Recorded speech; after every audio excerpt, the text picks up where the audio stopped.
Gino awoke from his slumber to find himself traversing the realms of DC, having transformed into the younger brother of Lex Luthor. Alongside this extraordinary twist of fate, he acquired the remarkable ability to replicate powers, orchestrating grand events that would elicit negative emotions from superheroes and antiheroes alike, thus accruing opportunities for replication. In the DC universe, the talents of Superman, Clark Kent, and Supergirl, Kara Zor-El, converge to unlock the panel of the Supreme Superboy. At Hogwarts, the talents of the Dark Lord and the White Lord merged, granting access to the panel of the Supreme Wizard. Years later, Gino mused, "When I possess the strength of Superman and the mightiest magic, how shall you respond?" Chapter 1. Rebirth as the Wealthy Heir's Brother. In a quaint town in Kansas, a vast cornfield stretched endlessly before a colossal billboard inscribed with the words, "Welcome to the Global Cream Corn Capital." As the camera panned out, a small helicopter wobbled through the cornfield, stirring gusts of wind that swayed the stalks. Inside the helicopter sat a golden-haired man, perusing information from a newspaper. Seemingly stirred by the howling winds outside, the man set down his paper and glanced at the seats behind him. Two golden-haired boys sat on either side. The younger, more charming boy was engrossed in peeling an apple with a fruit knife, contrasting sharply with his brother, who sat beside him, eyes tightly shut and visibly anxious. The man's dissatisfaction with his eldest son's demeanor grew. As compared to his younger son, who exhibited a precocious maturity, the elder appeared almost childlike in his timidity. With pursed lips, the man admonished, "Lex, open your eyes." "But father, I'm scared." The young Lex Luthor bit his lip, trembling in fear. Negative emotion from Lex Luthor, 1.1. Congratulations. You have received 10,000 points of negative emotion from Lex Luthor, redeemable for 1 replication ability. This voice echoed in the mind of the younger boy beside Lex, Gino Luthor, who had once been a disillusioned university student in the 21st century, seemingly cursed by a fairy godmother's wrath. He had choked on soda and found himself in the DC universe as the youthful brother of the future bald and formidable Lex Luthor. Who was Lex Luthor? He is one of the most intelligent humans in the DC universe, a super-rich tycoon comparable to Bruce Wayne in wealth, a technological magnate, embodying all the virtues of an exceptional man. As the brother of the future mobile Lex Luthor, Gino was born with the privileges of a wealthy heir, seemingly destined for a life of ease. Yet, Gino was a pragmatic individual, devoid of extraordinary intellect or martial prowess. He embraced the reality of his existence, content to drift through life in a state of indolence, coining it as lying flat. However, on the very next day after gaining the ability to speak, he discovered a system in his mind, a kind of external aid.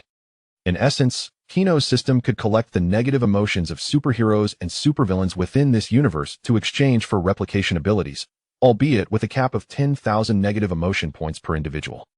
This revelation opened a new avenue in Gino's life, allowing him to replicate the powers of the superheroes or supervillains of this world, thereby growing ever stronger.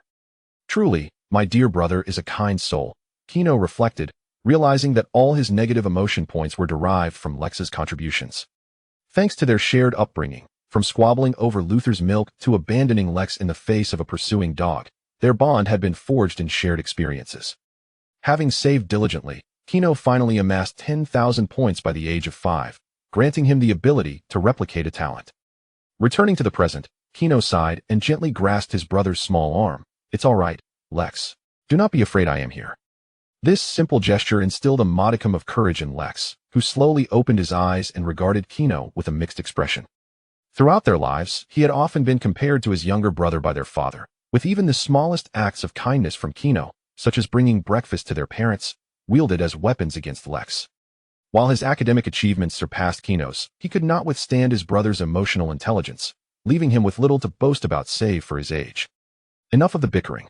Look down at the town, isn't it beautiful? Lionel, their father, interrupted their squabble, visibly irritated. As Lex grasped Gino's hand, he gazed fearfully at the fields outside the airplane. The sight of the town's chimneys, its lovely asphalt roads, and the faint outline of tractor scenes unseen in the city filled Lex with exuberance. It truly is beautiful. Truthfully, such scenery was a rarity in Metropolis. As the roaring helicopter descended, the previously subdued Lex sprang to life, leaping from the helicopter as if celebrating a victory, casting a challenging gaze at Gino. "See, I got off the helicopter first."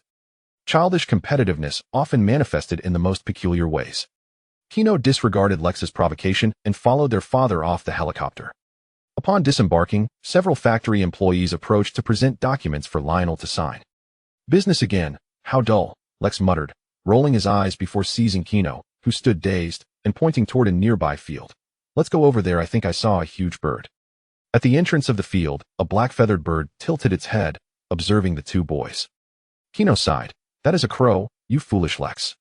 Quit the chatter and follow me, Lex replied, tugging Gino's arm as they chased the crow into the towering cornfield. Inhaling the earthy scent, everything about the rural town captivated Lex's curiosity. Wait, do you hear something? Gino tilted his head. They had wandered deep into the cornfield, surrounded by towering stalks that obscured their view. The dim environment made Lex gulp nervously. Gino, don't scare me. Gino sighed again. Listen closely, my foolish brother. Lex halted to listen intently. Help me. Please, save me.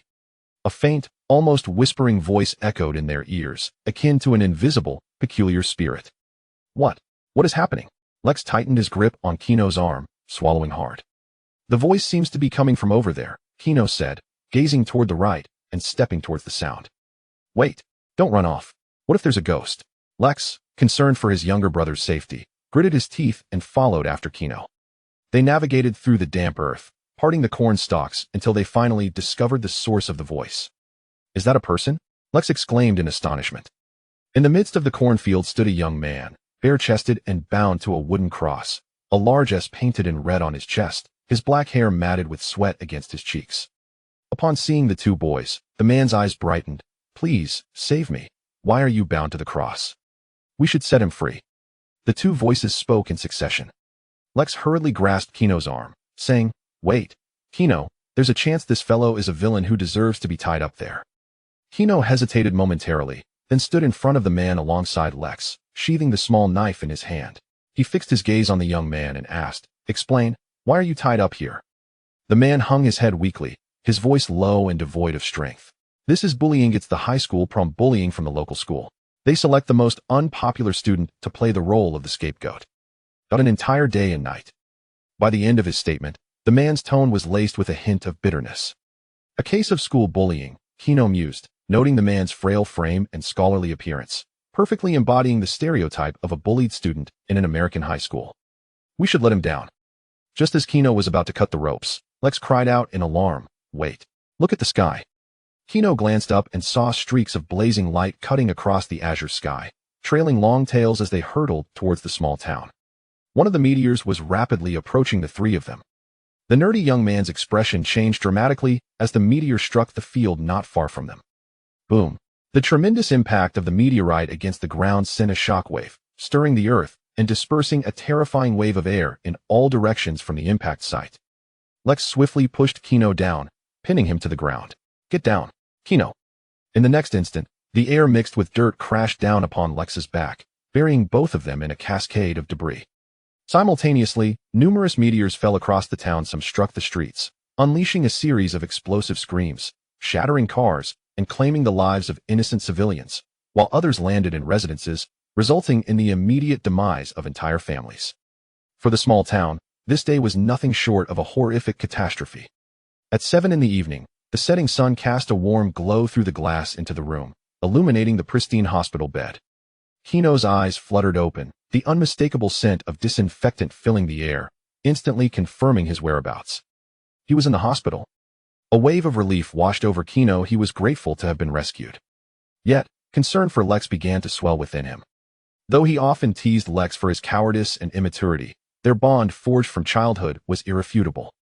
With great effort, Gino lifted his eyelids and scanned the surroundings, soon spotting Lex unconscious on a nearby bed. After glancing at the ECG monitoring his brother's heartbeat and confirming he was alive, Gino exhaled in relief. As long as Lex was not dead, even if he were in a vegetative state, Gino believed he could eventually bring him back.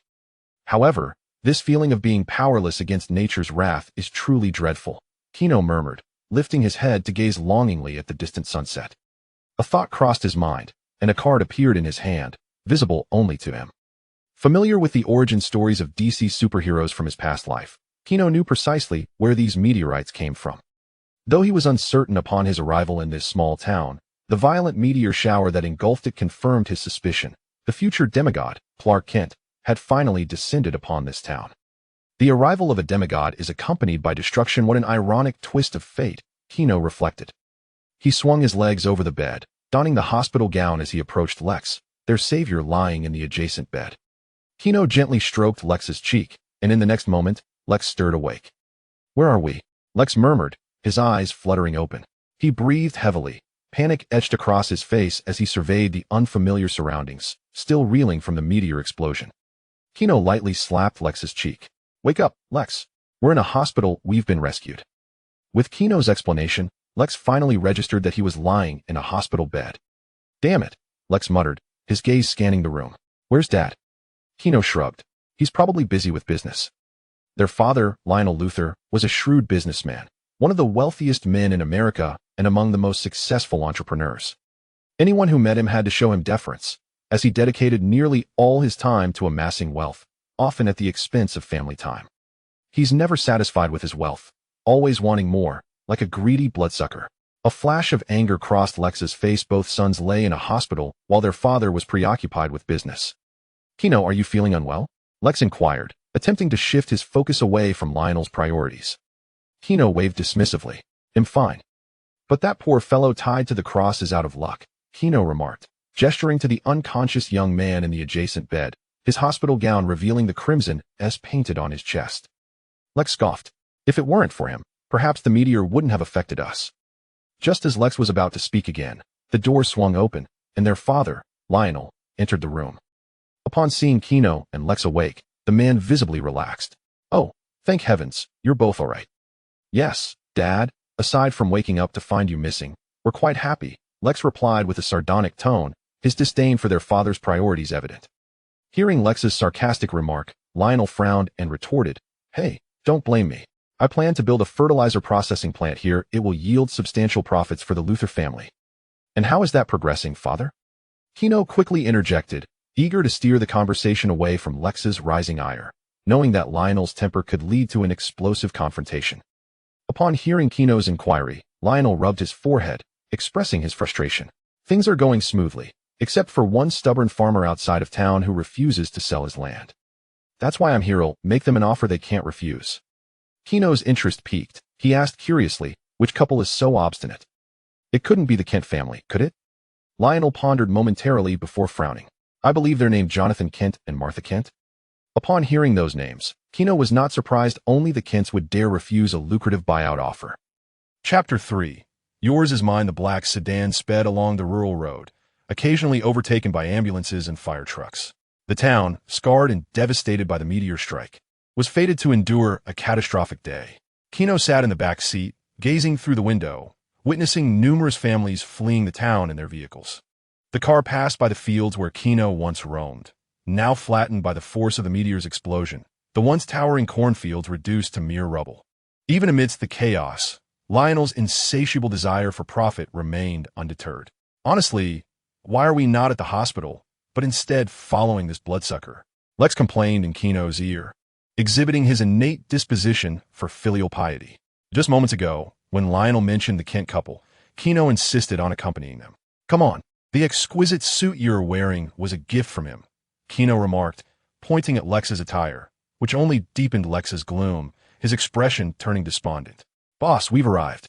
The driver deftly parked the car. Through the window, Gino observed a rather dilapidated farm. Who would reside in such a place? Lex scoffed at the crumbling structure. "That is precisely why I urged you to strive harder," Lionel retorted with a cold smirk, stepping out of the vehicle. Gino silently followed suit, pushing the door open. "Oh heavens, I've stepped in a pile of manure," Lex lamented, having unwittingly trodden upon a heap of poultry droppings at the roadside. Gino passed by Lex, chuckling mockingly. "As always, your luck prevails, Lex." Their attention shifted to the farm's entrance, where the gate was secured with a chain, suggesting the homeowner was likely absent. "What a wasted trip. This is a sheer waste of my time," Lionel grumbled, his astute business mind agitated by the scent of excrement wafting through the air. He turned to scold Lex. "Damn it, Lex, discard those shoes. Stop dragging filth everywhere." Feeling embarrassed, Lex awkwardly removed his shoes and tossed them into the field, his father's reprimand adding to his mortification as he sulked back to the car. "Father, it seems we have spotted the family." Gino pointed discreetly on his tiptoes towards two figures in the distance. They were a young couple. The man exuded simplicity and earnestness, easily recognizable among the crowd as a reliable individual. At that moment, his wife appeared to be conversing with him, and though he nodded with a smile, a hint of concern lingered in his eyes. His wife, adorned with beautiful golden hair, clutched her coat tightly around her chest, as if concealing something within, frequently glancing at it. Thank heavens, they have finally arrived. Lionel exhaled a sigh of relief as he approached the couple. He obstructed their path, rummaging through his pocket to produce a ledger, and said, "Greetings, gentlemen. I am Lionel Luthor, chairman of the Luthor Group." Lionel waved a stack of bills at Jonathan, stating, "Let's be direct. How much do you desire? I shall offer you an irresistible sum to acquire this farm."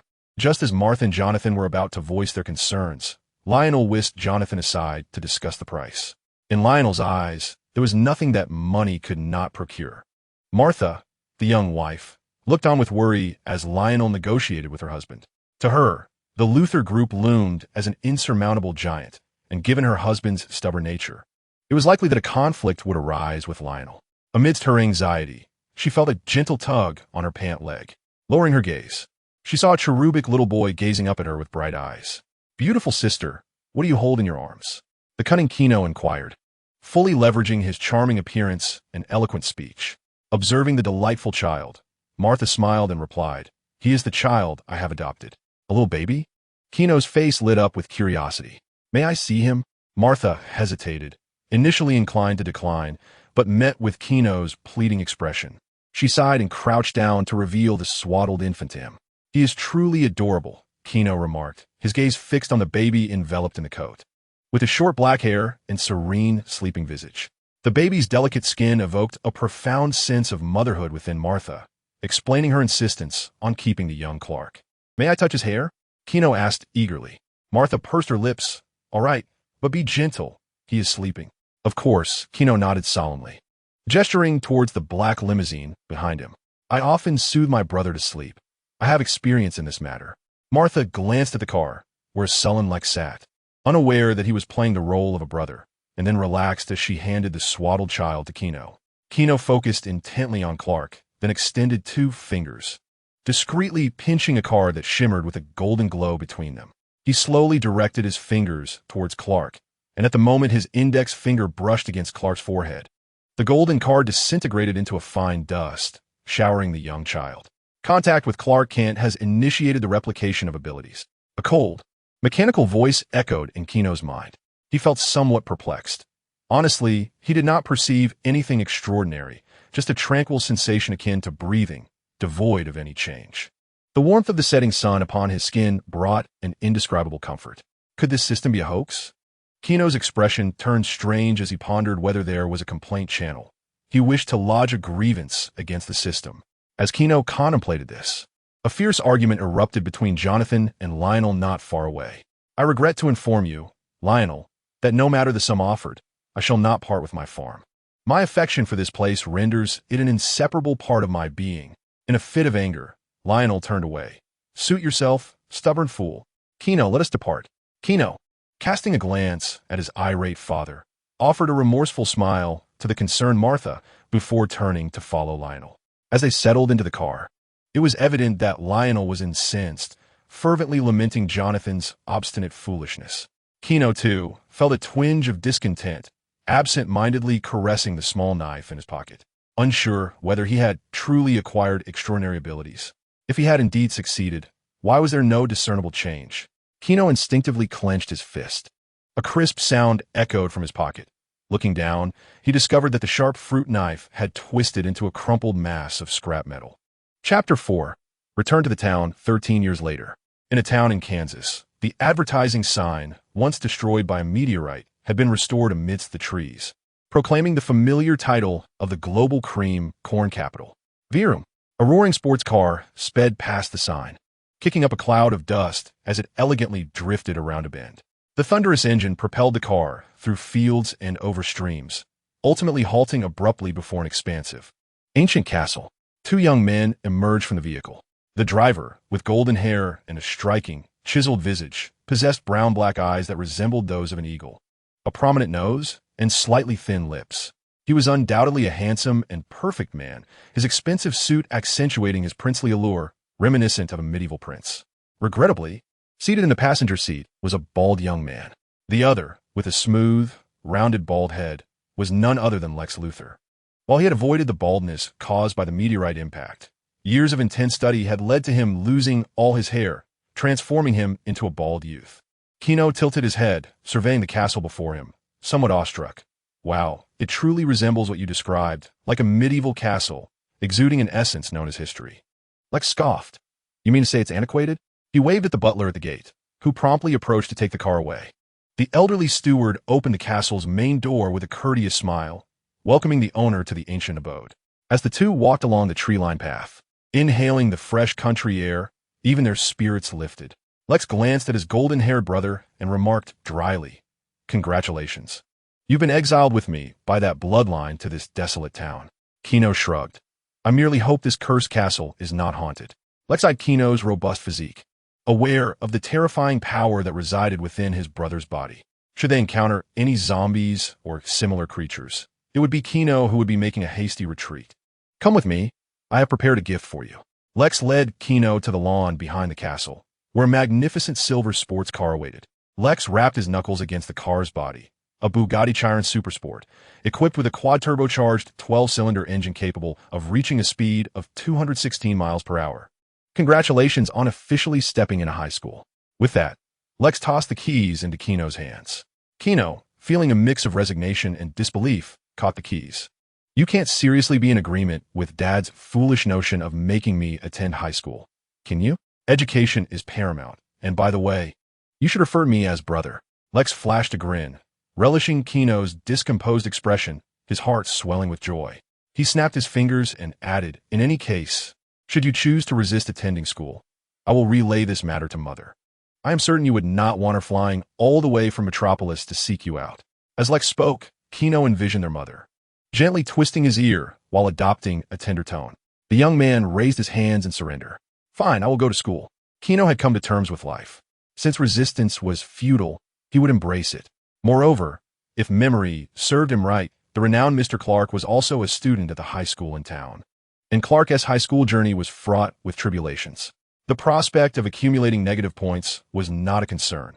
Over the past 13 years, he had deciphered the intricacies of the system. The maximum points obtainable from a superhero or supervillain was 10,000. Thus, to redeem more items, one must continuously seek out new heroes and villains. Lex had to inspect the family factory in town next, and before departing, he instructed Gino to report to school today. On high school life, Gino gazed up at the azure sky, subconsciously recalling the arduous experience of a high schooler in 1996, where, despite his relentless efforts, he had merely secured a meager diploma amidst the fierce competition. However, that was all in the past now. Gino smiled at the sun, feeling the gentle rays warm him, nourishing his being. He could sense the surging power within him, a terrifying force capable of shaking the very foundations of the world. Gradually, Gino raised his arm, seemingly forged from steel alloy, and opened his hand. He clenched it lightly. Boom! The immense power caused the air within his palm to explode with a resounding crack, achieving a true detonation of the atmosphere. In this life, I shall not live in such a meek manner. I will embrace all the beauty life has to offer. With a calm demeanor, Gino shed his black suit to reveal a crisp white shirt, then opened the car door and took a seat inside. High school life. The young man smiled indifferently as the roar of the sports car enveloped him. He slowly proclaimed, "I am coming." The Bugatti thundered out of the estate, racing toward the town. As he drove, the wind howled past the sides of the car, and Gino's contemplated his own abilities. 13 years had elapsed since he had replicated Clark's talents, and he realized that the abilities copied by the system, akin to the youthful Clark, gradually awakened over time. Initially, he could effortlessly bend a knife with his steel-like physique and extraordinary strength. He pondered when he would awaken his heat vision. Gino's maneuvered the steering wheel, guiding the sports car onto a more open country dirt road. After taking another turn, a yellow-brown school bus came into view, and Gino's suddenly recognized that his route to school coincided perfectly with that of the bus. Wait, that farm? Gino's furrowed his brow, gazing at the distant farm. Was it not the very farm belonging to the Jonathans? It was here, in his childhood, that he had replicated Clark's abilities. Lost in thought, Gino spotted a figure emerging from the red farmhouse. A person with a red canvas bag and a cascade of thick black curls, tall and robust, yet dressed in an old, somewhat unrefined jacket. The individual gazed at the distant school bus, a hint of despondency shadowing their features. Acquired Clark Kent's negative emotion. 1-1. A windfall has arrived. Gino's cast a glance at Clark, who stood at the farm's entrance. In the next moment, the young man slammed on the brakes, executing a flawless drift as the sports car came to a halt before Clark. Gino's stylishly removed his sunglasses, tilting his head to fixate on the young boy. "Hey friend, need a ride?" Clark, taken aback by the sudden appearance of the sleek silver sports car and the cool, golden-haired youth, responded, "Hello, but I think I don't need." He intended to mention his plan to walk to school, but Gino's interrupted him. With an exaggerated shrug, the young man insisted, "Come on. You're a high school student too, right? I just arrived at this school today and was about to enroll." He pointed toward the receding school bus. "Do you really want to walk several kilometers to school?"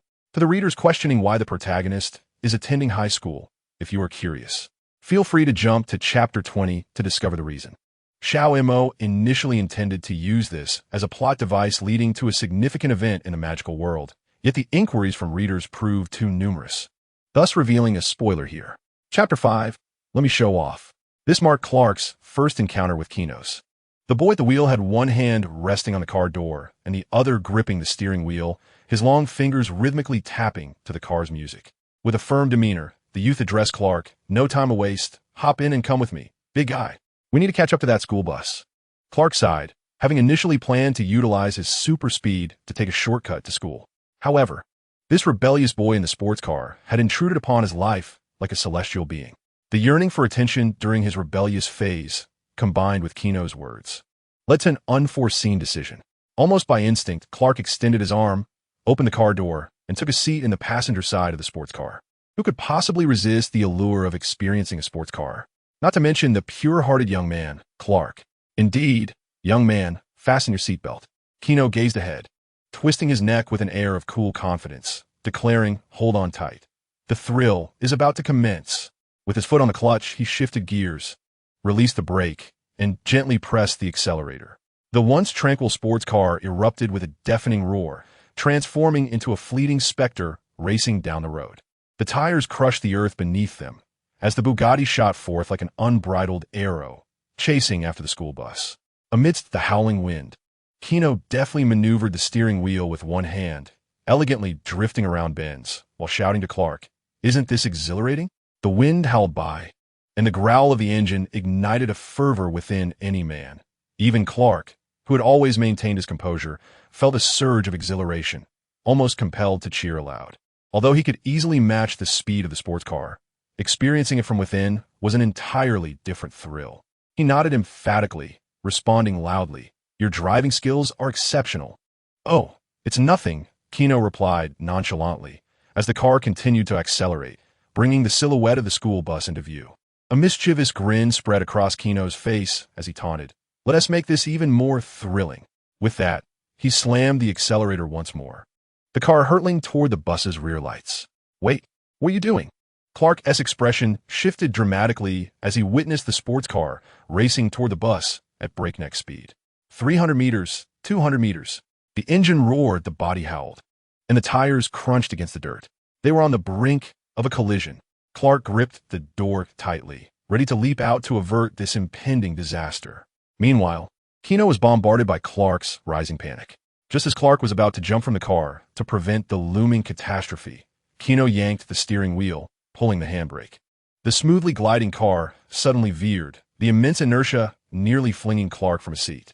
The sunlit young man tightened his grip on the door, anxiously watching as the sports car executed a professional maneuver around the bus, gliding past with precision. The tires emitted a piercing cry.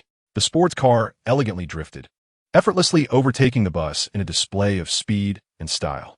This was attributed to Lionel's early invitation of world-class racers to cultivate Gino's skills. His driving prowess was remarkable. Inside the bus, the driver turned a shade of green with fury. He glared at the audacious sports car that had just overtaken his bus with a drift. A silent provocation for any man. The driver seethed, contemplating how, 20 years ago, He too could have performed such daring maneuvers. How could this young upstart act so brazenly? The driver muttered in frustration. The youth of today have no sense of respect, utterly devoid of reverence for their elders.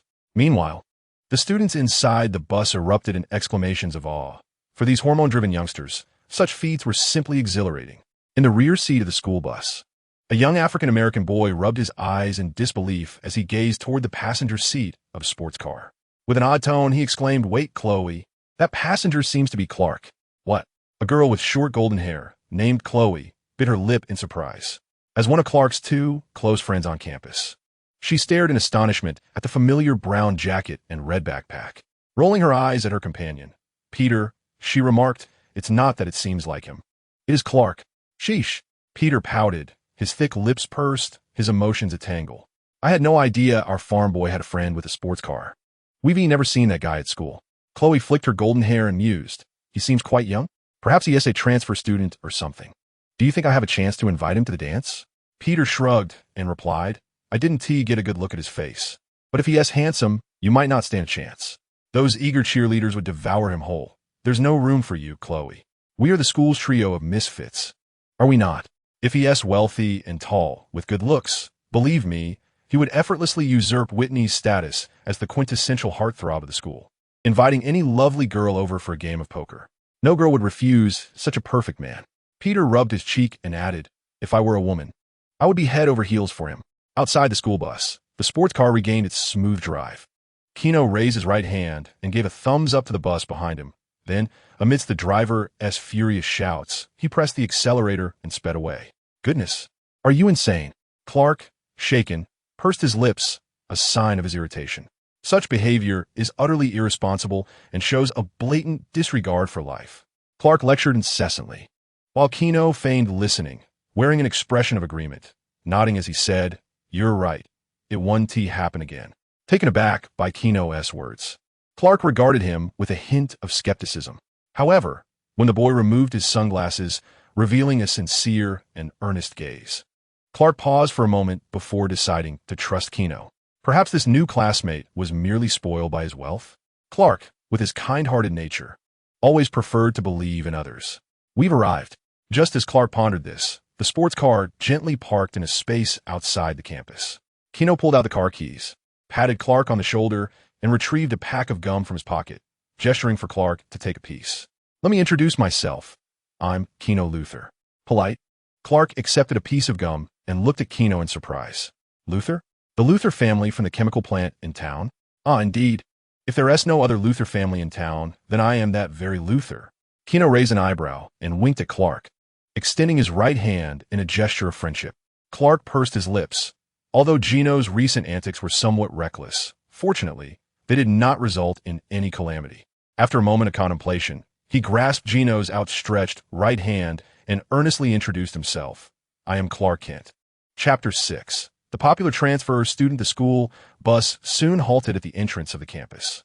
Students began to disembark in droves. Many classmates were immediately captivated by the sleek silver Bugatti, which, amidst the array of antiquated pickup trucks, stood out like a swan among ducks, drawing the gaze of the high schoolers. Even more enthralling for numerous girls was the striking figure beside the car. Golden locks, a tall stature, and a handsome visage. Gino placed his long fingers on the shy Clark's shoulder, his playful yet irreverent smile, coupled with his carefree demeanor and the tantalizing hint of well-defined abs beneath his white shirt, sent the hearts of many adolescent girls racing, their pulses quickening with excitement. Years of basking in the sun and the indulgence of wealth had bestowed upon Gino an exquisite aura and handsome features, coupled with an unabashed confidence that undeniably rendered him an irresistible charm. As many students cast their eyes in this direction, Clark, unaccustomed to such overwhelming attention, felt a bit flustered, like a marionette being led by Gino as they strolled toward the campus. This feeling wasn't so bad, was it? Clark and Gino walked shoulder to shoulder, heads bowed, as they entered the school, with Clark stealing glances at the goddess Lana Lang, who was also observing them. Though this new studentess behavior was a tad audacious, in the American school setting, a boy who mingles with the cool kids is inevitably regarded as one of them. This newfound attention greatly satisfied the youthful Clark's restless pride. He felt splendid. Meanwhile, the duo of misfits, Peter cast a glance at his best friend Chloe, lamenting. It appears I anticipated the worst. This car boy is simply too handsome. Chloe sighed, retrieving $5 from her pocket to hand to the small-time gambler. You've won your bet. She had already noticed several girls who fancied themselves attractive, grouping together, intentionally passing by Gino and Clark, emitting giggles to capture the attention of the golden-haired Adonis. It seems I have no chance now, she sighed, but quickly regained her composure and eagerly asked Peter, do you think inviting him to join the campus newspaper club would attract more talent? Peter shot Chloe a bemused look. How could you pose such a foolish question? This new student has evidently become the campus celebrity. The way those girls gaze at him borders on obsession. You should be contemplating how to entice this golden-haired lad to join your newspaper.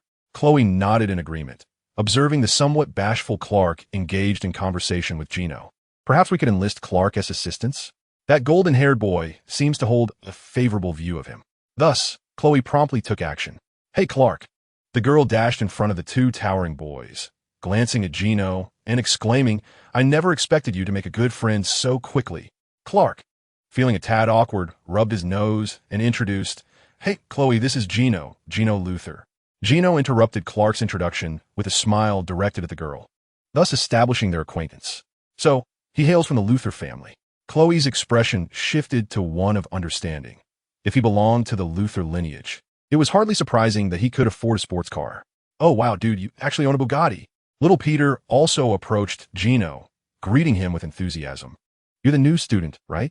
Gino nodded with a grin. Indeed, my brother and I have moved from Metropolis to this small town. I must say, your air quality here is far superior to that of the city. That place is dreadful. With just a few words, Gino bridged the gap between himself and Clark's group by complimenting their hometown, eliciting proud smiles from all three. Meanwhile, not far away, Lana Lang observed the scene with keen interest. Her gaze fell upon Gino's face, and she couldn't shake the feeling that she had encountered him somewhere in her childhood. Lana, darling, what are you looking at? Whitney, her boyfriend and the captain of the football team, a tall and broad-shouldered blonde, noticed her gaze. Following her line of sight, he spotted Gino, who wore a mischievous grin as he conversed animatedly with the trio known for their eccentricity. Instantly, jealousy surged within Whitney, realizing that his girlfriend seemed captivated by Gino's presence. That's the guy with the sports car from this morning. He's become quite the campus sensation. Whitney remarked sarcastically in Lana's ear. That lunatic nearly collided with our school bus. Whitney fervently fanned the flames of envy, hoping to diminish Lana's admiration for Gino. Oh, yes, that guy's a bit reckless. Lana snapped back to reality, offering her boyfriend a gentle smile. I just think that transfer student resembles a boy I knew from my childhood, but I might be mistaken. Come on, it's time for class. With that, Lana slung her backpack over her shoulder and headed toward the classroom. Whitney's expression darkened as he cast a glance at his departing girlfriend and then at Gino, who wore an arrogant demeanor and was also watching Lana walk away. This attitude sparked numerous thoughts in Whitney's mind. Before entering the campus, he had overheard several classmates discussing this boy, suggesting that he had the potential to become the new campus heartthrob. As the former heartthrob himself, Whitney was quite displeased with these remarks, and coupled with their earlier misunderstanding, he felt a fiery resentment brewing within him. Suddenly recalling the chosen candidates for the football team, a cold smirk crept across Whitney's lips. Just wait, blonde boy. That list is due for a change. Unbeknownst to Gino, he had landed himself on Whitney's blacklist. His gaze fixated on Lana as she stepped into the classroom. From the moment I set foot on campus, I was struck by an unsettling sensation emanating from that girl, akin to a fish deprived of water or a traveler afflicted by illness, leaving Gino feeling quite uncomfortable. There was something peculiar about her that I felt compelled to understand. Gino silently noted this in his mind. Glancing at his watch, he bid farewell to his companions, saying, All right, chaps, I must report to the principal's office. See you after class. With that, Gino turned and headed toward the academic building. Upon arriving at the principal's office, he encountered the vice principal of the small-town high school, a middle-aged Asian man. On his desk stood a small golden plaque inscribed with the name Mr. Guan. Greetings, Mr. Gino Luthor, the Asian man said with a smile, rising to welcome him. Welcome to our high school. Gino returned the smile and nodded, replying, I too look forward to my forthcoming high school experience. Regarding the matter of kryptonite, I offer a hint to the readers. It will be intriguing to see how the protagonist adeptly navigates the effects of kryptonite. 1. Lex and Gino have been collecting the remains of those transformed by kryptonite. 2. Lex has witnessed Clark's formidable abilities and understands Gino's assessment of Clark. 3. Lex is a prodigious scientist. 4. In the comics, Lex once created a countermeasure against the crime syndicate. There are numerous ways for the protagonist to utilize his gifted system to effortlessly counteract the influence of kryptonite.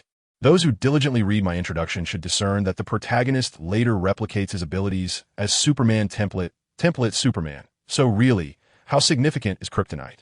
Chapter 7. Threatening me? The school bell rang, echoing throughout the campus.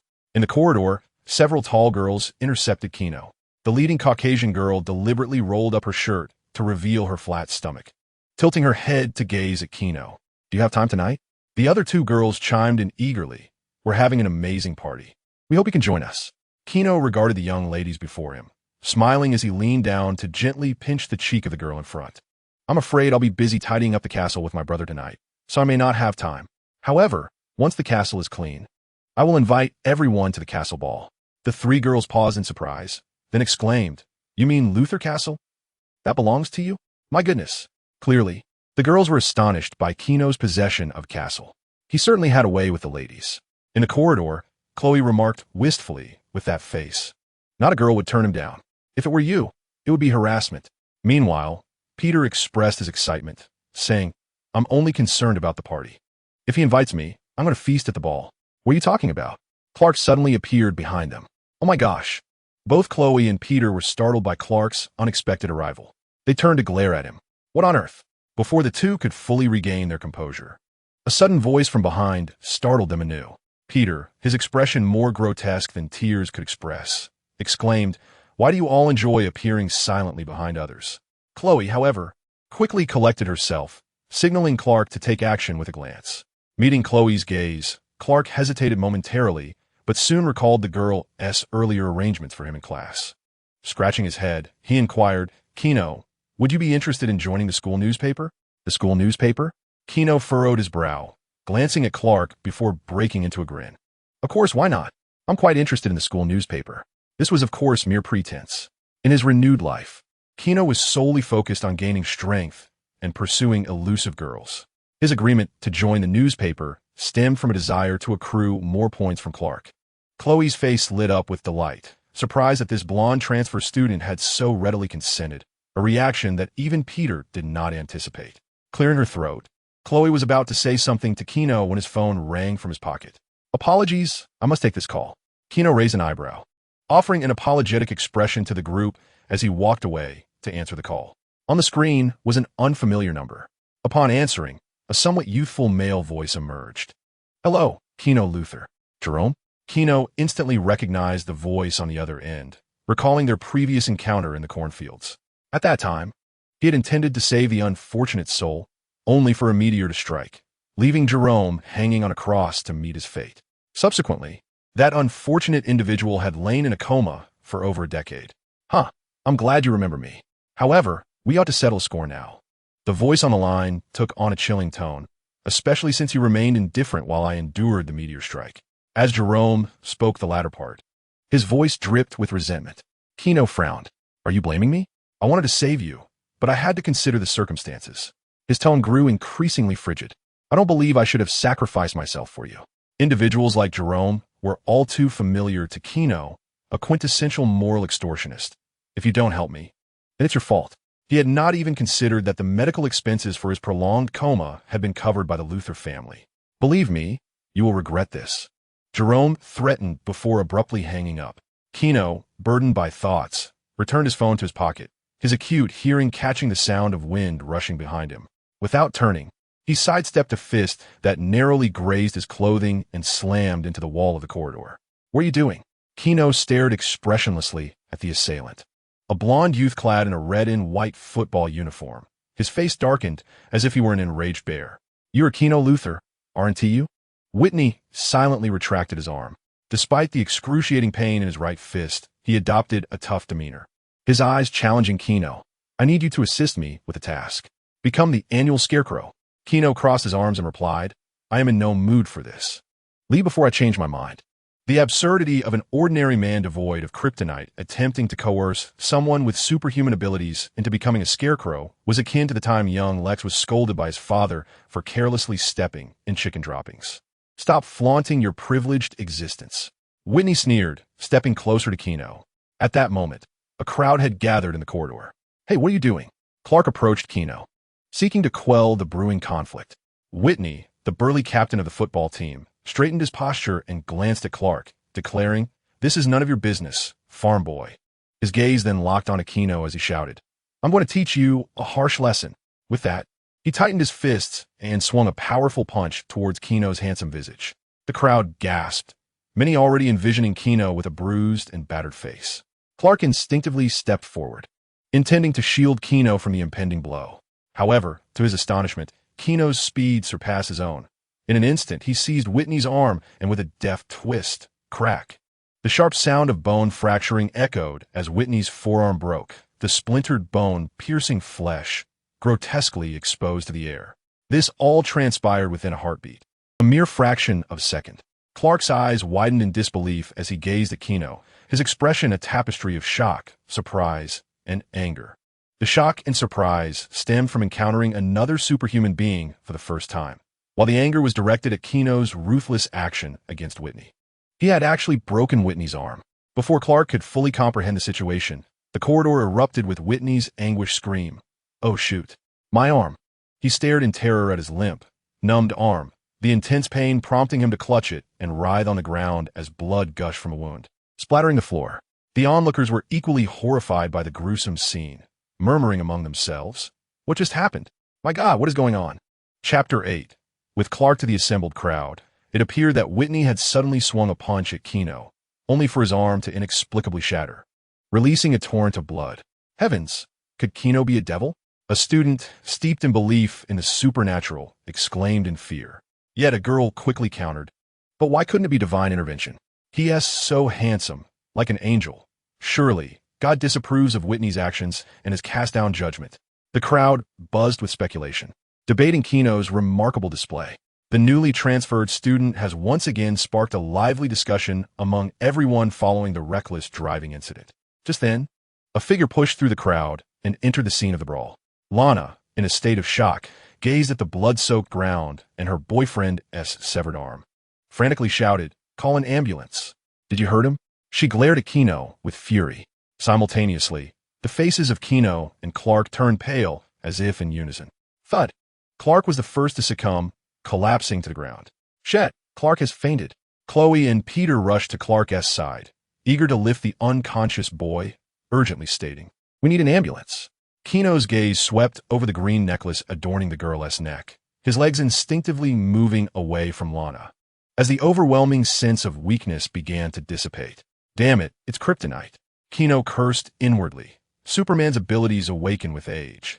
Apart from possessing a steel body, super strength, and super speed, he had yet to awaken X-ray vision and microscopic vision. It was only today that he realized Lana wore a green kryptonite around her neck. "I did not lay a hand on him, madam." Despite his pallor, Gino forced a smile, maintaining his composure. "Perhaps you should inquire with everyone what your boyfriend intended to do to me." After uttering these words, Gino approached Chloe and the others to assist in lifting Clark.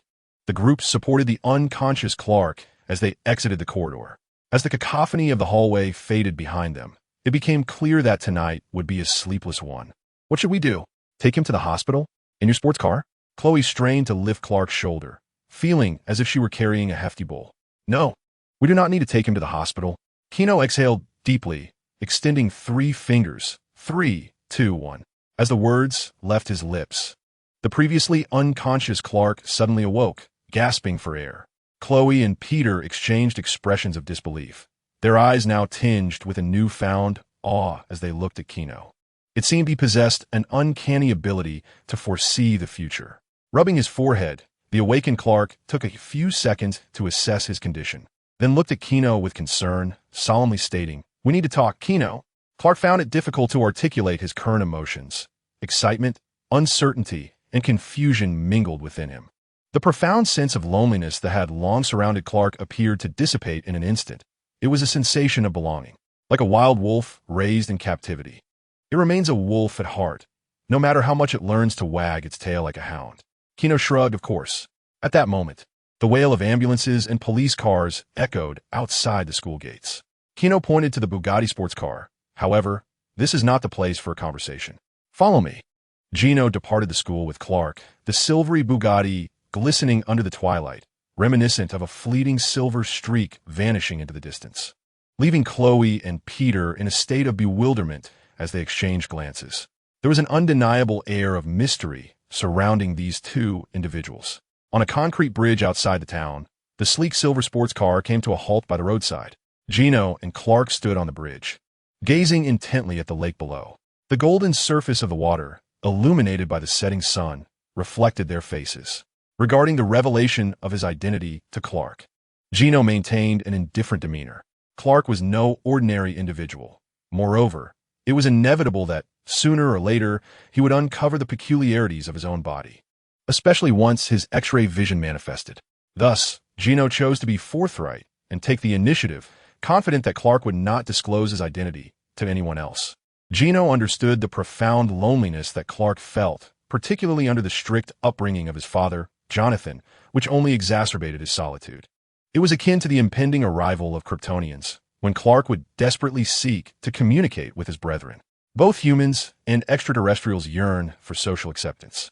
At that moment, an awkward silence enveloped the two, with Clark unsure of what to say. He contemplated inquiring if Gino's condition mirrored his own. Yet he held reservations about Gino's earlier violent outburst against Whitney. "What do you wish to ask, Clark?" "I must return to the castle for steak shortly," Gino remarked. Clark, pursing his lips, ventured, "You're not human, are you?" Gino, taken aback, responded, "Is the young man resorting to insults?" "I am 100% human, merely cloaked in a Kryptonian guise." Nevertheless, Gino empathized with Clark's mindset. He nodded. "Indeed, Clark, I cannot claim to be an ordinary person. My abilities may be linked to the meteor shower that descended upon the town over a decade ago, after which I awakened to a plethora of extraordinary powers." Upon hearing Gino's words, Clark felt a shiver run through him. Meteor shower? That was the very day he had been born. "And you are not an ordinary person either, are you?" Gino tilted his head, scrutinizing Clark, who bore a bittersweet expression. "Indeed, I too cannot be deemed ordinary. Yet, I have strived to lead a life of normalcy," Clark declared, standing tall as he fixed his gaze on Gino. "Since the heavens have bestowed upon us this power, we must wield it responsibly, rather than abuse it." It was undeniable that Jonathan's guidance had instilled in Clark the understanding that with great power comes great responsibility, preventing him from falling into the same pitfall as the neighborly Spider-Man. However, in response to Clark's earnest demeanor, Gino merely raised a finger and waved it playfully before Clark's eyes, maintaining a capricious grin. "No, Clark, I do not subscribe to your philosophy." Gino chuckled, tilting his head back to gaze at the setting sun. "Saving the world and bearing responsibility is simply too exhausting. Regarding my own strength, I possess a clear understanding and a fundamental principle. I shall never strike against innocent, ordinary individuals." As the sun sets, a gentle breeze caresses Gino's golden locks, and he speaks with a tone that is calm, yet unmistakably resolute. "However, I shall wield this power to protect myself, my family, and my friends. Those who provoke me must be prepared to face the consequences." Chapter 9. With Lex Luthor, as the sun dipped below the horizon, the moonlight enveloped the earth. The conversation between Gino and Clark ended on an unsatisfactory note. Clark insisted that with great power comes great responsibility, urging that superhumans should restrain their abilities. In contrast, Gino held a contrary view. While he would never use his formidable strength to harm innocent civilians, he would show no mercy to those who threatened him. At this moment, outside the town of Smallville, on the road leading to the Luthor estate, a sports car made a sharp turn into the manor. The old butler had been waiting for some time. Gino tossed the car keys to him for parking and strode into the ancient castle. The expansive living room was adorned with magnificent chandeliers. Lex sat in a chair, swirling a glass of wine, and raised it to his lips, glancing at Gino with a smug expression. "Ch to la fight, a vintage of exquisite taste. Unfortunately for you, being underage, you cannot partake." Gino took his seat, where a steaming plate of steak awaited him, its surface brushed with rosemary sauce, emanating an enticing aroma. "Not being able to savor the wine does not incite my anger." "Lex, I simply do not fancy that beverage. Gino shook his head, wielding his knife and fork to slice into the steak and savor the flavors. By the way, there is something I must inform you. Jerome has awakened. Lex raised an eyebrow, setting down his wine glass. I was just about to mention this. Earlier this morning, Jerome suddenly regained consciousness in the Metropolis Hospital, only to vanish moments later, causing a power outage in the entire facility for nearly half a minute. Vanished suddenly? Gino furrowed his brow. Are you suggesting that he has acquired powers like mine? Lex nodded, resting his chin on his hands. It seems so. The meteor shower years ago has birthed countless unknowns and surprises, not to mention your terrifying abilities. This is also the reason we have returned here, brother. Gino cast a sidelong glance at Lex's bald head. If we could unravel the mystery of the meteors, perhaps you might regain the hair you have lost. Upon hearing Gino's jest, Lex's expression darkened. We agreed not to speak of my hair. My apologies, my apologies. Gino raised his hand in a gesture of surrender, knowing that when his elder brother was upset, he would sulk for days like a petulant child. Indeed, from a certain perspective, Lex could be seen as a brooding, proud boy. However, the fact that Jerome has gained superpowers is startling. Gino stroked his chin, glancing at Lex. Lex, be cautious lately. This afternoon at school, I received a threat from Jerome. A threat? Lex's expression darkened as he surmised Jerome's intentions. Is it because of that incident 13 years ago? He believes we turn a blind eye. Precisely. Gino nodded in resignation, feeling helpless regarding Genomi's erratic mental circuits. Young master, perhaps I should not intrude upon your meal. The venerable butler Jarvis remarked politely, dressed impeccably in a tailcoat, but a contingent of police has arrived at the estate, seeking to inquire about the young master. Upon hearing the butler's announcement, Lex stood abruptly, unable to remain seated. Inquire about what? He turned to Gino. Has your ability been exposed? At that moment, Lex began contemplating the necessity of hiring assassins to silence all witnesses and ensure Gino's safety. Gino shook his head. No, it hasn't. I swiftly incapacitated the bully by breaking his arm, and no one noticed. The police will be utterly bewildered. Upon hearing Gino's words, Lex regained his composure. As a family member, he was acutely aware of Gino's capabilities and understood that the world was far from ready to embrace superhumans. Lex turned to the old butler, Jarvis. Inform those officers that we lack the time to cooperate with their investigation. As the powerful heir of the Luthor family, Lex was unafraid of the repercussions of non-compliance with the police. The old butler nodded and departed. After a while, he returned with a report. As per your wishes, the police have left. In the land of the free and the home of the brave, the voice of capitalists carries significant weight, and the local police dared not offend the taxpayer enterprise, Luthor Corporation. Such is the power of capital. After encountering resistance at Luthor Manor, the police vehicles, having turned left and right, proceeded to Kent Farm, the residence of Clark. In stark contrast to their previous timidity at the estate, two local officers boldly approached the door of Jonathan's home, rapping violently on the wooden door. Mr. Jonathan Kent, we are the town's police, and we require your son's cooperation in an investigation. The family gathered around the wooden table exchanged concerned glances. Martha looked anxiously at Clark, instinctively fearing her son had gotten himself into trouble. Jonathan signaled for his wife to remain calm, glancing at the visibly anxious Clark before rising to open the door, positioning himself to shield the officers. Officers, I am Jonathan Kent. What has my son done? The leading officer produced a small notebook, stating, there was an incident at Smallville High involving the captain of your son's football team, who suffered a mysterious fracture in his arm during a brawl. His arm was shattered beyond repair, and he will never play football again.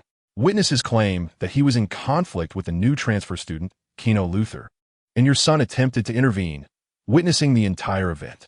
The officer, maintaining a stoic expression, sought to apply pressure. We wish to understand what transpired. Listening to the officer's account, Jonathan's expression darkened ominously as he recalled his son's formidable abilities, mistakenly believing that Clark had been responsible for Whitney's injury, rendering him incapacitated. After all, only his son possessed such terrifying power. However, after years of education, Jonathan was convinced that Clark was not the kind of person to commit such acts. For a moment, Jonathan felt a turmoil of emotions. Was he looking for me? At that moment, Clark approached Jonathan, having heard the commotion, and glanced at the officer. The two policemen turned to Clark and inquired, indeed, Clark, do you have any knowledge of how Whitney's injuries occurred? Clark fell silent for a moment, meeting the gaze of the two officers, as well as the skeptical stare of his father. At that moment, Clark felt a twinge of sadness, surprised that his father would doubt him. Reflecting on his recent conversation with Gino, he recalled Gino's remark about a wild wolf mistakenly believing that by disguising itself as a hunting dog, it would be accepted by the pack.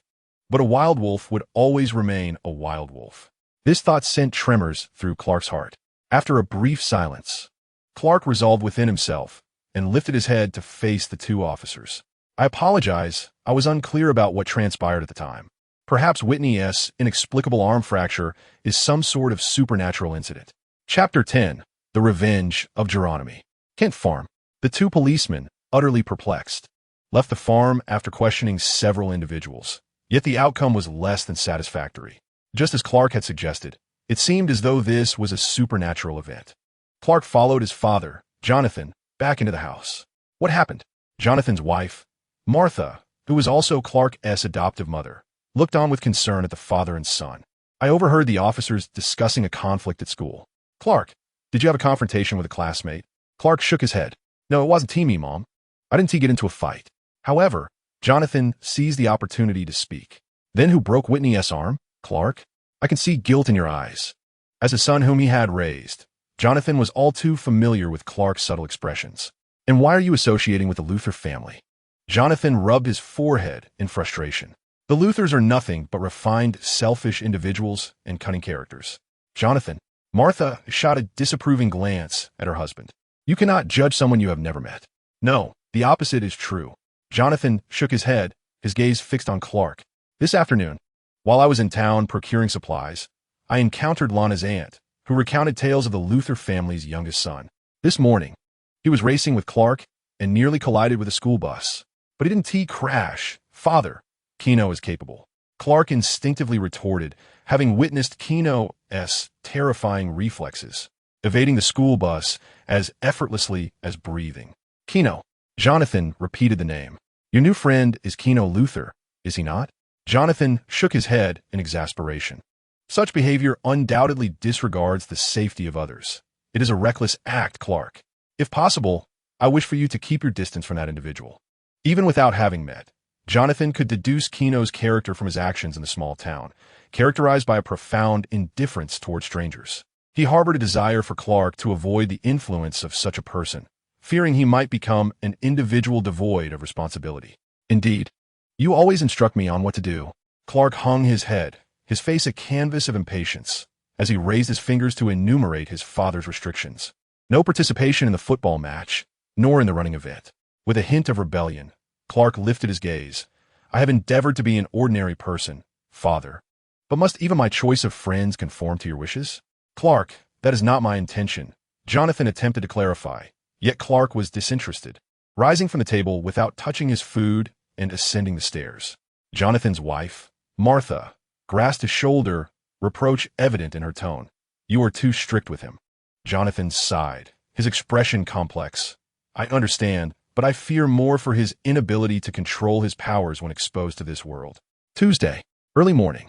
Gino and Lex bid farewell, one heading to high school, the other intending to inspect the Luthor family's chemical plant in town.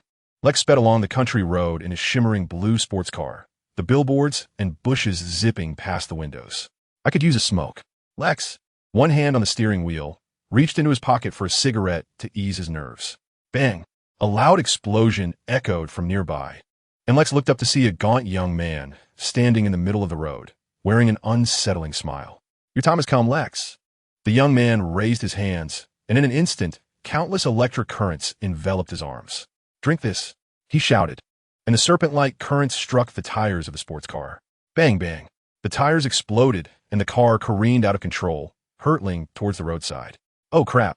Lex swerved the wheel desperately, but the car crashed through the guardrail of the road bridge. With a crash, the shattered iron barrier fell into the frigid, biting river alongside the sports car. Just as Lex plunged into the icy waters, Clark, racing by with super speed, happened to pass that very road. He witnessed a man conjuring electricity hurl a sports car into the lake before fleeing the scene of the crime at an astonishing pace. I must save him. Clark halted, plunging into the water without hesitation, swimming toward the depths. Inside the sports car, it was dark, cold, and oppressive. Lex's immediate impression. Water flooded in through the seams of the car doors, transforming the once valuable vehicle into a death trap. Ugh! Lex choked on the lake water, struggling to open his eyes, only to perceive a blurred, chaotic haze. Gulping down several mouthfuls of lake water, the suffocating predicament rendered Lex's vision increasingly blurred. In that haze, it seemed as if a figure was gradually swimming towards him. With a splash, Clark plunged into the water, slicing through the lake like a torpedo as he swam toward the car. Glancing at Lex, who had lost consciousness due to the lack of oxygen, Clark grasped the car's roof and wrenched it with all his might, tearing open a gaping hole. He reached in, seized Lex by the collar, and pulled him up to the surface.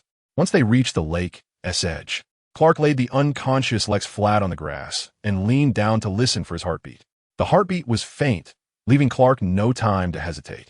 He pried open Lex's mouth and, recalling the first aid lessons he had learned from his father Jonathan, began administering artificial respiration. "Don't die, hold on," Clark urged as he alternated between providing breaths and pressing down on Lex's chest. Under Clark's relentless compressions, Lex soon coughed up a substantial amount of lake water.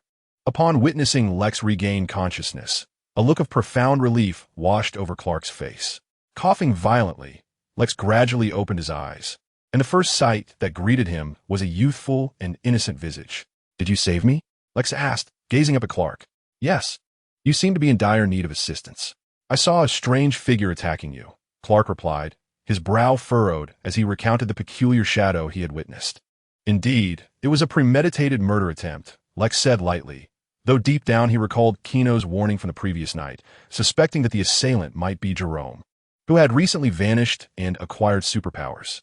At Smallville High School, Gino strode down the corridor, one hand casually swinging his backpack behind him while the other rested in his pocket, oblivious to the curious glances of his classmates. Beep. Gino picked up his phone and pressed the call button. Clark's voice resonated from the other end. "Gino, your brother has fallen into the water." Chapter 11. The newspaper investigation buzz. The silver Bugatti sped across the fields like a streak of light, the surrounding scenery blurring past like a flowing stream. Behind the wheel, Gino's expression was grim as he maneuvered the sports car. Just moments ago, he had learned from Clark about the unfolding events. His older brother had been attacked by Jerome. Gino lightly tapped the steering wheel as he turned a corner. A grand bridge coming into view. The bridge was lined with ambulances and crowds, and Gino caught sight of a wrecked car that had been pulled ashore. Bang! Gino flung open the car door and hastily pushed through the crowd until he spotted Lex, wrapped in a red thermal blanket, alongside Clark. Several police officers were gathered around them, inquiring about the incident. Before he could approach, Gino heard Lex's voice. "It was just a regular car accident. I didn't TC the road and crashed into the bridge." Lex chose to conceal the truth about the extraordinary circumstances surrounding the event. On the other side, Clark sat silently on the boulders by the shore, acquiescing to Lex's assertions. If one were to claim that this accident was instigated by a superhuman entity, the public would merely perceive the two as having been rendered senseless by a collision. "Lex, are you all right?" Gino approached Lex, nodding appreciatively at Clark. Without Clark's intervention, his brother might have faced dire consequences. Gino moved closer to Lex, patting his brother's shoulder, and lowered his voice. "I will find that guy, brother. Some matters are better discussed later." Lex cast a meaningful glance at Clark, his peripheral vision grazing over the wreckage of his sports car. Could an ordinary person truly tear the roof off a car? Clark? Not far away, Jonathan, having learned of the incident, hurried down the dirt path along the bridge.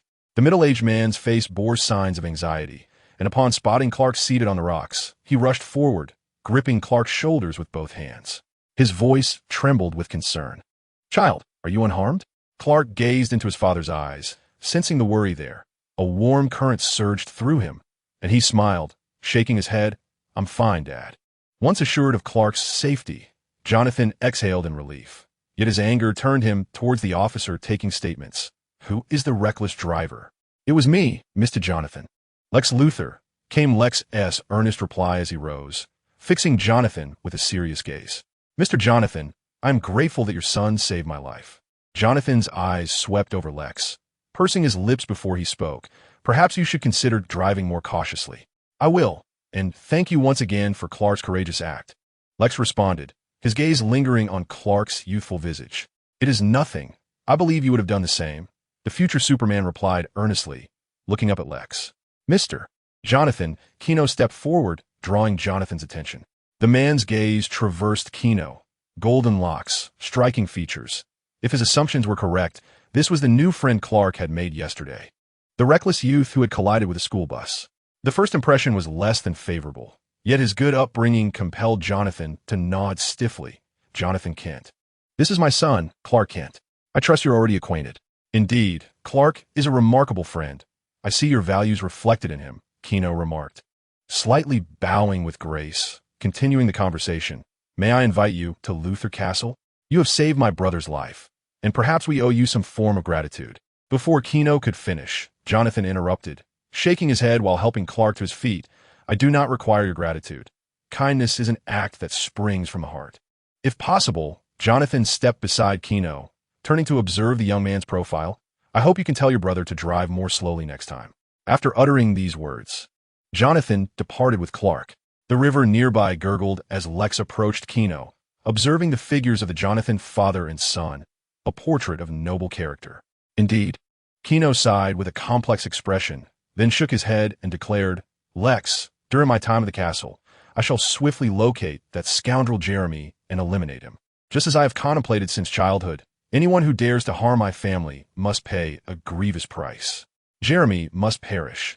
Not even Jesus could save him. No, Gino. I hope you can capture him alive. To Gino's surprise, Lex insisted on taking him alive. Gino gazed at Lex with a perplexed expression. Yet seeing the seriousness etched on his brother's face, he discerned that Lex was not jesting. Could it be that Lex was being deliberate? So you mean to? Lex nodded. As Gino's mind whirled, he quickly grasped Lex's intent. It seemed his brother wished to use Jeremy as a test subject. Very well. I shall do my utmost to capture him alive. Gino sighed, pondering how to seek out clues about Jeremy. Years ago, that individual had been treated as a scapegoat in high school, and during their previous phone conversation, he had spoken incessantly about vengeance. As these thoughts swirled in his mind, an inspiration struck Gino. I must return to the school. Without pausing to explain to Lex, he hurriedly made his way back to his car and drove toward the school. Upon returning to high school, Gino approached a classmate to inquire about the location of the school newspaper office, then promptly headed there. The high school in this small town embraced a philosophy of joyful education, resulting in a plethora of extracurricular activities unrelated to academics, such as football and basketball clubs. The newspaper office was situated in a room on the right side of the first floor of the main teaching building, originally a storage room repurposed for this purpose. As Gino pushed the door open, he was greeted by the sight of countless cut-out articles plastered on the walls. Gino, Chloe, who was busy at her computer, looked up in surprise at his sudden entrance, while the inquisitive Pete remarked, "You missed gym class. The coach is furious." "Doesn't matter," Gino replied, shaking his head. He approached Chloe and gently patted her shoulder, his blue eyes fixed earnestly upon her. "Chloe, I need your assistance." All right," Chloe stammered, lowering her gaze to evade Gino's intense stare, while absent-mindedly tucking a strand of hair behind her ear. Observing this interaction, Pete wore a look of exasperation but quickly moved to Gino's side, eager to witness the unfolding drama. Ignoring Pete, Gino stroked his chin and said, "Help me find someone. He was once a student here, named Jeremy Clay." Chapter 12. Indeed, the strong should bully the weak. The newspaper club had a long-standing history, and Chloe's computer was simultaneously connected to the campus intranet. The girl deftly maneuvered the mouse and tapped the keyboard, and soon, a prominent photograph of Jeremy appeared on her computer screen. Name, Jeremy Cree.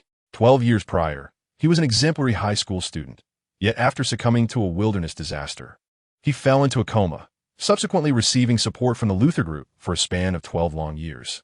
Chloe scrolled the mouse wheel, her peripheral vision catching a glimpse of Gino. Unbeknownst to her, this individual had ties to the Luthor family. "So, what are you investigating about this fellow?" Peter inquired with a hint of curiosity. "I have some personal matters to address with him. He recently awakened, only to go missing again." Gino replied with a faint smile before instructing Chloe, "Could you please look up the members of Jeremy's former football team?" As Chloe clicked the mouse, 3 robust men clad in football jerseys soon materialized in Gino's view. Their names were David, Kent, and Lance, key players from that very football team. Interestingly, these individuals had chosen Jeremy as their scapegoat back in the day. My aunt's ex-boyfriend's nephew was in the same class as Jeremy. That guy was taciturn and often bullied. Peter said mysteriously. Is that so? Gino mused, stroking his chin, his gaze fixed thoughtfully on the computer screen. Thank you for your assistance. I must take my leave for a moment. Having acquired the information he sought, Gino did not linger. Tossing his sports car keys to Chloe and Peter with a playful remark, consider this your reward. You can take it home after school and bring it back tomorrow. Gino was never one to skimp on gratitude when someone aided him, yet the bond of high school camaraderie prevented him from offering cash directly, as it would alter the nature of their relationship. Such generosity from a boss, Peter exclaimed, raising an eyebrow. After all, that was a sports car, something the average person could only dream of touching in their lifetime. As for the insult to pride, please, flaunting a sports car among friends and relatives was undeniably cool, ensuring that everyone knew one had a friend with a flashy vehicle. Moreover, Peter and Chloe were not particularly sensitive or introverted. See you tomorrow. Gino waved goodbye as he exited. Once Gino departed, Chloe and Peter exchanged glances at the keys resting on the desk before both reached for the coveted prize. It's mine. Ignoring the commotion of their playful dispute over the keys, Gino stepped out of the office and pulled out his phone to dial the chief of the local police department. Chief George, it's me, Gino Luthor. I wish to inquire about a few individuals, Gino spoke calmly. Upon hearing the name Luthor, Chief George's voice dropped an octave, responding respectfully. Sir, please go ahead. In the land of the free, power serves the interests of wealth. The quiet and serene town of Smallville lay enveloped in the stillness of the night. The air was slightly chilly, and a full moon hung high above, casting a soft, luminous glow upon the streets, illuminating the garage nestled within the tranquil byway. A music player was blasting an exhilarating rock song, filling the space with vibrant energy. A young man named David swayed his head in rhythm to the music, wielding a wrench as he tapped and inspected the performance of the off-road vehicle before him. A good lad. Upon returning to his parking space, David turned the key, watching as the engine roared to life. A proud smile spreading across his face. This deal would make him some money. Bang! As he closed the hood, a shadowy figure appeared in the corner, seemingly unnoticed until now. The moonlight cast a shifting glow on the youth's face. Hey, this is private property. Do you need car repairs? A middle-aged man frowned, instinctively tightening his grip on the wrench. David Skinner, once the captain of the football team and a prominent figure on campus adored by girls, had now fallen to the status of a mere mechanic. A somewhat hoarse voice echoed through the workshop. The boy's words undoubtedly ignited David's fury. Get the hell out of here. He tightened his grip on the wrench and stepped towards the man. As the distance between them diminished, the indistinct face gradually became clearer. Thin frame, sunken cheeks, dressed in a cheap white hoodie. Most alarming to David was the man's cold, eerie gaze. Wait, David stared intently at the young man, a sense of familiarity washing over him. I think I know you. You're that scarecrow, Jeremy. David fixed his gaze on Jeremy, a smirk forming on his face as he scanned the young man's attire. How dare you mock me? You don't look affluent yourself. Listening to the man's words, a glimmer of mockery flickered in Jeremy's eyes. No, we are not the same. I can mock you precisely because I possess the right and the power to do so. As he spoke, Jeremy's hands suddenly radiated a fierce blue light. Upon closer inspection, it was a flickering frenzy of violent electricity. Crack! Before the middle-aged man could react, Jeremy seized him by the throat. With a sudden thrust, the savage current surged into the man's body upon contact, invading every vein and violently dismantling his bodily structure. Electrified, the man trembled, his eyes rolling back. Reminiscent of a well-known scene of electrocution, a thick odor of burnt flesh wafting from him. Jeremy observed the man's torment with a sickly smile. Indeed, this is how it should be. The strong must humiliate the weak. Wasn't this what you taught me? Die already, he shouted, amplifying the current in his grip. The man let out a piercing scream, while nearby electrical devices erupted into showers of sparks under the influence of the electricity. Crackle. Accompanied by the crackling of flames and lightning, Jeremy closed his eyes in enjoyment. Yes, this is it. Your screams are my lullaby. Whoosh. Just as Jeremy was about to savor the torment of David, a sudden gust of wind howled past his ear, and he felt a sharp pain in his cheek. Bang! A fist struck the man's face without warning. Boom! The air erupted with a deafening sound, and in the next instant, the young man was propelled like a baseball, crashing into a wrecked car in the workshop. the immense force embedding him into the car door. My face. Lying against the vehicle, Jeremy wailed as he covered his cheek. That blow not only sent him flying, but also shattered several of his teeth on the right side of his face, with crimson blood trickling down from the corner of his mouth, painting a dismal picture. Who did this? Jeremy glared with venomous eyes towards the shadow in the corner. Clap, clap, clap. A towering figure emerged from the darkness, the moonlight dispersing the shadows to reveal a handsome face, though a look of disdain marred those attractive features. You are absolutely right, Jeremy, the golden-haired youth remarked as he rubbed his fist and rolled his neck, fixing his gaze on the young man in the corner. The strong ought to humiliate the weak. Gino paused, his smile fading into an expressionless mask as he said, Are you ready now? Chapter 13. What did you say? I am listening. Pain, dizziness, nausea. This was the state of Jeremy's body after enduring Gino's punch. The young man lay sprawled on the ground, his shirt stained crimson with blood. His cheeks were swollen, and his mind felt as if it had been filled with lead, blood oozing from his mouth and nose. Jeremy fought against the nausea, struggling to open his bloodshot eyes. It's you. He stared at the impassive Gino, who stood with arms crossed, looking down from a position of superiority. This is utterly impossible. Jeremy clutched his forehead, fixating intently on Gino. That punch was beyond what an ordinary person could achieve. Since awakening, Jeremy had assessed his own body. The awakened electric powers had significantly enhanced his physique, rendering even regular bullets unlikely to penetrate his skin. Yet, Gino's single punch had shattered several of his teeth. Eliminating all other possibilities led to one undeniable truth. His opponent had also awakened extraordinary abilities. What? You look surprised? Gino scoffed. Do you think that because you've awakened powers, you're somehow destined for greatness? Gino's gaze was mocking. Unfortunately, the reality is that I am vastly superior to you.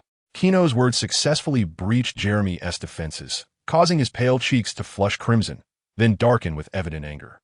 Shut up, he bellowed, raising his arms to unleash the pent-up electric currents. Crackle. The robust currents roared like a thunderous dragon, each surge as thick as a man's arm, striking Gino with ferocious power. Ha ha ha.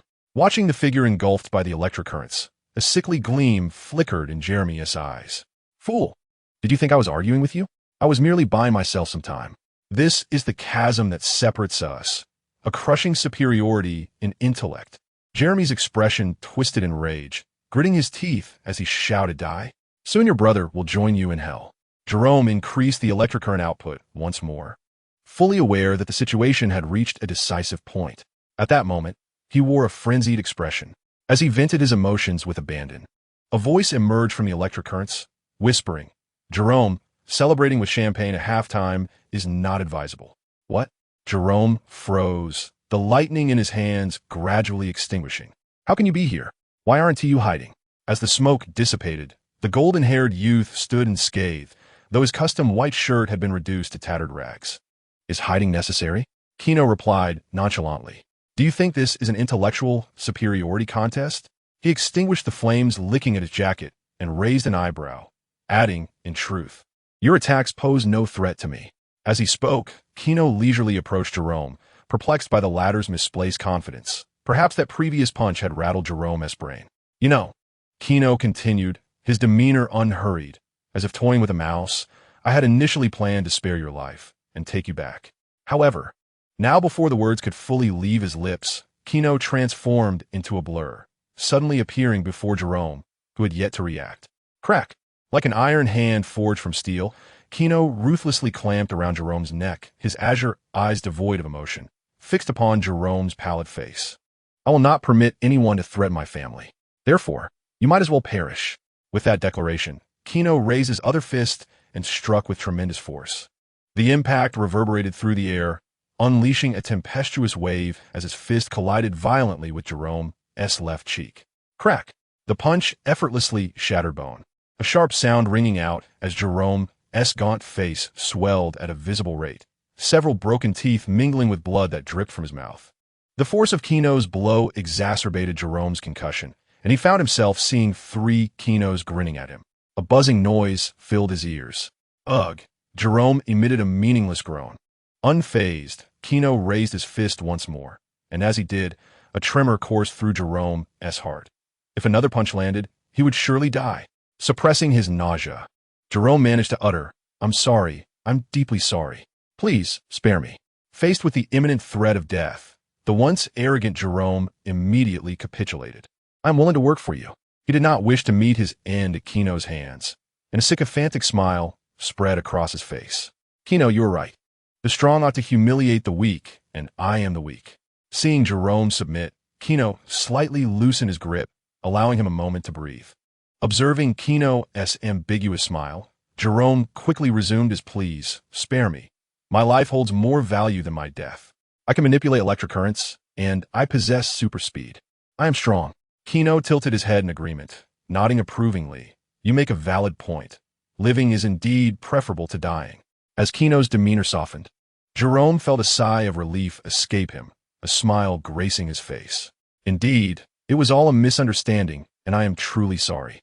However, Kino tilted his head, a slight smirk playing on his lips. "I do not require your existence. Did you express remorse when you harmed my brother? Apologies now are too late." Kino's cold gaze pierced Jerome's eyes, revealing the weakness written all over them.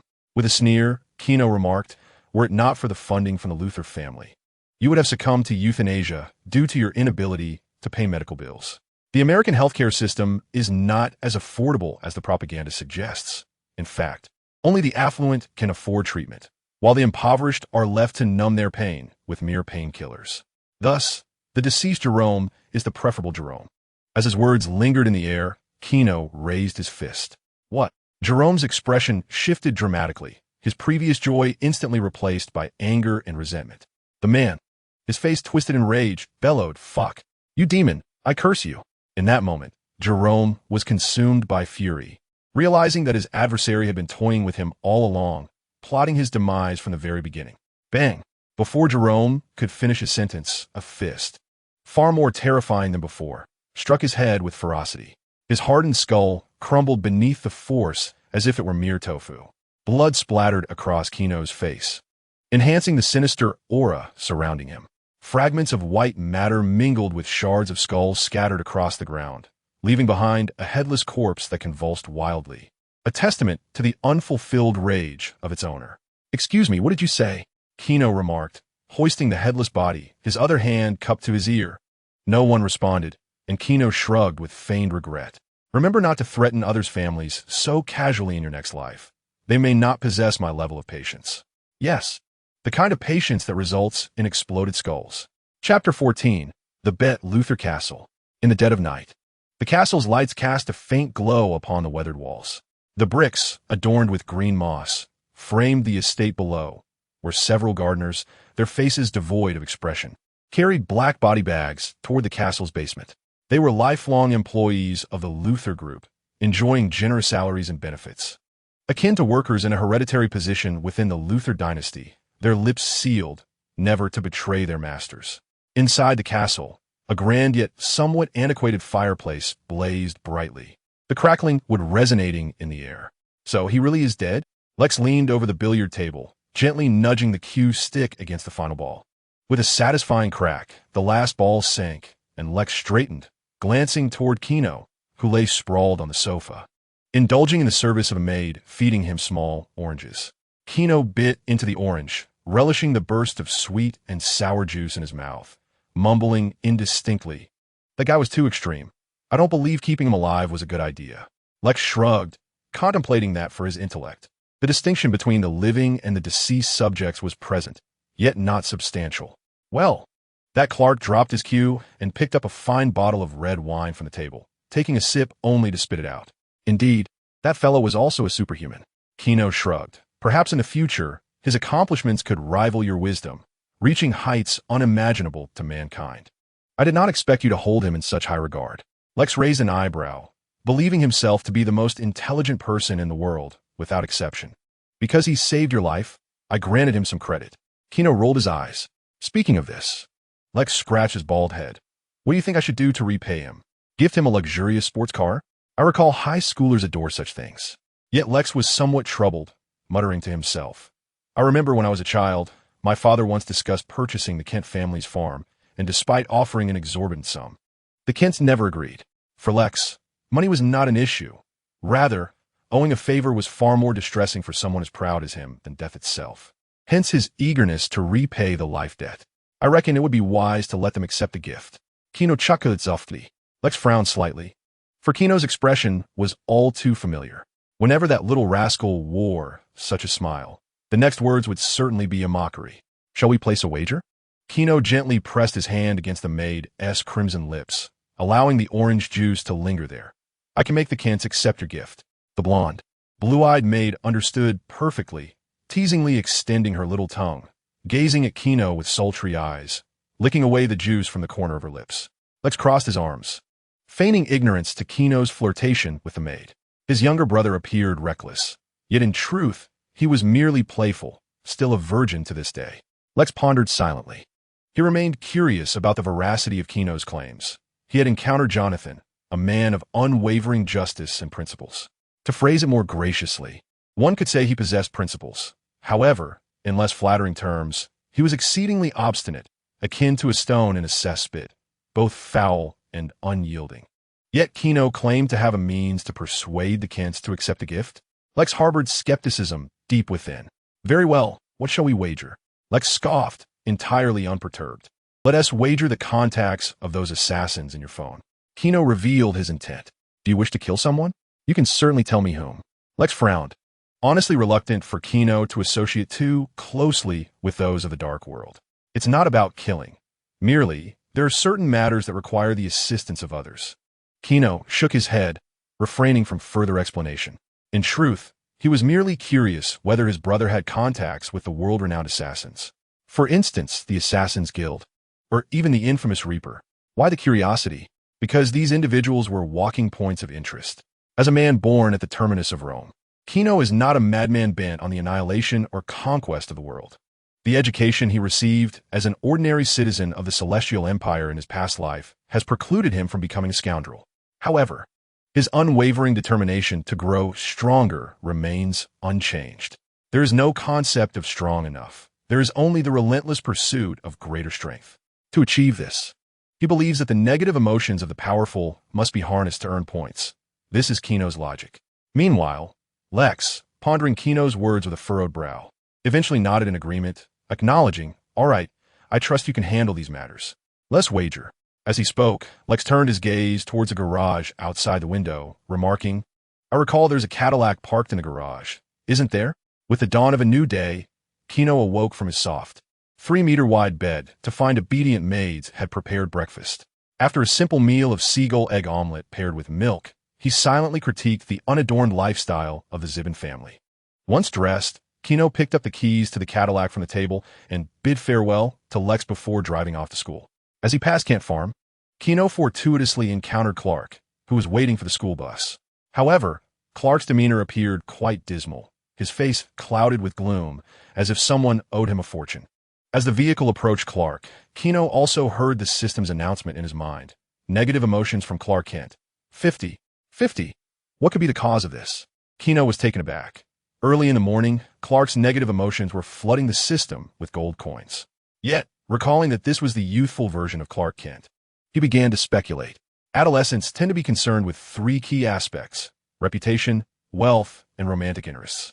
Any of these could be the source of Clark's discontent. Observing Clark's despondent expression, Gino surmised that the latter was likely the principal issue. The poor, innocent boy might have faced romantic disappointment. As these thoughts coursed through his mind, Gino pressed the accelerator, the roar of the red SUV cutting through Clark's reverie. Last night, while using binoculars to observe his crush, the goddess Lana Lang, Clark had witnessed her sharing an intimate moment with Whitney, who had a broken arm, which had deeply soured his mood. "Hey, Clark," Gino said, lightly braking the SUV to a stop before him. He playfully tapped the passenger seat. Still waiting for the school bus? He was jesting. He could hardly let Clark escape his grasp as a veritable point-earning machine. The red SUV halted before Clark, and Gino turned off the engine, swinging open the car door. "Here you go." He tossed the keys into Clark's hands as he approached him. "What?" Clark replied, bemused, instinctively catching the keys with his right hand. Chapter 15. Don't just waste it. Wild grass carpeted the earth, and the gentle breeze brought with it a breath of fresh air. Clark inhaled deeply, feeling his heart race for the first time. The SUV keys lay quietly in the palm of his hand. As Lex once articulated, the aspiration of many American high school students is to possess their own automobile. Clark glanced at the keys in his hand, his gaze shifting once more to the striking red SUV before him. Its rugged, fierce exterior, coupled with gracefully flowing lines, rendered the vehicle a stunning spectacle on the road, particularly with its vibrant red paint. If only he could drive such a car, surely it would capture Lana's attention. Unbeknownst to him, the corners of his mouth, which had previously hung low, subtly lifted, a smile nearly impossible to contain. At that moment, Clark resembled a lovesick puppy. Yet why? Clark's excitement surged as he clenched his fists, turning to Gino beside him. Why would the latter gift him such an extravagant off-road vehicle? The golden-haired youth chuckled lightly, casually draping an arm around Clark's shoulders, and gestured towards the car. This is a Cadillac Escalade, a present from me to you, in gratitude for saving my brother.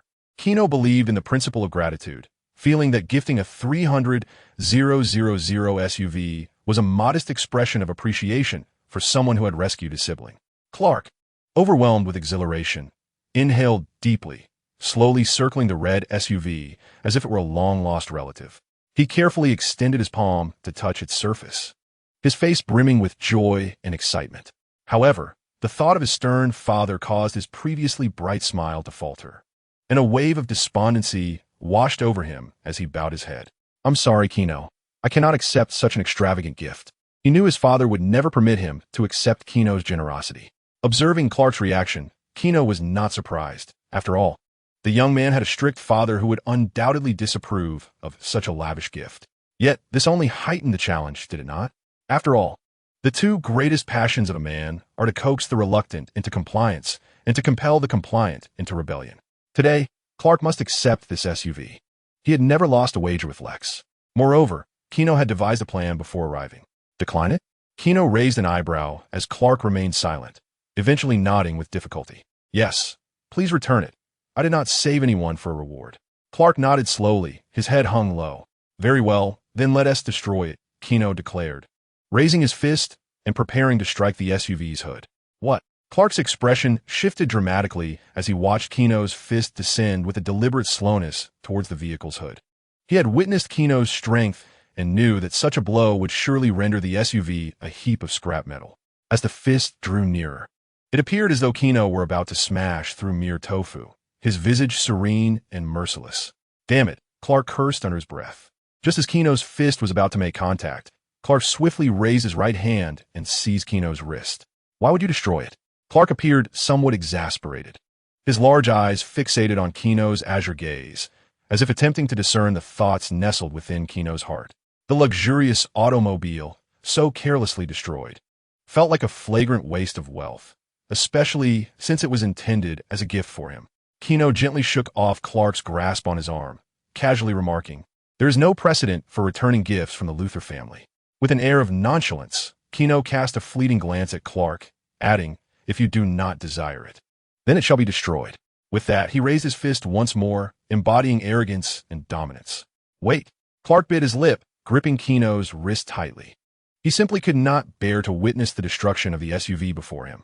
Yet he also found it difficult to accept such a gift. Gino perceived the turmoil in Clark's eyes and shifted his tone, saying, "Since you won't allow me to destroy it, then perhaps you could keep it from me, Clark." Keep it? Clark pondered, a wry smile creeping across his face. Gino's notion of keeping likely implied a lifetime commitment, which bore little distinction from a veiled gift. This was merely a rephrasing of the same sentiment. Unperturbed by Clark's thoughts, Gino opened the passenger door, donned his sunglasses retrieved from his shirt pocket, glanced at his watch, rapped on the car door, and turned to the complexly expressive Clark standing by the roadside. "Can you drive? If we don't leave soon, we shall be late." Sighing, Clark relented, yet the smile tugging at the corners of his mouth betrayed his buoyant spirits. "Indeed, I acquired my driver's license last summer," he exclaimed, excitement radiating from him as he opened the car door, inserted the key, and turned the ignition. The SUV roared to life, the powerful thrust invigorating Clark's enthusiasm. He cast a grateful glance at Gino, his previous grim expression dissipating, replaced by exuberance as he shouted, "Gino, hold on tight." "Oh." Gino raised an eyebrow, playing along. "Why is that?" "Because." Clark shifted gears, released the clutch, and pressed down hard on the accelerator. "Things are about to get thrilling." At the Smallville High School, a silver Bugatti glided carefully into a parking space. Chloe, at the wheel, was meticulous in her driving. Little black Peter followed her out of the car, reluctantly patting the vehicle's exterior while murmuring, "Buddy, I shall miss your speed. Don't be disheartened. With perseverance and hard work, you too might one day afford such a car," Chloe encouraged, grasping her backpack. "I could sell my entire internal organs and still not afford this car." Little black Peter scoffed, rolling his eyes at the naive notion that hard work alone could yield wealth. A sudden roar from an SUV interrupted their musings, causing several students entering the campus to pause and turn towards the sound. A colossal red SUV, moving at a leisurely pace, parked beside the silver sports car. "Good morning, everyone," Clark exclaimed as he stepped out of the vehicle, his face aglow with enthusiasm. "Your keys." Chloe approached Gino to return the keys to the sports car. "Wow, Gino, how many cars do you actually own?" Peter looked at the towering steel beast before him with a sense of wonder. "This red off-road vehicle is incredibly cool. I believe there are about 10 of them, but this one no longer belongs to me. It now belongs to Clark." Gino smiled and patted Clark on the shoulder, who responded with a shy grin. "I'm merely keeping it safe for you." However, upon hearing Gino's explanation, both Chloe and Peter widened their eyes in disbelief, as if they had seen a ghost. "What? You gifted Clark a car?" They exchanged glances and exclaimed in unison. For a moment, Chloe even wondered if Gino harbored some inappropriate feelings for Clark. Otherwise, why would he give such an extravagant gift? Are the wealthy truly this whimsical? Chapter 16. Roaring, "Well, what kind of look is that?" Gino noticed Chloe's gaze and unceremoniously pressed down on the girl's head, playfully ruffling her golden hair with a bit of force. The girl yelped in pain. "I just washed my hair." Chloe pitifully covered her head, using her small hands to push Gino's teasing hand away. "This car is a token of gratitude for Clark, who saved my brother," Gino explained as he withdrew his arm and stuffed his hands into his pockets. "What? You saved Gino's brother?" Peter looked at Clark in surprise. "No wonder you weren't at school that day." "It was merely a small act," Clark replied, feeling a bit bashful as he scratched his cheek. While the dark-skinned Peter sighed heavily. "Had I known, I would have skipped school too." "Come on, you can't even swim," Chloe mercilessly exposed Peter. The group chatted and laughed as they made their way toward the school building. The early morning campus was bustling with activity. Gino scanned the crowd and spotted Whitney, who had his arm in a cast, surrounded by members of the baseball team clad in their jackets, all heading towards the playground under the guidance of a physical education teacher. The school's gym instructor was a stout, middle-aged Caucasian man, his hair slicked back with gel, giving him a rather intimidating presence akin to that of a mob boss. "Wait a moment, kids," Coach What furrowed his brow, his plump cheeks quivering as if a large character were etched upon his forehead. He loosened his collar, his belly jiggling slightly, and fixed his gaze on the quartet approaching the school, his eyes landing on Gino. "Is that the kid who injured your arm, Whitney?" Coach What cast a sidelong glance at Whitney, who gritted his teeth and nodded slightly. "That's right. I suspect it's him." Although Whitney's incident had become somewhat of a local mystery, his instincts told him that Gino was likely responsible. "I recall he skipped my gym class yesterday." Coach What narrowed his eyes, his temper quick to ignite. The man strode towards Gino, while the football players behind him exchanged glances, eager to witness the unfolding drama. Their coach was not known for his good nature. His explosive temper often resulted in either reprimanding or scolding the team. "Hey, you little rascal," Coach What bellowed, halting the four as they headed towards the school. "Ah, Coach What, he might be here to inquire about your absence from class yesterday." Little Peter shrank his neck, clearly intimidated by the coach. Chloe cast a sympathetic glance at Gino, sensing that he was in for a stroke of misfortune today. Only Clark bore a look of deep concern, his body tense with anxiety over a potential conflict between Gino and Coach What, fearing that in a fit of anger, Gino might snap the coach's arm. He prepared himself to intervene if necessary. "What is it?" Gino halted his steps, turning to face Coach What, who was several heads shorter than him. From Gino's perspective, Coach What resembled an irate groundhog at that moment. The coach fixed his gaze on Gino, their eyes locking, as an invisible flame seemed to ignite in the air between them. However, having weathered many storms, the disparity in mindset and demeanor between Coach What and Gino was as vast as the ocean itself. Ultimately, it was Coach What who could no longer bear the chilling atmosphere. With a sneer, he spoke. "You are Gino Loser, correct?" "That's me," Gino replied with a dispassionate nod, recognizing the hostility emanating from the middle-aged man. Thus his reaction was anything but warm. "What do you want?" Kino's question was abruptly cut off by Coach Watt. "Shut up, kid." Coach Watt's voice boomed, practically roaring at Kino as he glared with wide eyes, pointing at himself, and then gesturing towards Kino. "I am speaking, you listen, understand?" Before Kino could respond, the man continued, "Considering your truancy yesterday, I believe a punishment is in order." He glanced at his football team with a sardonic smile, declaring, "I don't care if you're from the loser family or some other nonsense. Here, skipping class comes with consequences." The middle-aged man eyed Kino's handsome face with a sinister grin, stating, "Your punishment will be to wash the socks of all the starting players for a week." As his words echoed, the teammates behind him erupted in mocking laughter. "Wow, it seems I won't be changing socks for weeks. In fact, I think I should change them 3 times a day just to give them more to wash." Listening to their ridicule, Kino maintained a calm demeanor, while the 3 beside him could hardly contain themselves. "Coach, that's against school regulations." Chloe was the first to speak, asserting, "The punishment for a student skipping class is merely writing a 1,000-word reflection, not washing other socks." "Indeed, you are abusing your authority, Coach Watt," Clark interjected with a serious expression, stepping firmly forward to demonstrate his solidarity. I agree." Little Peter hesitated, but eventually raised his hand slowly. "Silence. You have no right to speak here." Coach Watt glared at the 3, growling, "Get out of my sight before I lose my temper. Otherwise, you will join him in washing socks." Listening to Coach Watt's roar, the 3 high school students turned pale, overwhelmed by the fear instilled by the coach's imposing presence. At that moment, numerous passers-by cast furtive glances at the group, whispering among themselves about the unfolding scene. "So, did you hear my words?" Coach Watt directed his gaze at the composed, yet silent Kino, a smug expression crossing his face. Even the Luthor family was merely a high school student. The authority he had cultivated over the years as a coach could easily intimidate a teenager, couldn't it? Despite Watt's arrogance, even Clark felt a flicker of anger rise within him. Yet he noticed Kino remained surprisingly calm. "What? Your roar will not earn you the reverence of others." Under Clark's watchful gaze, Kino slowly spoke, letting out a sigh as his eyes fixed on the emblem on Watt's attire. "If I recall correctly, the Luthor Group donates 500,000 annually to the high school in our town for its development and the welfare of the faculty. I had always believed that the teachers at Smallville High School would be courteous and of high moral standing. However, your behavior has significantly altered my perception of the institution." Kino, unhurried, took out his phone and dialed Lex's number. "Perhaps I should advise my brother to halt the funding to the high school." He held the phone to his ear, casting a malevolent smile at Watt. "Once the school authorities learn the reason behind this, I hope to still hear your roars." Chapter 17. Still prefer your unruly demeanor. Kino recalled a lesson from the tutor his father had hired during his childhood. One particular class delved into the nature of society. Kino remembered the questions posed by the teacher. What is the essence of societal operation?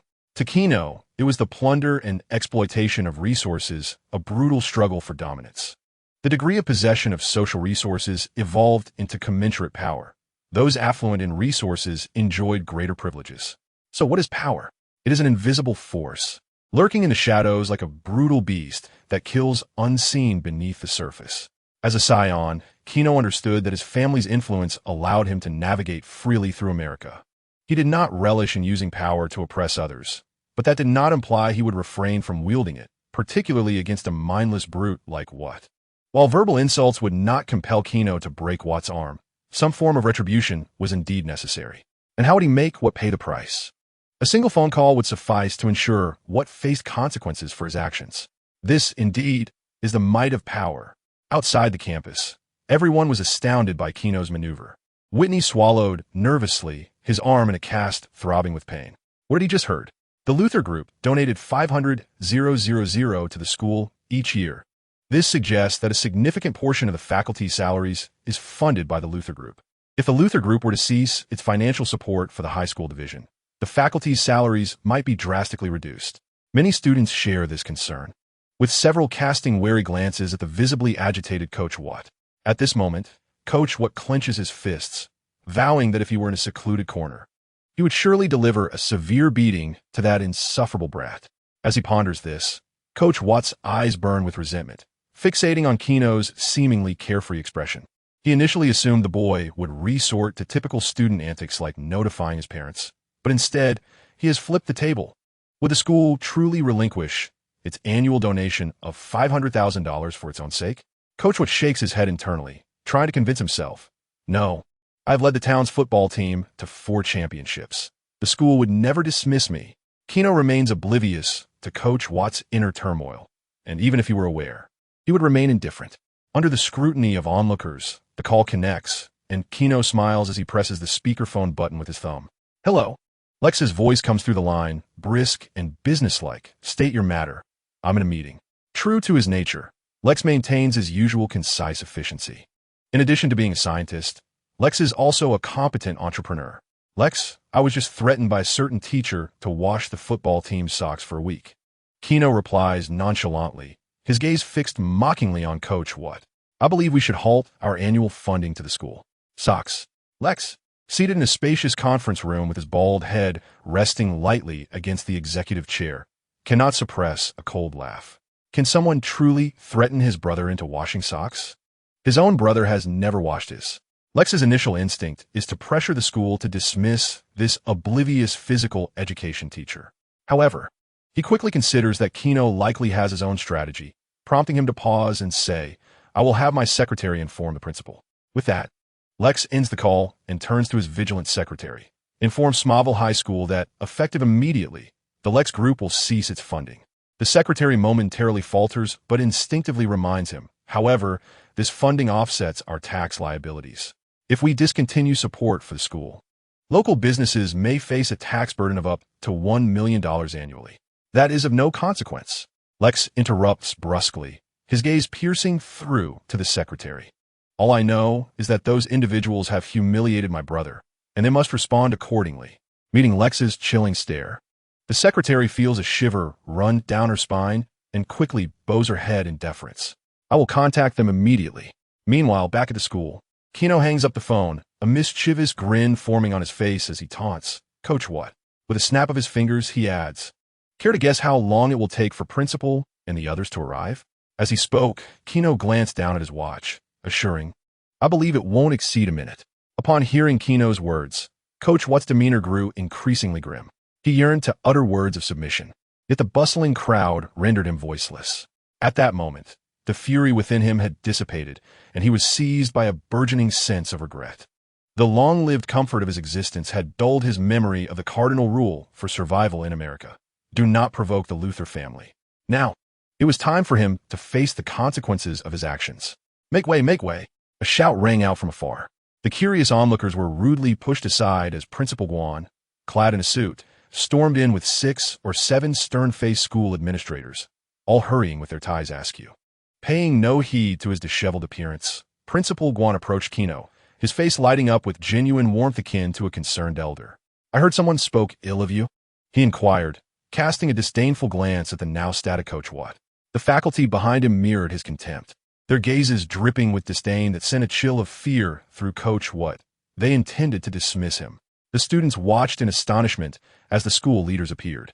Chloe elbowed her friends, the curious Black Peter and Clark, and whispered, It only took 40 seconds. Indeed, it was because I skipped class yesterday. Coach What made me wash the team's socks for a week, Gino replied, a smirk playing on his lips as he observed the pallor of Watt's face. The latter's previously arrogant demeanor had evaporated, leaving him resembling a bewildered middle-aged worker facing unemployment. Yet Gino felt no pity for him. Had he been merely an ordinary student, he would have been doomed to accept the humiliation of washing socks for a week. Thus, Gino withheld his compassion and kindness towards the wicked. To show kindness to the malevolent is to be cruel to the virtuous. So that is how it is, Principal Guan mused, furrowing his brow. Internally cursing Coach What for possibly drowning his brain in alcohol after work. How dare he assign a wealthy heir to wash the socks of his football team? As he contemplated, Principal Guan exchanged glances with the other leaders.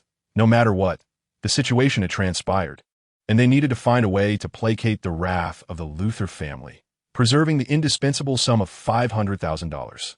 Coach What, the administrator responsible for student conduct, stepped forward, asserting, according to the school's code of conduct, a student who skips class merely needs to write a 1,000-word reflection. Your actions constitute a severe violation of school regulations. Furthermore, treating a student in such a manner can inflict significant harm on his mental and physical well-being. Chapter 18. Forgive on your terms, as the saying goes. When you succeed, everyone is kind and charming towards you. In a similar vein, when one is born into affluence, the expressions of those around them often reflect deference and humility. At this very moment, the dynamics shifted dramatically as a group of school administrators unleashed a merciless barrage of criticism upon Coach Watt. The individual responsible for managing faculty appointments, a middle-aged Caucasian woman, maintained an emotionless demeanor as she declared, "The act of threatening to physically punish students is utterly disgraceful. Coach Watt, you must vacate this institution."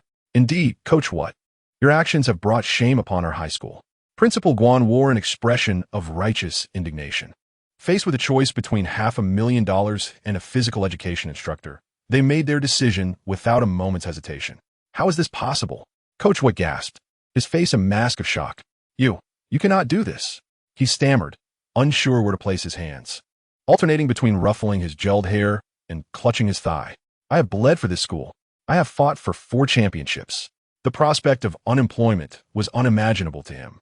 After decades at this institution, Coach Wood had become a frog in boiling water, unaware of how to navigate life after losing his job. Seek another school? The Luthor Group would not allow it, and no institution would dare take the risk of offending the Luthor Group by hiring him. "I'm sorry, what? We cannot condone your behavior." Principal Guan's expression remained impassive, disregarding Watt's pleas as he turned his attention to Gino, adopting a look of eager deference. "Mr. Gino." Principal Guan's face was alight with flattery and respect, his tone low and rapid. "Are you satisfied with this resolution? If so, please convey to Mr.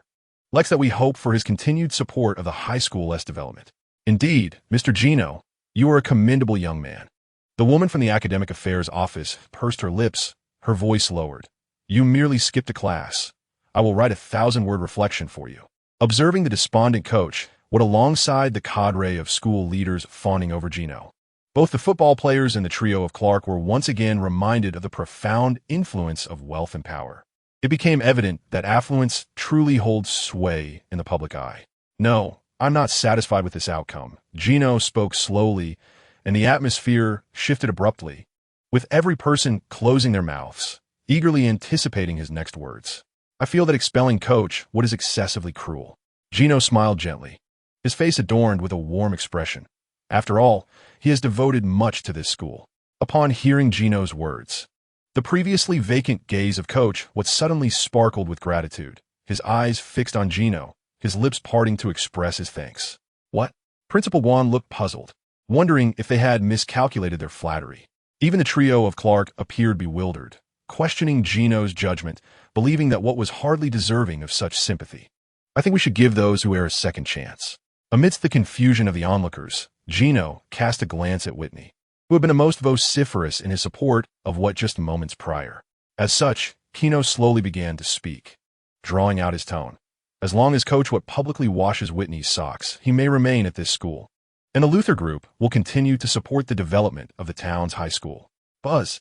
The crowd, which had been silent, erupted in an instant. "My goodness, make Coach Watt wash Whitney's socks." Clark in the crowd couldn't help but raise an eyebrow. He glanced at the bewildered Whitney, and honestly, a sense of schadenfreude crept into Clark's heart. Little Black Peter covered his mouth and remarked to Clark, "Goodness, if I were Coach Watt, I would be so ashamed I'd wish to die. This is simply a form of murder. What is it they say in that Eastern proverb? Murdering one's heart." Chloe's beautiful eyes fixated on Kino's profile as she murmured, "I almost thought he had become a saint, but it seems this fellow has not changed at all." On the other side, upon hearing Kino's condition, Watt's expression was as if he had swallowed a fly, utterly revolting. He had initially thought the other party was showing benevolence, only to be met with deeper humiliation. Kino sneered, watching Watt's complexion shift from pale to green, urging, "Make your choice, Coach Watt. Will be pride or your job." Fury ignited within Watt, who at that moment longed to scream and charge at Kino. This extreme humiliation caused him to clench his fists, his breath growing heavy like a wheezing old bull. Yet, contemplating his future, his tightly clenched arms gradually relaxed, and Watt, suppressing his humiliation, declared, "I will wash." With that, Watt turned to Whitney, bellowing, "Take off your shoes, kid." He lowered his voice. "If you wish to keep your position as captain of the football team, then remove those socks. Moreover, someone fetch me a basin of water."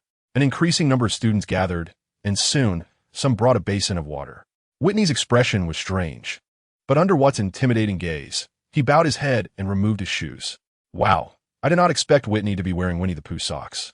Little Black Peter couldn't help but comment on the socks, provoking a wave of laughter from the onlookers.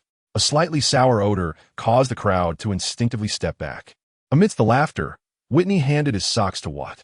The crowd watched as the portly Watt struggled to crouch down, soaking the stinky socks in water and scrubbing them. Again and again, it seemed as though it was not merely washing socks but venting his pent-up rage. Coach Watt, I hope you remember this lesson. Gino observed the chastened Watt with an impassive expression. To be honest, the lesson for such a clown did not bring him any joy. Let's depart. Gino led the three to leave. Hey, what happened here? Lana, Whitney's girlfriend, arrived upon hearing the news. Upon witnessing her boyfriend standing barefoot with a flushed face while Coach was rubbing his socks, Lana approached Gino with a somber expression. This appears to be an act of bullying, Mr. Luthor. You should be ashamed of your actions. In an instant, Gino and Clark's faces turned pale, a rare sight that did not escape the notice of several observant onlookers. Struggling to suppress his dizziness, Gino resolved that the influence of the kryptonite upon him was too significant. He must retrieve this trinket that posed a threat to his well-being. The longer he lingered, the weaker he felt. Perhaps it was for the best. Under the influence of the kryptonite, Gino opted not to engage in a debate with Lana. Leaning gently against Chloe's shoulder, he signaled for her to take him away. As he departed, Gino cast a lingering gaze at Lana. Miss Lana, I look forward to our next encounter. He would keep a mental note of this public admonishment for later. Chapter 19. A father and son dispute within the confines of the campus. Chloe pouted, supporting Gino at the waist. Why do you all appear so guilty whenever you encounter Lana Lang? Do you perhaps harbor feelings for that girl? Little Black Peter, adopting a Sherlock Holmes demeanor, inquired with a finger to his chin. Once distanced from Lana, the sense of exhaustion faded, and Gino smiled as he patted Chloe's shoulder, straightening his posture. He then glanced at Little Black, suggesting, it might just be your imagination. In the context of Smallville High School, which promotes a philosophy of joyful education, afternoons are reserved for student leisure activities.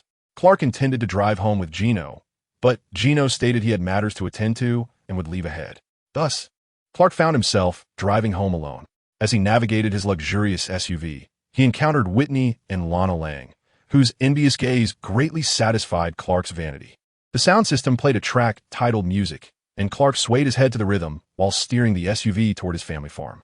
He had never felt such exhilaration. This exquisite vehicle was akin to a bombshell disrupting his mundane existence, infusing it with newfound passion and joy. As Clark lightly pressed the accelerator, the roaring SUV gradually came to a stop before the fence. At that moment, Martha, who was tending to the farm's hay with Jonathan, lifted her head. The middle-aged woman furrowed her brow slightly. Jonathan, it seems we have visitors? Not far off, Jonathan, wielding a pitchfork, glanced at the SUV parked in front of their home, noting the emblem on the hood with a frown. Only the Luthor family could afford such a vehicle. Could it be yet another classmate of Clark's coming to see him? Although Clark was not home, Jonathan harbored reservations about Gino's association with Clark. However, when the car door opened and Clark, clad in khaki jeans, emerged into Jonathan and Martha's view, their jaws dropped in astonishment. Clark? Jonathan was taken aback, setting aside his tasks to rush towards Clark. Where did you get this car? He brushed aside the ominous feeling welling up within him as he approached, admiring the car's sleek red contours and its pristine yet slightly muddied tires. He realized that it would take him a century of farming to afford such a vehicle. Martha, concerned about a potential altercation between the two, hurried to their side. The three stood on the grassy expanse of the farm, and Clark fidgeted, running a hand through his hair, his gaze evasive. A friend lent it to me, he stammered. Clark. Jonathan furrowed his brow, scrutinizing the boy he had watched grow up, immediately discerning the falsehood in his words. Lowering his voice, he insisted, I want the truth. Realizing he could not evade the inquiry, Clark lowered his hand from his hair, took a deep breath, and met Jonathan's gaze. All right, this car was a gift from Gino. As expected, Jonathan sighed inwardly, his suspicions confirmed. Martha raised an eyebrow, smiling as she asked, Is it because you saved Lex Luthor's life that his brother gifted you this vehicle? Exactly, Clark replied animatedly. Mom, this car is incredibly efficient. We need it to transport goods and alleviate some of the family's financial burdens. Clark, Jonathan interjected, not allowing him to finish. The middle-aged man wore a serious expression. His brow knitted. I know you desire this car, but you cannot accept it. But it's their token of gratitude. Clark protested, puzzled by his father's obstinacy. It's just a car, Dad. Clark could not comprehend why his father was so adamant. It was a matter of mutual goodwill, yet Jonathan remained resolute. Just because you saved his life, does that grant you the right to accept his gratitude? Jonathan crossed his arms, his demeanor stern. What about next time? Clark, if you save someone else's life and they do not offer you anything in return, how will that make you feel? I don't think that way, Clark replied, pursing his lips. But that is human nature, Jonathan countered, fixing his gaze on Clark. You cannot guarantee that your emotions will remain unaffected. Kindness should not seek recompense, Clark. But for the Luthor family, it was merely a trivial gesture. Father, Clark struggled to grasp Jonathan's reasoning, arguing fervently. Do you know what Gino wears? His clothing lacks even a brand. They're all custom-made. He is handsome, wealthy, and I can assure you that 99% of the girls at school are enamored with him. Gifting a car is insignificant to the Luthors. It's akin to giving a cup. Observing the agitated Clark, Jonathan sighed, but maintained his stance. He slowly shook his head, saying, I'm sorry, Clark. I know you're upset, and that is perfectly normal. After all, children your age often yearn for a car. Listening to Jonathan's words, Clark inhaled deeply and fixed his gaze upon his father, saying, So I cannot accept this gift, correct? Jonathan stood firm, nodding in agreement. I'm afraid that is indeed the case. Well then, I shall destroy it, Clark exclaimed, abruptly discarding his backpack and, in an instant, appearing before the SUV. He raised his fist and, imitating Kino's earlier actions, struck the hood of the vehicle with great force. Stop it, Clark, Jonathan exclaimed in alarm, rushing forward in an attempt to halt his son's reckless behavior. However, how could Jonathan's speed possibly rival that of the son of Krypton? Before Jonathan could cover much ground, Clark's fist had already collided with the hood. Thud! The powerful impact reverberated, sending a jarring sound echoing through the air. The once smooth surface of the car was visibly dented, a fist-shaped imprint marring the metal, transforming the once aesthetically pleasing front into a grotesque semblance of a wreck. Clark! Martha cried out, equally startled by her son's actions. Child, don't do this. Wisps of smoke began to rise from the vehicle, indicating some internal damage. Having vented some of his anger, Clark felt a modicum of calm return to his previously tumultuous heart. Yet, upon seeing the worried expressions on his parents' faces, he instinctively relaxed his fist. Initially, I had rejected Kino's offer, but he stated that if I declined, he would destroy it. Clark cast a defiant glance at Jonathan, adding, So I have fulfilled your wish, father. With that declaration, he turned and sprinted away from the farm. Jonathan hesitated, words caught in his throat. Clark paid no heed to the calls behind him, quickening his pace. At that moment, all he desired was solitude. Chapter 20. An Evening with Clark Luthor Castle. The crisp sound of clashing swords echoed throughout the grand hall. Two figures, adorned with masks and wielding rapiers, engaged in a continuous dance of attack and defense, their blades colliding with a sharp resonance. The clang of steel filled the space. The tall figure on the right moved with swift precision, launching a relentless assault that forced the smaller figure to defend with fervor. Young Master, the aged butler, stood at the entrance of the hall, one hand holding a tray, the other clasped behind his back, exuding an impeccable demeanor. I apologize for the interruption, but there is a boy outside claiming to be your high school classmate who wishes to see you. High school classmate? A muffled voice emerged from beneath the mask. What is his name? As he spoke, the tall figure sidestepped a thrust aimed at his throat, countering with a deft parry before re-engaging in the fierce duel. The butler maintained his calm expression, replying, He identifies himself as Clark Kent. Kino, momentarily distracted, murmured, Clark? That is indeed a rare visitor. Yet in a fencing match, even the slightest misstep could lead to dire consequences. Huh! The petite figure evidently seized the opportunity. She uttered a low exclamation and, with a swift motion of her right hand, forcefully deflected the long sword pressing against her blade.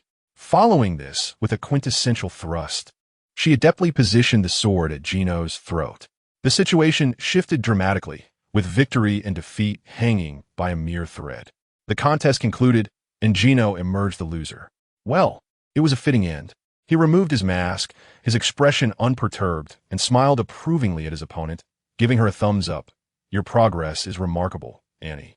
The figure opposite likewise removed her mask, revealing a delicate and innocent visage, with her long hair, damp with sweat, clinging to her cheeks. Upon hearing Gino's praise, the young maid modestly nodded, straightening her slender waist as she approached Gino to take the sword and mask from him. Gino then took a sip of the milk from the butler's tray and said, "Let him in, and prepare for dinner." With a light snap of his fingers, he added, "I wish to host this dear friend." The old butler nodded, "As you wish, young master." The afternoon breeze caressed the grassy expanse before Luthor Castle, where green vines clung to the walls. Standing before the castle's grand entrance, Clark stared vacantly at the climbing vines, bewildered by how events had unfolded. Not far off, a steady voice of an elder interrupted his thoughts. "Mr. Clark, welcome to Luthor Castle." "Ah, hello," Clark responded, snapping back to reality. The butler opened the iron gate and led Clark into the castle. As they traversed the cracked stone steps, flanked by flourishing pathways, Clark entered the castle's main hall. Surrounded by the grandeur of historically rich furnishings, particularly the opulent chandeliers that appeared rather hefty overhead, he couldn't help but feel a sense of awe.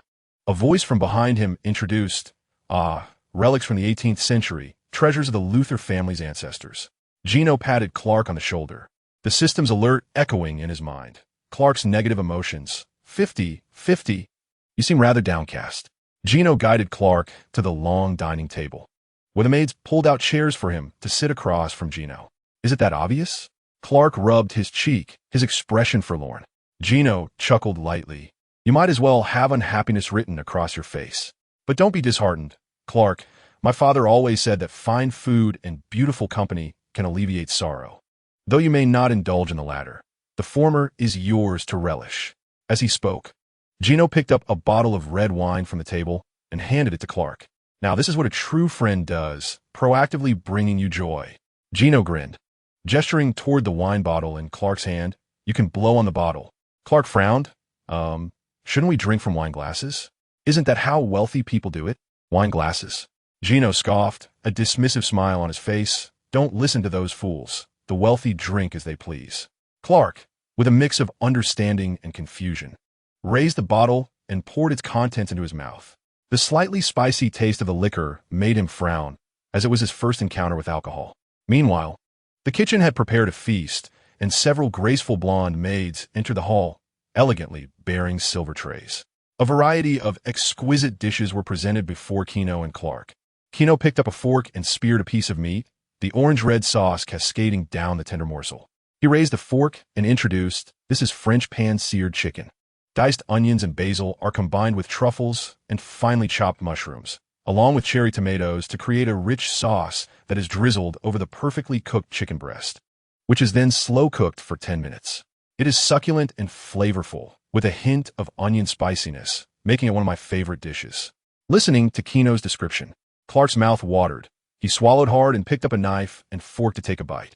As he chewed thoughtfully, his previously dull eyes suddenly sparkled, and he mumbled through his mouthful, "Delicious." The two continued to enjoy their meal, occasionally raising their glasses to savor the red wine. As the saying goes, there are 3 ways to bond between men: to share the burden of battle, to drink together, and to experience life together. As time passed, Clark felt the wine in his stomach fermenting. Even with his extraordinary physique, he sensed a slight intoxication. Seizing the moment, he set down his knife and fork and looked across the table at Gino, a troubled expression on his face.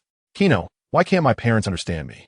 Gino raised an eyebrow, a subtle smile playing on his lips as he inquired, "Is it because of Uncle Jonathan? He disapproves of you accepting the gifts from the Luthor family?" Clark nodded indeed. He rubbed his temples, his eyes filled with anguish. "It feels as if there is a vast chasm between us." Gino chuckled softly, also setting down his utensils, and snapped his fingers to signal the maids to clear away the dinner and bring out dessert. He fixed his gaze on Clark and said, "That is quite normal, Clark. You know, when I displayed my powerful abilities as a child, my parents spent 4 years taking me to many mysterious places in search of understanding my anomalies. They believed I was possessed by some demons, but I prefer to think of it as a blessing." Gino gazed intently at Clark, a gift from God. "Of course, due to those 4 years of delay, I ended up starting high school instead of college." The maids brought forth the post-dinner desserts. Gino picked up a macaron and tossed it into his mouth, but finding it too sweet, he spat it back onto the table. He waved a hand, sharing his thoughts with Clark. Sometimes, perhaps you should communicate more with your father. I can see he loves you dearly, just like my parents love me. But their worry for you has caused their affection to become a significant pressure. Chapter 21. The Deep Web. As evening approached, Clark departed from the ancient castle. As he departed, the words of Gino echoed in his mind. Go tell him your feelings. Soon after Clark's departure, the sound of a sports car's engine reverberated outside the estate. Lex, clad in a tailored suit, entered the hall with an impassive expression. Butler, prepare some food for me, he instructed, casting a glance at Gino, who lounged languidly on the sofa. Lex rolled his eyes in exasperation. My foolish brother, so who won the bet? Hearing Lex's words, Gino narrowed his eyes slightly. Strictly speaking, I was the victor. Rising from his seat, he grabbed a small bread roll from the table and tossed it into his mouth. The Kent family did not return that car. Listening to Gino's words, Lex pondered for a moment and surmised the method Gino had employed. Fixing his gaze on the smiling Gino, he inquired, Oh, you leveraged Clark's pride? While others may have been oblivious, Lex was well aware of Jonathan Kent's stubbornness. At the riverbank, he had shown no regard for either of them. Thus, to persuade the Kent family to accept the car, one could only approach it through Clark. Gino sighed. Pretty much, he even had a fierce argument with his father over it. But as long as the outcome is favorable, it's all good. Lex fell silent for a moment, then shook his head. Perhaps you are more suited than I to take over the family business and become a competent scion. As he spoke, Lex pulled a slip of paper from his pocket and handed it to Gino. What is this? Gino accepted the paper, his azure eyes filled with anticipation directed at his elder brother. Lex rolled his eyes in annoyance. This is the transaction website for those assassins in the underworld, as well as your reward for winning the bet. Watching Gino take the paper with a smile, Lex furrowed his brow and cautioned, However, I must remind you not to act foolishly, Gino. Especially, do not expose yourself. Gino shrugged, adopting a slouching salute reminiscent of a Marine. And without waiting for the scowling Lex to scold him, he lightly bounded up the stairs, clutching the paper. Upon returning to his room, Gino powered on his computer and entered the website from the slip into the browser. As the network buffered, a minimalist web page soon materialized on the cold, slightly glaring computer screen. It was an exceptionally simple site, devoid of cumbersome advertisements, with only two options displayed in black and red. Cleaner contractor. Gino clicked on the latter option, and as he confirmed his selection, the page refreshed, revealing a long list of fill-in-the-blank options. Task type: assassination, theft without hesitation. Gino selected the second option.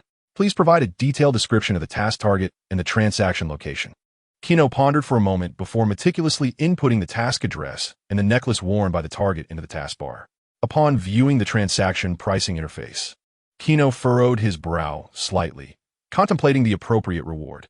He ultimately decided upon $50,000.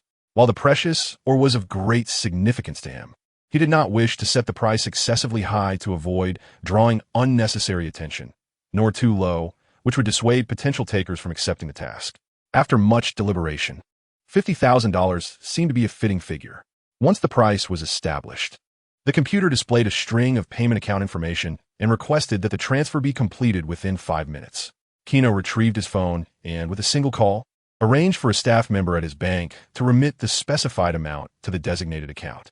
2 minutes later, the page refreshed once more, accompanied by a notification confirming that the task had been successfully posted and advising patients while awaiting responses. Upon completing these actions, Gino navigated back to the main page. Selecting the scavenger option, he felt a flicker of curiosity about what the assassins would see on their end. The page refreshed again, revealing a forum-like interface. The top few tasks, highlighted in bold red, caught Gino's eye and elicited a chuckle from him. Task: assassinate the Eagle Lord. Target bounty: $10 million. $10 million for the life of a lord. Gino clicked his tongue, pondering the worth of such a figure. However, considering that the lord was merely a puppet manipulated by major corporations, the bounty seemed less outrageous. This task appeared to be purely an act of malice against the Eagle Lord, a conclusion Gino found delightfully ironic.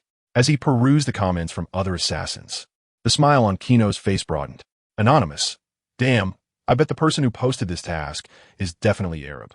Anonymous: I support someone taking this task to eliminate that old puppet who often spouts nonsense on television.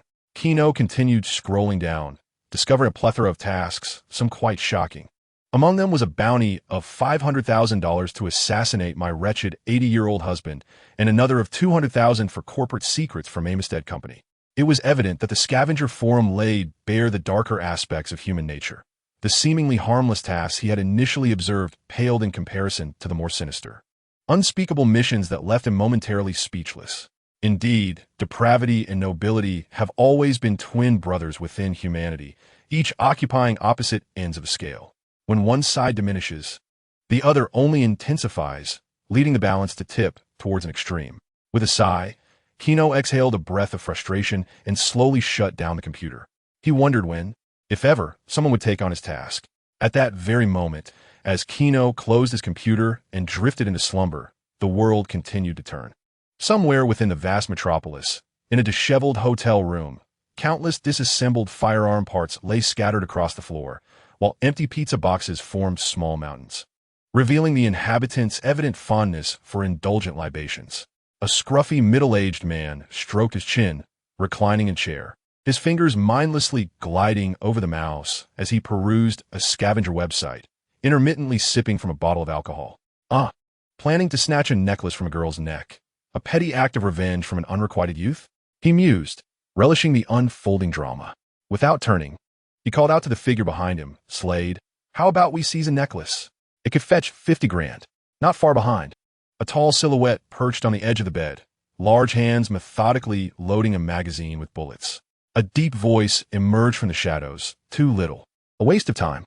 After completing the task, the figure rose slowly, stepping into the light, revealing a robust physique marred by scars and a right eye concealed beneath a mask. His assistant, brimming with curiosity, inquired, "So what were you doing at 16? Did you have a crush in high school?" The man picked up 2 katanas from the floor, wiping the blood from their blades, his expression stoic as he gazed at the cold, reflective surfaces. "Wintergreen, I was killing at 16, having entered the military." He was known as Lex, but in the mercenary world, he bore a more notorious moniker, the Grim Reaper. Chapter 22. The devoted daughter Talia on the tranquil yet distant expanse of the sea.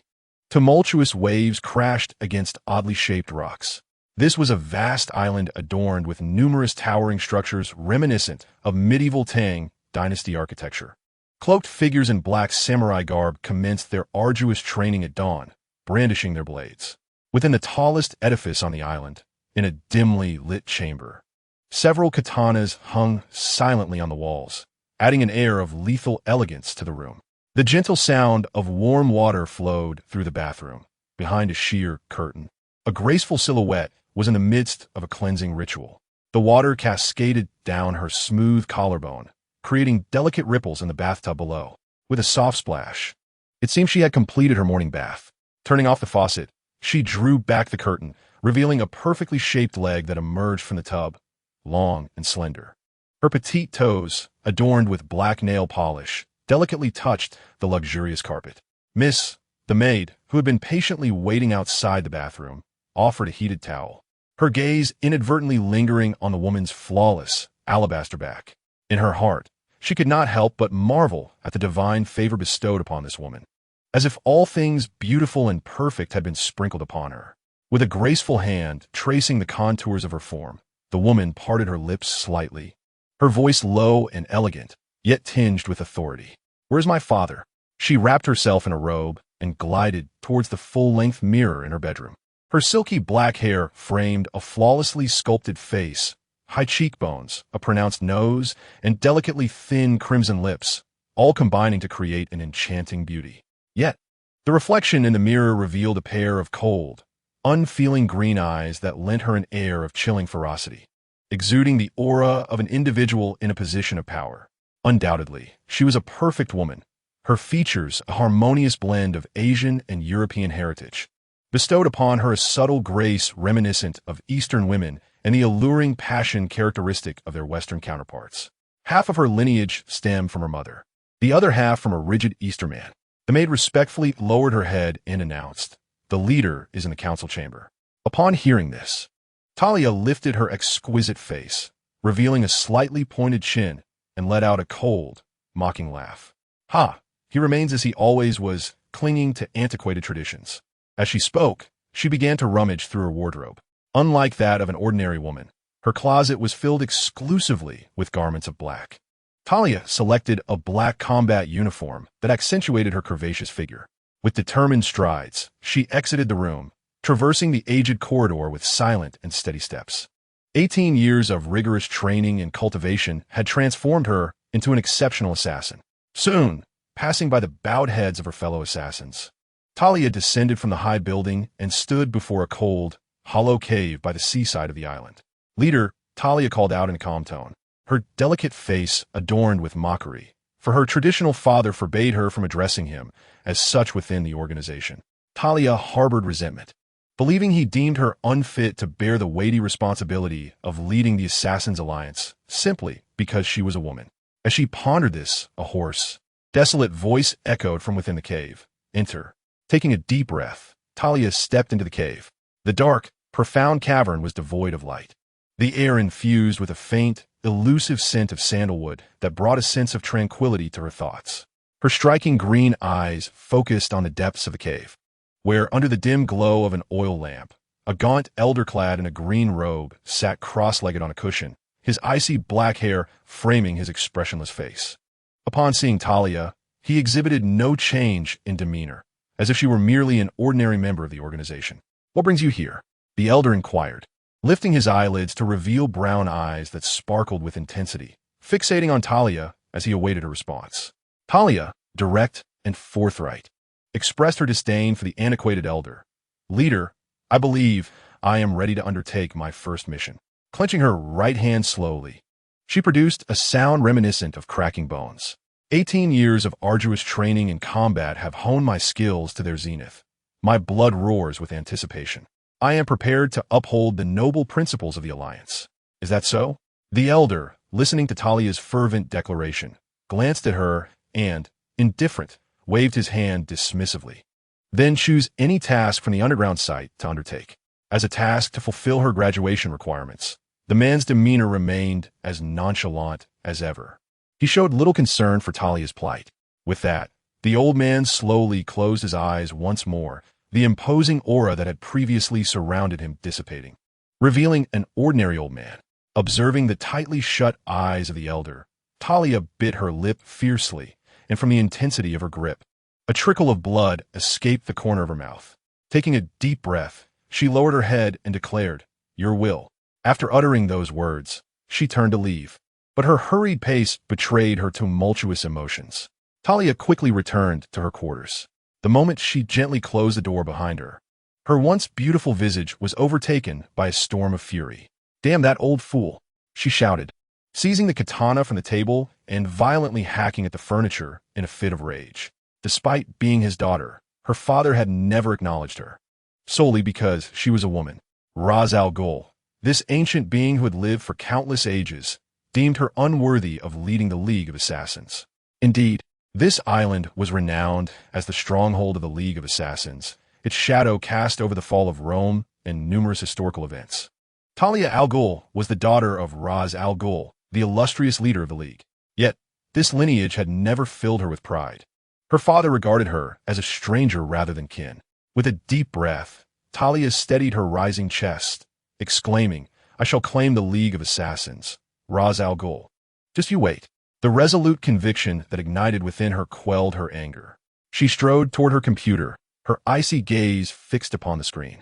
Talia intended to select a simple task to commence her endeavors. "I need to find an easy assignment." As she navigated the mouse, the cursor swiftly landed on a posting. "Retrieve a gemstone necklace from a freshman named Lana Blue at the high school in Smallville, Kansas, and place it beneath the third large locust tree at the town's cemetery." A necklace? Talia raised an eyebrow, a smirk curling her lips. A tale of adolescent revenge, perhaps? With a click, she confirmed her acceptance of the task. This assignment piqued her interest. Talia, with an air of pride, crossed her left leg over her right, the taut thigh swaying slightly, while her mind danced with anticipation of the unfolding drama. "I'm in. I'll prepare some visuals and establish a group to share them once it's posted. I hope the readers will remain eager." Chapter 23. The Strange Individual Saturday. A day deemed the happiest of the week for office workers and students alike. However, for those burdened with Saturday shifts under the oppressive 996 work culture, it became a torturous ordeal. For the small town, Saturday was equally an extraordinary day. Every Saturday, the town's trading market comes alive, where numerous farmers and artisans gather to peddle their wares. At this bustling market, countless stalls are erected, showcasing an array of homegrown produce, while some enterprising vendors push carts laden with beverages and snacks. Clad in a white short-sleeved shirt, Gino is accompanied by Chloe and the dark-skinned Peter. Each visit here fills him with a sense of vibrant energy. Chloe, fiddling with her camera, occasionally captures moments of the children frolicking about, adding a delightful charm to the scene. Gino casually remarks, his gaze fixed on his phone, where an anonymous email has arrived from the scavenger website, simply stating that the assassin has been dispatched, akin to a delivery notification. At that moment, Peter's keen eyes spot a familiar face in the crowd. Hey, that's the Clark family's stall. Gino looks up, following Peter's gesture. Not far off, at a vegetable stall, the Jonathan couple stands, while the stoic Clark unloads boxes from his old pickup truck, his expression as stern as ever. Observing Clark's grim demeanor, Gino chuckles softly, realizing that his earlier counsel had yielded little effect. After all, adolescent boys are inherently rebellious, and one cannot fault Clark for his reluctance to accept gifts. Shall we go over? Chloe cautiously glances at Gino. Noticing her gaze, Gino smiles and gently pats her shoulder, while his other hand retrieves a vibrant red apple from the vendor's stall. Go over? I think I'll pass.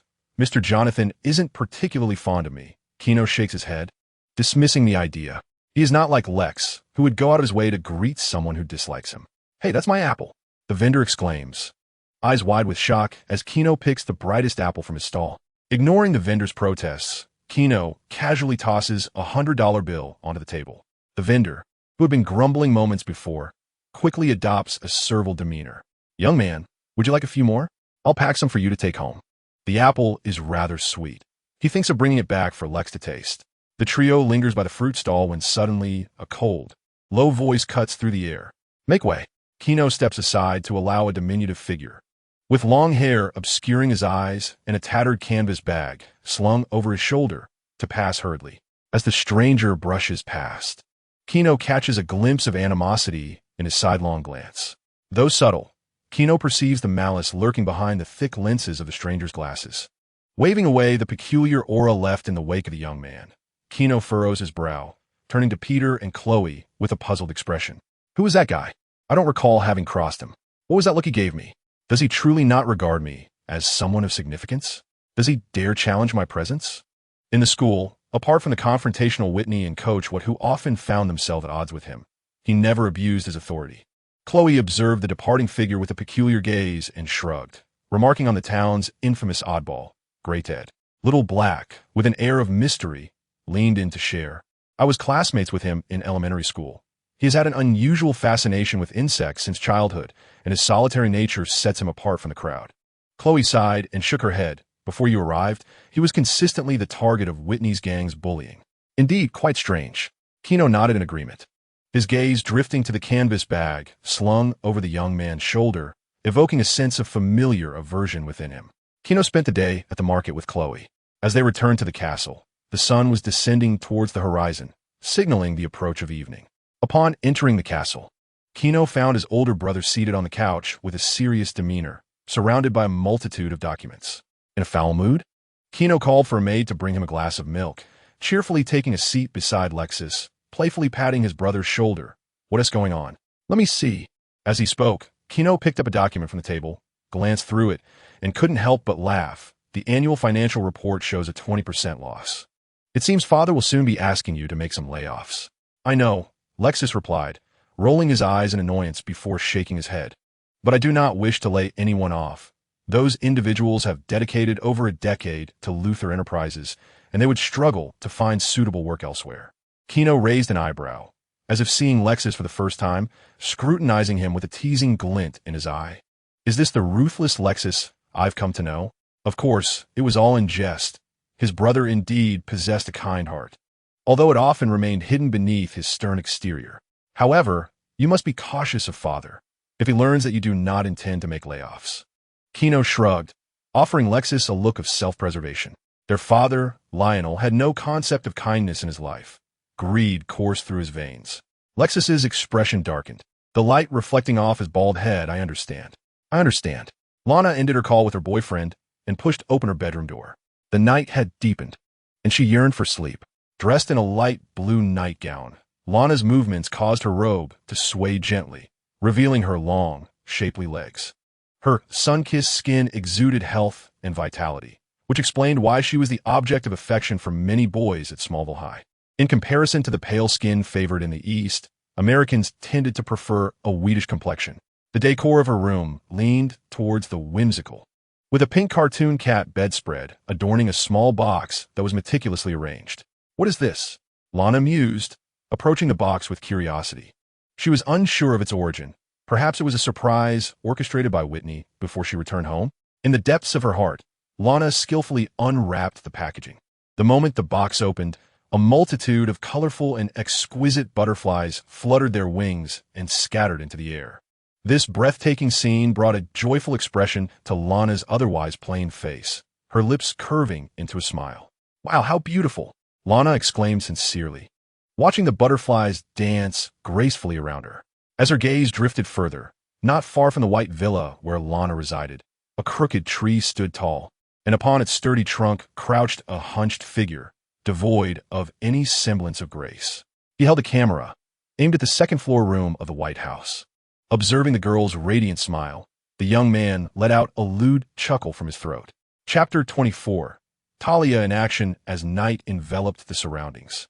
A cold breeze swept through. In the dim and silent forest, only the faint rustling of insects could be heard as they moved over the leaves. Perched on the thick trunk of the crooked tree, Gregory murmured, "Oh, let me see you clearly, beautiful Lana, my goddess, my beloved." With glasses perched on his nose and greasy hair framing his face, he adjusted his equipment, honing in on the view of Lana's open blue pajamas.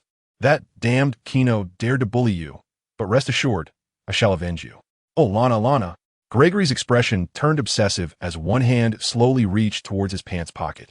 Just as he intended to commence his nightly routine, Lana inside the house turned to the side and switched off the lights. With a snap, the second floor of the villa was plunged into darkness and silence. "Oh, damn it." Gregory cursed under his breath, reluctantly withdrawing his hand. It seemed he could only return. Before he could finish his mutterings, a sharp gust of wind whistled past his ear. Suddenly, a tranquilizer dart struck accurately into Gregory's neck, the sedative causing him to instantly lose consciousness, collapsing like a lifeless koala onto the ground. With a thud, the lewd and diminutive Gregory lay sprawled in the night forest. Cold, dewdrops from the leaves dampening his cheeks. Not far away, a rustle came from the bushes, and a pair of soft, lightweight black ninja boots lightly treaded upon the grass. Bathed in the silvery moonlight stood Talia, her exquisite beauty accentuated as she quietly observed the scene. Her hands, adorned with green nail polish, rested on her hips, and the snug black pants embraced her long, curvaceous legs, enhancing her commanding presence. Tonight, she had transformed from her attire on Demon Island, tying her flowing black hair back with a ribbon, a green hairpin adding a touch of elegance. Her emerald eyes gazed down at the unconscious Gregory with disdain, as if looking upon a pile of unrecognizable refuse. "What a disgusting creature. He can't possibly be my employer," Talia thought, her chin slightly lifted in contempt as she surveyed Gregory's attire, quickly dismissing the idea from her mind. Inexpensive garments and tattered canvas bags, along with a digital camera that has clearly seen better days, surrounded her.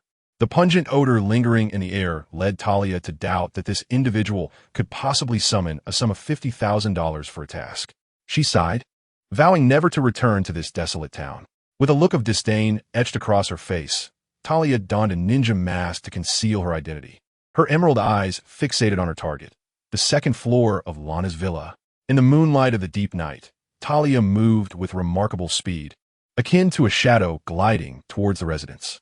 The towering iron bars posed no obstacle. With a graceful leap, she employed the ancient martial arts techniques she had mastered, twisting her body like an ethereal spirit in the night, landing perfectly on the cool grass in a superhero's kneeling pose, surveying her surroundings to ensure her infiltration went unnoticed. She swiftly made her way to the upper floor of the villa. Amidst the dense night, her movements were as silent and deadly as a serpent poised to strike. Approaching the ground floor, Talia's hand reached for the grappling hook at her waist. With a flick of her wrist, she felt the rhythmic sway of the hook quicken, and then she launched it toward the second floor. With a satisfying click, the hook latched onto the balcony's iron railing. A sharp tug, and she lightly pressed her feet against the wall, gracefully landing on the balcony. This flawless infiltration went unseen, devoid of applause or accolades. The moonlight illuminated Talia's prominent nose as she peered through the glass window, her expression a mixture of emotions as she observed Lana peacefully slumbering within. At her age, Talia had already taken numerous lives. Exhaling softly to clear her mind, Talia reached for her waist, producing a short black tube. She inserted it into the gap of the glass, gently tapping the iron tube with her fingers. Soon, a fine white powder dispersed into the air, causing Lana to breathe more heavily in her slumber. After completing this task, Talia glanced down at the glass door lock and removed a green hairpin from her dark tresses. This hairpin was not merely decorative. Its sharp tip served dual purposes, picking locks and delivering lethal blows. Inserting the hairpin into the lock, she deftly manipulated it until she heard a satisfying click. With an elegant stride, Talia stepped into the charmingly styled room. Her gaze fell upon Lana, and as she scanned the contours of her collarbone, she realized the necklace the employer sought was absent. Thus, Talia reassessed the room, disregarding the plush toys and a drawer full of love letters, quickly locating her desired prize on the bedside table, a necklace adorned with a luminous green gemstone, radiating a verdant glow in the darkness. Frowning slightly, Talia approached, grasping the stone with intent. The hard stone felt icy to the touch. Yet even the worldly wise Talia could not discern its type. Was it agate or something else? Regardless of its identity, a woman's intuition whispered to Talia that matters were not so straightforward. The intermittent gleam of green light upon the stone resembled a magical gem from a fairy tale, successfully igniting Talia's curiosity. She gazed intently at the stone, and a daring plan quietly took shape in her mind. She yearned to uncover the reason behind her employer's desire for this necklace. With this thought lingering, Talia tucked the necklace into her clothing and silently retraced her steps away from the villa. Having seized the target of her mission, the necklace, Talia wore an expression of indifference. She felt no sense of accomplishment. For a top assassin honed over 18 years, this task was as effortless as breathing. Navigating through the dense forest, Talia climbed into a rugged black SUV. She had not come to the town unprepared. Meticulous planning had preceded her arrival. Talia ignited the engine and directed the vehicle towards the town cemetery, successfully locating the third large locust tree at the cemetery's entrance. She buried the necklace beneath its roots. Pulling out her phone, Talia logged onto the website and sent a delivery notification to her employer. Having completed these actions, she returned to her vehicle, driving a distance away before retracing her route. Concealing herself behind a thicket, she employed the Assassin's Guild's breath-holding technique, regulating her heartbeat and breath. Soon, the enchanting femme fatale melded seamlessly with the night. Talia fixed her gaze upon the locust tree, contemplating. Now, all that remained was to wait. Time ticked away, and roughly 10 minutes later, an SUV gradually came to a halt at the cemetery's entrance. A well-dressed butler, his hair meticulously combed, stepped out of the vehicle, cradling a lead box in his hands as he approached the third locust tree step by step. Talia observed the old man's silhouette, her focus honing in on him as she mused. Could this be the old fellow? Chapter 25. A game of cat and mouse. The Luthor castle lay shrouded in silence and mystery during the late hours of the night. By the early hours, the servants had long retired and the lights had dimmed. The vast castle was enveloped in stillness. An SUV sat quietly outside the iron gate as the old butler, clutching the lead box, stepped into the castle. This elegant elder remained oblivious to the fleeting shadow that trailed behind him. He traversed the tranquil hall, the sound of his polished shoes echoing softly against the oak staircase. Upon reaching the second floor, the butler proceeded towards the room on the left, adjacent to the balcony. "Young master," the butler gently tapped on the door. A languid voice drifted from within. "Come in." The old steward gently pushed open the door. The room remained shrouded in darkness. In the night, Gino lay on the bed, clad in short sleeves. Upon noticing the old steward's arrival, he rose with a smile. "Have you brought the items?" "Indeed." Gino gestured towards the table. "Place them there. You may retire now." The old steward set down the lead box and turned to leave. With a soft click, the door closed, and Gino stepped toward the box. He lifted the lid with his right hand, revealing the emerald within that emanated a profound glow. As its light bathed him, Kino's complexion grew paler, a reflection of his own frailty, akin to a fish out of water. Kryptonite. A complex expression crossed Kino's face as he fought against his weakness and firmly closed the box. The lead shielded him from the stone's influence, alleviating his sense of exhaustion. He gently placed the kryptonite on the table, but then an unusual sound reached his ears. The noise was barely perceptible, yet for someone with Kino's extraordinary abilities, it was unmistakable, intriguing. A slight smile graced his lips as he turned his gaze towards the wall at the foot of his bed, beyond which lay his rooftop, a suitable hiding place. Was it an assassin from the hired killer's network, intrigued by his affairs? Or perhaps a game of betrayal? Kino tilted his neck, producing a series of cracking sounds. Despite sending the old steward to drive around the vicinity before returning, he had failed to shake off this tale. With an impassive expression, Kino approached the wall from whence the sound originated. As he drew nearer, he took a deep breath, holding it in. His focus sharpened on his ears. Slightly tilting his head, he closed his eyes. Breathing, he quieted his mind. Everything around him seemed to pause. Gradually, the sound of the wind reached him. He heard it, the cold night air striking the glass, whistling through the gaps. Next door, Lex's thunderous snoring reverberated. Downstairs, a few wakeful maids were discussing their future romantic interests. Yet, amid these noises, a slow, steady heartbeat intertwined. The owner of that heartbeat was merely a wall away from Kino. Indeed, fully confirming that he was being followed. A smile spread across Kino's face. He gently extended his right hand into a fist, curling his index finger, and lightly tapped the cold wall. Tap, tap, tap. The muffled sound echoed, and Kino discerned the heartbeat quicken slightly before returning to a calm rhythm. It appeared the other party remained unaware that she had been discovered. This assassin was confident in her abilities. Amused, the young man continued to tap against the wall, reciting in a lyrical tone, little pig, let me come in. Little pig, let me come in."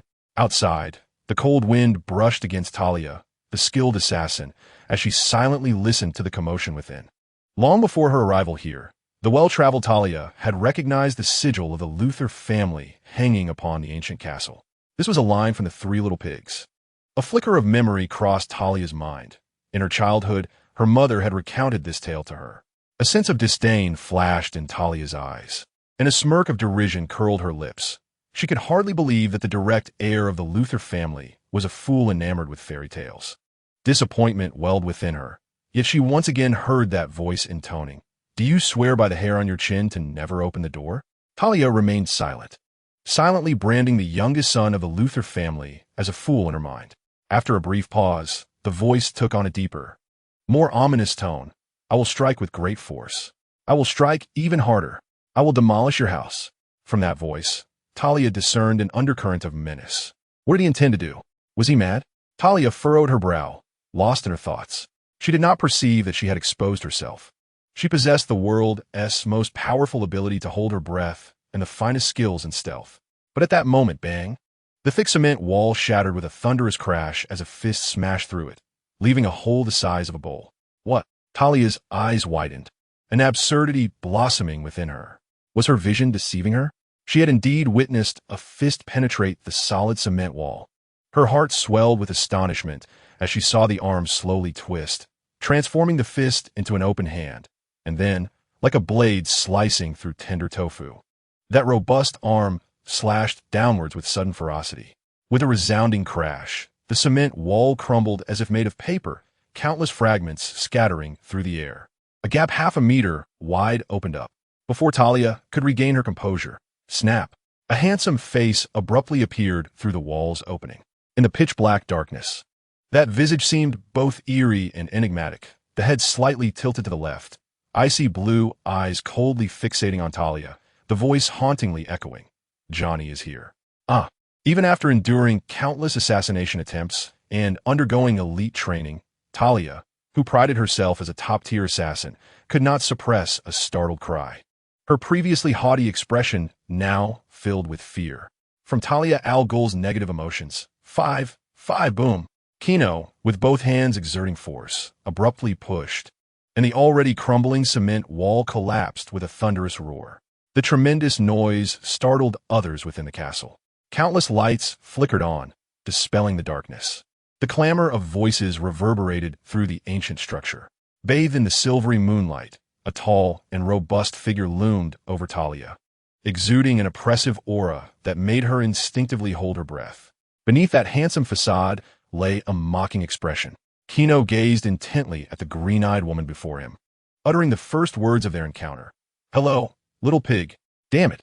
Talia, fixated on Gino's powerful, steel-like physique, made a swift decision. Having witnessed Gino shatter a concrete wall with his bare hands, the cunning woman realized she could not overpower him. I must feign an attack to escape. With a resolute glimmer in her eyes, Talia deftly drew 2 glimmering daggers from her sleeves. Whoosh! Like a chilling gust of wind, Talia lunged toward Gino. The daggers aimed at his throat and heart in a deadly dance. Yet, contrary to her expectations, he stood his ground, unflinching. "Humph," the woman scoffed. And in the instant before reaching Gino, she leaped, her long legs lightly touching the rooftop. Utilizing the force of her descent, Talia fell from above. The whistling wind rushed past her ears as she tilted her face upward, regarding Gino with a smirk, her lips pressed together in disdain. Responding to him with their first exchange, fool. Chapter 26. Can you escape? In midair, Talia wore a triumphant smile, her emerald eyes sparkling with mockery. Even if Gino could crush hard concrete with his bare hands, what did it matter? Talia reveled in her cleverness, having successfully evaded danger. Gino watched the woman descending from the ancient castle.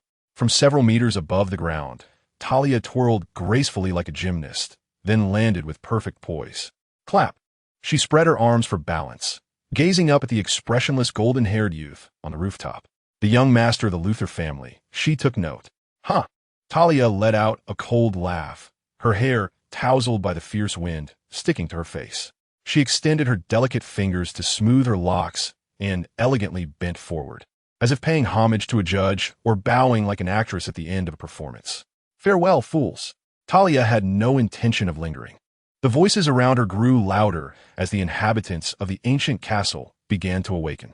With one last deep look at Gino, seemingly imprinting his features in her memory, she turned and dashed into the dense forest. Breathing in and out, Talia activated the secret techniques of the Assassin's Guild, her speed increasing to a level that would put any athlete to shame. Meanwhile, Gino's door was suddenly flung open, and he rushed in, left hand gripping a dagger while his right hand held a katana, Lex moving swiftly. Gino, what happened? Lex bellowed as he charged toward Gino. His bald head shadowed with tension, eyes ablaze with anger as he surveyed the disarray of the room. Only upon seeing Gino standing unharmed on the rooftop did Lex release a sigh of relief. The anxiety on his face faded. Reverting to the calm, yet authoritative demeanor of a CEO, Lex grasped the and approached Gino's side, casting a sidelong glance at his younger brother's profile, sneering, "My foolish sibling. What has transpired?" Gino gazed intently at the fading shadow, swallowed by the night. It seemed that the entity capable of triggering the system's score announcements was indeed a notorious villain. His eyes grew increasingly profound. This was an opportune moment to accumulate points, and fear would serve as his most effective tool. Resolving his subsequent course of action, Gino shook his head and responded, "A curious little cat has strayed onto my balcony." Yes, incessantly instilling fear and despair to harvest points until she was utterly drained of her worth, then cast aside. Much like the lessons imparted by his father's private tutor during his childhood on making full use of resources. Lex discarded the... Lowering his gaze toward the figure that had slipped into the distant thicket, a glimmer of murderous intent flashing in his eyes as he turned to Gino, saying, "Relay the bounty you posted. I shall handle this matter." The thought of harm befalling Gino ignited Lex's determination to employ his financial prowess to condemn this assassin to perdition. "No need," Gino coldly declined. Under Lex's scrutinous gaze, Gino gradually stepped onto the balcony railing, his tone leaving no room for dispute. "I will manage this myself." Whoosh! In the next moment, the young man leaped lightly from the balcony. In the night sky, his towering figure plummeted directly toward the ground. The howling, damp night wind was effortlessly parted by his steel-like form. Boom! The figure crashed to the earth, sending up a vast cloud of dust. The desolate land seemed to emit a mournful cry, and as the night wind whisked away the remnants, 2 deep craters marred the previously level grass. as if not a man had fallen, but a ferocious 88 main battle tank. At this moment, numerous servants in the manor, wielding flashlights, bore witness to the scene. Many gaped in astonishment, their expressions akin to that of having seen divinity. Good heavens, the young master actually leaped from the second floor of the castle. That crater! My God, if you told me this was caused by a missile, I would believe it, but this was wrought by a human. Could he be Jesus? Ignoring the clamor of the crowd, Gino knew well that his elder brother would ensure these witnesses kept tonight's events to themselves. Now, his task was to pursue that woman and fulfill his plan. Run? Gino uttered a single word, his eyes brimming with mockery. This would be an exhilarating hunt. How far can you possibly flee? With those words, Gino's legs surged with power. Boom! The already profound crater seemed to be further deepened by an explosive force. Yet Gino's figure vanished in an instant. Onlookers could only perceive a fleeting blur darting from their sight, with only the swaying grass along the path indicating that something eerie had raced past at a terrifying speed. Within the thicket, Talia continued to run, adjusting her breath while pondering the events of the evening. What peculiarities lie within that stone? Talia pondered, her agile form deftly maneuvering around the obstructive trees. Moreover, when did the Luthor family acquire such a monstrous entity? As Talia contemplated, a resounding explosion reverberated behind her. What transpired? She furrowed her brow and instinctively turned her gaze backward. In an instant, a shadow flitted past her vision like a wraith. What was that? Talia gasped, as she seemed to have glimpsed a figure in her periphery. No, it couldn't be. Talia lightly bit her lip. This must surely be a trick of her eyes. Perhaps feeling overly tense, she adjusted her breathing rhythm. Talia gently turned her neck, as elegant as a swan. Whoosh! Before she could fully turn back, a fierce rush of wind brushed past her. Crack! A colossal iron hand abruptly seized her delicate neck and in one swift motion, discarded her as one would refuse debris. The overwhelming force struck her, rendering her incapable of controlling her body, sending her soaring through the air like a football. Thud! She collided brutally with an ancient towering tree, causing its branches to sway and drop several damp leaves. The startled raven, disturbed from its rest, emitted a harsh caw, flapping its wings as it soared into the night sky, adding an extra layer of terror to the quiet darkness. Cough! Talia knelt on the cold, damp ground, her insides feeling as if they were misaligned, burning with pain. Her exquisite features twisted in agony, her once rosy lips now pale, a trickle of blood escaping from the corner of her mouth. That blow had inflicted severe harm upon her. A languid, mocking voice drifted from nearby. What's this? Just finish your bow and ran off before the judge could score you? That's hardly the mark of a competent performer. Talia, stifling the urge to spit blood, laboriously lifted her head, her eyes brimming with resentment and indignation as she gazed ahead. Beneath the luminous moonlight, a golden-haired youth leaned casually against a gnarled tree, a sardonic smile gracing his face, yet his icy gaze resembled unyielding ice. Such audacity. Chapter 27. The Beauty Trap? Death, what a terrifying word. It signifies the demise of the body, the cessation of life, the conclusion of a narrative. It commands reverence and dread, an affliction the powerful shun. It is the scythe that treats all equally. Talia had long perceived death as a distant specter, until this very night. When she witnessed the youth approaching her step by step, the impending presence of death felt so alarmingly close. What manner of monster are you? Talia spat out the blood from her mouth, one arm propping her waist as she slowly rose to her feet. Every part of her body throbbed with fiery pain as Talia discreetly retrieved a small dark green vial from her tool belt, concealing it within her palm. The innate actor feigned a posture of weakness, concealing the terror within as he bore the excruciating pain, his gaze fixed intently upon Gino. A monster? Gino approached, a derisive smile adorning his face. I am no monster. I am human. Human? Talia's expression stiffened, her complexion darkening. Could an ordinary person possibly close the vast distance of several hundred meters in mere seconds? Is that within human capability? So how do you intend to die? Gino shrugged, his demeanor cold. By having my skull crushed or my neck snapped. I recommend the latter. It would render your corpse more aesthetically pleasing. In that moment, Gino resembled a loquacious villain from an anime.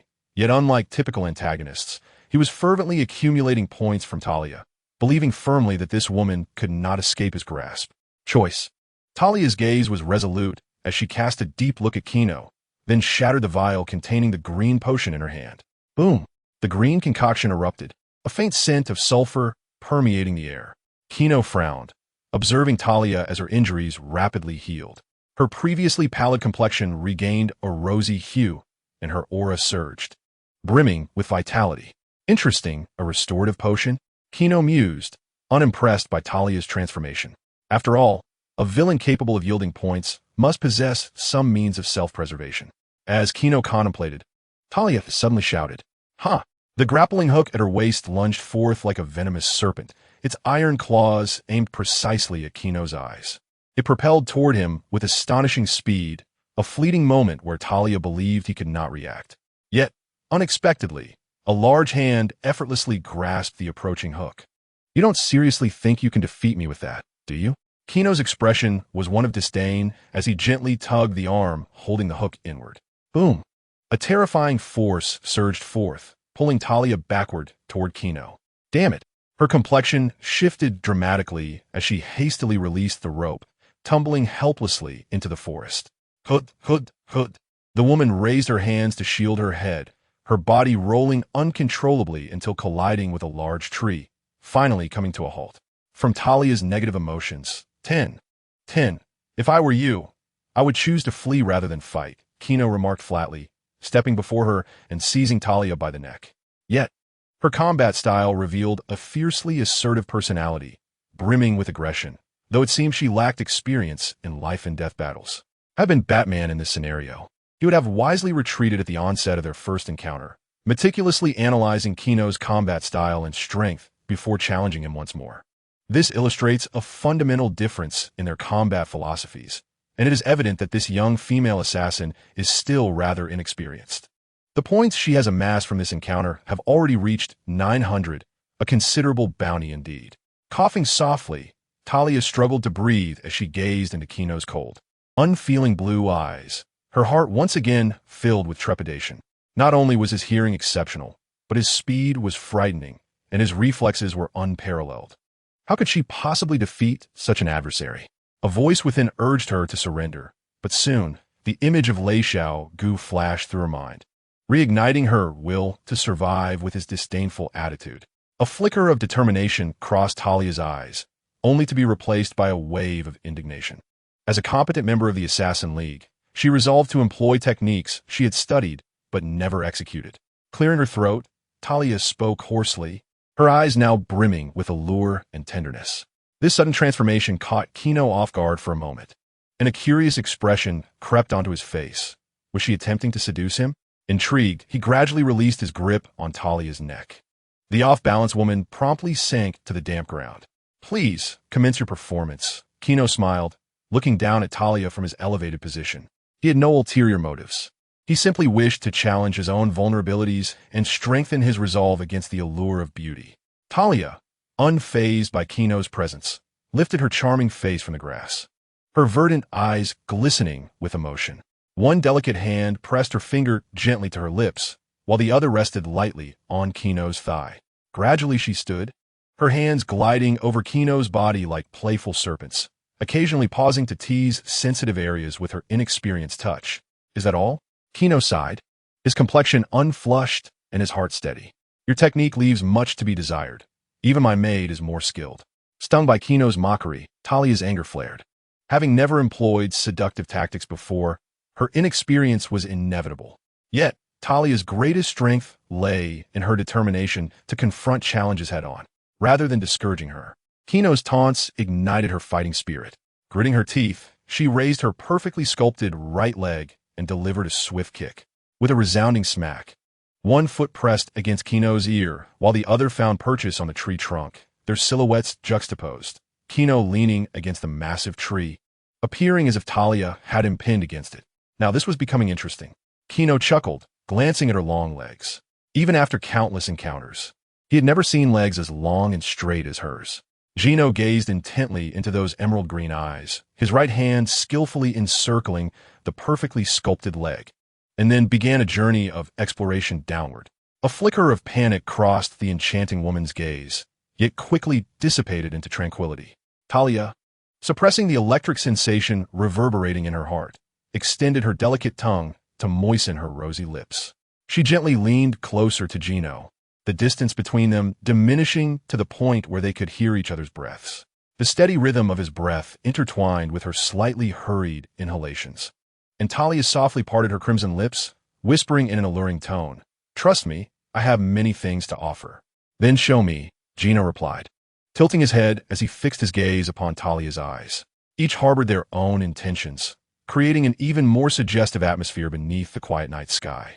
Chapter 28. Do you wish to know my secret? Beneath the tranquil woods, a couple leaned against a grand tree, resembling clandestine lovers stealing moments of intimacy. The moonlight served as their audience, illuminating their surroundings as if the next moment would unveil a scene beloved by readers. Yet, despite her bold words, Talia remained uncertain of her next move. Having joined the Assassin's Alliance at the age of 4 and completing her training by 20, her life had revolved solely around becoming a competent member of the organization. As for romance, simply put, her father was Lei Xiao Gu, the esteemed leader of assassins. The men in the Alliance would rather circumvent her presence. However, meeting Gino's playful gaze, Talia steeled her resolve and, mimicking the cliché of melodramatic dramas, slowly pressed her lips against his. She needed to disarm this man, preparing him for her next move. Talia employed her clumsy kissing technique, struggling against the wandering hands that dared to explore her form. Cracking her eyes open slightly, she caught sight of Gino, whose eyes were tightly shut, and a cold smirk formed within her. Ultimately, he was merely an 18-year-old boy, rendered immobile in the presence of feminine allure. In summary, he was still too young. With this thought in mind, Talia discreetly withdrew her right hand, gently removing the hairpin from her head. Her advantages were not so easily claimed. And now, it was time for Gino to pay the price. With a swift motion, Talia brandished the green hairpin, resembling a bolt of green lightning aimed at Gino's eye. A flicker of malice flashed in her eyes. She believed the most vulnerable part of the body would not withstand her strike. This hairpin, crafted from the rare palladium metal, was a coveted item within the Assassin's Alliance, one that Talia had stealthily procured at the age of 17. With a sharp thrust, the pointed hairpin pierced Gino's eye socket. A cry of agony escaped him as he forcefully pushed Talia away, clutching his face in distress, exclaiming, "My eye? Damn it, woman, what have you done to me?" As Talia observed Gino kneeling on the ground, as if wounded, a wave of satisfaction washed over her. Deep within, she felt an unexpected joy. It was indeed effective. Suppressing her inner excitement, Talia wiped the liquid from the corner of her mouth, straightened her posture, and resumed her aloof and regal demeanor. Her long, unbound hair cascaded like a waterfall over her shoulders. With arms crossed, Talia approached Gino slowly, resembling a noble queen. "Humph." She scoffed disdainfully at Gino, her gaze filled with contempt, recalling how he had touched her, igniting an unusual sensation within her once more. Biting her lip to quell the rising heat, she coldly lifted her slender left leg and placed it upon Gino's shoulder, looking down upon him like a regal sovereign as she inquired, "Do you understand where you went wrong, little brat? Where did I go wrong?" Gino's voice trembled, revealing his evident pain. "You should not converse so much with women." Talia's expression darkened, her emerald eyes piercingly fixated on Gino as she twisted her left leg atop his shoulder. However, the sensation beneath her foot was disconcertingly solid, as if she were stepping on steel. "Now, you may perish." Talia brandished the hairpin, gesturing threateningly towards Gino's head, contemplating where to strike for maximum satisfaction. Yet, before proceeding, she inquired, "But first, can you tell me why you sought that stone?" Leaning closer, her curiosity piqued, driven by the belief that everything that had transpired today stemmed from that very stone. Gino, with his head bowed, spoke in a low voice. Talia struggled to discern his expression or the murmurs escaping his lips. Frowning slightly, she remained wary of any sudden movements from him, bending slightly to ask, "What is the matter with that stone?" Gino, covering his face, replied slowly, "The secret of that stone." In the next moment, just as Talia was intently listening to Gino, the youth suddenly raised his head. His golden hair billowed, revealing his handsome profile. And as he removed his hands from his face, an unscathed visage came into Talia's view. The indifferent smile and chilling gaze rendered her utterly frozen. As if struck by lightning. "ABA, ABA." Talia found herself at a loss for words to describe her current emotions. Shock, surprise, disbelief. Kino's eyes, which should have been ruined, remained intact, without even a trace of redness. As she beheld the mocking smile on Kino's face as he stood upright, Talia's astonishment ignited into a raging inferno of fury. This scoundrel was toying with her. From Talia's negative emotions, 100, a series of system notifications echoed in Kino's mind. Standing tall, he resembled a malevolent demon, sneering at Talia, whose chest heaved with agitation. You seem quite upset, don't you? You devil. Talia's voice emerged through clenched teeth, her animosity towards Kino having reached a boiling point. I want you dead. In a fit of rage, Talia brandished the hairpin in her hand, charging recklessly at Kino with the intent to pierce his throat. Perhaps you should learn to respect the strong, Kino remarked, regaining his impassive demeanor as he effortlessly raised his arm and struck Talia across the face. The sharp crack echoed through the dense forest. Her spirit shattered as she collapsed onto the icy ground. With a gasp, she coughed up blood, deeper despair and fear blossoming within her. Staring blankly at the blood-stained earth, her mind raced. The terrifying strength, the unparalleled speed, and now a seemingly indestructible body. She could not fathom how to defeat this monstrous being. For the first time, an absurd thought took root in Talia's heart. Could her father, the illustrious and omnipotent leader of the Assassin's Guild, Ra's al Ghul, the master of the Lazarus Pit, vanquish this humanoid beast? At that moment, Kino was oblivious to Talia's thoughts, reveling instead in his soaring score. Having slapped the woman, he had garnered 1,000 points in mere minutes, a profitable endeavor.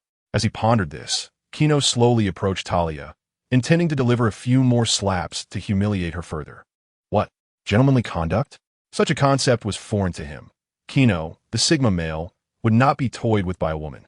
Not far away, the moonlight intermingled with the trees, casting dappled shadows on the ground. Under the flickering glow of the moon, Talia's delicate face was slightly swollen. Her long hair disheveled across her cheeks, and her emerald green eyes were filled with panic as she beheld the approaching figure.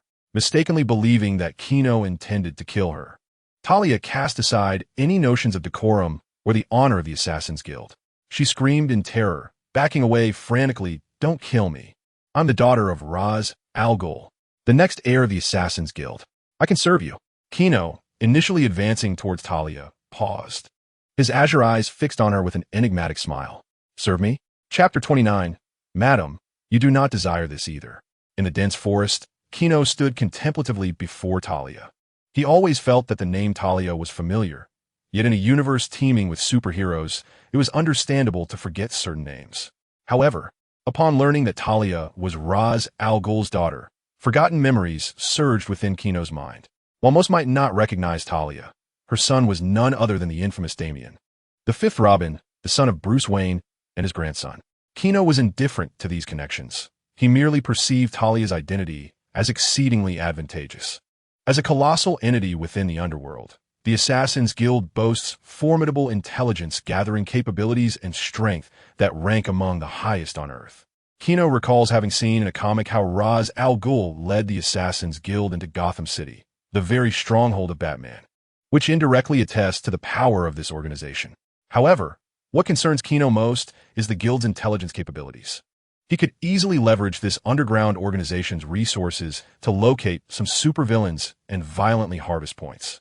Thus, controlling Talia would equate to possessing the Guild's entire intelligence network.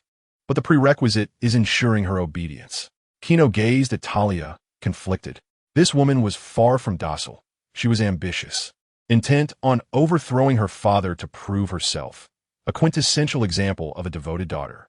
Betrayal was Talia's forte. Therefore, to compel her to serve him faithfully, he would need leverage to exert control over her.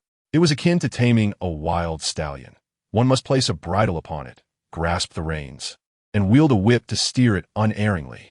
This bears a striking resemblance to the predicament of a hapless middle-aged man, where the absence of restraint invites reckless abandon. So, how could he master her and extinguish the flickering flames of her hidden ambitions? Kino's gaze swept over Talia's curvaceous form, her tattered night attire revealing glimpses of her allure. Raising an eyebrow, a plan began to take shape in his mind. Survival is not unattainable, but I have a condition, Kino stated coolly. What condition? Talia felt a sense of relief within. It seemed her life was spared for the night. It is quite simple. To ensure your loyalty, I require some leverage. Exhaling slowly, Gino met Talia's anxious gaze and continued, as an assassin, you must possess a camera, correct? A camera? Talia clenched her fists, an ominous premonition rising within her as she regarded Gino's penetrating eyes. Gino's expression remained calm, yet his tone brooked no dissent. Answer me. With gritted teeth, Talia replied, yes. There is one in my car, intended for recording the completion of tasks. Very well, take me there. At the stroke of midnight, a silhouette leaned against a rugged jeep. Talia donned her clothing, the cold wind caressing her smooth ankles as her eyes shot venomous glances toward the imposing figure not far off. Gino fiddled with the camera, admiring his handiwork, a smile gracing his lips. Ignoring Talia's baleful gaze, he shook the camera in his hand and remarked with a teasing smile, your physique is truly commendable. Talia, incensed by Gino's audacity, let out a laugh, taken aback by his brazen demand for her to remain. Though shameless, she could not deny the efficacy of his approach. For the moment, the unwelcome thoughts in her mind were quelled. If her photographs were indeed disseminated across the globe, she would rather embrace death. The prouder the individual, the deeper their concealed arrogance, especially someone like Talia, who was fervently determined to prove herself. Thus, Gino approached Talia slowly, leaning down to whisper softly in her ear, Miss Talia, if you diligently serve me, you surely wouldn't wish for your pictures to be spread worldwide. Many would undoubtedly relish the prospect of viewing the daughter of the Assassin Alliance's leader. Is this shameless? Indeed, but does it serve a purpose? Undoubtedly. Talia inhaled deeply, suppressing the fury that surged within her. She lifted her gaze to meet Gino's, responding through gritted teeth, I shall serve you. Moreover, you are the most shameless man I have ever encountered. With no other options available, Talia felt compelled to submit, especially for the sake of her position within the Assassin Alliance. Otherwise, if those photographs were to surface, she believed that old coot, Lei Xiaogu, would not hesitate to extinguish her life to preserve his honor. Thank you for the compliment, Gino replied nonchalantly, unfazed by Talia's assessment. This was a win-win situation indeed. Not only had he silenced Talia, but he had also secured a foothold within the Assassin Alliance. Though his methods were disgraceful, the end justified the means. In the realm of adulthood, there exists no right or wrong, only outcomes. Talia turned her head away, unwilling to bear the sight of Gino's detestable face. The terms of their collaboration had been established. Gino disregarded Talia's demeanor, standing tall as he grasped her wrist and unceremoniously pulled her to her feet. I hope we enjoy our collaboration, he said with a grin, or else it may lead to your utter disgrace. Upon returning to the castle, the sky was already dimly illuminated by dawn. Talia had driven away, and her eagerness to accelerate suggested she was in a foul mood. Gino gazed at the castle in the distance, as a few rays of sunlight began to dispel the darkness from the somewhat gloomy sky. It had indeed been a long night, he mused, as he stepped toward the castle. Outside, Lex stood expressionless before the iron gate, clad in his pajamas. Gino approached slowly, observing how Lex's shoulders relaxed upon seeing him, as if he had exhaled a breath of relief. A warm sensation coursed through Gino as he considered Lex's concern. Everything is resolved, he stated, regaining his usual demeanor and greeting Lex with a cheerful smile. Is everything sorted? Lex inquired, glancing at the camera in Gino's hand, contemplating without asking further questions. He trusted that his brother would handle everything flawlessly. Resolve indeed. You've been waiting for quite a while, haven't you? Gino chuckled, wrapping his arm around Lex's shoulder as they made their way toward the castle. Inside, numerous servants were diligently tidying up the remnants of the previous night's chaos. The castle walls, now marred by gaping holes, and the disfigured lawn required the servants' efforts to mend and restore. As the two walked along, Gino could keenly perceive the shift in the demeanor of the surrounding servants. Their previous respect was now tinged with an added layer of fear, stemming from their apprehension of his extraordinary abilities. Lexus cast a worried glance at his younger brother, saying, Gino, do not overthink it. Go rest. The butler has prepared a new room for you on the second floor. Gino shook his head, replying, I am not tired. You should rest first. As they entered the living room, Gino released Lexus and pointed to his dark circles, teasing, You already have bags under your eyes. Looking like that, you won't find a lovely lady to marry. Lexus scowled, irritated by his brother's jibe.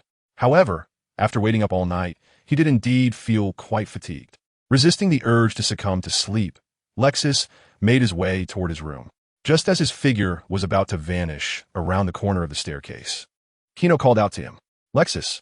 Turning his head in curiosity, Lexus looked back at Gino on the first floor and asked, "What is it?"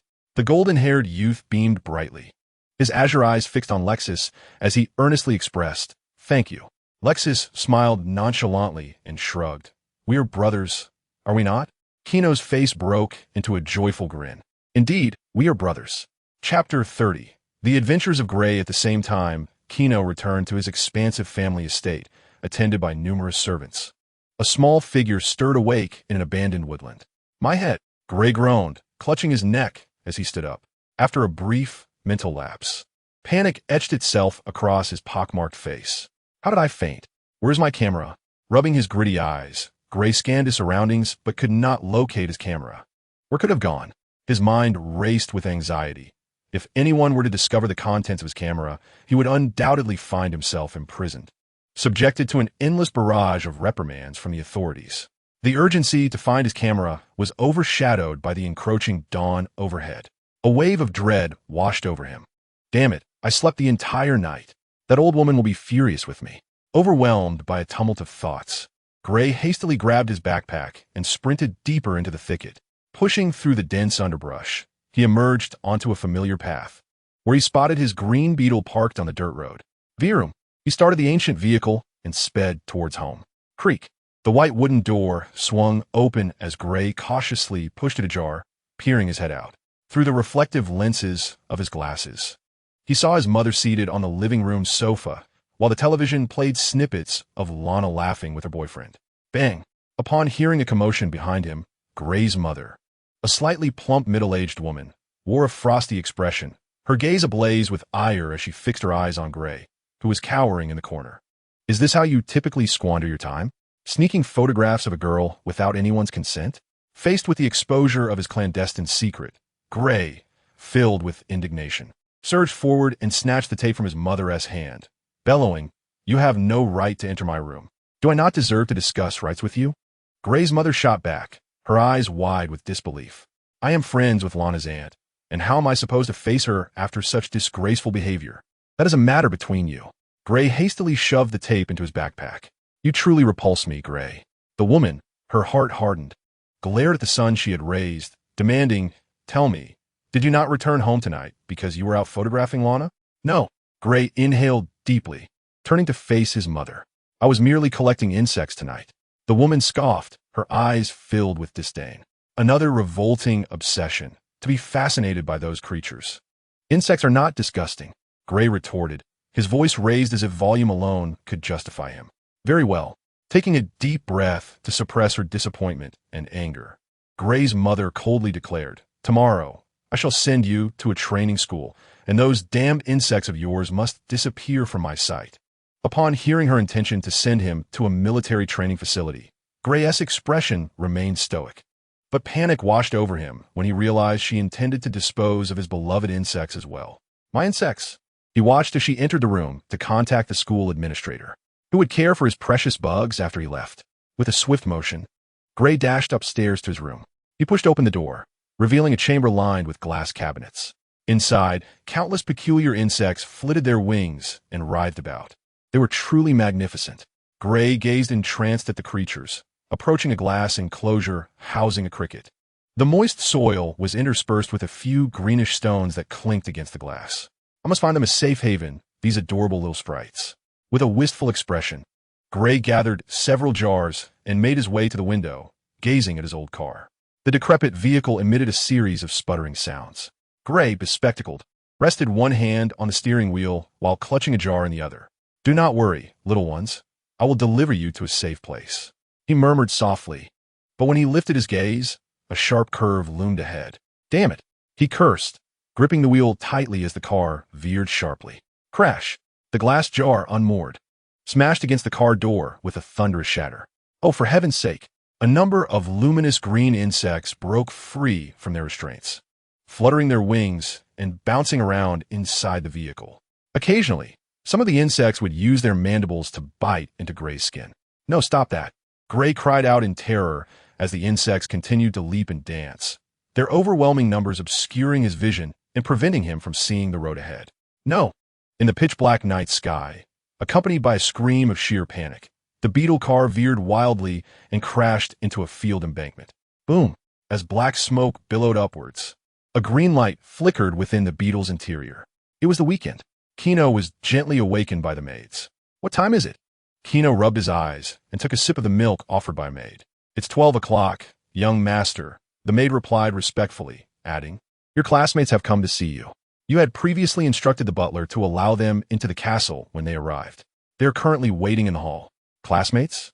Gino raised an eyebrow. Curiosity piqued as he pulled back the covers and slipped into his slippers to get out of bed. Who is it? Clark? Or Chloe, any others? Yawning, Gino donned a robe and descended the stairs. In the hall, the trio was seated on the sofa. Good morning, everyone. Gino glanced at Clark and the dark-skinned Peter. The two boys sat with their legs crossed, looking rather lost. It was no wonder they were distracted. The maids of the estate were undeniably enchanting. Good morning, Gino, Chloe greeted with a smile, rising to wave at him while playfully twirling in her azure pleated gown. She raised an eyebrow and winked at Gino, asking, Do you like it? Quite nice, Gino shrugged, chuckling as he patted Chloe on the shoulder before turning to Clark and Peter. Have you had breakfast? Clark nodded and replied, Yes, but have you finished your homework? Homework? Gino paused, momentarily bewildered. What homework? The biology assignment, Peter chimed in. Each of us needs to catch an insect to create a specimen, and we wanted to know if you'd like to join us. Catching insects? Gino felt somewhat uninterested. He had little enthusiasm for bugs.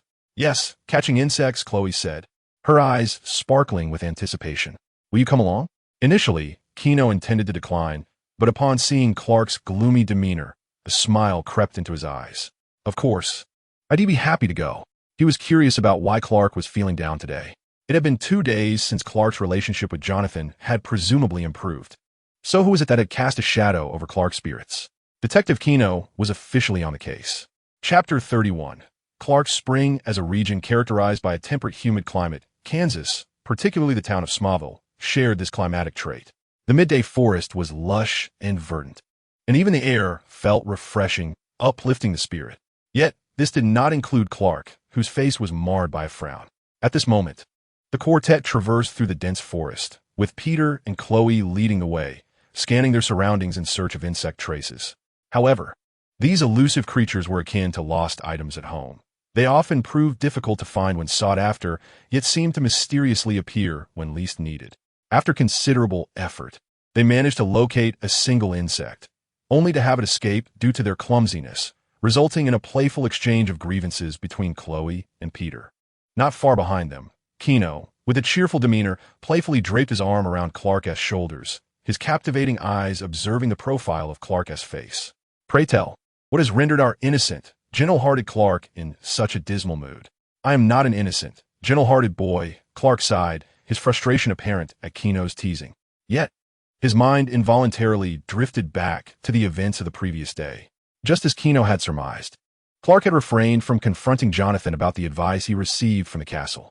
However, Jonathan had called out to Clark, leading him to a secluded part of the house, where he divulged a shocking revelation. Clark Kent was not of this earth, but rather an extraterrestrial being. Though he had harbored suspicions deep within, the stark reality was a burden not easily borne. This absurdity, reminiscent of a comedic tale of Don Quixote, shattered Clark's rationality, leaving him feeling utterly bewildered. Yet, amidst the chaos of his thoughts, the name of his kindred spirit and friend, Gino, surfaced in his mind. Given their comparable strengths, could it be that, gazing intently at the smiling Gino, Clark gathered his courage and inquired, Gino, you are, in fact, an alien as well, aren't you? Gino's smile faltered, his expression momentarily frozen. The last time I questioned my humanity, now I am being directly asked if I am an alien, he sighed, suppressing the urge to jest. It became clear to him why Clark was discontent. Jonathan's revelation had likely left the young man in a state of confusion. As they wandered aimlessly, Gino placed a reassuring hand on Clark's shoulder and replied, Does it truly matter whether one is an earthling or not? Clark paused, tilting his head in skepticism. Does it not matter? Significant. Yet insignificant, Gino shrugged, releasing his hold on Clark and gazing skyward at a 45-degree angle, exuding an air of profundity. Clark, your true identity is of little consequence. What truly matters is the person you aspire to become. Whether you're an Earthling or an alien, that is a choice solely yours to make. Gino, with an enigmatic smile, winked at Clark, adding, who knows? Perhaps one day your fellow beings will descend upon Earth to seek you out. Clark pondered this notion, contemplating whether he would indeed accompany his kin if that day were to come. A sharp crack echoed as Gino inadvertently stepped upon something solid. Lowering his gaze, he discovered a dark object concealed beneath the vibrant foliage of the maple grove. What could this be? Gino picked up the enigmatic item and realized it was a camera. Recalling the delightful experience he had as a part-time photographer the previous night, he opened the camera to peruse the film within. Gradually, a peculiar expression formed on his face. Clark, I believe you ought to see this. The camera's display revealed an image of Lana clad in a delicate pink lace nightgown, caught mid-disrobing. It appeared that Clark's childhood idol had been surreptitiously photographed, and judging by the number of images, the duration of this intrusion was considerable. A twinge of sympathy arose within Gino for Clark. It seemed that apart from the Luthor family, every male high school student in town harbored an interest in Lana. One could only remark that the emotional scruples of those in the West were not as stringent, unlike Gino, who refrained from discussing such matters. What? You inquire about Talia? Based on last night's filming review, is indeed her. What? Clark snapped back to reality, suddenly aware that he and Gino had unwittingly wandered into a densely wooded area near Lana's home, with even Chloe and Peter having fallen behind. Observing Gino standing beneath a gnarled tree, the camera in his hands, and an odd expression on his face, Clark sensed an added layer of pity in his friend's gaze. You need to see this. Gino extended the camera toward Clark, stepping back to better gauge his reaction. Clark, perplexed, accepted the camera and, after a brief examination, his eyes widened as he beheld the vivid image of his goddess. His face flushed crimson, breath quickening, as Lana's intimate display left him utterly embarrassed. Yet, the intelligent Clark soon detected something amiss. He scrutinized the photograph closely.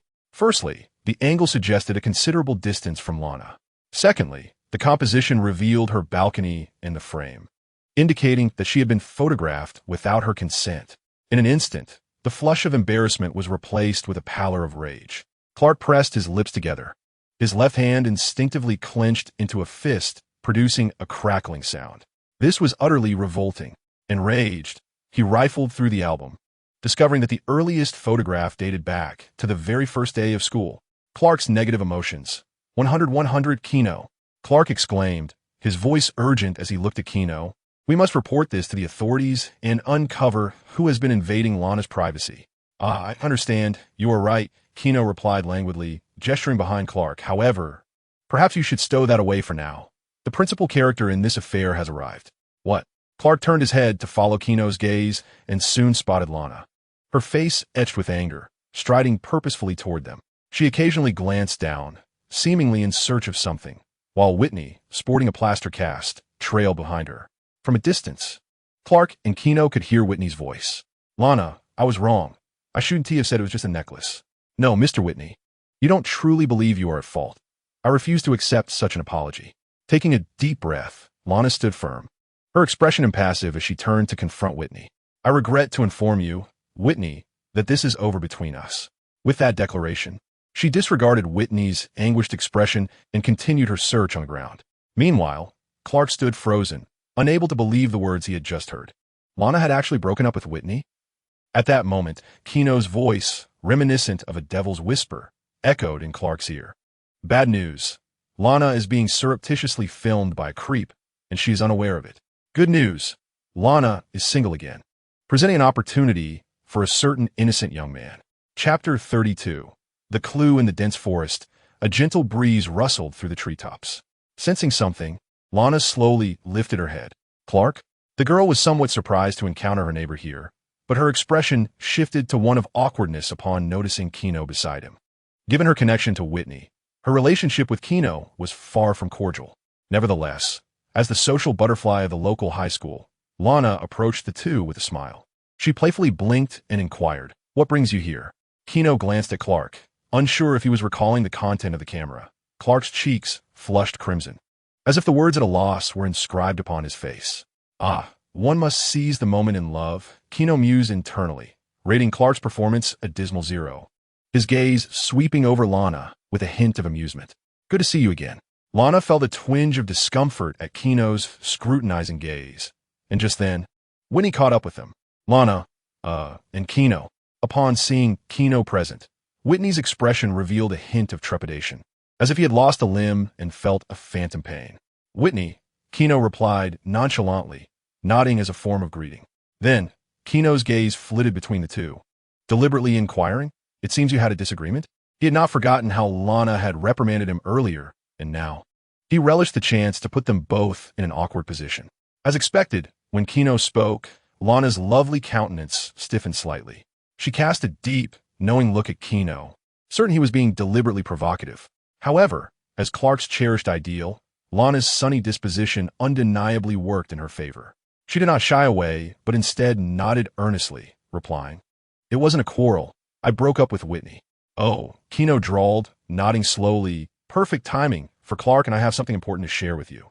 As Gino spoke, he disregarded the visibly embarrassed Whitney, pulling Clark along as he gestured for Lana to follow. Watching the three of them gradually recede into the distance, Whitney couldn't help but clench her fist hidden within her sleeve. Those three rascals. Meanwhile, Lana, with her arms crossed, in a brown short-sleeved shirt and her flowing black hair cascading down, radiated youthful vitality. Gino glanced at Clark, who remained in a daze, and with a hint of frustration, struck Clark sharply with his elbow. For an ordinary person, such an impact might cause injury to the former, but both were of ironclad physique. And Gino's elbow strike genuinely hurt Clark. "Ow!" Clark gasped, quickly covering his side. When he regained his composure, he noticed Lana looking at him with curiosity. Clearing his throat, Clark pretended to be nonchalant as he lowered his hand from his waist and awkwardly offered his camera with his left hand. "Lana, I think you need to see this." "What is it?" Lana took the camera, and upon seeing the contents, her cheeks flushed with distress. The photos captured the details of her life after returning home. "We found this camera near the crooked tree not far from your house," Clark explained as he scratched his head and recounted the events to Lana. After hearing Clark's description, Lana stood frozen like a wooden statue, her emotions, anger, injustice, fear, intertwining until she could no longer hold back her tears. Lana, please don't cry." Clark instinctively looked to Gino, hoping his good friend would provide some guidance. "Fool," Gino sighed internally, recognizing what the girl truly needed in such a moment. A solid, reassuring embrace, a safe harbor. Gino gently nudged Clark's shoulder. With a stumble, Clark instinctively wrapped his arms around Lana. Startled by the unexpected embrace, Lana tensed, while Clark appeared awkward and flustered. Goodness, it was his first time embracing Lana. Inhaling her gentle fragrance made his cheeks burn even brighter. At that moment, Gino provided an assist. "Sigh, I wonder just how long that peeping Tom has been lurking." This remark only deepened Lana's sorrow, as such an occurrence would be a nightmare for anyone. She clung tightly to Clark, sobbing uncontrollably. From the woods behind them came rustling sounds, and Gino turned to see a shocked Peter and a wide-eyed Chloe, hands covering her mouth. Perhaps we arrived at an opportune time?" Peter hesitated, recalling that Lana had a boyfriend, yet here she was entwined with Clark. Chloe's eyes blazed with the fervor of gossip as she silently inquired of Gino what had transpired. The girl groups within the high school resembled Hollywood starlets, rife with drama and rivalry. While Lana may have garnered considerable admiration from boys, she was not without her fair share of detractors, and Chloe undoubtedly belonged to the latter camp. She had long harbored disdain for Lana's pretentious demeanor, finding her rather insufferable. Gino shrugged and approached Chloe, draping an arm over her shoulder as he recounted the events to the two of them. Upon hearing Gino's narrative, Chloe's gaze toward Lana transformed, filled with empathy. Despite her aversion to Lana, it was undeniable that the girl was in a rather unfortunate predicament. "Do you know who has been using a camera around campus?" Gino asked, turning to Chloe, who, as the editor of the school newspaper, was well versed in the town's happenings. Regarding the camera," Chloe mused, running her fingers through her golden hair as if it might aid her contemplation. A memory flickered in her mind, and she suddenly exclaimed, "I recall now. Greg had once submitted an article to me. He aimed to raise awareness about the beauty of small insects, bringing with him a plethora of insect photographs. Reflecting on that moment sent a shiver down Chloe's spine. Greg, you say? Kino squinted slightly, the image of the diminutive figure he had seen at the farmer's market flashing in his mind. Does anyone know where he lives? Kino contemplated a visit to investigate further. I do, shouted little Black Peter, raising his hand. There is a shortcut not far from here that leads to Greg's house. Let us proceed to his abode. Kino gestured for little Black Peter to take the lead, then turned to call out to Clark and Lana, "You two, stop your embrace and accompany me to follow this lead." Upon hearing Kino's call, Clark reluctantly released Lana, who seemed to realize that their previous actions had been rather intimate. Blushing, the two joined Kino's group, maintaining a silent demeanor under the scrutinizing gazes of their peers. Chapter 33. Investigation. Greg's residence lay on the western edge of the town, not far from which stood an abandoned factory. Due to the environmental pollution caused by the factory in its early days, the neighboring residents had vacated long ago, leaving Greg's home as a solitary structure in the area, exuding an air of desolation and loneliness. Peter led the group to stand outside Greg's house, declaring, "This is Greg's home." Kino lingered at the threshold, surveying the modest two-story dwelling. The exterior was painted white, with a closed wooden door and tightly sealed windows obscuring any view of the interior. Lana appeared quite animated as she stepped forward. Her hand raised to knock on the door. "Mrs. Ted, are you home?" she called. "Mrs. Ted?" No response came, only the echo of Lana's voice reverberating in the stillness. With a look of urgency etched across her face, Lana was desperate to ascertain whether Greg had indeed been surreptitiously capturing images of her. "Knock, knock, knock." The door trembled with the force of her knocking, and a cloud of dust fell from the eaves above. Chloe expressed a hint of sorrow, crossing her arms and stating, "I heard that Gray's father perished in a mining accident, and their house has remained untouched for quite some time." Lana's calls went unanswered. The interior was enveloped in silence, suggesting that the occupants were absent. "Step aside," Kino said with an impassive expression as he pushed Lana aside and approached the door. With a swift motion, Kino extended his arm, transforming his fist into a blur. The wooden door, mere centimeters thick, crumpled like parchment beneath the force of his punch. "My goodness!" Lana exclaimed, astonished by the gaping hole now marring the door, instinctively covering her mouth with concern as she glanced at Kino's arm. "That must hurt," she wondered, reaching out to inspect his arm. "No problem," Kino replied, his gaze indifferent as he halted her movement. The girl sheepishly withdrew her hand, observing Kino as he seemed impervious to pain, his right hand searching for the switch inside. Soon, his index finger brushed against a cold object. "Found it." Kino grasped the door latch, noting that it appeared to be locked from the inside. With a gentle tug of his fingers, he disengaged the interior bolt. A creaking sound echoed as the aged door gradually swung open, unveiling the interior to the group. Sunlight streamed in from behind them, illuminating countless specks of dust dancing in the air. A musty, decaying odor permeated the atmosphere, wafting out through the open door, prompting several to instinctively cover their noses. The group stepped inside together. "How long has it been since this place was tidied up?" Little Black inquired, surveying the disarray of the living room. Shattered lampshades lay scattered across the floor, and the sofas were askew, accompanied by shards of broken glass, all silently narrating tales of past misfortunes. Moreover, Kino detected a faint trace of blood lingering in the air. He and Clark exchanged glances, each recognizing the shared unease. "Something feels amiss. What is on the table?" Chloe observed keenly, noticing a stack of videotapes atop the television set-top box. "Let us check it out," Kino remarked, glancing at the television as Chloe inserted a tape into the player. As the images flickered to life, scenes of Lana and Whitney laughing during a picnic appeared on the screen. Suddenly, Lana's complexion drained of color. The footage of her and her boyfriend's picnic was unmistakably captured by a hidden camera, undoubtedly operated by Gray. Watching the jovial pair on the screen, Clark's expression darkened as he pursed his lips and stepped forward to retrieve the tape. "Stop watching. We need to uncover what transpired here." "Wait, I haven't finished watching," Chloe protested, pouting in discontent at Clark's devoted demeanor towards the goddess. However, she understood the urgency of investigating Gray's whereabouts and shrugged, falling silent. "Let us check the kitchen," Kino suggested, his blue eyes fixed on the corner where the kitchen lay.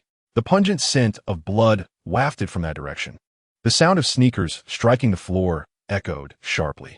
As they drew nearer, A pair of women's high heels first entered Kino's line of sight, followed closely by a set of diminutive legs. A sigh escaped Kino's lips as a vague suspicion began to take form in his mind. He quickened his pace, and there, atop those legs, was a vibrant dress, worn by a woman whose bulging eyes and ashen complexion were fixed unblinkingly on the ceiling. It was not that her eyes lacked moisture, but rather, the slight swelling of her face and the gaping wound in her abdomen bore testament to the fact that she had long since departed this world. Save for the expressionless Kino, everyone else was horrified by the corpse lying in the kitchen. The open chest revealed gruesome, bloodied organs. A copious amount of blood stained the floor and the woman's attire. A faint yet palpable odor of decay assaulted their nostrils. Fear, a palpable dread, began to spread and pervade the air. The first to succumb was the timid Peter. The terror etched into his very genes compelled him to emit a startled scream. His eyes rolled back, and his body convulsed as if struck by a stroke, hands and feet flailing uncontrollably, akin to a farmer's whip lashing out. His eyes rolled back completely, and he collapsed onto the floor with a dull thud. Chloe fared little better. Upon gazing at the corpse for the first time, the woman's lifeless expression turned Chloe's face pale as her stomach churned violently. Ugh! She clamped her small mouth shut and bolted from the kitchen with remarkable speed, unwilling to disrespect the deceased, holding superstitions about such matters. Soon, anguished retching and sobbing echoed from outside. Not everyone could maintain their composure in the face of death.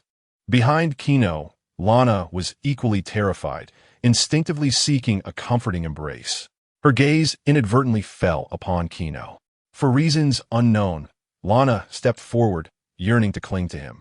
However, Kino sidestepped her embrace and slowly approached the corpse, even kneeling to scrutinize the wound. It seemed to him less a lifeless body and more an intriguing textbook. Reluctantly, with her face ashen, Lana turned and threw herself into Clark's arms. "Clark, I'm afraid." Though equally frightened, Clark straightened his chest, determined not to appear foolish before the goddess. "Kino, perhaps we should leave?" he stammered, swallowing hard, feeling a tumult of anxiety as he sensed Mrs. Ted's eyes seemingly watching him, writhing in the shadows. "Why should we leave? Just because of a corpse?" Kino scoffed, snapping a wooden plank in his hand. "These youngsters are far too fragile. If they witnessed the explosion of Jeremy's head, would they faint? Nevertheless," he added, "if you are scared, you may wait in the living room." Chapter 34. The plan with a resounding crack. A wooden stick was pressed against a bloodshot, grayish eye. The eye yielded easily to the pressure, shattering like a cooked sheep's eye underfoot. A swarm of grotesque flies buzzed forth, their wings fluttering as they emerged from the hollowed-out orb, long since devoured by maggots. With a swift motion, Gino discarded the stick and effortlessly swatted the unusually large flies, which were at least twice the size of ordinary ones. "Rana," Gino called without turning. "Go call the police." "Huh?" Rana, who had been nestled in Clark's embrace, peeked out and immediately nodded, rushing out of the room. Every moment spent here felt like a torturous ordeal. "Clark," Gino said flatly, halting Clark, who was about to follow Rana. "This situation is amiss. Focus." Clark paused, suppressing his nausea as he followed Gino to his side. Upon seeing the abnormal flies, he instinctively questioned, "Is this similar to the electric man that appeared on the bridge? Has Gray awakened his powers as well?" "Yes, it seems Gray has acquired some peculiar abilities," Gino replied, gazing up at the ceiling, where a series of indistinct muddy shoe prints were visible. "Let us proceed upstairs and investigate." Leading Clark to the second floor, they soon arrived at Gray's room, where the walls were plastered with posters of insects, creating a bizarre and chilling atmosphere. Treading cautiously across the scattered shards of glass, Gino's gaze fell upon 4 large white cocoons in the corners of the room.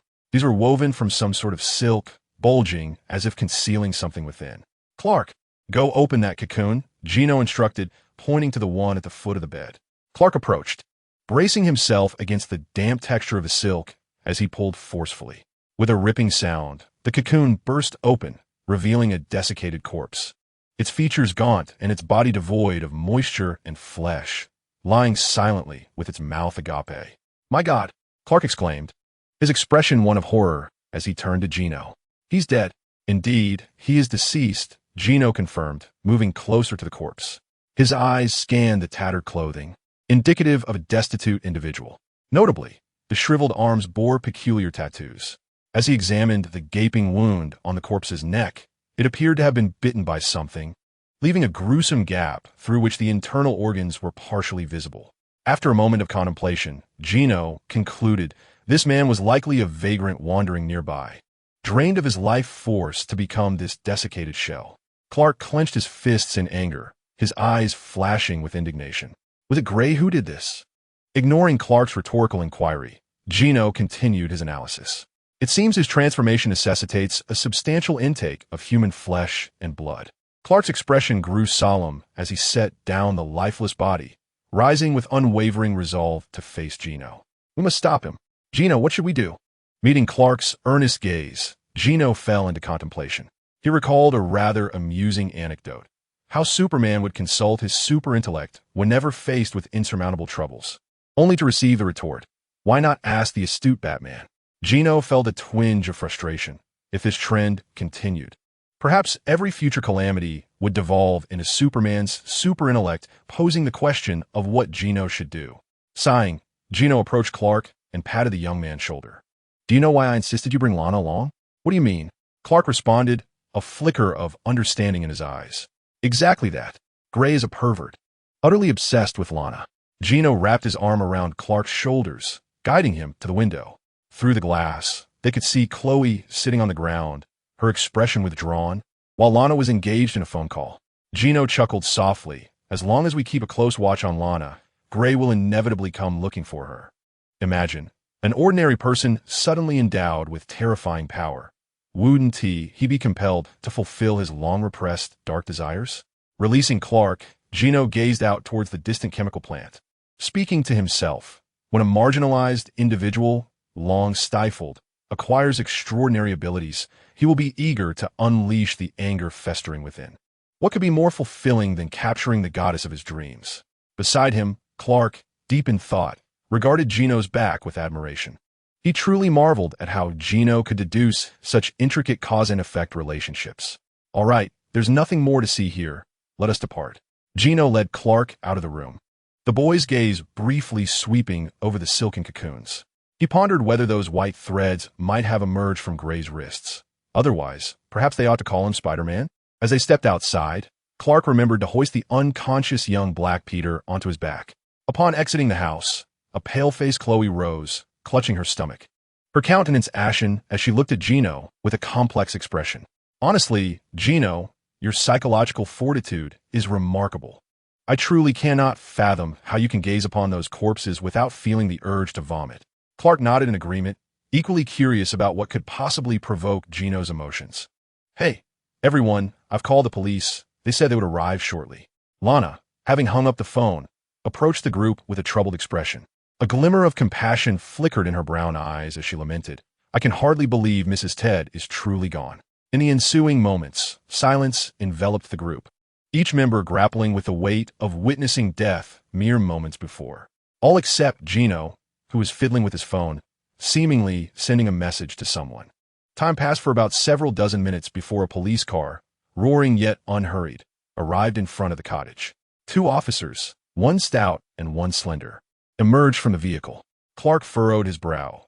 He recognized these 2 policemen from their previous visit to inquire about the incident involving Whitney's severed hand. Who had summoned them?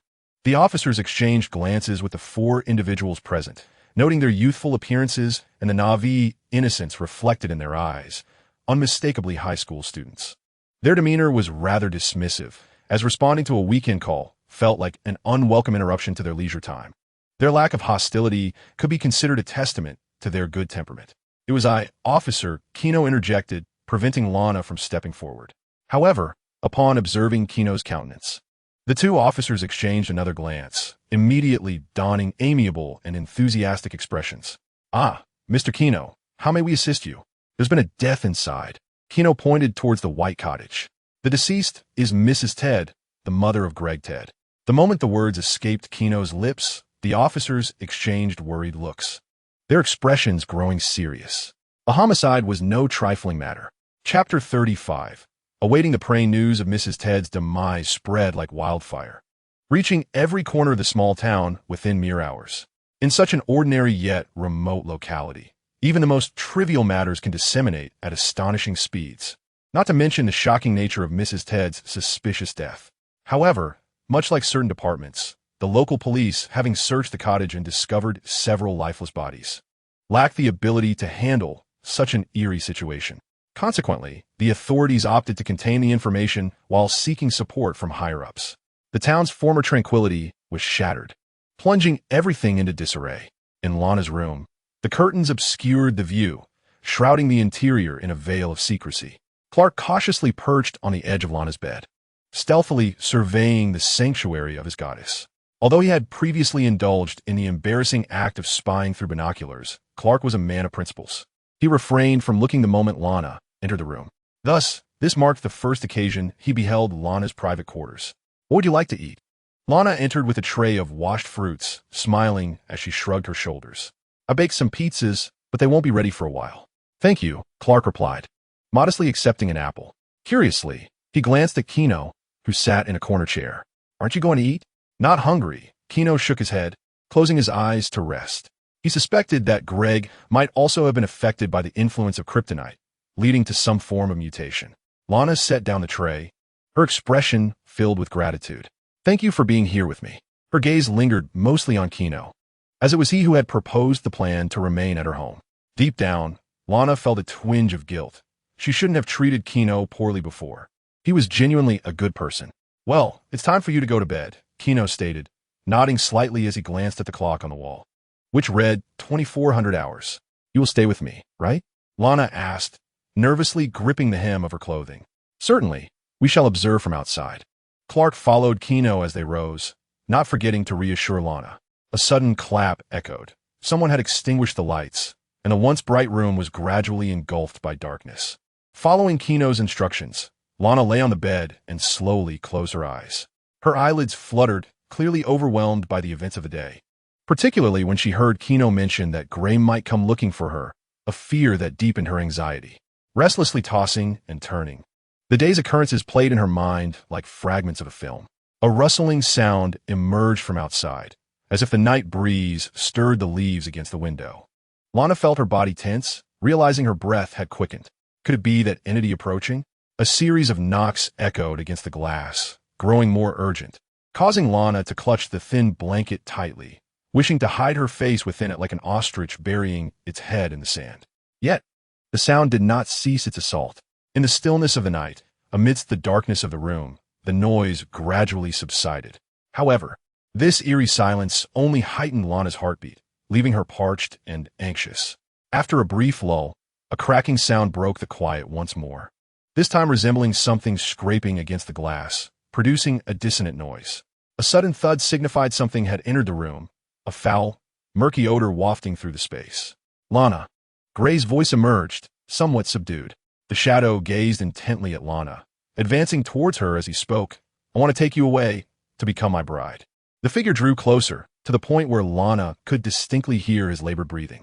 Just as the girl felt an uncontrollable urge to scream, the lights flickered on, dispelling the darkness and illuminating the scene. A young man clad in an edgy black jacket, sporting a slicked-back hairstyle, extended his pale arm towards Lana. The sudden brightness prompted him to instinctively shield his eyes with his arm, struggling to mask his discomfort. Gray's expression grew icy as he regarded the two figures standing at the doorway, his gaze darkening as he questioned, "What are you two doing here?" Particularly in Lana's room. A thought that involuntarily conjured images from sordid films he had seen. As his mind conjured visions of his goddess subjected to various torments, his face twisted in rage. "Gray Ted, is it?" Gino did not respond to Gray's inquiry, his eyes fixed intently on Gray, an expression of contemplation etched on his features.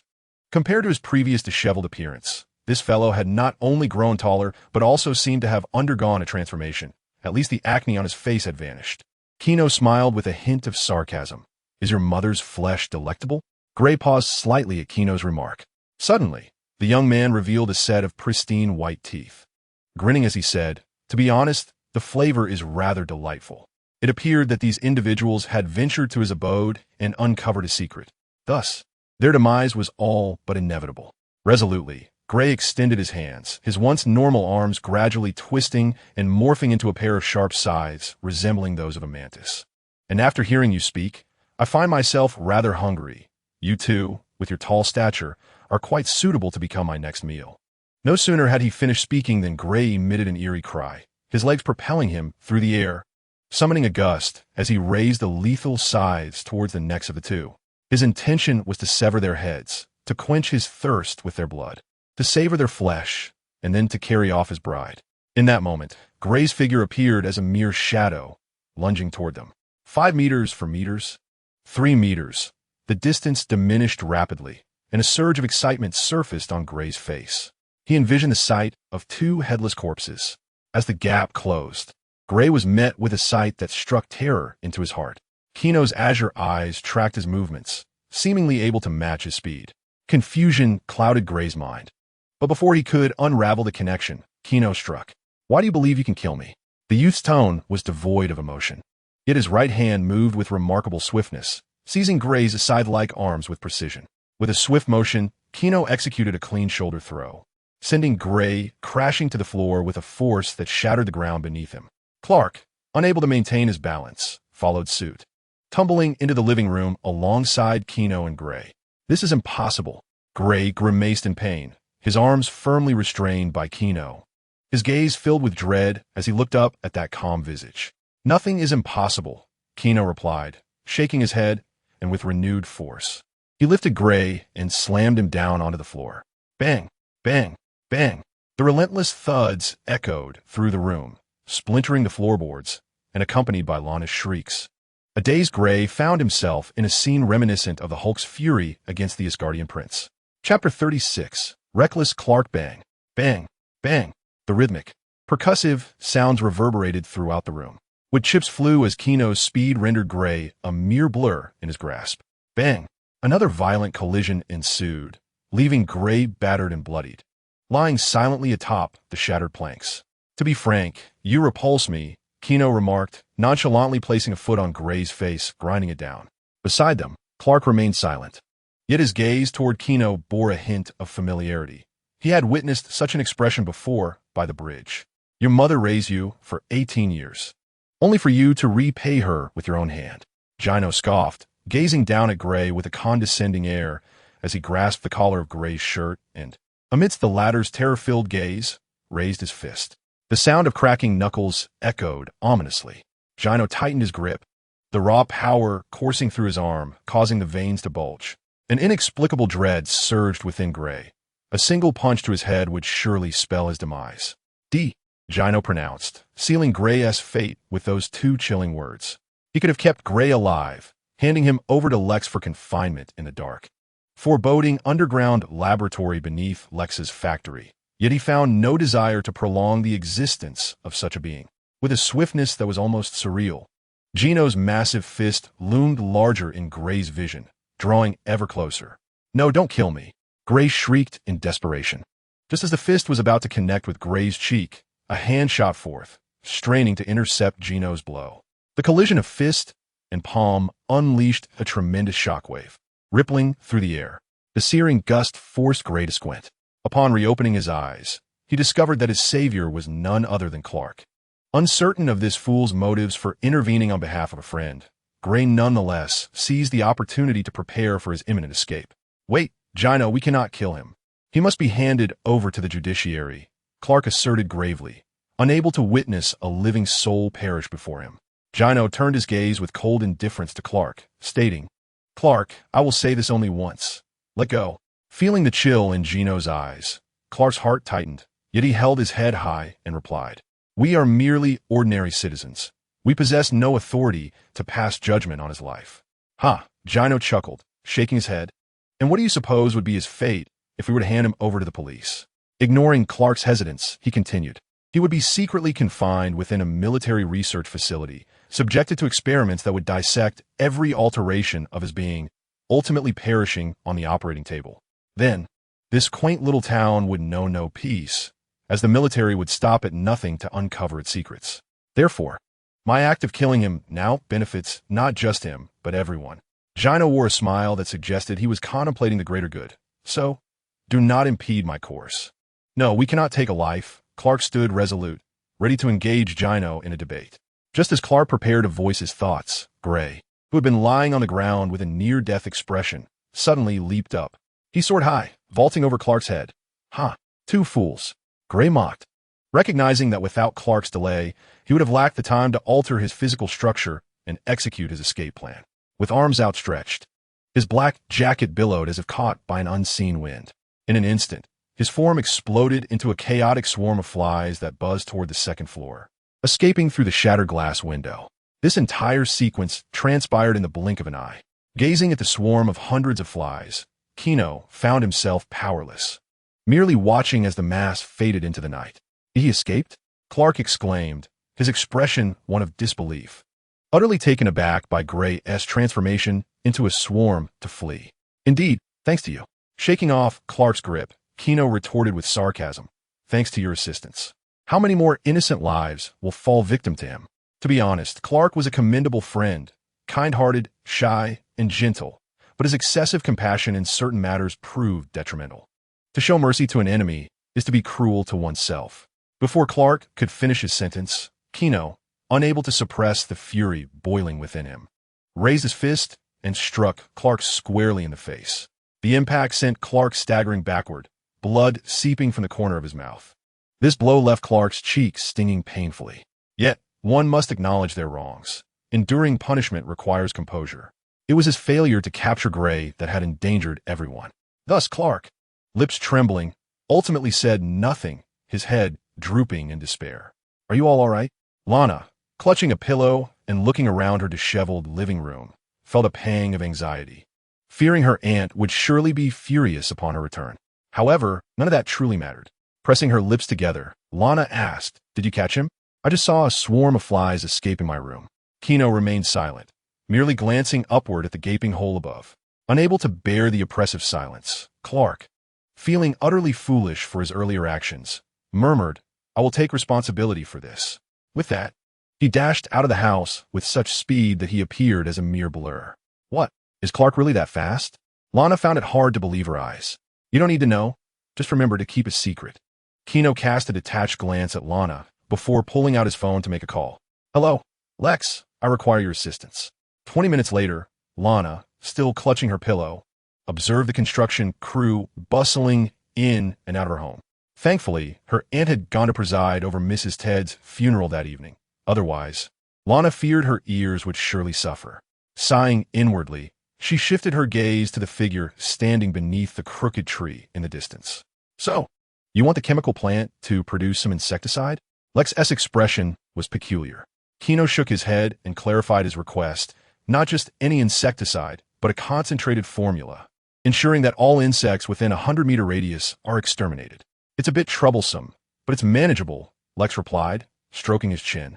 "Just remember to leave that fellow's corpse for me. My experiments are beginning to take shape."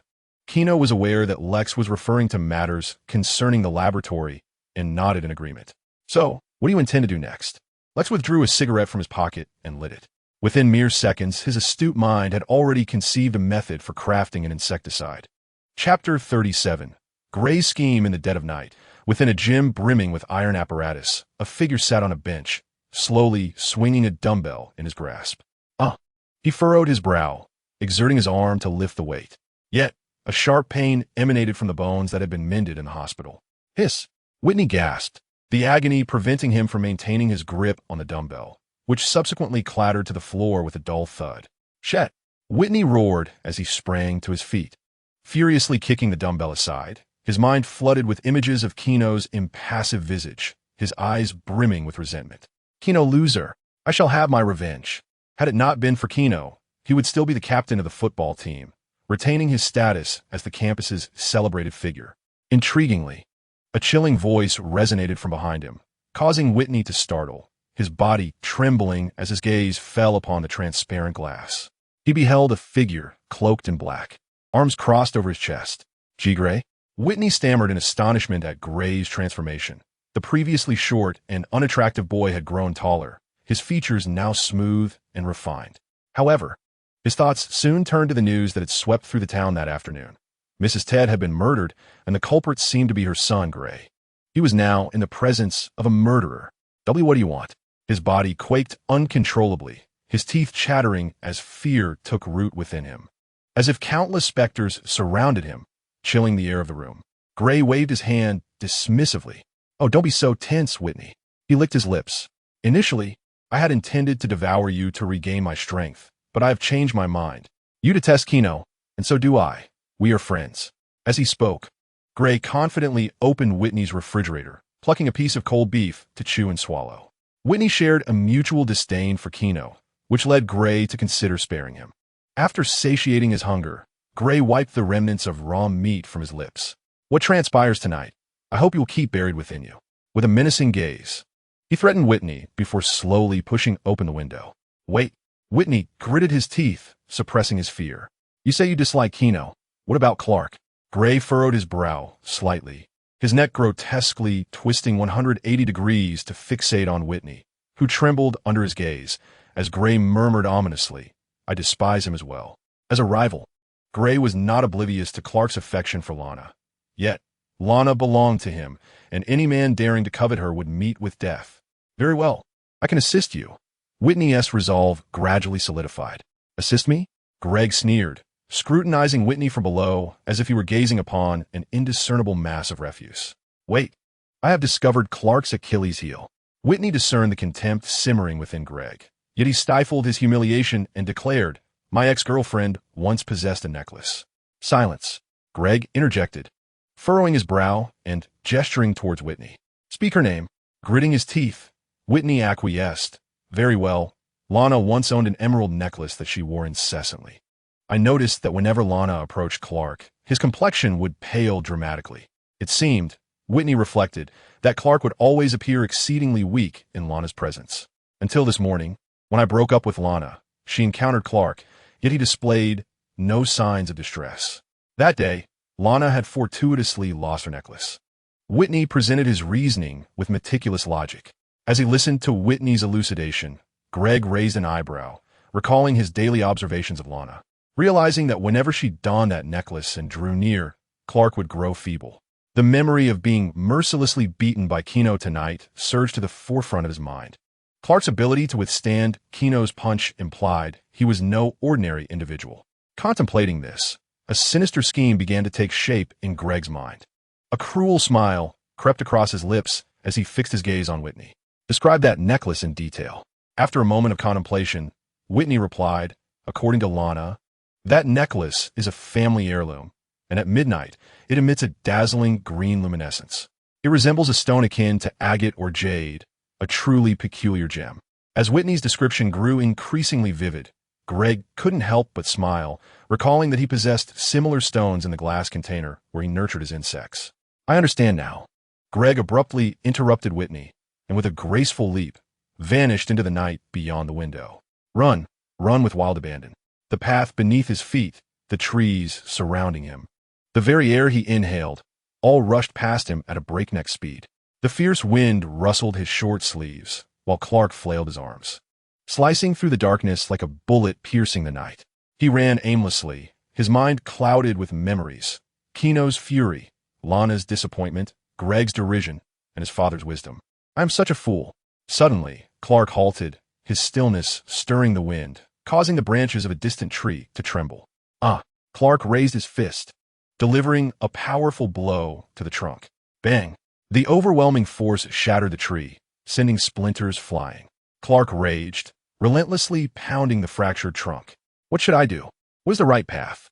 His father had taught him to be kind, to respect life, and to protect the weak. Yet Gino had insisted that one should show no mercy to enemies, to eradicate them completely. The clash of two divergent ideologies left Clark's youthful heart engulfed in confusion.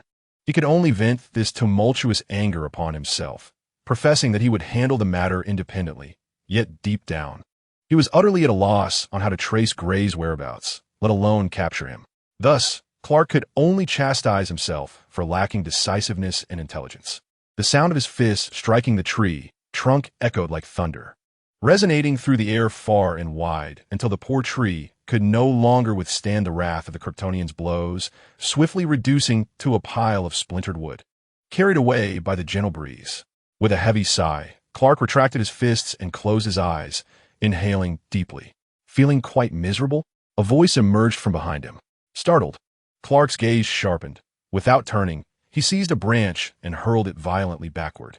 turning to face the source of the voice. He coldly regarded Gray's flickering silhouette under the moonlight. "Murderer, how dare you appear before me?" "Of course, it is because I have missed you," Clark Gray replied, his torso twisting in an exaggerated manner, evading the wooden projectile as it flew past him like a javelin, a sinister grin adorning his face. He then produced several stones glowing with a radiant green light from his pocket. "I trust you will appreciate the little gift I have brought for you." Chapter 38. The Captured Clark Early Morning. A sprawling lawn cradled a reclining chair. Gino, bare-chested and clad only in shorts, lay with his eyes closed against the chair. The gentle sunlight cascaded upon him, as if coating the youth in a layer of golden dust. Gino relished basking in the sun. Whenever the rays warmed his skin, he could tangibly sense the joy of growing stronger. 13 years of sunbathing had surely earned him the awakening of other abilities, hadn't he it? If not, perhaps a month of relentless exposure in the desert would suffice. With a pensive expression, Gino extended his right hand, and soon a maid placed a glass of milk into his palm. Taking a delicate sip, he turned to the young maid and smiled softly. "Thank you." A brief sting pierced through him, as the scene before him began to blur and distort, the surroundings transforming into a dark-toned cinematic experience. "You're welcome," the maid replied, taking back the cup. Through the maid's lovely, youthful visage, Gino could effortlessly perceive the skeletal structure beneath, seemingly illuminated, along with the heart pulsating within. Everything appeared so vivid, the flowing blood, the beating nerves. Beneath his gaze, no secrets remained concealed. "Master?" The maid blushed slightly, noticing Gino's unwavering stare. "Nothing to worry about." Gino snapped back to reality, his expression neutral as he closed his eyes once more. Yet, the subtle curve of a smile at the corners of his mouth attested to his buoyant mood. At last, the ability of X-ray vision had arrived. Gino opened his eyes again, turning to observe the maid's attire beneath her black dress. The lace and mesh undergarments she wore were undeniably alluring. Gino silently offered an assessment. "Ah, a commendable ability. At the very least, this skill allows one to observe the sartorial choices of the opposite sex, and thereby deduce their inner character." As Gino admired the maids trimming the lawn in the distance, the old butler appeared quietly behind him. "What is it?" Gino inquired without turning. "Young master, there are two matters to discuss. Your classmate, Lana, has awakened. She has already had breakfast and is looking for you." Gino nodded. "Bring her here." Given that Lana's home had been reduced to ruins last night due to the chaos, and considering the potential threat posed by Gray's escape, Gino had no choice but to allow this woman to stay at his castle for the night. "Furthermore, Mr. Jonathan Kent is looking for you outside the estate." "Jonathan?" Gino frowned, surprised that Clark's father sought him out. Was it because he had confronted Clark, and Jonathan intended to impart some lesson in love? Let him come as well. Gino felt a twinge of curiosity about Jonathan's purpose for visiting the castle, especially since he had always regarded the Luthor family with disdain. Gino reclined in his chair, closing his eyes to feign slumber. It wasn't long before he sensed the sunlight dimming, and upon opening his eyes, he beheld Lana standing before him, hands clasped behind her back, her eyes sparkling with mirth. "You are blocking my sunlight," Gino remarked bluntly, pushing Lana aside. The girl, somewhat speechless, could feel Gino's aversion towards her. Nonetheless, gratitude was imperative. She moved to Gino's side, gazing into the distance across the lawn.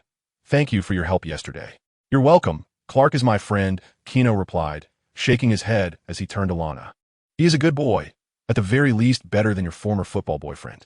"Indeed," Lana said, fixing her gaze on Gino and letting out a soft sigh.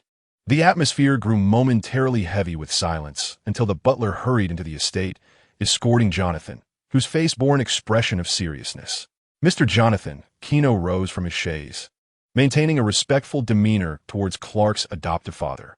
"Gino," Jonathan said, his expression complex as he studied Gino, pressing his lips together. "Is Clark at your home?" "Clark?" Gino frowned. Shouldn't he have returned home last night? Although Clark had mentioned he would take responsibility for investigating Gray's affairs, Gino had dismissed his words as youthful bravado. He had not anticipated that Clark had not returned home for the entire night. This was utterly inconsistent with Clark's character. Despite frequent disputes with his adoptive father, Clark held deep affection for his adoptive mother, Martha. If he truly intended to stay away, he would have at least left a message for Martha. Thus, Eliminating all other possibilities, the only conclusion remained. Clark might have encountered an unfortunate incident. Had he been captured by Gray? Others may not know. But Gino understood that Gray's transformation stemmed from kryptonite. Therefore, if Gray were to confront Clark while possessing kryptonite, it would only spell disaster for the latter. Jonathan departed, filled with a myriad of questions. Clark is missing? Lana inquired anxiously. Indeed, he has vanished. Gino's expression darkened. Without Clark, who could he turn to for negative points? That foolish woman Talia? He had to locate Gray. With a somber demeanor, Gino turned to his butler and commanded, "Fetch me the town map." The butler nodded and promptly instructed the maids to bring forth the map. With a rustle, the town map unfurled before Gino's gaze. His eyes scanned the map as he quietly analyzed the potential hiding spots of Gray. Firstly, the presence of a cadaver found at Gray's residence indicated that the individual had previously been active nearby. Given the town's dense population, it was improbable for Gray to conceal himself in the bustling center. Gino systematically eliminated unlikely options, and as the possibilities dwindled, his focus ultimately settled on an abandoned factory not far from Gray's home. Could it be here? Gino extended a finger and lightly tapped the map. Rising slowly to his feet, his gaze drifted toward the distant northwest. There, a steel behemoth loomed, half hidden in the morning light, the abandoned factory. Dust-covered, the neglected machinery had long been out of service. The rusting framework testified to the factory's age. Upon a sturdy iron rod, a bare-chested Clark hung, a green glowing kryptonite stone suspended from his chest. Countless spider webs enveloped the factory, and Gray resembled a human spider, suspended in the web, legs crossed upon the strands. His eyes fixated intently on the kryptonite. A cold smirk crept across Gray's lips as he taunted. Do you really think you can lure your wealthy friend here, using yourself as bait? Clark's face twisted in agony, beads of sweat cascading down his cheeks. Each drop landing on the steel with a soft thud. You will not succeed, he strained to say, lifting his head with great effort, his foggy eyes barely focusing. Gino is clever.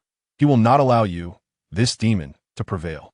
As he spoke, guilt washed over Clark as he glanced at the lifeless bodies strewn on the ground. These innocent souls were once abducted by Gray in the night, their flesh consumed before his very eyes. I am unafraid. Listening to Clark, Gray let out a derisive laugh and pulled several kryptonite stones from his pocket, clinking them together, producing a sharp sound. Once I capture that guy, I will feast on all of you. A flicker of fervor ignited in Gray's eyes. He coveted Gino's godlike power. Chapter 39. Containment of time passed neither quickly nor slowly, merely slipping unnoticed through the fingers of time. Gray clutched a slip of paper, subsequently binding the letter to a bug, directing it to fly toward Luthor Castle. Upon completing this task, a satisfied smile emerged on Gray's greasy visage as he closed his eyes. The thrill of intellectual endeavor was exhilarating. He considered himself the wisest in this little town. Once he devoured the flesh and blood of Gino and Clark, absorbing their genes, he would emerge stronger. As he pondered, he felt a faint writhing beneath his skin. The web, laid out outside the steel factory, was triggered, causing Gray to abruptly open his eyes. A smirk of derision curling at the corners of his mouth. They have arrived. Although he could not fathom why Gino had come so swiftly, Gray felt an undeniable eagerness swell within him. With a thud, resembling an insect plummeting from a great height, Gray's legs came crashing down onto the iron plate below, producing a dull reverberation. He crouched low, akin to a vigilant dung beetle hiding behind a robust steel pipe. This vantage point allowed him to surveil the entire factory while remaining concealed in a blind spot at the entrance, ideal for an ambush. Suspended in midair, Clark's complexion turned an unsettling shade of green as he opened his mouth in a futile attempt to warn Gino, but his body was paralyzed by pain, rendering him voiceless. All he could do was watch helplessly as Gray's arms transformed into razor-sharp appendages. Clark's wide eyes brimmed with despair. He could not permit his friend to perish because of him. The surroundings were eerily silent, save for Clark's agonized groans. The whirring of the web stirred by the gusts of wind, and the slow, heavy footsteps approaching. Gray's breath quickened, his hands gripping the kryptonite tightly. He was poised for action. The moment Gino revealed himself, Gray would pounce, pressing the kryptonite against him, and in that instant, he would collapse just as Clark had. The footsteps drew nearer, the owner seemingly fraught with anxiety. Closer, closer. Just as Gray's body tensed, ready to strike like a mantis, the footsteps suddenly halted. What was happening? Gray furrowed his brow, but before he could gather his thoughts, a metalkin hurtled toward him from a distance, propelled by terrifying speed. A blur that screamed toward his face. Thud! Gray barely had time to react before he was struck. The heavykin collided with his face, leaving him dazed. A tooth shattering, its fragments escaping his mouth along with a stream of blood. Confusion clouded his mind. How had he been discovered while concealed in the shadows? He crashed heavily against the steel pipe, catching a glimpse of the can crashing to the ground. And then, boom, the can erupted, unleashing a torrent of dense green gas that surged through the factory like a tsunami. What? Gray instinctively inhaled deeply. Swish! The green gas rushed into his trachea. His insides felt as though they were ablaze, a searing pain coursing through him, compelling Gray to emit a piercing scream. It itched unbearably so. His entire body was consumed by an insatiable itch. Gray flailed his arms, frantically scratching at his tormented skin. His claws tore through flesh, blood spilling forth as he continued to claw at himself. In his frenzy, the once menacing Gray had reduced himself to a bloodied figure. This gas, Gray's body trembled uncontrollably. He felt his mind slipping into a haze. I must leave this place. Gray trembled as he attempted to rise. However, the subsequent scene plunged him into despair. With a swish, dozens of iron canisters, identical to those before, were hurled from the shadows, releasing another thick cloud of mist. The verdant gas rapidly permeated the air, transforming the entire factory into a sea of green, rendering direction indistinguishable. Damn that Gino Luthor! Gray's anguished screams echoed, and as the fog thickened, his skin began to crack and break, countless deceased cockroaches and flies surging forth from his flesh.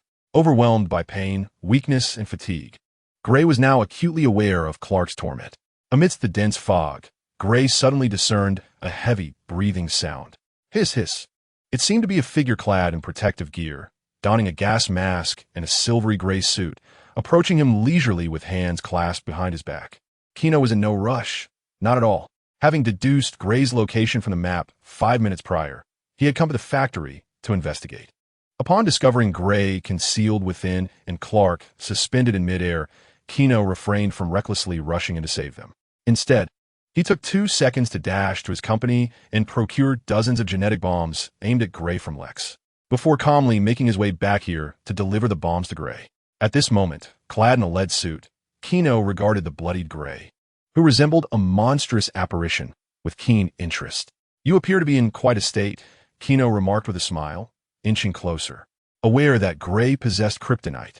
He had donned the heavy lead suit to shield himself from its effects. Moreover, given Gray's near-death condition, Gino was unconcerned about Gray piercing his protective attire, standing 2 meters away, coldly mocking him without fear. You shameless scoundrel. Gray's not-so-bright mind had already deduced the nature of the green mist, an insecticide specifically targeting him. Thank you for the compliment, Gino replied nonchalantly, toying with the last vial of insecticide in his hand, approaching Gray like a quintessential villain. Last time, Clark's foolishness allowed you to escape. Now, he is suspended above, and no one can save you. Hearing Gino's words, Gray struggled to open his pus-filled eyes, casting a complex gaze at Clark, hanging in the air. If he had not bound Clark, would there still be hope of escape? Do not bear that pitiful expression.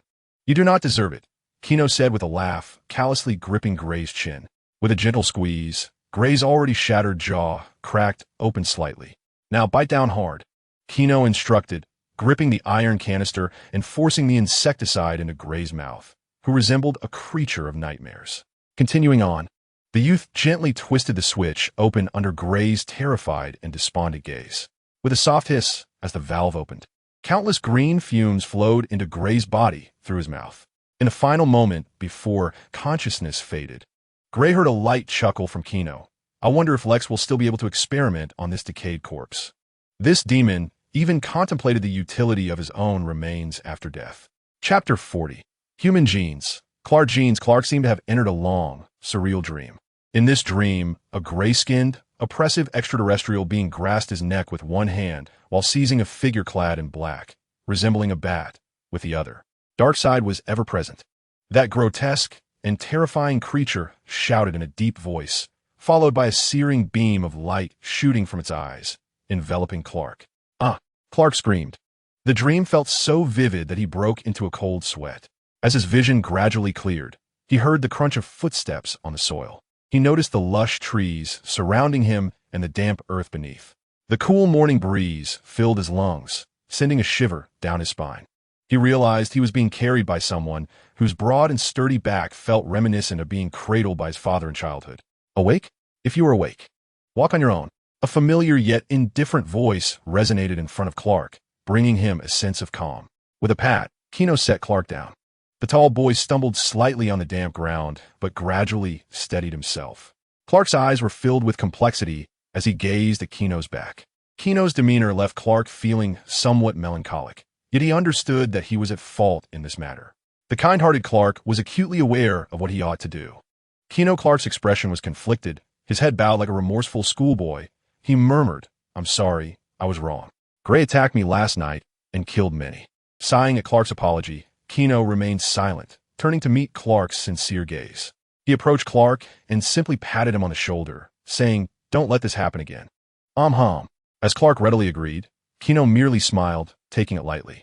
Clark's inherent kindness would only lead him to make the same choice when faced with a similar dilemma in the future.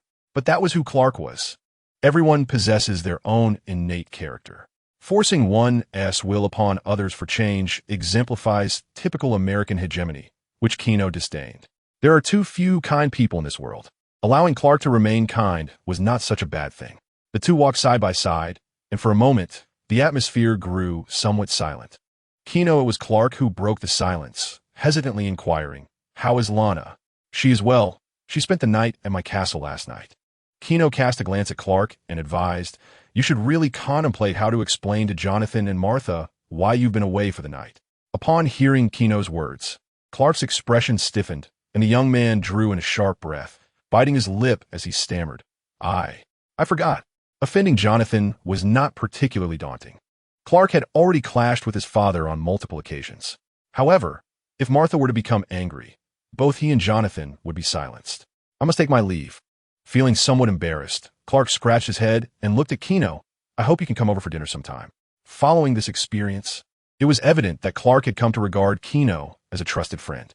Indeed, Gino nodded, saying nothing further as he watched Clark's figure fade into the distance. After Clark departed, Gino strolled leisurely back to his ancestral castle. Upon learning from the old butler that Lana had already left, Gino was unconcerned and ambled into the hall.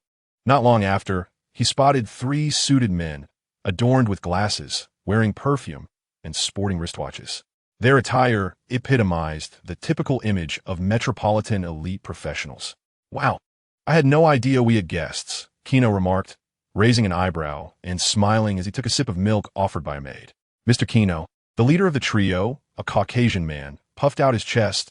"We have been waiting here for Mr. Lex for an hour, and he has yet to arrive."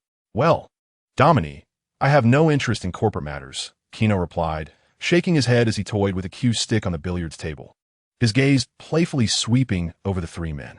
"What has your father sent you here for? Let me guess before you speak." Gino bent down and effortlessly pocketed a yellow ball. "Is it concerning the company's financial losses?" The Luthor family possessed numerous enterprises in Smallville, and Gino was well aware that Lex had misappropriated funds to advance his experimental projects. Indeed, Domini, one of Lionel's assistants, adjusted his glasses. "Mr. Lionel believes that Mr. Lex will take drastic measures to terminate those employees." "Huh, you might find yourselves disappointed," Gino chuckled lightly. His elder brother was known for his strong opinions, often excessively so. "If I were you, I would wisely choose to leave, for you shall not see him today." If Gino's assumptions were correct, Lex was likely at the research facility examining Gray's remains. Listening to Gino's counsel, Domini's face turned pale with anger. Of course, his fury was not directed at Gino, but rather at the arrogant Lex. As Lionel's assistant, Domini was acutely aware of the dreadful relationship between himself and Lex. He took a deep breath and gestured for his subordinates to leave. "Very well, I will convey Mr. Lex's stance to Mr. Lionel."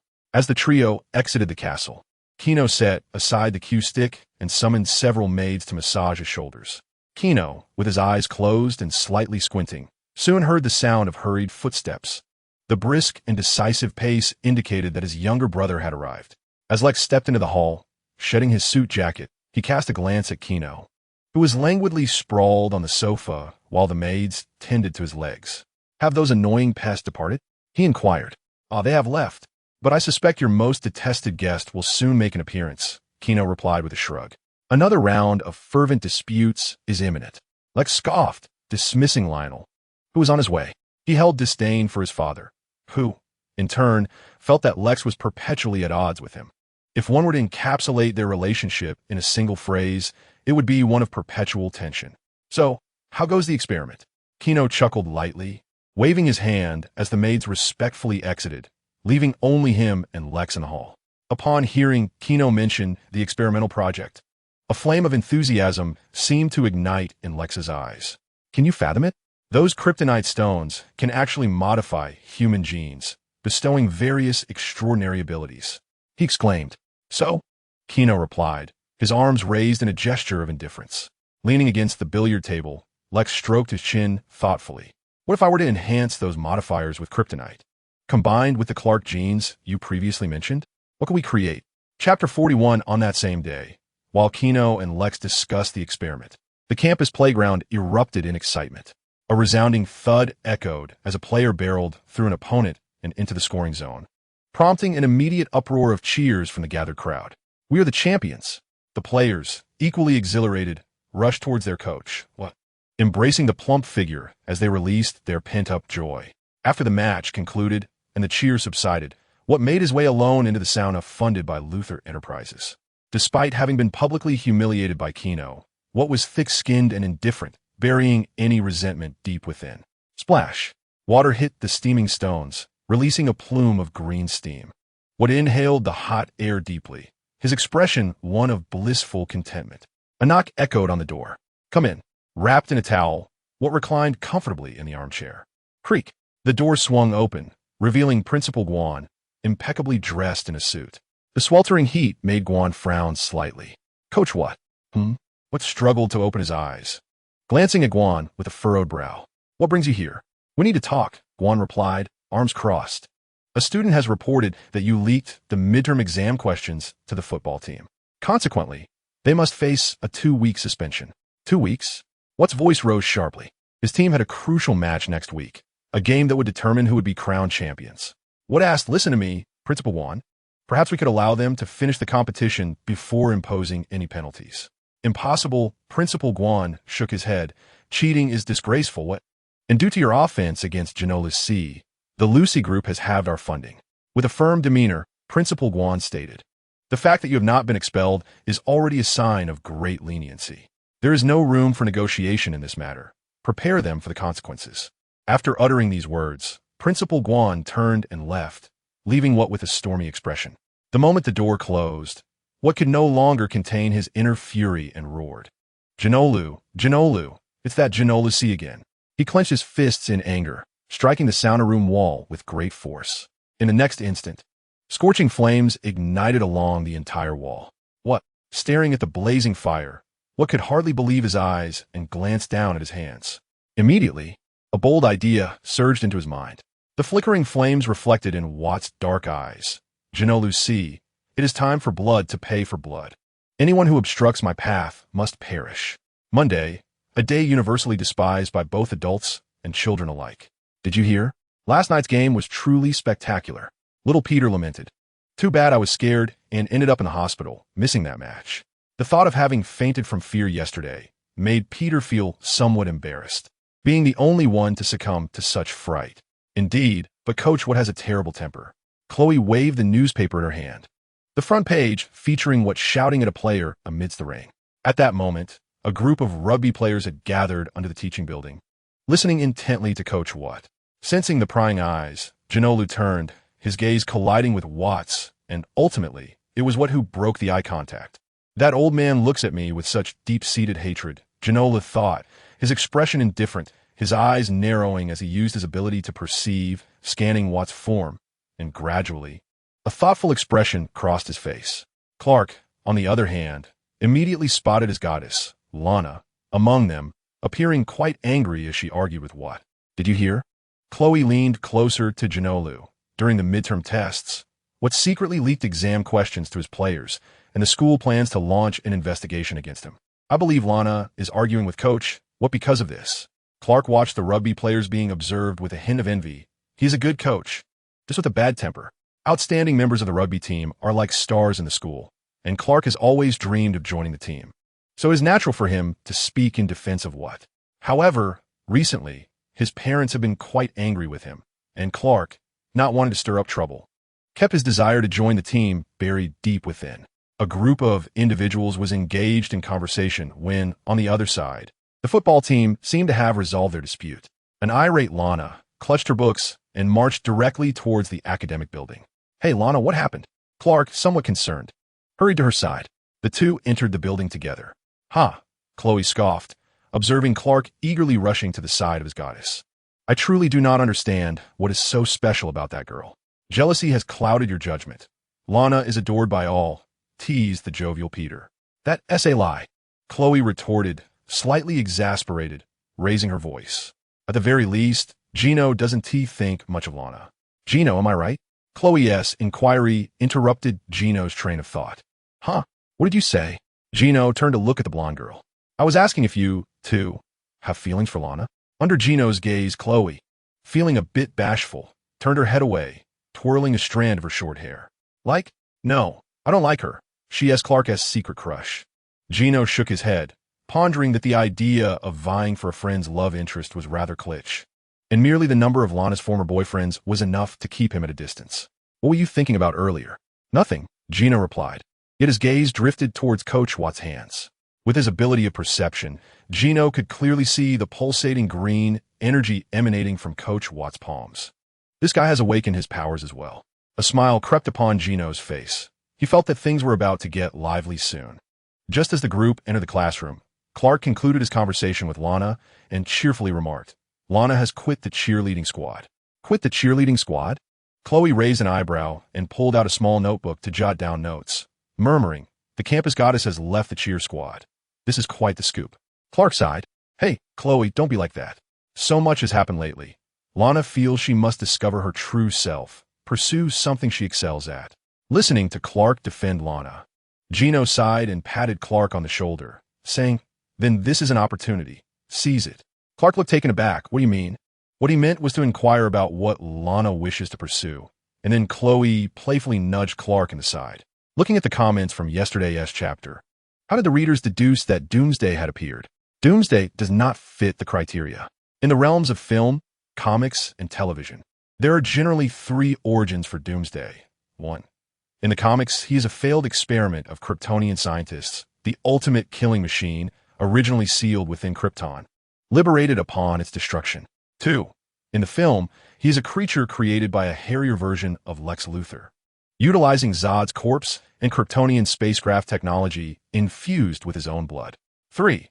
In the television series, he is crafted by Zod and his lieutenant using Kryptonian biology. Allow me to provide another hint. In Chapter 42 of the comic New 52, Forever Evil, the evening has arrived, bringing with it a sense of calm. Within the confines of the newspaper club, Chloe brushes off the dust from her hands, surrounded by neatly stacked newspapers. She turns to Gino, her eyes sparkling with gratitude. "I owe you my thanks, wealthy benefactor." Gino merely shrugs, engrossed in a newspaper. Curious, Chloe inquires, "What are you reading?" Gino flips the paper to reveal an article. The meteor shower that struck our small town 13 years ago. It was the tragedy that claimed Lana's parents. Indeed, but I believe she is quite content now. Chloe sighs, reflecting on Clark's devotion to his goddess, which has led him to forego their weekly cleaning sessions. After school, Clark rushes to the place where Lana works, igniting Chloe's irritation. He's such a scoundrel, prioritizing romance over friendship. As they converse, a chill wind sweeps through, causing Chloe to shiver and grumble about the cold. Suddenly, a piercing scream disrupts their dialogue. Gino furrows his brow, directing his gaze towards the source of the sound. Through the heavy concrete walls, he spots flames engulfing a car, recognizing the figure inside. "Principal Juan?" he murmurs, breaking the glass of the fire door to retrieve a fire extinguisher. "We must save him." Chloe grabs another extinguisher, her resolve firm. "All right, let us go." They hasten to the scene of the blaze, located in the parking lot beside the academic building. Against the backdrop of the darkening night, The flames blaze fiercely. My goodness, there is someone inside, Chloe exclaims, her eyes widening in horror as she witnesses a figure trapped within the vehicle, desperately clawing at the door in a frantic attempt to escape. Panic rises within her as she clutches the extinguisher tightly. What should we do? With determination, Gino strides towards the burning car, removing the extinguisher's pin and issuing a succinct command. Extinguish the flames. Save the person. For innocent souls, Gino is willing to lend a hand. He is not a monster who relishes witnessing the demise of the innocent. He raises the nozzle, directing it towards the fierce blaze. With a hiss, the thick powder envelopes the flames, gradually bringing the ferocity of the fire under control. Discarding the empty extinguisher, he glances into the vehicle. A minute has passed since the cries for help began, and flames now lick the interior, igniting the car's upholstery and billowing thick clouds of black smoke. The inferno has already begun to engulf Principal Guan, his suit acting as fuel for the flames. Help me. Save me. Principal Guan's voice, tinged with despair, echoes hauntingly as the fire sears his skin, forcing him to beat against the glass in a desperate bid for freedom. Gino, with a stern expression, grasped the car door switch, only to discover it would not open. Without hesitation, he raised his fist and struck. Bang! The glass shattered under the force of his blow. Gently clutching the door, he exerted a slight pull. Crack! The sturdy door was effortlessly torn apart by his immense strength. Ignoring the billowing smoke that poured from within the vehicle, Gino seized the moaning figure engulfed in flames and cast him to the ground.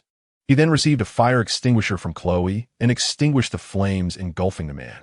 As the fire subsided, a bloodied visage came into view, revealing a man who had once sported a head of raven black hair, now reduced to a charred, scarlet scalp, appearing both horrific and grotesque. Gino's expression turned grave as he furrowed his brow and averted his gaze. His skin is severely burned. Chloe, call for help. All right. Chloe dropped the fire extinguisher and hurried towards a classroom, where a landline could reach the fire department and hospital. A peculiar blaze caught Gino's attention as he glanced at the nearly destroyed car, his gaze instinctively shifting towards a nearby classroom building. In a swift motion, the office window on the far right of the first floor closed, and in that fleeting moment, Gino recognized the figure within. It was Coach What from that very morning. An arsonist. Gino squinted his eyes. Late at night, buzzing sounds filled the air as fire trucks, police cars, and ambulances raced towards the school. On the opposite side of the road, a silver Bugatti thundered towards a two-story villa. Gino gently pressed the brake, bringing the Bugatti to a halt outside the villa. Thank you for driving me home, Chloe said, opening the car door and pressing her lips together in gratitude. Would you like to come in? There's no one in my house. No, thank you. Gino stepped out of the car and tossed the sports car keys to Chloe. Please drive it back to school tomorrow. Chloe fumbled to catch the keys, a hint of confusion in her eyes. Wait, where are you going? To investigate a few matters. Gino did not conceal his intentions from Chloe, his azure eyes gazing intently in the direction of the school, aglow with lights. I suspect this fire was deliberately set. He had already formed a suspect in his mind, and given Coach Watt's vengeful nature, it was likely that the man would target him or his family. Thus, he felt compelled to return and keep a watchful eye on Watt. What do you mean? Get some rest. Gino did not linger, striding away under Chloe's watchful gaze. Disappearing into the night. On campus, due to the unforeseen fire, numerous fire trucks and police cars were stationed within the school grounds. Several officers were questioning the eyewitness. What? The cunning, portly man squinted his small eyes, feigning ignorance. I have no idea, officer. At the time of the fire, I was in my office watching television. I too am deeply saddened by what has happened to Principal Guan. Two police officers nodded in agreement, expressing their regret. Indeed, no one wishes to witness such a situation. The principal is truly pitiable. With 40% of his skin burned, whether he can survive remains uncertain. We can only pray for divine intervention. Nearby, Wood assumed a listening posture, his tone laced with sorrow. Yes, may God bless him. At the time of the fire, What was indeed in his office. And since the police found no signs of arson within the vehicle, they hastily concluded that the incident was due to aging wiring. Consequently, the blaze was attributed to the vehicle's deterioration. After the officers departed, What returned to his office. A smug smile adorned the old man's face as he activated his record player, placing a disc of Napoleon's March onto it.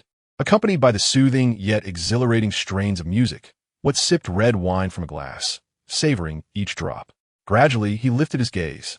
one hand holding the wine glass while the other rested behind him, resembling a triumphant king. His eyes fell upon the small-town map adorning his office wall. Specifically fixating on the gas station located to the east, it is high time for the cursed Luthor family to face their reckoning. Chapter 43. The consequences of one's actions in the dead of night. On the highway near Smallville, a fuel tanker rumbled steadily along, the sound of a vibrant rock song emanating from within. The driver, named Cade, bobbed his head in rhythm with the music. As the truck navigated a sharp turn, the headlights illuminated an old pickup parked in the distance. "Damn it," Cade muttered, "which fool parks in the middle of the road?" He honked the horn, the sound slicing through the night, but received no response. "What's going on?" Cade frowned, glancing at the time. He needed to deliver the gasoline punctually, or his wages for this haul would be halved. With a creak, a middle-aged man opened the door and retrieved a handgun from the passenger seat. In the land of the free, long-haul truck drivers often carry weapons to guard against robbery and unforeseen dangers. Cade gripped the gun, adjusting the baseball bat on his lap as he approached the dilapidated pickup, shouting, "Fuck! Whoever you are, get your car out of here now." Rustling sounds emerged from the nearby thicket, prompting Cade to tighten his grip on the gun. "Who's there?" Before he could advance, he felt the grip of the gun growing unbearably hot. Shit! It was as if he had plunged the weapon into a scorching desert for an entire day and night. The extreme heat compelled a scream to escape his lips, and the firearm slipped from his fingers, crashing to the ground. What the hell? Cade stared in horror at the reddening gun, the bizarre scene quickening his heartbeat as he involuntarily swallowed hard. Surely, he hadn't stumbled into something supernatural? A thunderous roar of a truck echoed behind him. Carr turned around to see his own truck hurtling towards him at an alarming speed, piloted by a middle-aged man with a sinister grin. A cruel smirk crossed Watt's face as he pressed the accelerator to the floor, deftly maneuvering the massive vehicle to ram into Card. The headlights illuminated Card's face, revealing his expression of sheer terror. No. Crash. It was as though he had collided with a soft sack of flour. The unfortunate truck driver barely had time to scream before being flung from the cab, crashing onto the concrete roadside, rolling until he lay motionless. Observing the lifeless driver beneath the truck, Watt's gaze remained cold and indifferent, as if he had merely squashed an ant. He resolved to exact revenge, a decision made merely 3 minutes after acquiring his powers. The events of the night filled Watt with a peculiar sensation, ever since discovering his ability to manipulate flames. He had been nurturing a flawless plan within the depths of his mind. First, he intended to use his powers to melt the lock on Principal Juan's car door, ensuring it remained shut. Then, he would ignite a fire within the vehicle to burn Principal Juan alive, although the plan encountered minor setbacks. As the wretched Gino intervened, just in time to save the nearly incinerated Principal, the injuries sustained would surely prevent Juan from surviving much longer. Watt adjusted his corpulent frame, emitting a satisfied sigh. Yes, his plan was progressing smoothly, and now he resolved to eliminate his most despised adversary, Gino Luthor. However, Watt was acutely aware that Luthor Castle was heavily fortified, not easily infiltrated by an ordinary individual. His bulky physique would hinder any stealthy attempt to enter Gino's quarters and set him ablaze, yet this did not deter Watt from concocting a more sinister scheme. After some contemplation, he devised a diabolical plan. Since infiltration was unfeasible, he would hijack a fuel tanker, emulating the tactics of those on the other side of the earth. He would drive the tanker straight toward Luthor Castle, then leap from the vehicle just as it breached the castle's gates, igniting the gasoline within. This would culminate in a resounding explosion, sending everyone within the castle skyward. The music blaring from the truck interrupted Watt's musings, prompting him to pull out a crumpled map from his pocket. "Now, let me see how to get to Luthor Castle," he muttered to himself. Just as he reached for the interior lights, a soft chuckle emanated from behind him. The voice, calm yet infused with a hint of warmth, instructed, "Drive ahead for 2 kilometers, then turn left for 1 kilometer before making a right onto Smallville South Road. Proceed for 500 meters, and a right turn will lead you to Luthor Castle." The speaker seemed remarkably enthusiastic, meticulously guiding Watt toward his destination. However, this unexpected voice sent a chill down Watt's spine. The reason was simple. He was certain he was alone in the vehicle. Where had that voice come from? With a snap, Watt turned on the headlights. The orange glowed, dispelling the darkness, bringing light to his surroundings. Under the illumination of the lights, Watt caught a glimpse of an elegant young man through the rearview mirror. He sat nonchalantly in the back seat, clad in sweatpants, one leg crossed over the other, an arm resting casually on the window, while the other hand lightly tapped his thigh, his azure eyes glinting with mischief as they fixated on Watt. It was him. Watt's expression shifted dramatically. The person in the back seat was none other than Gino Luthor. Before he could ponder how Gino had infiltrated the car, Watt instinctively summoned a wave of searing energy in his hands. Just as he intended to pivot and strike Gino's face, darkness enveloped him in an instant. Gino's movements were far swifter than Watt's. Before Watt could react, Gino's hand shot out, gripping Watt's neck. Bang! An irresistible force slammed Watt's head against the steering wheel. Beep! The truck emitted a long, mournful honk. What's the matter? I guide you, and not even a simple thank you? Gino's expression remained impassive as he once again seized Watt's head. Bang! Another intimate collision of temple and steering wheel followed, but this time, Watt only felt a dizzying haze. The relentless blows filled his ears with a buzzing hum. Gino, expressionless, repeated his actions, while Watt struggled to pry Gino's left hand away. But it felt as unyielding as reinforced steel, the flames igniting within what proved futile, only serving to hasten the frequency of the impacts. Thud! The rhythmic sound of impacts echoed in the car, accompanied by Watt's anguished cries. Thud! Another strike, and this time, Watt lacked the strength to even scream. His forehead split open, crimson blood staining his plump face. With a swift motion, Gino flung open the car door and kicked the battered Watt out like a discarded ragdoll. The overweight coach lay feebly on the cold, concrete pavement, the world around him swirling in a haze, as he perceived countless Ginos approaching him. Please, I beg you, don't kill me. Watt was truly terrified, gripped by fear of Gino's ruthless nature and the realization that his flames posed no threat to him. It was evident he was no match for Gino. With great effort, Watt managed to utter, I was wrong. I'm truly sorry. He sought Gino's forgiveness. Watching as Gino slowly crouched down, he heard the boy's chilling voice. If apologies were effective, what need would there be for the police? Chapter 44. Father and son, thank you for escorting me home. On the forest path, Lana walked with her hands behind her back, a radiant smile gracing her youthful face. Oh, it was nothing, Clark replied, scratching his head and offering a bashful smile. After school that day, instead of remaining at the club to clean, he had hurried to the small town where Lana worked to lend a hand. As they strolled side by side, Clark reveled in the delightful sensation. Yet, like all stories that must reach their conclusion, as they traversed the dense woods, a well-lit two-story villa came into view. All right, this is my home. Lana took a few steps forward and turned to Clark, feeling somewhat awkward as she said, I initially intended to invite you over to my home, but my aunt is quite upset about the incident with the house being damaged. I know she's been rather angry lately.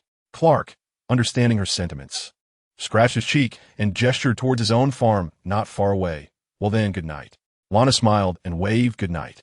As Clark watched the girl depart, his heart felt as sweet as honey, a joyous smile gracing his face as he turned to run home.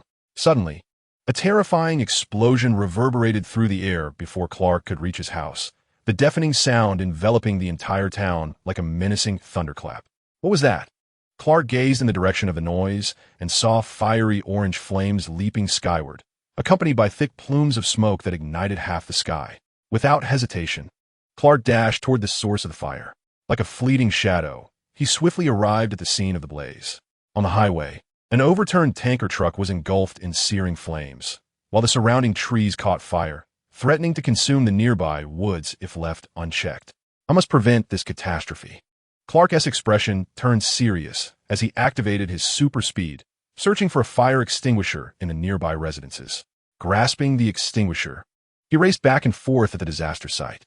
With his terrifying speed, he was but a blur darting around the town, seeking extinguishers and traversing between the tanker truck and the flames, the fire gradually diminishing.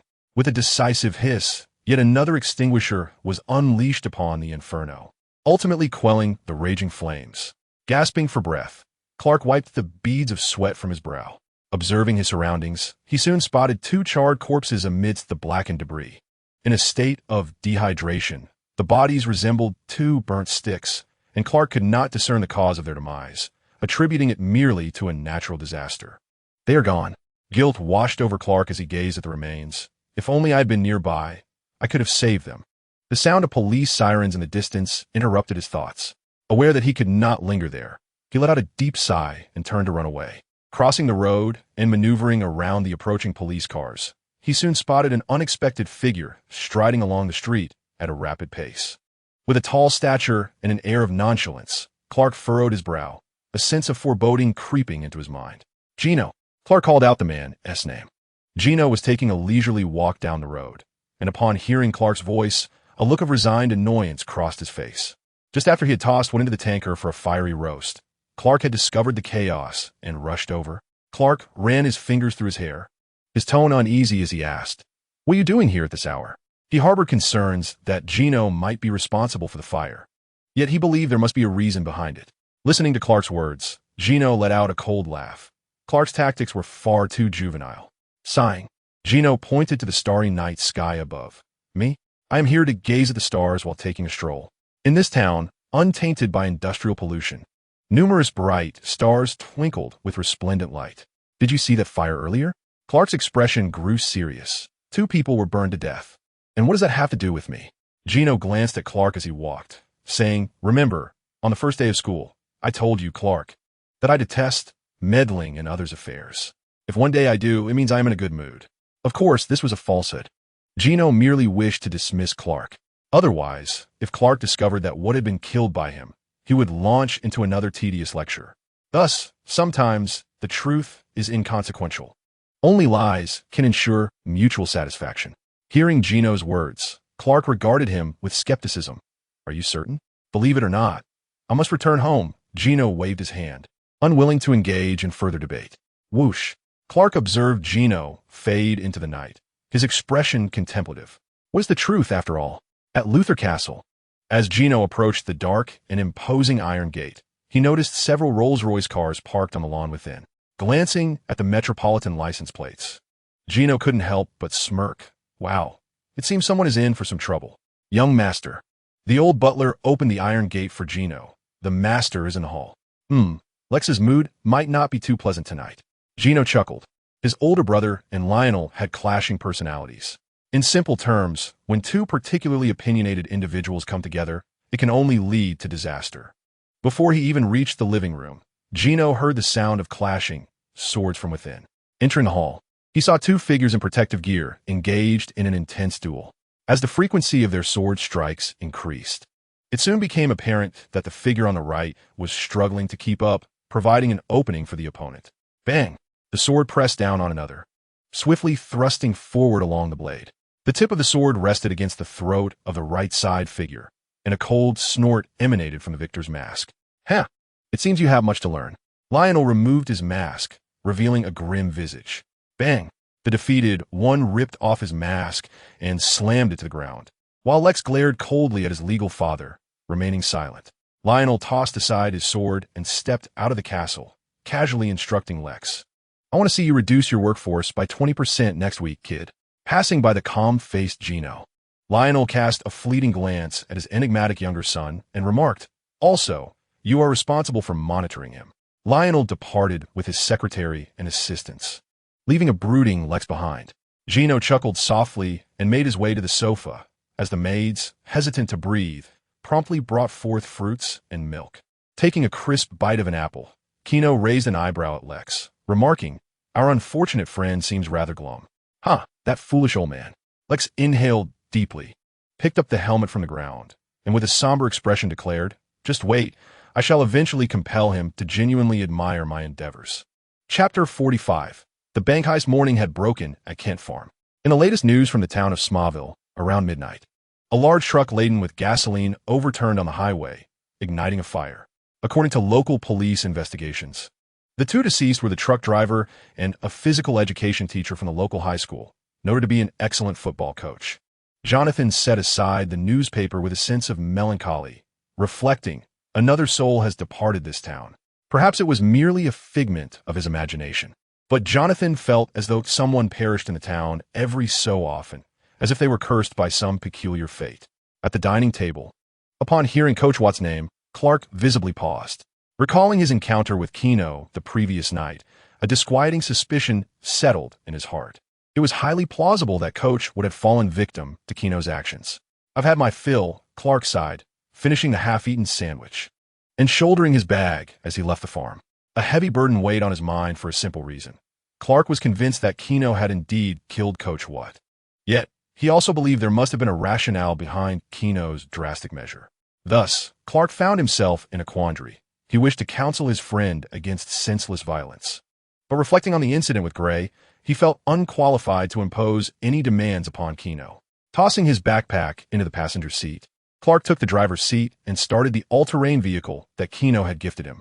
Following a heated argument with his adoptive father, Jonathan had repaired the vehicle to mend their strained relationship. Clark considered himself fortunate that the punch had ruptured the radiator rather than the engine. In the heart of the town stood the Dream Bank, a yellow commercial establishment. With a creak, the door swung open as Gino, donning a red backpack and an impish grin, entered the bank. Mr. Gino? The bank manager, seated in his office, hastily abandoned his phone call. The Luthor family was a valued patron of the local bank, and the plump manager was taken aback by the sudden appearance of the young boy. Typically, if a client required funds, a simple phone call sufficed for him to arrange delivery. How may I assist you? The manager beamed with a warm smile, showcasing his pearly whites as he extended his hand in greeting. Well, there's not much to discuss, Gino replied, running his fingers through his hair and smiling as he shook the manager's hand. I wish to close my account and withdraw my funds. What? The manager's face drained of color at Gino's words. Is there anything about our bank that has displeased you? Please, do share, and we shall make improvements. It is not surprising that the manager is filled with trepidation. If the bank's largest depositor were to depart, his managerial position would surely be at an end. Why should I explain anything to you? Gino furrowed his brow, casting a cold stare at the manager. Well, of course not. The manager chuckled nervously, inwardly cursing his misfortune as he approached the counter. How much do you intend to withdraw? Let's take it all out, Gino replied. All of it. The manager scrutinized Gino, frowning. You have a staggering $500,000 in your account. If withdrawn in one go, you might not be able to carry it all. Gino's smile faltered slightly as he stammered. Then, let us withdraw 50,000, shall we? The manager eyed Gino suspiciously, his hands methodically retrieving the ledger. Please sign here. Very well. Gino scrawled his name in an unsteady manner. The manager picked up the check and glanced at the cabinet, comparing Gino's signature from 13 years prior. The former was shaky, while the latter flowed with grace. The two signatures bore no resemblance. The manager squinted slightly, his suspicions deepening. Raising an eyebrow, he fixed his gaze upon Gino's face. Mr. Gino, may I see your driver's license, please? Upon hearing this, Gino's expression stiffened momentarily before he smiled and replied, Of course. His hand reached into his backpack, and in the next instant, whoosh, a gleaming black American katana was gripped tightly in Gino's hand. His handsome visage twisted into one of ferocity. Now hand over the money. Immediately, buzzing with urgency, Clark drove his SUV down the small town road, having traversed this route to school countless times. Suddenly, a blaring alarm erupted from the nearby bank. What is happening? Clark frowned, glancing toward the roadside. There he spotted his friend Gino, sprinting with a large red backpack. Gino? Clark halted his truck, positioning himself in front of Gino. What are you doing? Knowing Gino well, Clark realized he would never run this slowly. Get out of the way. Gino glared at the obstruction, shoving Clark with force. Bang!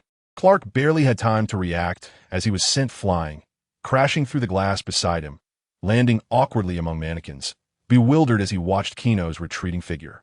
Rubbing his eyes, Clark saw the world around him fade into black and white, and before him was a skeletal figure sprinting away, most astonishingly.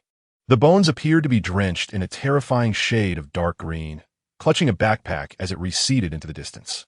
Clark scratched his head, brushing off shards of glass from his clothes, and amidst the store owner's murderous gaze, he muttered in confusion, What just happened?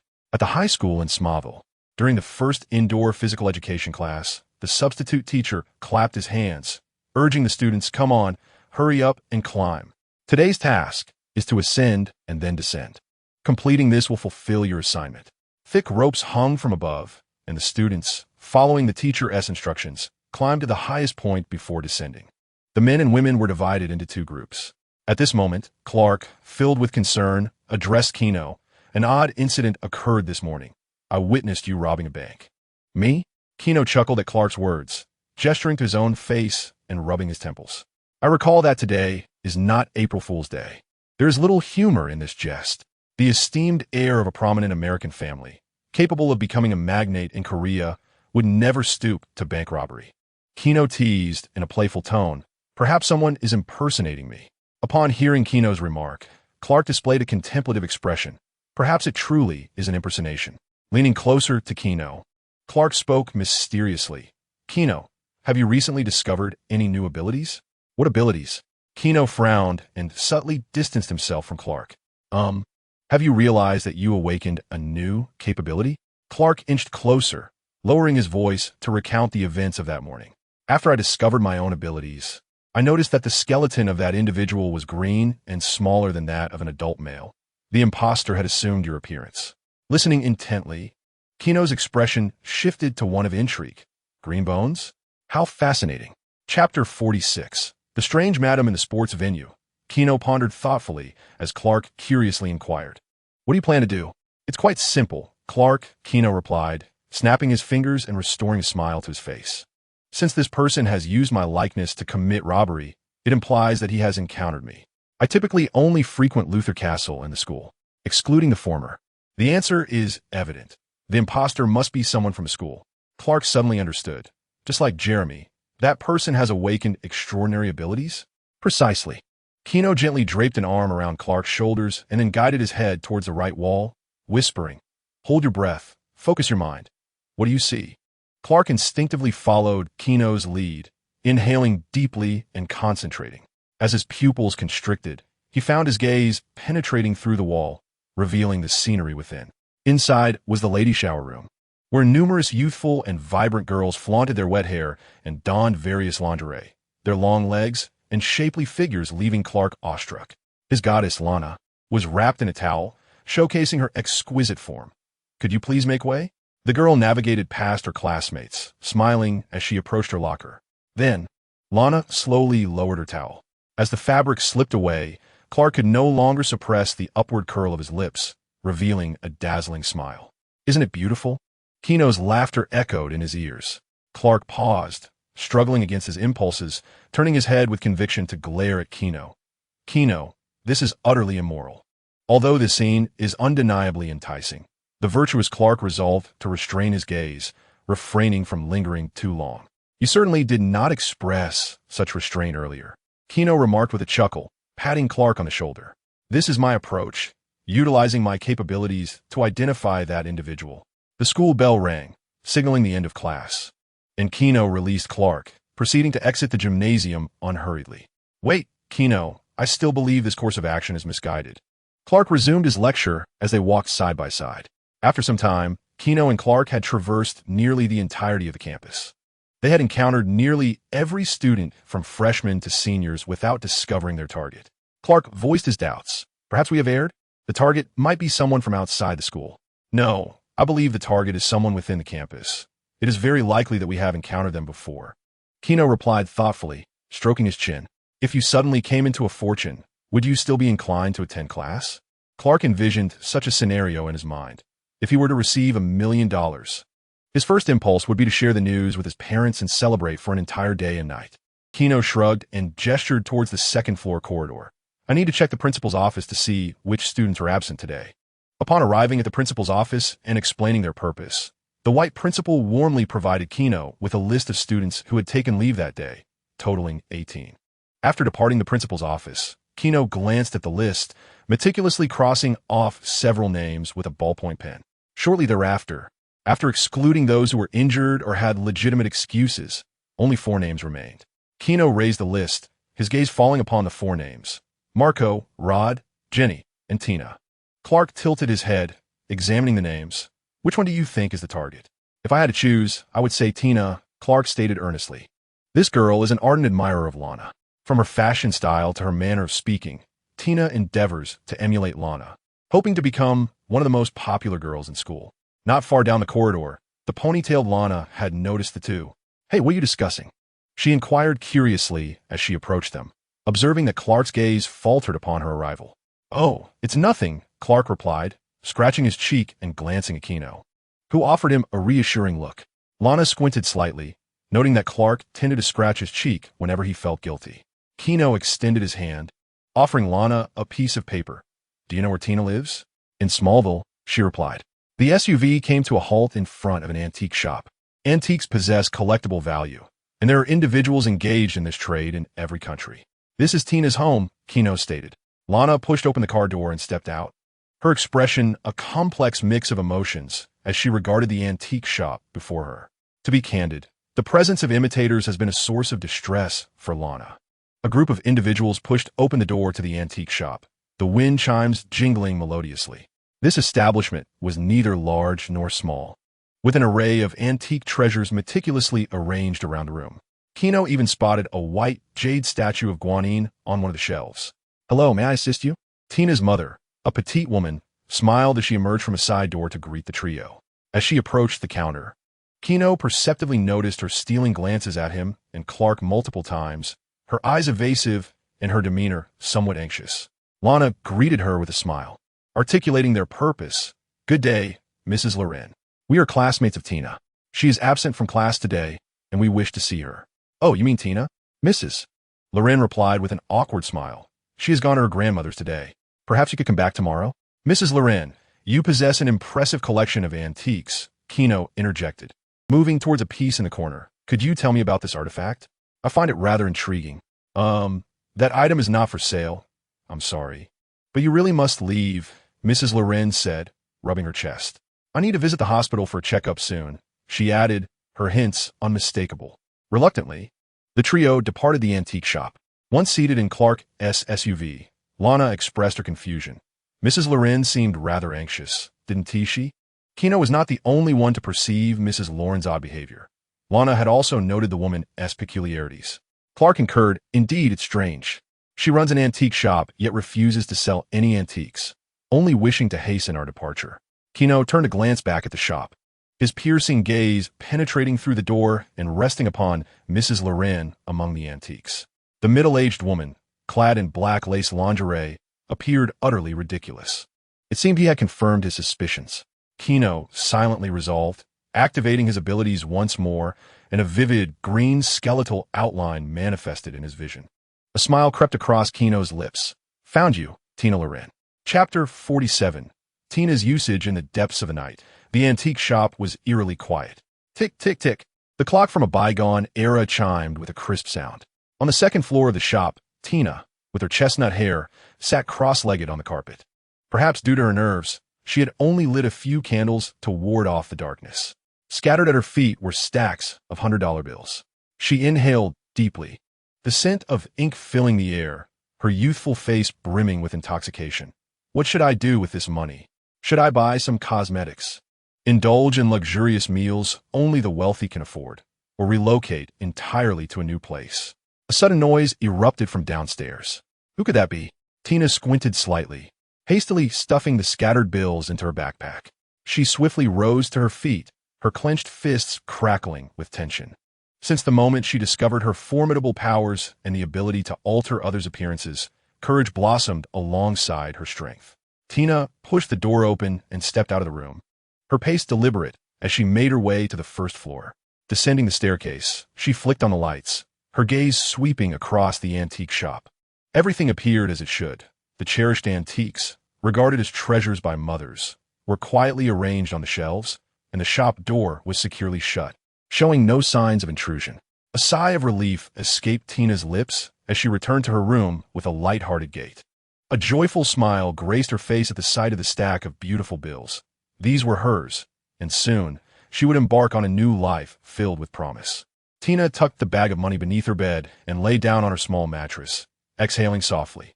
So much had transpired in recent days, leaving her feeling somewhat weary. Before long, her eyelids grew heavy, her consciousness clouding as she succumbed to slumber. As the rhythm of her breathing filled the air, the girl found herself ensnared in a long dream. She envisioned herself on a sun-kissed beach, the azure sea stretching before her, a gentle breeze caressing her skin, and a rainbow arching gracefully in the distant sky. Dressed in a swimsuit, she leapt into the ocean, surrounded by a myriad of fish swirling around her, a scene of fairy tale beauty. However, in the blink of an eye, the sky darkened. Thunderous clouds loomed overhead, unleashing lightning and fierce winds, an invisible force dragging her down into the depths. Water surged into her mouth and nose, the frigid currents engulfing her body. The sensation of suffocation compelled Tina to struggle desperately, yet her form felt increasingly heavy. At last, as if reaching a critical juncture, the girl abruptly opened her eyes. In the dimly lit room, she discovered a pair of large hands firmly clasping her mouth and nose. A mocking laughter echoed in her ears. "I thought you would never awaken." Another person in her room, Tina's body tensed, her fists clenching. With a swift motion, she struck out with her right fist towards the indistinct figure in the darkness. Yet, in an instant, the intruder seemed to anticipate her move, effortlessly seizing her wrist with his left hand. The shadowy figure shook his head. "Behave yourself, Tina, or I cannot guarantee I won't crush your jaw." As if to reinforce his words, the hand over her mouth tightened slightly. A jolt of pain shot through her jaw, and Tina let out a frightened whimper, nodding slightly to indicate her compliance. "Very good." Seeing her understanding, the hands gently released their grip. Coughing and gasping, the feeling of despair and suffocation receded, and Tina greedily inhaled the long-missed air. With a sudden flick, the lights in the room illuminated, revealing the unwelcome guest. His familiar golden hair and striking features came into view as the young man leaned against the table beside the lamp, a high-end camera resting at his side. His expression was devoid of emotion, his blue eyes fixated on her, as if assessing a mere tool. "It's you." Tina emitted a startled gasp, for the individual before her was none other than Gino Luthor, the very person she had impersonated earlier that morning. "What are you doing here?" she demanded. Her lips pressed tightly together as she fixed her gaze upon Gino. Although she had faith in her own abilities, the ease with which it caught her fist suggested that he, too, might possess extraordinary powers. "Because someone stole my belongings," Gino replied with a smirk, gesturing toward the bag by the bed. $50,000, all taken by you." Frankly, he only killed one type of person, the unfortunate souls who posed a threat to his family. However, the fact that this woman had masqueraded as him to rob a bank irked Gino immensely. "What do you think? Should I break your hands or your face?" Gino leaned closer, his face hovering near Tina's. "Please don't hurt me," Tina stammered, her teeth chattering as she felt an overwhelming aura of lethal intent emanating from him. Her body prickling with fear, she did not wish to meet her demise. "Not harm you." Gino straightened his posture, his gaze piercing into her. "But you have stolen my money and tarnished my reputation. You must pay the price." His expression remained impassive. In an instant, a steel-like grip seized Tina's throat, lifting her effortlessly into the air like a mere kitten. Cough, cough. Tina felt as though her throat had been struck by a heavy weight, her breath becoming labored and her face turning a shade of blue from the lack of oxygen. "I now present you with two options," Gino stated, extending a finger. "You can either die here or work for me." Without a moment's hesitation, driven by her instinct for survival, Tina managed to utter, "I choose the second option." "A wise choice," Gino replied, loosening his grip, causing her to collapse onto the bed, her expression filled with resentment as she glared at the sheets. That wretched Gino was so capricious, his moods shifting in an instant. "What do you want me to do?" Tina, being a clever woman, realized that since she could not oppose a figure of such power, it would be prudent to comply with him, thus preserving her own life. In that moment, a flurry of thoughts crossed her mind. Perhaps she could transform into Lana or become another woman to entertain Gino. "Strip off your clothes. Let me see you transform into her," Gino commanded, picking up a camera from the table. 10 minutes later, he instructed, "Come with me." Gino opened the door, signaling for Tina to follow. Biting her lip, she hastily donned her clothes and trailed behind him. Luthor Industries, a sprawling fertilizer conglomerate with hundreds of employees, stood as the leading enterprise in the town. Naturally, at this late hour, no one was working, save for a 40-year-old security guard on duty. Virum, a silver Bugatti, glided into the compound. "We've arrived," Gino announced, stepping out of the car and leading the way toward the factory. "Is this Luthor Industries?" Tina questioned, somewhat perplexed as to why Gino had brought her here. However, she dared not inquire further and simply followed him into the hushed factory. As they entered the elevator, Tina observed Gino extracting a silver card from his pocket and swiping it against the card reader. Beep. The system verification was successful, and Gino extended his finger to press the elevator button for the basement level. The young boy turned his head and offered Tina a mysterious smile. Soon, you shall witness the truth of this town. Chapter 48. The true strength in the basement. The elevator doors slowly opened, and Tina timidly followed Gino out. She widened her eyes in disbelief at the sight before her. It was a vast experimental facility. A series of laboratory tanks were meticulously arranged in the center of the base. Scientists clad in white lab coats busily attended to their work. The environment reminiscent of an anthill, bustling yet orderly. Were those? Tina gasped in horror at the contents of the tanks. Suspended in a deep green nutrient solution was a headless, pale-skinned corpse. The other body resembled a grotesque, flayed zombie from a legendary tale, hideous and terrifying. Gino chuckled derisively. You killed your mother and yet fear these two corpses. How amusing. Tina bowed her head in silence, wanting to explain that she had accidentally pushed her mother down the stairs, that it was merely an accident. Yet, the words failed to escape her lips. Lex. Gino sought out the owner of this laboratory, easily spotting his balding brother amidst the crowd. Lex glanced at Gino, then at Tina beside him, raising an eyebrow. Is this the girl? Indeed, she can assume the appearance of anyone she has seen. Gino shrugged. Useful for my purposes. Gino's plan was straightforward. He intended to place the girl beside Talia as an informant. However, just as he harbored doubts about Talia, he also needed to impose constraints on Tina. Meanwhile, Tina kept her head down, yet her ears were perked, attentively memorizing their conversation. Her mind drifted back to the previous 10 minutes when Gino had tested her transformation abilities with a camera. From the woman in the photograph to Lana, then Chloe, until she could no longer maintain her shape-shifting, at which point he ceased the experiment. A buzzing sensation filled Tina's head. She feared that they might leave her here as yet another subject of their experiments. Let us commence. Lex waved his hand, and soon two scientists approached carrying a syringe. Wait, what are you going to do to me? I don't want injection. Tina's face reflected terror as she shook her head and stepped back. Don't be alarmed, Gino reassured her, glancing at Tina as he explained. This syringe contains a little gadget known as a nanobomb. It will be implanted into your neck via the needle. Gino smiled, his voice gentle yet chilling, afterward through satellite control. It will be possible to detonate the bomb in your neck at any location, simply by pressing a button, obliterating both your head and body. With that, Gino brought his fingers together and then spread them apart, mimicking the blossoming of a flower. To be frank, this idea of his was inspired by a film he had watched in his previous life, titled Suicide Squad. In that film, Amanda, the formidable matron, employed a similar tactic to manipulate a group of ruthless anti-heroes into doing her bidding. Gino found this concept quite appealing and, shortly after Talia's departure, shared it with Lex.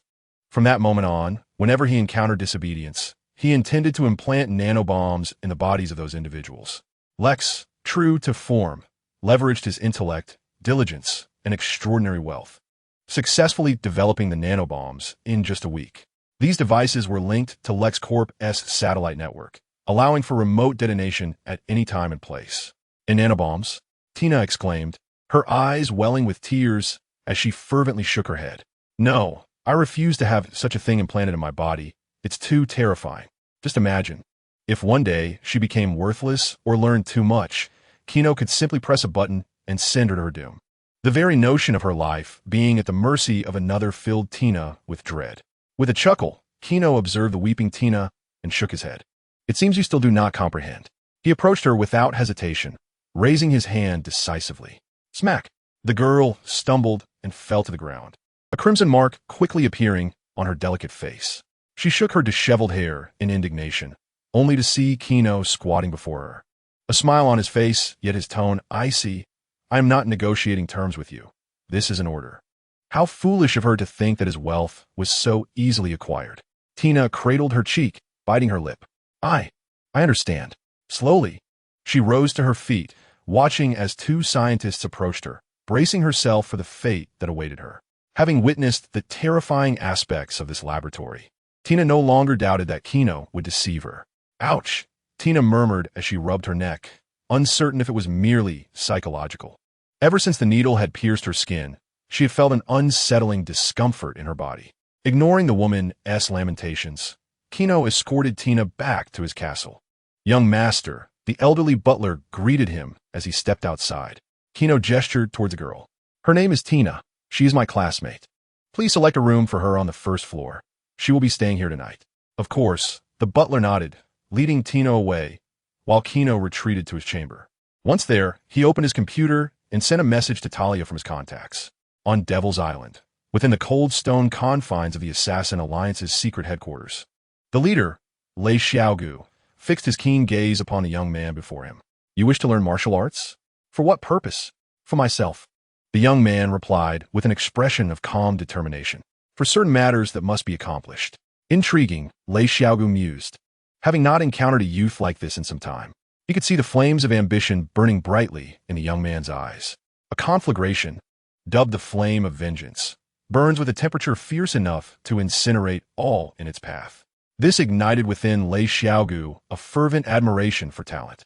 He nodded slightly, a cold smile gracing his lips, and remarked, then, proceed to undertake the Alliance's initiation trial. Should you survive, I shall personally impart my martial skills to you. The young man nodded and departed. After his exit, Lei Xiaogu turned to the shadowy corner behind him, inquiring, what are your thoughts on him? From the shadows emerged a figure, illuminated by the moonlight, her long legs gliding toward Lei Xiaogu. As the gaze ascended, it revealed Talia, who appeared even more chilling than he remembered. A faint, icy smile curled at her lips. Her foolish father was utterly oblivious to the essence of true strength. An impervious physique, terrifying speed, and reflexes, coupled with an overwhelming sense of oppression. These were the hallmarks of power. Truth be told, Talia could discern no trace of a formidable warrior in the young man, yet she understood the necessity of aligning with her father's views. Thus, she replied with a smile, I share your perspective, leader. Upon hearing her response, Lei Xiaogu exhaled in satisfaction through his nostrils and gestured for his daughter to take her leave. A curious tidbit. In his youth, Bruce traversed the world and sought combat knowledge from the Assassin Alliance as Lei Xiaogu. Chapter 49. The ball invitation. Talia returned to her chamber, nestled in the shadowed side of the island, exuding a somber ambience. She flicked on the light, squinting slightly to acclimate to its brightness, and gently settled on her soft bed, her emerald eyes fixated on a tattered photograph adorning the wall. The youth in the photograph was strikingly handsome, with golden locks cascading over a pristine white shirt, resembling an angel descended from the heavens. Humph! Talia scoffed, retrieving a dart from her pocket. With a swift motion, the cold, sharp blade of the dart pierced the young man's groin in the photograph, as if this act might alleviate her inner turmoil. Despicable wretch! Talia clenched her teeth in resentment, grappling with her emotions, a tumultuous mix of bitterness and confusion. A notification chimed on her phone, prompting Talia to unlock it. As she scanned the contents, her brow furrowed slightly before she let out a cold laugh. Recommending an assistant, are we? She mused disdainfully, clearly an attempt to send a spy to monitor my every move. Recalling Kino's threat, she ultimately succumbed to humiliation and acquiesced, arranging a meeting with Tina. As the first rays of dawn bathed the loser castle, Kino stood in the bathroom clad in his nightwear, expelling the foam from his mouth. Young master, the butler approached, carrying a stack of invitations. Your memorandum indicates that you will be sending out invites for a ball gathering to your classmates during this period. I have prepared hundreds of invitations for you, scheduled for tomorrow night at 10. Ah, I had nearly forgotten about that. Butler, Kino chuckled, taking the invitations. The golden embellished cards appeared exceedingly grand. Kino cast a fleeting glance out the window, observing the servants bustling about on the verdant grounds of the castle, rearranging tables and chairs. Tomorrow evening is destined to be quite lively, he mused with a smile, harboring a sense of anticipation for the forthcoming ball. Ah, yes, the butler. Turning to his steward, Kino instructed, please prepare a plane ticket to London for Tina, directing her to the CAF on 16th Street, and once she arrives, have her call this number to contact her superior. Following his conversation with Talia the previous night, Kino had already charted the trajectory of Tina's future. Your wish. The engine roared to life, propelling the Bugatti into the campus. It was another day of school, and Kino arrived neither too early nor too late, finding a number of students already present. Good morning, Kino. Chloe suddenly leaped out from behind him, gently tapping the young man's shoulder. Should I feign surprise? Kino replied, turning to regard the trio from the campus. I knew you wouldn't be startled, Chloe sighed, and the four walked side by side, engaging in light conversation. Chloe leaned closer to Kino, lowering her voice conspiratorially. Have you heard? Last night, a thief broke into the Loren antique shop and discovered Mrs. Lauren's body in one of the cabinets. Wow, was the murderer caught? Gino maintained an expression of calm, while Clark, standing nearby, scrutinized Gino's face, hoping to glean some insight. Alas, Clark was unaware that the members of the Zibin family were natural actors. The police suspected that Lauren's daughter was the perpetrator. Gino shrugged. What a regrettable piece of news. However, I bring tidings of joy. He winked at the girls and produced a stack of golden invitations from his pocket. The exquisitely crafted invitations sparkled in the morning sunlight. What is this? Chloe's eyes widened as she eagerly reached out to extract one, unfolding it to read aloud. Gino, Loser sincerely invites you to attend the ball at Loser Castle on May 24th at 10 o'clock p.m.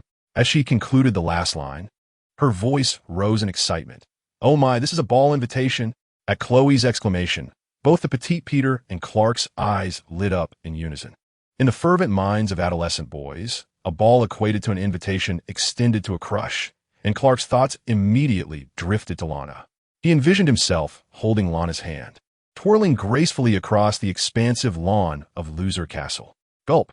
Clark swallowed hard, promptly setting aside thoughts of Tina. Was Tina's matter truly more significant than the ball? Chloe's eyes darted with anticipation as she took a deep breath, summoning her courage to inquire of Gino. So, do you have a dance partner? Her wide eyes brimmed with hope, oblivious to the answer she might receive. A dance partner? None. Gino shook his head, glancing at Chloe with a smile. Would you like to dance with me? He was acutely aware of Chloe's sentiments, yet Gino harbored no intentions of romance at present. Chloe nodded fervently, of course. Gino affectionately tousled Chloe's golden locks, remarking, I have no objections. Meanwhile, Peter hesitated, contemplating before finally inquiring. But Gino, with so many invitations, whom do you intend to distribute them to? To be candid, I do not plan to distribute them personally. Gino shook the stack of invitations in his hand, casually glancing at Clark. Perhaps I shall require a few assistants to help me in this endeavor. The rationale behind his decision was not without merit. If he were to handle it alone, a throng of girls would undoubtedly swarm him, beseeching for invitations. Gino abhorred wasting time on such matters and preferred to delegate this ostentatious task to a few trusted friends. As for beautiful women, he had grown weary of them since childhood.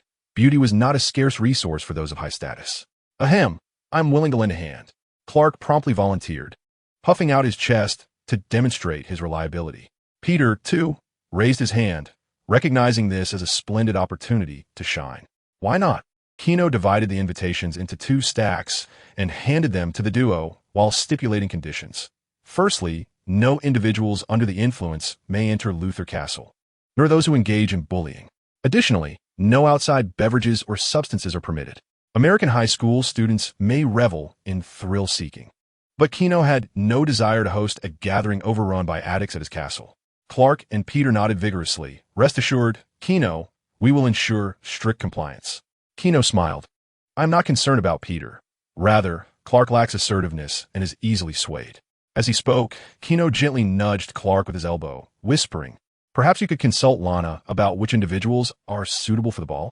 Excellent idea.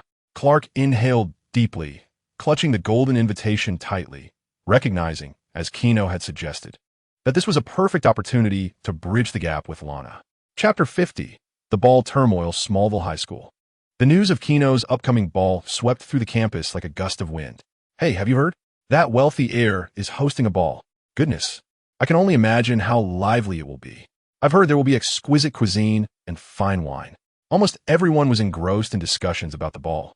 What intrigued these high school students even more was who had received invitations and who was deemed unworthy to attend. In their perception, social standing was inextricably linked to eligibility for the ball. At that moment, on the school playground, Clark and Peter found themselves encircled by a throng of eager classmates. Come on, Peter, I think I need that invitation.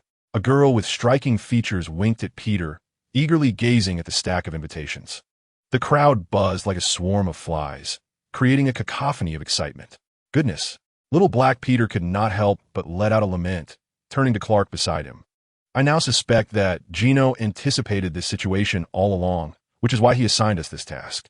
Peter scoffed. Meanwhile, he is off taking Chloe to buy a prom dress. Clark, however, was too preoccupied to heed Peter's complaints. He was busy alongside Lana, registering participants, and despite being overwhelmed, felt a sweet exhilaration bubbling within him.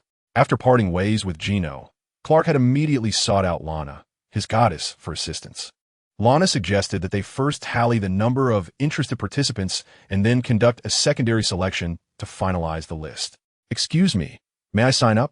A gentle voice emerged, and Clark looked up to see a slightly overweight girl timidly standing in the crowd.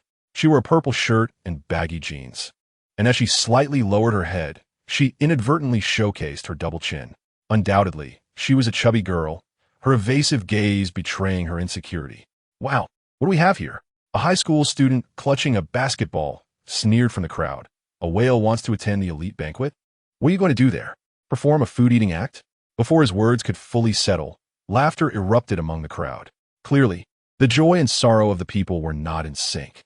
"Hey, don't say that about her." Peter could no longer tolerate the mockery, glaring at the basketball player with a hint of menace. "If you keep causing trouble, I want to send you an invitation." Upon hearing Peter's threat, the basketball player shrugged and turned his head away. "Wow, I didn't realize you had a thing for chubby girls." "Ha ha ha." Another wave of laughter ensued, and this time, the scornful gazes and jeers pierced the chubby girl's heart like daggers. She covered her cheeks and hurriedly moved away from the playground. "Julie." Peter attempted to chase after her to inquire about her well-being, but in the next moment, a throng of people surrounded him, clamoring for invitations.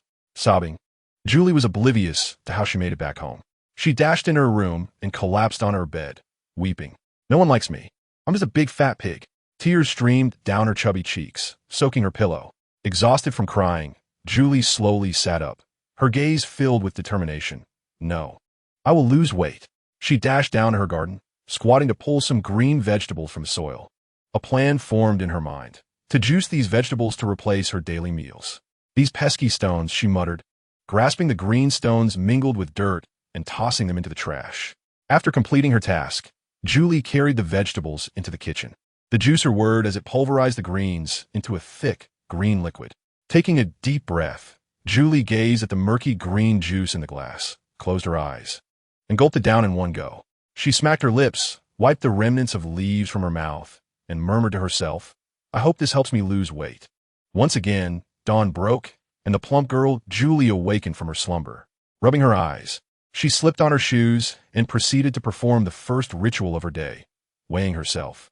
As she gently stepped onto the scale, the red numbers fluctuated, and to her astonishment, she discovered that she had lost weight.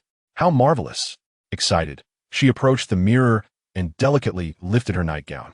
The once bulky belly was visibly shrinking, revealing the emergence of an enchanting waistline. The unsightly double chin had vanished, and her stout thighs had slimmed down considerably. This was simply miraculous. Julie clenched her fists in exhilaration, intoxicated by the sensation of her transformation. She then began to ponder the reason behind her weight loss. It must be that vegetable juice. Her eyes sparkled with realization as she dashed barefoot down to the first floor. If, indeed, she had slimmed down, perhaps she could qualify to receive an invitation to the ball from Peter. In the ancient Luthor castle, at the dining table, Lex was savoring a piece of fried egg when he remarked, "You are holding a ball tonight?" "Of course, this castle has been rather desolate. It ought to be livelier." Gino replied, taking a sip of his favorite milk. "Would you like to attend? I can send you an invitation." "Forget it," Lex said, elegantly dabbling his napkin at the corners of his mouth. "I plan to establish a local agricultural alliance to reverse the company's losses and simultaneously silence that bloodsucker." By the way, Lex seemed to recall something and fixed his gaze on Gino. "Have you found a dance partner?" "Yes, a girl from the local high school," Gino replied. Lex smiled, lucky girl. "So, have half of the 200 invitations already been sent out?" At school, Gino had his arm around Clark's neck, teasingly asking, "Let me think, is Lana on the invitation list?" "Hey, Gino, don't say that," Clark stammered, avoiding a direct answer. "Lana is friendly and cheerful. She deserves to be at the ball." As they conversed, Chloe and Peter emerged unexpectedly.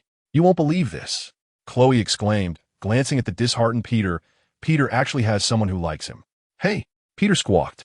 "I'm quite impressive, you know." "Oh, which girl?" Gino raised an eyebrow. "Did you give her an invitation?" Yes, I did." Peter rubbed his cheeks in disbelief. "I couldn't believe my eyes. This girl named Julie, who was quite overweight yesterday, asked me if I could be her dance partner this morning, and she has already slimmed down considerably. She looks like a pleasantly plump beauty. Chloe, embracing her arms, spoke on Peter's behalf, though her eyes were filled with confusion. But I can't fathom what could cause someone to lose that much weight overnight. Clark, unfazed by such concerns, simply chuckled and patted Peter on the shoulder. Well done, congratulations. Chapter 51. Hard to persuade on campus. Chloe inquired, what do you think of this matter? Is as you suspect, Gino replied. Gino, with his squinting eyes, pondered the astonishing transformation of a girl weighing over 100 kilograms, who seemingly shed a considerable amount of weight overnight. Excluding the possibility of surgical fat removal, it was plausible that she had been influenced by a meteorite, gaining some extraordinary ability. Clark found this notion to be rather unremarkable. Perhaps you're overthinking it? That girl might have simply taken a diet pill, just as one might attribute all the peculiar occurrences in town to a meteor shower. Chloe, visibly displeased, retorted, my theory is substantiated. It is indeed a fascinating hypothesis, yet you all refuse to embrace it. Most dismissed her claims as absurd, which incensed Chloe.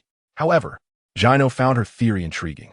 With his hands tucked into his pockets, he glanced at Clark and inquired, do you recall where you were during the meteor shower? Clark lowered his head, pursing his lips in uncertainty. I'm not sure. My parents had not yet adopted me at the time of the meteor shower. Gino clapped his hands, chuckling. I remember it vividly. On the day of the meteor strike, Lex and I were with our father in town. The first meteor fell near Lex and me, and he lost all his hair as a result. Clark bit his lip, contemplating whether his arrival had indeed precipitated such calamities. He then turned his gaze towards Gino's arm, wondering if Gino's strength was also a gift from the meteorites. Thus, Gino concluded that Julie must possess something unusual. Hey, I think she is quite alluring now. Peter expressed his discontent, having finally found a dance partner, only to have his friends deem her a freak. My personal advice, Peter. Gino cast a sidelong glance at the petite figure. It would be wise to maintain your distance from that girl. Oh, so you're all here? Not far off. The girl named Julie spotted the four, and her eyes sparkled with excitement as she rushed towards them, only to suddenly clutch her stomach in apparent agony. However, the pain seemed to last but a moment. Her expression quickly brightened again as she approached the four, or rather, Peter among them. Gino surveyed Julie. Though he had not previously heard her name, his exceptional memory swiftly conjured her earlier appearance in his mind. He recalled glimpsing the plump girl during a geometry class. Her form was ample, her gaze evasive, exuding an air of insecurity and fear, fixating on her neither fat nor thin face, along with two slightly fuller thighs. Further solidified Gino's assessment. Gino, Clark quietly moved closer to his friend, whispering, do you think she might be like Gray? Evidently, Clark, having endured numerous hardships, had matured, no longer viewing society and human psychology through the rose-colored lens of fairy tales. Gino patted Clark's shoulder. Brace yourself, Clark. Unaware of the significant expression on Gino's face, Julie approached Peter with palpable excitement, clasping her hands and asking, excuse me, do you have time this afternoon? I wish for you to accompany me in selecting a gown. The gown? Little Black's gaze swept over the girl's impressive figure, and he swallowed hard, responding without hesitation. Of course, I am at your service. Peter's response elicited a giggle from Julie. Then let us proceed. The girl led Peter away, and the two of them strolled out of the campus, engaged in cheerful conversation. Gino, we must intervene. Clark expressed his concern. Peter was his friend, and he did not wish to see him become a lifeless shell. I have already advised him. Gino shrugged nonchalantly and stated, however, it appears that the young prince does not wish for our involvement in this matter. Thus, Gino patted Clark's shoulder and remarked, the best course of action is to refrain from meddling, respect the destinies of others, and let go of the urge to assist. This is indeed wise. Yet, Clark sought to voice further thoughts, but Gino had already departed with Chloe. I must go and check. Clark lifted his leg, intending to follow Peter and safeguard his friend's life. However, another voice rang out from behind. Clark, where are you going? It was Lana's voice. Clark's eyes brightened, and he subtly retracted his advancing leg. He turned around to see Lana, clad in a pink short-sleeved top and black athletic pants, her hands on her hips, glaring disapprovingly at Clark. Clark, we agreed to go to my house at noon to help me select a gown. You haven't forgotten, have you? As she spoke, Lana tugged at her ponytail and inquired, what hairstyle should I wear to the ball? Clark, with unwavering determination and a smile, responded, "I can offer you some suggestions." He patted his chest and added, "I often observe my father assisting my mother in choosing hairstyles at home. I have some insights." As for Peter, Clark reassured himself, thinking, that girl is so fond of Peter, there should be no issues. At the town's gown shop, Peter eagerly followed Julie into the store. Due to the upcoming ball, several high school students were also present, selecting their gowns for the evening. "Which one do you think looks better on me?" Julie asked as she navigated through the dazzling array of dresses with Peter. After pondering for a moment, Peter delivered a perfect response. You would look stunning in any of them.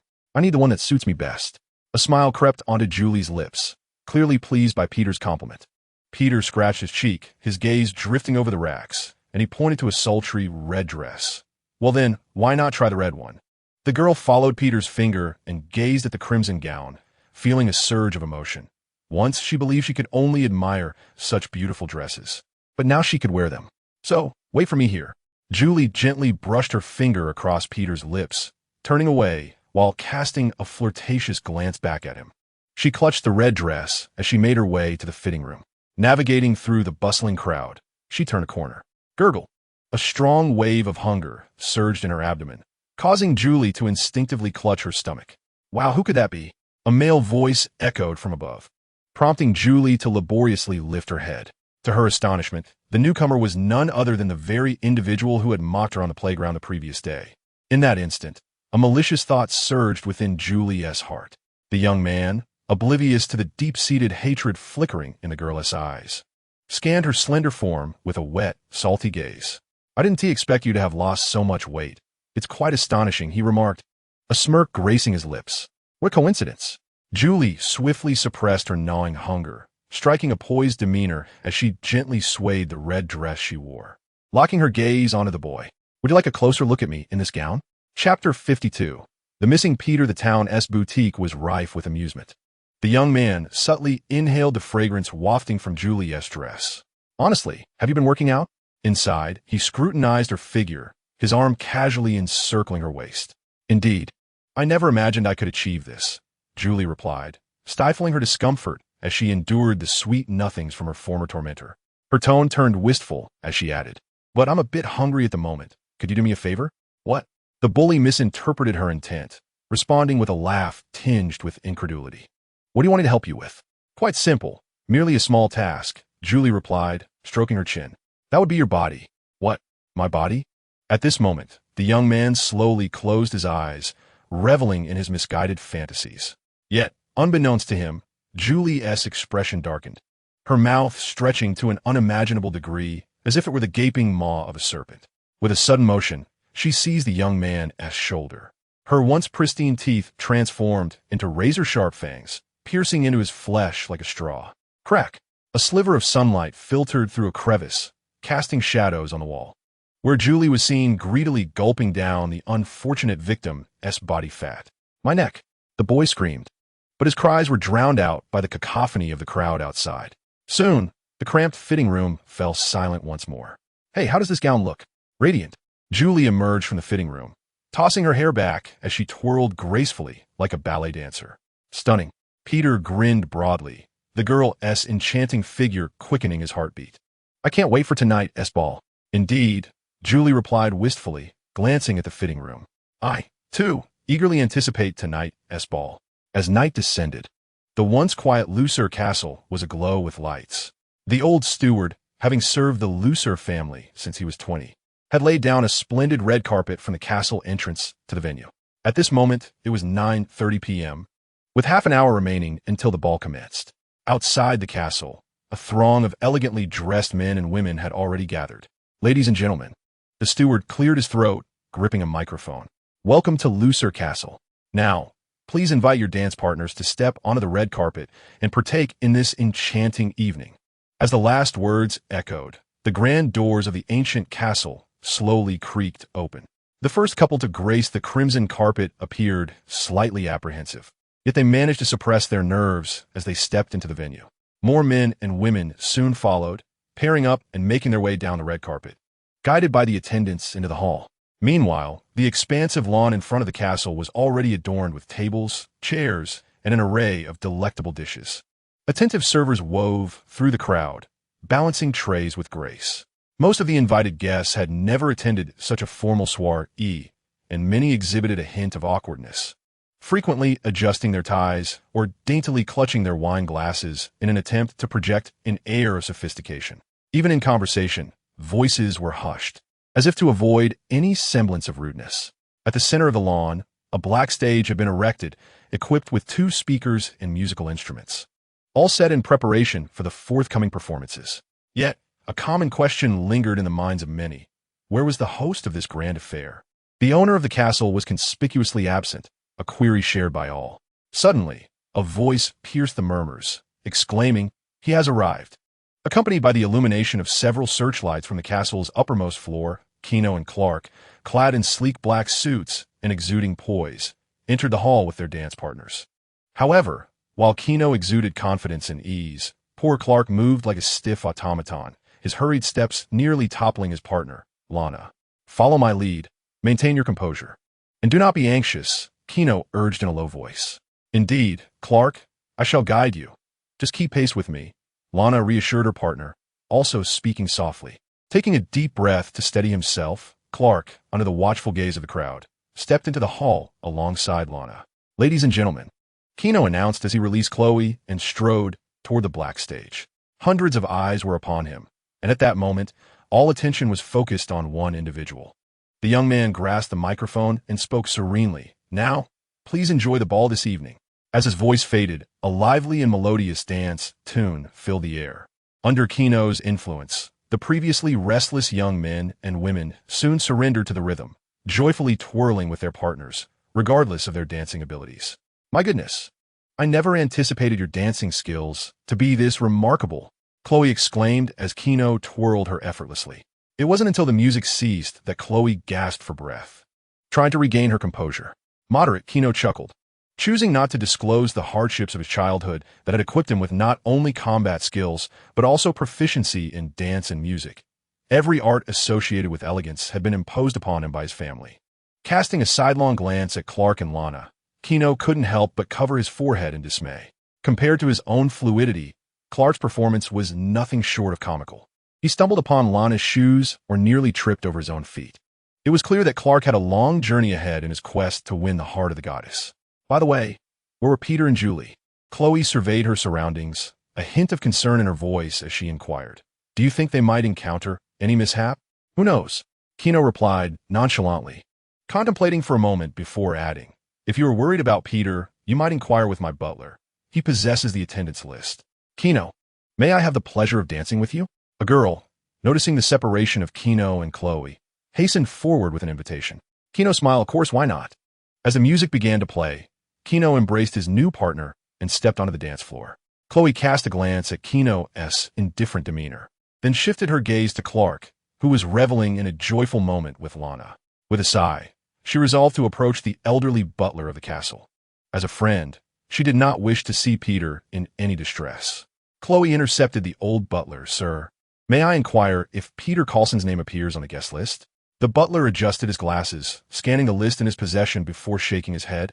"I'm sorry, but that name does not appear on the list. Perhaps your friend has chosen not to attend the ball."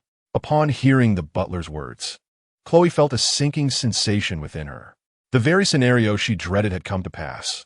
Peter was absent from a ball, and so was Julie. "I must go and check." Chapter 53. Panic strikes Peter, Julie's residence. A quaint 2-story house nestled quietly in the night on the western edge of town. Ahem. Dressed in a sleek black suit, Peter anxiously glanced at his watch. The hands pointed to 10:10, indicating that 10 minutes had elapsed since the commencement of Gino's ball. "Hey, Julie, are you in there?" Peter adjusted the bow tie at his neck, having rented an exquisite suit for their evening together. "Coming." Julie's voice echoed from behind the door as she emerged, adorned in a flowing red gown, her smile radiant. "Wow, you look stunning tonight." Peter marveled at the tall girl, her long legs making her appear like a runway model. He extended a bouquet of flowers for you. "Thank you." Julie's eyes sparkled as she accepted the gift, a first in her life to receive such a gesture. As she spoke, Peter extended his left arm. "What are we waiting for? Let us go." "Thank you." Julie chuckled softly, wrapping her arm around Peter's as they headed toward the car. Though Julie wore a smile, a sudden, Intense pain gripped her abdomen, causing her to furrow her brow. The arm that had been linked with Peter's instinctively fell away. "You seem a bit unwell. What is the matter?" Peter turned in surprise, observing Julie's pained expression, his concern evident. "Do you need me to take you to the hospital?" Julie inhaled deeply, suppressing the gnawing emptiness in her stomach. Her eyes greedily roamed over Peter's full, enticing lips, akin to two delectable hot dogs. An absurd thought surged from within. He looked so tempting, so delicious. She swallowed hard, but soon, Julie was startled by her own thoughts. "What am I doing? Peter is a good person. He has defended me. I cannot harm him." Julie clenched her fists, her composure slipping as she exclaimed, "Peter, you have been so kind to me, but I feel uneasy." Turning on her heel, she fled into the house, cradling the flowers Peter had gifted her. Yet her voice trembled with the threat of tears. "You are a good person, so please leave." She did not wish to hurt the only boy who had shown her kindness. "Wait, Julie." Peter watched helplessly as she ran further away, his already darkened cheeks appearing even more shadowed. He sighed, "What a peculiar girl." Now, his dance partner had vanished, and he could not attend the ball. After all, arriving late would certainly draw attention. The thought of a crowd, noticing his lack of a partner, felt more distressing than the prospect of harming Peter. Sigh. Peter sighed again, feeling heartbroken after being stood up by the girl. He mumbled to himself, "I just want to go home and feast on fried chicken with watermelon." "Peter." A call interrupted Peter's reverie. He looked up to see Chloe peering anxiously from the driver's seat of Clark's SUV, waving frantically. "Come here." Just 5 minutes prior, the local press had broken a shocking story. High school student Gino had been found dead in Bailey's gift shop. His cause of death attributed to the complete disappearance of body fat. This revelation only solidified Chloe's suspicions that something was amiss with Julie. What happened? Seeing Chloe's grave expression, Peter hurried toward her to inquire. As he listened to Chloe's account, fear gradually drained the color from his face, his voice quivering. "You mean Genos has become a corpse?" Peter recalled the scene from earlier that day. He and Julie had indeed seen Genos while browsing the gift shop. They had been engrossed in conversation, oblivious to a pair of vengeful eyes watching them intently from the second floor of Julie's home. Julie pressed her right hand tightly against her abdomen, the painful hunger searing her sanity.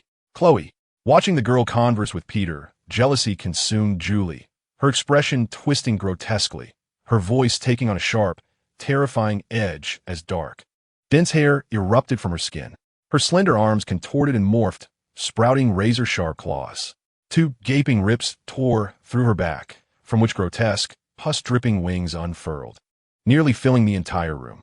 With a chilling screech, the monstrous creature, resembling an oversized bat, emitted a sound that shattered glass and echoed down the street. The horrifying noise sent chills racing down Peter's spine as he turned to face the source. In the darkness, a colossal bat-like monster crouched on the balcony, its gaze fixed ominously upon him. "My God!" Peter let out a piercing scream, instantly unleashing his racial advantages, leaping into the vehicle and tumbling onto the seat, frantically urging Chloe, "Did you see that? That monster! Hurry, drive, run! What on earth is that thing?" Chloe, exasperated, raised her middle finger at Peter, scolding, "I told you so. Gino warned you too. Julie's condition was off, and now look where we are." As she berated the lecherous Peter, she swiftly shifted gears and slammed the accelerator. Fortunately, the exceptional performance of the off-road vehicle Gino had gifted to Clark propelled them forward with a deafening roar. Racing down the distant road, everything around them blurred past as Chloe pressed the gas pedal to the floor, the vehicle producing a thunderous cacophony on the desolate roadway. Inside the car, Peter gasped, "It's still chasing us." He dared not glance back, only able to gaze into the rearview mirror where the creature, using all its limbs, pursued them from afar. "What should we do?" Peter's voice quivered with desperation. If he could turn back time, he would certainly slap himself twice yesterday to prevent him from accepting Julie's invitation. Chloe swerved the vehicle toward the highway, angrily shouting at Peter, "Idiot! Call Gino and Clark." In this dire situation, only Gino and Clark could save them. Oh right, Gino and Clark. Peter finally remembered his 2 mysterious friends. Judging by Gino's calm demeanor while observing Mrs. Ted's corpse, it was clear they were not ordinary individuals. Trembling, he pulled out his phone from his pocket, anxiously glancing at the rearview mirror, mumbling, "Hurry, hurry." He had never even been in a relationship, He did not wish to die. "Peter, hurry!" Chloe screamed. And in the rearview mirror, the creature, realizing it was falling behind, unfurled its grotesque wings and began to ascend into the air, opening its maw filled with sharp teeth. Emitting a chilling shriek, "Peter, you are mine." Chapter 54. The great would you love to eat on Highway 5 in Smallville. The night was pitch black, rendering visibility nearly impossible. The caw of ravens nestled among the greenery along the roadside occasionally pierced the eerie silence, heightening the atmosphere of terror. A beam of light dispelled the darkness as the red off-road vehicle roared down the road, causing a cacophony among the ravens. Before the unfortunate birds could regain their composure, another massive shadow swept past. Sensing danger, they flapped their wings and scattered in disarray. Inside the vehicle, the wind howled past them as Chloe shouted at Peter, called Gino. "Clark, won't he have time to answer?" The girl understood that whenever Clark encountered Lana, his intelligence plummeted. Time was of the essence, and without hesitation, Chloe chose Gino over Clark. Her past experiences had convinced her that Gino was more dependable. After all, it seemed he had never been enamored with any girl and would never be distracted by a woman to the point of not answering his phone. Peter's trembling fingers finally found Gino's number, and as he dialed, he cast a fleeting glance at the dense forest behind them, where a flock of ravens scattered into the air. "That thing is still following us." Despair etched across Peter's face. He set down the phone and, shivering, retrieved paper and a pen from the trunk of the off-road vehicle. Chloe, biting her lip, accelerated the vehicle while curiously glancing at Peter. "What are you doing?" "Writing my last will." Peter sniffled, inquiring if Chloe wanted him to include her name as well. Chloe scowled. "Shut your mouth, Peter. We are not going to die here." Gritting her teeth, she added, "Why?" "Because I believe in Gino." At Luthor Castle, Gino, filled with hope from Chloe, sat on a chair devouring the snacks on his plate. Every minute, girls approached him to dance, and Gino could only use the excuse of eating to decline their advances. "Young master." The old butler approached briskly, holding a mobile phone. "You have a call from your high school classmate, Peter." "Thank you." Gino smiled as he took the phone and answered, "Hello, Peter. Where have you and your dance partner gone?" On the other end, Peter was overwhelmed with emotion upon hearing Gino's voice.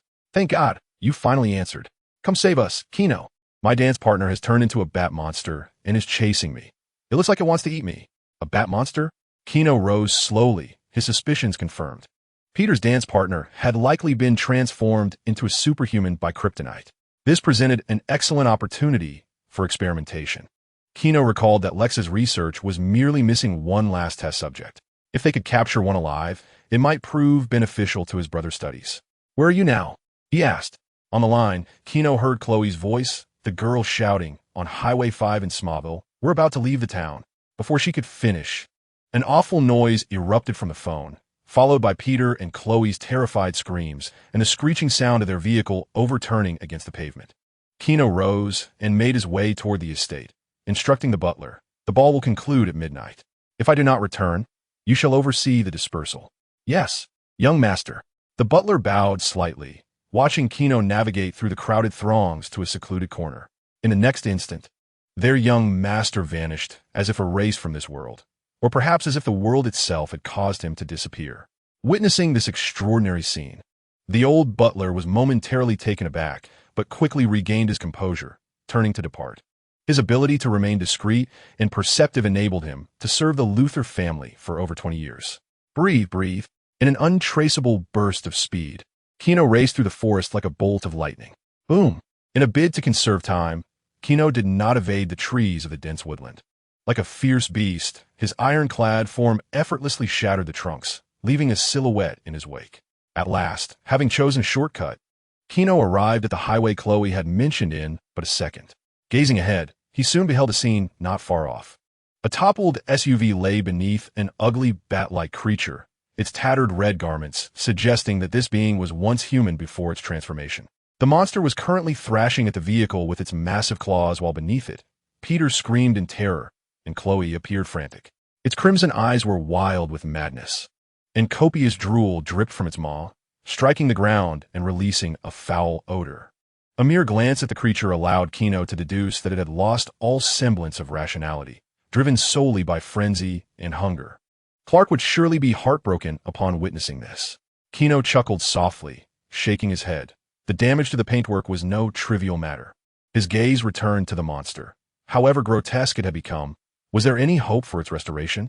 Gino suppressed the thought and embraced a nearby towering tree with both arms. With a calm demeanor, he gently pulled upward. Boom! The firmly rooted tree was uprooted, cradled effortlessly in the embrace of a being many times smaller. Rustle, rustle! Gino twisted his waist, causing the colossal trunk to spin. The leaves rustling in response to the wind, successfully capturing the creature's attention. Roar!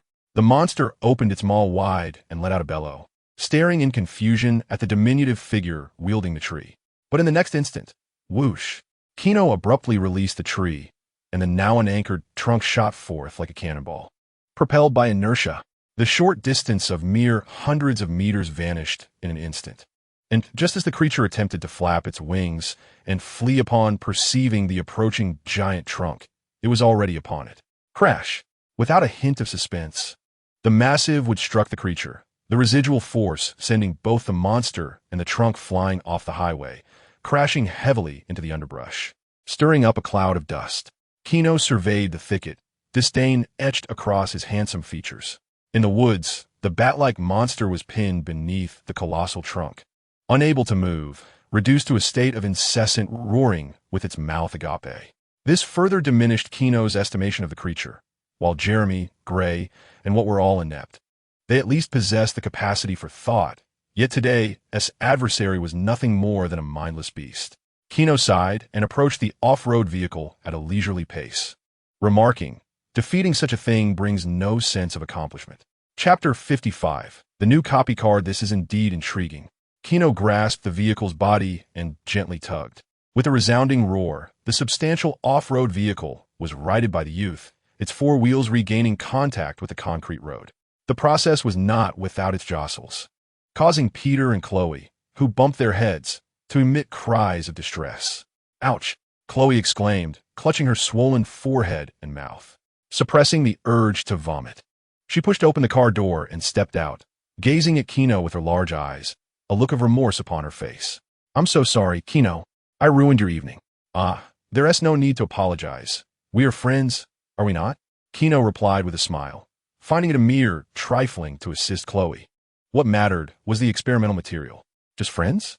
Chloe's expression darkened as she regarded the nonchalant youth, a sense of indescribable disappointment swelling within her. Having witnessed Gino's extraordinary abilities tonight, she had erected an insurmountable wall in her heart. Perhaps she and Gino had never belonged to the same world. Perhaps, as time passed, this divergence would only intensify, ultimately isolating them within separate realms. The only one likely to accompany him to the end might be the equally enigmatic Clark. Gino paid no heed to Chloe's sentiments. At that moment, Peter, trembling, crawled out of the off-road vehicle, his once proud, thick black lips now pale and tinged with a bluish hue. It seemed that tonight's adventure had been far from a delightful experience for him. My goodness, tonight has truly been a nightmare. Peter gulped, casting a wary glance at Gino, then stealing a look at the struggling creature in the dense forest. He voiced the question that had been lingering in his mind. Gino, what should we do next? What to do? Gino scoffed lightly, picking up a branch from the ground. I cannot predict your family's reaction to a mouse invasion, but generally, unless one is an animal rights activist, they would eliminate any intruding rodents. Gino snapped the branch in his hands, fashioning it into a crude wooden stake. Turning to Chloe, he smiled at the two of them. Do you know how the medieval church dealt with those they deemed to be witches or bloodsuckers? They would bind individuals to a cross and pierce the victim's heart with wooden stakes. Gino tossed the makeshift stake into the air, catching it deftly, and grinned at Peter. If you wish to observe how I would deal with your bloodsucker bride, you may accompany me. Peter quickly shook his head. No, I don't want to. It was no jest. That creature had been calling out his name all along. Gino was not surprised. Perhaps this was the answer he sought. He extended his long finger towards the off-road vehicle. Very well, you two should drive away. Peter pressed his lips together, assisting the dazed Chloe into the vehicle. The damaged off-road vehicle exhaled plumes of black smoke from its tailpipe, yet it steadily and smoothly made its way into the distance. As the off-road vehicle vanished from sight, Gino chuckled softly and gradually approached the bat monster, pulling out his phone to call Lex. Lex, I've captured something quite intriguing. Yes, you'll need to bring a larger cage. After hanging up, Gino stood before the bat creature, which was pinned beneath a massive tree, unable to move, and quietly remarked to the beast, which could only roar defiantly with its head held high, "How could a dead specimen be of any use compared to a living one?" A smile curled at the corners of his mouth as he raised a wooden spike and drove it forcefully into the creature's arm. With a sickening squelch, blood mixed with putrid pus splattered onto the leaves. Ignoring the creature's anguished cries, Gino swiftly secured its limbs with 4 wooden stakes. Under the cold moonlight, the tattered red dress of the bat monster appeared strikingly vivid, yet tragically beautiful. The grand ball it longed to attend would remain an unfulfilled dream. It was foreseeable that its remaining days would be spent in the dark, sunless underground laboratory. In the depths of the Luthor chemical plant, nearly half of the world's leading biologists congregated outside a vast transparent glass enclosure, observing the mindless creature within. These scientists were all high-paid employees of the Luthor Group, tasked with assisting Lex in an epic-making research project. At the forefront of the crowd, Lex stood with his hands clasped behind him, his eyes filled with fervor as he watched the bat monster devour the fat of a live cow. "Honestly, you've astonished me by capturing a living specimen," Lex remarked, turning to his brother, who was seated on a couch. Upon receiving the news, Lex had immediately abandoned his work and swiftly arranged for professionals to retrieve the test subject. In a nearby corner, the laboratory had a designated resting area where Gino leaned against the couch, gazing up at the ceiling. "Indeed, a living specimen," he replied dismissively to his brother, while internally he was examining the system interface. After weeks of daily interactions with Clark and friendly exchanges with Talia, he had amassed enough points to redeem a new replication card. A flicker of thought crossed his mind, and in the next moment, a familiar golden card rested between Gino's fingers, its warm surface adorned with intricate, opulent patterns, exuding an air of mystery and peculiarity. Gino contemplated where he should utilize this card. Replicating the bat monster's abilities? That would be a jest. He could crush such a wretched creature with just a finger. "Lex, when will your experiment commence?" Gino's gaze swept across the large culture dishes in the laboratory, and an idea began to form in his mind. Although it would typically require years to surmount certain technical challenges, with this creature, Lex turned around and patted the glass enclosure, provoking a furious roar from the bat monster. He then added, "I believe my first experiment will commence shortly." A rather promising development indeed. Gino flicked his fingers, causing the golden card to vanish, eagerly anticipating the surprises Lex's experiment might unveil. Early in the morning, as Gino drove his sports car into the school, 2 police officers stationed at the entrance approached him with warm smiles. "Mr. Gino," they greeted. Gino glanced at the officers, wondering if their presence was due to yesterday's murder case. "We received a report from Mr. Jules Moss, who indicated that his daughter has not returned home for the night. It appears their residence has suffered some damage," one officer cautiously explained. "According to our information, she was supposed to attend a ball at your estate that evening." The other officer inquired, "Did you see her at the ball?" To their surprise, Gino, with a gentle smile, replied, "No, I did not see Miss Moss. None of the guests from last night did either." The officers nodded, apologizing for the disturbance. "It seems Mr. Moss has attributed his daughter's disappearance to you. That old man appears to be quite frantic, insisting we inquire with you." It seemed unfathomable that Gino, the affluent benefactor who generously supported the town's police department, would be implicated in the abduction of Moss's unattractive and overweight daughter. Gino chuckled and shrugged. "It's understandable. I can sympathize with Mr. Moss's distress." The officers bowed slightly, wishing him a pleasant day. Gino waved them off, contemplating the situation with Jules's father. He thought it best to let the middle-aged man believe his daughter was merely missing. Revealing the truth might drive him to madness. The once plump daughter transformed into a creature of irrationality and madness? Such matters were best kept concealed. Today's musings. Some individuals are truly difficult to assess. Clark saved the protagonist's brother, and in return, the protagonist gifted him a car. Yet, when Clark offered romantic advice, he was labeled a sycophant. I recall that during the Gray incident, the protagonist didn't hold back when teaching Clark a lesson. Is this not the normal dynamic between friends? Should gratitude be misconstrued as sycophancy? The online realm is a grand stage. If one exhibits even a hint of kindness, the protagonist is branded a sycophant or a sanctimonious individual, while the expectation is to remain dark and cruel, is it not? Chapter 56. The experiment. Gino had intended to attend classes at school diligently for the day. However, before he could reach the academic building, a phone call abruptly disrupted his plans. The experiment is about to commence. You'd best hurry over. Lex's voice on the other end was filled with excitement. And after urging Gino to arrive quickly, he hung up. Such efficiency. Gino smiled wryly. His brother was never one to dawdle, and one could only commend his swift actions. At that moment, he noticed the campus trio approaching from the west side. Gino, why are you standing here? Chloe, hands behind her back, tilted her head, her carefree demeanor intact. You seem quite happy. The corners of the youth's mouth curled up, his mood seemingly bright. Am I not allowed to be happy? Gino chuckled softly, patting Chloe on the shoulder, his gaze drifting to the grim-faced Clark and Peter behind her. He surmised that Clark likely wore such a sullen expression due to Chloe's mishap with his off-road vehicle, which had left a scratch on its paint. However, Gino was not in the mood to console Clark. He had to head to the factory to participate in the experiment, should his foolish colleagues' endeavor fail. He wished to lend a hand. Redirecting his attention, he addressed Chloe, saying, Chloe, I have some matters to attend to at the company, so I kindly ask you to inform the instructors of my absence. Inform them? Chloe contemplated inquiring about the reason, but suppressed her curiosity, nodding instead. All right. After parting ways with the trio, Gino sped off in his silver supercar towards the factory. Familiar with the route, he entered the elevator and pressed the button for the basement level. As the elevator doors opened, the expansive laboratory came into view once more. Unlike before, this vast space was now bustling with activity, filled with numerous expensive biological devices scattered throughout the facility, interconnected by countless pipelines. At the center of the base stood a colossal solution tank. Mr. Gino, the president requests your presence. A researcher panted as he approached. What is Lex doing? Gino glanced at the biological tank, where a humanoid figure was submerged in a green liquid, characterized by black hair and a tall stature. Upon closer inspection, he noticed a resemblance to Clark's features. Gino was unsure how Lex had acquired Clark, but it was evident that his foolish colleague had succeeded, and judging by the clone's developmental state, the experiment had likely commenced long ago. The researcher's explanation interrupted Gino's observations. Mr. Lex is conducting final adjustments.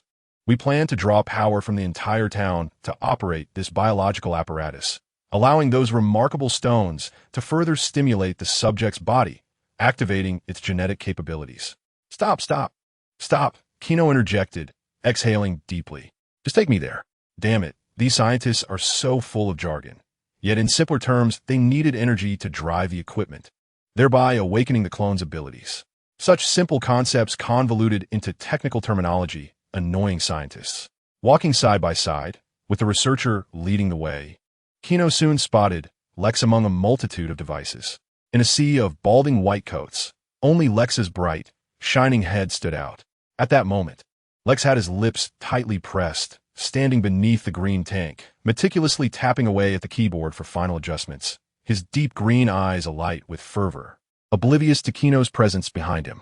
Gino positioned himself behind Lex, glancing at the label on the tank containing the experimental subject, and jestingly remarked, Have you ever considered what failure might entail? Then let us try again. Lex did not turn back, glancing at the reflection of his visage on the glass. Scientists fear not failure.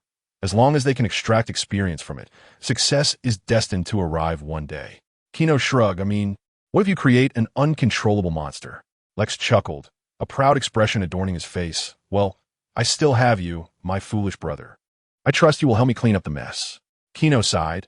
I just hope you don't end up in prison for your illicit experiments. Lex retorted sharply. Even if I were imprisoned, I would reside in the most luxurious solitary cell and point you out as my accomplice. Gino rolled his eyes. Indeed, this was his dear brother. As the two bickered, Lex completed the final adjustments. Taking a deep breath, he quelled the anxiety within. He clapped his hands to capture everyone's attention. Attention, everyone! The experiment will commence in 1 minute. Time ticked away, and as the minute hand passed, Lex swung his arm down. Activate the switch. Boom! The deep crimson button was pressed, and in the next moment, countless light blue currents surged through the pipes into the central canister. Sparks crackled, and the green stone within the canister emitted a dazzling green glow, subsequently disintegrating into countless emerald shards that adhered to the skin of the clone within. The originally yellow skin turned increasingly pale under the transformation of the kryptonite. The body convulsed, the surface of the skin gradually developing cracks. As more currents flowed into the glass canister, the temperature of the water escalated, and the previously dormant experiment began to tremble. In the next instant, amidst the gasps of the crowd, it suddenly opened its eyes wide. Negative emotions from the experiment subject. Without a moment to ponder, the subject in the canister opened its mouth and inhaled a large gulp of the green liquid. In the next moment, Gino observed the veins beneath the subject's skin bulging, radiating an eerie green light. Ugh! The subject flailed its arms in a frantic struggle, appearing to be in great fear, desperately pounding against the glass canister, its pitch-black eyes filled with terror as it gazed at the peculiar beings below. It looked utterly tormented. Someone shouted, observing the subject's furrowed brow. "Mr. Lex, what should we do?" Panic ensued among the crowd. Indeed, many held a pessimistic view regarding this experiment, doubting that it could succeed on the first attempt. Yet, contrary to their expectations, the experiment had succeeded. The subject, designated with a number, had awakened. But no one knew what to do next. Should they recklessly release it? But who could guarantee that this subject wouldn't transform into a bat-like creature like Julie? Lex glanced at his brother. Gino's blue eyes shimmered with determination. The young man smiled, gently rubbing his wrists, and nodded subtly to Lex. "I've got this."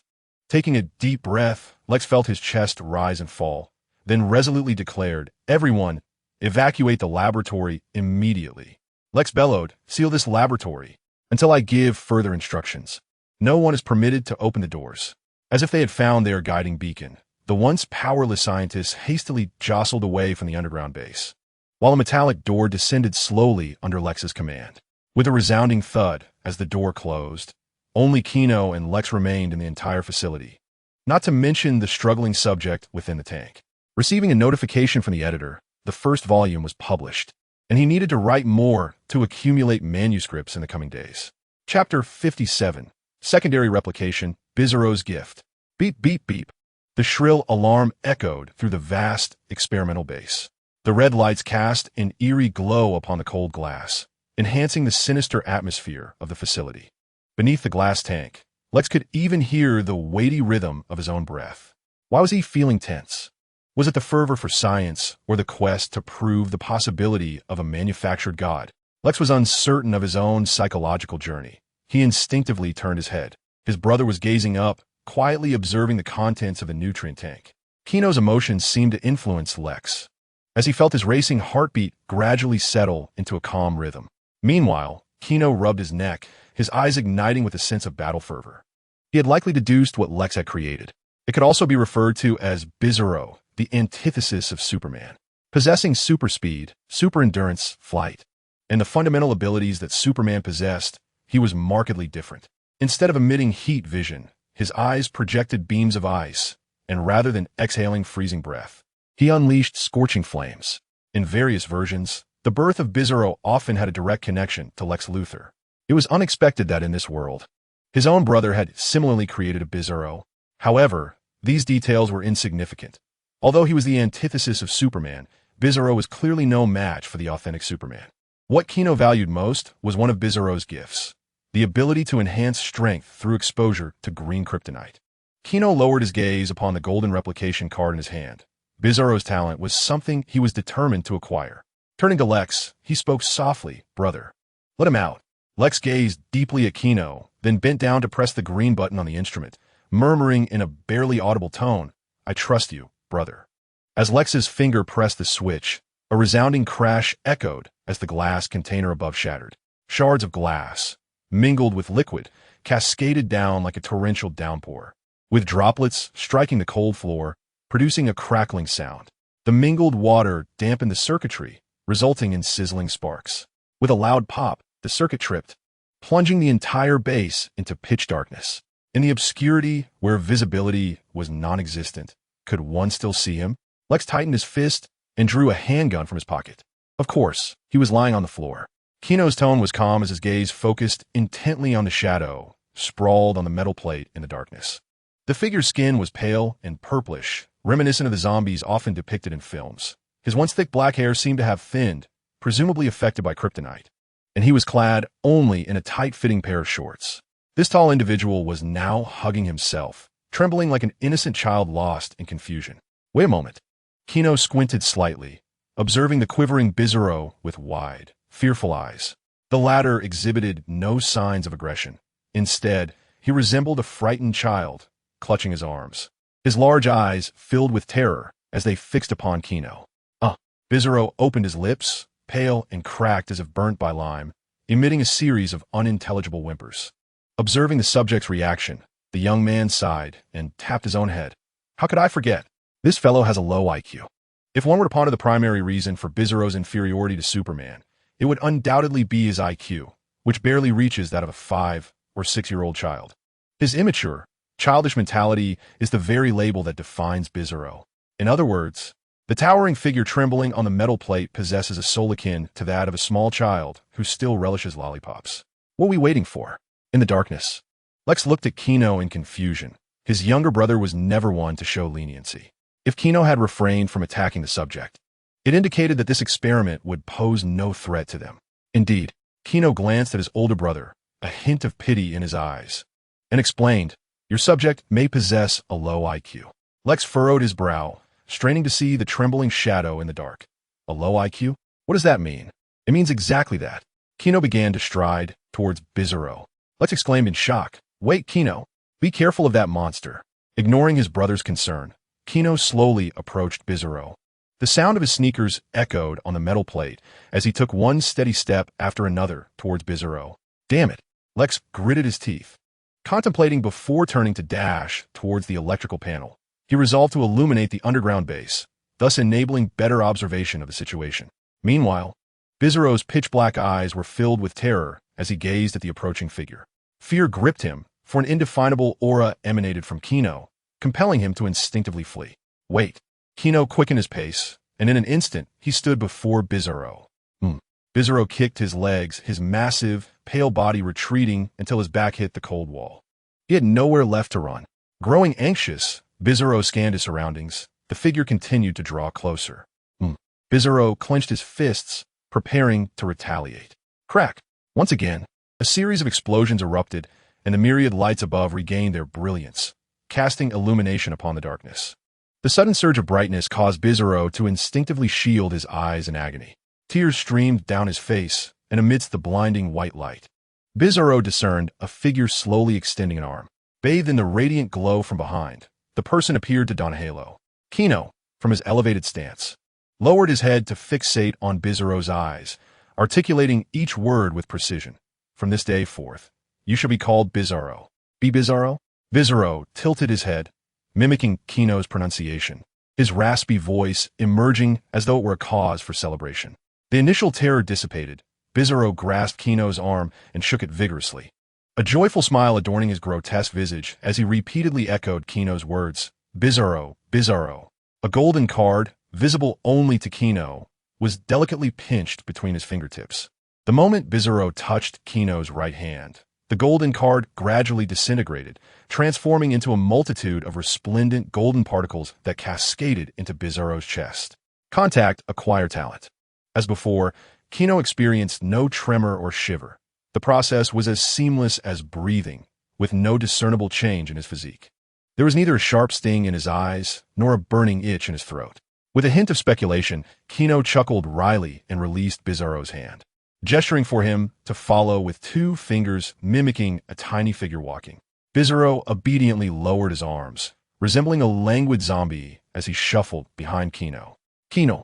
A concerned Lex hurriedly flipped the switch, anxious about Gino's safety, only to find his experimental subject trailing behind Gino like a compliant child.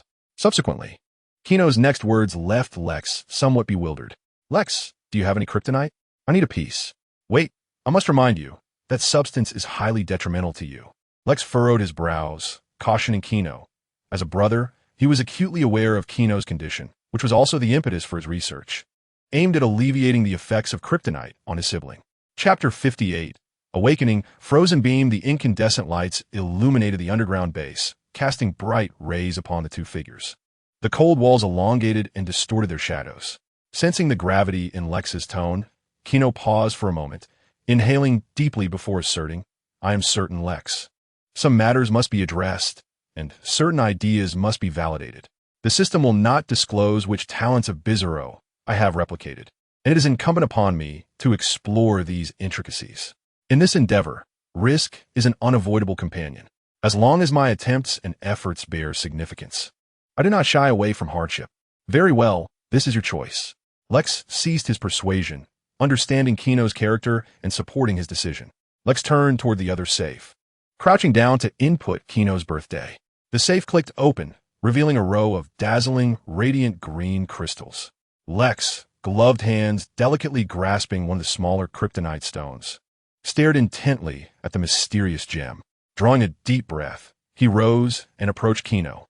50 meters, 40 meters. As the distance between them shrank to 10 meters, Lex fixed his gaze into Gino's eyes, speaking in a low voice. If you feel any pain, tell me immediately. I understand. Gino's focus remained on the green kryptonite.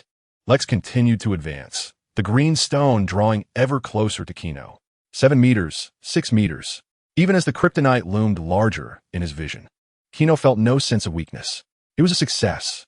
A flicker of realization crossed Gino's eyes, deepening his understanding of the system's effects.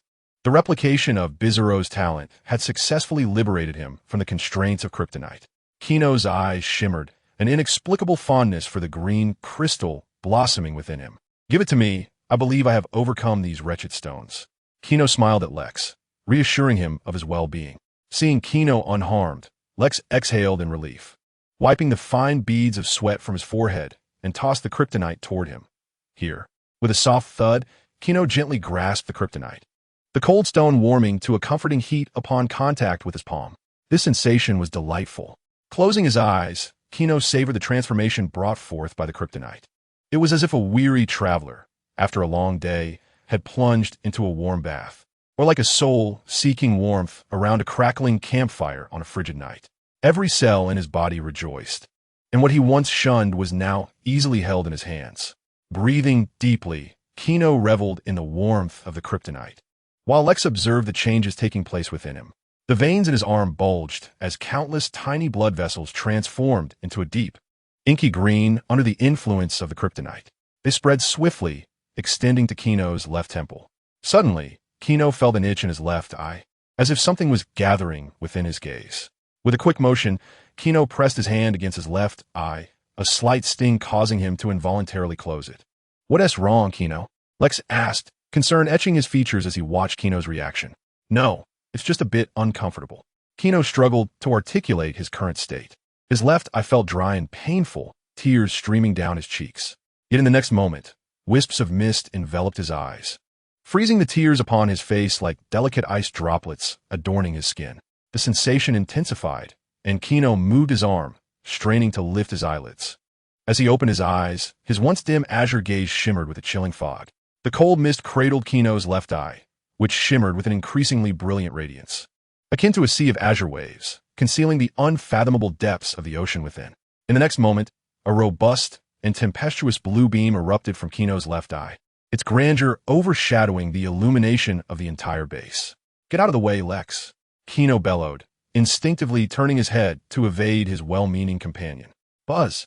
The energy contained within his left eye surged forth explosively, a dazzling blue beam shooting skyward, emanating a chilling light. Countless minuscule shards of ice were infused within, exuding an icy glare that seemed to freeze the very air, glimmering as they danced upon the surface of a glass jar. Bang! The vibrant blue light emitted a piercing high-frequency sound, reminiscent of a violent blizzard swirling around the ears. The chilling ray struck the glass jar with astonishing speed. Crackle! The extreme cold radiated from the beam, akin to a venomous serpent, wrapping itself around the metal canister. The moisture in the air condensed into fine ice particles, swiftly enveloping the glass, forming a thick layer of frost. As Gino's gaze lingered, the light continued to erode, and the original frost gradually solidified and froze. In the blink of an eye, a colossal ice sculpture, emanating wisps of cold vapor, stood silently in the hushed laboratory, the once warm atmosphere noticeably chilled by its presence. Gino guided his gaze, leaving a trail of icy shards in its wake. Huff, huff! Gino breathed heavily, attempting to dispel the chilling energy that had coalesced in his left eye. As his thoughts shifted, the relentless beam of light gradually extinguished.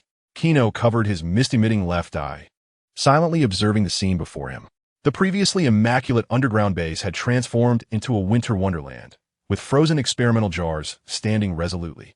their internal structures undoubtedly shattered by the extreme temperatures, ready to splinter into fragments at the slightest touch.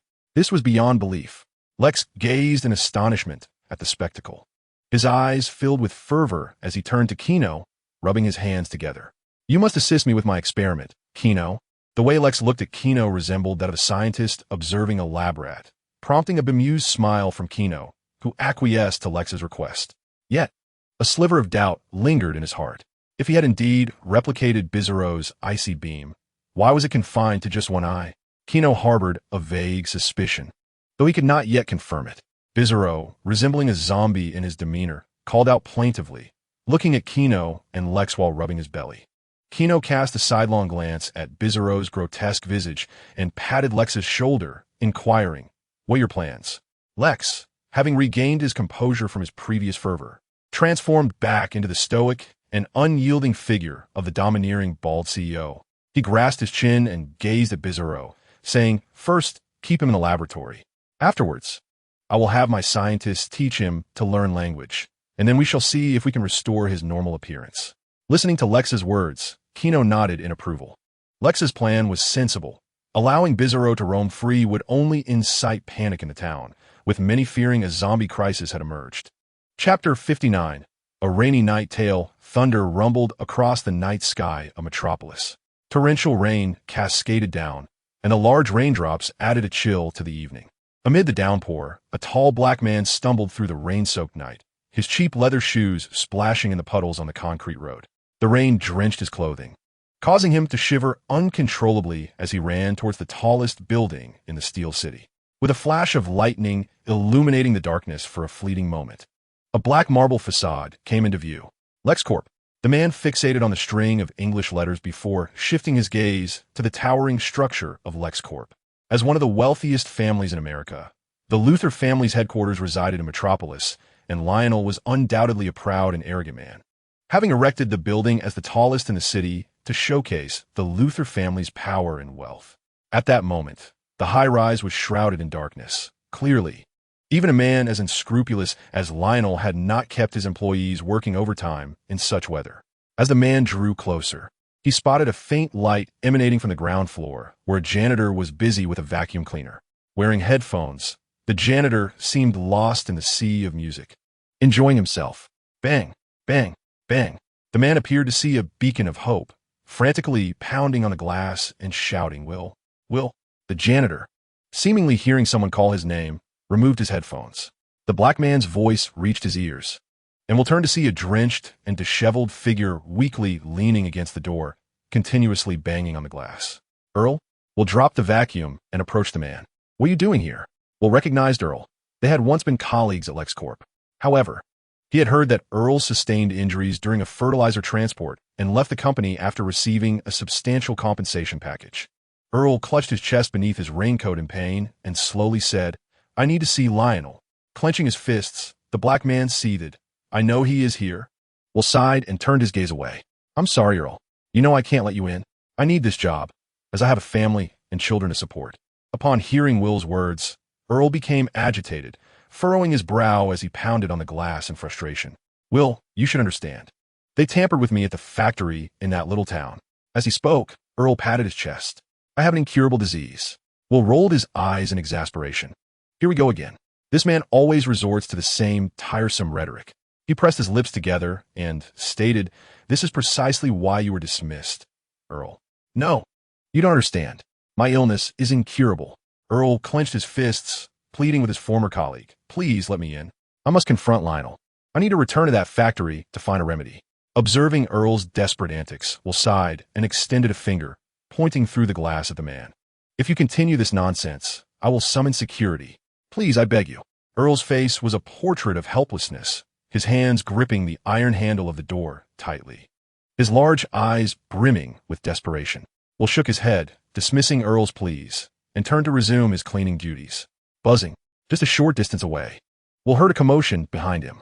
"Earl, I warn you," he called, turning his head to see Earl, who had been leaning against the glass door, convulsing violently. The speed of his movements created ghostly afterimages, as though he were a flickering frame from a film. Will's eyes widened in bewilderment, his mouth agape as he muttered, "What is happening?"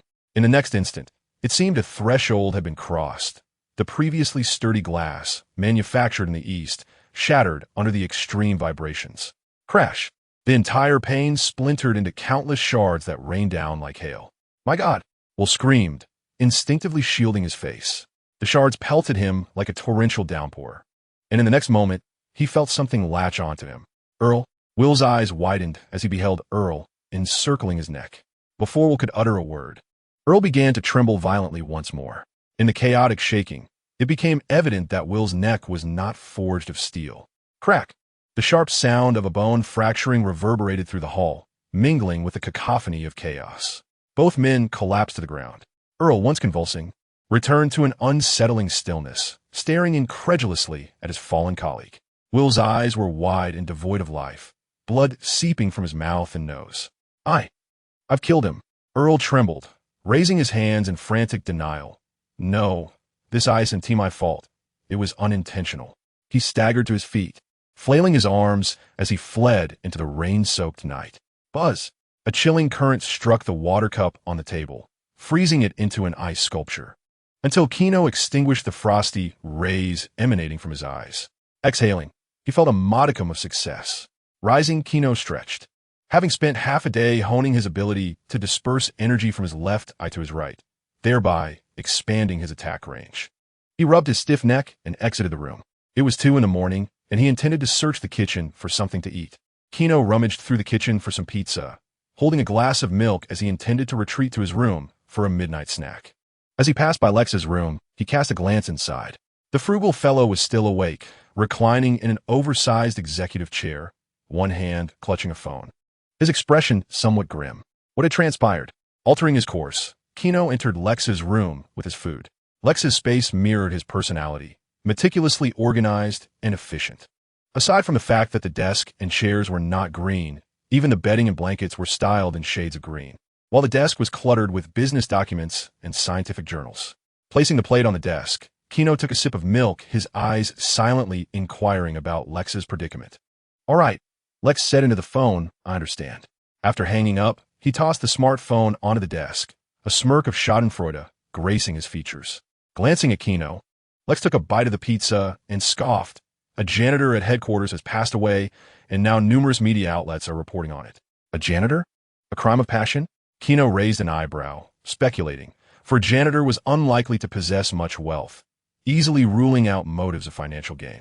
Lex chuckled derisively, chewing his pizza as he replied, Who knows? Let Lionel deal with the headache of the situation. Chapter 60. The Incident A New Day Dawned. So, these are the key points for the upcoming final exams. I hope you can present your families with a satisfactory answer by the end of June. The bell rang, and Chloe gathered a stack of review materials as she made her way outside. Peter and Clark followed closely behind her, and Blackie scratched his head, turning to glance at the empty seat. So, Gino hasn't shown up for class today? Indeed, Chloe replied with a pout, gesturing towards the books in her arms. These are all review materials. I'm going to deliver them to Gino. Peter and Clark exchanged knowing glances, their faces adorned with ambiguous smiles. With Chloe heading to find Gino, Peter turned to Clark. So what's your plan? Going home to play some video games, Clark replied, clearly not the studious type, as he pressed his lips together, adding, my parents are off vacationing in the metropolis.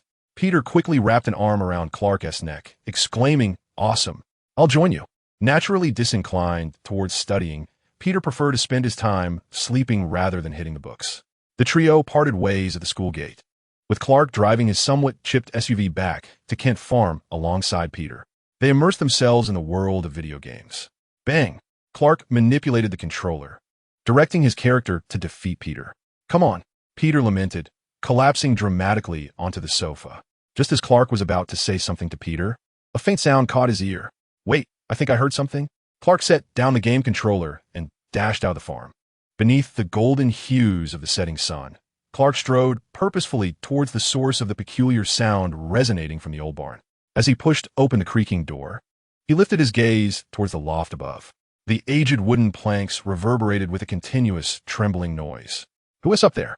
Clark shouted, his voice taut with urgency. No one answered. Behind him, Peter hurriedly approached, a powerful flashlight gripped tightly in his hand, his expression a mask of concern. What is going on? He inquired, clearly unsettled by the recent events involving Julie. "Let us check it out," Clark replied, clenching his fists. The floorboards creaked ominously beneath their feet as they ascended toward the loft. Peter directed the beam of his flashlight into the shadowy corners, piercing the darkness. In the blinding light, a robust African-American man lay in the corner, drenched in sweat. He appeared frail, struggling to shield his eyes from glare. "Who is this vagrant?" Peter muttered angrily, seizing a pitchfork nearby, ready to confront this long-lost compatriot. "Wait," Clark interjected, extending his arm to halt Peter. Peering closely, the boy squinted, his gaze lingering on the man's features. "I know him. Are you Earl?" Clark exclaimed, astonishment flooding his eyes. "How did you end up on my family's farm?" Earl shook his head, his voice trembling as he leaned against the wall. "I came to find your father. He is the only one I trust." Earl recounted his harrowing experiences involving the Luthor Corporation's experiments. "The Luthor Corporation?" Clark frowned slightly, the image of Gino flashing through his mind. "I believe there must be some misunderstanding." "No, there is no misunderstanding," Earl exclaimed, his agitation palpable. Before Clark could respond, he grasped Clark's arm tightly. "Look at my hand. My veins have turned a sickly green. Is this normal?" In an instant, as Earl made contact with Clark, a wave of debilitating weakness enveloped him, the veins on the back of his hand swelling with a deep green hue. With a thud, Clark's legs buckled, collapsing to the ground, while Earl convulsed violently beside him. "Cough!" Clark gasped, clutching the floor, straining to look at Peter. "Call an ambulance." Earl was whisked away by the medics. Later, as Peter and Clark sat in the hospital corridor, they discussed Earl. "So, how do you know that down-and-out uncle?" Peter inquired, curiosity piqued. Clark, with his hands clasped beneath his chin, gazed into the distance, nostalgia flickering in his eyes. "Earl used to be an employee on my father's farm, working for us during 10 summers. Later, seeking a higher wage, he joined the local Luthor chemical plant. I remember he taught me to play the guitar, claiming that boys who could play would attract girls." "No," Peter interrupted, shaking his head. "Playing guitar won't attract girls. You need money for that." Clark's expression darkened as he sighed. "Regardless, that is how it was. Earl is a good man. I just wonder what he has endured to become afflicted with such a mysterious illness." As the two were engaged in conversation, 2 police officers entered from outside the hospital. Clark recognized them as the very officers who had previously visited his family farm. "Nurse, could you please inform us of Earl Skinner's room?" They displayed their badges, and the nurse checked her computer, responding, "Room 5 on the 2nd floor." Clark and Peter exchanged glances and promptly rose to their feet. Clark approached the 2 officers, inquiring, "I apologize, but I'm a friend of Earl's. What's transpired?" To be sought after by American law enforcement suggests that Earl may have found himself in serious trouble. The 2 officers glanced at Clark, one of them asking, "You are a friend of Mr. Gino, correct?" "Indeed," Clark affirmed. "Very well, we can share some information with you." The seasoned officer, in his 50s, lowered his voice, stating, "We have received a directive from the Metropolitan Police. Earl is suspected of murdering a janitor from the Luthor Group." "What?" Clark was overwhelmed with shock. "That's impossible. Earl." Before he could finish, a cry for help echoed from the 2nd floor of the hospital. "We need assistance." The 2 officers immediately abandoned Clark and rushed toward the 2nd floor. Clark and Peter quickly followed suit. Upon ascending the stairs to the 2nd floor, they beheld Earl, clad in a hospital gown, convulsing wildly, his movements so rapid that they left behind numerous afterimages in the air. "Stop him!" the officers shouted as they lunged at Earl. With a resounding crash, the 2 officers attempting to restrain Earl were flung aside, crashing heavily against the iron frame in the corner, groaning in agony. "Earl, what is wrong?" Clark exclaimed, rushing towards the man. Seizing the moment, Clark grasped Earl's wrist firmly, attempting to steady his trembling body. With his iron grip restraining him, Earl thrashed about, seemingly exhausting himself before collapsing into Clark's arms. With a thud, Clark too felt his strength wane, and they both collapsed onto the cold floor. It was as if their bodies were submerged in icy waters, an overwhelming sense of weakness sweeping over their limbs. With heavy eyelids, Clark fought to maintain consciousness, reminding himself in the fleeting moment before losing awareness, "I must clarify this with Gino." After all, Earl's condition bore a striking resemblance to those who had come into contact with kryptonite. Chapter 61. Gino's Dilemma. Luthor Factory, Basement Level 1. A zombie-like Bizarro, with a gaping mouth, followed Lex, repeatedly uttering the word father. This hulking figure seemed blissfully unaware of any troubles, wearing a broad smile and babbling incessantly, completely oblivious to Lex's increasingly grim demeanor. After some time spent in instruction, Bizarro had grasped a few basic words. "Silence, Bizarro. Go stand in the corner for a minute." Lex glared fiercely at Bizarro. Oh, Bizarro scratched his head, perplexed as to why he had angered his father, and shuffled to the corner to stand, mumbling as he counted, 1, 2, 3. "So why does he call you father?" Gino inquired, reclining on the sofa. Lex let out a sigh, for the fools proclaimed that whoever created him was indeed his father. Gino smiled wryly. "Congratulations, you have such a large son at such a young age." "Does Victoria know?" Lex shot Gino a fierce glare. "Shut up, Gino." The two brothers often exchanged banter, but at that moment, a security guard approached Gino. The man bowed respectfully. "Mr. Gino, the guard at the entrance has informed me that your classmate Chloe is waiting outside the factory." "Chloe?" Gino stood up, rubbing his cheek, curiosity piqued. What did the girl want here? Was she worried about his absence from class for the past few days? With a sigh of resignation, Gino instructed, "Tell the doorman to let her in." Chloe entered the vast Luthor factory, which resembled a nuclear power plant, with towering smokestacks belching black smoke into the sky. The girl gazed up at the chimneys, momentarily lost in thought. Her father worked here as a workshop supervisor. Suddenly, she felt a gentle touch on her shoulder. Startled, Chloe stiffened, turning to find a pair of pure, azure eyes staring back at her. "Gakino?" she stammered, stepping back. For some reason, after a few days apart, those familiar eyes appeared even more strikingly blue. "What's wrong?" Gino chuckled, waving his hand in front of her face playfully. "Is there something in my eyes?" "And no, it's just that your eyes look really beautiful." Chloe averted her gaze, attempting to mask her embarrassment, as the setting sun cast a golden hue over her short hair. Gino nonchalantly remarked, "Ah, perhaps it's just a bit dim today." This was, of course, not the reason. His azure eyes were a result of practicing ice beams recently, enhancing their brilliance. "Yes, that's it," Chloe said, tilting her chin toward the books in her arms. "The final exams are next week, and I think you need to review. I've highlighted the key points in the textbook." Gino listened patiently, nodding in agreement from time to time. Suddenly, a ringing phone interrupted their conversation. Upon answering, Peter's anxious voice came through Gino. "Clark has fainted." Chloe perked up at this. Surprised, Gino exchanged a look with her. "All right, I'm on my way." He hung up and turned to Chloe. "Chloe, come with me to the hospital. Clark has fainted." Returning to the town hospital, Gino was struck by a wave of nostalgia.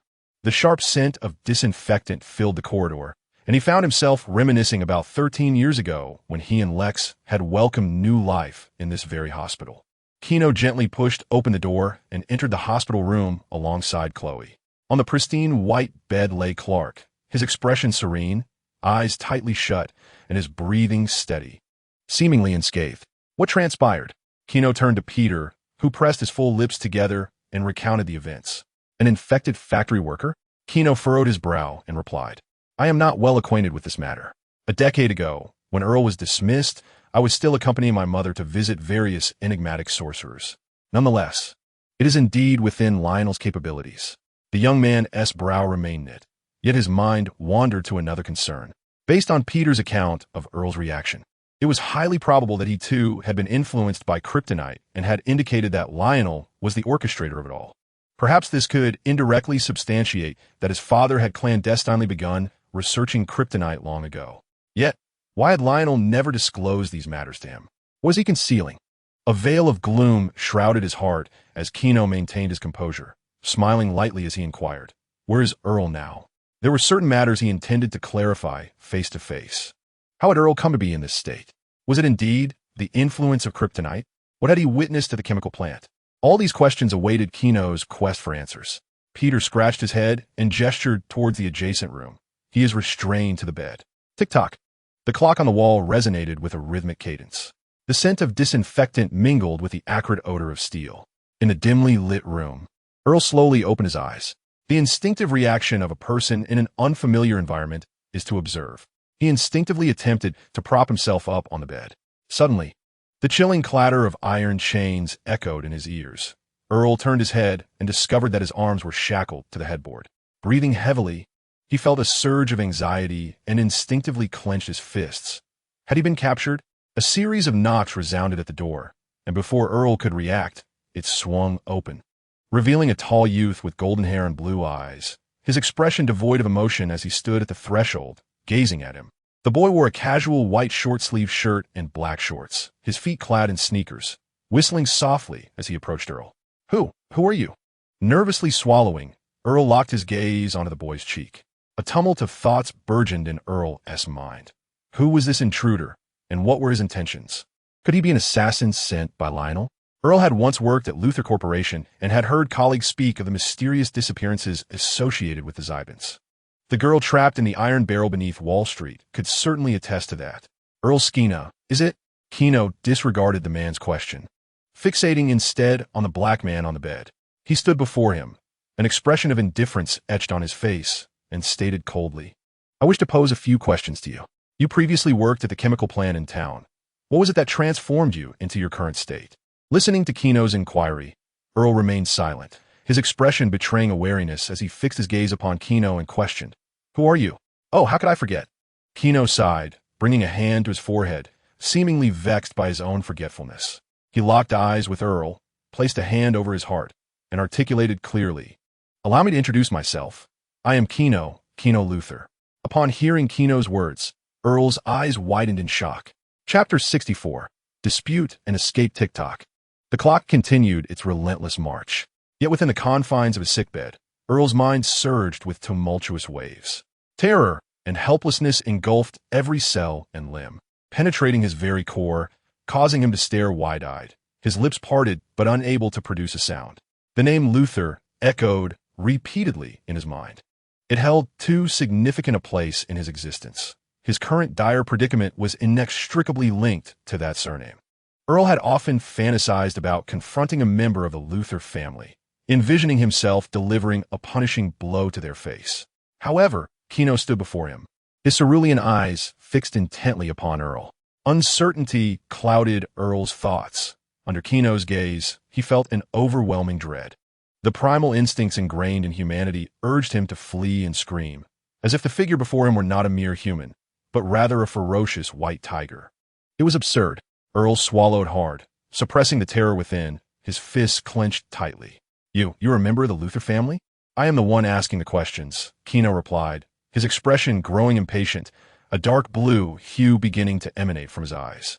The atmosphere seemed to thicken, and Earl trembled as he beheld Kino's goose-fleshed arms. "Answer my question. What was Lionel doing at the chemical plant 10 years ago?" Kino had never held any affection for his father, a man driven by ambition, steeped in malevolence, who had even failed to attend their grandfather's funeral. He suspected that, given the right incentives, Lionel would readily barter his soul. Struggling against his fear, Earl stammered, "No, you are a Luthor. They're all deceitful." "Very well. That is your choice," Kino stated, unwilling to waste further time with the man. He intended to freeze Earl and bring him back to the underground base for interrogation. "Kino." The door was thrust open violently, interrupting Kino's thoughts. He turned to see Clark rushing in, a look of urgency etched across his face. Clark's gaze swept over the bed, taking in the impassive Kino and the terrified Earl, and he exhaled in relief, realizing his friend had not yet resorted to violence. "Kino, you must listen to me. There has been a misunderstanding." Clark approached Kino, his eyes lingering on the boy's azure gaze, momentarily lost in thought. Clark wondered why, after only a few days apart, Kino's eyes appeared even brighter. "Kino," he said, breaking the silence, "I intend to inquire about what he witnessed at the Luthor factory. If necessary, I can assist him," Kino replied, casting a sidelong glance at the boy. This is not a deceit. For Kino, uncovering what Lionel did at the factory a decade ago is far more significant than eliminating Earl. "You are correct." A smile graced Clark's face. It was rare for Kino to exhibit such a gentle demeanor, which brought him joy. He turned to Earl and said, "Earl, Kino is my friend. He is a good person." Clark spoke with utmost sincerity. "You can trust him." Having said this, Earl should have been inclined to believe him. However, to Clark's astonishment, Earl furrowed his brow in anger and retorted, "No, the Luthor family are all wicked, Clark. You have been deceived." Earl's emotions surged, his hands trembling from the tension. He felt a deep sense of betrayal. Suddenly, a familiar scene unfolded before Clark. The black man convulsed violently, shattering the handcuffs with astonishing speed. He wanted to flee. Without hesitation, Kino's eyes radiated a pure blue beam. "Wait." Clark's expression shifted dramatically as he stepped in front of Earl. Clark raised his arm, and with a resounding crack, the azure beam struck his steel arm. A hum resonated as the blue light gradually enveloped his entire limb. Clark frowned slightly, perplexity filling his gaze as he looked at his arm. It hurt. The checked shirt jacket quickly became coated in a thick layer of frost. The excruciating pain etched on Clark's face. The freezing ray continued to bombard Clark's arm, the initial frost rapidly crystallizing into a transparent, extreme ice that engulfed his entire arm. Earl, saved by Clark, ceased his trembling. The black man hesitated no longer. His eerie green eyes scanned the surroundings, settling on the window behind him. With a crash, he clutched his head and smashed through the glass, leaping straight down from the second floor. Gino, Chloe, and Peter rushed in, witnessing the blue beams relentlessly assaulting Clark. The powerful cerulean rays pushed Clark backward, cornering him against the wall. Bowing his head, Clark could only struggle to shield himself with his arm. He could not retreat. Behind him stood a friend of his father's. Soon, the lower half of Clark's body was also shrouded in a thick layer of extreme ice under the beam's influence. Gino, stop. What are you doing? Chloe dashed forward, grasping Gino's arm in a desperate attempt to halt him. With a sigh, Gino exhaled a breath of cold air. Chloe's calls snapping him back to reality. The youth extinguished the freezing light in his eyes. At that moment, the hospital room was filled with the chilling mist emanating from the ice. In the corner, Clark found his torso ensnared within an ice pillar, his beautifully thick eyebrows dampened by frost, the terrifying cold rendering him unable to suppress his shivering. Struggling, Clark lifted his frost-covered eyelids, his legs straining as he attempted to break free from the ice's grip, only to discover he could not move an inch. With a sense of helplessness, Clark could only raise his arms and gaze earnestly at Gino, stating, "Gino, there must be some misunderstanding here." Gino, biting his teeth in anger, retorted, "That guy escaped. And he is a murderer. You just let him go? Have you forgotten about Gray?" Disappointment etched on Gino's face as he cast a deep glance at Clark before turning away, determined to search for Earl. Once Gino departed, the tense atmosphere in the room dissipated. In the corner, Peter, holding his breath in awe, greedily inhaled the chilled air while wrapping his arms around himself, exclaiming, "This is unbelievable. Gino can shoot freezing beams from his eyes." He then glanced at Clark, who was encased in ice, and mischievously inquired, "Clark, can you also shoot beams from your eyes?" Clark fell into silence upon hearing Peter's words. The young man attempted to summon energy from his gaze, but there was no reaction. With a wry smile, he shook his head. "No, I cannot do that." His eyes swept over the shards of ice on the ground, a weight of seriousness settling in his heart. Unbeknownst to him, Gino had grown significantly stronger during his absence. Was this related to his disappearance over the past few days? What connection did it have to the chemical plant? Suppressing his inner doubts, Clark forced a sheepish smile. "Now, quickly find a shovel to rescue me. It's far too cold in here." Chapter 65. The soft-hearted deity. As night fell over Kent Farm, within the cozy cabin, Clark, wrapped in a blanket, had just emerged from a shower, his damp hair clinging to his forehead as he occasionally dabbed at his runny nose with a tissue. "I truly cannot fathom this." Jonathan and Martha stood before him, their expressions stern as they regarded their son. Martha, arms folded, looked at him with deep concern. "Clark, how am I to address this? We were only gone for a day, and you managed to get embroiled in a murder case?" Martha and Jonathan had ventured to Metropolis for a brief getaway that morning. Yet before they could relish their honeymoon, they received a call from Peter, informing them of Clark's fainting episode. The news dashed their plans, prompting a hurried return to their hometown. Jonathan sighed, stroking his chin, and handed Clark a tissue, teasing, "I always believed my child would never fall ill." Clark awkwardly sniffled, memories of the hospital flashing in his mind. After Gino's departure, Chloe and Peter had arrived with tools, but found themselves unable to shatter the impenetrable ice. In desperation, Clark resorted to using his fists, taking 30 seconds to break free from the icy prison. It was imperative not to underestimate those 30 seconds for Superman. That duration was ample to unleash a barrage of punches at incredible speed. Subsequently, the police on standby at the hospital received news of Earl's escape and took Clark and his companions to the precinct for questioning. Until Jonathan and Martha arrived at the police station, Clark was spared from spending the night in custody. A fleeting thought of Gino's explosive abilities in the hospital crossed his mind, causing Clark a slight headache. The rapid enhancement of Gino's strength was alarming. If the adversary was intent on eliminating Earl, Clark found himself at a loss as to how he could intervene. "All right, Clark, you should rest well tonight." Martha gently tousled Clark's hair before rising to head towards the kitchen. "I'll prepare some ginger tea to ward off the chill." Jonathan also patted Clark's shoulder as he ascended the stairs to change his clothes. Once the couple had departed, Clark's eyes darted around the room.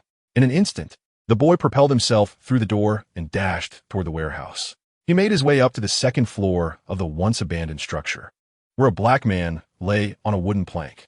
Indeed, after fleeing the hospital, Earl had sought refuge in the Baroness' upper level, anxious about being captured. Startled by Clark's sudden appearance, Earl did not display shock, but instead widened his eyes in a plea. "Clark, I implore you, you must help me." The man's voice was filled with desperation. "You've seen the peculiar behavior of the Luthor family's child. Lionel is certainly concocting a nefarious scheme." Clark listened in silence, feeling a twinge of uncertainty within him. Just as Earl had articulated, Gino's strength was indeed unsettling. Earl continued recounting his tragic tale. "Not long ago, I was assigned to clean the third floor of the Luthor chemical plant. They were conducting secret experiments using some green stones found in the town. Those stones could be transformed into a fertilizer that accelerates plant growth. I accidentally fell onto the crops, and several pieces of stone pierced my skin." He spoke while trembling, wiping the sweat from his forehead. His pitiful appearance softened Clark's heart. He understood Earl's plight. Whenever he was near kryptonite, he too felt weak and powerless. Earl, perceptive of the compassion in Clark's gaze, seized the moment, weakly grasping Clark's arm. "Clark, do you know, before the accident, I had a wonderful family, a beautiful wife, and adorable children. But that incident destroyed everything. My wife divorced me, and the judge granted custody of the children to her." Earl shook Clark's arm as tears streamed down his cheeks, looking up at Clark with a sorrowful expression. "All I wish for now is to return to normal and take care of my family." "Earl." Clark bit his lip, his expression conflicted. However, seeing Earl's torment at the hands of kryptonite, his previously hesitant gaze gradually grew resolute. "How can I help you?" Upon hearing Clark's words, the man was filled with elation. Wiping his tears, he spoke urgently. "The third floor of the Luthor chemical plant holds the secret to my restoration." "The Luthor chemical plant?" Clark furrowed his brow in contemplation. He recalled that there was a school trip planned for tomorrow to visit Luthor Corporation. "I understand now, Earl." Clark patted the black man's shoulder, gazing intently into his eyes. "Leave it to me. I will assist you." At the very moment Clark made this promise to Earl at Luthor Castle, a once serene meadow was swept by a sudden gust of wind, causing the grass to sway. With a whoosh, as if conjured from thin air, Gino stood in the hall like a tempest. "Master," the blonde maid brought forth a glass of milk. Gino took a sip, moistening his parched lips, his eyes shimmering with intensity. He had nearly scoured the entire town, yet the black man remained elusive. Where could he have gone? Leaning against the sofa, Gino gently tapped the armrest with one hand. No, there was still one place he had yet to visit, the Kent farm belonging to Clark. Following the confrontation with Clark that evening, Gino was reluctant to intrude upon the Kent estate, fearing it would only exacerbate their already strained relationship. However, shifting his posture, he mused aloud. Surely, Clark cannot be foolish enough to trust the words of a murderer. As night deepened, Gino resolved not to dwell on it any longer and returned to his room. Upon opening his computer, a message promptly appeared. It was from Tina, the informant he had dispatched to monitor Talia. "Tina, the Assassin's Guild remains as usual. But I heard that a man named Booth has successfully graduated from the trials of Ra's al Ghul and has declined the offer to join the Assassin's Guild." As he perused the intelligence sent by Tina, Gino's gaze lingered briefly on the name Booth. Having passed the trials of the Assassin's Guild, he had rebuffed Ra's al Ghul's enticements. Perhaps this individual was the alias of the wandering Bruce Wayne? He typed a brief acknowledgement, understood. With a chime, the message was successfully sent. Meanwhile, in a dimly lit room on Demon Island, Tina stood anxiously behind the computer chair, watching as the brown-haired woman typed on the keyboard, a wicked grin adorning her face. Talia, with her collagen-rich, fox-like visage, wore a mocking expression. Through the reflection on the computer screen, she glanced at Tina, who resembled a startled cat, and casually remarked, "Do not be nervous, Tina. I merely spoke the truth for you. This man will not discover it." Tina nodded, her eyes filled with bitterness. Ever since her encounter with Talia, The woman had extracted her purpose using a truth serum. Strangely, Talia had chosen not to imprison her, but instead allowed her to accompany her. Sighing inwardly, Tina's gaze was weary. When would this thrilling double-agent life come to an end? Chapter 66. Frustrated Clark. Morning sunlight bathed the yellow school bus. Truth be told, I despised today's itinerary, a visit to the Luthor chemical plant. Chloe furrowed her brow, her reflection visible in the glass, her expression distinctly unhappy. Peter, seated beside Clark, wore a mischievous grin as he remarked, "It's because Chloe's father works at the chemical plant, and he happens to be quite the ladiesman." "Be quiet, Peter." As they exchanged banter, Peter was taken aback by Clark's silence. He merely looked down at the bus floor, seemingly engrossed in something. Peter waved his hand in front of Clark's face. "Clark, what are you thinking about?" "Huh?" Clark snapped back to reality, licking his lips.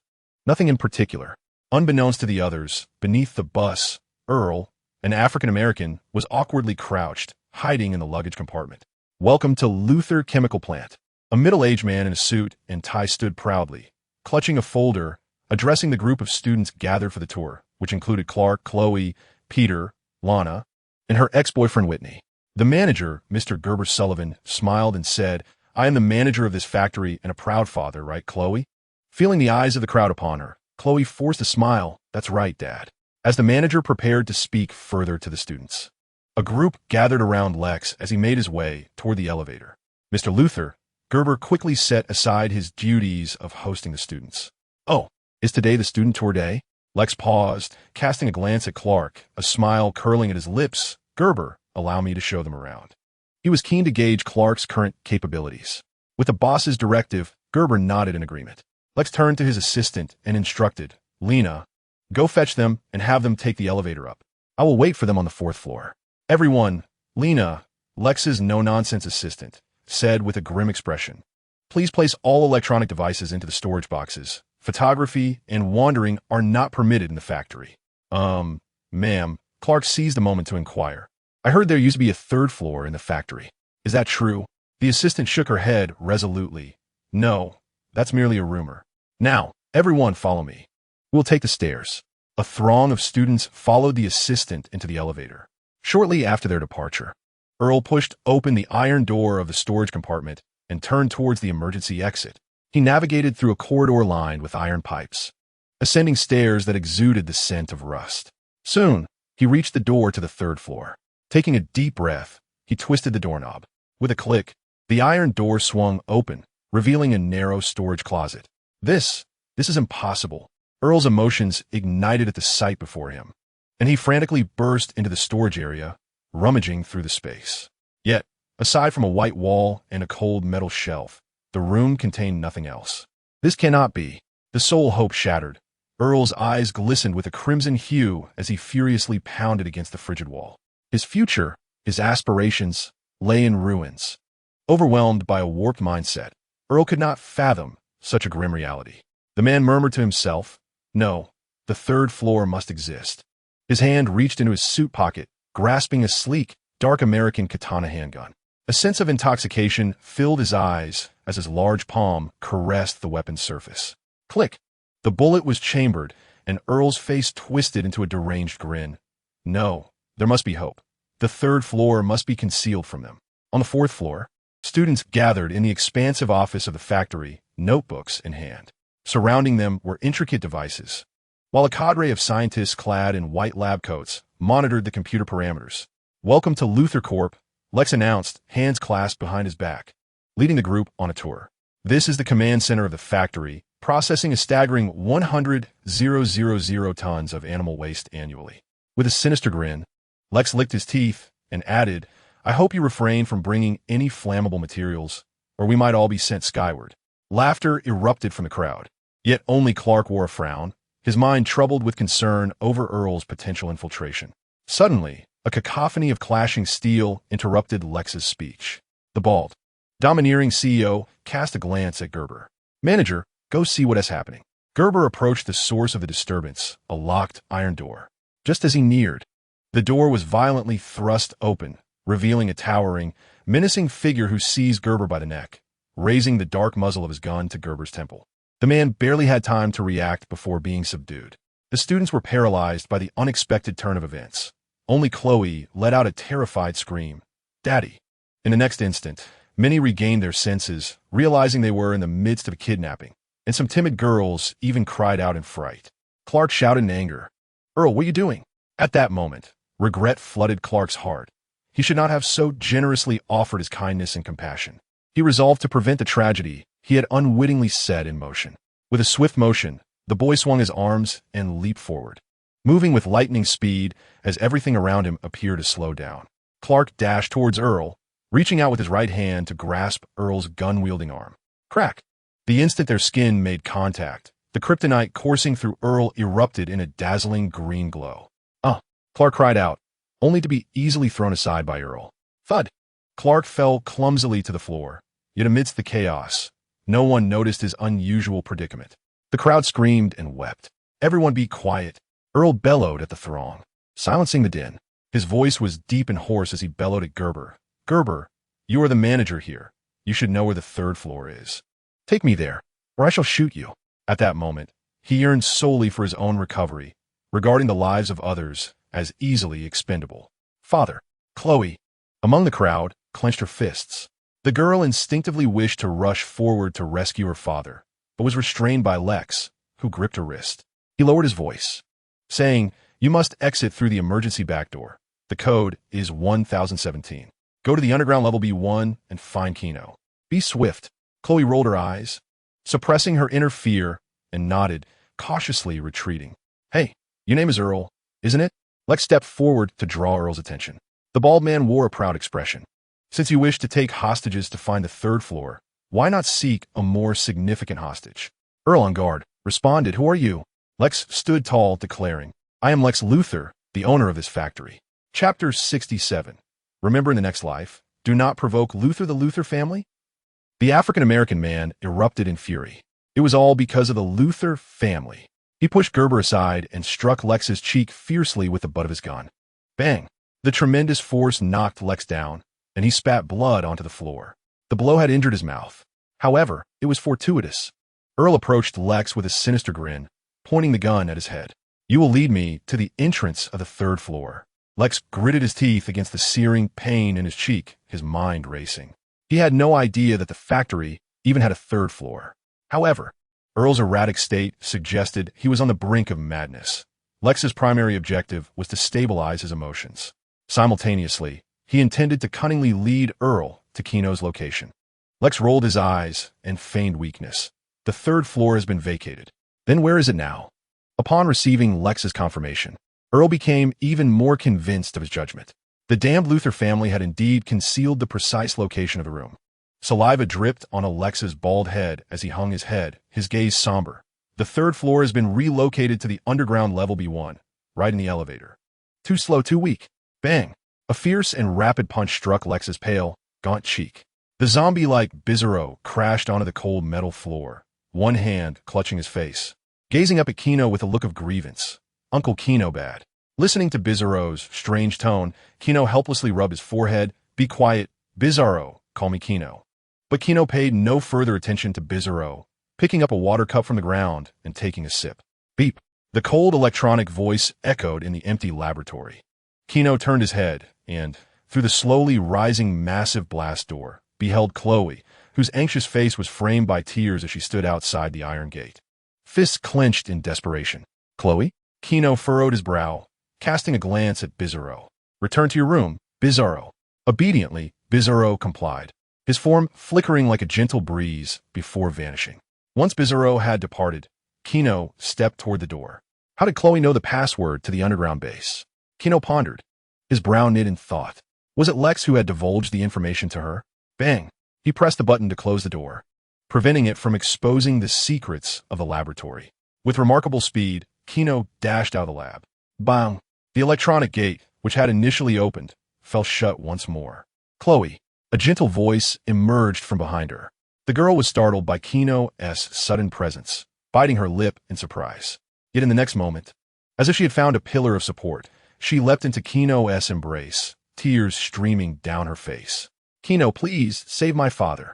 "What has happened to your father?" Gino attempted to push Chloe away, but upon seeing her in distress, he lowered his arms. Her large tears soaked his shirt as he gently patted her back, striving to maintain patience. Please tell me quickly, how can I help you otherwise? He recalled that Chloe's father was the factory manager, and the realization that she knew the laboratory's password filled him with foreboding. Indeed, as Chloe spoke her next words, Gino's suspicions were confirmed. Yes, a murderer from Metropolis infiltrated the factory. He has taken the visiting student hostage and is holding a gun to my father's head. Your brother is among them. They are on the 4th floor. Clark tried to stop Earl, but was overpowered. Chloe babbled on, yet strangely, she received no response from Gino. Raising her head in concern, she was met with Gino's icy demeanor. His deep blue eyes radiated a murderous intent as he stood silently, lips pressed tight. This palpable silence weighed heavily upon Chloe, rendering her speechless. Gino, she stammered, vowing she had never seen him wear such an expression. His handsome features were marred by a cruel malice, silently conveying his fury. Crack, crack, crack. The sickening sound of bones echoed, merely the noise of Gino slowly clenching his fists. He gradually raised his gaze to the ceiling.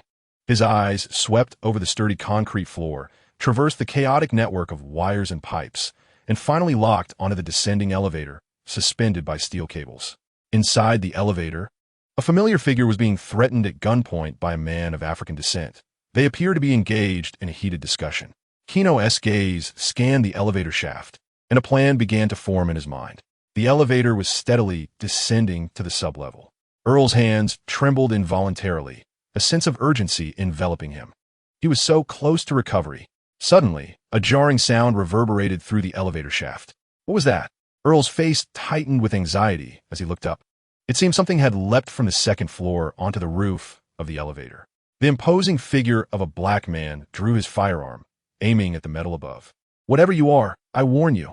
Lex Luthor is in my grasp. A sharp sound echoed again, this time growing nearer. Get away, Earl bellowed, pulling the trigger. Bang, bang, bang. 3 bullets erupted from the muzzle, piercing the metal and vanishing into the darkness above. In the profound stillness that followed, everything seemed to settle into silence. Had it? Died? Earl exhaled, feeling somewhat relieved, perhaps overly so. Suddenly, a loud crash. Before Earl could finish his breath, 5 slender fingers pierced through the metal above him. The hands effortlessly tore apart the barrier, revealing a pair of eerie, blue glowing eyes. A chilling ray of ice struck Earl's right arm, visibly freezing it in an instant. My hand! He shrieked in torment. The freezing beam, a mere annoyance to Superman, felt akin to being stripped bare and tossed into the icy Arctic for Earl, whose constitution was far more fragile. Heavy blocks of ice enveloped his entire arm, encasing even the firearm within, resembling a grotesque work of art from a distance. With a crack, Gino leapt down through the rift in the metal. The young man glanced at Lex, whose lip bore fresh blood, a shadow crossing his features. Gino looked down at Earl, extending his right hand slowly. Earl's eyes widened in disbelief as he beheld 3 flattened bullet heads resting upon the vast palm. How could this be? A wave of terror washed over him, dragging his thoughts back to the hospital scene. You are a devil. A swift response came in the form of a metallic hand gripping his chin. With a sickening crunch, Gino crushed Earl's jaw. Amidst the mingling of blood and shattered teeth, Earl's tongue quivered, producing a muffled sound. Good boy, open wide and swallow them, Gino said with a sinister smile, forcing the bullet heads into Earl's mouth while tightening his grip around his throat to ensure he swallowed them. Littering is not a good habit, my friend. As Earl ingested the bullets, Gino appeared contemplative, then pointed at Lex and remarked, You hit my brother. Now I shall hit you. Seems fair, doesn't it? Earl shook his head frantically, fully aware of the dire consequences of being struck by Gino. Disregarding the pleas and whimpers of the African-American man, Gino slowly raised his right fist under Earl's desperate gaze, his eyes devoid of emotion. Remember in your next life, do not provoke Luthor. The essence of this narrative lies in the growth journey of the protagonists and Clark, meticulously woven since Chapter 30 to highlight the conflict between them, one resolute in judgment, the other innocent and kind-hearted. The factory incident, which Clark inadvertently precipitated, ignited a powder keg through the explosive culmination of their discord, propelling the transformation and evolution of their characters. After all, words may be repeated 1,000 times, yet actions impart lessons far more profound. Today, I conclude the 4 chapters. Chapter 68. I challenge Superman. Blood, shattered bones, teeth, and tofu. These elements resembled paint splattered by an artist, akin to the impromptu graffiti of a creative mind. They lay scattered throughout the elevator, collectively forming a breathtaking tableau titled Death. Lex, expressionless, flicked away a piece of flesh that had landed on his black suit. Despite his attempts to maintain composure, the pallor of his cheeks and the convulsing of his throat betrayed his psychological state. He felt nauseated.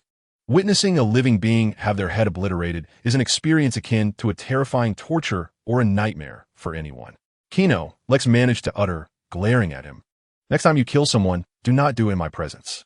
It appears the kind-hearted Lex cannot bear to see death unfold before his eyes. Gino remained silent, extending his hands to press against the elevator doors, jumping down from the second-floor shaft and forcefully entering the elevator. The delicate mechanism of the elevator clearly could not withstand such brutality and had succumbed to a state of disrepair. With a violent tug, he pried open the metal door, and the digital display above halted at the number 1. As the jarring sound of metal scraping resonated, the elevator doors parted, revealing Gino and Lex stepping out. Gino.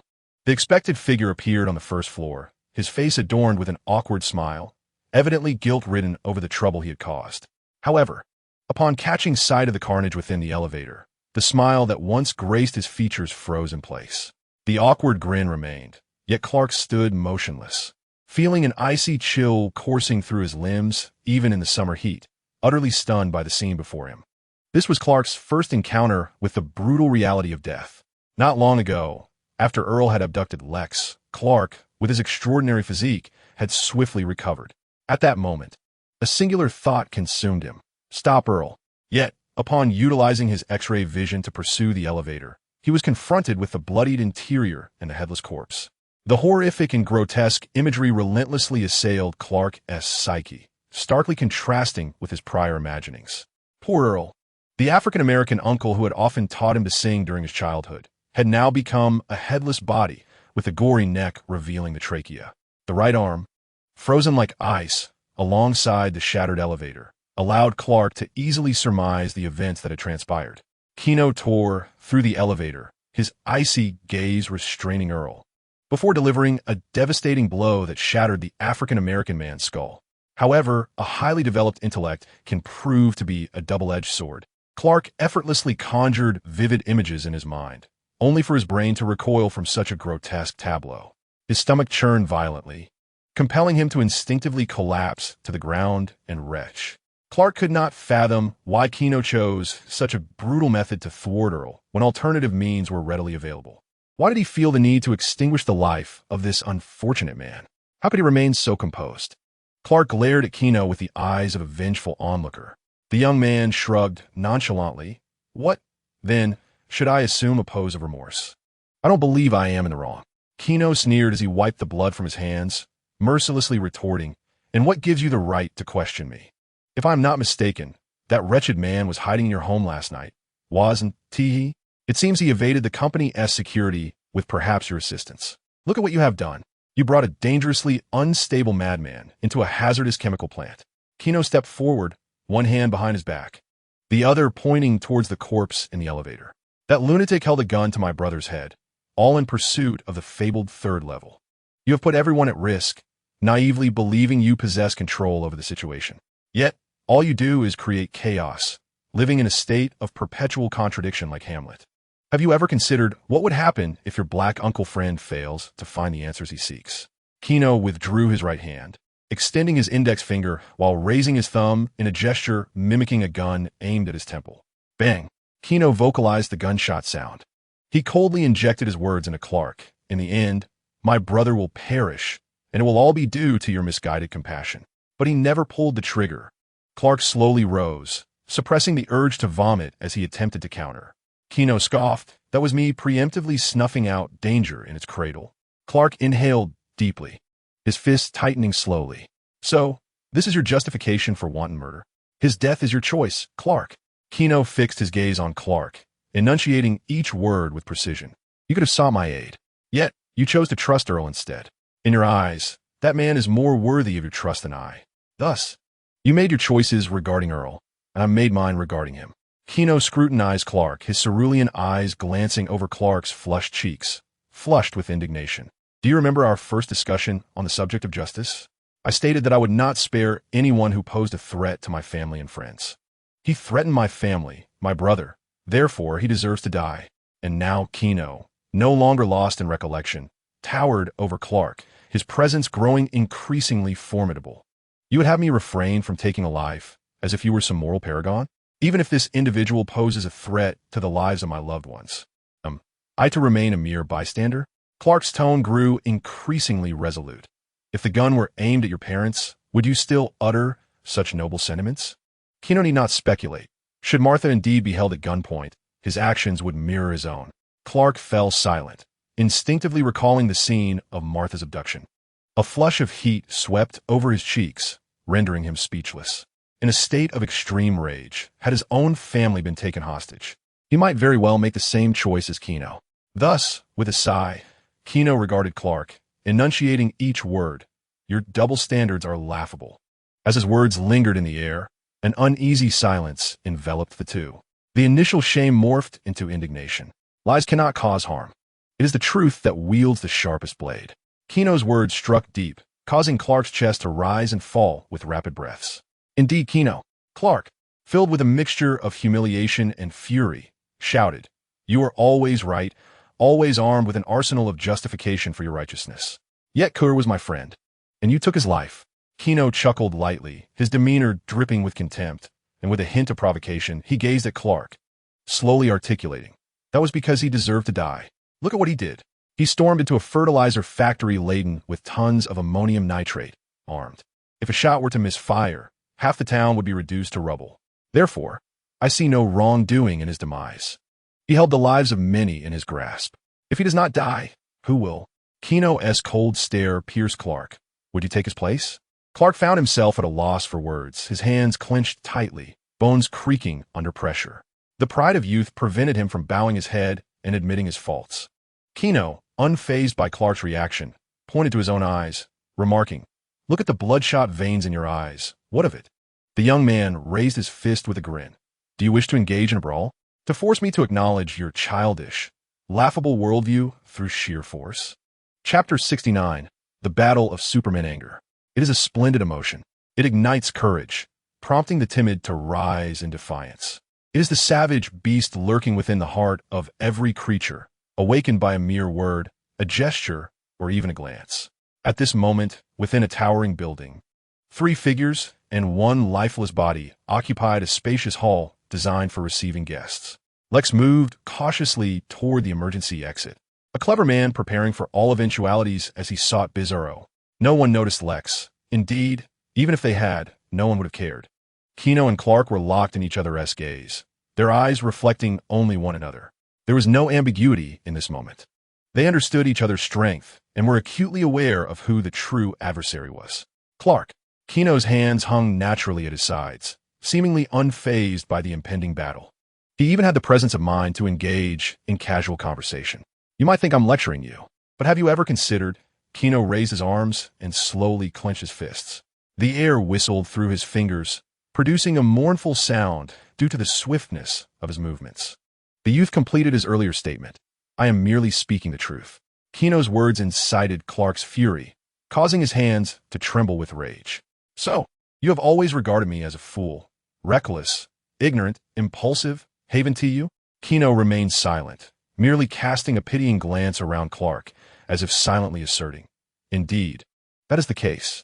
Furthermore, your desire to strike me is equally foolish. Kino spoke again, gesturing towards his chest, a self-deprecating smile gracing his features. I learned to ride at 6 and was trained by the world's most formidable martial arts master, Lady Shiva, from ages 7 to 9. I possess the finest teachers and the most formidable talent. I could even forego my freezing gaze to spar with you. Your only outcome would be defeat. Kino maintained his nonchalant demeanor. With the strength of a Kryptonian, why would he still pursue martial arts? It was because Kino had never forgotten that, in the near future, General Zod would descend upon Earth with a cadre of Kryptonian outlaws. He had been strategizing for the future since childhood, never allowing himself to slacken. Kino understood that, given equal gifts, the competition would ultimately hinge on who worked harder. He stood tall, head held high, like a gallant nobleman of the medieval era, inquiring, "So, tell me your choice, Clark." Clark lowered his head, his peripheral vision catching sight of Arel's headless corpse, reigniting his simmering rage. He bellowed his intentions. "I will strike you down." With a flash, with just a slight exertion, Clark's form flickered like a bolt of lightning as he charged toward Gino. He raised his right fist, aiming to deliver a powerful blow to Gino's cheek. Yet, Gino merely tilted his head slightly, effortlessly evading Clark's punch. Just as Gino had anticipated, in the realm of equal talents, the contest rested upon battle experience. I've been knocked down 100 times during Lady Shiva's first lesson. It is worth noting that my reaction speed was already swift at that time, yet I was easily bested by that woman. However, the trials I endured forged in me unparalleled combat experience. He could even predict Clark's next move simply by observing the trajectory of his legs. Gino deftly dodged Clark's blows, his upper body and legs fluidly maneuvering to evade each strike. If one were to zoom out and slow down the scene, it would resemble a profoundly unfair boxing match, like a novice flailing against a seasoned fighter. Clark relentlessly swung his fists and, at a normal pace, the battle between the two appeared as mere intertwining phantoms. Gasping for breath, Clark bit down hard on his teeth, beads of sweat the size of soybeans trickling down his forehead. After countless strikes, his body was drenched in perspiration, although he could endure the fatigue. He found it intolerable that Gino effortlessly evaded his every attack. It seemed to validate Gino's earlier assertion. There was no chance of victory for him. Another punch, propelled by the force of a gale, was easily dodged by Gino, prompting Clark to roar in frustration. "Is dodging your only skill?" In response, Gino sighed, evading another right hook aimed at his cheek with a mere turn of his head, and replied indifferently, "This is of your own making." Before his words had fully settled, Gino ceased to evade, planting his feet firmly on the ground. His hands, which had been resting behind his back, suddenly shot forward. With a swift motion, one arm latched onto Clark's, and Gino yanked him fiercely. The immense strength transferred through his arm left Clark no time to think. As he was pulled towards Gino, who wore a look of cold determination, Gino lifted his right knee. With a resounding thud, the vicious strike landed heavily against Clark's soft abdomen, causing him to wince in agony, his body bending like a shrimp. Yet, Gino's onslaught did not relent. He raised his elbow and struck Clark's back once more. The rapid succession of blows felt like a masterful combination, leaving Clark unable to lift his head. Gino seized Clark's arm again and executed a clean shoulder throw, sending Clark crashing to the ground. In an instant, the once fierce combatant found himself sprawled on the floor, gazing up at the ceiling, confusion and humiliation flooding his eyes. Just as Gino had declared, he had lost. In terms of speed, strength, and reflexes, Gino far surpassed him. Looking down at the weakened Clark, Gino showed no mercy, raising his fist to rain down blows upon Clark's face. As he struck, he queried, "How much longer will you endure?" Each punch came down with the force of a hammer, striking Clark's handsome visage. Crimson blood streamed from his nostrils. He had never felt so utterly defeated. How long? Another punch landed, and at that moment, Clark's vision blurred. Shadows danced before his eyes. His eyelids grew heavy, and a ringing filled his ears. It seemed as though he saw 3 Ginos, all throwing punches at him. Only through struggle can one grow. Gino's roar echoed in Clark's ears. As he looked at the raised fist, he understood the immense power behind it. Would a final blow be fatal? Clark watched as the fist descended, striking his cheek and shattering the cement floor beside him, leaving behind a massive imprint. This was for Lex. Clark heard Gino's voice, laced with mockery, as he proclaimed, "You owe your survival to your decision to save Lex. This act has spared your life." Ignoring Clark, who lay bloodied on the ground, Gino rubbed his aching fist and slowly rose to his feet. The young man stepped away, his tone light. "We're even now, Clark." Chapter 70. The Beautiful Sister-in-Law. Additional update. Awakening groggily on a hospital bed, reeking of antiseptic, Clark felt the throbbing pain in his head serve as a stark reminder of the recent events that had transpired. "Hey, you're awake?" Lana's voice drifted into his ears. The girl held an apple, skillfully peeling it with a small knife, her large eyes filled with concern. "You were reckless." Clark remained silent, pondering how he had ended up in the hospital, yet unsure of what had transpired afterward. "What happened?" he finally asked. Lana fiddled with a knife, blinking her big eyes in response. Luthor Chemical called the police, and it said that the assailant, in a fit of rage, shot out the elevator, causing the hardware to malfunction and fall from a height, resulting in a fatal injury. Everyone is safe now, except for you, who lost some blood. Listening to Lana's explanation, Clark fell into silence. It appeared that Gino had managed everything efficiently. Indeed, the Luthor family was always astute. Your uncle and Anne have been taking care of you. Martha went back to the farm to prepare dinner for you, leaving me here to watch over you. But how did you get hurt? Lana offered Clark the fragrant apple. She had witnessed the dynamic between Gino and Clark, both endowed with extraordinary abilities, yet she remained uncertain about what could possibly injure Clark. Clark pressed his lips together. The boy in the hospital gown slowly sat up, resting his hands on the bed. Meeting Lana's gaze, he hesitated for a moment before recounting the encounter with Gino. Goodness, Lana gasped, instinctively covering her mouth as she listened to Clark's account. To punch someone's head to bits is utterly barbaric. I can hardly fathom such a scene. You also think Gino was in the wrong, right? Clark's eyes sparkled with a yearning for affirmation. To his surprise, Lana shook her head after a moment of contemplation. No, Clark, she replied, her lips parting to reveal her pearly whites. If I were Gino, I might have also chosen a forceful approach to subdue the assailant. It would be the best decision for everyone. She cautiously glanced at Clark, pinching her fingers together to emphasize her point. Sometimes, you ought to exercise more caution. Listening to Lana's words, Clark, unusually, remained silent, his head bowed as he stared at his hands. Did even Lana feel she had erred? The young Clark raised his head, gazing vacantly at the scenery outside the window. Beneath the setting sun, a few birds perched on a grand tree, chirping melodiously. Clark understood that he had lost his friend Gino. At Luthor Castle, as the hall doors opened, the maid responsible for cleaning bowed respectfully to the young heir. The girls exchanged glances, silently deliberating on Gino's mood, which seemed rather dismal today. Gino, with an air of indifference, nodded slightly and gulped down the milk brought by a blonde maid. Exhaling a sigh of exhaustion, he sank into the sofa, his eyelids fluttering shut. The events of the day had proven overwhelming, leaving him mentally drained. A subtle fragrance wafted into his senses, and suddenly, he felt an embrace from behind, a pair of soft, white arms encircling his chest, trailing downwards. With a soft gasp, Gino slowly opened his eyes, gently capturing the mischievous hands. On the television screen before him, a striking woman in a black dress, exuding allure, was wrapped around him. I'll give you 3 seconds to release me, Gino uttered, his expression devoid of emotion. His voice icy with authority, causing a flicker of unease to cross the woman's gaze. Instinctively, she let go, brushing her arms as goosebumps pricked her skin, her eyes reflecting uncertainty. Why would she yield to a mere child? Yet, she quickly regained her composure, tossing her wavy golden locks. A seductive smile gracing her lips as she revealed a set of pearly white teeth, her captivating eyes fixed on Gino. With graceful strides, she sauntered over, her curvaceous figure swaying, and settled beside him on the sofa. Lowering her voice to cultivate an intimate atmosphere, she remarked, I did not anticipate such a poor attitude from you.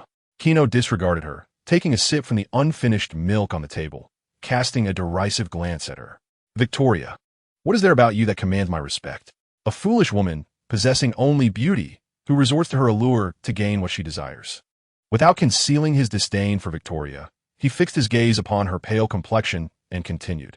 I care not whether you were sent by Lionel to test Lex or by the Harvey family to pilfer business secrets. That is a matter between you and Lex. Do not provoke me. I hold no interest in commerce. With divine power at my disposal, why would I concern myself with mere wealth? With that, Gino rose unceremoniously and retreated to his chamber. Lying on the spacious bed, he sighed deeply, thoughts of Victoria's background flashing through his mind. This alluring woman was named Victoria Harvey, and the Harvey family had long been rivals of the Luthor family. It appears that the gentleman's ex-girlfriend has unexpectedly arrived, likely bearing directives from the Harvey family, or perhaps acting upon Lionel's wishes to present Lex with a new series of trials. This scenario resembles a proverbial honey trap, designed to assess whether the heir apparent of the family can withstand the allure of temptation. However, these individuals underestimate Lex profoundly. A sardonic smile crept across Gino's lips as he prepared to witness Lex outsmart these fools. At the Smallville Police Department, within the evidence room, officers stood in a rigid line, scarcely daring to breathe, akin to soldiers awaiting inspection. The cause of their trepidation was the presence of a corpulent woman clad in a suit and tie, her dark skin marking her as a person of African descent. It was said that this woman had emerged from the White House, a figure of considerable importance, previously affiliated with various large-scale violent organizations. In this quaint town, countless individuals succumbed to peculiar deaths annually for a multitude of bizarre reasons. Amanda gazed at the myriad photographs adorning the wall, desiccated corpses, mechanics charred beyond recognition, and the recent headless body discovered at the Luthor factory. These enigmatic and bizarre occurrences were precisely what had drawn her to this town. As she casually perused the documents on the table, her astute mind swiftly concluded that the report was riddled with inconsistencies. An elevator plummeting onto a person's head could not possibly inflict such injuries. Observing the gruesome photographs, Amanda's thick lips curled into a cold smirk. It seemed more akin to a close-range explosion from a heavy Barrett rifle. She then picked up the file on the missing girl, Julie, her expression inscrutable. On the day preceding the girl's disappearance, a resident of the town had died, having lost 98 of his body fat. Amanda pondered. The missing persons were predominantly linked to Smallville High School or had connections to the Luthor chemical factory. As she contemplated these strange and mysterious cases, a peculiar light flickered in her eyes.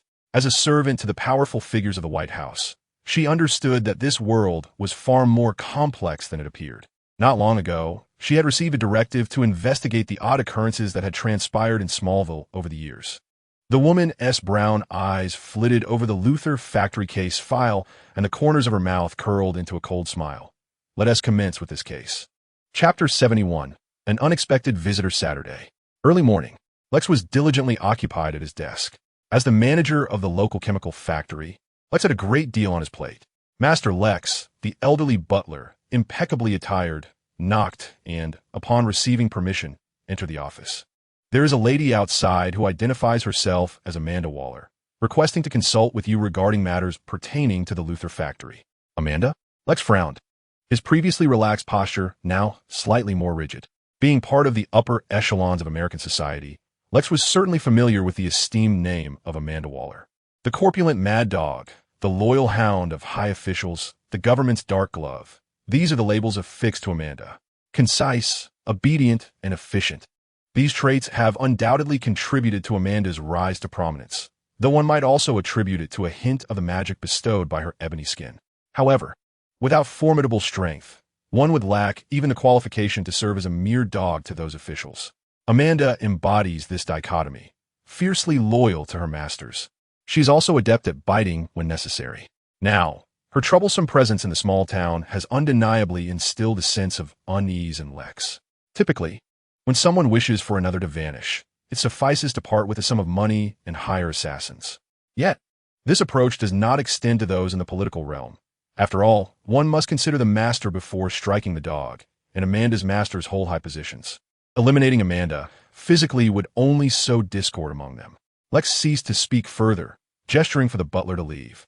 Shortly after the man departed, Victoria entered the study. Clad in a robe, a faint smile gracing her lips. She had been eavesdropping outside and appeared to have uncovered numerous secrets about her former lover. You seem to be in trouble. Do you need my assistance? She inquired. Lex smiled at her. Oh, dear, if you would, please summon Gino for me. Victoria smirked inwardly. Yet her words were laced with feigned sweetness. Such trivial matters. I could perhaps handle them myself. No need to trouble Gino. Is there? Nursing a grudge against Gino for his earlier humiliating remarks, Victoria seized the opportunity to slander him in front of Lex. I am aware, but still, please calm down. Lex smiled, effectively silencing her forthcoming words. The astute woman understood the importance of patience. She smiled and cast a flirtatious glance at Lex before sauntering towards her brother-in-law's room. As she watched Victoria depart, Lex's smile vanished almost instantaneously. He coldly scrutinized her retreating figure, his fingers tracing patterns on the desk as he softly uttered, "Fool." He was acutely aware of this woman's true intentions. Yet, as Gino had surmised, Lex was unperturbed by the prospect of toying with this foolish woman, viewing it merely as a diversion while he amassed his strength. Nonetheless, her disparagement of Gino ignited a spark of anger within him. Lex, having indulged in a rare lie-in, was abruptly roused by his younger brother, Gino, who descended the stairs, toying with a piece of kryptonite. "Why are you waking me so early?" he complained. "Gino, we are in trouble," Lex replied, propping his chin on his hands as he regarded him. "Amanda has arrived in town, and she has already set her sights on us." Gino shrugged, taking a seat across from Lex, his gaze drifting outside where a glimpse of a black skirt barely flickered into view. He lowered his voice. "Are you concerned about the items we have hidden in the chemical plant?" "Indeed," Lex affirmed. Lex pursed his lips, contemplating the woman before him. She was not motivated by greed for wealth, but rather by an insatiable thirst for power. Should she persist in her inquiries, all our schemes in this land would unravel, leaving us vulnerable to the predations of those in the White House. "No, we shall not allow our possessions to be seized," Gino interrupted Lex, resting his chin on his hand, an amused glint in his eye as he regarded the solemn Lex. He extended a finger towards his companion, urging, "Speak, Lex. How would you like me to assist you?" He was skeptical that the cunning Lex lacked a stratagem, perhaps even before the news of Amanda's arrival reached him. Lex had devised countless solutions to the impending dilemmas. After a brief silence, Lex's emerald eyes flickered with a cold light. "Let us observe the situation unfold. If this woman insists on digging deeper," he smiled, a smile that was both enigmatic and cruel, "then we shall present her with a little gift for her neck." Inside the sleek black Lincoln, Amanda inhaled the fragrant air within the car, gazing through the window at the distant, venerable castle. As a loyal servant of the White House, Amanda understood the considerable influence wielded by tycoons like the Luthor family in America. An unspoken understanding existed among the financial and political elite, a mutual restraint, a delicate dance of cooperation and rivalry. Yet, the heir to such a formidable legacy seemed content to dwell in a desolate small town. Coupled with the town's long history of peculiar murders, it left Amanda enveloped in a thick fog of uncertainty. She extended her thick tongue to wet her lips, reminiscent of a greedy toad. The more mysterious the existence before her, the more it ignited her investigative fervor. What secrets lay hidden beneath the town? Concealed by the Luthor family? She could hardly contain her eagerness to unearth them. This was her forte. Politicians were, without exception, steeped in corruption. A soft tap at the window interrupted her thoughts as the driver lowered it. The elderly butler of the Luthor family, dressed impeccably, greeted her, "Ms. Amanda, the Luthor family welcomes your arrival." "Very well," Amanda replied with a smile, though the shadowed expression revealed a cunning edge. She adopted a serious demeanor, shifting her ample frame as she exited the car, following the butler into the castle. Inside the grand hall, several maids had prepared red tea for their guest. The ancestors of the Luthor family had traversed the ocean from England to the Americas, and a tradition of tea drinking had endured through the ages. Observing the golden cutlery, Amanda smirked inwardly. This extravagant lineage was indeed wealthy. She struggled to lower herself onto an opulent sofa, her considerable weight eliciting a groan from the furniture, which fortunately bore her burden. The rotund woman lifted the teacup to her lips, savoring the brew, when two young individuals emerged from a side room. One was a bald young man, stern and composed, while beside him stood another, with golden hair and an air of indifference. "Ms. Amanda, we welcome you," he said. Lex displayed a radiant smile, embodying the demeanor of a competent businessman. In stark contrast, the golden-haired youth beside him languidly occupied the far end of the sofa, neglecting to cast even a cursory glance at Amanda. "Mr. Luthor," Amanda averted her gaze and stood, accepting the hand Lex extended with a firm grip. "It is a pleasure to meet you." Chapter 72. Who is the prey? In the grand hall, Amanda's brown eyes fixated on Lex as she stated, "Thanks to the President's generous support, I have recently established a task force known as the National Special Incident Response Team. This group is responsible for investigating all anomalous occurrences throughout the United States. I have noted that the town of Smallville reports hundreds of bizarre deaths annually, which piques my curiosity." With her hands clasped in a gesture of authority, Amanda leaned slightly forward, exerting an air of pressure as she continued, "Thus, I wish to visit the Luthor family. After all, as the leading enterprise in the area, you may possess some insider knowledge." Lex, however, did not respond directly to Amanda, instead directing his gaze towards Gino. Their eyes met, revealing a silent agreement between them. "Indeed, Ms. Amanda," Lex replied with a smile. "We have certainly observed the peculiarities in the town and have established a technological laboratory within our factory, where we have developed several intriguing items. Upon hearing Lex's candid admission, Amanda's eyes widened, sparkling with excitement as she licked her lips, akin to a connoisseur anticipating a sumptuous feast. She had not anticipated such ease in her plans. The prospect of the Luthor family engaging in research suggested something extraordinary, and she envisioned greater power and prestige beckoning her way. Then, Amanda persisted, her gaze glimmering with avarice. "May I accompany you? I wish to see it. If it proves valuable." She began to weave a grand vision for Lex. "I will relay this situation to the White House and secure funding for your experiments." Lex's expression transformed into one of ecstatic delight, his face alight with fervor. "Really? Ms. Amanda, my experiments are exceedingly costly, and my father is unwilling to assist me.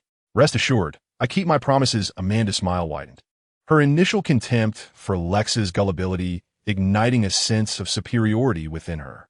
The Luthor family was not as formidable as she had imagined. In her mind, plans were already forming to announce violations at the Luthor factory, subsequently seizing control and claiming Lex's research outcomes for herself. What were we waiting for?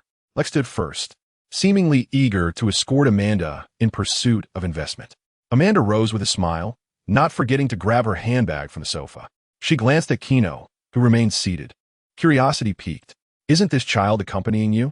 "Oh, my brother is deaf. He need not concern himself," Lex replied warmly. "Come, Ms. Amanda. I can hardly wait to showcase our achievements to you." The woman nodded slightly, and as she departed, she could not resist glancing back at Lex's deaf brother.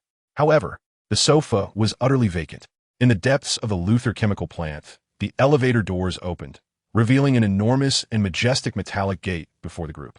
Amanda's two suited bodyguards stood alert, their right hands resting on their holsters, prepared for any unforeseen circumstances. Indeed, the Luthor group was aware of the town's secrets. A cold smile crept across Amanda's face as she observed Lex inputting the computer password. Beep. The password was successfully entered, and the previously sealed metallic door began to rise slowly. Countless orderly experimental canisters were arranged within the vast facility, housing bizarre creatures immersed in liquid.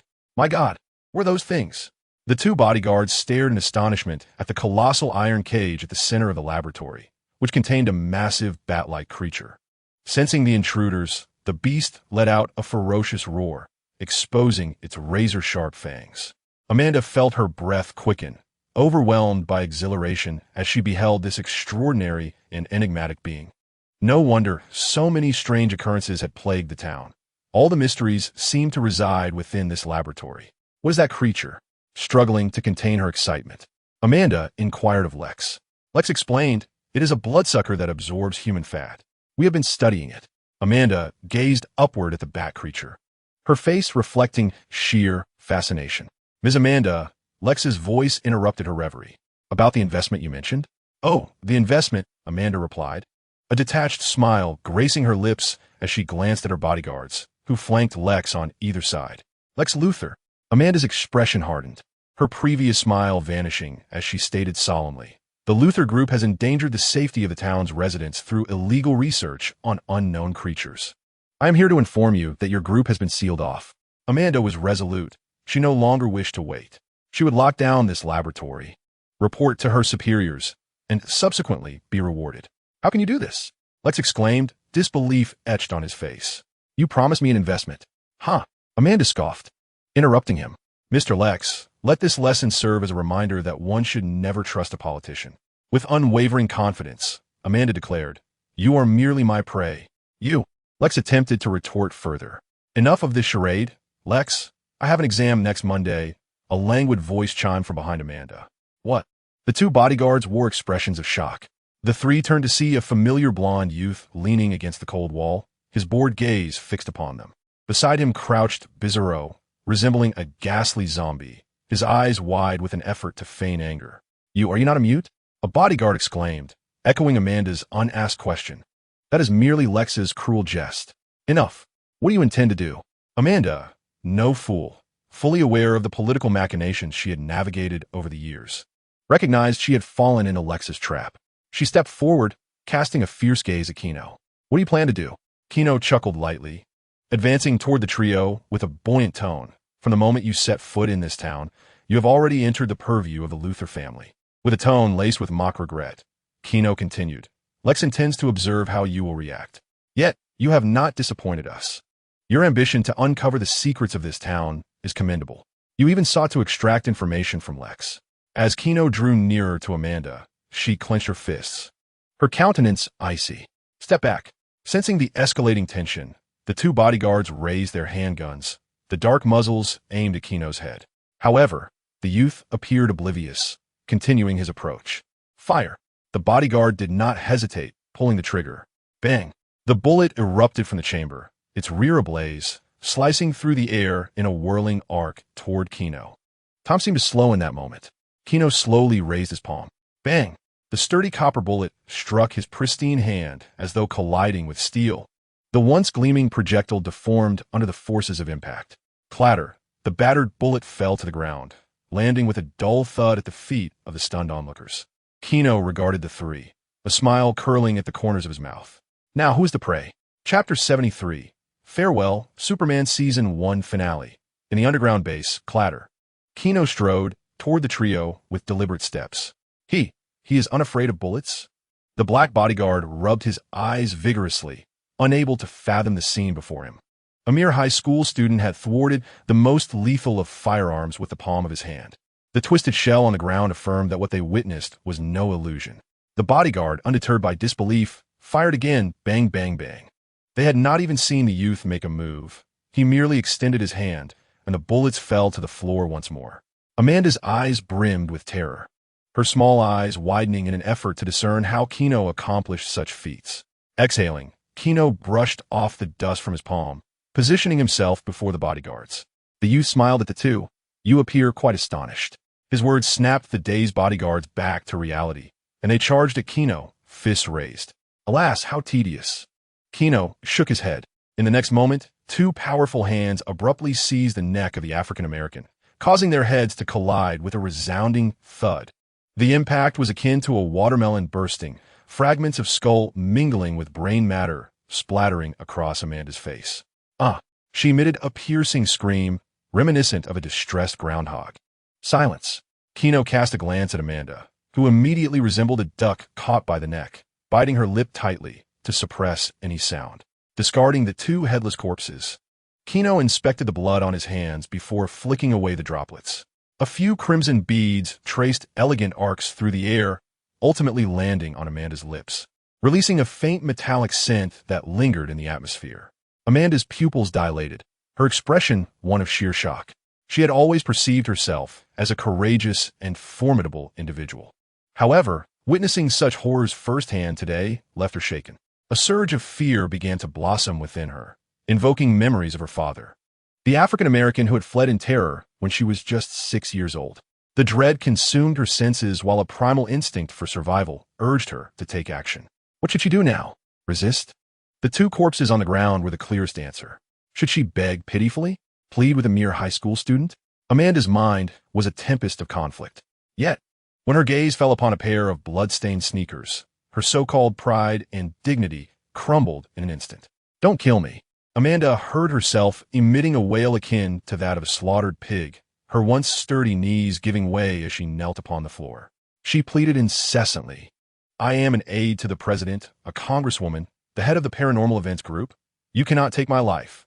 She even attempted to reason from the perspective of the Luthor family, rapid-fire articulating, if I perish, the White House will undoubtedly send investigators, and this small town will be exposed to the scrutiny of many.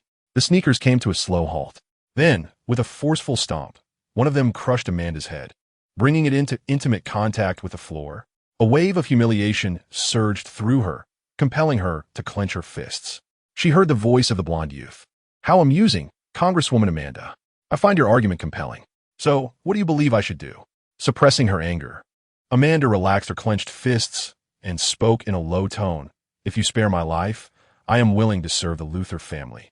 A burst of clear laughter erupted above her. Gino regarded the hefty black woman beneath his foot, shaking his head as he remarked, However, Ms. Amanda, you just claimed that a politician's words are utterly untrustworthy. Yet now you expect me to grant you freedom? Though I harbor doubts, I'm a good man willing to offer you a chance, albeit at a slight cost. Gino spoke with animated gestures, a radiant smile illuminating his face, resembling a devil who had ensnared others. He clapped his hands, and with a foolish grin, Bizarro fetched a syringe. Gino tapped the needle and declared, "Allow me to introduce to you the nanobomb." It was yet again that familiar Black Lincoln. Amanda, with a resentful gaze, tilted her head to observe the Luthor chemical plant outside the window. She massaged her thick neck, a flicker of hatred passing through her eyes. However, she quickly deflated like a punctured balloon, tapping the car seat to signal the driver to depart. Ms. Amanda, the driver acknowledged, starting the car, and the Lincoln smoothly rolled away from the factory. The African-American driver glanced curiously at the woman in the rearview mirror, inquiring, "How is your investigation progressing?" Amanda cast a brief glance at him, her expression devoid of emotion, replying, "No discoveries. Everything in this small town appears normal."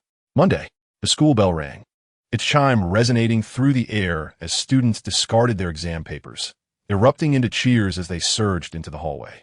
The final test had concluded, and ahead lay 2 glorious months of summer vacation. Gino walked alongside Chloe. Since Gino had severed ties with Clark, Chloe and Peter had distinctly chosen different companions. If one were to arrange them, it would be Gino and Chloe, Clark and Peter. In the hallway, Chloe's peripheral vision caught Gino's presence, and after a moment's hesitation, she slowly inquired, "So, do you have any plans for the summer?" "Me?" Gino shrugged, not sure, perhaps just staying in town. Before he could finish his thought, his phone rang. He pulled it out, glancing at the number, and with a stoic expression, answered the call. "What is it? You should be on break now, right?" Lionel's voice emerged from the phone, slowly continuing. "Your mother has been wanting to return to Gotham City to visit your grandfather. She hopes you will accompany her." Gino fell silent for a moment before responding, "I understand." He harbored a disdain for his father, but cherished his mother. "Wow, I didn't mean to overhear. But you're heading to Gotham this summer?" Chloe shivered. "Just hearing the name Gotham gives me goosebumps." "What is Gotham?" Upon hearing its name, people conjure numerous titles. The city of sin, the land of demons. Anything associated with chaos and evil seems to be affixed to Gotham. It is a place of turmoil and malevolence, a consensus shared by all. "Yes, Gotham City. My mother wishes to visit my grandfather." Gino tucked his phone away. His love for his mother compelled him not to let her venture alone into such a wicked place. Chloe sighed. "I had planned to invite you to the bonfire party next week, but it seems that one to be possible. There will always be opportunities, Chloe." Gino smiled gently, lowering his head to ruffle the girl's hair. "We'll meet again in the fall." Chloe hung her head, yet mustered the spirit to smile as she said, "All right, I shall see you in autumn. Tomorrow, I will step into Gotham, my beloved Gotham, long live." Chapter 74, Mother Metropolis. Beneath the profound embrace of night, countless skyscrapers adorned with vibrant neon lights shimmered, intertwining like a splendid tapestry unfurling across the darkened sky. A luxurious black sedan, its polished paint and sleek contours revealing its extravagant cost, glided to a halt before an estate. Long, straight legs lightly touched the tiled pathway in front of the manor. A young man clad in a black suit adjusted his tie with a practiced hand, slowly lifting his gaze, a flicker of sorrow evident in his eyes. In the pitch-black night, the wrought iron gates of the estate bore a gilded plaque, Swinmore Asylum. Speaking of Swinmore Asylum, it is a venerable institution of great authority, having existed since the nascent days of Metropolis. In that era, madness was a rarity, leading to a lackluster business for the asylum. However, as time progressed and the pace of life quickened, the city saw an increase in the unhinged, prompting Swinmore to adapt its services exclusively for the elite class. After the security personnel verified his identity, the heavy gates swung open and Gino stepped into the expansive estate. The path was lined with clusters of blue flowers, from which he plucked a handful as he sauntered towards the castle. The grand hall was guarded by sentinels, while patients clad in hospital gowns were lost in their own worlds.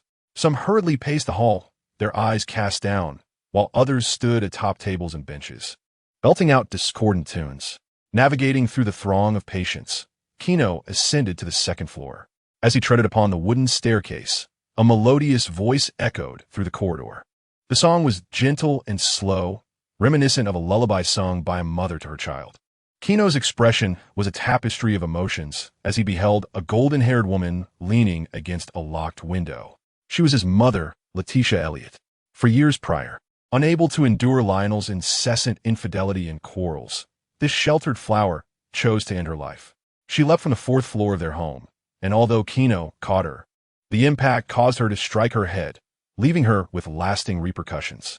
This incident remained a thorn in Gino's heart, serving as the root cause of the rift between him and Lionel. No life is without its tribulations. Even Gino, who possessed boundless potential, secretly wept in solitude after Letitia's fall. Gino gazed at his mother, one hand pressed against the cold glass, seemingly yearning to grasp the small wonders outside, while the other clutched two stuffed bears tightly. Even clad in the smallest hospital gown, her emaciated figure could not be concealed. The dark circles beneath her eyes attested to her poor quality of sleep. A serene smile graced her lips, but upon hearing footsteps behind her, she turned her head. There, a handsome young man approached, and her previously tranquil smile instantly transformed into a frown as she shouted and rushed towards Gino. Leave. Get away. With her hands raised in a gesture of dismissal, she waved her arms fervently, attempting to drive away the uninvited guest. This is my castle. Lionel is not here. Mother. Gino grasped her wrist, his cerulean eyes locking onto the woman who mirrored his gaze. It's me, Gino. I have come to see you. Listening to his words, she tilted her head towards the two dolls in her hands, a look of confusion clouding her expression. But my two children are right here with me. As she spoke, she retrieved a piece of candy from the pocket of her gown and offered it to the golden plush bear, her gaze tender as she stroked its head. This is your favorite, Gino. Watching the scene unfold, Gino sighed. Why did that bald-headed bear seem so pitiable? Very well. He relinquished his intention of having Letitia Elliott recognize him as Gino. In the realm of the mentally ill, one could only achieve their aims through compliance. Gino altered his approach. I am Mr. Roland Elliott's driver, here to take you back to Gotham. Upon hearing Gino's words, the woman's initial wariness dissipated, and she cheered like a little girl. Father sent you to fetch me? Indeed. Gino produced a crumpled blue flower from his pocket, smiling as he handed it to Letitia. Look, this is a local specialty from Gotham. Have you not always adored the flowers from the Elliott estate? Gino glanced at the garden below the asylum. To bring joy to Letitia, he had spent considerable effort to transplant these blooms from Gotham, all for her happiness. Letitia, surprised, extended her small hand to accept the blue flower, smiling back at Gino. Then let us go. She waved her arms and dashed towards the first floor. Home. Yes. Gino replied softly, following behind her. Home. Gotham. This cold and ruthless steel forest nurtured every soul within the city. Under the cover of night, gunfire echoed, as if disturbing the cold moon above, casting a dim, shadowy light that illuminated the city's grim visage. Countless towering chimneys belched forth clouds of dark smoke, saturating the air of Gotham with a foul, acrid scent of coal. This is Gotham, chaotic, filthy, malevolent. Any repugnant, unfortunate, furious, or sorrowful adjective could find its place within this city.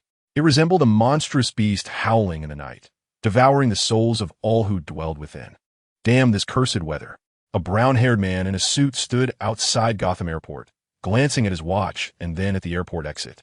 In a waiting period that was not particularly lengthy, yet felt interminable to the man, a woman clad in a pale blue dress bounced out of the hall, followed closely by a golden-haired youth.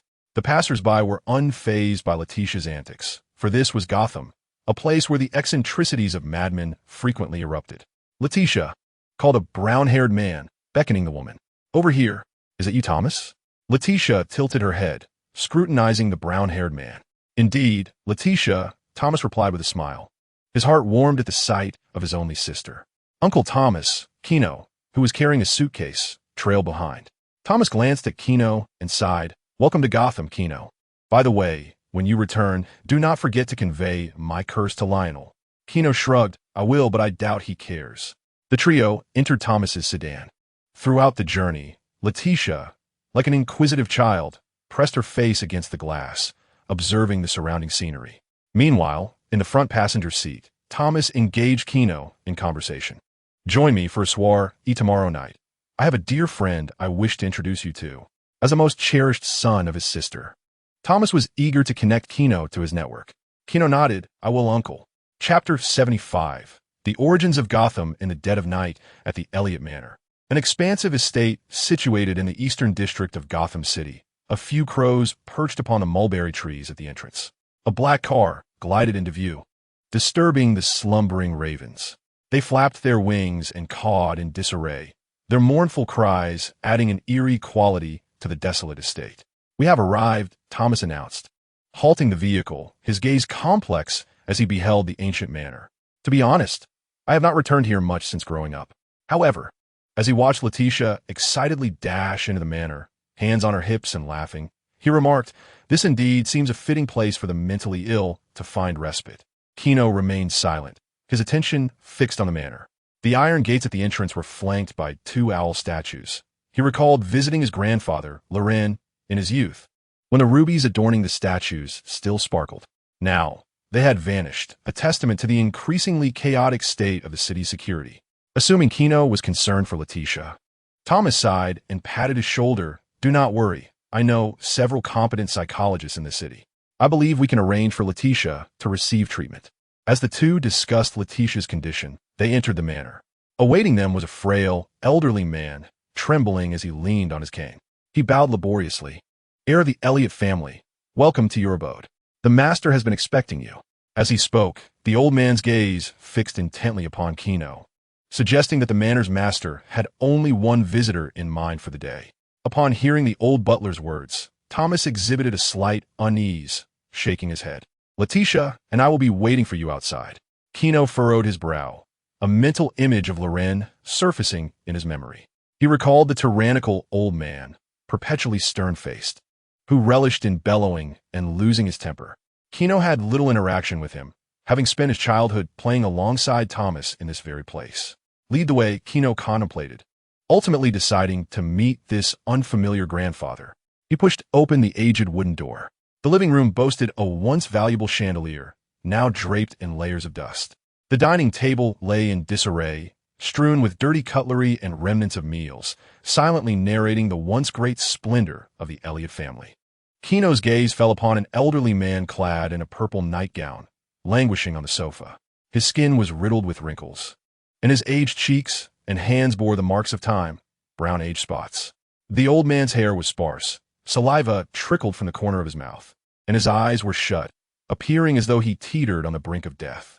"Loren, young Master Gino has arrived." The old butler's voice roused Loren from his stupor. The half-buried old man slowly opened his eyes, his murky gaze scrutinizing Gino intently. The butler departed silently. "Come closer," Loren beckoned Gino. As Gino took a couple of steps forward, he became acutely aware of the putrid odor emanating from Loren. Time, such a dreadful entity, silently claims a person's life without a trace. Gino halted in his tracks. In the next moment, Loren abruptly grasped Gino's wrist, his eyes filled with envy, repeatedly exclaiming how wonderful youth was. "What do you want from me?" Gino shook off the old man, bewildered by the sticky substance that clung to his wrist. He retrieved a tissue from his pocket to wipe it clean. "Hey!" Loren chuckled grotesquely at Gino's actions. "Don't disdain me. I summoned you to present you with a gift. Open the cabinet across from you. There lies a small present I prepared just for you." Gino raised an eyebrow, moving towards the cabinet in the corner as directed. His eyes scanned the wooden structure, which appeared to grow increasingly transparent in his perception. Within, he discerned a silver box and a plain white bird-shaped mask. Focusing intently, Gino's gaze settled upon the iron box. He effortlessly penetrated the silver enclosure with his sight. Inside, he discovered a pool of silvery, flowing liquid, reminiscent of melted silver blocks. However, what astonished Gino further was the shimmering radiance emitted by the silver liquid, akin to the brilliance of the galaxy. "What is this?" Gino mused, intrigued by the luminescent substance. He opened the cabinet and withdrew the iron box. With a soft click, the box opened, revealing the glimmering liquid within. Gino leaned closer, inhaling the scent, but the substance bore no aroma whatsoever. It was devoid of any scent. Gino once again labeled the mysterious liquid before him. "What do you think?" Loren interrupted Gino's reverie with a cough. "Isn't it beautiful? Enchanting? What is this substance?" Gino was indeed perplexed by its nature. Loren gazed intently at the iron box in Gino's hand, declaring, "This is called amber gold, a metal that can extend life and possesses a faint ability to enhance one's self-healing." "You say it's a metal?" Gino arched an eyebrow, dipping a finger into the liquid, which felt chilly to the touch, reminiscent of a spring's water. Loren grinned, revealing a mouthful of yellowed teeth. Indeed. I've lived to the ripe age of 95 thanks to it. Gino, intrigued, inquired, how did you come by it? How did you obtain it? His words seemed to ignite a fire in Lauren's spirit. He rose unsteadily, his voice raspy. This substance rightfully belongs to the Elliot family. The old man, filled with a fierce determination, limped towards the wall draped with curtains, gripping the black fabric and pulling it aside with force. Behold these oil paintings. Gino turned his gaze to the wall, where a multitude of oil paintings adorned the corners. The first depicted 4 young individuals setting sail on a boat, each brimming with ambition, gazing toward the sea as if something awaited them. Cough, cough, Lauren rasped, pointing at the initial painting. This is the origin of Gotham City. For enterprising youth embarked on a transoceanic journey to what was once Gotham, a wild and untamed land. A glimmer of nostalgia flickered in Lauren's eyes as he reminisced. The Wayne family, the Elliot family, the Kane family, and the Cobblepot family, the founders of Gotham City. Gino's attention shifted to the second painting. Its imagery was peculiar, divided in the middle. The upper half depicted a city where a young man stood with arms akimbo, surveying the vast metropolis. The lower half revealed a labyrinth of pipes concealing a grand hall where several chairs were arranged. And a shadowy figure rested his chin on his hands, seemingly engaged in conversation with companions. Lauren's voice resonated in Gino's ear. After the establishment of Gotham, the Wayne family cherished this city, aspiring for it to flourish freely, where everyone could receive an education and have enough to eat, creating a realm devoid of hunger and poverty. However, our Elliot ancestor held a different view. He founded an organization known as the Court of Owls, inviting the powerful local factions to join, hoping that this city would be guided by the decisions of these noble families. As Lauren spoke, Gino's expression grew increasingly peculiar. Goodness, how did the Elliot family sound so much like the villains? Chapter 76. All Will Be Mine, additional update. Lauren continued to recount the origins of Gotham City, narrating how the Court of Owls, under the Elliot family's leadership, expanded and flourished, evolving into a formidable force overshadowing Gotham. In a state of intoxication, Lauren murmured with closed eyes, "Beware of the Court of Owls, for they are ever vigilant in their scrutiny of your movements. From the shadows, they watch over Gotham City, hidden amidst the low walls and attics. Even in the sanctity of one's home, they linger. Even in the comfort of one's bed, their presence endures. Speak not their name, lest their talons come seeking your head." Opening his eyes, Lauren beheld the dispassionate expression of Gino and remarked, "This nursery rhyme of Gotham is no mere fabrication. The wealth and power of the Court of Owls far exceed your imagination. They command the most formidable assassins in Gotham, tasked with eliminating those who stand against them."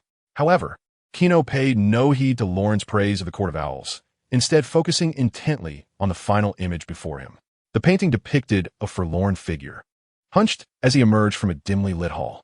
With cerulean eyes fixed upon Lauren, the youth inquired, "The Elliot family has been expelled from the Court of Owls?" Gino's words rendered Lauren speechless. His face flushed with indignation as he retorted, "I left of my own volition." Understanding dawned upon Gino as he listened to the old man's words. A smirk played upon the youth's lips as he gazed at Lauren. "So, you were ousted by these individuals for your misdeeds, correct?"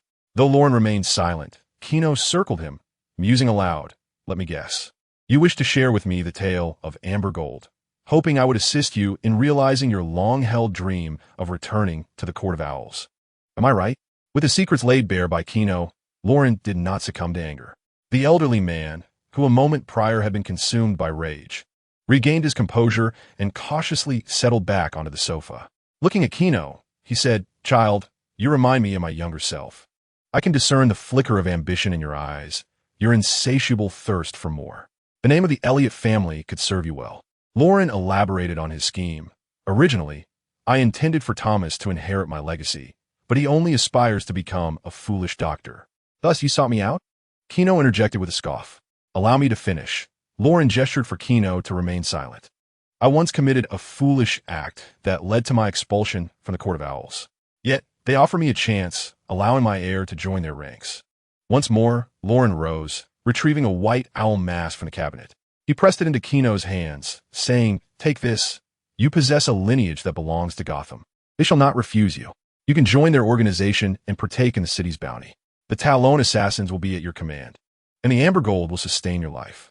Gino grasped the mask, its lightweight form featuring only openings for the eyes and nostrils. As he toyed with the mask, he turned to Lauren and chuckled softly. You were disgracefully expelled from the court, yet they bestowed upon you a place. Do you know how such an act appears to me?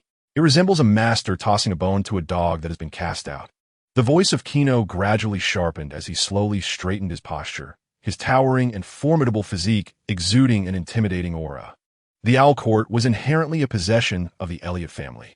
The youth's voice deepened, his azure eyes fixed on Loren, and now, you expect me to grovel before these thieves with a mere dog bone? Apologies, but I am not one to accept the charity of others. Gino gently clenched his left hand, which held the mask, and the pristine white mask shattered under the pressure, resembling ceramic fragments cascading to the floor. No! Loren let out a piercing cry, collapsing onto the carpet and stirring up clouds of dust. The old man trembled as he frantically picked up the shards of the mask from the ground, glaring at Gino. Look what you've done. You've destroyed our only opportunity. No! Gino's voice boomed, louder than Lauren's. The elderly man was taken aback to see Gino's eyes ignited with a brilliant blue light, far more dazzling than the amber gold contained within a box. A chilling mist spiraled around the youth, enveloping the surrounding furniture in a thick layer of frost. He heard his grandson's cold laughter. What I desire, I shall take for myself. Gino gazed at the oil painting on the wall, seemingly speaking to himself. Amber gold, mine. The Claw Assassins shall also be mine. The Owl Court will be mine. All their secrets shall belong to me. Gino twisted his neck, producing a crisp sound. Anything I desire shall be mine. He could not comprehend why he should stoop to Lauren's level, seeking to serve others when he could simply seize what he wanted. If the object was valuable and its possessor a villain, then it was his to take. This was Gino's principle. He held no mercy for those who ought to be dangling from a lamppost.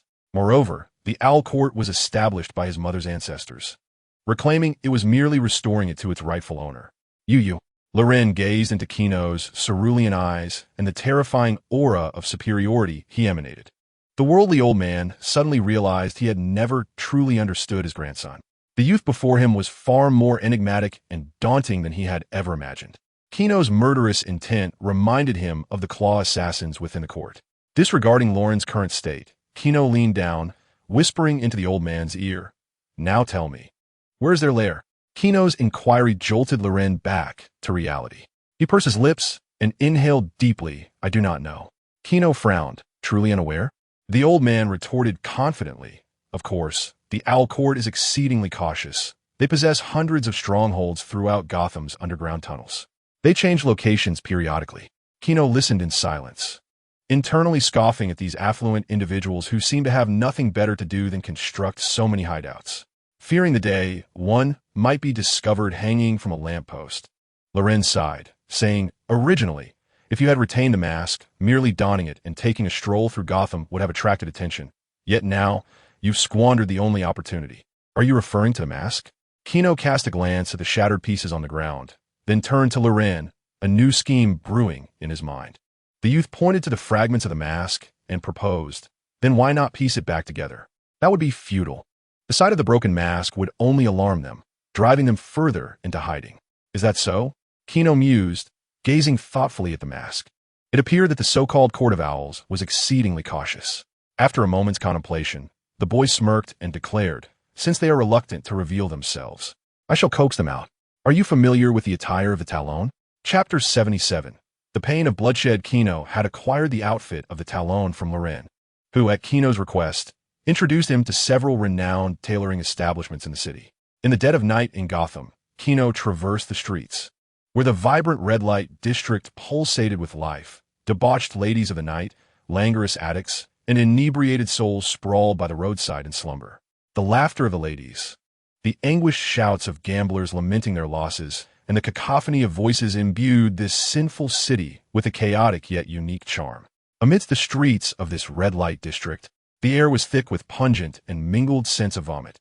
Yet, the revelers had long grown accustomed to these odors, each bearing a cheerful smile. However, the vacant expressions in their eyes betrayed the confusion lurking within their hearts. Gino stopped at a stall to purchase a rudimentary bat mask, which he affixed to his face.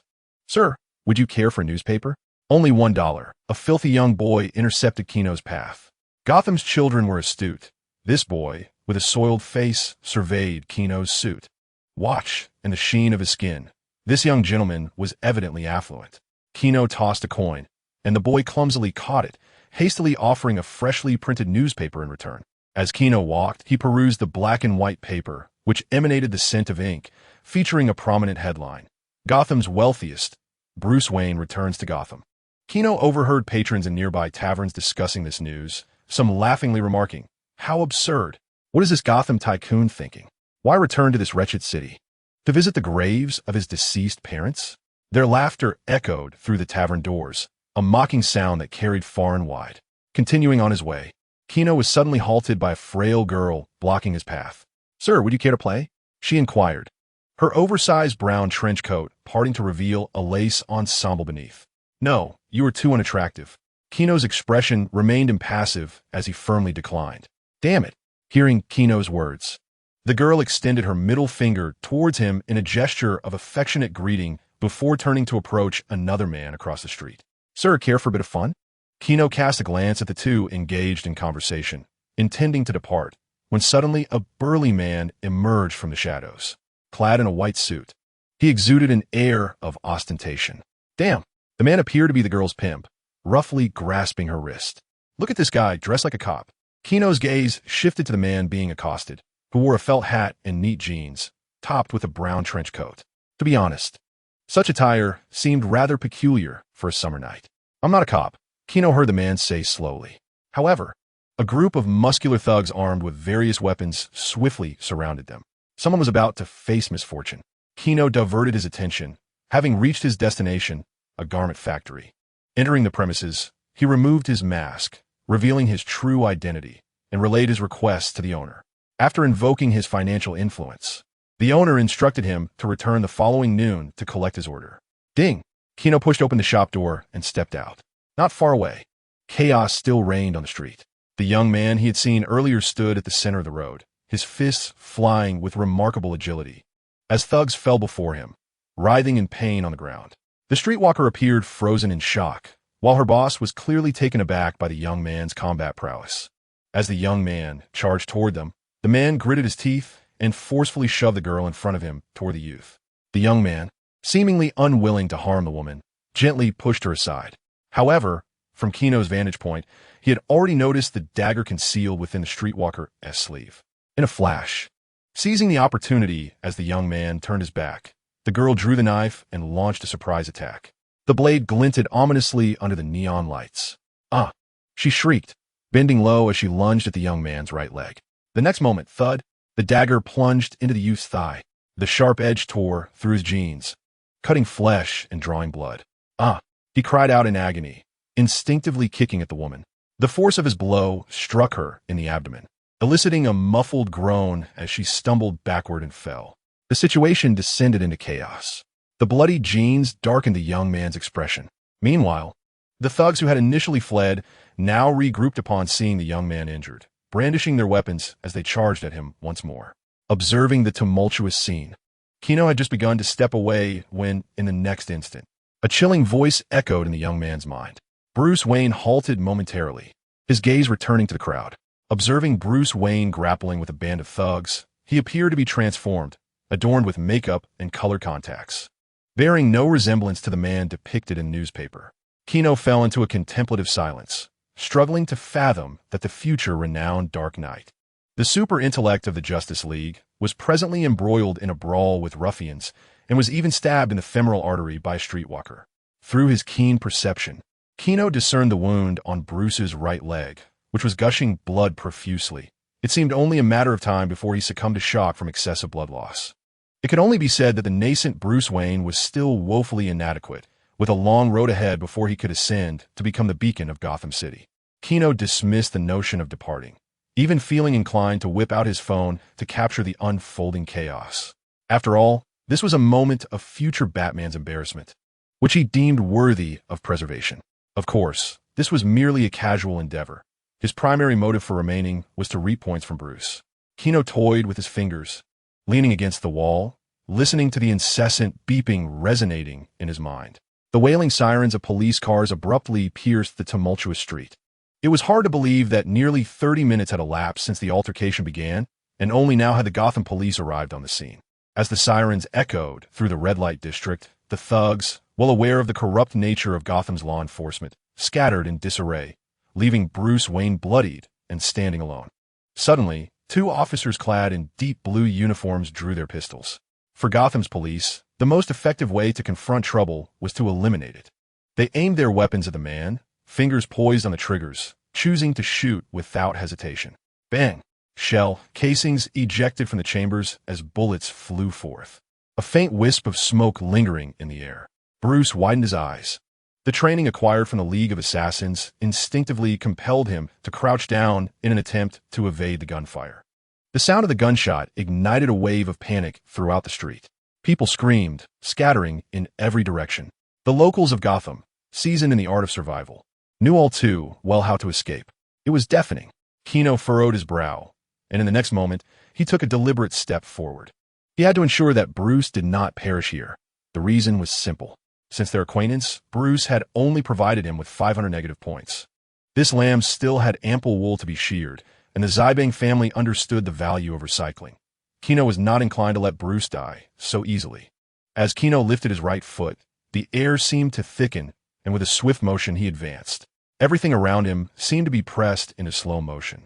The bullets, which had once spun rapidly, now pierced the air at a languid pace, their tips trailing elegant conical wake in the atmosphere. The soles of his shoes once again met the frigid ground.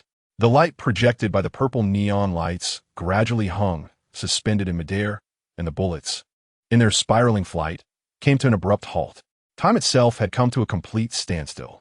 Panic-stricken faces of the crowd and the grim expressions of the dark-clad officers were frozen in this moment. It felt as if the play button had been pressed to pause. Space and time appeared to coalesce at this instant, resembling a beautifully composed cinematic tableau.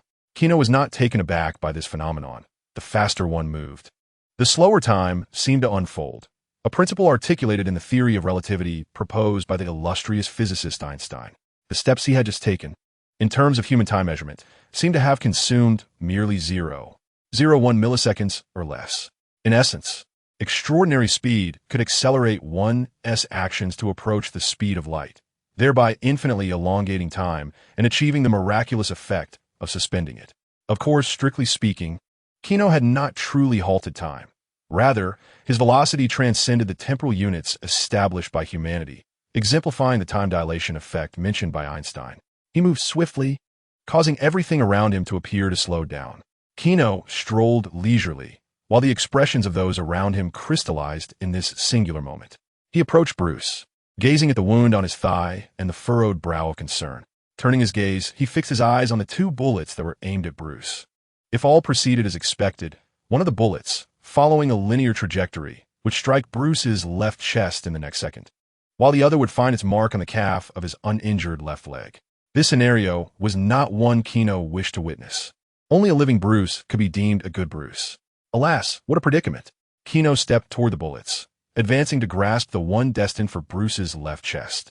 It felt warm, yet scalding to the touch, but the searing metal could not inflict a single scratch. With a gentle squeeze, he deformed the bullet, crafted from copper, as he held in his palm. As for the other bullet, the one that would strike Bruce would grant him considerable points. Subsequently, he returned to his original position, observing the stillness surrounding him. In this state of suspension, he began to comprehend the exhilaration of one who moves at incredible speed. Should a speedster wish to engage in mischief, while everything else remained frozen, perhaps it would take mere years for half the women in America to conceive his offspring. However, Gino held a pessimistic view on this matter. The unfortunate soul must be capable of enduring such endeavors. The youth chuckled softly, shaking his head to dispel the chaotic thoughts swirling in his mind. He raised his right arm, interlocking two fingers before snapping them together. Snap! The crisp sound of a snap echoed, reverberating through the chaotic din of the red-lit marketplace.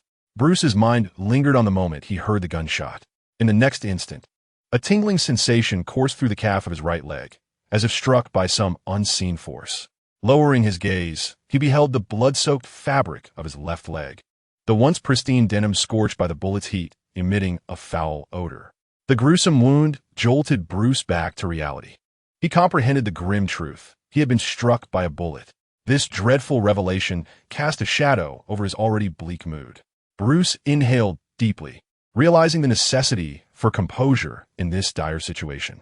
He scanned his surroundings, a panicked crowd fleeing in all directions, two imposing figures in dark uniforms advancing towards him. And in the corner, a tall youth clad in athletic wear and donning a bat mask. He observed as the figure opened his palm, allowing a shriveled bullet to tumble from his grasp, splattering into a puddle. The masked man cast a penetrating glance in Bruce's direction before vanishing into thin air. Bruce attempted to rub his eyes, questioning his own perception. He recalled the purpose that had brought him to this street, to witness firsthand the transformations and developments of Gotham City, and to resolutely challenge the malevolence that plagued it. Yet, the very first step of his journey had led to disheartening setbacks. A sudden force upon his shoulder brought him back to the present. Two officers had seized his weakened form, escorting him towards a police vehicle. "Hey, unfortunate soul, you'll be spending the night in a holding cell." Bruce felt the urge to resist, but he had lost too much blood, his body too feeble to respond. He was thrust into the back seat of the police car, leaning weakly against the seat as the window slowly rolled up, pulling away from the alley. With great effort, Bruce turned his head to gaze outside. Under the neon lights, at the alley's entrance, the figure in the bat mask appeared once more, sudden and without warning. He tilted his head, extending two fingers while the other hand mimicked a gun pointed at his temple. Then, just as abruptly, the silhouette dissipated, as if it had been nothing more than a fleeting illusion. What? This eerie and unsettling scene quickened Bruce's breath. What was this entity hinting at? This question surged forth in his mind. The more intelligent one is, the more thoughts tend to flood their consciousness. His thoughts instinctively drifted back to a distant past. Two fallen figures, a firearm, two bullets. Bruce was engulfed in memories, as if he stood once more in that familiar alley. The cold concrete floor seemingly eternally stained with an indelible mark of blood. He recalled much. He remembered the film he had watched that fateful night. He recollected the moment when his parents grasped his hand, leading him into the pitch-black alley. He remembered the sudden emergence of the masked assailant. He recalled the dark barrel of a gun erupting with a fiery orange blaze. He could still hear his father's furious roar, his mother's piercing scream, and the shattering of a pearl necklace as it struck the ground. It was as if the echoes of his parents' voices and visages lingered vividly in his mind. Bruce's expression grew increasingly somber. If there was something that struck a chord deep within him, the death of his parents would undoubtedly be among them. No matter who you are, Bruce's voice resonated with a hint of fury. I will remember you. Chapter 79. The birth of darkness. The rhythmic beeping of sirens accompanied the flickering red and blue lights as they illuminated the interior of the car, casting reflections upon Bruce's ever-changing visage. The wailing police vehicle sped along the winding road, while two officers jovially discussed which establishment they would visit after their shift. Bruce's gaze gradually solidified with determination. He could not be taken back to the precinct. He must not reveal his true identity. "Stop the car, let me out." Bruce spoke slowly. Frankly, had a normal person lost so much blood, they might have succumbed to unconsciousness by now. However, his indomitable will and the haunting image of a gun with two fingers gripping it enabled Bruce to miraculously straighten himself. The officer in the passenger seat shot a warning glance at Bruce. "Hey, you better sit tight." Yet at that very instant, as the officer turned his head, Bruce thrust his hands forward, lunging towards the front seat. Bang! His hands grasped the steering wheel and wrenched it fiercely. The two officers gasped in shock. Attempting to thwart Bruce? "Oh, damn it, you lunatic." As the steering wheel veered to the right, the police car, originally on a straight path, veered off the road like a drunken giant, careening down the slope. Boom! The overturned police vehicle collided with a grand tree, gradually coming to a halt. Bruce shattered the broken window and scrambled out of the car, using both hands and feet. A pungent scent of gasoline filled his nostrils. After a moment of silence, he dragged himself back into the wreckage to rescue the two officers. Boom! Another explosion erupted as the spilled gasoline ignited, sending plumes of black smoke spiraling into the sky. Bruce, injured and weary, staggered away from the scene. He needed to escape, to find a way to save himself. Blood continued to seep from his wounds, and he gasped for breath. He pulled out his phone, only to discover that the shattered screen and casing signaled its demise. His vision began to blur. Crack, crack. The sound of boots crunching on branches echoed through the air. Bruce strained to turn his head. In the vast expanse of the forest, shrouded by the moonlight, he caught another glimpse of that eerie silhouette. Beneath the towering locust tree, a figure emerged from the shadows, extending an arm into the dimness.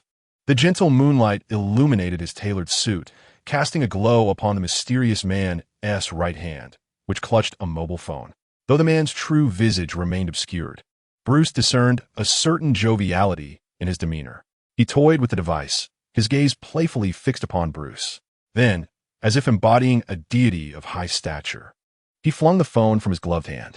The pristine device arced gracefully through the moonlit air, landing upon a vacant patch of grass 200 meters away, a glimmering beacon of hope, fallen close to Bruce. Having executed this act, the figure strode back into the depths of darkness. Wait! Bruce summoned his strength, fingers digging into the earth as he propped himself up, bellowing in frustration. He yearned to uncover the identity of the enigmatic man, yet that silhouette gradually faded into the lunar glow. A wave of weakness engulfed him once more. Abandoning his quest for answers, Bruce crawled laboriously, reminiscent of a patient just emerging from the haze of anesthesia. Pain and fatigue overwhelmed him, and he lost track of time until he grasped the brand-new mobile phone, painstakingly pressing the buttons to call his butler, Alfred. After relaying his location, the taut string in Bruce's mind finally snapped. His eyes rolled back, and his face descended into the damp earth, plunging into unconsciousness. Wayne Manor, a solemn and stately castle hewn from black marble, stood in quiet grandeur, its iron gates severing the estate from the outside world, as though someone had chosen to isolate their soul from the world beyond. When Bruce awoke again, he found himself covered by a light blanket. As he surveyed the familiar surroundings, a weight lifted from his heart. He had returned to the castle. Attempting to sit up, he winced as sharp pain coursed through his legs, tugging at his nerves. He peeled back the blanket to reveal his legs swathed in white bandages, resembling a zongzi. Though discomfort lingered, he could manage to stand. With unsteady steps, Bruce made his way to the window. He drew aside the curtains, allowing the soft moonlight to wash over him. After a moment of contemplation, he closed the curtains once more. Returning to his bed, his mind replayed the events of the previous night. As suspected, the crime rate in Gotham was surging at an alarming and unimaginable pace. Master Bruce, a steady knock echoed from behind him. An impeccably dressed elderly gentleman approached, bearing a tray. Your breakfast. The steaming meal was placed on the table nearby, filling the air with warmth and comfort. The elderly man with white hair silently gazed at Bruce's back, his eyes filled with compassion, yet his words were laced with a sharp tongue. Master Bruce, you've suffered a severe injury to your left leg's artery, and your right calf has been pierced by a bullet. Frankly, surviving such wounds is nothing short of a miracle. I am aware, Alfred, but I am fine, Bruce replied, shaking his head as he rose to his feet. He declined Alfred's offer of assistance and made his way toward his parents' room, where he intended to ponder certain matters and solidify his resolve. Upon entering his parents' chamber, he found a once spacious room now adorned with a half-length statue resembling his deceased father. He flung himself onto the plush sofa, narrowing his eyes as he scrutinized the statue, his mind reflecting on the events of the previous night, the wickedness of Gotham, and the enigmatic figure clad in a bat mask. Bruce inhaled deeply, his striking blue eyes heavy with fatigue. I possess the greatest wealth, unparalleled martial skills, and an exceptional butler. He stared intently at the statue, his gaze ablaze with fervor. I've tried to wait. I have strived to endure. But what am I to do? It seemed as though he were questioning the statue, or perhaps himself. How could he instill fear in those nefarious criminals? No one answered. Yet, the image of the masked figure raising 2 fingers in a gun gesture resurfaced in his mind. The bat. Bruce murmured to himself, my fear. He recalled the image of his childhood fall into a bat cave, where countless bats had taken flight, becoming the source of his long-standing terror. A glimmer of understanding flickered in Bruce's eyes, and he whispered, if I wish to instill fear in others, I must become fear itself. With a deep breath, a notion, a plan crystallized in his mind. He rang the bell beside him, the sound resonating deeply. Alfred, please contact the technology department and have them send over some materials. I have something to create. The following night at the Elliott Manor, in a southern room, Gino adjusted his tie. His wavy blonde hair complemented his fitted black suit, accentuating his robust physique. As he tidied his tie, he regarded his reflection in the mirror with a calm demeanor. Hey, Gino, Don't forget about the gala tonight. Thomas's voice called from outside the door. I remember, Gino replied loudly, his gaze drifting to a canvas bag in the corner, a hint of mischief in his eyes. I eagerly anticipate mingling with Gotham's elite. This cat-and-mouse game had begun. Gino tightened the luxurious watch on his wrist. He was ready. The young boy stepped out of the room and gazed at the strikingly handsome figure of Thomas, who, with his chestnut hair and nearing middle age, tugged at the tie around his neck and remarked with a smile, "To be honest, you possess a charm reminiscent of my youth."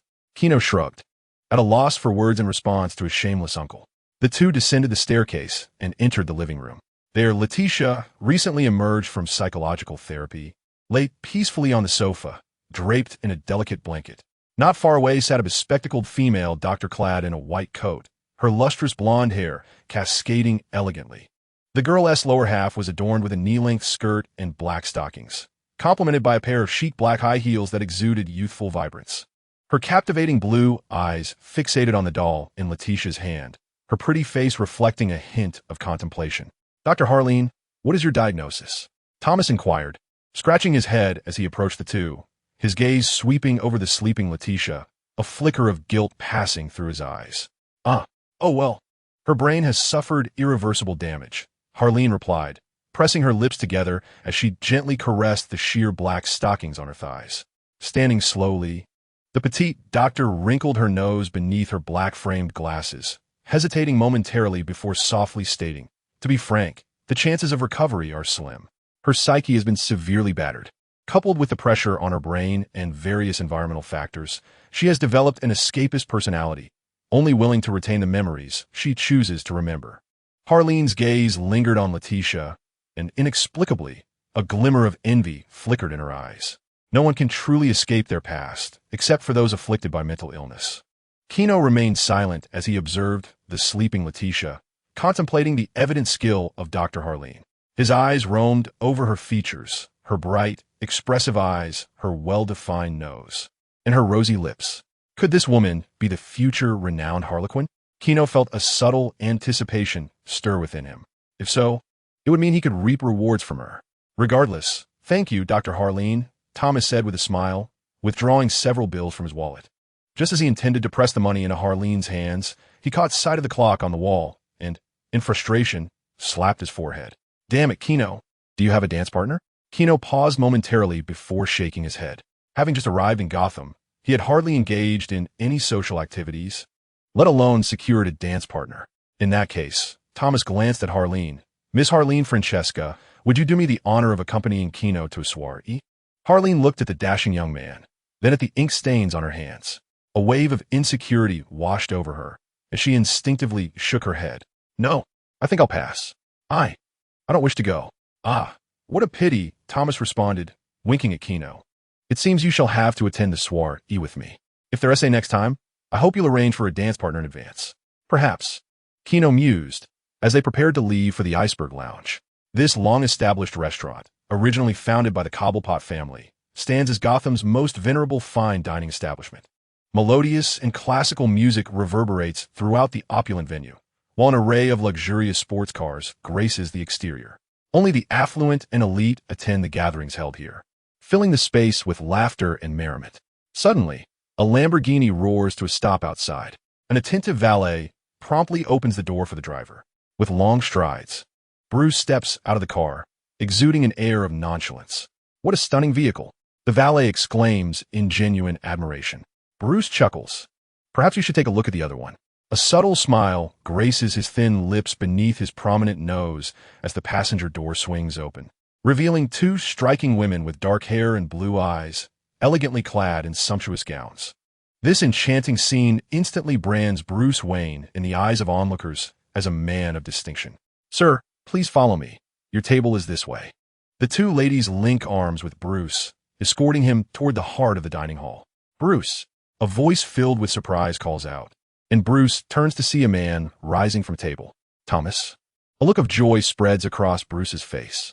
Life offers three sources of happiness: good health, dreams fulfilled, and the reunion with old friends.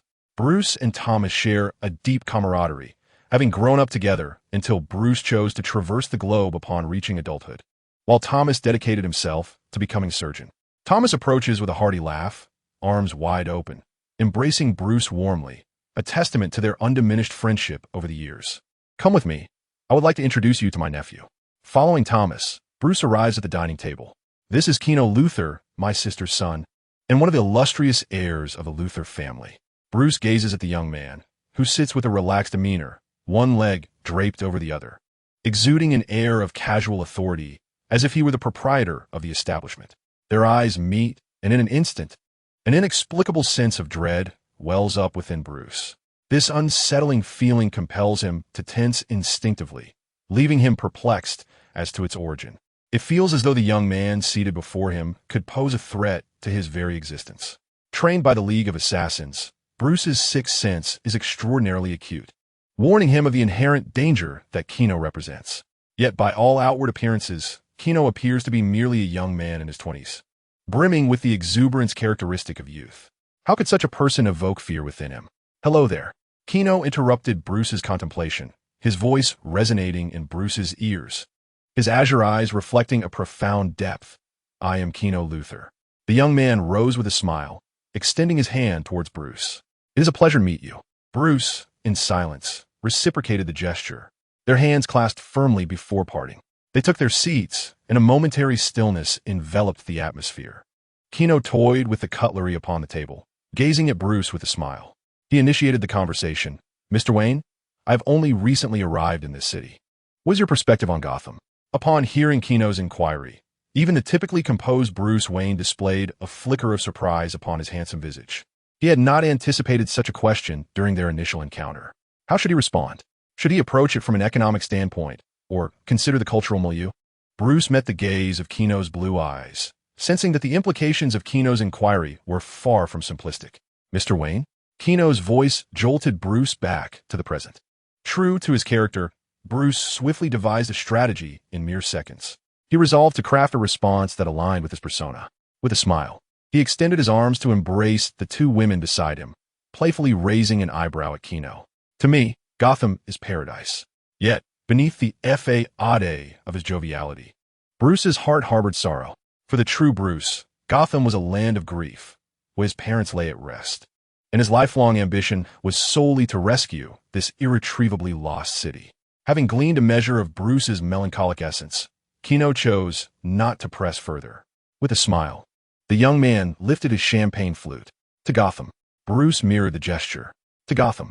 As their glasses clinked, a youthful, radiant red-haired woman ascended the stage in the distance.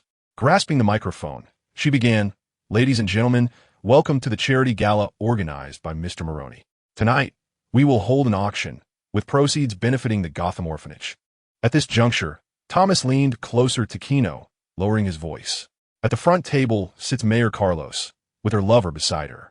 Next to them is Maroney, one of Gotham's notorious crime lords. With Thomas's introduction, an increasing number of names etched themselves into Gino's memory. Each individual was either affluent or influential. Gino understood that these smiling faces concealed a darker reality lurking in the shadows. His gaze swept across the opulent hall, filled with elegantly dressed individuals, their attire gleaming in the resplendent surroundings. Every individual is adorned with exquisite timepieces and jewelry. These people are akin to parasitic leeches, crawling upon the city of Gotham, where mobsters conspire with officials, bribing judges and lawyers, collectively, greedily, siphoning the wealth of the entire metropolis. To describe it crudely, were someone to hurl several grenades into this hall, the outcome would be catastrophic, perhaps plunging Gotham into anarchy. I excused myself to the restroom. Gino rose, offering a slight nod to the assembled crowd. His seat was now vacant. Bruce glanced at Thomas and, feigning indifference, remarked, Your nephew is quite remarkable. Which school does he attend this year? Bruce pondered that the best way to understand a person is through the company they keep. Indeed, however, his father is a tyrannical lunatic. Thomas harbored no affection for Lionel and scoffed. Gino should have remained in Metropolis to receive the finest education. Yet his father brought him to a desolate little town. Thomas rubbed his chin, poised to speak again when, bang, it seemed there had been a power surge, or perhaps a circuit breaker tripped. As the lights flickered, the once brilliantly illuminated hall was suddenly engulfed in darkness. What is happening? Why has the power gone out? A clamor arose from the crowd below. The organizers swiftly intervened, urging everyone to remain calm. Amid the surrounding noise, Bruce swallowed the last morsel of steak from his fork. In the darkness, a grave expression flickered across his blue eyes. Bang! The sound of a heavy object crashing to the ground echoed throughout the hall. Many individuals hastily retrieved their phones to dispel the darkness. Their gazes converged upon the center of the banquet. A screen emitted a glow, illuminating the epicenter of the gathering. In the mottled night, a suited man lay grotesquely. His neck twisted at a horrifying angle, blood staining his mouth and nose, sprawled upon the cold marble floor. People looked up towards the dome. The glass overhead had shattered, suggesting the body had been dropped from a great height after being murdered. The corpulent figure's wide eyes were fixed ahead, his expression one of confusion and disbelief, as if he had not anticipated his own demise. My God! Gazing at the corpse, a tender-hearted matron instinctively covered her mouth. Others gasped, recognizing the deceased, murmuring a stammering phrase. It's Maroni. At this revelation, the crowd erupted. The Gotham elite could hardly contain their astonishment. A major figure who controlled half of Gotham's underworld had met an inexplicable end at the banquet. This fatal soir, he had claimed his life amidst the shadows. Yet, what intrigued everyone more was the identity of Maroni's killer. Whispers filled the air as all speculated about the case until a heavy breath gradually resonated in their ears. Hiss, hiss. The sound was deep and rhythmic. Soon, someone instinctively turned the screen to illuminate a shadowy corner. What could that be? In the dimly lit space, a tall, imposing figure stood shrouded in darkness, clad in jet black armor and adorned with a gilded helmet. What drew attention were the striking orange goggles perched over its eyes. Standing out in the murky banquet hall, upon seeing the formidable silhouette, many men and women at the gala turned pale. The towering shadow surveyed the crowd, seemingly committing their faces to memory. Hey, were you? Naturally, there was security present in the hall, who rushed towards the uninvited guest. Yet, the henchmen brought by Maroni were evidently swifter than the security. Two furious thugs drew handguns from their pockets and fired at the shadowy figure. Bang! Bang! As the gunfire erupted, the figure deftly rolled to evade. The agile form leapt over tables and walls until the two assassins had emptied their guns. With a swift flick of his right hand, the masked man sent several gleaming, throwing knives slicing through the air, striking the two men in their necks. The extraordinary speed generated a forceful momentum, and the sharp blades cut through throats, severing arteries. Splatter! Blood sprayed, staining the marble floor with crimson droplets. Gasping, the two burly men clutched their necks, bloodied hands betraying their struggle as they fell, unwilling to succumb. The crimson flow added a grim, bloody hue to the evening's festivities. After executing this swift deed, the mysterious figure rasped, "Beware the owl court. Its talons seek your head." The assassin softly chanted a familiar nursery rhyme known to the citizens of Gotham. Having concluded his grim task, he produced two small packages and tossed them to the ground. Boom! The ensuing smoke engulfed the area, the acrid scent causing many to cover their noses in distress. Bruce stared intently at the smoke as a breeze whisked it away. The spot where the assassin had stood was now vacant. The man furrowed his brow, scanning his surroundings, pondering how the elusive figure had made his escape. Chapter 82. Batman and Gordon Maroni was dead, along with his two henchmen, lost to the opulent gathering. Crack! The previously severed power returned, and the bright lights once again illuminated the hall. Panic erupted as people clamored to leave, having witnessed 3 lives extinguished before their eyes. These affluent individuals were keen to vacate this perilous place. What had transpired? Gino picked up a napkin from the table, wiping the moisture from his hands, and returned to his seat. The boy's expression remained indifferent, his tone light as he pierced a piece of steak with his fork, remarking, "A bit overcooked. It seems the chef is not in top form tonight." Thomas, ignoring Gino, was the first to rise, rushing towards the 2 burly men with knives embedded in their necks. As a physician, Thomas embodies the principle of saving lives. However, the dilated pupils of the corpse extinguished any inclination he had towards further action. "My goodness, Bruce. We must leave this place at once." Bruce, flustered, stood up with his small bag in hand, urging Thomas to depart. Chaos ensued. In the face of peril, the instinctual reaction of individuals is to flee, to distance themselves from danger.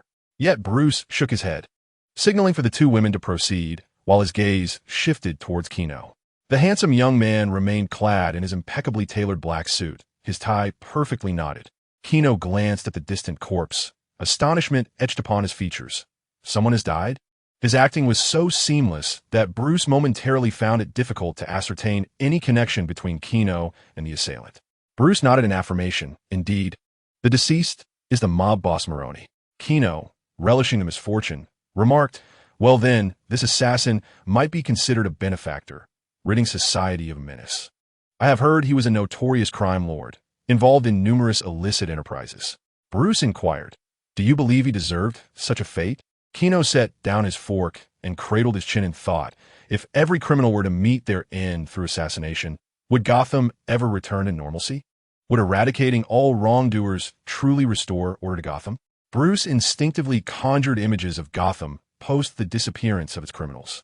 However, the wailing sirens abruptly interrupted his musings. In stark contrast to the sluggish response times in the impoverished districts, the Gotham police exhibited professionalism in the presence of the elite. James Gordon, age 29, a veteran of the United States Navy SEALs, had joined the Gotham City Police Department merely a week prior. Gordon had a wife who, while not conventionally beautiful, was kind-hearted and pregnant, necessitating a stable income to support his family. Society is devoid of warmth, often cold and cruel.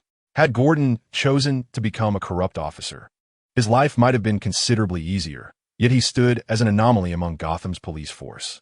He refused bribes and abstained from the amusing gatherings of his colleagues, naturally inciting ostracism from both peers and superiors.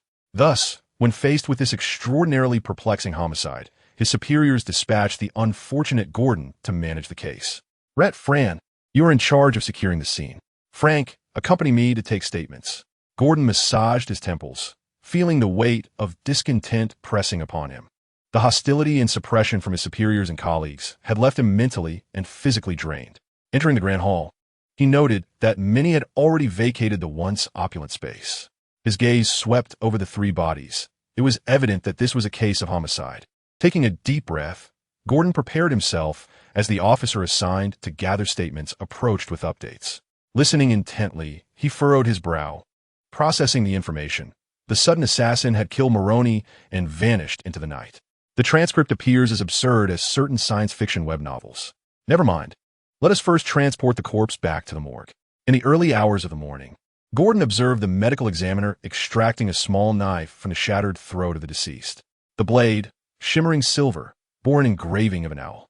As he pondered this, a mysterious gust of wind wafted behind him. The sound was akin to fabric fluttering in the breeze. "Who goes there?" Gordon's body tensed as he abruptly turned around. Under the dim, yellow light, a shadow loomed, resembling a colossal bat, standing silently in the corner. The deep, dark cloak billowed without wind, paired with black armor, rendering the figure both enigmatic and peculiar. Beneath the pointed ears of the mask were a pair of chilling eyes. Gordon discreetly grasped the handgun at his waist. Should the figure make any sudden movement, he would not hesitate to fire. What sort of individual infiltrates a forensic workplace donned in attire reminiscent of costume? Answer, a lunatic. "Do not be alarmed," came the slow, deliberate voice of the figure in black. "I am here to assist you." The Batman disregarded Gordon's subtle movements, approaching the corpse to grasp the weapon from the tray. His gaze lingered on the owl emblem etched upon the blade, connecting it with certain rumors surrounding the Wayne family. Batman began to form a hypothesis. He discarded the knife and turned to leave. "Wait, you cannot just appear and then depart without reason." Gordon drew his firearm, his patience waning as he shouted, "I now suspect you are connected to the murderer. Get down on the ground with your hands on your head and submit to investigation." Batman did not pause. Under Gordon's watchful eyes, he pushed open the window and leapt out. "God!" Gordon gasped, covering his mouth, for this was the 5th floor. He rushed to the window, intent on saving the figure. However, as he looked down into the dark night, he beheld the man in costume raising his arms to unfurl the black cloak beneath the neon lights. Amidst the night, the howling wind whipped through the black cloak, producing a piercing sound. The figure resembled a bat soaring across the city, shrouded in darkness, gradually vanishing from Gordon's sight. "Oh my God!" Gordon rubbed his eyes, convinced he was losing his sanity. Gotham sewers. Murky sewage coursed through the underground channels, rolling with refuse and the corpses of various creatures, a sight most repugnant. The view pulled back, crossing a thick wall. At a dimly lit, circular conference table, a group of men and women adorned in white masks and extravagant attire gathered. The mingling scents of luxurious perfumes wafted through the air. Ladies and gentlemen, the leader rapped the table. Tonight, someone has impersonated us in the Maroni case. The white candle flames flickered, casting shadows that danced across the room. His words fell, and immediately someone interjected, "Impersonating the Court of Owls will come at a cost." A group of individuals concealed their true identities behind masks, engaging in fervent discourse. "He will expose our existence. He shall pay a brutal price." They whispered, "Mobilize our connections. Investigate his background. Then unleash the talents." The curtain rises on Chapter 83. In the depths of night at the Elliott Manor, Gino discarded the canvas bag from his hands. The youth shed his suit, revealing a physique of remarkable musculature. With a swift motion, the zipper yielded to Gino's strength, releasing a set of Talon assassin attire. Gazing at the garments on the ground, Gino felt a wave of frustration. Why do superheroes insist on donning uniforms for battle? It is nothing short of absurd torment. To be candid, fighting in such garb not only lacked breathability, but also severely restricted the wearer's physical movements. Any exaggerated motion could risk tearing the tight fabric, leading to an embarrassing situation. Most concerning, should the wearer have any gastrointestinal issues, it could spell disaster. Kicking the canvas bag beneath the bed, Gino reclined lazily, clutching a green kryptonite stone, absorbing its unique energy. He pondered the events of the night, playing the role of the Talon assassin and slaying Maroni before Gotham's elite. If his deductions were correct, several individuals who had changed countenance upon seeing his disguise were likely linked to the Court of Owls. Yet, Gino felt no urgency. He eagerly anticipated the moment he would unearth those lurking in the shadows. In the early hours, the red light district remained as vibrant as ever. Marco was a mid-level mob leader in Gotham City. Frankly, in a city rife with intense gang competition, he could not have secured his position alone. Fortunately, he had received backing from enigmatic benefactors, aiding him in maintaining his status. In return, he was occasionally required to assist these mysterious figures in investigating peculiar incidents.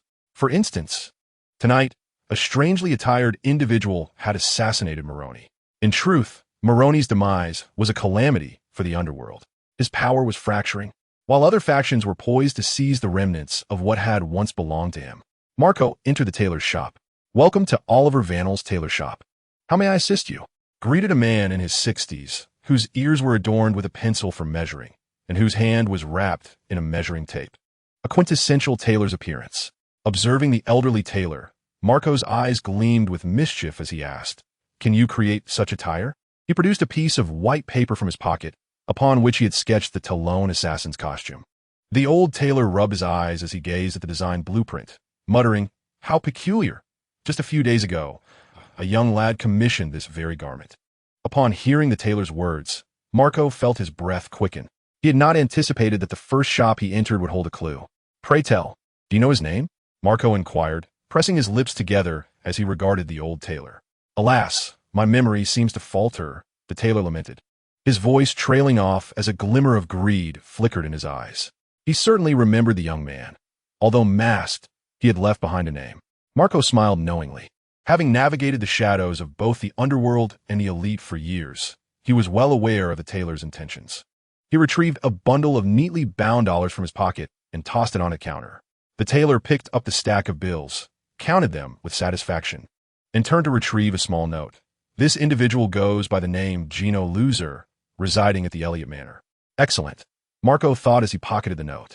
He then raised his left hand, gripping a dark revolver. Bang! The bullet pierced the old man's skull, leaving his face frozen in a greedy grin as life ebbed away. Marco blew the smoke from the barrel and reached to claim the stack of dollars from the tailor's lifeless hands. He doffed his gentleman's hat in a gesture of respect before departing the tailor's shop. Once again, he found himself in the familiar circular conference room. A cadre of dignitaries donned white owl masks, seated in a circle. "Our loyal hound brings the latest tidings." The man seated at the head began slowly. "It has been confirmed that the one who sabotaged the courtroom that fateful night was none other than Loren Elliott's grandson, Gino Loser from the Metropolis." At the mention of the name Elliott, a few attendees stifled chuckles. "That failure? Is he directing his unfortunate grandson to seek revenge against us?" It appears he has lost his wits. Whispers filled the room. Does the loser family have any involvement?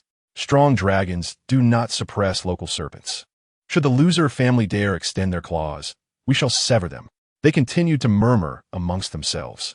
Now, ladies and gentlemen, the presiding figure rapped the table, commanding silence as the noise receded like a tide. In the ensuing stillness, he spoke deliberately. Let us proceed according to the plan discussed last night. Dispatch the claws to exact vengeance. The Elliot name is far too ancient. It is time for it to exit the stage of Gotham's history.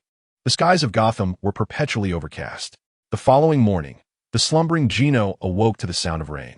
What a wretched day. Gino rubbed his eyes and glanced out the window, where torrential rain poured from the gloomy sky. Heavy raindrops struck the window with a sharp patter. Dressed, Gino descended the stairs to find Dr. Harleen organizing the consultation records on the table. Dr. Harleen. Gino cast a glance at the torrential rain outside before turning his attention to the girl. Good morning, he greeted. Harleen offered a shy smile in response. Good morning, Mr. Gino. Gino chuckled softly but refrained from engaging in conversation with the bashful psychologist. He stood before the glass window, his azure eyes gazing contemplatively into the downpour. Unconsciously, Harleen looked towards Gino, captivated by the depth of his blue gaze. Her curiosity piqued. Unable to restrain herself, she inquired, Mr. Gino, what are you observing? What am I observing? Gino's lips curled slightly as he gently closed his eyes, murmuring, Miss Harleen, did you not hear? The psychologist blinked in surprise, even straining to listen. Hear what? Gino remained silent, his focus honing in on the sounds beyond the manor. He could discern the patter of raindrops cascading from the heavens, striking his garments with a sharp crackle. It seemed that something, perhaps a cadre of individuals, was stealthily approaching the estate. With a sudden intensity in his gaze, Gino opened his eyes wide. Through the glass and the iron gates, he beheld a line of figures clad in dark uniforms, their heads adorned with owl-like masks. Each was tall and imposing, their breastplates equipped with an array of throwing knives, while their hands bore cold, lethal daggers, reminiscent of a bird's talons. Revealing a chilling intent in the rain-drenched night, Gino slowly pushed open the grand entrance of the manor. He stepped outside, allowing the deluge to drench him.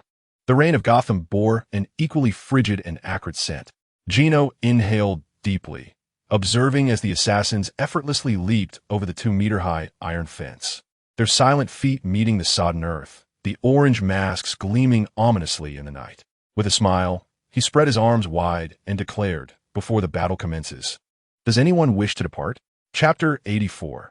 Eliminate his entire family. The torrential rain cascaded from the clouds, striking Gino's face and trickling down his chin. The assassins raised their hands silently, resembling true owls as they tilted their heads, emitting guttural coos. In the manor, Dr. Harleen was left paralyzed, astonished by the surreal scene unfolding before her. In the curtain of rain, the two sides stood starkly opposed. A group of lethal assassins encircled Gino, outnumbering him to such a degree that even a single blade per individual could reduce him to mere fragments. A thunderous roar erupted from the clouds, followed by a flash of lightning that cleaved through the darkness, akin to a referee's signal in a contest. With a swift motion, the assassins surged towards Gino, their coordination impeccable, their movements swift and agile. Clang! The assassins raised their right hands, secured by iron gauntlets. Then, with a hoot reminiscent of their avian counterparts, they launched their sharp blades from all directions toward the lone figure. Oh God! Inside the room, Harlan widened her eyes as she trembled, extracting her phone from her pocket with the intention of dialing the emergency number. The glistening blade sliced through the raindrops, tracing an elegant arc in the air as it aimed at Gino. A resounding crack echoed through the rainy night, reminiscent of metal clashing against metal. Harlan rubbed her eyes, convinced she had not misperceived the scene before her. The assassin's claws had sparked against Gino's form, sending forth a shower of sparks. Failing to strike him down with their initial attack, the assassins nimbly leaped backward, seizing the opportunity to hurl their throwing knives at Gino once more. The knives pierced the curtain of rain, hurtling toward his ironclad physique. Such reckless abandon was unbecoming of a Gotham citizen. As the rain intensified, Gino resolved to no longer stand exposed in the downpour. While it might exude a certain coolness, the sensation of drenched clothing was anything but pleasant. With a subtle movement of his body, in the next instant, he grasped a stack of sharp throwing knives in his hand. Harlan, witnessing this surreal spectacle from within, found her disbelief deepening as the knives hurled by the assassins appeared to magically land in Gino's grasp. Moreover, he clutched the knives nonchalantly, seemingly unperturbed by the danger of their blades. The assassins, too, were momentarily taken aback by this bizarre scene, yet they did not hesitate. They swiftly drew their katana and silently launched a second wave of assault. "Let me see who to eliminate first," Gino mused, observing the swarm of claws rushing towards him. He picked up a throwing knife, aiming it at the assassin closest to him. Whoosh! Gino released the knife. In the next moment, a sound akin to a torpedo detonating underwater erupted amidst the rain as the thrown knife shattered the downpour, striking the head of an assassin with terrifying force. Empowered by an extraordinary strength, the knife transformed into a Barrett bullet, obliterating the assassin's head into a cloud of flesh and debris. Whoosh, whoosh, whoosh. Gino continued to hurl the knives, merely needing to aim and give a slight flick of his wrist. Each thrown knife morphed into a pinpoint projectile, bursting the heads of the clawed assassins. Though some assassins attempted to block with their swords, the outcome was invariably a clash where knives and katanas shattered, scattering countless metal shards that struck the assassins' faces. Within the assassin's estate, as the number of knives in Gino's possession dwindled, the clawed assassins charging at him fell one by one. Undoubtedly, this was a one-sided massacre. The assassins remained oblivious to the caliber of opponent they faced. Inside the estate, the mingling of brain matter and rainwater dripped onto the grass, and Harlan witnessed this gruesome and violent tableau, feeling that her heart should be gripped by sheer terror. Yet, inexplicably, a different emotion began to blossom within her. She caressed her legs, her breath quickening as she fixated on the tall figure standing resolutely against the night sky. Harlan slightly parted her lips, emitting a soft moan, as if another persona within her mind was beckoning her to follow. He truly accomplished it. A frail voice echoed nearby. The elderly Loren wore an expression akin to having seen a ghost. He gazed upon the headless corpses scattered around, fully aware of the terror these clawed assassins instilled. These emotionless humanoid weapons, skilled assassins regarded by the Owl Court as their trump card, now lay dead within the confines of the Elliott Manor. Loren's breath was heavy, and he longed to dash through the door to urge Gino to hasten to the Owl Court and seize those precious treasures. He had not anticipated that the youth outside would indeed fulfill his words. At that moment, Gino remained oblivious to the emotions of the two within the room, as he strode towards the lifeless body of a clawed assassin, whose face was marred by shards of steel. The boy reached out and pulled off the mask, revealing a pale, swollen visage.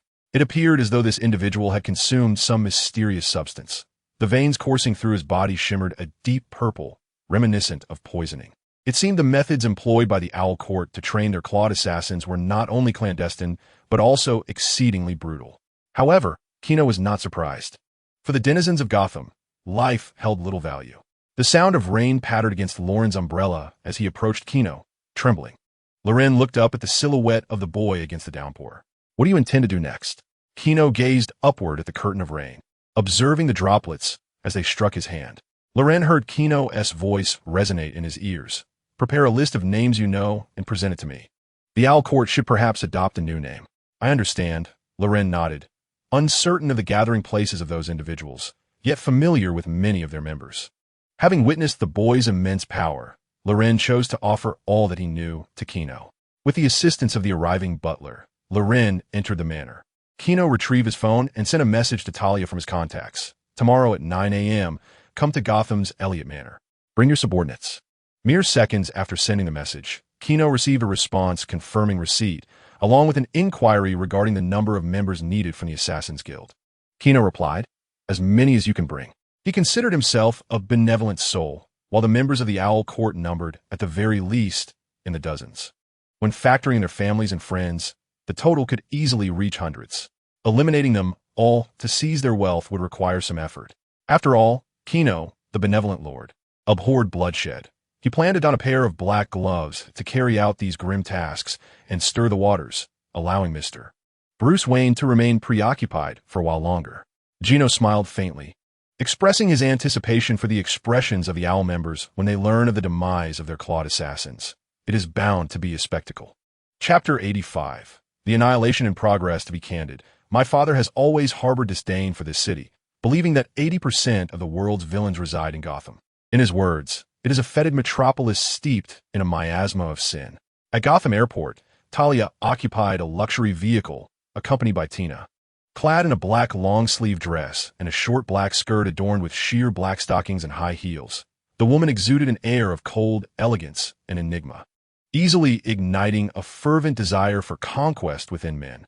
Beside her, Tina had accompanied Talia to Gotham, yet being a high school student.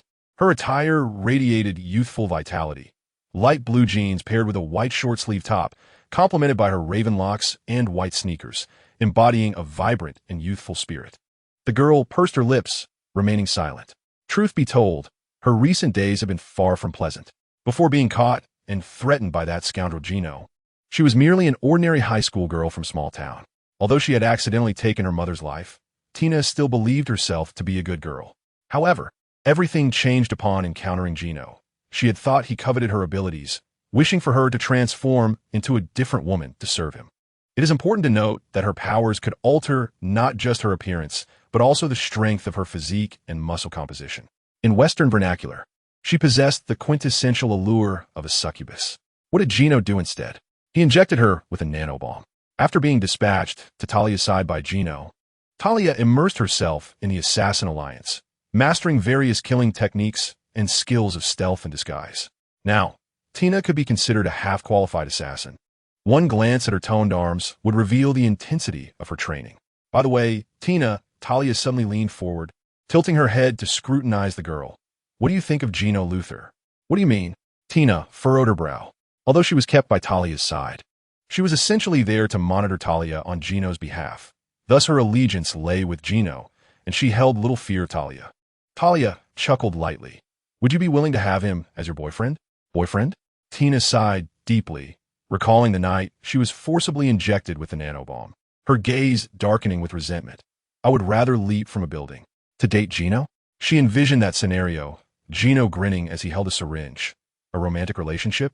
Injecting a nanobomb into your neck, and upon a breakup, blowing your head to smithereens.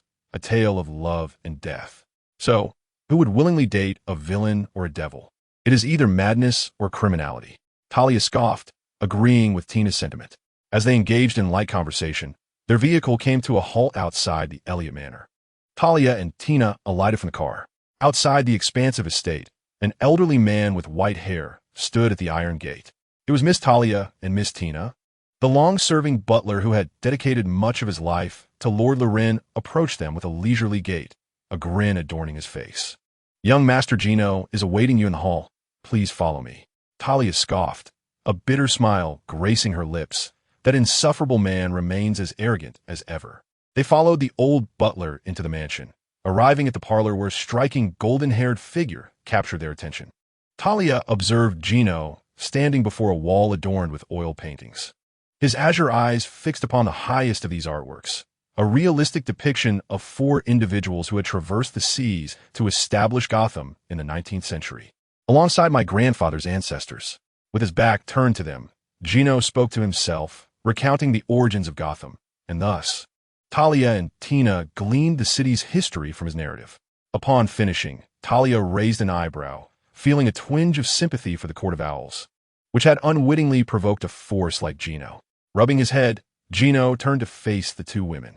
You both look quite lovely today, he remarked casually, inciting a cold laugh from Talia and silence from Tina. Noticing their reactions, Gino felt somewhat at a loss. His image in their eyes was rather poor. However, he had no intention of mending their relationship and resumed his indifferent demeanor, fixing his gaze on Talia's emerald eyes. Where are the people you brought? Talia, bored, toyed with her fingers. They are dressed inconspicuously, scattered throughout Gotham, approximately 50 in number. I have concealed them in the sewers. Gino nodded, not surprised by Talia's arrangements. Although the profession of an assassin may sound formidable, the reality is that their working conditions are typically quite dire.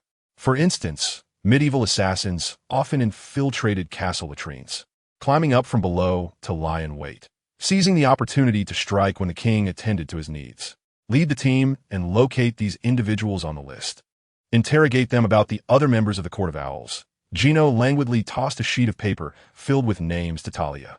Over the years, the Court of Owls had permeated various sectors of Gotham: education, law, government.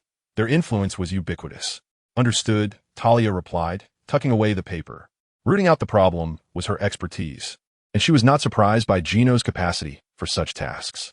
Just as she was about to depart the estate, Gino called out to her. "Oh, and don't forget to send my regards to them." Talia was left speechless. His dark sense of humor was infuriating. The dimly lit sewers were far from pleasant. Along one side of the shadowy passage, a silent group of black-clad warriors stood vigil. Each of them bore 2 swords, their vital areas shielded by armor, and their faces concealed by ninja masks, revealing only their cold, emotionless eyes. They are the Assassin Alliance, their emblem forged from iron and blood. Born for assassination, their emotionless, cold blades. A glimmer of light fell from above as the warriors looked up. There, a metal ladder descended, and Talia, clad in a ninja warrior's attire, waved gently to the crowd. The assassins, silent and swift, emerged from the underground passage, standing in the dimly lit alley, their gazes fixed upon Talia. "Brave warriors," Talia said, a cold smile curling at her lips as she produced a note given to her by Gino. "Team 331, each of you is responsible for one household. It is imperative to extract the names of all members of the Owl Court." Afterward, Talia licked her alluring red lips and gestured with her delicate hand across her throat.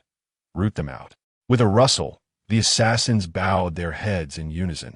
The clinking of their armor, resonating in acknowledgement of the mission, commenced the operation. With a wave of her hand, the assassins split into groups, hurrying toward various locations throughout Gotham. Today is destined to be a day of slaughter. Chapter 86. The Assassin Alliance in action in the familiar underground conference room. The ambience contrasted starkly with the previous night's opulence. The chandelier above was dimmed, casting a shadowy pall over the chamber. In the darkness, a man wearing a mask and a suit, adorned with a golden lapel pin, paced anxiously. Turning to his companion, he exclaimed, "This is troubling. A full day has passed, yet there has been no word from the Colossus." His sentence hung in the air, unfinished, but he trusted his companion understood the gravity of his implication. Indeed, the gray-haired man seated nearby sighed heavily, informed the members to relocate. The Owl Court has survived thus far due to its cautious nature. Now, with the claws potentially failing their mission, a sense of urgency looms. "I shall do so at once." The standing man strode toward the exit, pressing gently on the door lock. With a click, the heavy blast door creaked open, and he stepped forward. However, his gaze was suddenly met with the grotesque sight of a bloodied head. The headless body collided violently with the man's face, shattering the mask upon impact, followed by a rush of wind and tremendous force that struck his forehead. A dull thud echoed through the chamber, startling the seated man into a panicked stand. He turned toward the exit, only to witness a scene of unimaginable horror. 2 heads, propelled by a massive hand, crashed together, the overwhelming force splintering their skulls as if a pig's head were crushed beneath a hydraulic press. The man's companion, now reduced to a grotesque spectacle, had his brain shattered, and indescribable remnants splattered against the walls. Only a headless corpse was violently hurled against the wall, convulsing frantically before swiftly succumbing to stillness, collapsing onto the floor. The tension and fear caused the Owl Court's presiding judge's heart to race and his breath to quicken. He could scarcely fathom what kind of force could so brutally obliterate a head. He witnessed the metal door being forcefully thrust open, as if merely nudged, causing the iron gate to fly like a cannonball, creating a deep fissure in the wall opposite. A mocking voice echoed, "Headshot." The arm withdrew back into the darkness. The clatter of armor resonated as dozens of fully armed assassins from the League entered in a steady stream. They silently formed a circular perimeter around the entire conference room. Subsequently, the owner of those arms slowly emerged from the shadowy passage, with golden hair and a striking visage, clad in a black samurai outfit. He exuded an aura of dark foreboding. The masked man stood in stunned silence as the youth strode forward with confidence, remarking with a smile, "To be honest, this wretched place is quite hard to locate. I wonder what the designer of Gotham's underground transit system was thinking. The city's sewage treatment network is even more vast and intricate than Gotham itself." Gino stood at the entrance with his hands clasped behind his back, soon joined by a brunette beauty, whose malicious grin revealed her keen interest in the judge, the only non-ally in the hall. TSK, the Owl Court. Gino observed the man frozen in place, casually glancing at an assassin nearby. The assassin promptly stepped forward, ripping off the man's mask to reveal a face marked by fear and age. The old man appeared to have lived a life of luxury, his hands conspicuously free of calluses. You are Gino Luthor, the elder croaked, glancing around at the assassins with a bitter expression. So you stand behind the League of Assassins. No wonder you dare oppose us, the Owl Court. Me? Stand behind the League of Assassins? Gino laughed, casting a sidelong glance at Talia. You should enlighten him with the truth. Talia, expressionless, turned to the old man and stated, "It is we who stand behind Mr. Gino." The assassins she brought were her loyal subordinates, and she had no fear of betraying their secrets to Ra's al Ghul. Moreover, Talia hoped to leverage Gino's strength to usurp Ra's al Ghul and emerge as a devoted daughter. The old man's words faltered in his throat, but soon, the reality of his impending death ignited a frenzied look upon his face. Even if you kill me, what then? The Owl Court will find another to take my place. Is that so? Gino's face flashed with derision as he listened to the elder's words. What a Hydra-like notion, sever one head, and there are 9 more, is that it? The youth had no intention of ending the old man's life just yet. Instead, Gino merely snapped his fingers. In the next moment, 2 assassins entered the hall, carrying a burlap sack. Bang! The heavy object, which required 2 individuals to lift, was effortlessly tossed onto the conference table by Gino. Drawing a sharp katana from the waist of a warrior, he glanced at the elder and commanded, "Open it, so you may comprehend your fate." A shadow of dread flickered in the old man's heart as he trembled, extending his hand, as if the contents of the bag were nothing less than a countdown to his demise. With a rustle, as the sack was unveiled, the elder's vision darkened upon seeing its contents. Before he could utter a word, the katana pierced his heart, delivering a swift death. Thud! The lifeless body slumped to the cold floor, while warriors soon approached to scavenge his belongings. Gino settled into a chair, discarding the bloodied blade. Talia surveyed the surrounding warriors and waved her hand, instructing them to scatter and search the stronghold. As the warriors vacated the conference room, only Gino and Talia remained at the imposing table. A soft chuckle escaped Talia's lips as her eyes glimmered. She sauntered over to Gino's side and gracefully bent down, allowing her alluring form to rest upon his lap. What does this signify? Gino's expression revealed no hint of approval or disapproval. He merely cast a silent glance at Talia's warrior attire. Surely, this organization, known as the Owl Court, possesses some treasures? Talia, with her sultry gaze, wrapped her arm around Gino's neck. After her previous attempt to seduce him with her beauty had failed, she had diligently trained with Tina, significantly enhancing her prowess. At the very least, learning to occasionally shift her position to provoke Gino's interest. So, Gino refrained from responding to the woman's inquiry. He understood Talia's character, ambitious yet naive, and was curious about her intentions. Therefore, might I glimpse the invaluable artifacts of the Owl Court? Talia was no fool. She recognized that whatever could captivate Gino's attention must be precious. Given my assistance thus far, may I? Talia feigned vulnerability, shedding her usual regal demeanor. Of course. To Talia's surprise, Gino readily acquiesced, eliciting a flicker of joy within her. We are friends, are we not? Gino smiled, gently wrapping his arm around Talia's slender waist. This kindness was not born of benevolence, but rather a strategic consideration for future endeavors involving her. Thus, it was prudent to offer her some advantages. Gino pushed open the heavy, time-worn stone door, revealing a deep pit the size of a living room, filled with a transparent, colorless liquid that shimmered with the luster of the galaxy. What is this substance? Not only Talia, but also the group of assassins she had brought appeared astonished. Amber gold. Gino gazed into the pool, stepping closer to scoop a handful. The tasteless, odorless liquid flowed through his fingers and returned to the basin. What can it do? Talia's eyes sparkled with excitement. It can extend life. Gino briefly elucidated the purpose of this pool of amber gold. This substance, however, is far from simple. Gino recalled that if this item were to be united with the other 4 metals upon a chosen one of destiny, it could indeed summon the Dragon Barbados. Naturally, that dragon would not grant you 3 wishes. Instead, it would transform individuals into twisted, maddened creatures of darkness. He instructed a few ninjas to transport this item. Addressing Talia, who appeared eager, he coldly remarked, "You may take a small barrel. The rest belongs to me." Talia pursed her lips, yielding to his authority, and gestured for the assassins to seek containers to fill with amber gold. There was no recourse. Their levels of power were not comparable, and she had no right to protest. The two exited the room brimming with amber gold and pushed open another stone door. A library? Gino's interest peaked as he observed the myriad of books lining the shelves. This chamber was similarly sized to a living room, with 3 walls adorned with bookshelves overflowing with countless tomes. Gino activated his keen sight, scanning the volumes and discerning their essence.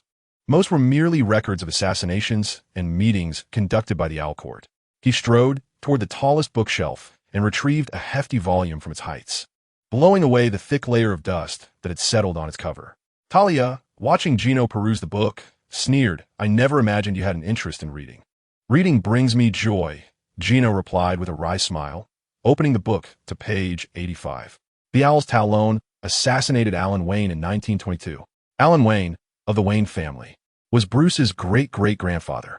Gino stroked his chin, pondering the long-standing entanglement between the Owl Court and the Wayne family. As he continued to flip through the book, he swiftly uncovered further clues. The Alan Wayne Foundation established 21 owls' nests throughout Gotham. The so-called Alan Wayne Trust Fund was aimed at assisting young architects to promote the construction of skyscrapers in Gotham. Perusing the contents, Gino couldn't help but marvel at the Owl Court's cunning. Over the past century and a half, they had utilized the Wayne family's wealth for their own endeavors, erecting nearly 20 buildings in Gotham. Let us depart. The surprises from this Owl Court continued to unfold. Gino cast the book aside and led Talia out of the room. Another stone door awaited them. Upon entering, they found a room filled with neatly arranged red coffins. As Talia followed Gino closer to the coffins, she noticed they were all ajar, empty inside, yet at the center of each coffin rested framed photographs depicting frail children. These were orphans from Gotham, nurtured and trained to become proficient assassins, left to slumber here until summoned. Gino gently massaged his neck, lamenting the fact that the Court of Owls had sacrificed all their Talon assassins in an attempt to counter him. The duo traversed through a sea of coffins. How intriguing. Gino tilted his head, gazing at the expansive, intricately designed labyrinth crafted from marble before him. At the entrance of this maze stood a colossal statue of an owl, beneath which a fountain gushed forth with a steady flow of water. Observing this arrangement, a smile gradually emerged at the corners of Gino's mouth. "Talia, summon your ninjas," he instructed. Although the woman did not fully grasp Gino's intentions, she did not question him and nodded before departing. Gino surveyed the fountain and the maze, a plan beginning to take shape in his mind, an amusing scheme targeting Bruce Wayne. "What surprises might you bring me this time?" Wayne Manor.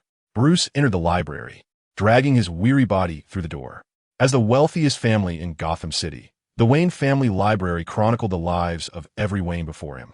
Rubbing his sleepy eyes, Bruce recalled the harrowing scene of Maroni being assassinated by an owl-masked figure, a moment that stirred profound memories within him.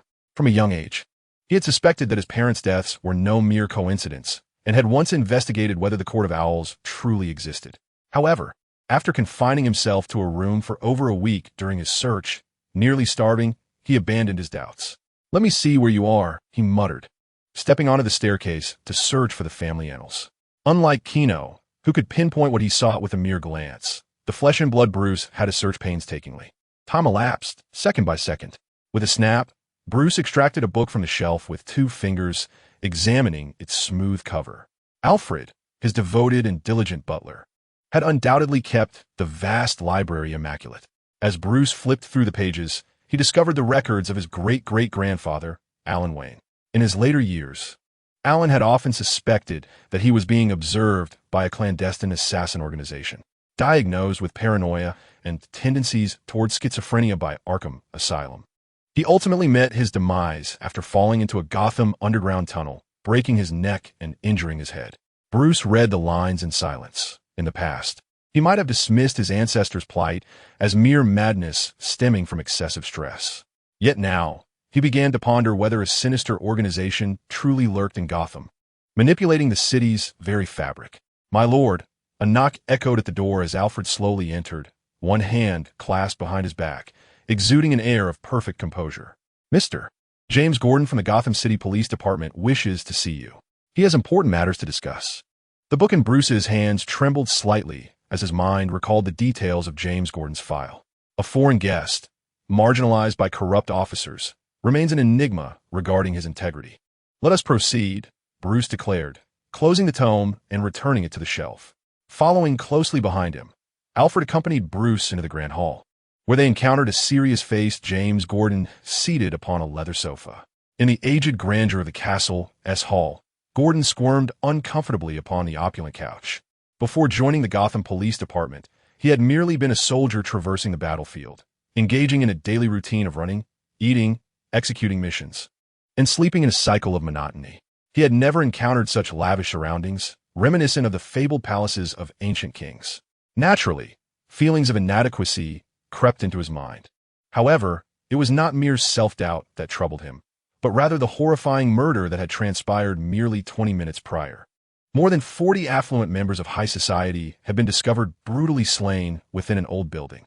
The repercussions of this event on Gotham were both profound and malevolent. It was not just those 40 individuals. Their families were also found lifeless in their homes. The relatives and friends of the deceased would undoubtedly exert pressure on the police department, and their appointed officials would not spare Gotham's law enforcement from scrutiny. Consequently, prior to Gordon's departure, the entire police force, ranging from the chief to the stray dogs fed within the precinct, had been dispatched to locate the perpetrator, all in pursuit of swiftly apprehending the killer and providing some form of closure for the wealthy patrons. Even more chilling was the fact that the victims' heads had been severed from their bodies, with a notice affixed to the white wall proclaiming a death threat against Bruce Wayne. This urgency was precisely what had compelled him to hasten his arrival. Wayne Enterprises stood as a steadfast pillar for Gotham. Should the sole heir, Bruce Wayne, meet his demise, the ensuing chaos would be incalculable. The company would descend into internal strife, potentially being devoured by external interests. For the sake of the city, Gordon felt compelled to ensure Bruce Wayne's safety. Mr. Gordon, a voice called from the staircase, interrupting Gordon's anxious thoughts. The young billionaire, Bruce Wayne, clad in an elegant yet loose-fitting robe, descended the stairs, followed closely by his loyal butler. Bruce appeared bleary-eyed, as though he had just risen from slumber. Fatigue etched upon his face, and the remnants of lipstick hinted at his recent company. "What brings you here?" Bruce inquired languidly, his head drooping slightly. "Mr. Wayne," Gordon replied, rising to shake the young man's hand, before recounting the events that had unfolded just 20 minutes prior. The names of the deceased flowed like a grim litany, each a notable figure within Gotham. Bruce listened intently, his expression darkening. "So, you fear that those marauders might invade Wayne Manor to take my life?" Bruce shrugged, the gloomy expression on his face dissipating as he returned to his usual nonchalance. "Very well, Officer Gordon. What would you have me do?" Gordon sighed. "I hope, Mr. Wayne can take some time away from Gotham." Bruce nodded and glanced at his butler, Alfred. "Master, I recall there is a helicopter stationed at the top of the castle. We can use it to reach your other private estate and then transfer to leave Gotham." Bruce smiled, snapping his fingers lightly. "Then let us proceed." "Excuse my departure, Mr. Gordon." Bruce turned, nodding at Gordon, appearing almost fearful of death as he hurried away with his butler towards the upper floors. Watching Bruce leave, Gordon rose to his feet, exited the estate, and climbed into his second-hand sedan, driving towards the crime scene. There was much to be done today. Thunderous sounds erupted shortly after Gordon's departure, as the helicopter roared to life. Inside, Alfred piloted the aircraft, steadily gaining altitude while calling back. "I hope this time you can keep yourself safe, Master Bruce. No more scars." "I understand, Alfred, I understand." Behind him, Bruce was donning his protective gear. With a click, the black shoulder pads secured to his wrists. Bruce gazed at the bat mask, taking a deep breath. Alfred fiddled with the signal receiver while relaying information to Bruce, according to the latest updates from the police. The murder scene is located at the old Wayne Enterprises site. Listening to Alfred, Bruce shuddered. He recalled that night when a masked figure had appeared. Could have been him. Taking a deep breath to dispel his inner turmoil, Bruce gazed at the city below, a place he both cherished and despised, Gotham. He heard himself utter those words, then picked up the bat mask and placed it upon his head, as half of his face was concealed. His once melancholic and profound eyes transformed into a cold, piercing gaze. At that moment, he was Batman.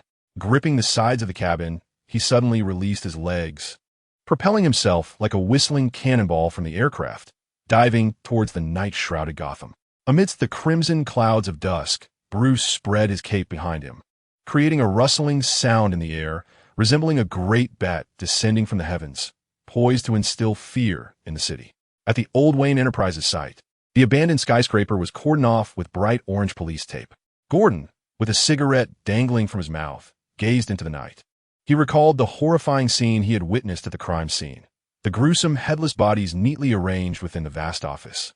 And on the dust-covered round table lay severed heads with ghastly expressions. Whoever had committed these acts was utterly deranged. Taking a deep drag of his cigarette, he inhaled the mixed nicotine-laden smoke into his lungs before discarding the half-burnt cigarette and extinguishing it beneath his foot. Upon arriving in Gotham, he discovered just how twisted, perverse, and mad this damned city truly was. A faint sound emanated from a nearby high-rise. The two officers tasked with keeping watch alongside Gordon had long since succumbed to slumber.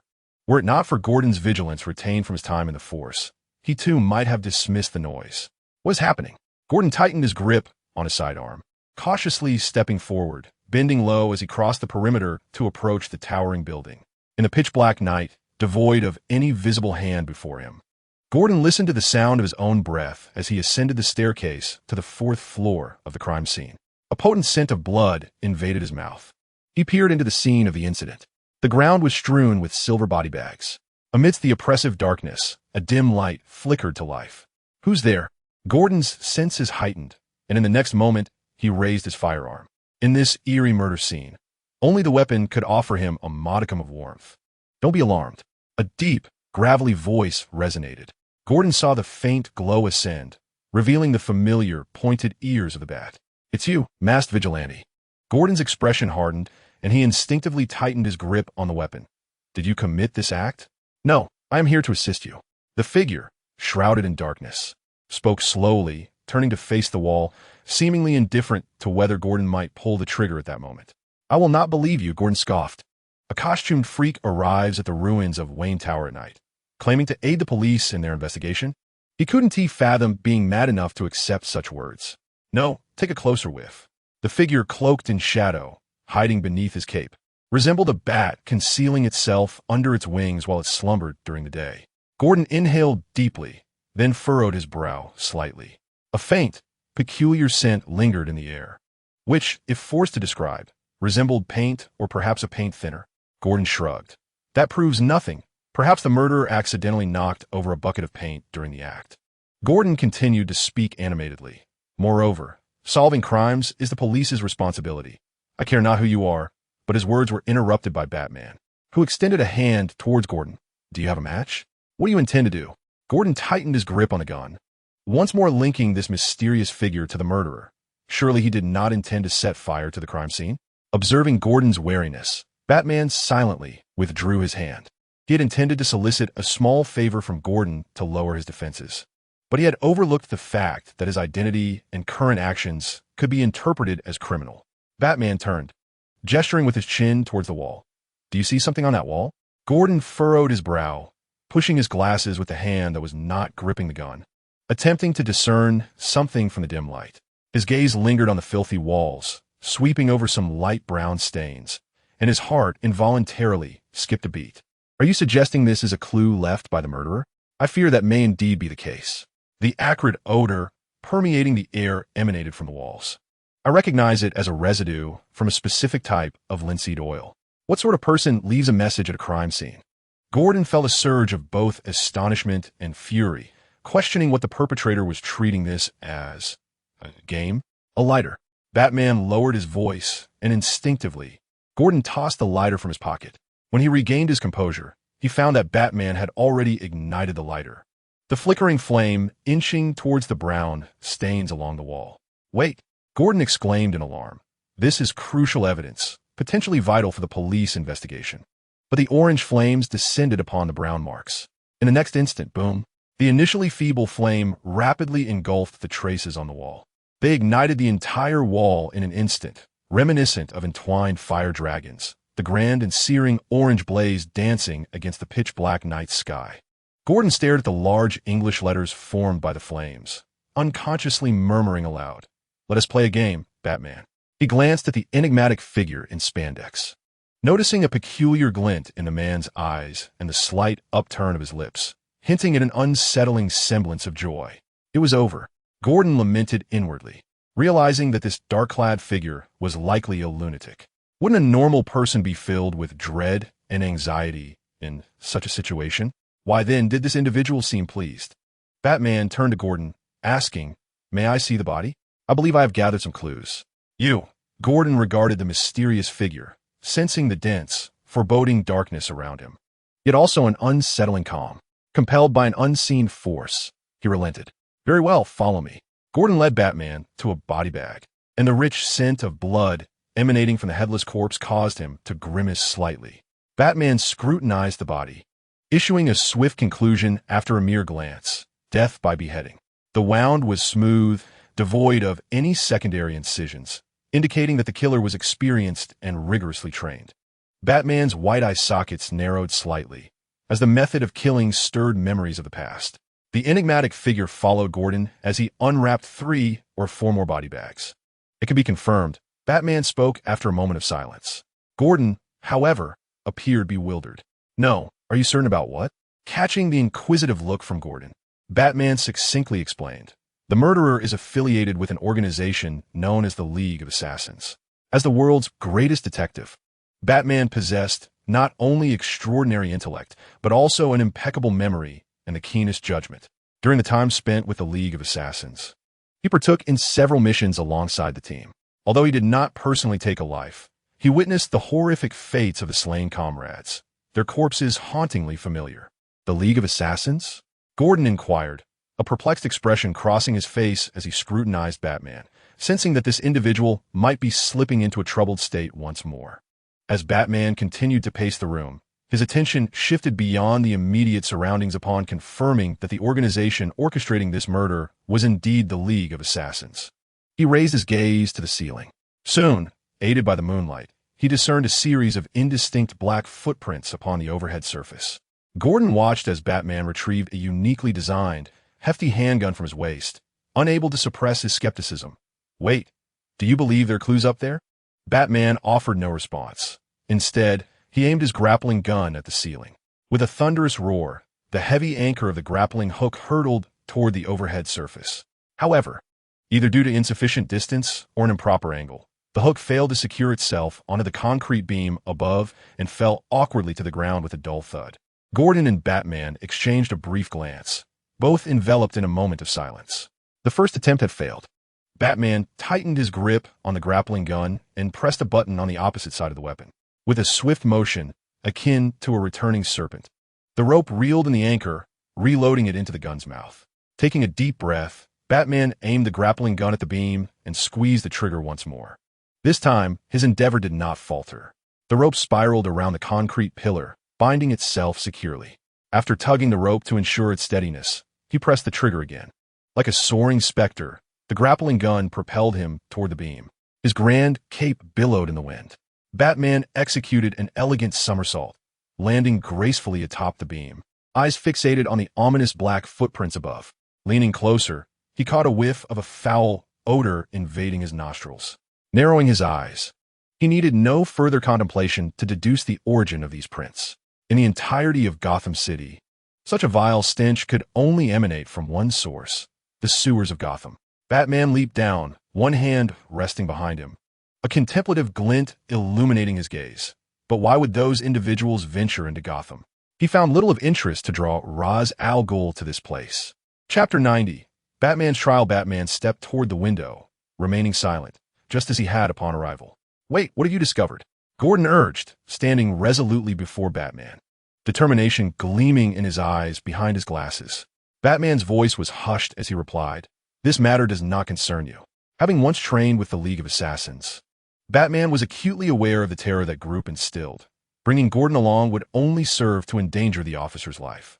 Though their time together was fleeting, Batman could discern that Gordon was an admirable police officer. "You need not know," he reiterated his stance. Gordon adjusted his glasses, his tone resolute. "No, I must know." His expression was fervent. "I'm a guardian of this city, and I possess the right to uncover the truth from you, to seek justice for these victims." The two locked eyes, and silence enveloped them. In a romantic drama, this would be the tale of a masked hero and a proud young officer. Alas, reality was far more brutal than fiction. After a moment of contemplation, Batman conceded, "Very well. If you insist on knowing, I shall disclose it to you." Abruptly, he pointed behind Gordon. "What is that?" "What?" Gordon turned to look, but all that lay behind him was an abyss of darkness. When he turned back, the cloaked figure had vanished without a trace, the open window the only testament to its departure. "Damn it!" Gordon exclaimed, striking the wall in frustration. He had been outwitted by that accursed figure in black. In the Gotham sewers, clang, clang. The formidable Batman resembled a sewer worker, ascending the iron rungs with dexterous agility. Drawing a flashlight from his utility belt, he illuminated the murky depths as he traversed the foul-smelling corridor. His cape was soaked in sewage, as were his lower trousers. Ignoring the stench, Batman pondered deeply. Since time immemorial, cities have been havens for superstition. Indeed, their inhabitants hailed from all corners of the globe, leaving behind the quaint villages of their upbringing to inhabit a vast labyrinth woven from steel and glass, shadow and harsh light. They clung to the beliefs carried from their homelands, while others brought an array of biases. For instance, there were notions that Asians could conjure misfortune through symbols, and that African Americans conducted bizarre, sinister rituals with animal remains. As he approached a four-way intersection, Batman gazed at the granite walls. The League of Assassins emerged from the sewers. Yet a nursery rhyme, beloved in Gotham, echoed in his mind. The Court of Owls is watching, day and night beware. It hinted at the Court of Owls. Narrowing his eyes, Batman harbored suspicions that the court was entangled with the League. If that were the case, it would undoubtedly spell disaster. This meant he would have to confront two formidable entities and exhaust every effort to expel them from Gotham, liberating the city from their grasp. He raised his finger to rap against each granite wall. A sharp knock echoed through the air, leaving Batman to ponder whether it was mere fortune or the hollow sound resonating from the wall that compelled him to clench his fists. This wall was empty, perhaps concealing something within its depths. With a resounding thud, Batman unleashed his fist against the granite surface. As debris scattered, a moderately sized cavity emerged in the wall, prompting him to strike again, expanding the opening until it was wide enough for him to pass through. With a crackling sound, he stepped into the aperture, his boots crunching on the rubble beneath him. The illumination stick flickered a few times before losing its glow, leading Batman to discard it and silently venture further into the darkness. For reasons unbeknownst to him, he found solace in the shadows rather than in the light. Navigating through the narrow passageway and traversing the dimly lit corridor, an expansive underground labyrinth materialized before his eyes. Above him loomed a massive LCD screen, which crackled to life, revealing a grand golden conference room amidst flickering static. Batman tilted his head, observing the scene displayed on the screen, his lips curling downwards in a typical expression of skepticism. Within the confines of the screen, a figure adorned with a stark white mask occupied the central seat. He sat there with an air of authority, reminiscent of sovereign ruler. Ra's al Ghul? No, it could not be him. Batman had undergone trials with the League of Assassins and was well acquainted with Ra's al Ghul's demeanor. The leader of the League exuded an aura akin to a venomous serpent, lurking in the shadows, poised to deliver a lethal strike. However, the individual seated in that golden chair lacked such a chilling presence. He rested comfortably against the back of his chair, one hand gracefully gripping the armrest, his legs slightly apart, exuding an air of brazen confidence. As Batman gazed up at the young man, he observed him rise slowly, his towering figure instilling a sense of dread. The man's demeanor reminded Bruce of a traditional ink painting he had seen during his travels in the East, depicting the legendary warrior Xiang Yu, who was known for his unparalleled might. Behind this enigmatic figure stood a row of members from the League of Assassins, clad in full battle gear, their black masks obscuring all but their piercing eyes, which fixated intently on the screen, seemingly poised for imminent violence. A tempest of thoughts swirled in Batman's mind as he speculated about the connection between this man and the League of Assassins, as well as the sinister plot they were concocting. Just as Batman was deep in contemplation, the figure stepped closer to the camera, hands clasped behind his back, resembling a deity gazing down upon Batman with disdain. He heard the deep timbre of the man's voice resonate from the screen. "I wish to engage you in a game. A most intriguing game. This is a recorded message, and I await you at the end of the path." He gestured towards the assassins behind him with his slender, alabaster fingers. These individuals are the elite of the Assassin League, and they shall infiltrate this labyrinth to hunt you down in a mere 10 seconds. Should you manage to escape their grasp, I would not hesitate to reveal to you the truth of Gotham City. As the mysterious figure's words echoed in his mind, Bruce felt a tremor of unease. The truth of Gotham City? Glancing again at the distant labyrinth, even Batman's usually stoic heart flickered with a hint of anger. What did this scoundrel presume himself to be? A mere jester to be toyed with? Thus the game commenced. The enigmatic figure snapped his fingers. In an instant, the screen darkened, the previous light extinguished, and darkness enveloped the underground maze once more. Accompanying this was the sound of hurried footsteps and the clashing of armor from all directions. Batman understood that he must take flight. Chapter 91. Gino and Batman. I am unaware of how much time has elapsed. Batman stumbled against the wall, supported by its cold surface. Behind him lay 3 or 4 members of the Assassin League, sprawled unconscious on the ground. Within this dim, obscured labyrinth, it had been a week since he first entered. During this time, he had repelled wave after wave of assassins, sustaining considerable injuries himself. Batman clutched his left side, where his armor had been torn, a shallow knife scar etched into his flesh, a grim reminder that if he lingered any longer, death would soon greet him. Hunger, fatigue, pain, monotony, and fury. These negative emotions surged within him like crashing waves, howling to drive him into madness. With a sharp sound, Batman pressed against a wall, laboriously maneuvering his body. This labyrinth had no exit. The wretched scoundrel's words were naught but a deception. As a master of insight into the human psyche, Batman sensed that this fiend relished in witnessing his suffering and torment. They wish to see me fall, but I shall not yield. Leaning against the wall, Batman slowly advanced. Upon turning a corner, the familiar sight of a colossal owl statue met his gaze. Here, Batman's bloodshot eyes fixated on the immense stone figure. Water trickled from the beak of the bird, cascading down into a pool below. His mouth parched, his tongue dry. Batman rolled his tongue in a futile attempt to produce saliva. However, after 3 days without water, he found it impossible to keep his tongue moist. To partake of the enemy's provisions within their stronghold was a grievous error. Yet without water, he would soon perish. Like a hapless student confronted with 2 dreadful choices, he could only opt for the less lamentable one. Stumbling to the edge of the pool, Batman extended his right hand into the icy water. The frigid flow sending a shiver through his body. Splash! He cupped his hands to drink. The sweet and delectable liquid quenched Batman's thirst and soothed his fire-ravaged stomach. He exhaled in relief. The overhead incandescent light illuminated the undulating surface of the lake, reflecting the distorted visage of his bat cowl. Rising from his silence, he heard the familiar sound of footsteps approaching. It was the 168th time this had occurred, with a new wave of visitors arriving almost hourly. Swinging his robust arms, Batman plunged back into the dark labyrinth. Calm and focused, he sprinted through the lengthy, shadowy corridor, and in a moment of disorientation, a tall figure donned in a white mask materialized at the end of the alley. I have found you. Clenching his fists, Batman shouted as he charged towards the corridor's terminus. Reveal to me the truth of Gotham City. With a resounding crash, his fierce fist struck forward, only to pass through the towering figure. Suddenly, Batman jolted awake. What he had seen was merely an illusion. They had administered hallucinogenic substances in the water. Weak and gasping, he collapsed onto the ground. After a moment, Batman stood once more, staggering in search of an escape. He traversed into another brightly lit room, where he beheld neatly arranged coffins. The photographs of children atop the caskets attested to the fact that this place's owner had hunted children, training them from a young age to become assassins. Clack, clack.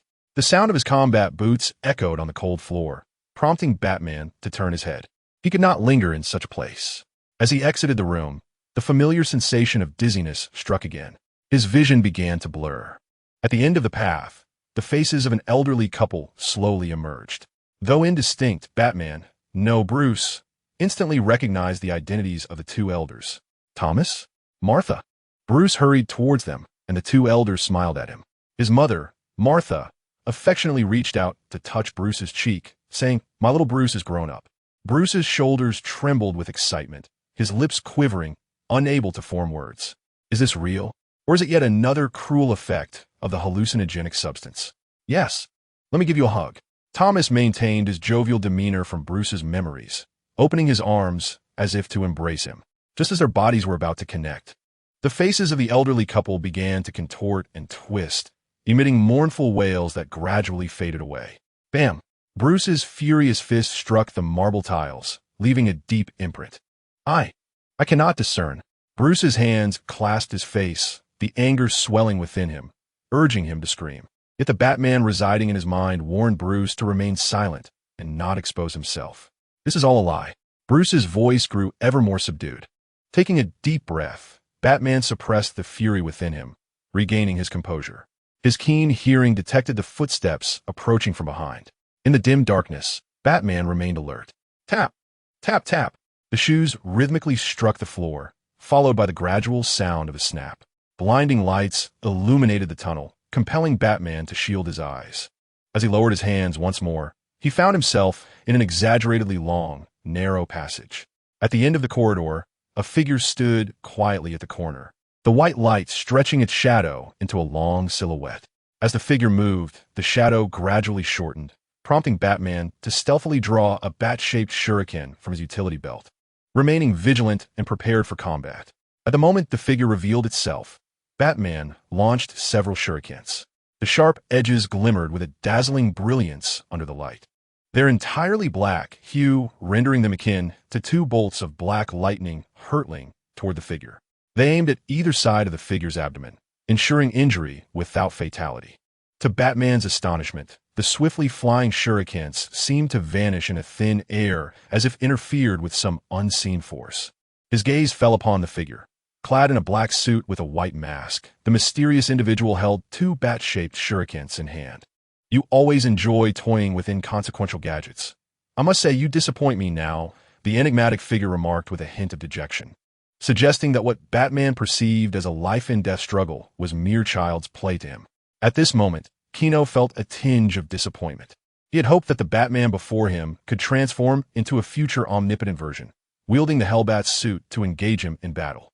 However, it remained merely a fleeting thought. Gino toyed with the bat-shaped shuriken in his hand, pondering that the future recipient of the most shurikens would undoubtedly be his comrade, the Joker. Unfortunately, the current whereabouts of the Joker remained a mystery, whether performing at some circus or amusing an audience with lackluster comedic tales in a shabby tavern. Gino gazed at Batman, who stood illuminated in the light, cloaked in black, resembling a large, fluttering black moth. His eyes bore bloodshot hues, reflecting fatigue. The sharp bat-shaped shuriken, forged from steel, was easily bent and distorted in Gino's grip, while his pale hands remained entirely unscathed, seemingly more resilient than steel itself. The sound of a metal block crumpling into a heap echoed as it dropped onto the stone slab. Gino clapped his hands and tilted his head as if to say, "Is this all you can do?" As the bright lights shone down on Batman, he spoke in a low, somber tone. "Did you kill those people?" "Oh, I did." "What of it?"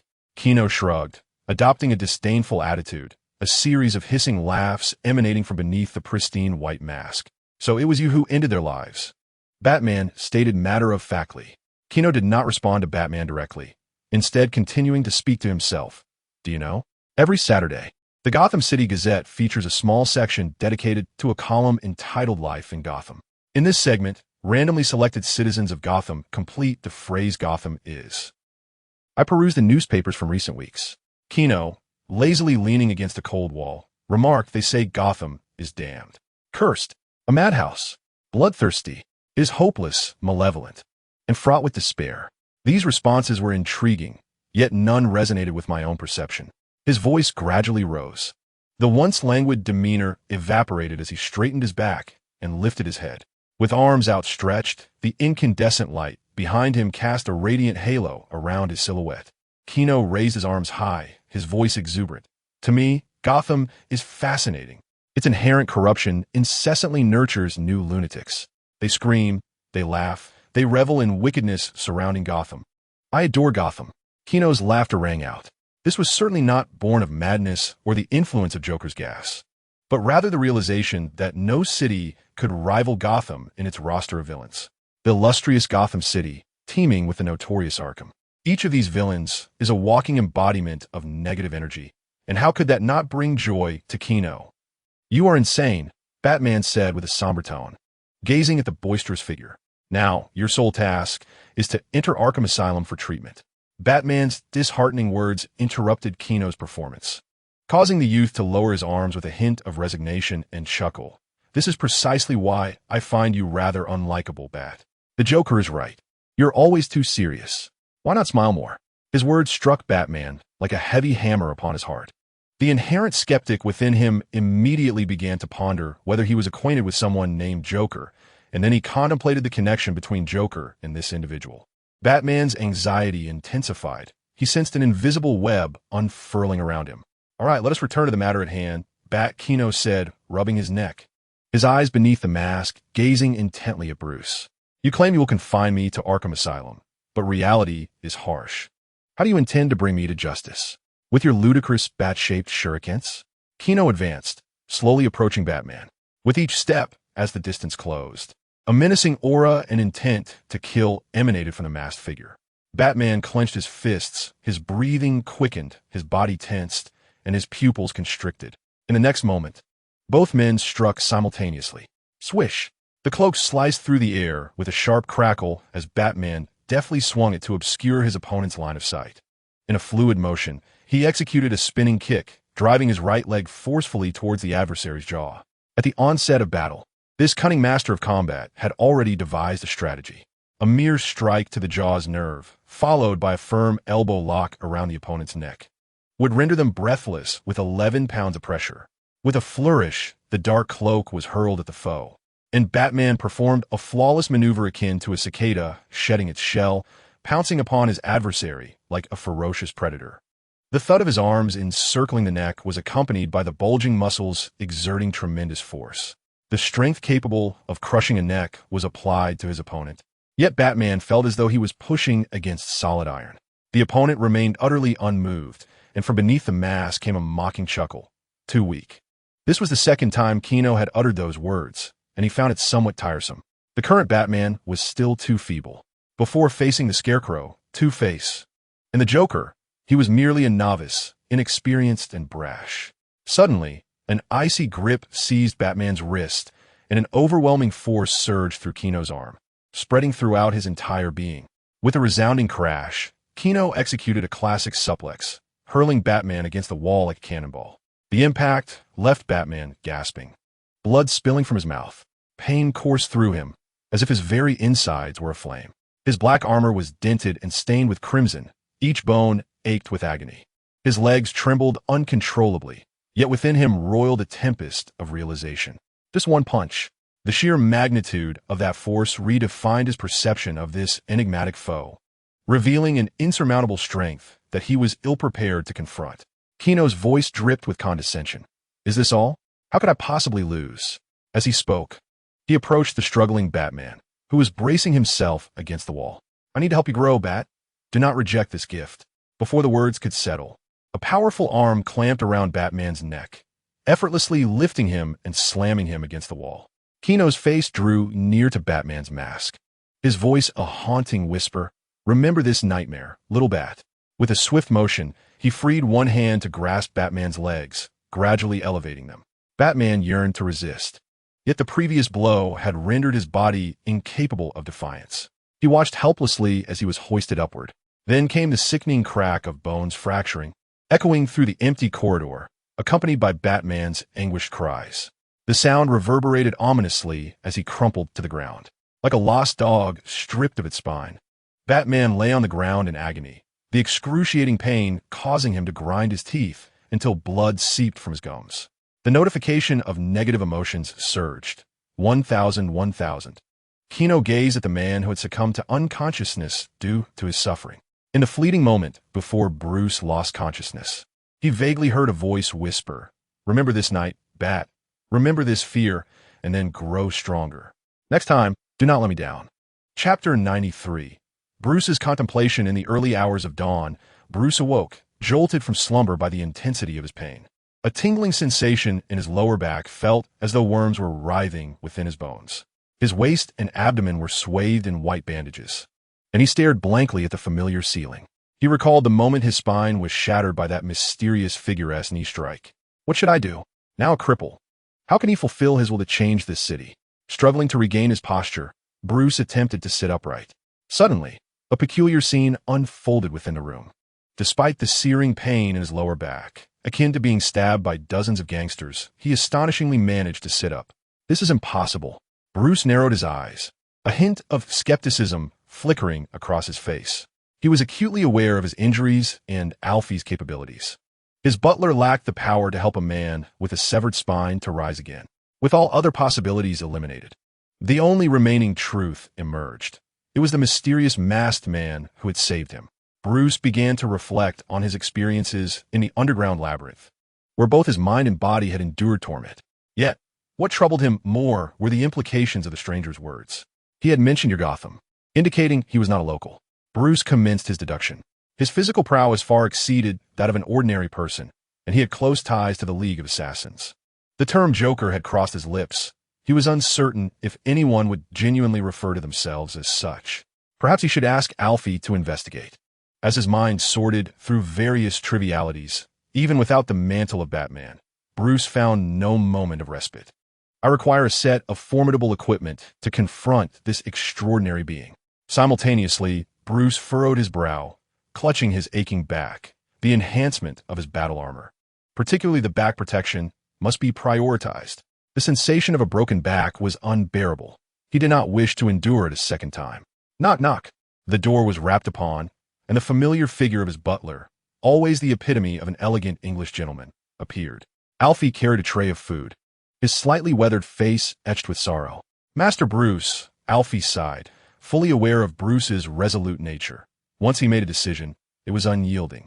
The only thing Alfie could do was silently support Bruce from the shadows.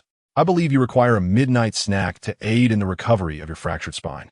Alfred placed the food before Bruce's bed and retrieved from behind him a stack of stationery and an empty bottle. You should be aware that when I discovered you outside the manor, these items lay beside you. So, you found me at the gate of the manor. Bruce pondered, sensing the truth in the other's words. The enigmatic figure indeed did not wish for his demise. Yet, this realization only intensified the urgency within Bruce's heart. He feared encountering that individual once more. If he failed to satisfy him, that madman might involve the entirety of Gotham City in his twisted games. As these thoughts swirled in his mind, Bruce picked up the stationery from the table and unfolded it. As his gaze swept across the contents, he fell into a deep silence. Master Bruce? Alfred inquired, observing Bruce's bowed head with concern. What troubles you? Alfred. Bruce lifted his head and handed the letter to his butler. It was an assassination list, detailing the prominent figures whose lives had been extinguished since the inception of Gotham City by the Court of Owls. Deputy Commissioner Michael T. Davis. City Council Spokesman Miguel Valderup. One by one, the names of politicians tumbled from Bruce's lips, and as far as he knew, their deaths had been attributed to various accidents. Michael T. had succumbed to the pressures of work, found hanging in his bathroom. Miguel had been confirmed dead, struck down by a speeding, unlicensed vehicle while jogging at night. What chilled Bruce to the bone was that shortly after these individuals perished, new politicians swiftly filled their vacated positions. This starkly illustrated a cruel reality. The Court of Owls, which Bruce had long believed to be a myth, was secretly manipulating the operations of the entire city. They eliminated rivals, assassinated enemies, and grew ever stronger, parasitically thriving upon Gotham. Bruce then turned his gaze to the bottle, examining the remnants of the transparent liquid within. He surmised that this substance was responsible for his healing, though he could not fathom its true nature. Quietly resolving to prioritize the investigation of this mysterious liquid, Bruce picked up the second letter, which unexpectedly contained only a few terse sentences. The Court of Owls is dead. This is a small gift for you. Signed, the Nameless One. The Court of Owls is dead? Bruce mulled over this phrase, setting the letter down as fragmented clues began to connect in his mind. When had the court met its end? He closed his eyes, recalling everything he had recently experienced. The astute Batman swiftly revealed the answer to Bruce. He blurted out, it was the batch of wealthy officials who perished en masse last week at Wayne Tower. Instantly, a wave of sorrow enveloped Bruce. He struggled to rise, and under Alfred's concerned gaze, he clutched the blank sheet of paper and approached the window, tilting his head to gaze at the pitch-black night sky. He addressed the butler. "I have always believed that the best way to understand a city is to tread its streets, feeling the cracks in the pavement beneath my feet." Amidst the scorching heat waves enveloping the parking lot under the relentless summer sun, it is only in light of the recent events that I have come to realize how profoundly mistaken I was. A bitter expression washed over Bruce's face. "Alfred, if only I had discovered these truths sooner." His words trailed off, yet his weathered eyes conveyed his thoughts. He perceived himself as a conceited fool, attributing all these errors to his own shortcomings. He pondered how an earlier realization might have salvaged the situation, brought the wicked to justice, and allowed the innocent to live in happiness. None can foresee everything. Master Bruce, Alfred, the elder who had accompanied Batman through a quarter of his life, spoke gently as he stepped beside Bruce, placing a reassuring hand on his broad shoulder. "You often bear the weight of mistakes that do not belong to you. Yet sometimes, fate behaves like a mischievous child, forever elusive in its intentions." "What should I do?" Bruce lamented, covering his face in anguish. He heard the elder's voice gradually resonate. "Do your utmost." The once dim light in Bruce's eyes began to flicker with determination. He raised his head, his gaze resolute. "You are right, Alfred. I must grow stronger. Fetch me a full-body picture of Gino Luthor. Additionally, initiate the Anti-Namesake Dossier Project. Priority 94. Chapter 94. Gino is dead. Talia must rise. I must become stronger." On the rooftop of Gotham Hospital, Gino stood, his gaze lost in the distant scenery. Humanity is perpetually insatiable. When one possesses $1, they yearn for 10, and upon acquiring 10, they desire even more. Clutching the cold, green kryptonite in his hand, what once was a deadly poison had transformed into a vital substance for Gino's relentless ascent in power. It nourished his being, making him increasingly formidable. The sound of heels clicking against the floor interrupted Gino's contemplation. Talia, dressed in a black short-sleeved top and a black skirt, her lips adorned with a pale green lipstick, regarded the young man. At that moment, Gino had his back turned to her, the moonlight casting a slender shadow upon him. She tossed her long hair and remarked, "The amber gold has been placed in the cellar of the Elliott Manor." Gino did not turn. Instead, he closed his eyes, attuning to his body. A faint warmth radiated from him, the surface temperature of his skin rising. With his eyes shut, he felt as though a transparent, intangible membrane separated his body from the air surrounding him. "I understand. Take your payment and depart." Gino was too preoccupied to pay attention to Talia. He had far more pressing matters to attend to. "Wait, you seem quite invested in that fellow known as Batman." Talia was reluctant to leave, her curiosity piqued by Gino's decision to spare Batman, even going so far as to provide him with a vial of amber liquid to save the near-dead hero. Yet, Gino did not respond to her inquiries. The young man furrowed his brow in contemplation. The intangible membrane enveloping him was under his control, but manipulating this energy shield felt obscure and unfamiliar. "Perhaps I should consider an alternative approach." Gino suddenly stepped forward, his abrupt movement startling Talia, who quickly sealed her lips, fearing that he might resort to unsavory means to silence her again. However, Talia soon realized her concerns were unfounded. Before her eyes, Gino ascended the steps to the rooftop, mere inches away from the precipice of the 18-story building below. This ignited an indescribable thrill within Talia. The thought of rushing forward to give him a push blossomed in her mind, but she swiftly forced herself to regain composure. After witnessing Gino's terrifying displays on numerous occasions, she understood that this man before her was as enigmatic as the mysterious lake her father possessed. Thus, after a moment of reflection, she wisely dismissed the notion of pushing him from behind. She clenched her jaw as she watched Gino stand at the edge of the rooftop, gazing down at the concrete pavement beneath him. Gino surveyed the ground below. From this height, the vehicles and pedestrians appeared diminutive, reminiscent of a childhood pastime spent observing the trails of ants at their nest. Jumping down from here would likely result in little more than some sore feat, wouldn't it? Gino stroked his chin, fixated on the towering structure beneath him. The vibrant lights intertwined with the occasional flicker of orange flames. Do not misconstrue. Those orange flames are merely a staple of Gotham's nightly American-style gunfire. Drawing a deep breath, Gino resolved to push himself. He spread his arms wide and, amidst Talia's astonished gaze, leapt into the air. Whoosh! The hem of his clothing brushed against the rooftop, and he vanished from Talia's sight entirely. As he lost his mind, Talia gasped, rushing to the edge to witness the unfolding situation. The chilling wind whipped past her face, the dark glass of the skyscraper reflecting her visage. Gino slowly closed his eyes, allowing the tempest to rage around him. He immersed himself in the sensation of the mysterious energy enveloping him. Flow control. To perceive it as an extension of myself. Gino clumsily manipulated the invisible force, attempting to harness its power. Whoosh! The howling wind intensified around him, ignoring everything else. Gino remained focused on channeling that profound energy. He had to succeed. Marvelous. Talia, exhilarated, clapped her hands against the wall, the force of her strikes reddening her palms. Though the reasons behind Gino's leap remained shrouded in mystery, the height is such that even a body forged of steel would surely bear the marks of such a fall. Talia clenched her teeth, her fox-like eyes brimming with anticipation. She had already devised a plan to abscond with all the amber gold once Gino lay grievously injured. 10 meters. 3 meters. As the woman witnessed Gino crash into the concrete pavement with a thunderous impact, the immense force shattered the ground, sending cracks spiraling outward. The terrifying momentum was reminiscent of a cannonball striking the earth, lifting a cloud of dust that glowed ominously red under the neon lights.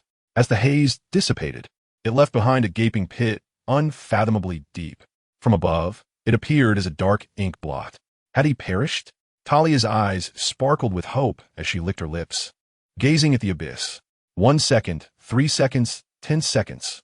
As time ticked away, Talia could no longer contain her excitement, bursting forth with a triumphant laugh. Ha ha! The amber gold is mine.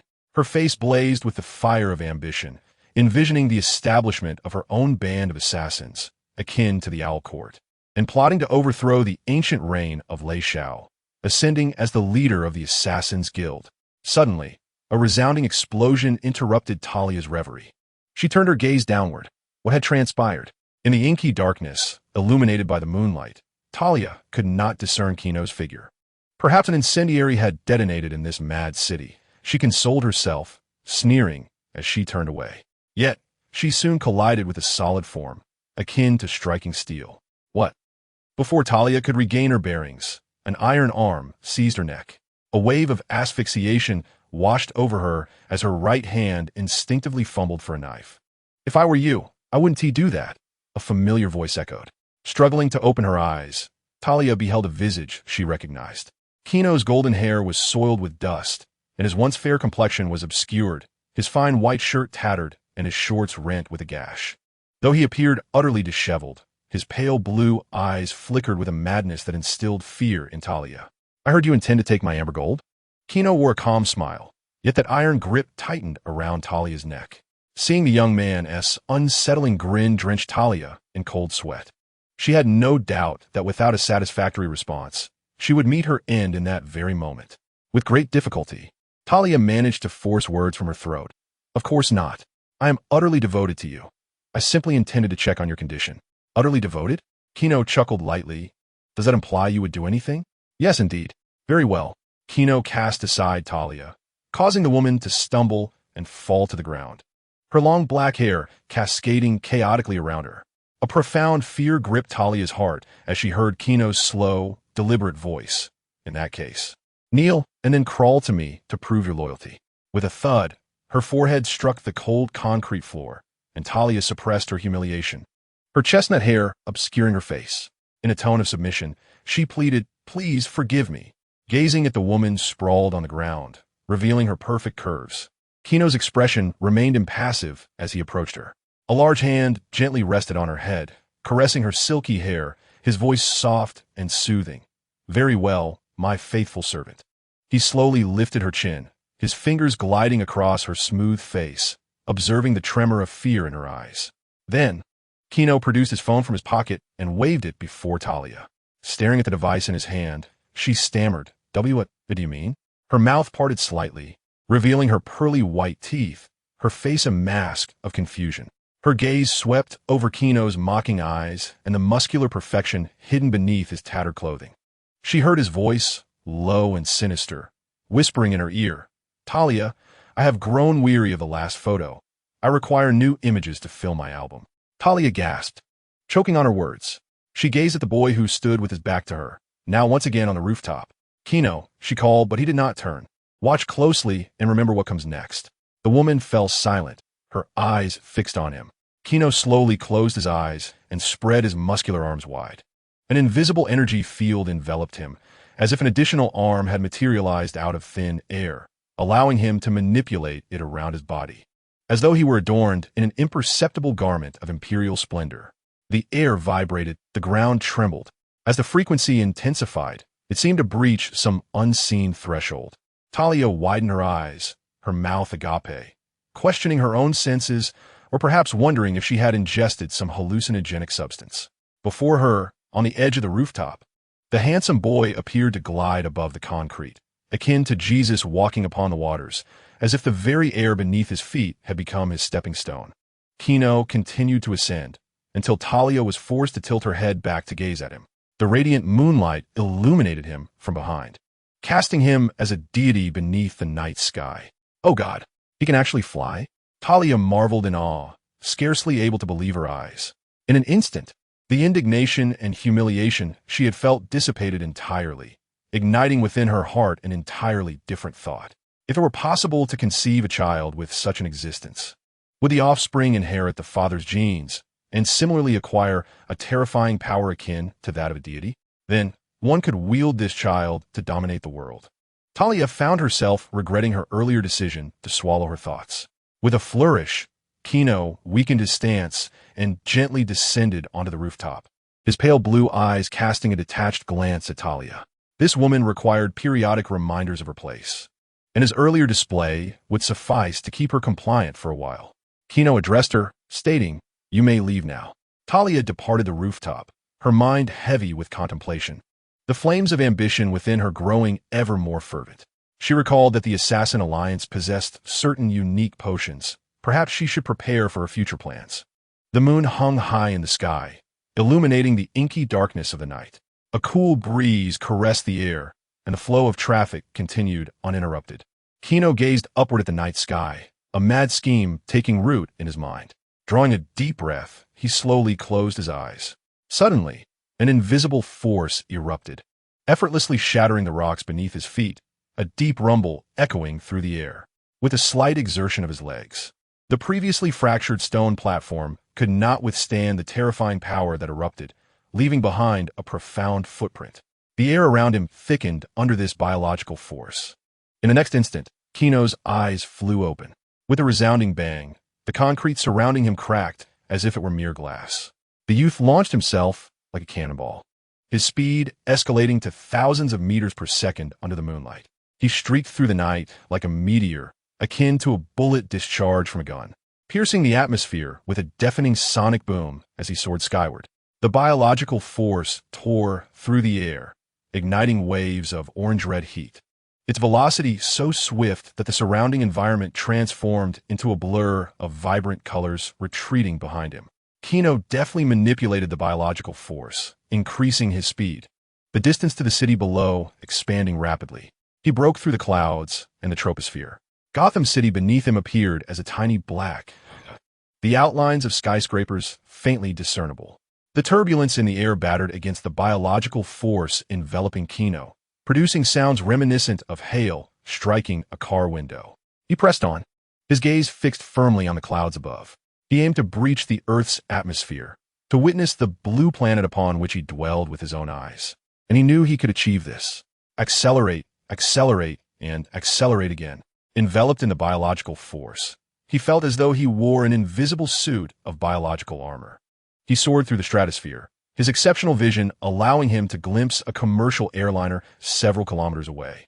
Higher still, Gino gritted his teeth, urging the biological force to lift him further upward. Boom! As the silhouette of a young boy pierced through the clouds, he leapt into the stratosphere. With the temperature plummeted abruptly, the frigid air enveloping Gino's skin in a delicate layer of frost. Yet for his steel-like physique, it was of no consequence.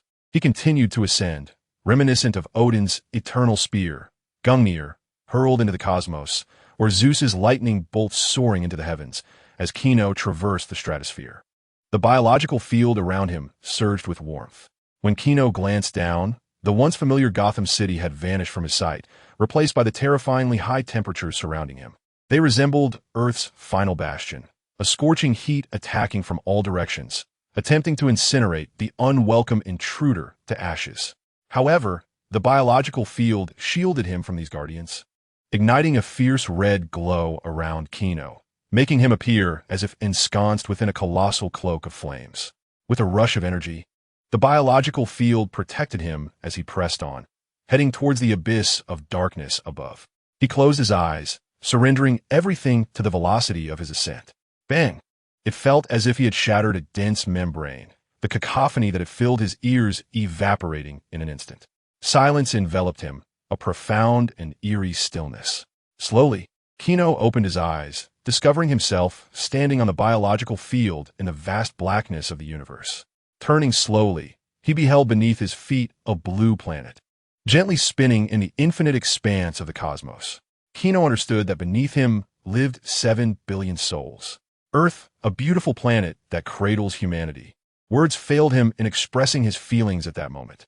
A thought echoed in his mind. Some always focus on what lies beneath, yet never gaze up at the starlit sky. He pondered, when humanity's ancestors first looked up at the cosmos, did they ever imagine what the night sky above them truly was? A vast glass dome, or merely a dark stain, standing quietly in the universe? Gino gazed at the earth, which spun serenely below him. This was a sight he had never witnessed in his 20 years of life on the planet. Unlike the images captured by satellites, standing before this celestial body allowed one to feel the profound awe of the universe's vastness and the boundlessness of time and space. How beautiful! Gino marveled inwardly, and at that moment, his heart was filled with an unparalleled tranquility. After a moment of contemplation upon the earth, his gaze drifted towards a distant, enormous star. From afar, it appeared as a colossal orange fireball, radiating intense flames and orange light, akin to an antique glass bulb casting warmth and light in the vastness of the universe, dispelling the darkness. The sun. Gino marveled within himself as he gazed upon the radiant star. This celestial body, a gaseous sphere of hydrogen and helium, with a radius of 700,000 kilometers and situated 150 million kilometers from Earth, emanated terrifying temperatures while encircled by 8 planets, resembling the sovereign of this universe, with stars bowing in homage. The energy generated from incessant nuclear fusion cascaded through the cosmos, and as Gino felt this searing energy, he experienced a comfort akin to bathing in a hot spring. Drawing closer, his gaze burned with fervor as he beheld the colossal sun. I shall soar towards the sun. This thought surged within him like rampant weeds. Tightening his biological stance against his skin, Gino's resolve grew ever more steadfast. With a swift motion, he accelerated, hurtling towards the sun. The distance between them diminished, and more solar energy enveloped Gino, igniting a jubilant uproar within every cell of his being. Each hair on his skin standing erect. A fiery energy seemed to flow within his eyes. Closer still, gritting his teeth, Gino quickened his pace until his vision was consumed by a blaze of red and orange, the blinding light forcing him to squint. The youth spread his arms wide, and in that moment, he felt something within him shatter with a thunderous roar. Buzz, an intensity comparable to that of the sun, converged within his gaze. The scorching energy instilled in him the illusion that his very eye sockets might melt away. Ah! He silently cried out, lifting his gaze towards the depths of the universe.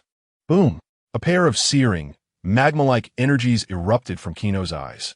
They sliced through the air before him, resembling 2 radiant red arrows that gradually faded into the cosmic abyss. Heat vision. Gino stared in astonishment at the dissipating energy beams. Once more, he attempted to summon that familiar energy. Again, a luminous beam shot forth from his eyes, silent yet dazzling against the dark tapestry of space. The surface temperature of the sun, at 5,500 degrees, invigorated his physique, rendering his already formidable form even more robust. Turning to the sun, Gino opened his mouth and emitted a voiceless roar. I'm a god, uttering such grandiloquent words. He slowly spread his arms, as if to embrace the entire planet, just as Gino accomplished one of the most astonishing feats in human history alone. Far away on Devil Island, Talia walked silently through the familiar cave tunnel. The leader, hastily returning from Gotham. Received a summons from Ra's al Ghul the moment she disembarked the plane. Bowing her head, she could still hear the heavy breaths emanating from the large stone chair nearby. Talia, Ra's al Ghul caressed the polished armrests of the stone chair. His aged visage was concealed in darkness, his gaunt form standing upright, his deep green eyes gazing intently at the daughter he had never truly regarded. What business do you have in Gotham? The elder's voice revealed neither joy nor anger. Yet Talia understood the necessity of caution towards this cold-blooded old serpent, a cunning predator. Go, investigate certain matters, she murmured, pressing her lips together. I recall your desire to eradicate the wicked city of Gotham. A smirk danced on Talia's lips, but her words were abruptly interrupted by Ra's al Ghul, who narrowed his eyes. Should I then express my gratitude for your assistance? He clapped his hands. In the next moment, an assassin from the League of Assassins emerged slowly from the shadows, and a mocking expression crept onto Ra's al Ghul's face. Talia, what has revealed everything to me? A thunderous resonance echoed within Talia's heart, akin to the roar of a tempest. An overwhelming fury surged within her. Her father had infiltrated her ranks with a spy. This wretched old viper, what is she to do now? Ra's al Ghul gradually rose, retrieving a katana from the weapon rack. He advanced toward Talia with deliberate steps, and she felt the cold blade pressed against her neck. Tell me everything about that boy. Elliot Manor.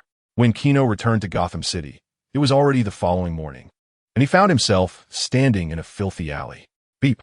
His phone, connected to the network, quickly displayed several text messages. Gino scrolled through them. The first was from Thomas, his uncle, inquiring about his whereabouts the previous night and why he had not returned home. The second message came from Lex Luthor, containing a photograph of Lionel and Victoria entangled in a compromising situation, accompanied by a text. Sometimes I feel like killing him. Gino raised an eyebrow, bemused. Lionel had truly descended into madness in his attempts to test Lex. He continued perusing the messages, encountering greetings from several former classmates. However, upon reaching Talia's message, a sardonic smile crept across his face. Talia, my father has learned of the Owl Court's demise and your partial strength. He intends to personally come to Gotham to seize control of the city. A contemplative expression crossed Kino's face. Ra's al Ghul was coming to Gotham?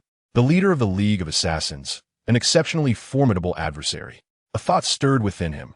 Ra's al Ghul could indeed be classified as a supervillain. Accessing the system panel, Kino observed the remaining 6,000 negative points, and a plan began to take shape in his mind. Bring him here. Closing his phone, Gino directed his gaze towards Wayne Manor, hoping that the Bat had adequately prepared. He intended to present a gift for Ra's al Ghul and Batman. The previous labyrinth might still be of use. However, before proceeding, he required a meticulous plan. In the comics, when Superman confronts his fellow Kryptonians, they engage in dialogue amidst the cosmos. In the film, General Zod and his companions arrive on Earth aboard a spaceship, unable to ascertain whether communication is possible in the vacuum of space. Thus, let us adhere to the principles of science. Sound cannot propagate in a vacuum, and the cosmos is predominantly void, with only a scant portion capable of transmitting sound. If there are any inaccuracies, constructive feedback is welcome. Chapter 97. A visit to Wayne Manor. Master Bruce, perhaps it is time for you to rest. Within the subterranean caverns of Wayne Manor, Bruce has transformed the space into his clandestine sanctuary. Rows of imposing, sophisticated devices stand in alignment, crowned by a colossal electronic display. Countless screens are diligently recording a myriad of events transpiring in Gotham City. Beneath the screens rests a chair, the cold coffee on its armrests bearing testimony to the absence of its occupant. Master Bruce? Alfred glanced around, noting Bruce's absence in the central area, and proceeded deeper into the cavern. This was where Bruce's armory resided. As a polymath, Bruce possesses not only combat skills, but also a profound understanding of research and equipment fabrication. Alfred, maintaining a composed demeanor, placed his hand upon the iron door's display. With a red beam scanning his palm, the once-sealed iron door emitted a low hum and swung open. A wave of scorching heat rushed forth. Yet Alfred's expression remained unchanged as he stepped inside. The dimly lit chamber was adorned with an array of peculiar and extraordinary instruments. At the very center stood a cast-iron table, upon which a tall figure, bare-chested and laboring, relentlessly swung a hammer. The massive hammer struck down upon a glowing, molten piece of metal, sending forth a dazzling shower of sparks. Master Bruce, I recognize your industriousness. It would be wise to take care of your health. Alfred furrowed his brow, his voice tinged with concern. You have gone an entire day without sustenance. From beneath the welder's mask came Bruce's somber reply. I am aware, Alfred. Once I complete this task, I shall rest. With a sigh, Alfred realized that his entreaties would not sway Bruce. He set aside the plate of food and approached Bruce's side, donning a welding mask of his own. Is there anything I can assist you with, Master Bruce? Bruce gestured towards a pool of metal, heated to a viscous, lava-like state upon the iron table. I need you to help me reheat this metal. He set down the hammer and, with effort, lifted a meticulously crafted mold from another table, which bore the likeness of the bat suit. If one were to ponder the defining traits of Bruce Wayne, or indeed Batman, they might consider his intellect, his unwavering character, and his indomitable spirit. However, what is most admirable is that despite facing defeat time and again, Batman possesses the fortitude to grit his teeth, endure the pain, and rise once more. No one can withstand failure indefinitely, yet the Bat can. After enduring a brutal beating from Gino, Bruce, in a moment of reflection, resolved to enact change, beginning with his armor. As Gotham, or rather the entire world, has few men capable of matching the financial might of the Luthor family, Bruce made a substantial acquisition of precious palladium. This remarkable metal, of which he had heard tales during his travels, possesses the extraordinary ability to absorb various forms of energy, thereby enhancing the strength and speed of its host. However, crafting a suit solely from palladium would significantly increase its weight. To alleviate this burden, Bruce incorporated Intron metal, an indomitable and powerful alloy, into the design. Commencing the process, Bruce positioned the mold at the end of the iron table. Alfred pressed the button, and with the roar of the furnace, the molten metal glowed a fiery red, seemingly on the brink of explosion. Enough! Alfred shut it down. Bruce commanded, simultaneously reaching for the green button on the iron table as Alfred pressed the red stop button beside the fireplace. A rush of hot air surged forth as molten iron flowed into the mold along the meticulously carved channels. As the iron streamed into the mold, the formidable silhouette of the bat armor began to take shape. Bruce gazed at the glowing armor, aware that it required some time to solidify. He picked up a warm piece of bread and took a bite, then exited the armory to sit on a cold chair, fixated on the screen monitoring Gotham's every move. Master Bruce, perhaps you should seek out like-minded companions to share this burden, Alfred suggested, his heart aching for the boy he had watched grow up. Bruce shook his head. No, Alfred, I do not trust them.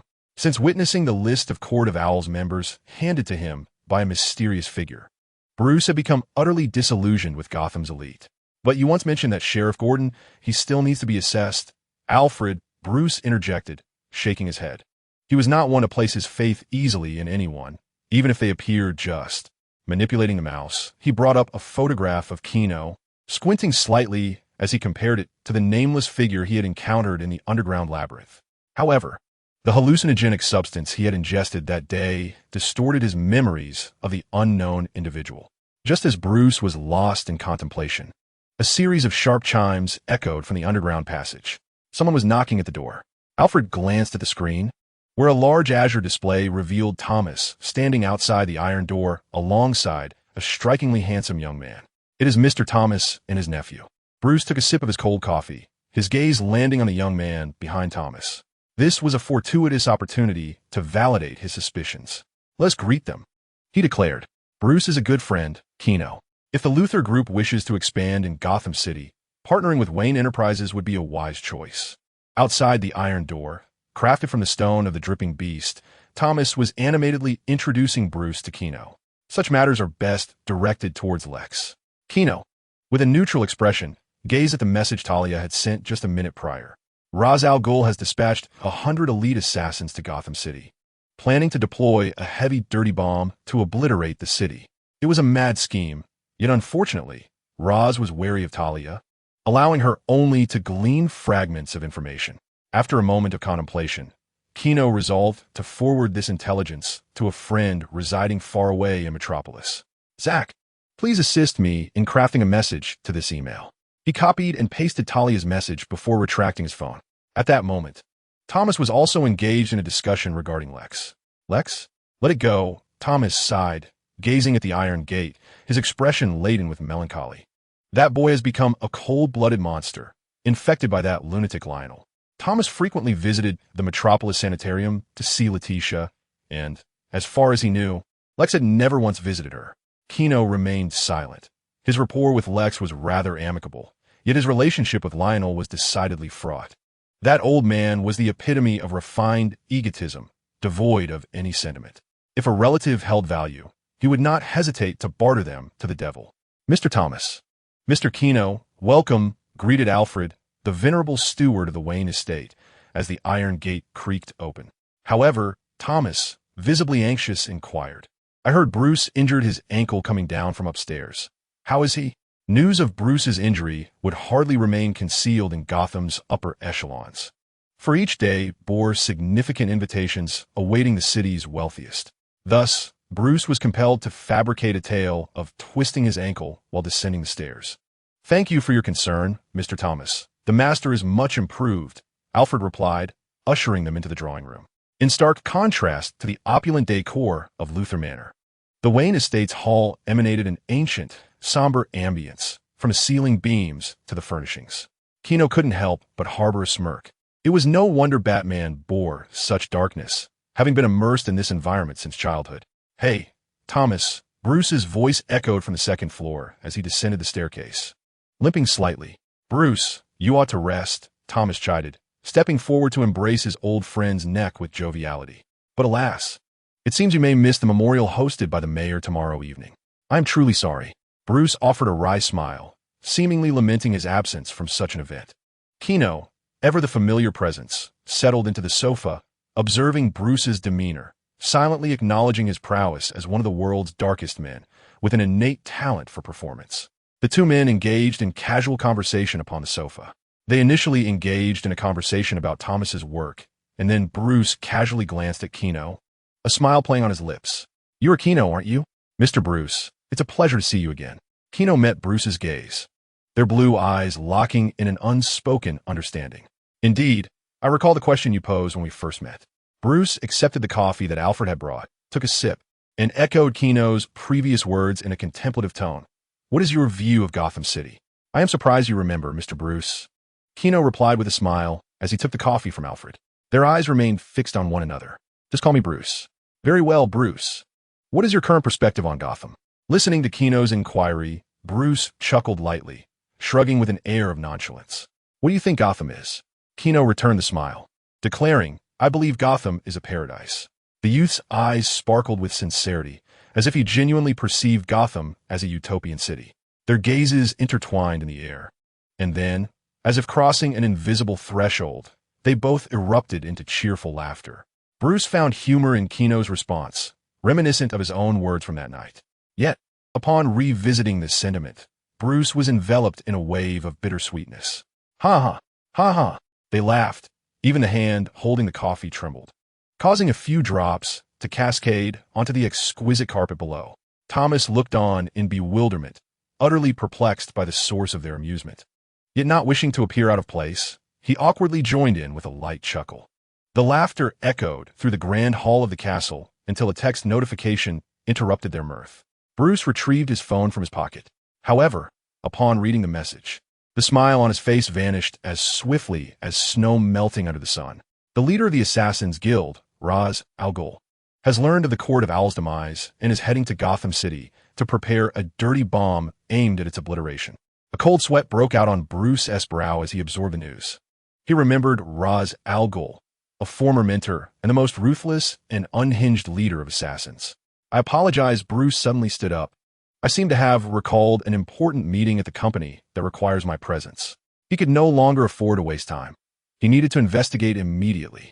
The assassin's infiltration of Gotham would leave traces, and the myriad cameras scattered throughout the city would serve as Bruce's vigilant eyes. Wait, Bruce. Thomas looked on in confusion as Bruce limped away from the hall, unable to comprehend the urgency of his departure. Perhaps we should visit another day, Uncle Thomas. Gino's voice rang in Thomas's ears as the youth gazed at Bruce's retreating figure, a subtle smile gracing his lips. The curtain rises. Gotham Subway.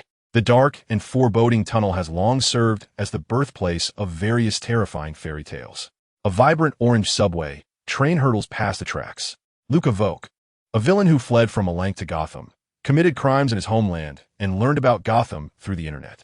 For years ago, he arrived in Gotham and joined the Whisper Gang, one of the 5 major factions controlling the city's subway, smuggling operations.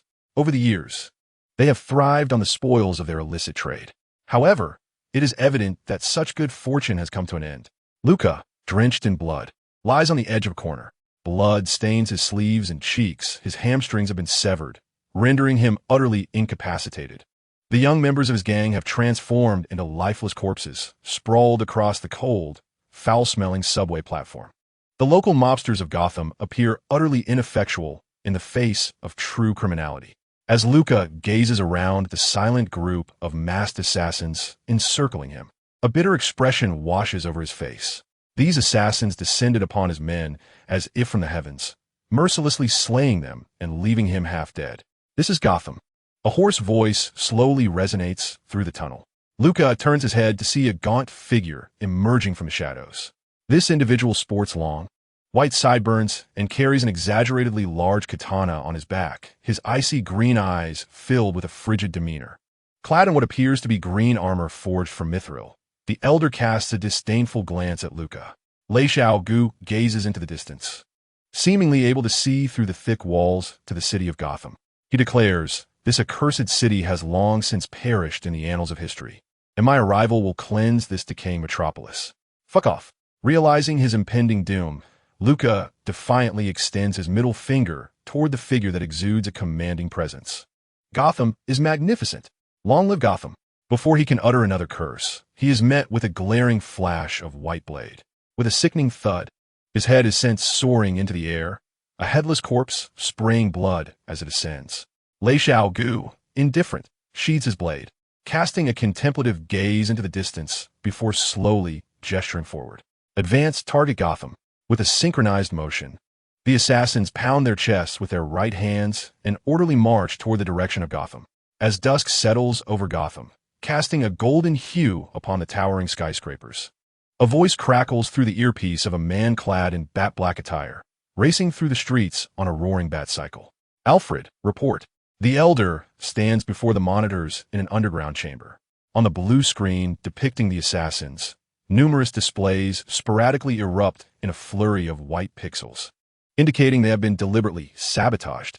"I regret to inform you, Master Bruce, that they have already commenced their operations," Alfred responds, somewhat astonished by the swift actions of the Assassin Alliance.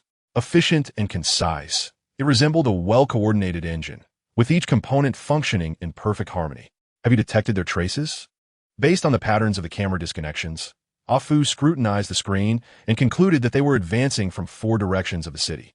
If they maintained such efficiency, their target would undoubtedly be the Legislative Hall situated in the heart of the city, the very office of Mayor Mark. A solemn expression washed over Batman's face. He had undergone systematic training and education within the League of Assassins. Batman understood the operational trajectory of the League. When they sought to infiltrate a city, they would undermine it from within like termites. By assassinating the city's influential figures and departments, they would incapacitate the city's governance and security, ultimately leading to its destruction. Batman tightened his grip on the vehicle's handle, and the Batmobile roared forth, spewing blue flames from its exhaust as it sped towards the city center. The site of Wayne Tower, an ancient clock tower established in 1880 under the supervision of Alan Wayne, stood tall. The building boasted 12 gargoyles, each gazing over a crucial thoroughfare leading in and out of the city. The 5 gargoyles on the first floor overlooked Gotham's earliest entrance, which consisted of 3 bridges and 2 tunnels. Vehicles traversed the bridges in a constant stream. Chaotic Gotham resembled a flamboyant starlet, enticing scoundrels from across the globe, while simultaneously attracting numerous unspeakable businesses to the city. A heavy cargo truck ominously approached Gotham Bridge. If Gino were present, he would surely discern an exaggerated metallic missile concealed within the iron crate, safeguarded by a group of assassins. The assassins, paired in twos, kept watch over the scene outside the box. A black motorcycle whizzed past the window, prompting the assassins to exchange glances and promptly press their earpieces. "Leader, we have detected Batman's presence. He is riding a motorcycle and seems to be heading towards the city center. Below the city hall, in the sewers, Lei Xiaogu ended the communication and glanced at a few of his subordinates. They bowed their heads and turned to leave the tunnel, intending to set a trap to ensnare the masked figure. Lei Xiaogu gazed at a concrete wall, a ghastly smile etched upon his gaunt face. Batman? What a foolish name. He tightened his grip on the katana at his back and pressed his earpiece. No need to concern yourself. I will handle Batman. His curiosity piqued regarding the true strength of the renowned Batman in Gotham. The wind whipped past the sides of his mask, billowing his black cape as Batman fixed his gaze ahead, maneuvering the motorcycle toward a narrow alley to reach the Legislative Hall. He must protect this city. It was his mission. The rays of the setting sun cascaded over the buildings, spilling into the alley. The somewhat blinding light caused Batman to squint slightly. However, the angle of light refraction allowed his keen eyes to capture something peculiar. Along the path frequented by the motorcycle, a glimmering steel wire lay taut, awaiting an unsuspecting soul. Batman recognized this lethal implement, a favored weapon of the Assassin League. When someone raced past at breakneck speed, that sharp wire would transform into a deadly blade, severing flesh and bone. Without a moment's hesitation, Bruce slammed the brakes, his foot pressing firmly against the ground. Utilizing the motorcycle's momentum, he swiftly kicked the fuel tank, executing a graceful slide into a heap of refuse in a nearby alley. The out-of-control motorcycle collided violently with the wire. The razor-sharp cord, forged from an unknown alloy, cleaved through the vehicle. Boom! The high-performance motorcycle, worth tens of millions of dollars, erupted in a fiery explosion, a searing wave of heat illuminating the dark alley. In that instant, as flames surged from the wreckage, several assassins concealed in the shadows launched their attack. Four glinting katanas arced toward Batman from different directions. As the blades sliced through his uniform, Batman retaliated with precision. Thud! He seized one ninja's wrist, flinging him aside while deftly evading a blade aimed at his chest. With a powerful kick, he struck an assassin's chin, rendering him unconscious, and then sidestepped another onslaught. Batman grunted, rolling to the ground as he deftly flicked his wrist, launching several bat-shaped shurikens. Clang! Two assassins deflected the projectiles with their katanas, sparks flying as metal met metal. Simultaneously, the previously dispatched assassin staggered to his feet, charging at Batman again with renewed fervor. Noticing a blade descending toward his chest, the man retreated a couple of steps, planting his right foot against the wall. At the moment the blade approached, he sprang into action, performing an astonishing backflip and delivering a powerful elbow strike to the assassin's neck midair. Another one down. Batman landed gracefully, picking up a scattered katana from the ground and flipping its blade to face his direction. The two samurai exchanged glances before charging at him in unison. Thud! The backs of the blades knocked both assassins unconscious, allowing Batman to discard his weapon. His remarkable reflexes and execution had effortlessly averted disaster. Yet beneath the mask, the corners of his mouth turned downward, revealing a hint of displeasure. Batman felt a twinge of frustration. The Assassin League had managed to intercept him, indicating that he had been discovered. In simple terms, he had been exposed. I must relocate. As a master strategist, Batman understood the necessity of shifting his position to evade the relentless stream of minor assassins that would drain his stamina. The sharp gaze beneath his cowl swept over a nearby manhole cover, and he sighed, lamenting the inevitable dirt that would mar his cape. This was not ideal. He recalled Alfred's incessant nagging the last time. The scent of the underground passage was far from pleasant. Yet, in pursuit of his mission, Batman lifted the manhole cover and leapt into the tunnel. Shortly after the masked vigilante departed from Gotham, the hunched figure of Ra's al Ghul emerged in the alley. The man tugged at his green cloak, eyeing the unconscious assassin sprawled on the ground. He picked up a bat-shaped shuriken and glanced at the muddy footprints leading into the sewer, a smile spreading across his face. What a coincidence! He had just climbed up from the other end of the sewer, while his adversary had chosen to descend into it. The stench of decaying flesh and the sight of white plastic bags mingled with remnants of unknown creatures occasionally visible in the flowing sewage. As Batman traversed this dismal place, he felt the foul water seep around his boots. The air was thick with an acrid odor, nauseating in its intensity. However, such discomfort was trivial for Batman. His formidable willpower allowed him to endure combat in any extreme environment. Alfred, report, Batman pressed the earpiece, but only static responded. He resolved to prioritize enhancing the signal range of the Batcave. Lowering his arm in silence, he acknowledged the stark reality. He was utterly alone. The sound of rushing water behind him grew increasingly turbulent. Batman halted, sensing trouble, and turned around. In the dark tunnel, his bat goggles illuminated the surroundings, revealing a hunched old man slowly approaching from around the corner. Ra's al Ghul. The name flickered in Batman's mind, stirring a sense of unease. This man was undoubtedly a formidable opponent, and Bruce could surmise his intent to detain him while the assassins prepared devastating weapons in the heart of Gotham, intending to send every citizen to meet the devil himself. A splash erupted as water surged, revealing the lifeless body of a deceased owl. In a long, wide sewer, reeking with a foul odor, Batman and Ra's al Ghul finally confronted each other, locking eyes in silence. Surrounding them, figures draped in black fabric and clad in ninja armor emerged from the platforms, each brandishing a katana. They stood still, their cold gazes fixed on Batman, saturating the atmosphere with a chilling, murderous intent. Yet, none moved, evidently awaiting Ra's al Ghul's command. "I hear the people here call you Gotham's Dark Knight," Ra's al Ghul remarked, shaking his head, his white beard fluttering in the breeze as he clasped the hilt of a large sword behind his back. The blade, gripped by the frail elder, presented a striking contrast, yet the palpable aura of lethal intent surrounding him was impossible to ignore, undeniably marking him as a formidable foe. The voice of the elder resonated softly, echoing through the vast expanse of the sewer and reaching Bruce's ears through the bat mask. Lai Shegu, with a mocking glint in his eyes, fixed his gaze upon Batman and inquired, what kind of wretched place necessitates a criminal to safeguard it? In Gotham, he perceived the shadows he detested, crime and madness, the very elements he loathed with fervor. The tale of Lai Shegu stretches back several centuries to when he was but a wayward soul traversing the world.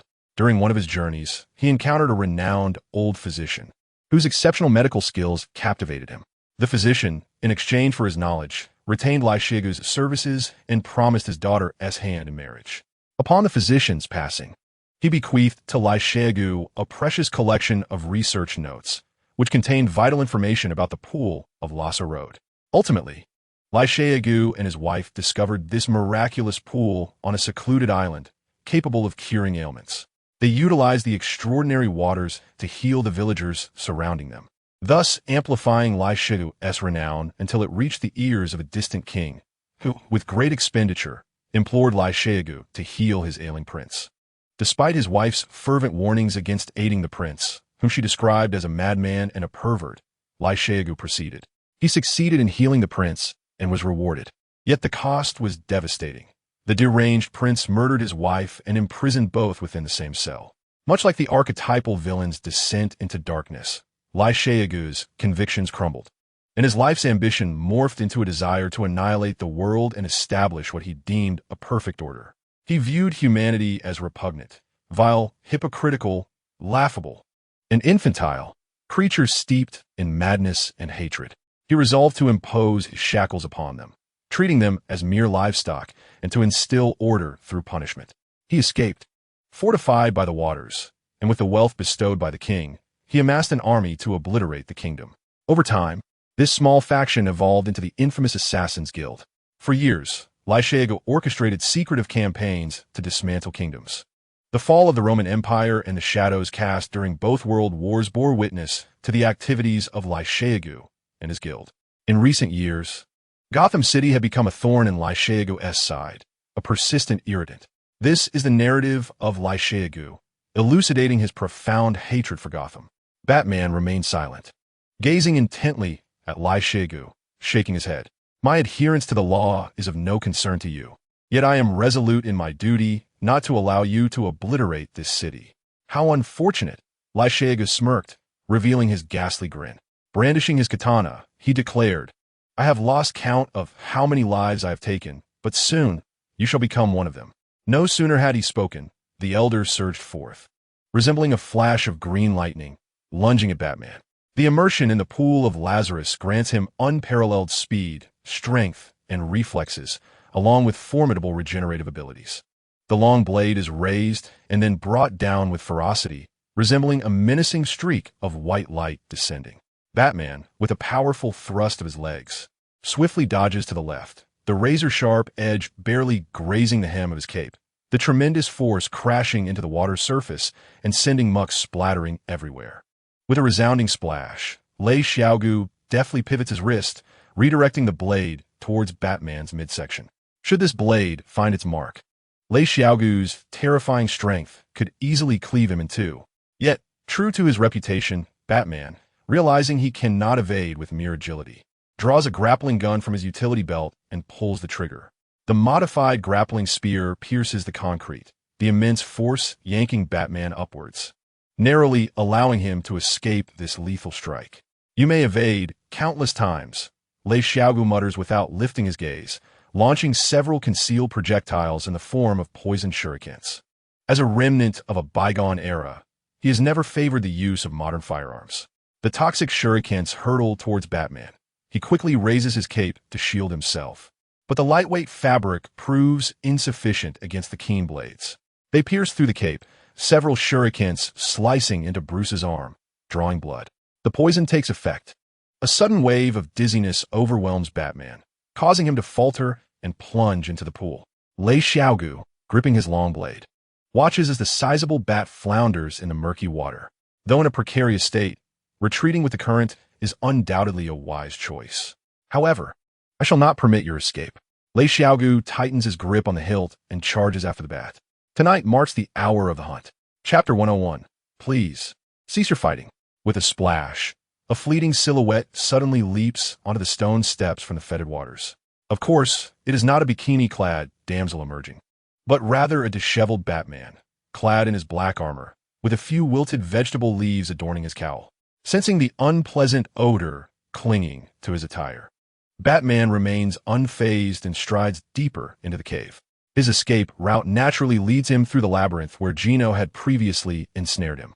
Now, the astute Batman intends to turn the tables, luring Lei Xiaogu and the League of Assassins in this direction.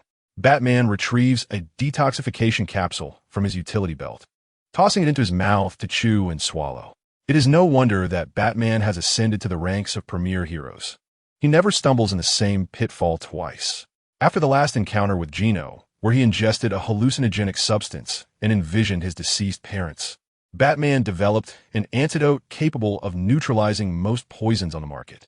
As the effects of the drug take hold, the hallucinatory sensations begin to fade, allowing Batman to discern the scene before him. The familiar owl statue stands resolutely at the entrance.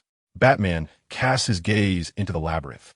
Since his last entrapment, he has meticulously memorized the various pathways within.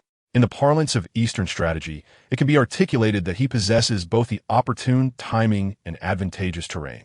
Without a moment's hesitation, Batman gracefully unfurled his cape and strode purposefully towards the labyrinth. It is within the shadows, as he melds into the darkness and awaits his moment, that he truly thrives. Shortly after his departure, the assassins of the League swiftly traced the route of Batman's escape, arriving at the very labyrinth he had just vacated. The leader, Ra's al Ghul, who had previously bestowed a few darts upon Batman, gazed at the owl statue with a sardonic expression. He had, of course, gleaned the details from the spies in Gotham sent by his ungrateful daughter, Talia. A vast council, having operated for over a century, had been obliterated in a single night by a mysterious masked figure. Ra's al Ghul mused that if a faction had descended into such disarray, it would be better to seek a block of tofu to end it all. The old man, having traversed Asia in his youth, was familiar with various idioms. With a mere wave of his hand, his subordinates surged into the labyrinth like scattered beans. Ra's al Ghul was acutely aware of Batman's intentions. After all, he too was a master strategist, adept at leveraging geographic advantages to counter his adversaries. Yet, as the leader of the League of Assassins, he remained unconcerned. He found it particularly intriguing that this masked figure, clad in black, seemingly refrained from taking lives. To Ra's al Ghul, this was akin to madness. How could one uphold their ideals without resorting to violence? Thus, in Ra's al Ghul's eyes, this was a philosophical conflict. He sought to compel the masked man to kill, to shatter his principles and strike at his very heart. Standing resolutely upon the stone steps above the foul waters, he gazed at the imposing labyrinth. Occasionally, Unconscious assassins were carried out from the labyrinth's entrance by their comrades. "Leader," exclaimed the captain of the assassin squad, kneeling with trepidation, "we cannot locate him. He seems to vanish into the darkness. His stealth skills are unparalleled." The captain hesitated, prompting Ra's al Ghul to furrow his brow. "Continue." The captain lowered his head in deference. "I believe his close combat techniques bear the hallmarks of the League of Assassins." It was not difficult to discern. The League's close-quarters combat was renowned in the underworld, akin to prominent sects in martial arts novels. Similar masters yield recognizable traits. "Are you suggesting he was once a member of the League?" Ra's al Ghul's eyes narrowed as he recalled a promising young man he had recently favored. This individual exhibited exceptional insight and temperament, and Ra's al Ghul had entertained the notion of cultivating him as a successor. Alas, the young man had abandoned the principles of martial ethics and vanished without a word after mastering his skills. Quite intriguing. Ra's al Ghul cast a glance at the narrow labyrinth. In such a confined space, his formidable blade would be rendered ineffective. Consequently, the old man relinquished his weaponry, donning only leather armor as he ventured into the labyrinth. As a master of martial arts, Ra's al Ghul harbored great confidence in his own prowess in hand-to-hand combat. Upon stepping into the labyrinth, Lei Xiaogu found himself bewildered by its intricate pathways, often retracing his steps inexplicably after veering left. He fell into a contemplative silence, gazing at the towering walls that loomed 10 meters high. Not one to be easily fooled, he resolved that if escape was unattainable, perhaps a leap to the top would provide some clarity. As he bent his knees to gather strength for a jump, a whistling wind suddenly whirled behind him. Without glancing back, Lei Xiaogu executed a graceful backward arch to evade the impending danger, then swiftly turned to confront the source. Emerging from the shadows of the labyrinth was a tall figure clad in a black cloak, the expressionless visage of Batman fixated on Lei Xiaogu. The dart he had previously launched now quivered, embedded in the wall. This was unmistakably a warning. Batman's cold blue eyes, concealed beneath his mask, bore into the elder as he intoned, "Leave my city." There were no flamboyant gestures or verbal sparring. The two soon found themselves embroiled in fierce combat. Their fists collided, blending with agile footwork as the intensity of their clash escalated. Yet, with each exchange, Lei Xiaogu's unease grew. Just as his subordinates had reported, the opponent's techniques bore the hallmarks of the Assassin's Guild. Another punch struck, and seizing the moment, Lei Xiaogu delivered a kick to Batman's blocking arm, leveraging the momentum to leap backward and create distance. While his demeanor had initially been tinged with mockery, the elder's icy gaze now seemed poised to devour Batman whole. No one relishes a traitor, and after their recent skirmish, Lei Xiaogu discerned that this man was indeed a vagrant who had recently deserted the Assassin's Guild. Identify himself as Bruce Liu, a traitor. A flicker of murderous intent flashed in Lei Xiaogu's eyes as he whistled, intending to summon nearby assassins. He had no desire to engage in a game of cat and mouse any longer. It was time to turn the tables. However, Batman produced a grappling gun, aiming it at the wall in an attempt to shift the battleground and exhaust the assassin's strength and energy. At least until the Gotham police successfully intercepted the truck laden with illicit explosives. Yet, the grappling hook, which should have secured itself to the wall, suddenly slackened. As if discarded by an unseen hand, a languid, gravelly voice resonated above them. Tight-clad weirdo and an octogenarian who escaped from a mental asylum in the dead of night. Pause your little skirmish. Allow me a few words. You needn't continue this futile exercise. Let's make it more brutal. Both men simultaneously glanced upward. Perched atop the labyrinth's high wall stood a formidable figure. Hands in pockets, his white owl mask obscuring his features and gaze, tilting his head to scrutinize the two, exuding an eerie and chilling presence amidst the darkness. To put it bluntly, it is akin to two dogs fiercely contending over a single bone, potentially leading to a life-and-death struggle. However, with the arrival of a third dog, these two might unite against a common adversary, shifting their conflict to a more perilous arena. Alternatively, one might elegantly describe it as two brigands dividing 22 gold coins evenly, but should a third brigand enter the fray, the scenario may result in the demise of two individuals. Admittedly, neither description captures the essence accurately. Yet, upon the sudden emergence of the man in the white mask, Batman and Ra's al Ghul instinctively ceased their quarrel. "It is you. You are the enigmatic figure who vanquished the Court of Owls," they articulated in near unison. Clap, clap, clap. The mysterious masked individual, known as Gino, appeared to enthusiastically applaud, rubbing his hands together with a mocking tone. "So, when do you plan to commence your battle? I would love to join in the excitement." His eager demeanor and gesticulations suggested an almost palpable desire for the two to engage in conflict. Kino's notion of joining in was merely a scheme to harvest a bounty of negative points. With an additional 4,000, he could exchange for a coveted golden legend. Subsequently, he would seek out a sorcerer to traverse to heaven through a medium, find the Almighty, and with a swipe of a card, elevate himself to the ranks of cosmic power. He envisioned instant creation, perhaps even rivaling Thanos, who needed a snap when a mere sneeze could obliterate 100 foes. Of course, this was merely Kino's fanciful delusion. According to his understanding as a self-proclaimed comic enthusiast, the Almighty had long ago fragmented into various entities, each embodying peculiar concepts like the voice of God or the body of God. One should never take the universe too seriously, for no one can discern the multitude of bizarre and unique constructs that exist. Nevertheless, this did not deter Gino from accumulating points. After all, who would ever lament acquiring too many good things? Listening to Gino, Batman, or rather, Ra's al Ghul, found his already somber countenance darkening further, as if icy water might soon pour forth from the creases of his aged face. What nonsense was this scoundrel uttering? Did he truly perceive their battle as a mere circus act?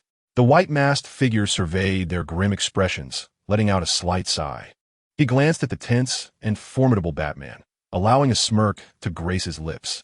"I recall our previous conversation where I advised you to grow stronger before our next encounter. So, how prepared are you now?" Before his words had faded, Gino effortlessly leaped down from a 10-meter-high wall.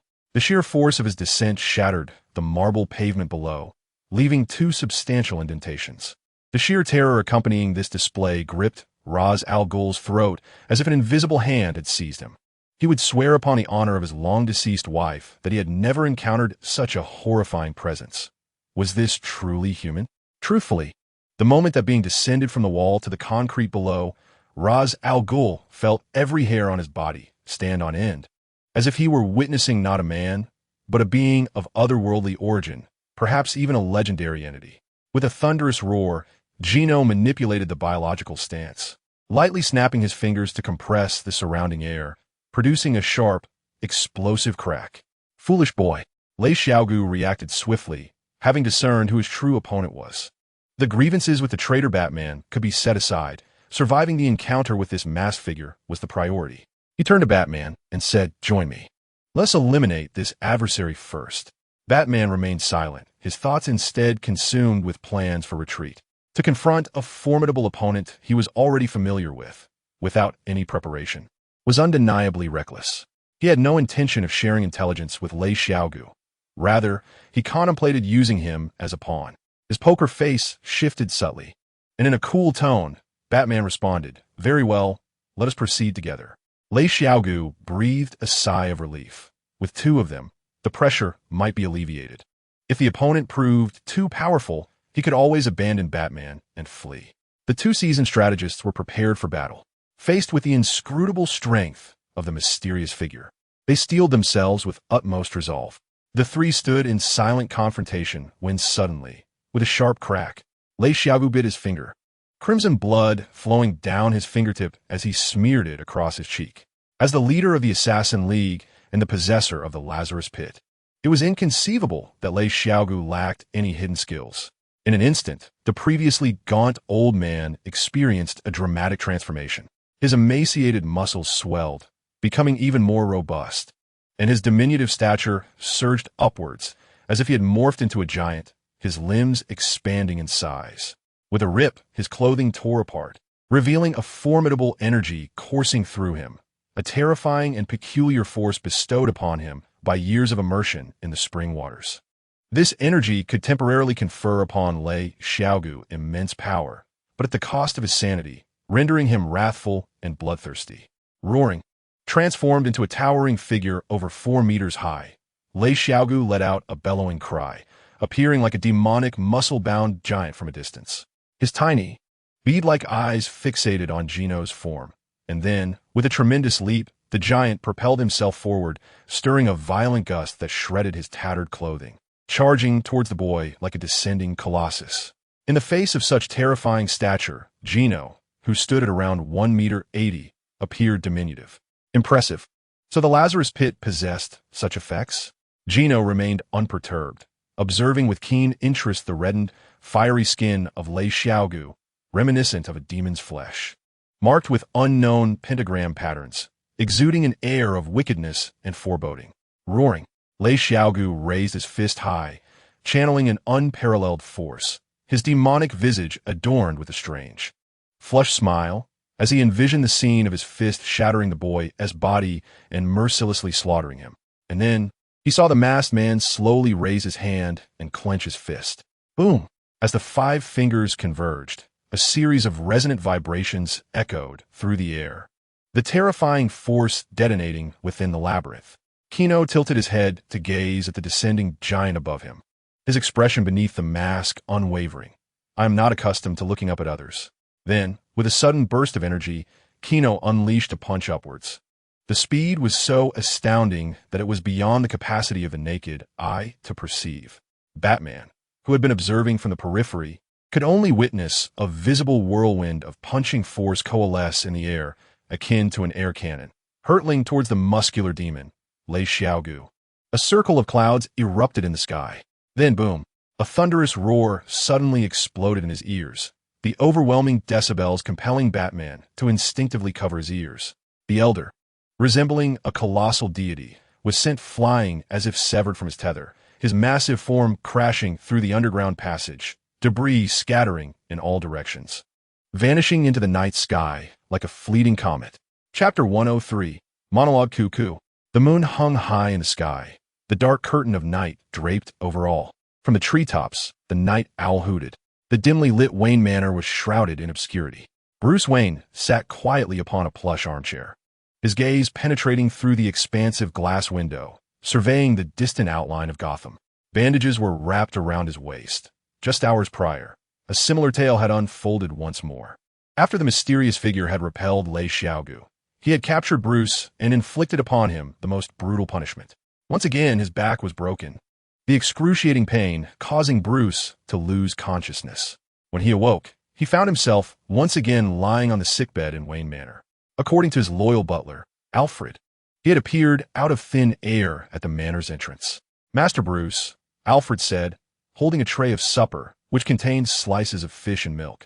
The elder's gaze fell upon the blood-stained bandages, filled with concern, and he frowned, saying, "You should be resting in bed." Alfred recalled the scene from hours earlier, where a bloodied Batman had collapsed at the manor's entrance, reminiscent of a recent incident.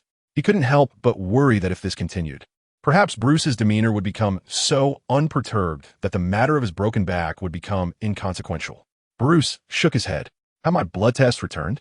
Remarkably, despite the broken spine, the damage was minimal, as if a miraculous force had mended the shattered bones.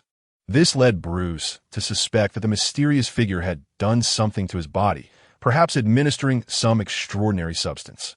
Through the analysis conducted by the medical department, they had discovered a small quantity of self-healing factors in your blood. That explains it, Bruce said, struggling to rise, the ache in his back causing him to frown slightly. At that moment, the intercom on the table crackled with a police report. A shocking kidnapping and robbery has occurred at Country Villa. Alfred, prepare the batsuit. Bruce's gaze gradually solidified. Now was not the time for respite, for pressing matters awaited his attention. He would investigate the enigmatic individual, but not at this moment. However, young master, Bruce shook his head. Gotham requires my presence. Glancing upwards from the living room's ground floor toward the moon, one would behold its grandeur and roundness, akin to this visage. Now, to the crux of the matter. Gino toyed with a golden card visible only to himself.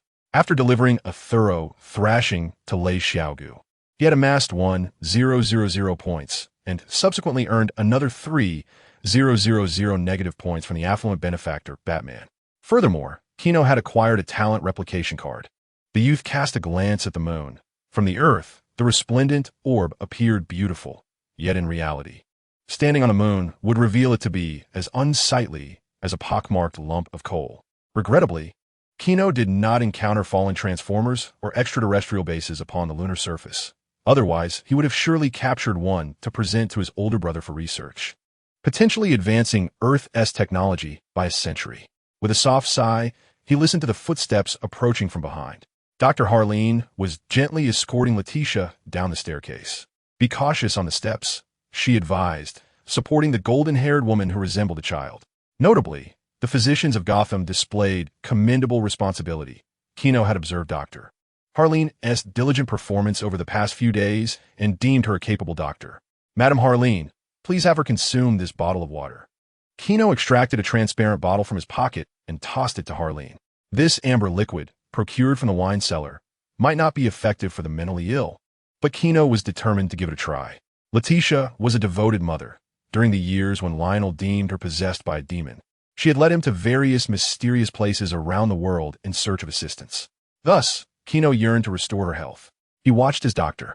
Harleen coaxed Letitia into drinking the amber liquid, yet no discernible effect occurred. Letitia maintained her innocent and carefree demeanor, seemingly untouched by any healing influence. Save for a slight flush in her cheeks, Gino fell into silence. It appeared that the amber liquid held little efficacy for the mentally ill. The woman blinked, wiping the water from the corner of her mouth, and then resumed playing with a small, bald teddy bear. With a sigh, Gino reflected that such self-healing capabilities likely pertained solely to physical ailments. The wounds of the mind and spirit were not so easily mended. The psyche, the soul, any affliction related to these realms proved to be exceedingly tenacious. Gino waved his hand, signaling for Harleen to take Letitia away. He returned to the sofa, his expression fluctuating between shadows and light. "Hey kid, what are you pondering?" Laurent had reappeared from an unknown jaunt, a lipstick mark adorning his neck. Ever since Gino had seized the amber from the Court of Owls, Laurent had partaken as well, sipping the amber to stave off the ravages of time. "Nothing much." Gino shook his head, feeling little affection for his rather unremarkable grandfather, Laurent, and thus refrained from engaging in lengthy conversation. Laurent, slightly embarrassed, rubbed his nose, helpless against Gino's icy demeanor. Gino pondered the recent events, contemplating the aftermath of the brutal beating that had left Lei Xiaogu in a state of disarray, unable to stir any trouble for the time being. However, this defeat had severely tarnished Lei Xiaogu's reputation. According to Talia's account, the old man had erupted in fury on the island before retreating to soak in the hot springs, claiming he would regroup and return to Gotham with renewed vigor. This debacle had cost Lei Xiaogu considerable face, and in Eastern terms, it meant he had to reclaim his honor. Their conflict with Gotham was now irrevocable, and in the future, Batman would undoubtedly have his hands full. The sudden ring of the phone interrupted Gino's thoughts. He lifted the receiver to his ear, and as the words reached him, his expression darkened ominously. "What did you say?" A palpable pressure enveloped the hall, suffocating in its intensity. Laurent, watching Gino's frigid visage with trepidation, inquired with concern, "What has happened?" Gino rose, donned a black jacket, and without a backward glance, strode towards the exit, declaring, "Lex has been struck by a tornado." "What?" Before Laurent could respond, Gino forcefully pushed open the manor's door. Bang! With just a slight lift of his head, the concrete steps beneath him shattered, fissures spreading like veins. An ominous force hoisted Gino aloft, transforming him into a streak of luminescence that ascended rapidly into the sky. The winds he stirred causing papers in the living room to flutter wildly, leaving Laurent, rooted in shock, staring blankly at the receding dark speck above. "My God, Holy Mary!" Laurent felt his legs weaken, desperately rubbing his eyes in disbelief. His rather unremarkable grandson could actually fly. Chapter 104, Reconciliation Bang. Like a supersonic cruise missile or an arrow loosed by the divine, the Creator cast the first bolt of lightning upon the world. A figure soared at an unimaginable velocity, high above the clouds. The frigid air was violently parted, and the speed was such that a thin layer of sonic barrier enveloped Gino, creating a resonating sound in his wake. As he flew, Gino's gaze swept over the towns nestled beneath the clouds. Soon, he spotted the silhouette of Kansas. "Found it," Gino mused inwardly. As he descended, skimming just above the ocean's surface, the currents parted beneath him in a grand display, reminiscent of Moses parting the sea. Boom! Leaving the sound barrier behind, he surged from the ocean into the open sky, his afterimage sweeping past the metropolis, weaving between towering structures. Before long, the familiar sight of Smallville came into view. The town, having endured the wrath of a tornado, now resembles a forsaken factory in post-industrial America, steeped in desolation. Once a quaint and secluded locale, it appears to have been struck by divine tempest. Roadside signposts stand shattered, and dilapidated furniture is strewn across the town. The broken homes and abandoned vehicles paint a grim picture. Gino silently observes this scene, reflecting on how America is indeed a favored haunt for tornadoes, a trait that Smoothville shares. Its unique geographical position and atmospheric conditions have earned it the moniker of Tornado Town, as certified by Superman's adoptive father. Gazing upon the long-cherished town, Gino feels a twinge of nostalgia upon his return. Yet, the priority remains to visit his dear brother. The youth took a secluded alleyway, swiftly transforming into a blur as he made his way to the hospital. The town's medical facility is overwhelmed with the aftermath of the tornado's assault. Injured individuals are scattered everywhere. Some have suffered concussions from being swept away while driving, while others have deep lacerations from sharp debris. There are even those who, while seated at home, were struck by a bathtub that had fallen from the sky, resulting in broken thighs, a true testament to misfortune. The scene resembles a refugee camp. The doctors and nurses of the town are nearing the brink of madness, and a number of volunteers are assisting in the chaos. Among the crowd, Gino spots Chloe and Lana, both bearing dark circles under their eyes and looking utterly exhausted, as they help transfer patients and push gurneys. Gino approaches them, lending a hand to lift a heavy medical box. "Thank you," they murmur, their focus unwavering. The box contains urgently needed medical supplies dispatched from other hospitals, requiring immediate unloading and use. No need for thanks. A warm and familiar voice resonates above them. Lana instinctively glances up, her gaze transfixed. Gino, with his golden hair gleaming like a ray of sunshine beneath the overcast sky, boasts striking features with a prominent nose and a bright, cheerful smile. His tall and robust physique renders him undeniably more handsome than before. "Gino," Lana exclaims, her face lighting up with surprise. "Gino?" Chloe also looks up, her cheeks flushing upon seeing him. "You've become quite handsome in just a few weeks." "Not too bad," Gino shrugs, assisting the two in their tasks. With his help, the trio soon completes their work. Lana nudges Chloe gently with her shoulder, encouraging her to muster the courage to confront Gino. Initially, Lana had harbored feelings for Gino, but his demeanor towards her had been one of respectful distance. While infatuation is often seen in men, it is a rarity among women. Sometimes, knowing when to withdraw is a prudent strategy. The girl, feeling helpless, was acutely aware that her relationship with Gino was unattainable. Thus, she settled for the affections of the devoted Clark, and the two found themselves in a phase of ambiguous intimacy, their relationship flourishing. Chloe pressed her lips together, and under Lana's encouraging gaze, she was about to approach the boy when Gino waved to them, saying, "I'll go find Lex. See you later." Watching Gino's retreating figure, Chloe could only swallow back the words she had intended to express. She mumbled, "All right, see you later." Gino entered the hospital, deftly evading several critically injured patients, and soon arrived at the top floor, the fourth floor.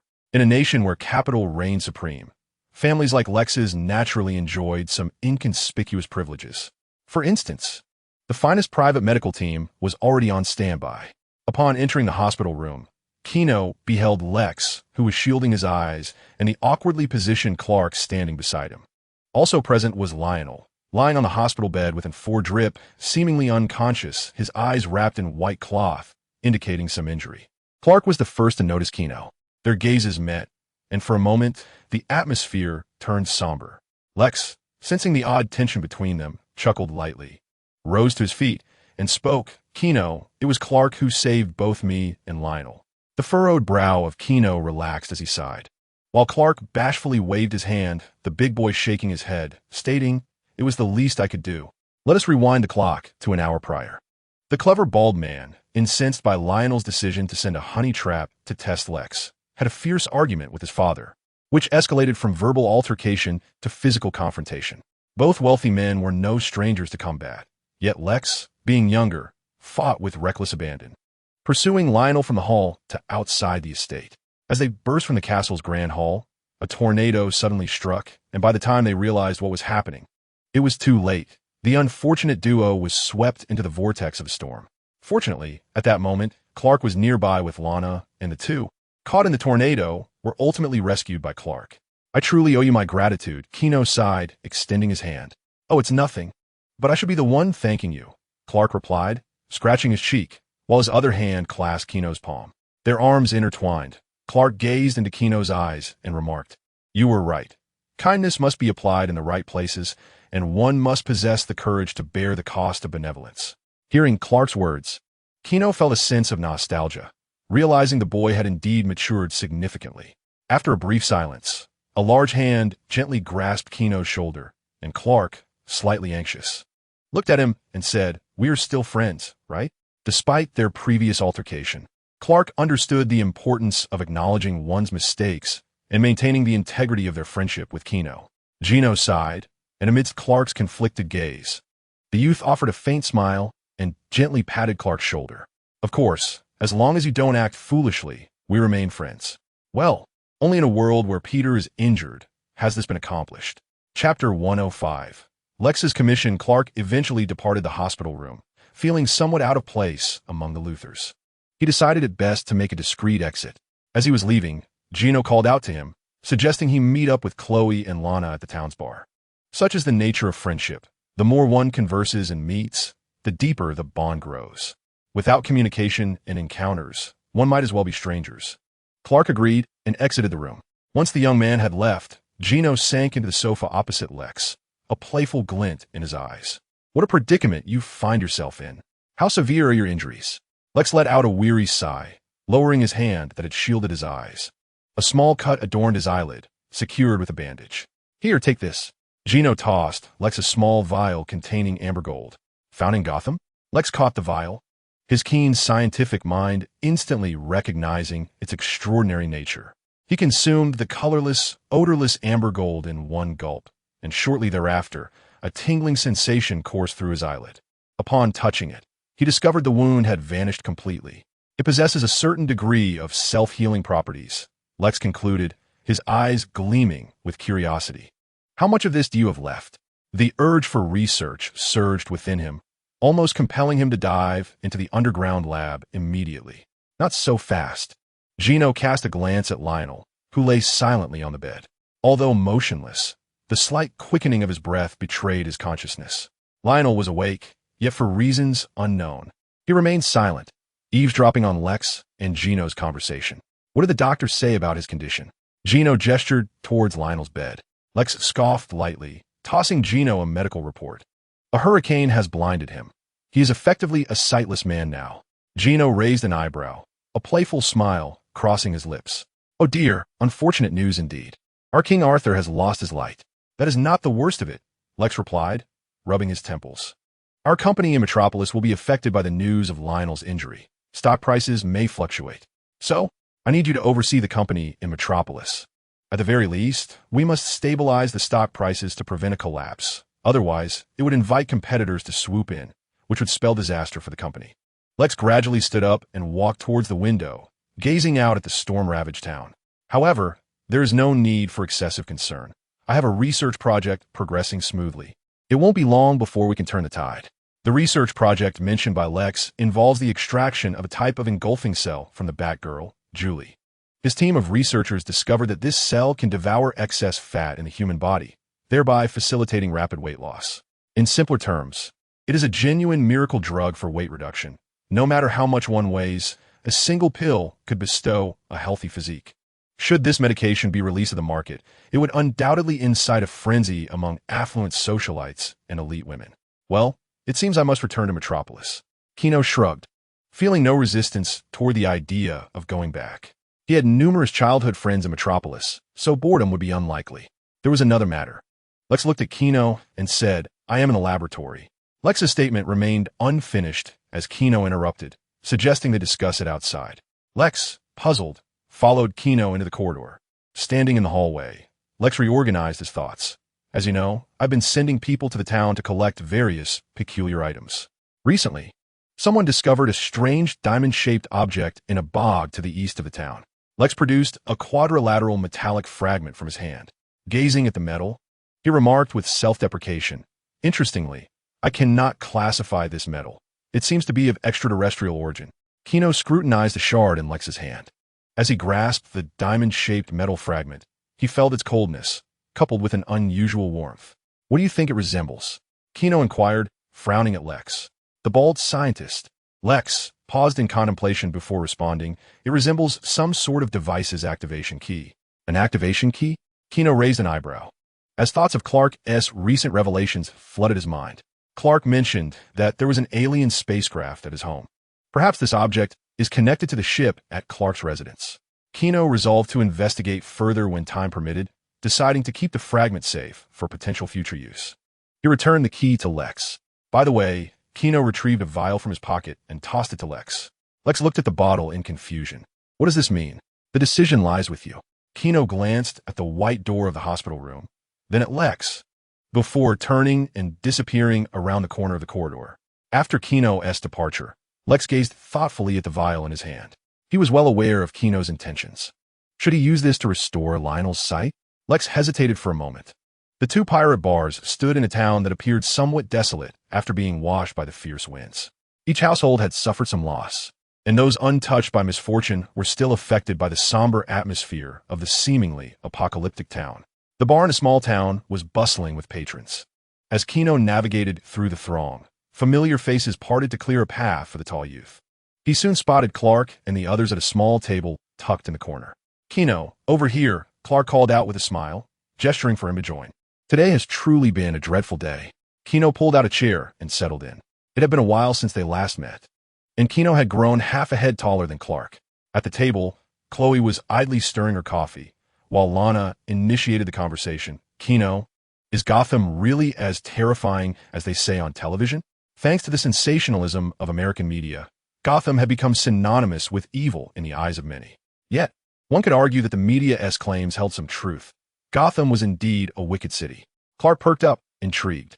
Teenage boys often found themselves fascinated by crime and firearms, as they appeared undeniably cool. "Well, I wouldn't say it's an exaggeration, but I did hear an intriguing story while I was there," Gino remarked, casting a meaningful glance at Clark before recounting the tale of Batman to the trio. After finishing, he posed a thought-provoking question. "Do you think what this masked man is doing is justified?" "I believe," Lana said thoughtfully, pressing her lips together, "that he is a hero. Although his actions may technically violate the law, in a city like Gotham, where the legal system has collapsed, only a logic of violence can curb crime." Chloe paused her stirring, offering her perspective. "The masked hero's actions will undoubtedly inspire others who wish to change this city to join him, which is truly uplifting." In the eyes of the two girls, Batman's actions were both admirable and impressive. After all, not everyone possesses the courage to confront the evils of an entire city. "Clark, what do you think?" Lana asked, noting Clark's distant expression with a hint of dissatisfaction. "Me? I think it's really cool," Clark stammered. In truth, he too had harbored dreams of using such powers to change the world and uphold justice, much like the masked vigilantes of Western tales. However, his aspirations were stifled before they could take flight by his adoptive parents, leaving him with only envy for the masked figures. "By the way," Lana said, seizing the opportunity to assist her friend, "are you free tomorrow? I'm planning to host a horse racing event at my house." Lana's aunt was a well-known affluent figure in town, managing a profitable horse breeding operation. "Unfortunately," Gino shrugged, glancing at Lana, "I will be returning to Metropolis soon. My father is injured and unconscious, and someone must oversee the company headquarters. Therefore, I cannot stay for long this time." Listening to Gino's words, Lana's eyes flashed with a hint of helplessness as she gazed at the distracted Chloe, feeling nothing but regret in her heart. She had tried her best, but Gino truly had no time. Perhaps they could gather again another time. Gino tossed a stack of Franklins to the waiter, deeming this meal as his treat. Watching the youth's departing figure, Chloe felt her eyes inexplicably tear up. Shall I take a stroll outside?" Clark sensed the subtle tension in the atmosphere and could somewhat discern Chloe's feelings for Gino. After Clark left, Chloe could no longer endure the anguish within her heart and buried her face in her arms, weeping aloud. The pain of harboring a secret crush was truly unbearable. Metropolis, ranked among the top 3 cities in the United States, beckoned elite talents from around the world. In stark contrast to Gotham's chaos and filth, Metropolis boasted hygiene and safety that could be likened to a vast chasm separating the two cities. In a residential area on the eastern side of Metropolis, A shelf was filled with an array of peculiar items. A shriveled monkey's paw, unknown twisted tentacles, and a gray cauldron, all haphazardly displayed. Scattered books and papers lay in disarray across the table. A lively song floated from the nearby bathroom. With a creak, the door swung open, revealing a pair of long, shapely legs striding towards a towel. Water droplets cascaded down her smooth skin, soaking the mahogany floor. A pristine towel wiped her cheeks and tousled her long hair. The owner of those legs approached the mirror. Beneath a prominent nose lay a delicate, alluring mouth adorned with glossy red lips, and dainty white dice earrings swayed gently beneath her petite ears. Her strikingly large eyes seemed to contain a universe of stars, and her violet irises hinted at an extraordinary lineage, reflecting a flawless and curvaceous figure in the mirror. With hands on her hips and her lips pursed, the magician Zatanna declared, ready for action. She straightened her modest assets before exhaling deeply like a deflated balloon, donning a light blue wool sweater. She was mindful of the autumn chill that could easily lead to a cold, followed by black stockings and leggings. Finally, she topped off her ensemble with a signature circular hat of circus magician, embodying a charming girl with a touch of mystery and a hint of playfulness as she stood before the mirror. The sound of her black high heels echoed on the floor as she returned to her desk, eagerly engrossing herself in a complex and esoteric tome of magic. Zatanna Zatara, the sole heir of a lineage of magicians, had devoted herself to the pursuit of her father's whereabouts ever since witnessing his disappearance in her childhood. "This is so difficult," Zatanna murmured, reciting the tongue-twisting incantations, momentarily distracted as her violet eyes swept over a framed photograph on the table. Inside was a picture of a blonde boy and a black-haired girl, the girl playfully draping her arms around the boy's neck. "I wonder what Mr. Gino is up to?" Zatanna leaned back in her chair with a sigh, when suddenly a knock echoed through the room. Who could it be at such a late hour? She glanced at the clock on the table, which read midnight. Who would visit at this hour? "Open the door," the girl murmured softly, and as her words fell, the once solid wooden door became ethereal, as if it had vanished from the very fabric of the sky. Zatanna beheld a figure standing outside, a tall silhouette clad in a black trench coat, holding a case of premium beer, with beautiful golden hair caressed by the wind. "Gino?" Zatanna exclaimed, swiftly pushing the door open, her violet eyes brimming with delight as she rubbed her small hands together, a silly grin spreading across her face. "What brings you here? I thought you were in Gotham City." Gino casually tossed the beer to her and entered the room, shedding his trench coat. "There were some issues at home." "Oh, is everything all right?" "It's manageable." Gino took a seat, gesturing for Zatanna to join him for a drink. Their acquaintance dated back to the year when Clark was replicated. After her family discovered their peculiarities, Letitia had taken Gino to seek out numerous masters of the mystical arts, including Zatanna's father, Giovanni Zatara. Giovanni was a formidable magician, often engaged in exorcising demons and malevolent spirits. It was during this time that Gino and Zatanna grew close, establishing a strong friendship. Clink, their glasses met, the contents swallowing down. The crisp liquor warmed Zatanna's insides, eliciting a satisfied sigh. "Any news of Uncle Giovanni?" Gino poured another glass for her. "No leads." A flicker of sorrow crossed Zatanna's eyes. Her father had vanished 6 years ago, disappearing without a trace when she was merely 13. In the intervening years, Zatanna had dedicated herself to managing the exorcism business and magic troupe left by her father, while tirelessly seeking the truth behind Giovanni's disappearance. The notion that such a powerful magician could vanish in a thin air had haunted her, disrupting her peace. A heavy silence enveloped the two. Ding-dong. The ringing of the doorbell shattered the stillness. "I'll get it," Zatanna said, setting down her glass and swaying gracefully towards the door. Click. As the door swung open, a middle-aged woman with golden hair stood outside, her face etched with terror. Her pale lips and frightened eyes appeared particularly unsettling in the darkness. In a hoarse voice, she asked, "Is this Zatanna's Mystical Affairs office?" "Thank you, Maya," the woman who had first appeared at the door said wearily, managing a faint smile as she accepted the coffee Zatanna offered. She cradled the coffee in her hands, sinking into the chair, her fingers tightly gripping the cup, yearning for the warmth of its walls to dispel the fear within her. "Do tell." Zatanna resumed her seat behind the desk. "As a sorceress," She naturally engaged with the arcane mysteries of this world. God, angels, Satan, demons, and other entities of higher dimensions seemed to consider Earth a battleground, a place of perpetual conflict for centuries. The ongoing struggle between demons and angels inevitably birthed the profession of exorcists. Zatanna was not particularly wealthy, although she managed a circus. The rapid evolution of the internet had diminished children's interest in such spectacles. Conversely, the exorcist profession promised substantial profits. Once established, it could sustain one for a month, albeit with the ever-present danger of being dispatched to heaven by a demon, making it a high-risk, high-reward endeavor. Not far away, Gino reclined on the sofa behind the girl, resting his eyes. Having flown from Kansas to the metropolis, he felt a bit fatigued and intended to doze for a while. Indeed, the woman hesitated momentarily and began. "My daughter has been acting strangely for the past week." A flicker of fear crossed her eyes, her pupils constricting with dread. The tale began a week prior. She recounted their experiences. Her husband and she operated a profitable department store, and they had a delightful daughter.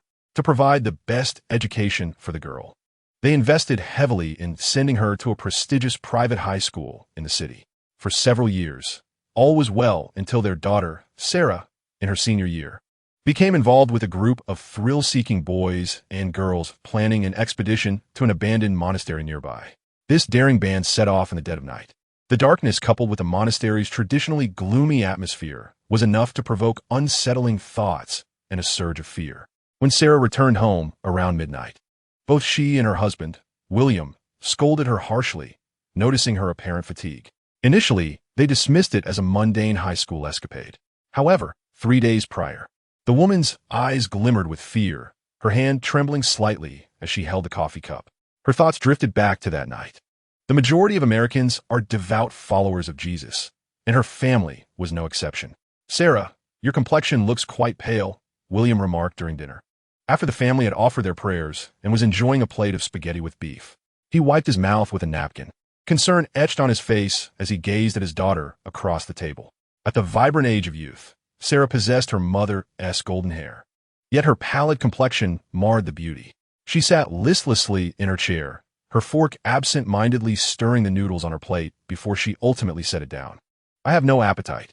Sarah hunched her back as she ascended the stairs to her room, her curved spine resembling a heavy burden weighing upon her. Each step was a laborious effort. William and his wife gave little thought to it, merely assuming their daughter had entered the throes of adolescence, perhaps grappling with the trivial tribulations of youthful romance. It was not until they retired for the night, the hour inching towards dawn, that Maya was stirred awake by an eerie sound. A scratching, reminiscent of claws clawing at the door, pierced the stillness. The sharp noise ignited a flicker of anxiety within her. "William, wake up!" She gently nudged her husband's cheek, and the groggy William slowly opened his eyes. Maya's expression was grave. "Did you hear that sound?" "Sound? What sound?" William perked up his ears. "I heard it too," he admitted after a moment. He rubbed his eyes and yawned. "It's probably just termites or something. I'll call an exterminator tomorrow. Let us get some sleep now." William drifted back into slumber, but Maya found herself unable to close her eyes. The sound echoed in her ears like a relentless pestilence, growing ever closer. "William! William!" Unable to endure any longer, she opted to rouse her husband to address the situation. "We must investigate." All right, calm down, dear," William sighed, donning his pajamas and retrieving a revolver from the bedside drawer. The couple proceeded towards the door, Maya timidly hiding behind her husband. They pushed open the door, and then "Father? Mother?" Sarah's voice resonated from above. Instinctively, they looked up to find their blonde daughter cradling a wooden statue of Jesus, her pristine teeth gnawing at the figure's head. Splinters from the shattered wood pierced the girl's mouth, yet the flow of blood could not deter her. Her voice twisted and darkened, and suddenly, a man's voice emerged from Sarah's throat. "This statue is quite delectable." She was possessed. The warmth of coffee wafted across the woman's face, snapping her back to reality. She turned to find Zatanna at the table, her expression grave. Since the inception of creation, with Adam and Eve multiplying demons, these creatures from the depths of hell have long coveted the earthly realm. Under Satan's guidance, they incessantly attempt to seize control, seeking to transform humanity's world into their dominion. It is said that this stems from a wager between God and Lucifer, the Lord of Hell. The side that claims more souls for heaven or hell will govern the earthly domain. Thus, under Lucifer's leadership, demons tirelessly wander among us, spreading the 7 deadly sins and enticing humanity towards corruption. Zatanna, however, appeared disinterested in such mystical matters, her gaze fixed upon the woman. And what transpired next? Afterward, she became increasingly peculiar, detesting the daylight and reveling in the night, even resorting to consuming raw beef and blaspheming against the divine. Maya, in a fit of despair, covered her face. Just yesterday, she had astonishingly ascended the ceiling of their home like a gecko. If her bizarre behavior in the preceding days could be attributed to mental illness or epilepsy, then her ability to scale walls like a diminutive Spider-Man was utterly inhumane. Maya had contemplated seeking medical help, yet science failed to elucidate such eerie phenomena, relegating them to the realm of psychological disorders and merely prescribing tranquilizers to usher the couple away. What has become of her now? Zatanna inquired, her hands propping up her chin, her expression grave as she scrutinized the woman. There are times when the lords of hell assign demons to commit dreadful acts, sowing chaos and corruption. The woman hesitated, confessing she's been bound by my husband and me with strips of cloth, her mouth gagged, and confined to the innermost attic. My husband is currently watching over her. I truly cannot bear to witness her demise. Zatanna nodded in understanding. A flicker of determination ignited in the girl's eyes as she grasped a crucifix from the table. Then, akin to a detective from a television drama, she adjusted an imaginary detective hat. What are we waiting for? Let us depart. Maya rose alongside Zatanna, glancing instinctively at Gino as she queried, "Is he not accompanying us?" Zatanna sensed that the woman might believe that an extra ally would bolster their strength, and the young man exuded an aura of reliability. "So, do you wish to join us?" Zatanna pondered for a moment, then approached the slumbering Gino, extending her small hand to pinch the sides of his nose. "Release me." Awakened by the girl's antics, Gino reluctantly pried her fingers away, initially intending to refuse, yet the thought of the fabled hell and demons piqued his curiosity. "So, do you wish to go?" Zatanna raised an eyebrow, discerning his intrigue. "Very well, I shall accompany you." Gino stood, retrieving his trench coat from the hanger. Maya expressed her gratitude, leading the two out of the office. "Ride in my car," she offered, revealing a blue sedan. The trio settled into the vehicle as they navigated the bustling metropolis under the cloak of night. After several minutes of travel, they finally arrived at Maya's residence, a villa nestled in the western side of the metropolis, home to individuals who typically belong to the middle class of free America. Not particularly affluent, yet not impoverished either. "Follow me," Maya instructed, extracting her keys from her bag. With each step closer to the front door, her breaths grew increasingly rapid, betraying her anxiety. With a click, the door swung open. In this quaint abode, a sense of warmth permeates the atmosphere. The furnishings, tables, chairs, a sofa, a television, a refrigerator, and an oven are all present. However, the curtains remain drawn and the lights unlit, casting an oppressive gloom over the space, seemingly a consequence of Sarah being possessed by a demon. Eerie sounds occasionally echo from the second floor, further shrouding the atmosphere in a veil of terror. "She's up there." Maya, trembling, pointed towards the ceiling. "Let us investigate." As the daughter of a great sorceress, Zatanna possesses formidable magical prowess. Armor of protection. The girl uttered the incantation, her eyes glowing with a vibrant purple light. Beside her, Gino felt an invisible, impenetrable barrier enveloping him, a manifestation of Zatanna's unique reverse incantation magic. "We shall proceed." Zatanna clenched her fists and cautiously ascended the staircase to the second floor. As a friend, she was acutely aware of Gino's capabilities. The two of them treaded softly on the creaking steps leading to the upper level. From the innermost room came a disturbing sound, crunching, as if some beast were gnawing on something. Gino glanced back, realizing that the middle-aged woman named Maya had not followed. "Don't you find this peculiar?" Gino tapped Zatanna's shoulder, signaling her to halt. "What do you mean?" Zatanna tilted her head, a look of confusion crossing her face. She mentioned that her husband was responsible for looking after Sarah, the woman's daughter. Zatanna furrowed her brow, struggling to comprehend. Gino stifled a yawn, his gaze sweeping across the room. His divine abilities allowed him to pierce through the superficial, focusing on the door ahead. Within the dimly lit chamber, a shadowy figure hunched over a corpulent corpse, feasting. The floor was drenched in blood, a vivid crimson hue that appeared ominous. The wide-open eyes of the corpse and the kitchen knife embedded in its chest suggested that this was no ordinary occurrence, especially given that the girl's wrists bore no signs of binding. In that room, a demon was devouring the body of the household's male occupant, and yet there were no constraints visible on her wrists or ankles. She is lying? Zatanna suddenly realized, turning around to see Maya descending the staircase, brandishing an 1896 shotgun aimed at them. Click! The shotgun was cocked, the barrel aimed steadily. The woman no longer concealed her intentions. Her pale face was etched with a maniacal expression. You two, get inside this instant. She gripped the gun tightly, directing it toward Gino. Zatanna, filled with indignation, glared at the woman, as if flames might erupt from her violet eyes at any moment. Why are you doing this? Why must you do this? The woman scoffed. Because my daughter requires nourishment. Her eyes gleamed with a sinister red light. Zatanna pursed her lips. Gino, this woman must have been ensnared by the devil. Just as exorcists wield holy water, crucifixes, and American katanas, demons possess their own malevolent magic, immense power, and the ability to beguile the hearts of men. Gino shrugged, non committal. A mocking expression etched across his handsome face. Hurry inside. Maya raised her firearm, its chamber loaded with deadly bullets. Simultaneously, the wooden door behind them swung open. Bang! Like a furious individual flinging the door wide, a gust of cold wind swept through the corridor, heralding the arrival of slender, pallid blonde girl clad in a flimsy nightgown. An eerie crimson glow enveloped her, flickering ominously. She slowly lifted her head, revealing sharp, glistening teeth to Gino and Zatanna. A deep, raspy voice echoed through the hallway. A magician and a robust man. You must taste exquisite. Now step forward. Maya's finger hovered menacingly over the trigger, her gaze fixed threateningly upon them. Yet, the youth at the end of the corridor seemed oblivious. Gino watched with keen interest as the demon possessing the girl maneuvered her body towards them. Zatanna, he said, his tone serious, I will handle that wretched demon. You keep Maya occupied. Why complicate matters? Gino sneered.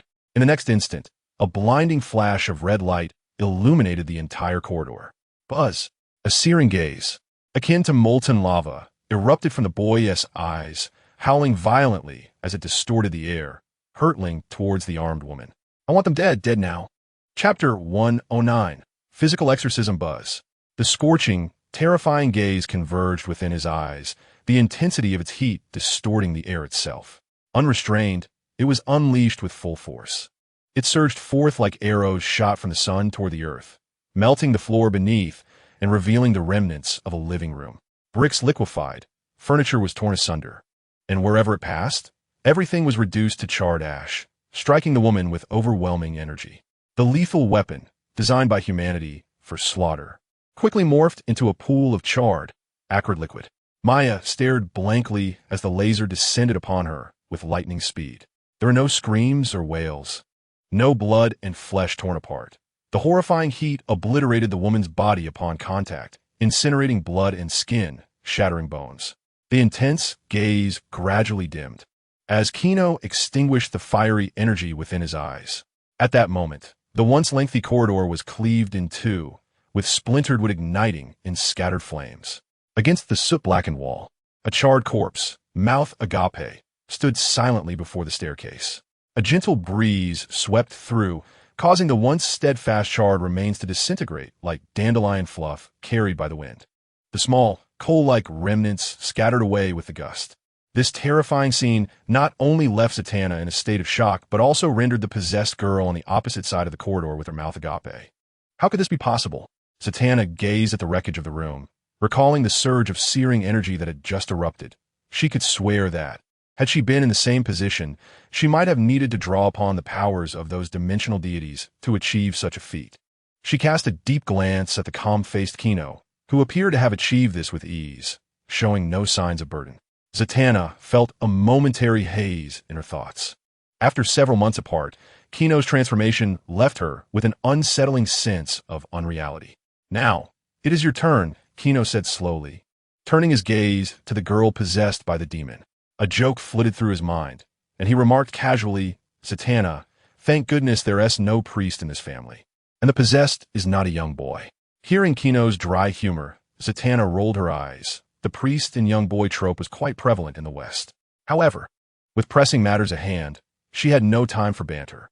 The girl fixed her eyes on the possessed Sarah, raising her hands to prepare a spell. "We should capture it. This demon knows quite a bit." Before she could finish her sentence, a fierce wind brushed her cheek. With a swift motion, Kino positioned himself before the demon. Before it could respond, a steel-forged iron arm clamped around its neck, forcefully slamming it against the wall. The sound of shattering concrete echoed as the demon possessing Sarah thrashed violently but could not break free. Realizing its predicament, the demon ceased its struggle, a twisted smile creeping onto its pale visage. It controlled the body to speak slowly. "Aren't you afraid I might kill this girl? Are you threatening me?" Kino scoffed. "Perhaps you are unaware of who I am, but allow me to enlighten you. Aside from my family and friends, I care for no one else. So if you intend to use this girl's life as leverage against me, I strongly advise you to abandon that thought. For I have no regard for the fate of strangers." Kino's words momentarily stunned the demon. It gasped, questioning who the true demon was in this scenario. Finding it hard to believe, it swallowed hard, staring at the boy's handsome face, and tentatively asked, You're not an exorcist, are you? Have you ever seen an exorcist use their fists?" The demon fell silent, acknowledging that the boy was indeed correct. Most exorcists lead lives that can only be described as passable. However, none can match Kino's impeccable appearance, adorned in garments of considerable expense. Under ordinary circumstances, a demon would merely regard him as a spoiled rich heir, leisurely consuming life without purpose. Furthermore, exorcists primarily rely on magic for their survival and combat. Who among them possesses the ability to unleash lasers from their eyes or engage in hand-to-hand combat with demons? Thus, as Kino aptly stated, he is indeed not an exorcist. With a surge of power, Kino managed to subdue the demon.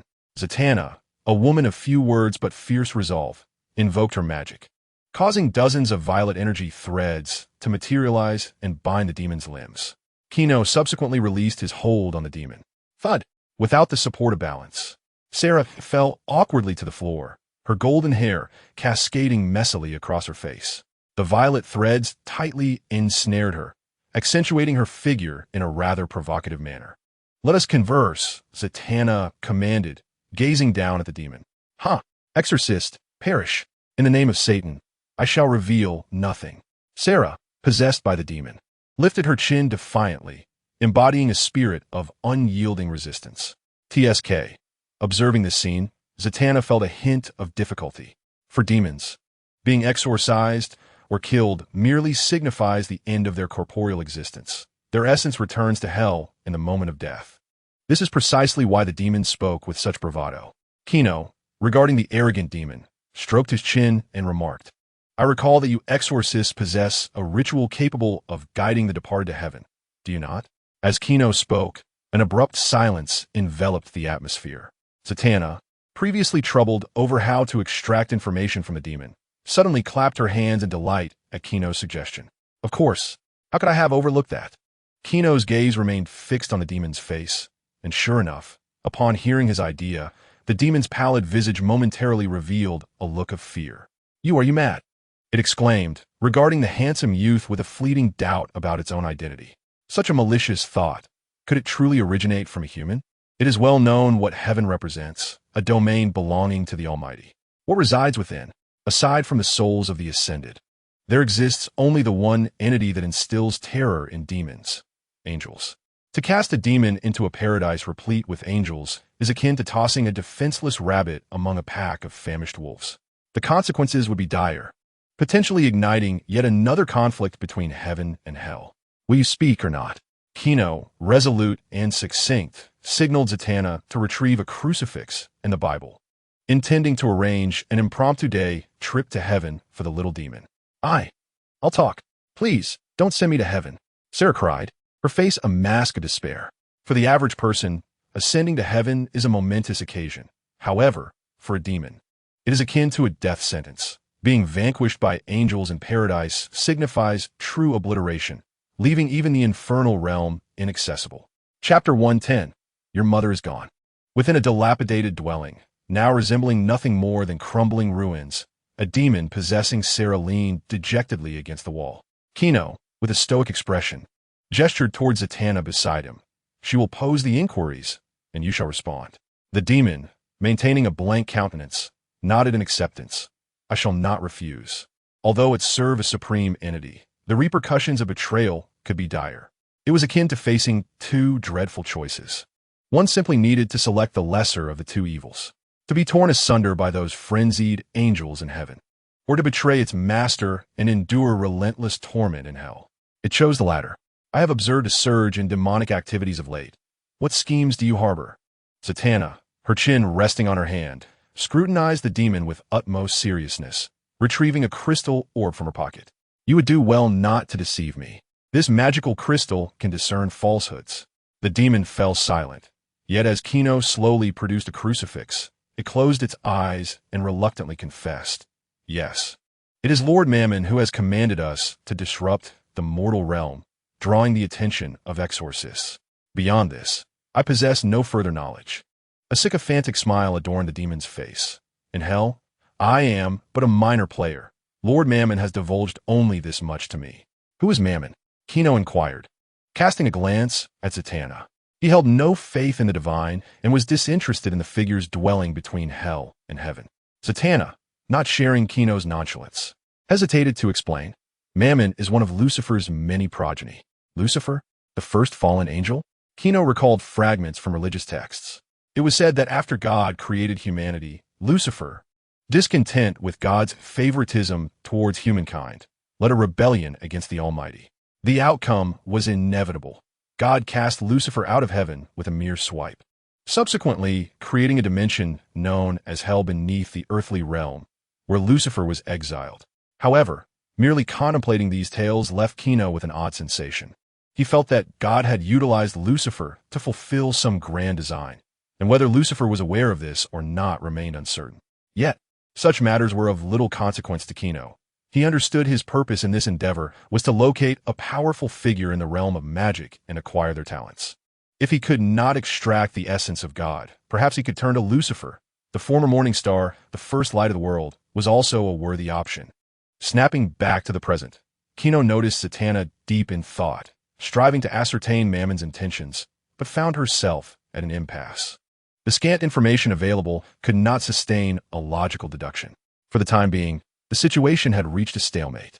If a conclusion could not be drawn, it may be prudent to set it aside for now.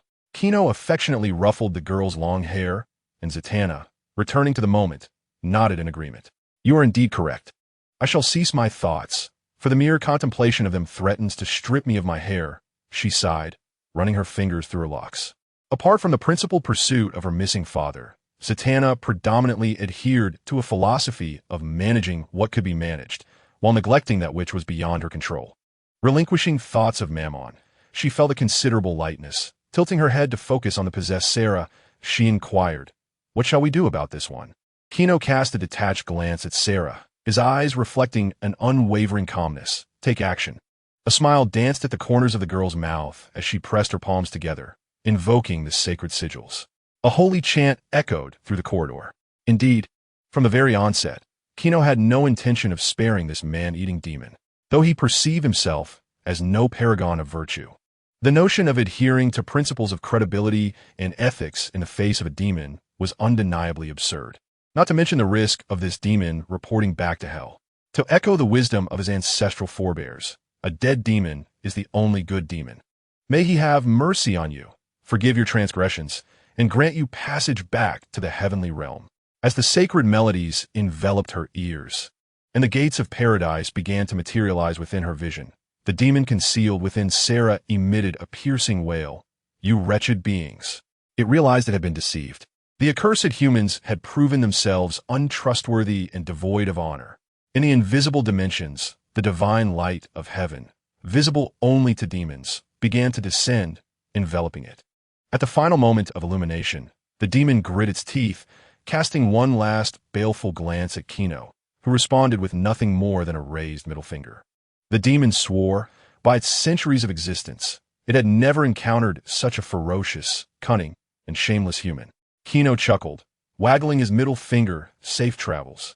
When you reach heaven, do not forget to convey my regards to the Almighty, and kindly remind him that when Lionel meets his demise, he must be sent to hell. The bound body twitched incessantly, a chilling aura pervading the dilapidated shack. As the demon retreated, the pallor of Sarah's face gradually regained some color. The previously frigid atmosphere dissipated, and Sarah slowly opened her eyes.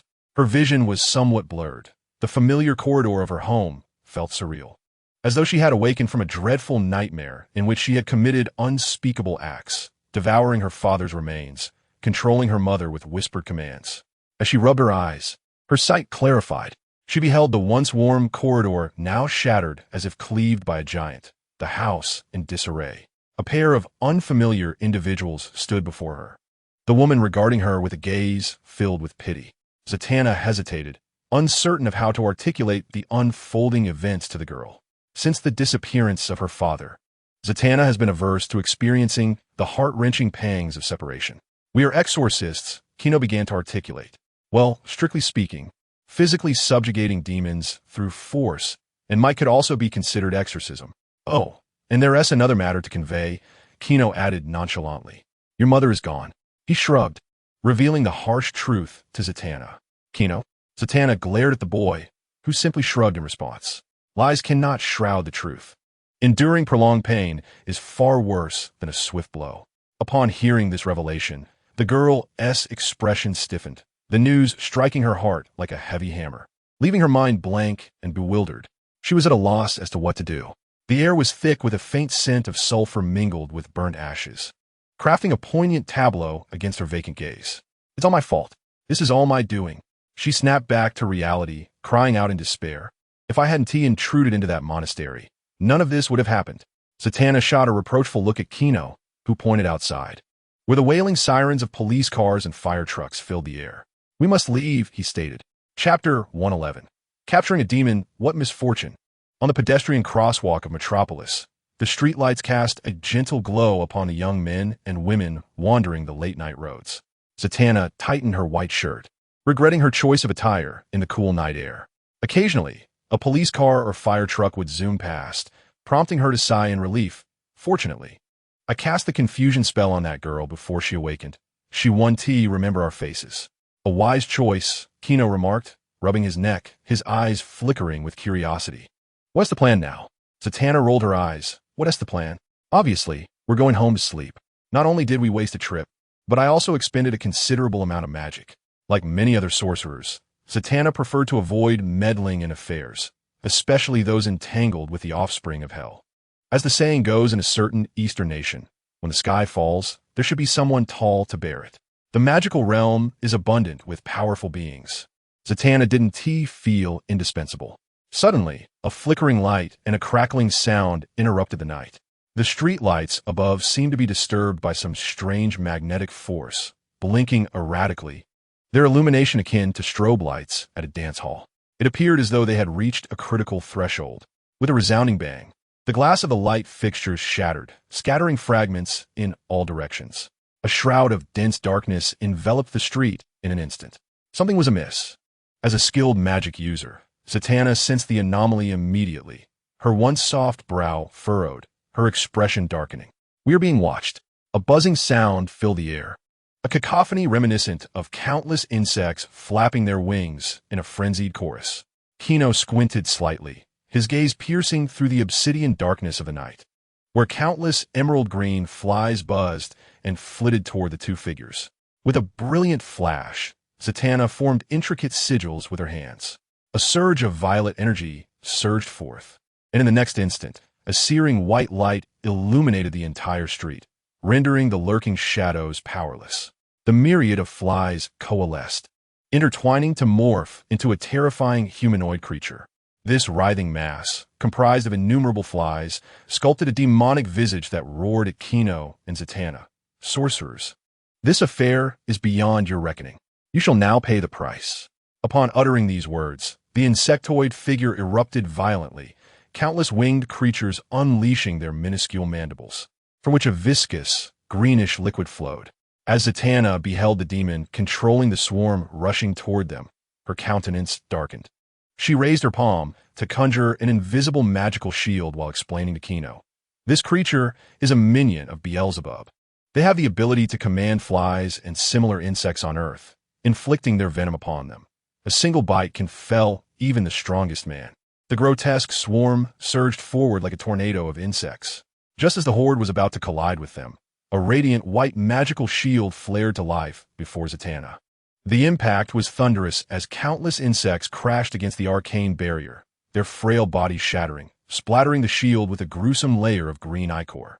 Reminiscent of an insect rain, Zatanna strained to maintain her defense, her hands raised to uphold the luminous shield, yet the relentless tide of insects continued to batter against it. Seemingly inexhaustible, Gino observed the flickering shield in Zatanna's strained expression. It appeared she could not endure much longer.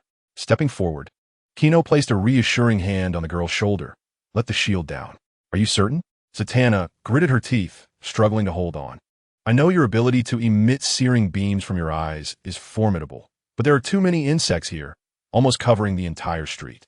If even one of them bites us, we will perish instantly. The young man smiled, meeting her gaze with earnestness. Of course, I am certain. Trust me. Very well. Zatanna bit her lip, lowering her hand. In the next moment, the unimpeded swarm howled as it surged toward Gino and Zatanna, a foul, acrid wind trailing behind. The demon lurking among the multitude of insects wore a mocking grin, seemingly envisioning the grim fate of the two exorcists. It observed the tall male take a deliberate step forward, noticing the azure glow igniting in his cerulean eyes. With a resounding hum, a magnificent blue radiance erupted, enveloping the street in an icy tempest, illuminating the surroundings with a brilliant beam of blue light. The streetlights, the road, and even the insects dancing in the air were momentarily frozen in the instant the icy beam swept across, quickly enveloped by the crystalline ice. 1,000 miles of ice bound the world in a deep freeze. Zatanna was unaware of when her jaw had dropped, her mouth agape as she exhaled warm breath that billowed like white mist. The scene before her was dreamlike and surreal. The cement road, encased in ice, sparkled with a luminous sheen akin to a fairy tale's icy expanse, reflecting the myriad stars above, creating a breathtaking tableau alongside the boy standing on the frozen surface. However, the night breeze, carrying the chill, prompted Zatanna to sneeze. She cast a sidelong glance at Gino, her emotions a tumultuous blend. She found herself increasingly perplexed by her companion, as if he were an enigma that no one could penetrate. Gino gazed at the mass of flies frozen into blocks of ice. The girl felt a pang of dissatisfaction at how the damned demons marred the beauty of the moment, a flicker of anger flashing in her captivating eyes. Which of these wretched demons was the true form? Gino closed his eyelids and reopened them. The brilliant blue light was obscured. Let me take a look, he said. Zatanna waved her small hand to cast a spell. A strand of purple light shot forth from her palm, swirling in the frigid air before diving into one of the myriad insects. That's it, Zatanna exclaimed, pointing at the fly marked by her magical thread. Through the ice layer, she discerned the demon. This fly was notably larger than the others, and more importantly, its compound eyes glimmered a striking crimson, indicating its uniqueness. Get a bottle, Gino instructed, pressing his hand against the ice. The solid, frigid block yielded effortlessly to his fingers. Gino's right hand resembled a sharp icebreaker, deftly slicing through the frozen demon with ease. Soon grasping the demonic fly encased in ice, Zatanna fetched a cup, and Gino tossed the creature into the vessel, which Zatanna then sealed with her binding spell. Shaking the glass cup in her hands, she gazed at the fly within, her expression melancholic. We have drawn the attention of Mammon's subordinates. These demons will not let us off easily. Do not worry, Gino replied, fixating on his fingers, a golden card nestled between them. Tell me, if I were to kill Mammon, would Lucifer come after us? Since they could not exploit God's power, replicating Lucifer's strength to challenge him would suffice. Are you mad? Zatanna exclaimed, disbelief etched across her face. Gino chuckled softly, meeting her gaze. No, I'm quite serious. Chapter 112. Interrogation and pursuit in the lounge of Zatanna's mysterious affairs office. The melting ice water almost engulfed Mavi, the very demon that had possessed the fly.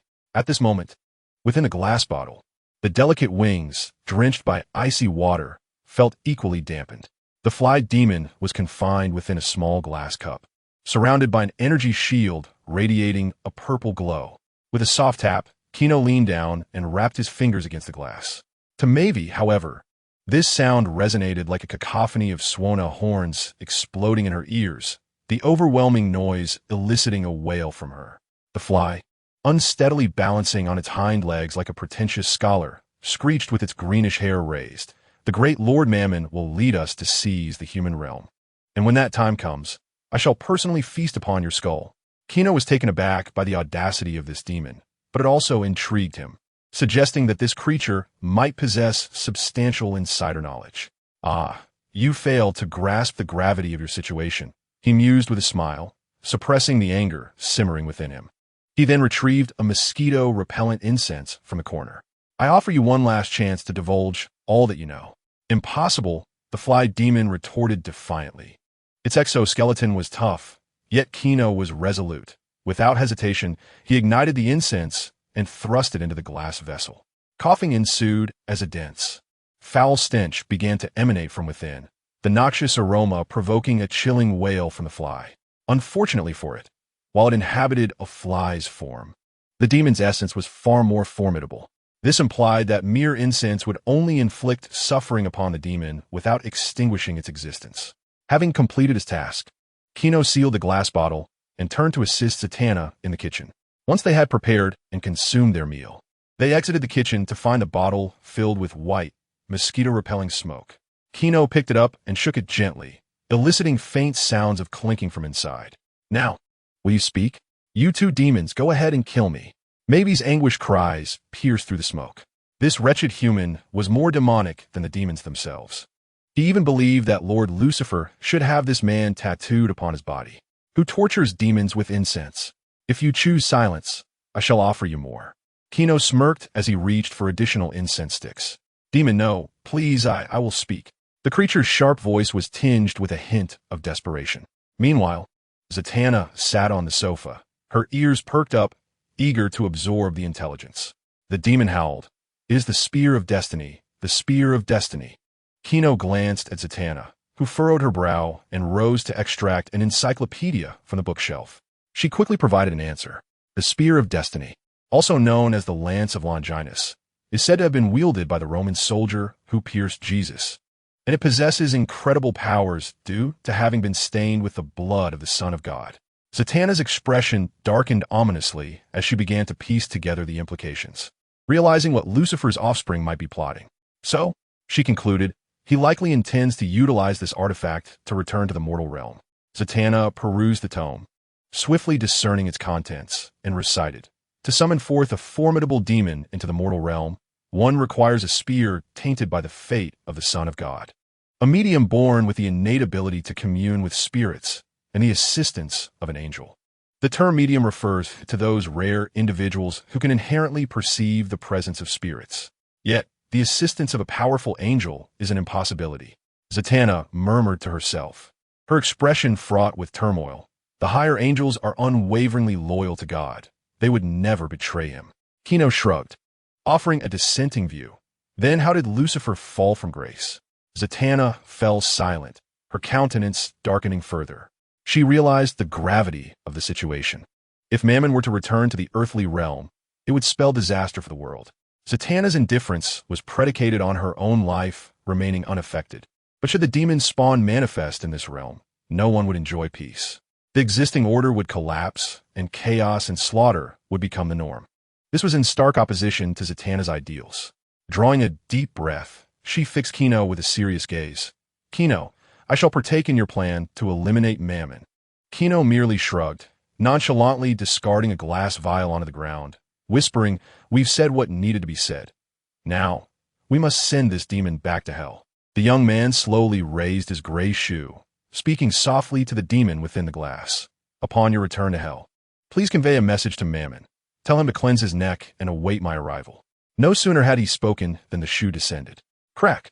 The glass shattered, accompanied by the crushing of a fly's body, its flattened form mingling with the red and green remnants staining the floor. What to do next? After dispatching the demon, Kino took a sip from a cup on the table, acknowledging that such matters required professional handling. Zatanna pursed her lips, her expression grim. We must go to a place where we can find the medium. Metropolis. St. Mary's Cathedral. The depiction of the crucifixion hung prominently in the center of the church, portraying Jesus, his palms pierced by iron nails upon the cross, as a Roman soldier thrust a spear into his side. A deep crimson carpet adorned the center of the hall, flanked by neatly arranged bookshelves. The opulent chandelier above further accentuated the sanctity and inviolability of this sacred space. Tap! The sound of polished black shoes meeting the pristine carpet echoed. Kino brushed off the frost from his trench coat, walking alongside Zatanna. A young priest approached them. May I assist you in any way? No, thank you. We are merely here to find someone. Zatanna's gaze flicked past the young priest, landing on a reception table behind him. Seated, there was a blonde beauty, her fair skin and features seemingly sculpted by divine hands, radiating an aura of purity even while seated. She donned a black, priestly robe, her expression serene. The priest nodded and turned to depart. Is she the one you seek? Kino glanced at the girl, instinctively activating his clairvoyant abilities, only to discover that she was enveloped in a radiant aura. Oddly, he found himself unable to penetrate her veil. Zatanna, feeling a twinge of anxiety. Clench your fists. He is not human. Kino chuckled softly, quite intriguing. The two approached. The girl cast a glance at Zatanna, her gaze lingering predominantly on Kino. She slowly closed her book, raised an eyebrow, and rose with a smile. As the woman stood, a gentle aura silently unfolded, instilling a sense of tranquility. Good evening. The woman fixed her gaze on Kino. I'm unaware of what brings you to the church at this hour. How may I assist you? Zatanna, a hint of tension in her demeanor, focused intently on the woman. Gabriel, I seek information regarding the whereabouts of the medium. Gabriel, the seraph, archangel, gatekeeper of heaven, and God's most cherished angel, shepherd of the divine. These titles belong to this angel, whose authority has only grown since the fall of Lucifer, the morning star. Zatanna scrutinized the flawless visage of the woman with golden wavy hair. You possess the all-seeing eye. I require your assistance in locating the medium.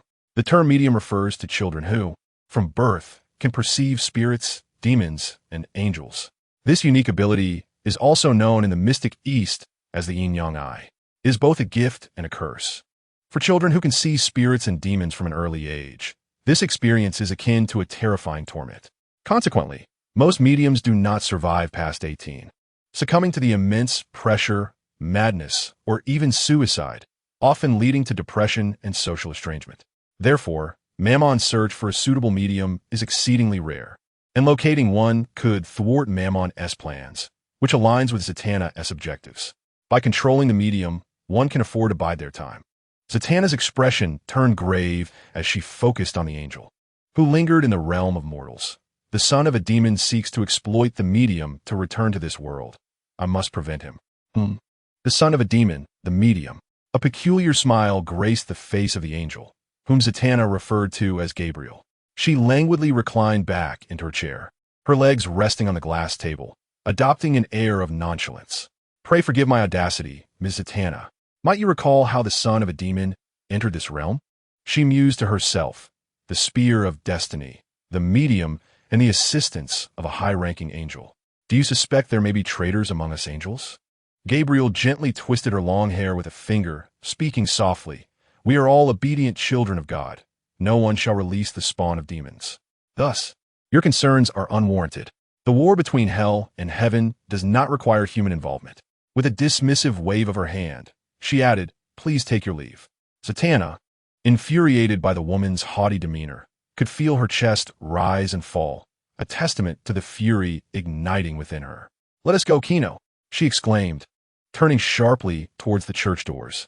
Kino followed Zatanna, casting one last glance at the woman seated on the sofa. Strangely, their eyes met for a brief moment before swiftly parting. They exited the church, only to be abruptly collided with by a somewhat solid object against Kino's shoulder. A young man in a trench coat, with raven hair, stumbled clumsily down the concrete steps, while the woman beside him let out a derisive laugh, striding past him into the church without a backward glance. Shit!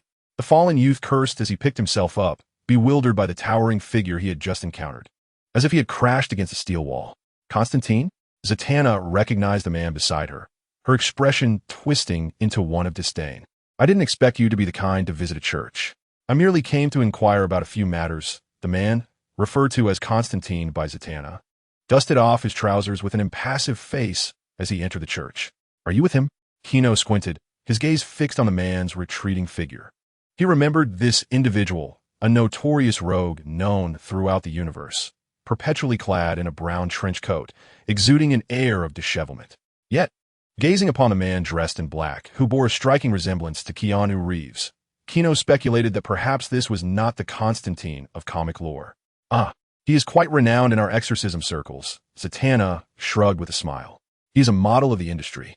While exorcists like me work for monetary gain, that fellow seeks no rewards. He is willing to confront demons for the sheer thrill of it." "Are you suggesting he might be a good person?" Gino chuckled. "Some sort of Clark Kent of the exorcism world?" "No, quite the contrary. He is foul-mouthed and selfish, never participating in church activities or praying to God. Ironically, I have heard that he engages in exorcisms solely to secure his passage to heaven after death." Inside the familiar church, a woman who had previously bypassed Constantine now approached the priest. "Father, my sister's funeral must adhere to traditional rites." The elderly priest sighed heavily, shaking his head resolutely. "I'm sorry, Angela. Isabella's death was a suicide, an unforgivable sin. Those who take their own lives cannot receive a traditional burial. But she loved God, Father. You know her. She would never commit suicide." Discussions, debates, and anger. The weight of these emotions had long since dulled within her. Constantine rubbed his temples, his gaze falling upon a golden-haired woman beneath the altar, her eyes fixed on the depiction of Christ as crucifixion. In his vision, a pair of oppressive black feathered wings gradually materialized behind her.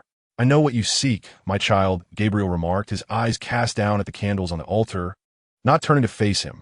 Constantine, in silence, approached the woman from behind, circling around to stand before her, and then spoke. "Perhaps you should consider granting me more time, allowing me to assist in sending more demons to hell." "That would be futile, Constantine," Gabriel replied, turning to regard the gaunt exorcist. "No matter how many demons you banish to hell, you shall never ascend to heaven." "Why?" Constantine clenched his teeth, a flicker of indignation surfacing on his pale cheeks. "Have my contributions not been sufficient?" He strode abruptly before Gabriel, their faces nearly touching, and coldly demanded, "I have sent countless devils to hell." "No, Constantine. That is not enough," Gabriel smiled.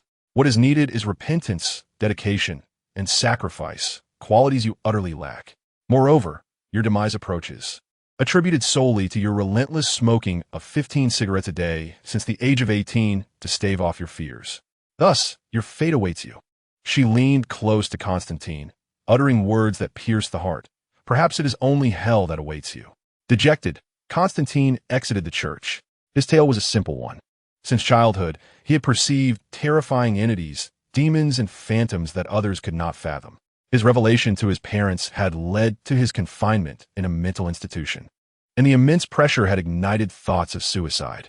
Following a near drowning, he briefly entered the realm of hell, a desolate expanse filled with crimson sands, echoing with the screams of grotesque demons.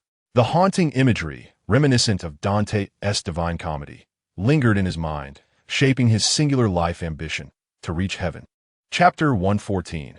Adil, the Midnight Bar, nestled within a hidden enclave of the metropolis, has long been a favored haunt of hybrid angels and demons alike. Its essence lies in its absolute neutrality, neither favoring heaven nor hell. The proprietor, Old Daddy Midnight, is a formidable African shaman and exorcist, though he seems weary of endless conflict, having retired to establish this bar in a secluded alley on the city's west side, seeking to earn a modest living for the remainder of his days. Inside the bar, a vibrant atmosphere unfolds, where rhythmic music intertwines with colorful lights, casting hues upon the glasses. Beautiful men and women engage in playful banter, frequently pairing off to retreat into corners. Chaos and debauchery dominate the ambience of this establishment. With a stiff expression, the Revenant pushed open the bar's door. Gino and Zatanna entered the establishment side by side. The cacophony of music caused the girl to furrow her brow slightly, while Gino surveyed the surroundings with keen interest. His gaze fell upon a multitude of pairs of eyes, glimmering with either crimson or golden hues. These belonged to hybrid angels and hybrid demons. The crimson-eyed were half-demons, while the golden-eyed were angels, commonly referred to as the unclean. These beings were shunned by both angels and demons alike. As the duo observed this mixed crowd, many hybrids within the bar were likewise scrutinizing Gino and Zatanna. There exists a unique bloodline resonance among hybrids, yet they sensed none from these two. This implied that they were pure humans, piquing the interest of several hybrids. "Hello there." Handsome, a voluptuous woman with red eyes and golden hair swayed her hips toward Gino, clad in a black evening gown. Zatanna's expression darkened as she stepped in front of Gino, eyeing the hybrid demon warily. "Apologies, but we are not here for entertainment." Undeterred by the girl's rejection, the hybrid smiled seductively, producing a warm card from her bosom and placing it into Gino's hand while winking at him. "Feel free to contact me if you wish." Gino watched her depart, her curvaceous figure undeniably captivating. He felt as though a cold gaze was upon him. Turning, he found Zatanna observing him impassively. "As a professional, I must remind you that hybrid demons are known to ravenously siphon the essence of humans. What a charming hybrid succubus," Gino quipped lightly, tossing the card back to Zatanna. "Let us focus on the matter at hand." The pair approached the bar counter, where the bartender, a towering African-American man adorned with peculiar bone rings, greeted them. "Drinks are $5, with a 30 commission on bounties posted." Gino glanced at the blackboard hanging above the bar, which displayed an array of unusual bounty requests. Reward offered for a hybrid angel of exceptional quality, 3,000. Seeking demon bones and ashes, 5,000. Gino noted with a smirk that the bar's owner was quite the businessman. "Please post a bounty for me." Gino tapped the table, offering 10,000 for information on a medium. The bartender nodded, refraining from inquiring about Gino's identity, and produced a card reader. "Cash or card? Times are changing, even in the realm of magic." "Card on my account," Gino replied, tossing out his bank card. With a beep from the reader, the bounty would soon be prominently displayed on the blackboard for all to see. Just then, Constantine entered the bar. Well, look who it is, Constantine." Several hybrid demons jeered upon his arrival. "Upon hearing the rumor of your lung cancer, it appears your days are numbered, is it not?" Before the words had even faded, mocking laughter erupted from the crowd, filling the bar with a lively atmosphere. "Go to hell, scum. You are unworthy of life." Constantine, silent and downcast, shuffled into the inner room. The phrase "despised by all" epitomized his existence. As he pushed open the door, a lavish office came into view. A peculiar, opulent skull, radiating a golden hue, adorned a fine oak desk crafted from rare wood. A robust African man, clad in a mink coat, lounged in a chair, exhaling clouds of smoke. Without lifting his gaze, he merely tapped his pipe, his deep voice resonating through the office. "Look who has arrived. Our counterfeit dealer, Constantine." Just months prior, Constantine had deceived Old Midnight into acquiring a batch of magical forgeries, an act that resulted in the deaths of 3 patrons who had purchased goods from Old Midnight, thus embroiling him in considerable trouble. Enraged, Old Midnight had even hired thugs to administer a brutal beating to Constantine. Yet, he refrained from ending Constantine's life, wishing instead to witness his gradual demise. "I hear you have lung cancer." The burly man grinned, revealing a set of pearly whites. "Lucifer recently spread the word that he shall personally retrieve your soul upon your passing." "I have heard." Old Midnight leaned forward, a cold smirk on his face as he gazed into Constantine's dark eyes. "He has constructed a demonic amusement park in hell, where 100 lustful demons await to feast upon your tender flesh." "Oh, how utterly delightful," Constantine replied with feigned indifference, though the weight in his eyes betrayed his facade. "I wish to inquire if there exists a method for me to prolong my life." Rejected by angels, Constantine now places hopes on delaying his demise. "Prolong your life?" "Of course." The man grinned ominously. "Do you see the revenants standing at my bar's entrance? Transform your body into one of theirs, and not only will you continue to live, but you could thrive for 500 years. Understanding the mockery in Old Midnight's words, it was clear that assistance was not forthcoming. The revenants were human puppets crafted by sorcerers from Africa, possessing their own thoughts yet entirely subservient to their masters. Living in such a manner was scarcely better than death. "Damn it!" He raised a middle finger defiantly, then produced a cigarette.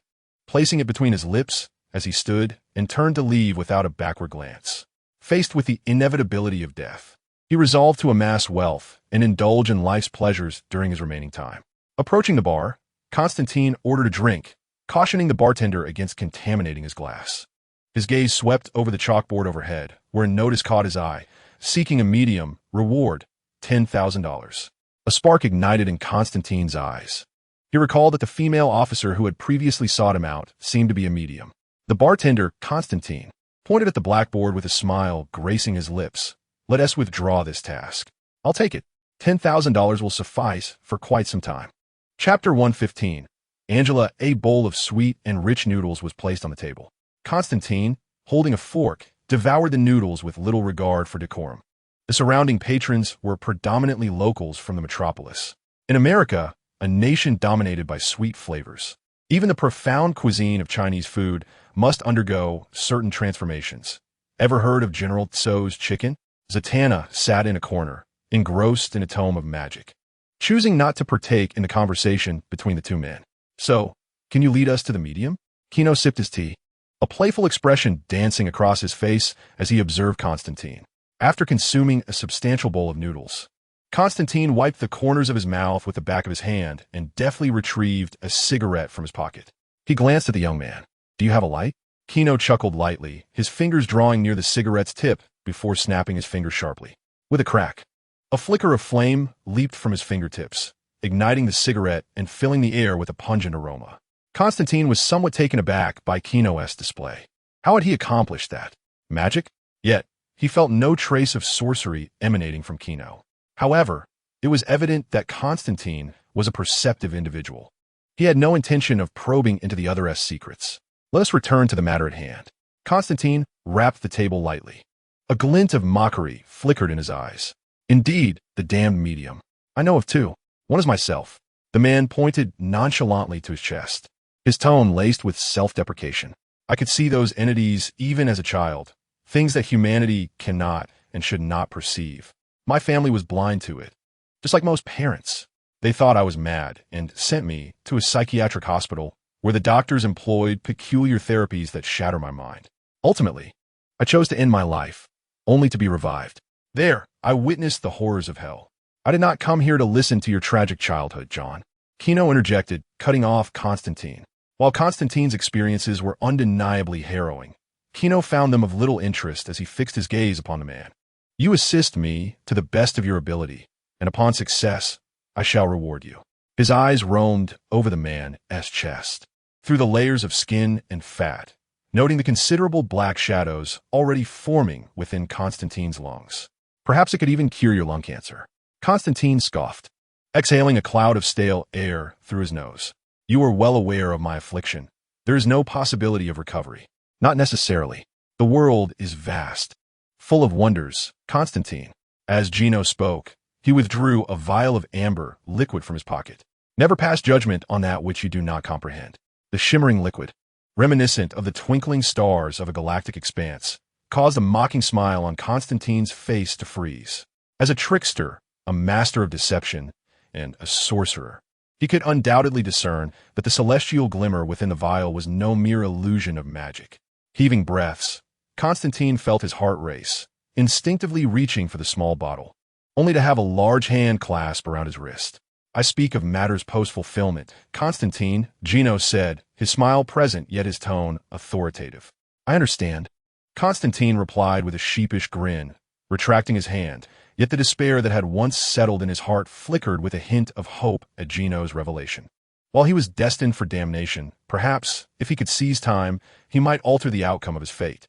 Tell me of another spirit medium, Gino instructed, waving his hand lightly over the table, causing the vial to vanish as though it had never existed. Indeed, Constantine replied without hesitation, recounting the information he had gleaned. Yesterday, a woman approached me, claiming her sister had leapt from a building while calling my name. I was reluctant to involve myself. Yet I noticed this woman was being pursued by a horde of demons. Gino nodded, urging him to continue. I surmised she had unwittingly become embroiled in a nefarious scheme among the demons, and I assisted her in banishing them. However, Constantine scoffed. What sort of person attracts the favor of demons? Those like me, as mediums, are often terrorized by them, dragged into hell for our peculiar abilities. What about that female officer? Gino squinted, recalling the woman's visage. A police officer with chestnut red hair, her backpack adorned with a badge, and a handgun concealed beneath her blouse. In the East District of the metropolis, Angela gazed toward the towering edifice of the Luthor Corporation, her hands resting on the railing as she sighed. Isabella. A look of reminiscence crossed her features. Isabella, Angela's sister. Just a week prior, her devoutly religious sister had inexplicably taken her own life by jumping from a height, a reality that Angela found utterly incomprehensible. Her sister was a fervent believer, and suicide was deemed an unforgivable sin leading to eternal damnation in Christian doctrine. Thus, Angela, utilizing her position as an officer, scrutinized the surveillance footage from that fateful night. From her sister's lip movements prior to the fall, she extracted a name, Constantine. What could it possibly signify? Angela furrowed her brow, and thereafter sought out Constantine. However, his persona was a profound disappointment. A con man, a chain smoker, and one prone to vulgarity. Suddenly, the apartment's incandescent light flickered inexplicably, and the surrounding appliances began to stutter with erratic flashes. Coming back to her senses, Angela surveyed the flickering devices around her. Even the air within the room seemed to have grown a touch colder. What could be the reason? Her body tensed up. After the recent events, the woman had begun to entertain the notions of demons and angels. Angela, a voice that seemed to emerge from the abyss, echoed nearer to her ear. With a crackle, it appeared as though distorted voltage melted the filament, and the flickering circuit abruptly extinguished upon reaching its critical point. In the next instant, a terrified scream shattered the silence of the apartment building. With a sizzle, when the lights flickered back on, the room was left with only a wooden chair that had fallen to the floor and a dark hole in the wall. Tick-tock, the clock's hands moved, marking the passage of time with each second. 30 minutes later, a knock echoed on the door with no response, followed by a male voice softly declaring, "There is no one inside." Buzz. The sturdy wooden door was as easily severed as if it had been made of paper. Bang. As the door was breached, a figure slowly stepped into the room. Gino observed the studio apartment. An open wardrobe displayed several women's outfits, a toppled chair, and a shattered glass. The faint scent of women's perfume lingered in the air. Most striking was the massive hole blasted into the wall. "It seems we have arrived too late," Gino remarked without turning, addressing the two behind him. The wooden floor of the living room, the overturned chairs, and the shattered wall all bore witness to the supernatural involvement in this affair. Snap! Constantine casually pocketed a lighter from the woman's table and ignited a cigarette. He exhaled smoke rings, savoring the sulfurous scent in the air. It was the demon that took him. Zatanna's expression darkened, her anxiety manifesting in impatient foot-tapping. The sound of her high heels echoing against the floor. "What do we do now? We must find her." Zatanna did not wish to awaken the next day to a street overrun with repugnant demons.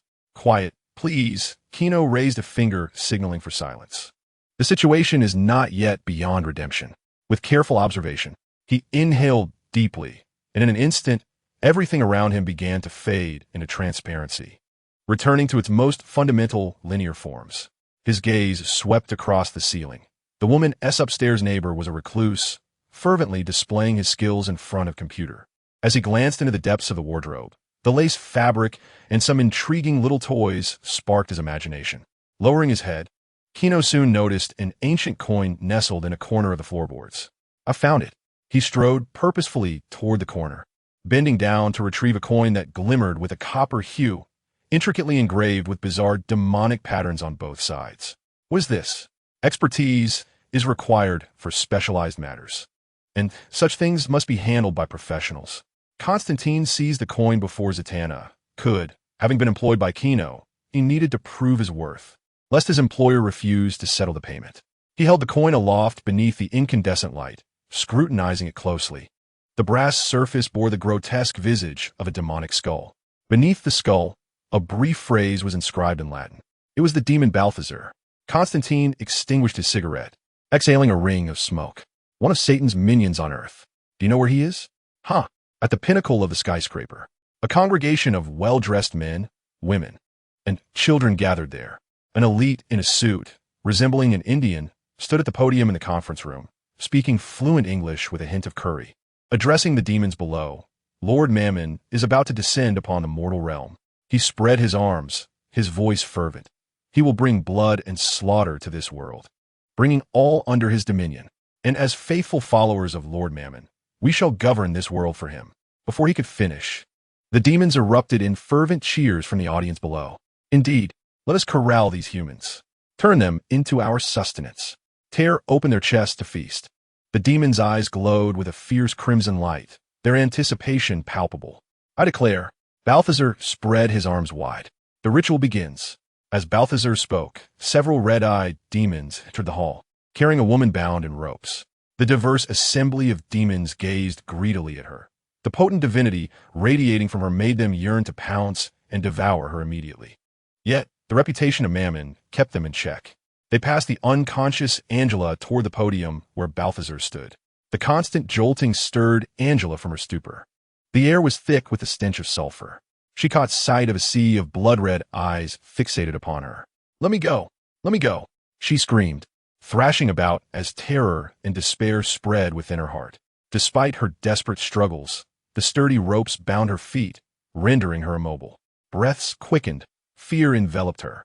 The demons issued a collective, sinister laugh. Everyone knew what the girl was about to endure. The spear that had pierced Jesus would be thrust into her belly, heralding the arrival of the son of Satan. Bang! Angela was unceremoniously thrown onto the podium. "Let begin." Balthazar adjusted his tie, presenting a semblance of civility as he smiled at Angela. "Fear not. Death is but a fleeting moment." He extended his finger, slicing open his palm. Drip, drip. Deep brown blood fell from his hand onto the floor, the pungent scent of sulfur permeating the air. Other demons followed their leader in slicing their palms. As the foul, brown blood, resembling pus, pooled and even submerged the entire floor, a deep red pentagram slowly illuminated above it. Gasping, Angela despaired as the putrid demon blood enveloped her ears and cheeks. Her body boiled and burned, an excruciating pain radiating from her abdomen. With great effort, she lifted her head, and in terror, she beheld a faceless head struggling violently within her belly, seemingly eager to break free, reminiscent of a creature from a horror film. As the water level rose, the suffocating sensation of drowning caused her body to writhe involuntarily. She yearned to survive. Yet the demons surrounding her were evidently unwilling to grant her mercy. "Hold her down." Several demons grinned maliciously as they restrained her limbs. Balthazar grinned widely, then picked up a white cloth from a nearby table. Gently lifting the cloth, he revealed a spearhead emanating a chilling aura, which he grasped in his hand. A playful smile danced upon the demon's face. The lance of Longinus, the spear that pierced Jesus, the unholy weapon. It seemed he muttered to himself now. "It is your turn." As the demon's whisper faded, the atmosphere of the once malevolent hall suddenly froze. A wave of sanctity and benevolence descended upon the realm. Roar! The demons below howled, sensing the presence of an angel, their restlessness palpable. In that fleeting moment, as the holy light blazed forth, many demons within the room were engulfed by the divine energy, crumbling to ashes. With a flutter, a pair of raven-black wings spread wide, and Gabriel, cloaked in white angelic robes, descended from above. Balthazar shielded himself with a black curtain against the holy light, the radiant energy sizzling against the fabric. "Damnable angel, retract your holy light. Scoundrel, surrender the lance of Longinus." Gabriel stood barefoot upon the ground, the blood upon the floor scattering in fear of the archangel. A serene yet solemn expression graced Gabriel's face as she folded her wings behind her. "Huh!" Balthazar sneered, casting aside the spearhead while taunting. Who would have thought that God's most loyal shepherd would betray him? This is not betrayal. The Father has shown humanity too much mercy. Gabriel gently lifted the spearhead from the ground. Those who are most wicked need only pray and repent to find solace in God's embrace. Too much mercy, Gabriel reiterated, resolutely advancing towards the unconscious Angela, submerged in a pool of blood. It is time for the guilty to face their punishment. With unwavering determination, Gabriel gripped the spearhead tightly and plunged it downward, as the creature within the woman's abdomen seemed to respond, thrashing more violently. The son of the demon is about to be born. Chapter 117. The sin of the weak throughout the millennia. Gabriel has witnessed the fall of Lucifer and the tale of Adam and Eve in the Garden of Eden. He has observed the favoritism shown by God towards humanity, remaining an indifferent spectator to it all. This continued until Lucifer wagered with God, using humanity as the stake. Gabriel then beheld the cruelty and barbarity of mankind, contrasting it with the severe standards God imposed upon the angels. The slothful were cast down to earth, taking on human form and losing their angelic status. The proud were similarly exiled, unable to remain in heaven. Yet humanity, no matter how vile their deeds, a sincere prayer before death could grant them forgiveness and allow them to ascend to heaven, basking in God's glory. Gabriel found this intolerable. He could not accept God's partiality, much like Lucifer could not abide the divine favor bestowed upon Adam and Eve. If mere sincerity in prayer could earn one God's affection, then let the demons lay waste to this world, restoring divine favor to the angels. For the sake of heaven, Gabriel unfurled his broad, vibrant wings, stirring up fierce winds with each beat. With a clang, the cold, glimmering point of his spear descended.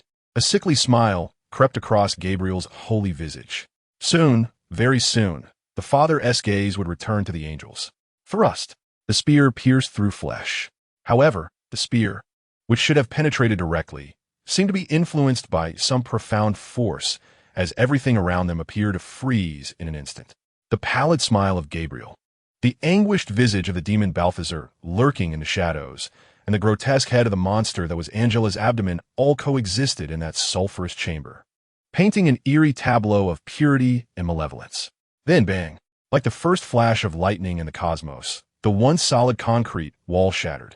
The flying debris seemed to hang suspended in the air, the dust frozen in moonlight, revealing its ethereal beauty. A pair of polished shoes lightly stepped upon the concrete rubble. A golden-haired youth stood with his back to the moonlight, which cast a radiant reflection behind him, accentuating his striking features. His cerulean eyes gazed contemplatively at his surroundings. A cool voice escaped his lips. It appears I have not arrived too late. Gino smiled and strode towards Gabriel, who was poised to pierce Angela's abdomen with a spear. As God's most favored angel since Lucifer, Gabriel's power was unquestionable. He sensed an intrusion in the room, but could not capture it. It was the intruder's speed that eluded him. Gabriel's eyes darted rapidly, capturing the scene at thousands of frames per second. He saw a figure approaching with a leisurely gait. Clad in a black trench coat over a high-neck white hoodie, golden hair cascading around a handsome face. Upon recognizing the visage of the visitor, Gabriel's exquisite countenance was momentarily overtaken by a flicker of astonishment. He recognized this individual, the boy who had previously sought his assistance alongside the daughter of the master of irony at the church. Prior to this encounter, Gabriel had secretly ridiculed the foolishness of both. However, he found it unexpected that their paths would cross again at a moment when he was on the verge of executing his grand design. Gabriel, indeed? The polished leather shoes stood several meters away from him. Gino regarded Gabriel's ebony wings with keen interest, pondering whether bestowing these wings upon Lex would enable him to soar like an angel. Yet, Gino remained skeptical. After all, there were no mortals destined for paradise, and their ultimate fate lay solely in the abyss. At this moment, Gabriel's expression gradually contorted into a grotesque grimace. He was uncertain of the reason behind this mysterious man's sudden appearance, but he was resolute that the plan he had meticulously orchestrated over decades could not falter now. Gabriel unleashed a roar, his smooth forehead beginning to emanate a phosphorescent glow. In the next instant, a slender fissure appeared upon his brow, and forthwith a divine eye, devoid of any emotion, slowly opened. Gino observed the emergence of the third eye from Gabriel's forehead, a playful smirk dancing upon his lips. He watched as Gabriel took flight, his magnificent wings unfurling. The ability to elevate his speed to match Gino's ignited a flicker of combativeness within him. I'm curious. Gino tilted his head upward, lightly rising on his toes to soar alongside Gabriel, meeting him at eye level. The youth's voice was buoyant, yet his expression was audacious. Do angels feel pain? Humanity, I admire your courage. Gabriel flapped his wings, radiating an incandescent purity. However, beneath the all-seeing eye, you shall taste defeat. Gino remained unfazed, simply flashing a grin and beckoning toward Gabriel. Allow me to experience the might of the Archangel. Gabriel regarded the man who dared to provoke him with an impassive gaze. With a slight motion of his hand, he summoned a smooth, long sword, ablaze with the searing flames of heaven. "Human, repent," he commanded as he beat his wings, his form transforming into a golden flash that hurtled toward Gino. Boom! The golden radiance collided with the figure, the terrifying speed and force creating visible ripples in the air. Dust rose in clouds, and Gino was sent soaring like a golf ball struck with force, propelled away from the towering edifices. With a single strike, Gabriel watched as the audacious mortal who dared to challenge the might of an angel was sent flying into the distance. Turning away, he resolved to continue the mission he had not yet completed. Crack! Crack! Barefoot upon the debris of cement, Gabriel once again seized the spear of destiny from the ground. He raised the spear, preparing to thrust it downward. Bang! The spear that was meant to pierce Angela's abdomen was delicately restrained between two fingers. What? Gabriel's pupils constricted. An intangible yet overwhelmingly forceful presence enveloped him like a surging tsunami. His body stiffened, rendered immobile. The three radiant eyes upon Gabriel's forehead flared with intensity as he struggled to turn his head, revealing a smiling visage before him. How could this be possible? Gabriel trembled at the thought. He was certain that even the mightiest angel, Lucifer, would sustain injury from such a terrifying force. Yet, this mere mortal appeared utterly unharmed. "I'm not dead yet." Gino raised an eyebrow, fingers pinching the spear of fate, and in the next instant, he exerted a sudden, tremendous force. The sheer power surged violently, causing Gabriel's wrist to throb painfully, prompting an instinctive release. With a swift motion, the spear was flung away, leaving Gabriel no time to gather his wits. As in a heartbeat, an iron arm clasped around his delicate, smooth neck. The youth's smiling face bore cold, emotionless blue eyes that gazed intently at the archangel, uttering words left unspoken. Why the haste? Boom! The terrifying biological presence erupted, and Gino dragged Gabriel, forcefully smashing his entire form into the wall. Our game is far from over. Strange. Every night my thoughts flow abundantly, yet by day, my mind feels as rusted as an old machine, producing not a single ornate phrase. Truly vexing. Chapter 118. The weakened angel humiliation, anger, anguish. A myriad of complex emotions crashed upon Gabriel's heart like waves against a rocky shore. Humiliation, a profound degradation. Throughout millennia of existence, Gabriel has always resided high above in the heavens, surveying the mortal realm with divine authority. He is God's most cherished angel, the paragon of all angels. Yet, this once exalted archangel now found himself pressed against the wall like a defeated creature. To God's creation, that sturdy concrete wall posed no threat whatsoever. However, it was akin to being spat upon during an argument.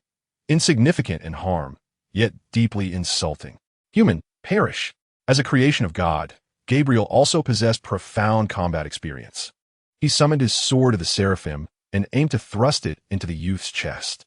He intended to pierce this man's heart, as the indomitable sword would ignite his very core. Yet the anticipated divine retribution did not manifest. The sharp blade, which Gabriel took pride in, seemed to strike against a cold stone. Its momentum abruptly halted. Clang! The divine weapon struck flesh, scattering sparks like stars. And the chilling reality felt like a slap to Gabriel's face, leaving him dizzy. His seraphim sword could not even inflict a wound upon his adversary. For the first time, a feeling named fear arose within Gabriel's heart. Snap! His wrist was seized, followed by a gentle twist. Crack! The crisp sound of cracking bones reverberated throughout the room, and a look of anguish washed over Gabriel's handsome visage. He felt an emptiness in his hands. The sword of the seraphim had been seized by that mortal. This sword is quite splendid. It is now mine. Gino pressed Gabriel against the wall with one hand while toying with the seraphim's sword in the other. You scoundrel! Gabriel spat through gritted teeth, his voice a low growl. He suddenly unfurled his wings, which beat furiously against the iron frame of the room, producing a thunderous roar. Thousands of feathers exploded outward, each glimmering with radiant light. Like a peacock displaying its plumage, the sharp feathers transformed into lethal arrows in an instant. The gusts of wind generated by their fury caused his robes to flutter violently, and the marble floor beneath him cracked and splintered. Gino relinquished his hold on Gabriel, taking a slight leap back to create distance.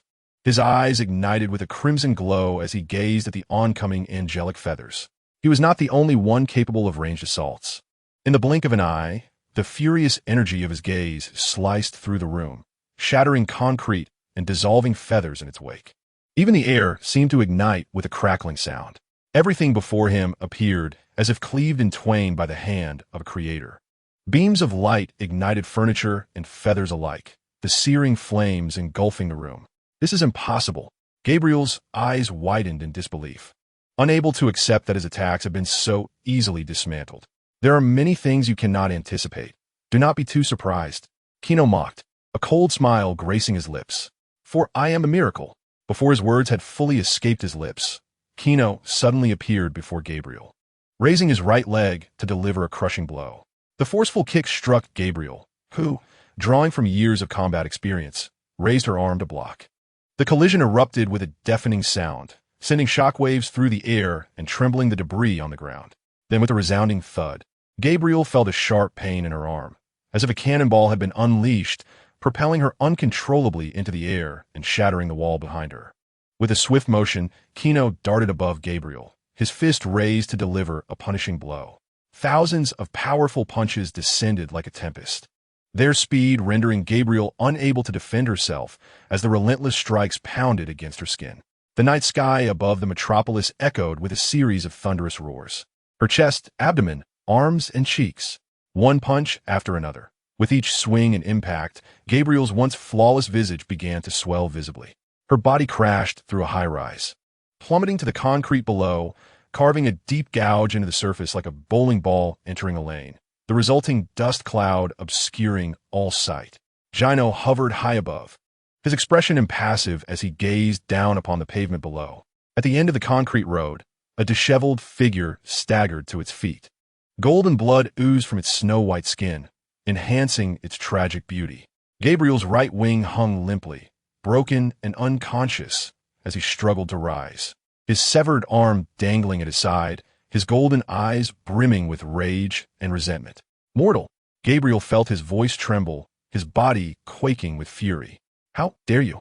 He was genuinely astounded, truly driven mad by this human. Yet, what troubled Gabriel even more was the flicker of faint fear he felt towards this mortal. How could a deity fear a human? Don't lose your mind, angel.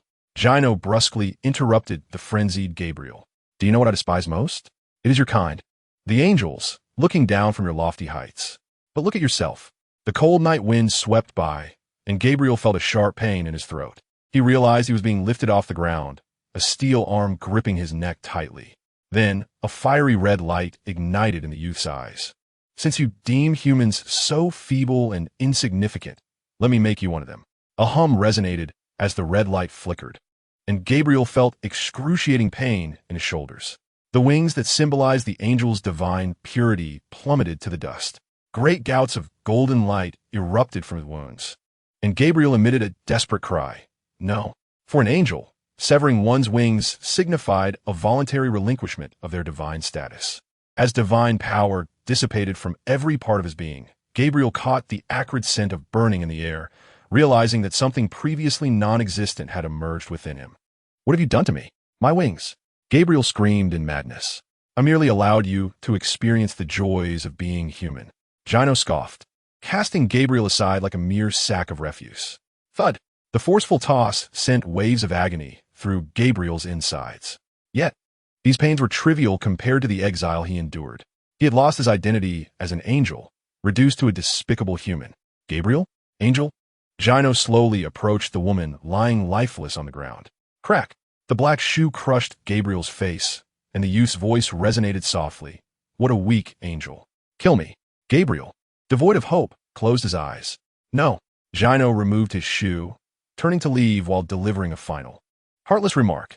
I believe that letting you suffer in this world is the best choice. From Gabriel's negative emotions, 1000, chapter 119, and God said, let there be light. In the vacant space on the 9th floor of the towering metropolis, the air was thick with the stench of sulfur and the foul odor of blood.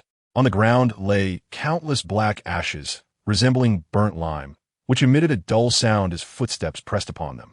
Zatanna surveyed the chaotic hall, noting the two large gaping holes in the left wall. Gulp. The woman swallowed hard, unable to fathom how her former companion could possess the strength of a beast, capable of contending with the celestial overlord Gabriel. A chilling wind seeped through the breached walls, causing Zatanna to shiver as she recalled the task at hand. Angela, her face contorted in pain, lay on the cold floor, struggling fervently. The writhing visage protruding from her smooth abdomen sent shivers racing down her spine. "Let us not forget our purpose," Constantine murmured, extinguishing his cigarette with a flourish before striding towards Angela. Soon, he would collaborate with Zatanna to set up the exorcism circle, banishing the demon spawn Mammon back to its rightful place. Help me." In her moment of desperation, Angela turned her head with great effort. Upon seeing Constantine advance towards her, her eyes ignited with a fierce will to survive. She did not wish to die. She yearned to live. Constantine crouched down, observing the bizarre face writhing beneath the layers of abdominal fat. As if sensing his gaze, the grotesque visage struggled even more violently, its hatred for Constantine palpable. "Fear not, madam. As long as you cooperate with us, all will be well," Constantine reassured, glancing at the situation before standing to face the hall's magical circle. His eyes swept over the intricate magical inscriptions on the floor, and he quickly discerned that the demons employed an ancient and convoluted summoning ritual. Its greatest advantage, however, was its ability to allow demons to retain their full strength upon descending into the mortal realm. Merely a trifling skill, Constantine remarked with a smirk, then turned to Zatanna. "Let's begin." The two exceptional young sorcerers positioned themselves at Angela's sides. They extended their hands, palms facing upwards.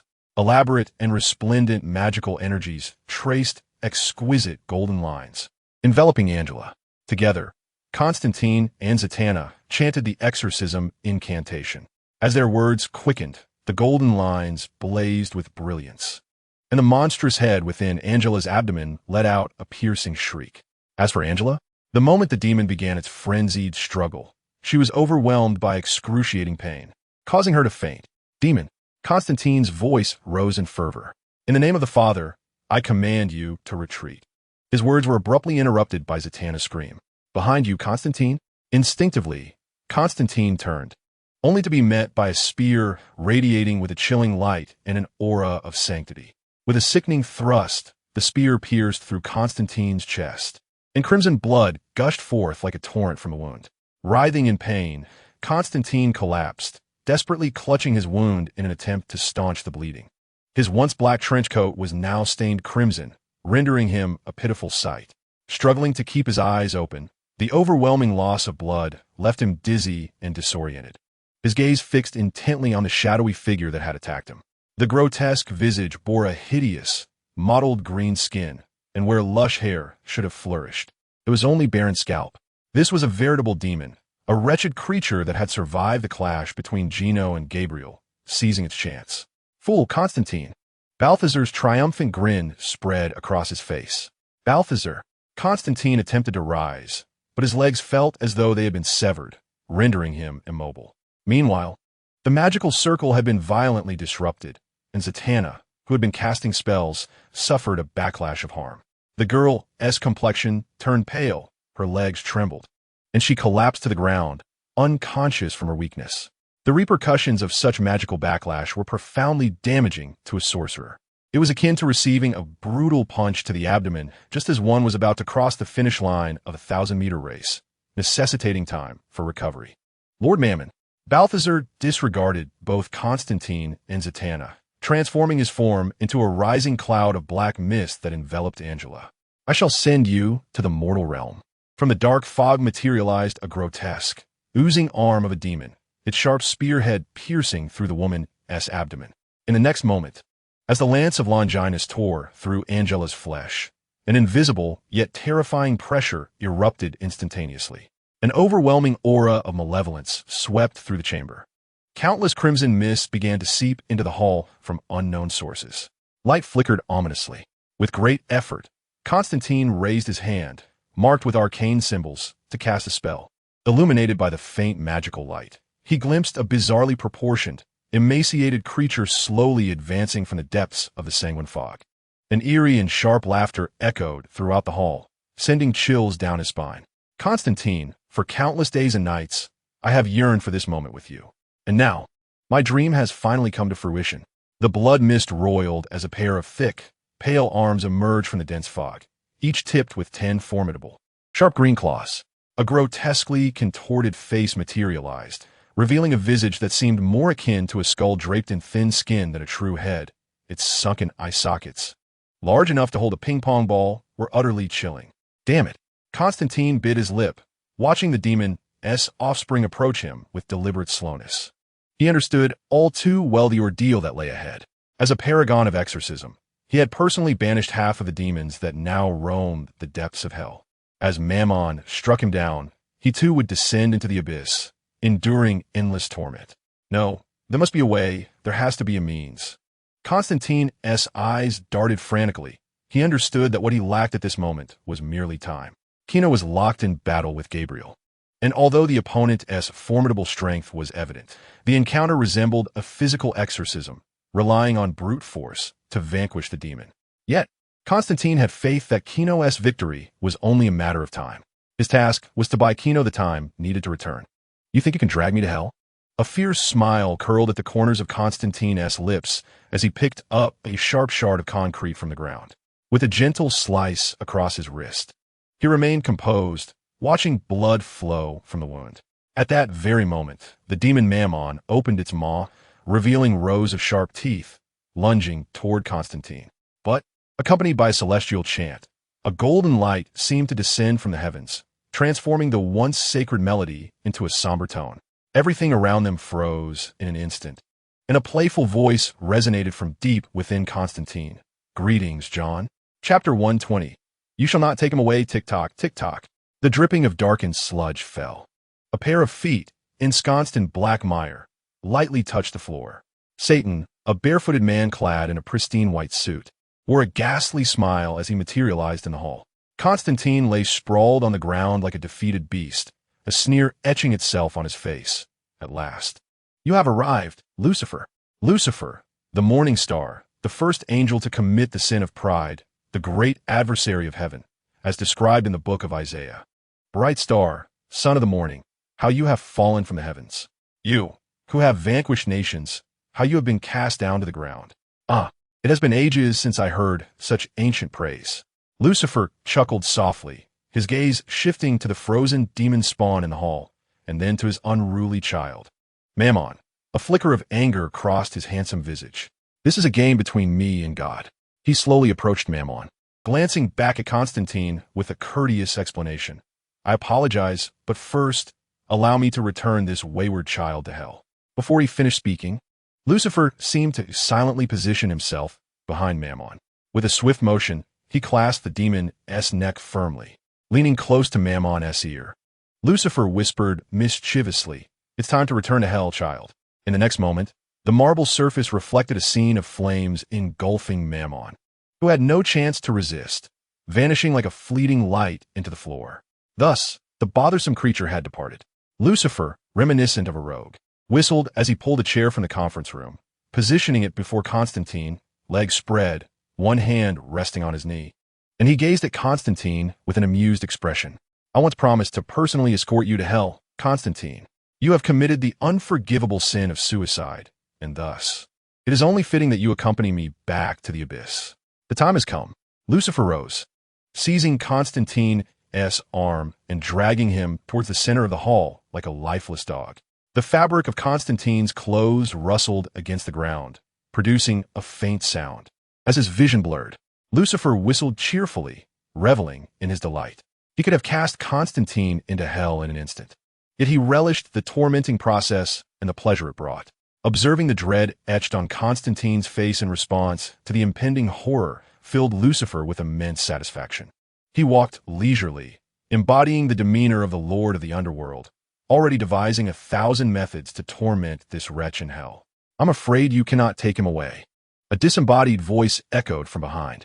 Lucifer squinted, a playful smile curling at the corners of his mouth.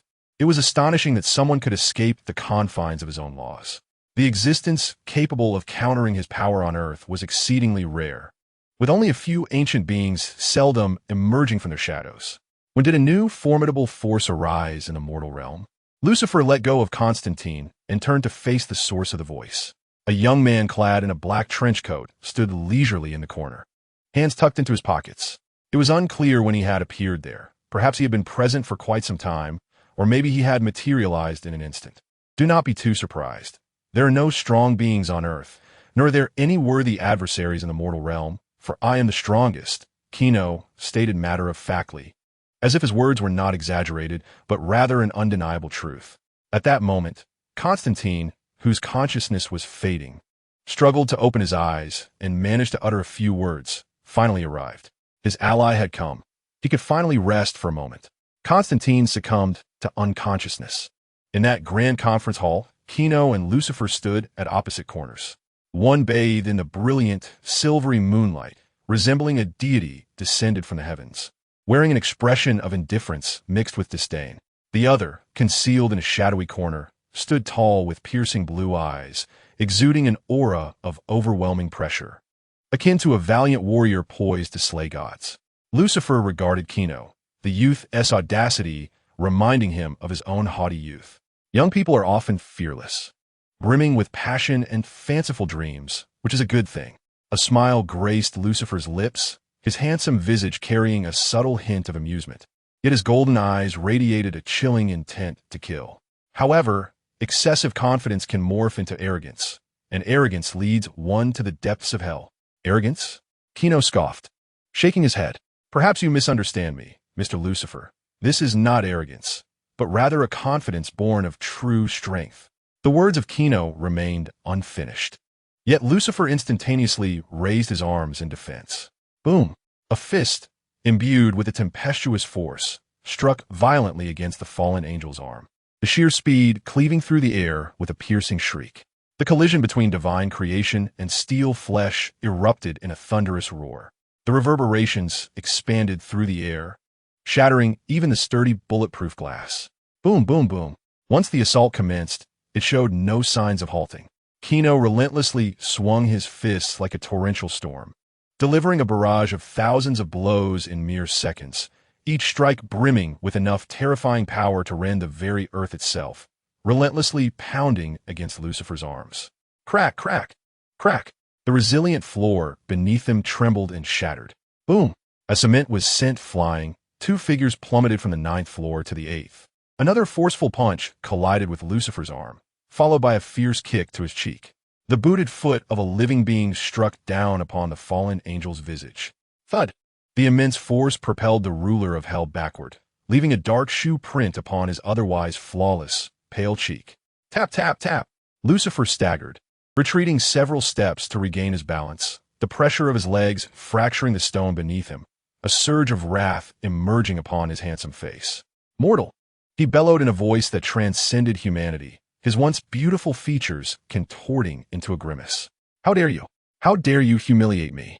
He roared skyward, a tempest of crimson energy swirling around him. Lucifer had always been proud. It was said that this former angel, once the morning star's child, was cast down from the heavenly realm for the sin of hubris. Such an exalted being, now trampled upon by a diminutive human. For one of his stature, dignity often eclipsed even the value of life itself. With a surge of crimson energy, Lucifer commenced his counterattack. Whoosh! With a flick of his hand, he conjured a sturdy angelic longsword through infernal magic. The sharp tip of the blade pointed menacingly at Gino as Lucifer raised his left cheek, marred by the shoe print, revealing a ghastly smile. Human, I shall use your flesh and blood to nourish the hellhounds that guard the gates of hell. Lucifer bellowed, witnessing Gino merely shrunk. The youth's demeanor unperturbed, even beckoning with a finger towards Lucifer, scoffing. If you possess such power, then allow me to bear witness. Chapter 121, Shattering the Cosmos Combat. Slaughter, struggle. With a speed exponentially surpassing human reflexes, the two figures collided and separated in a relentless dance of violence. The air trembled with each impact, the steel rebar embedded in the concrete lamenting with a mournful cry. The entire floor quaked under the ferocity of their clash, every movement obliterating all that surrounded them. They exert themselves with unwavering determination, utilizing fists, blades, and legs every joint of their corporeal forms leveraged to its fullest potential. Rather than mere combat, it is more aptly described as a masterclass in the art of human conflict. Empowered by divine might, each strike resonates like a sledgehammer, the tremendous sound echoing throughout the cityscape. Lucifer wields a sword in one hand while clutching a blood-red shield forged from demonic energy in the other. The sharp blade of the fallen angel cleaves into his steel-formed arm, igniting a shower of brilliant sparks. With a single stroke, he repels Gino, who staggers backward, his eyes alternating between coldness and heat, icy blue and fiery red beams emanating from his pupils, continuously bombarding Lucifer's form. The battle rages on. The two have descended from the 9th floor to the grand hall below, the ceilings above shattered, allowing the pristine full moon to illuminate the night sky. Lucifer gasps for breath, acknowledging that he had underestimated this human, who truly possesses the prowess to rival the divine. His once immaculate white suit is torn, while his long black hair is dampened by the mist generated from the collision of icy and fiery gazes. Their eyes meet in silence, and in the next moment, as if by unspoken agreement, Lucifer and Gino charge towards one another. Amidst the swirling fog, Gino strikes again, his form darting towards Lucifer like a bolt of lightning, his sinewy fists raining down merciless blows upon Lucifer's body. In retaliation, Lucifer swings his sword, slicing into Gino's flesh and drawing forth crimson blood. At this juncture, both combatants are intoxicated by the thrill of battle, disregarding all caution as they unleash their full power. The clash of their formidable forces creates a seismic shift, as Lucifer summons a protective barrier of golden and blood-red light from the infernal realm. The collision of these two enigmatic and tyrannical domains obliterates everything caught within their grasp. Concrete disintegrates, and the air compresses as if thickened. The very floor beneath them buckles under the weight of such terrifying energy, shattering in an instant to reveal an unfathomable chasm. The fight persists. Two figures tumble downward, as the skyscraper, nestled within the metropolis, can no longer withstand the devastation. Collapsing with a resounding crash as if succumbing to an unseen, ferocious force, transforming into a battered edifice riddled with wounds. The destruction of load-bearing walls leads to a cascading collapse of floors, sending countless fragments of concrete flying. Within the abyss, a pair of searing red beams cleave the battlefield, bisecting the entire building. A torrent of violent energy, as thick as a man's arm, slams into Lucifer, propelling him thousands of meters without a chance to retaliate. Thud! His form crashes heavily against the ground, carving a trench hundreds of meters long. Smoke billows and dust swirls. A pair of grotesque wings, imbued with a dense aura of death, unfurl from Lucifer's shoulders. The Lord of the Inferno is utterly incensed. Humanity, I demand you to atone with your very existence. The utterly deranged Lucifer, even uttering the language of Enoch, slowly spread his arms. In the next instant, the tranquil night was illuminated by an overwhelming, blinding white light. Dispelling the darkness, Lucifer raised the sword of the fallen angel amidst the myriad of brilliance. Gino stood in the abyss, gazing upward at the grand display of Lucifer's power. If an artist were to capture this scene, an angel with wings confronting a shadowy figure in the pit, it would resemble a celestial depiction of angels vanquishing demons. But who is the angel? And who is the demon? Who embodies justice? And who represents evil? Gino peered into the starry expanse.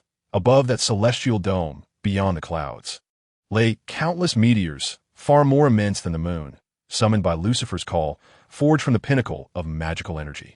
Destruction shall reign, sinner. Lucifer pointed the tip of his sword at Gino, roaring as he swung down his blade. In that very moment, the multitude of meteors beyond the heavens heeded their master's command, howling as they pierced the atmosphere, trailing fiery tails toward the metropolis. Each of these colossal meteors, should even a single one strike the ground, would deliver a cataclysmic blow to human society. Gino smirked, a glimmer of exhilaration dancing in his youthful eyes. Now, this is intriguing, Lucifer. His countenance remained serene as he raised his hands, gently pressing them together. In an instant, his biological stance materialized, enveloping Gino in an invisible energy barrier.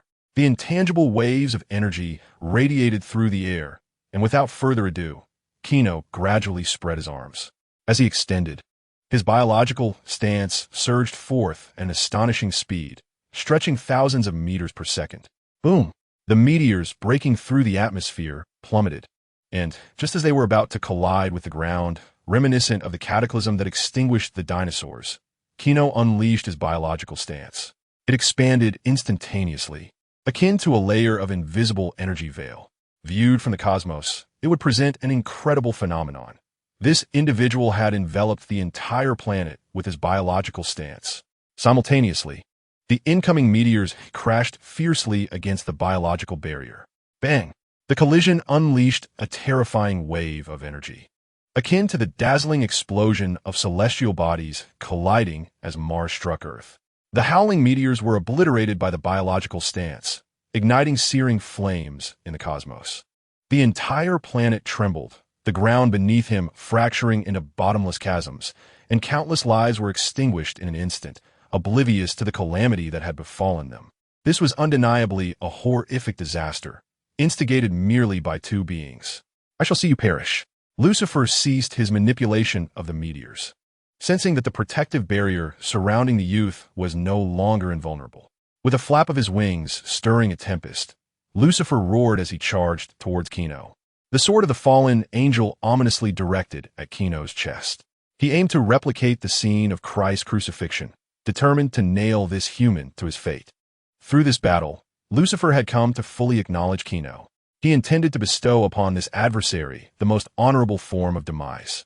However, upon witnessing the young man, who stood frozen in apparent shock, a mocking smile crept across Gino's lips. In an instant, a scene that left Lucifer in disbelief unfolded before him. The boy, who resided in the abyss, raised a pair of pure, immaculate wings. Those magnificent wings, gleaming with golden light, reminded Lucifer of his own before his fall from grace. Negative emotions from Lucifer Morningstar. 1,000. The moment he beheld the wings, Lucifer's defenses crumbled. Apologies, Gino tilted his head with a soft chuckle, raising his hand aglow with sacred angelic magic. Lucifer heard that obnoxious voice echo throughout the realm. What you possess, I possess as well. Thus, Gino gracefully flapped his wings and soared into the air, evading the lethal strike. At this moment, it was Gino who loomed high above the heavens, his azure eyes devoid of emotion, fixated on Lucifer. Are you prepared to face judgment? Chapter 122. The quantum mask. If one were to encapsulate Lucifer's current mentality in a single word, bewildered would be the most fitting descriptor. Gazing at the youth adorned with seraphic wings suspended in the sky, enveloped in a radiant aura of angelic glory, he starkly contrasted with his own grotesque form. Yet, as the world's first light and God's initial creation, Lucifer swiftly regained his composure, soon replaced by an overwhelming fury.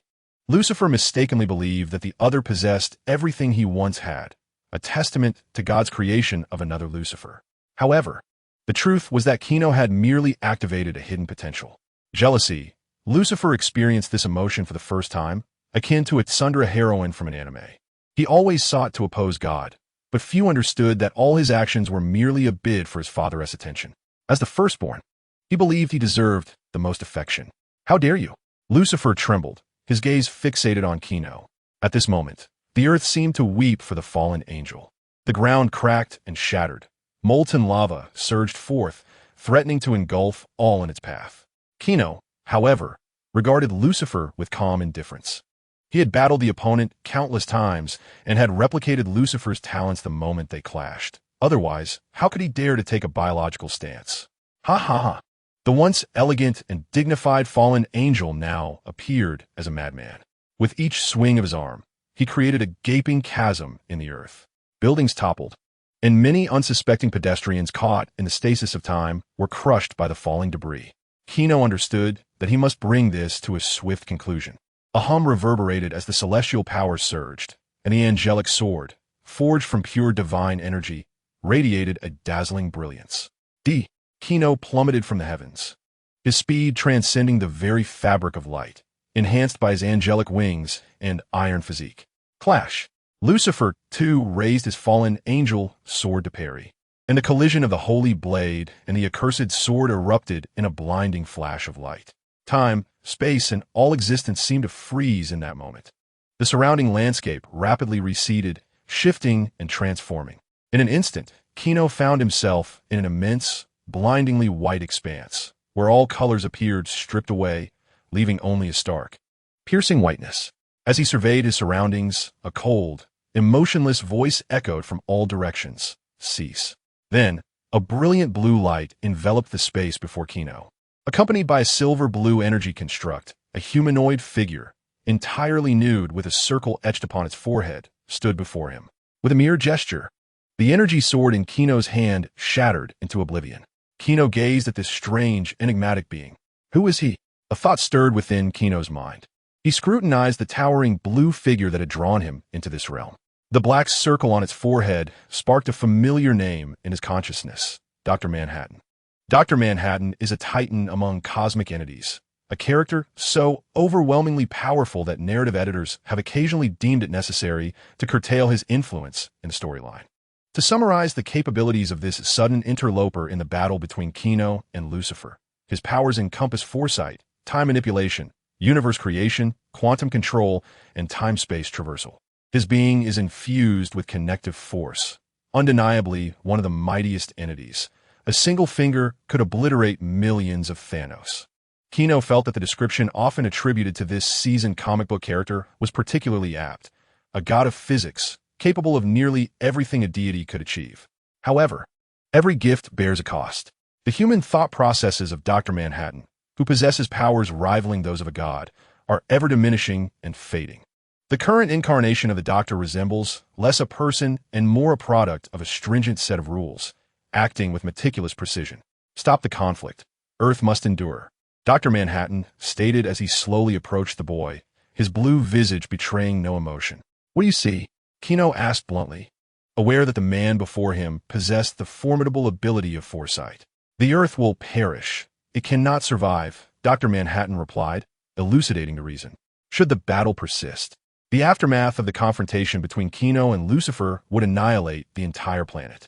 Listening to the bald-headed doctor's pronouncement, Gino fell into silence, contemplating thoughtfully with his chin in hand.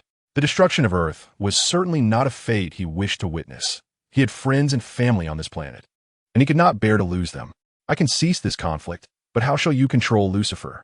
Dr. Manhattan merely raised his hand slightly, and in the next instant, a multitude of time fragments emerged around them. Among these were scenes of Zatanna and Constantine thwarting Balthazar, as well as the grand spectacle of Gino battling Lucifer, resulting in the destruction of an entire skyscraper. These are strands of time. Dr. Manhattan slowly spoke. I shall sever this timeline of your struggle with Lucifer and seal it, while your task is to return to Earth and avoid confrontation with him. In exchange, I shall grant you a gift. He opened his palm, and as silver-blue quantum energy converged, a brand new tear-shaped mask materialized in his grasp. This quantum mask was crafted in imitation of a long-lost friend from my former world, Rorschach. When you don this mask, you shall be able to traverse beyond the cosmos. The doctor gazed deeply at Gino, as if perceiving something profound within the youth. I trust you will not refuse. Listening to the bald man's words, a flicker of fervor ignited in Gino's eyes. To traverse beyond the cosmos?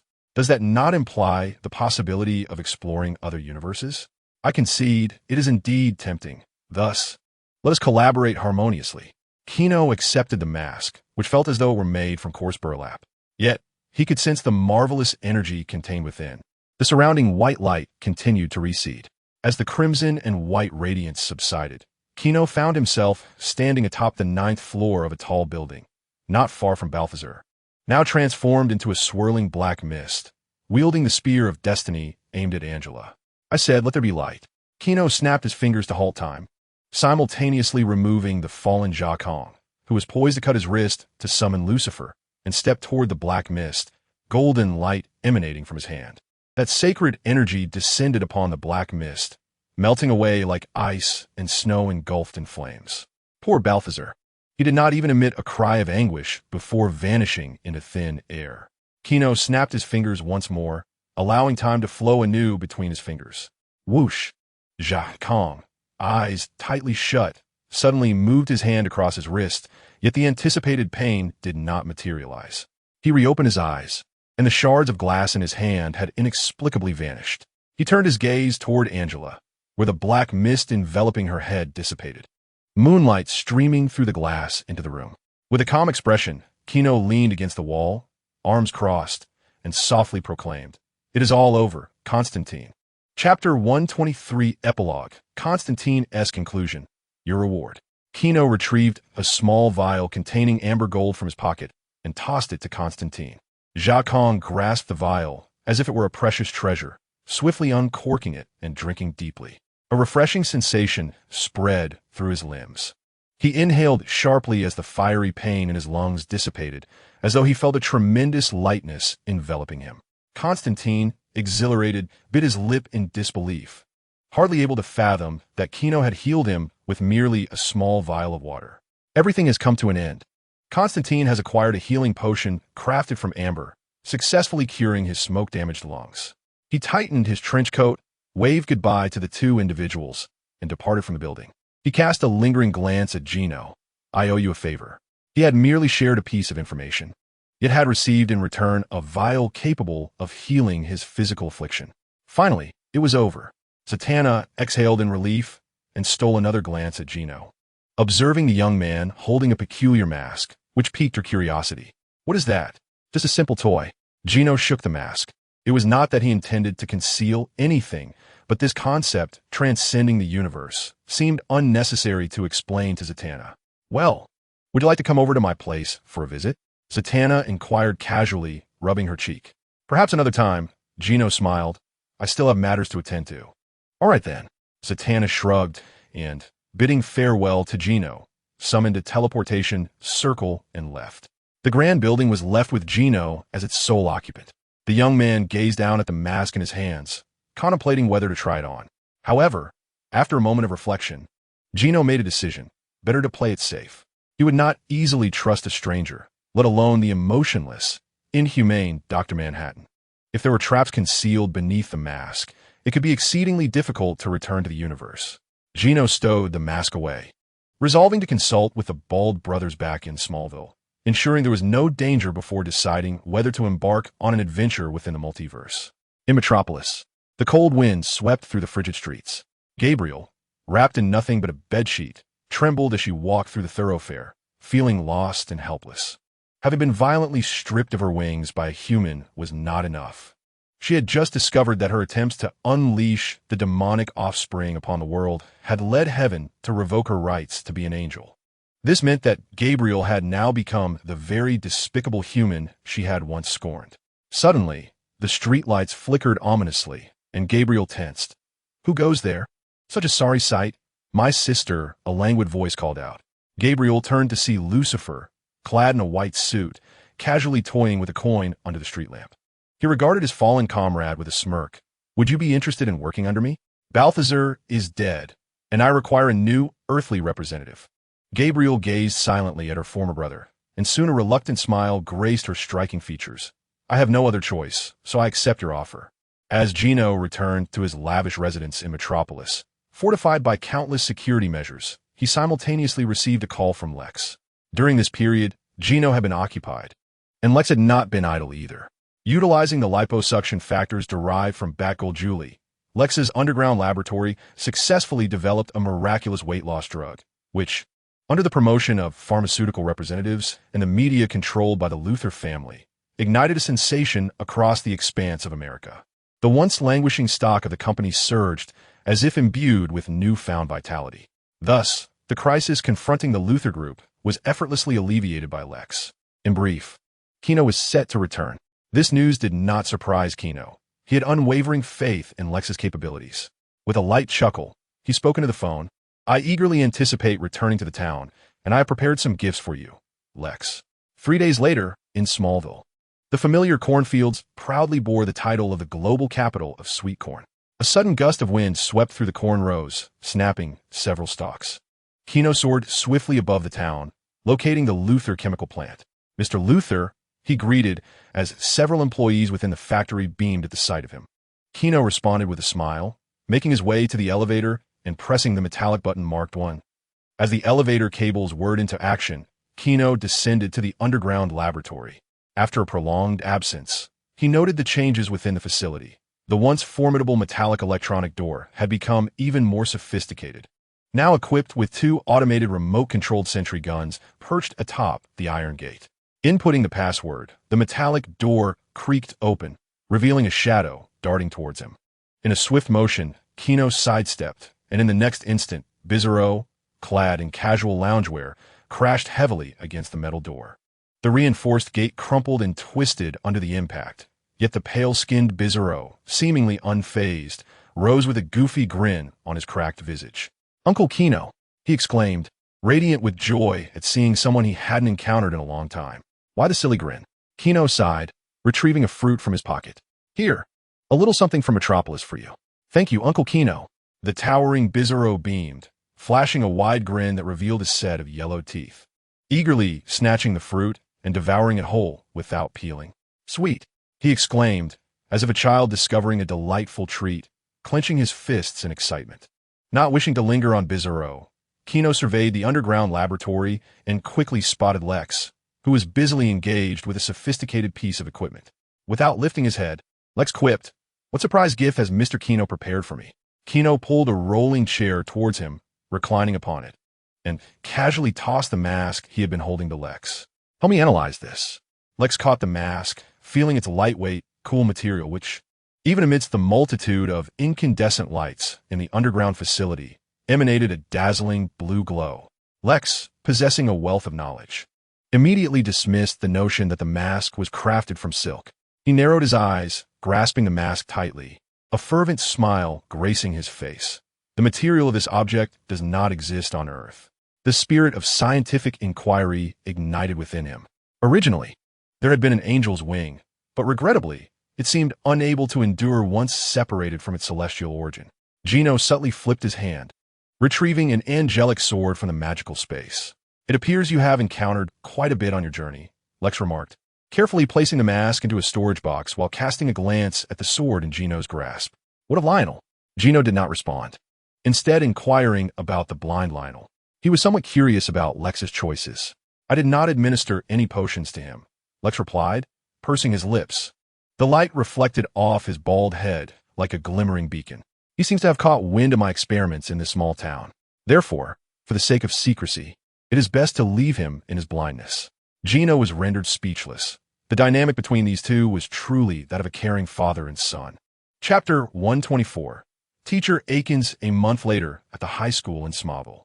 A yellow banner hung prominently at the entrance of the yellow teaching building, emblazoned with the word, in bold red letters, "I truly did not expect you to reconcile with that fellow," Peter remarked, walking alongside Clark, casting discontented glances at him as if accusing Clark of betrayal. "It was indeed my fault," Clark sighed, glancing at Peter. "I understand that, due to your parents' situation, you harbor some biases against the Luthors, but Peter, Gino is different from the others." The two engaged in their debate, while in another part of the campus parking lot. Gino parked his sports car in the garage. The young man closed the car door, having entrusted Lex with the investigation of the quantum mask, confident that a conclusion would soon be reached to ascertain whether Dr. Manhattan was deceiving him. "Hey, good morning." A gentle pat on his shoulder made Gino turn around, where Chloe, clad in a short, patterned skirt, smiled at him. "Long time no see, Chloe," Gino replied with a smile, opening his arms to embrace her. The girl's face flushed crimson at the sudden hug. She bit her lip, eager to savor the brief moment of affection, but Gino, ever the gentleman, released her. Walking side by side, Gino and Chloe engaged in light conversation. "How was your summer vacation?" "Well, it was all right. I interned at the Planet Daily. To be honest, it was a disaster. The workload was overwhelming, nearly suffocating, but thankfully it has all concluded, and I learned quite a bit in the process." Chloe chattered on, and after a moment, she realized she may have spoken too much. Sticking out her tongue, she countered, "What about you?" "Well, I delved into the legends of angels and demons in Metropolis." Gino winked at the girl. "Also, we should probably head to class. Our first biology lesson is about to commence." In the biology classroom, several rows of experimental desks were arranged, adorned with a myriad of laboratory apparatus and various containers. To be honest, each biology lesson fills me with a sense of awkwardness. Chloe entered the classroom, clutching her books alongside Gino. Every year, the antiquated Mr. Kowalski would commence the biology class with an outdated film unsuitable for children. Perhaps that was the case. Gino appeared indifferent, merely fiddling with the pencil in his hand. The bell rang, signaling the start of class. Suddenly, a striking beauty emerged from the inner door of the classroom, blonde, blue-eyed, with cascading waves of hair and an alluring figure. She donned a breezy short skirt, the semi-transparent fabric gently adhering to her skin, causing her curves to sway with every movement. Undoubtedly, she was an exceptionally alluring woman, every smile and frown radiating temptation. A chorus of astonished exclamations erupted from the crowd. Many boys in the classroom, at the peak of their youthful exuberance, gawked with wide eyes, and some even appeared to salute her with their gaze. Clark's eyes widened in surprise, but the piercing glare from his companion felt like a bucket of cold water splashed upon him. Ahem, that teacher is dressed quite inappropriately, Clark murmured to Lana beside him. Lana, with a smirk that hinted at amusement, replied, I believe Mr. Kent rather appreciates her attire. Clark frowned, knowing that misfortune awaited him today. On the other side, Chloe was observing Gino's reaction. To her surprise, Gino remained remarkably unfazed by the woman radiating such captivating allure. Why the indifference, one might wonder. He had already encountered angels, and though this woman's beauty was not to be dismissed, it paled in comparison to true magnificence. In essence, the standard had been elevated. The newly arrived woman seemed oblivious to the throngs of infatuated boys around her. She playfully tousled her wavy hair, a charming smile gracing her lips as she introduced herself. I am your new biology teacher, Ms. Akins. I will be instructing you in health education and human growth.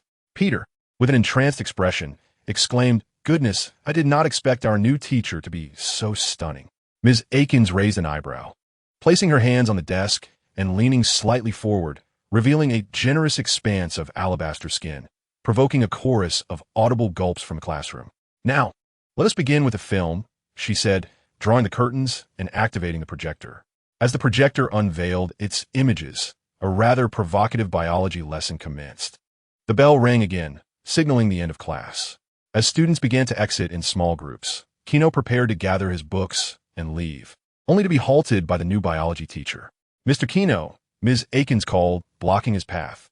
They stood before the desk, the woman half sitting on it, her shapely curves pressing against the surface, complemented by her sun-kissed skin and long legs clad in sandals, enough to quicken any man's heartbeat. The woman gazed at Gino's face, delicately licking her lips with her moist tongue. Perhaps you could assist me in returning this projector to the storage room? In return for your help. She slowly approached Gino, enveloped in an intoxicating fragrance, whispering softly, I can offer you some rewards. The word rewards was enunciated with emphasis, deliberately leaving room for tantalizing speculation. Very well. Gino nodded in agreement, not rejecting her proposition. This elicited a playful smile from Akins, her large eyes glinting with a sense of triumph. She knew that no one could deny her requests. With one hand gripping the projector, Gino followed Akins, who swayed gracefully as she walked down the corridor, catching the attention of several boys, though Gino remained unfazed. The boy was preoccupied with pondering the intentions of this enigmatic new biology teacher. Gino acknowledged his own handsomeness, yet he did not consider himself captivating enough to enchant women, unless he wielded angelic magic, transforming into a walking embodiment of desire that would drive both men and women into a frenzy. All right. Akins pushed open the door to the storage room, which was cramped and cluttered with various items, a broken football, a basketball, and a twisted metal frame. Just place it there, she indicated toward the corner. Gino set down the equipment and turned to Akins, inquiring, So, Ms. Akins, is there anything else you require my assistance with? He placed particular emphasis on the word assistance, as if to underscore its importance. Akins scrutinized Gino. The dim light of the storage room illuminated the brightness of his eyes, compelling her to concede that the boy was indeed handsome. It was precisely this quality that had drawn her to him. Of course, the woman chuckled softly, her smooth, tender arms gently encircling Gino's neck, her lovely face inching closer to his cheek, allowing them to hear each other's breaths. Then she blinked, gazing intently into his eyes with a suggestive demeanor. May I offer you a fervent kiss?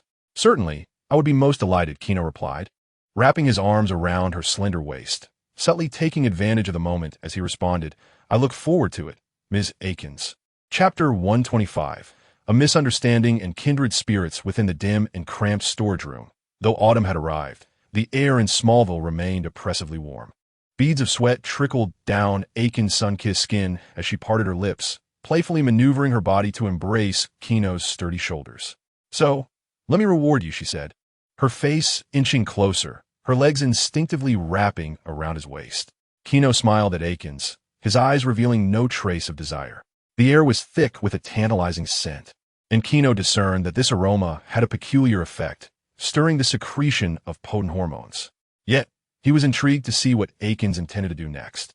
Eagerly anticipating her actions, the boy's broad palm gently caressed Aiken's soft, tousled golden hair as he spoke in an ambiguous tone. "Perhaps we could explore another approach?" "Another approach?" A gentle hand pressed down upon Aiken's head. Aikens paused momentarily, but soon, the mature woman comprehended the situation. With a slight furrow of her brow, she found herself uncertain if her objective could be achieved through such means. After all, her abilities relied on the contact of saliva. Yet, gazing upon the handsome youth, Aikens felt that the boy was fortunate, and she herself was not at a loss. Ah, truly a mischievous child. With a playful roll of her eyes, Aikens delicately adjusted her tattered dress and slowly crouched down, revealing a hint of the purple fabric beneath. She grasped Kino's athletic pants. Within the confines of the storage room, the atmosphere grew increasingly ambiguous, with the boy, half smirking, leaning against the desk, and the alluring teacher poised on the brink of seduction. As her small hand gently toyed with the waistband of his pants, just as Aikens was about to take a step further, Kino suddenly pushed her away, exclaiming, "Someone's coming." "What?" The woman tilted her head in confusion, but in the next moment, a girl's voice echoed from the doorway. "The printing paper should be here." With a click, the small door of the storage room swung open, and the midday sun streamed through the dust-laden window, illuminating the scene within. As Chloe entered, she was met with a scandalous sight. The disheveled and breathless Aikens crouched on the floor, while her secret crush leaned against the desk, his expression devoid of emotion as he regarded Chloe. "You too." The scandalous tableau rendered Chloe's mind momentarily blank. Yet, as reality set in, a surge of anger and indignation ignited within her.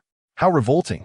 Chloe exclaimed in fury, covering her face to conceal the tears cascading down her cheeks, her head twisting like a frightened rabbit as she dashed out of the storage room in a whirlwind. She appeared genuinely heartbroken. "Kino, perhaps you should go comfort her?" Aikens observed Kino with keen interest, eager to witness his reaction. To her surprise, Kino remained unfazed, still leaning against the desk, seemingly indifferent to Chloe's hasty exit. "Why should I comfort her?" Kino scoffed. "Nothing happened between us." Aikens found herself rendered speechless by Kino's brazen words. Had the girl not arrived, would their interaction have remained untainted? Taking a deep breath, mentally branding Kino as unreasonable, Aikens cast him a lingering glance before turning to pursue Chloe. Her plan remained unfinished. She could not allow rumors of a romantic liaison between herself and Kino to circulate within the campus. In American schools, such relationships were absolutely forbidden. Aikens hurried after Chloe. Kino sighed. The sudden intrusion of Chloe had disrupted his intentions, leaving him to seek another opportunity to continue his unfulfilled exploration.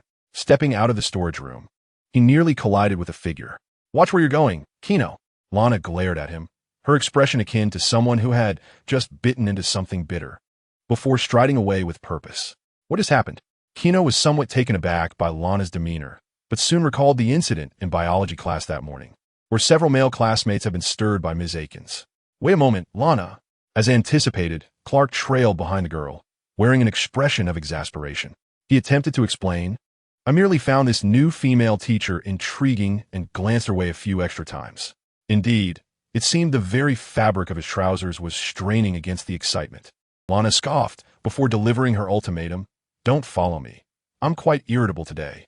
Clark halted in resignation, watching as Lana briskly strode away. And Kino cast a sympathetic glance at him. The tall boy turned to see his friend leaning against the wall, a bemused smile gracing his face. "What a coincidence, Kino," Clark said awkwardly, rubbing his nose. Sensing his companion's foul mood, he decided it best not to intrude further upon Lana's space. They exchanged a knowing look, an unspoken understanding passing between them.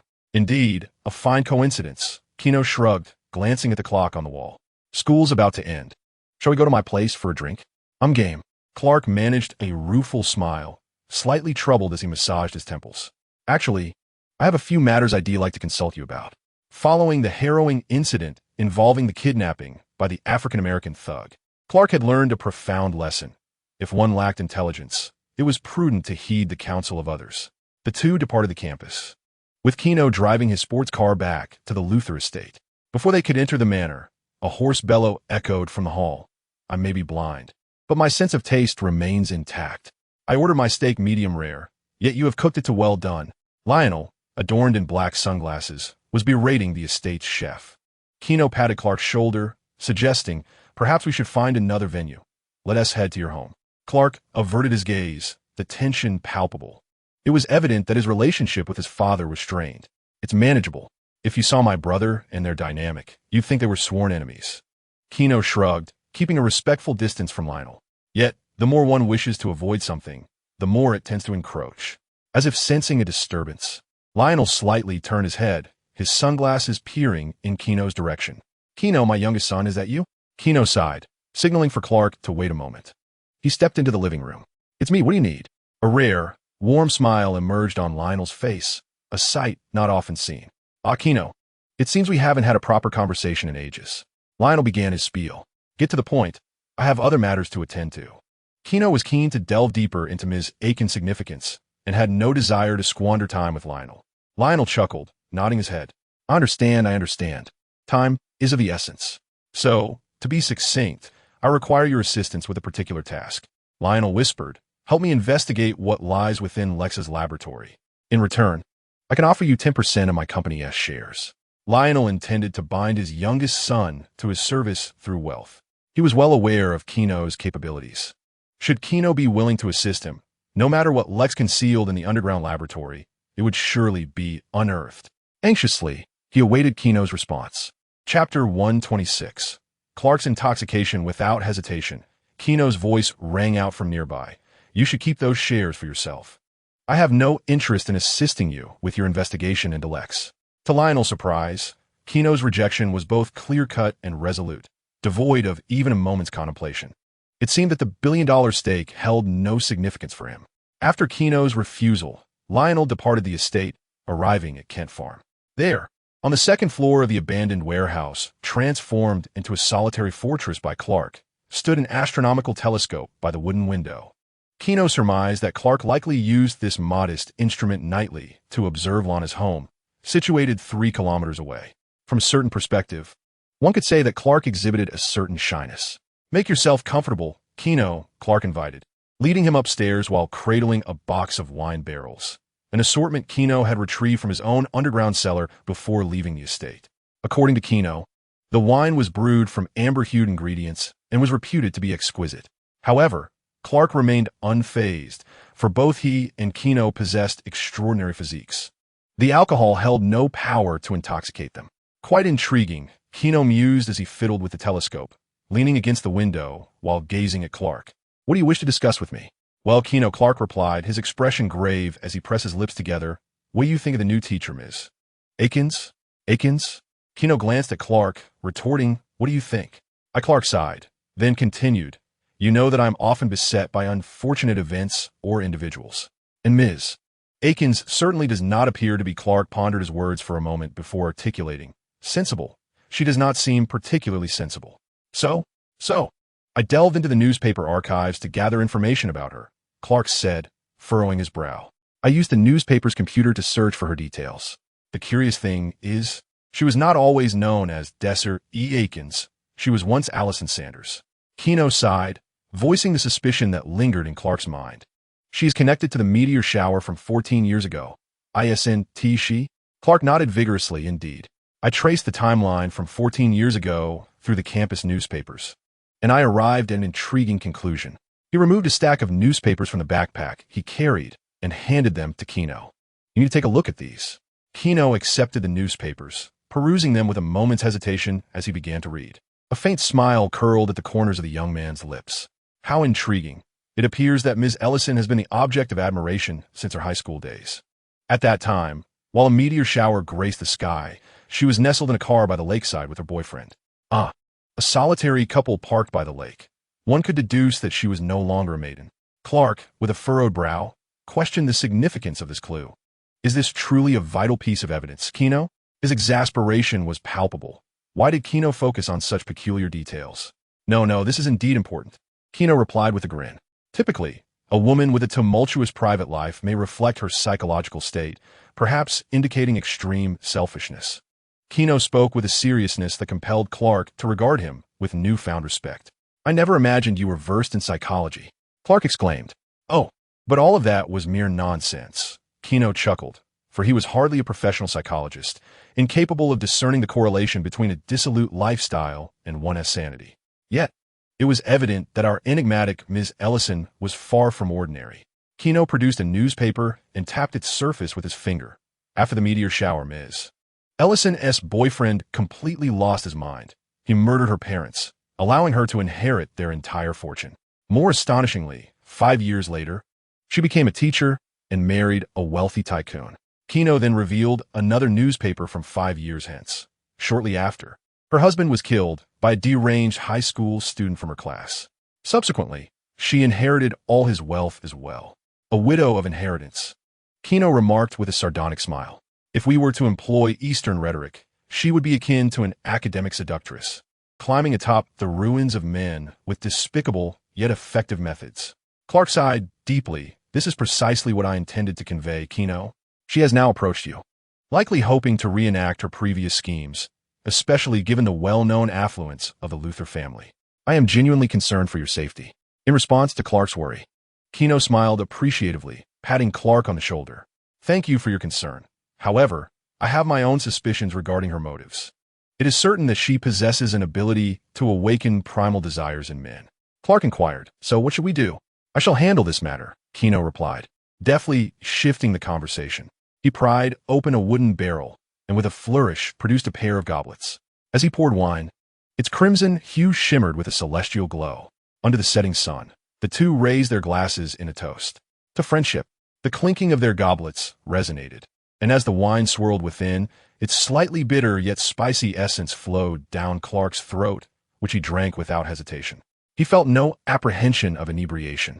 Superman's constitution afforded him a metabolism far quicker than that of ordinary men.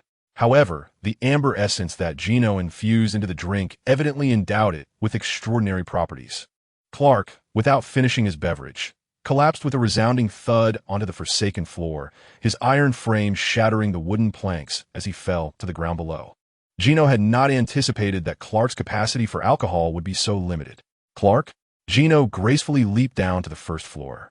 At that moment, Clark lay amidst a pile of supplies, his once fair complexion now flushed like smoldering coal. Wake up, Clark! Gino sighed as he gently massaged Clark's cheek, reflecting on the curious fact that even a future legend like him could succumb to inebriation. I must document this. Gino retrieved a camera to capture Clark's predicament, pinching his nostrils in jest. What time is it? Clark mumbled, his breath labored and eyes bleary, staggering to his feet.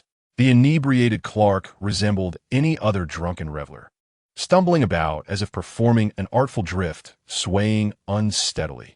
You've had too much to drink, Clark. Gino lowered his camera and instinctively blocked Clark's path, not wishing for him to unleash drunken chaos and expose the town's secrets. I must confess to Lana, Clark exclaimed, shaking his head and clenching his fists. I've been in love with her all along. Before he could articulate further, a swift arm struck the back of Clark's neck, rendering him unconscious. Gino, having subdued Clark, tossed him onto a heap of grass. Spare us your woeful tales of unrequited love. You need to rest in silence now. As for myself, perhaps I should seek out Professor Akins for a stimulating discussion on life. Gino's expression was one of amusement. Having learned of Professor Akins' colorful past, he eagerly anticipated her reaction. Chapter 127. I can repair in the dead of night. Within a mountain villa nestled in the western expanse of Smallville, a vast swimming pool brimmed with azure warmth. A striking figure glided through the water, arms gracefully slicing the surface as a faint orange glow illuminated the pool, reflecting the stunning form above. Much like the essence of slumber, some prefer to don nightwear, while others embrace a more primal state. Clearly, Professor Akins favored the latter, relishing the beauty of nature and the gentle caress of the breeze. With a splash, her long, toned legs emerged from the water, droplets cascading as her feet touched the steps leading out of the pool. Akins casually draped a towel over her shoulders, tilting her head back as she made her way into the villa. In stark contrast to the dimly lit pool, Akins' villa radiated brilliance.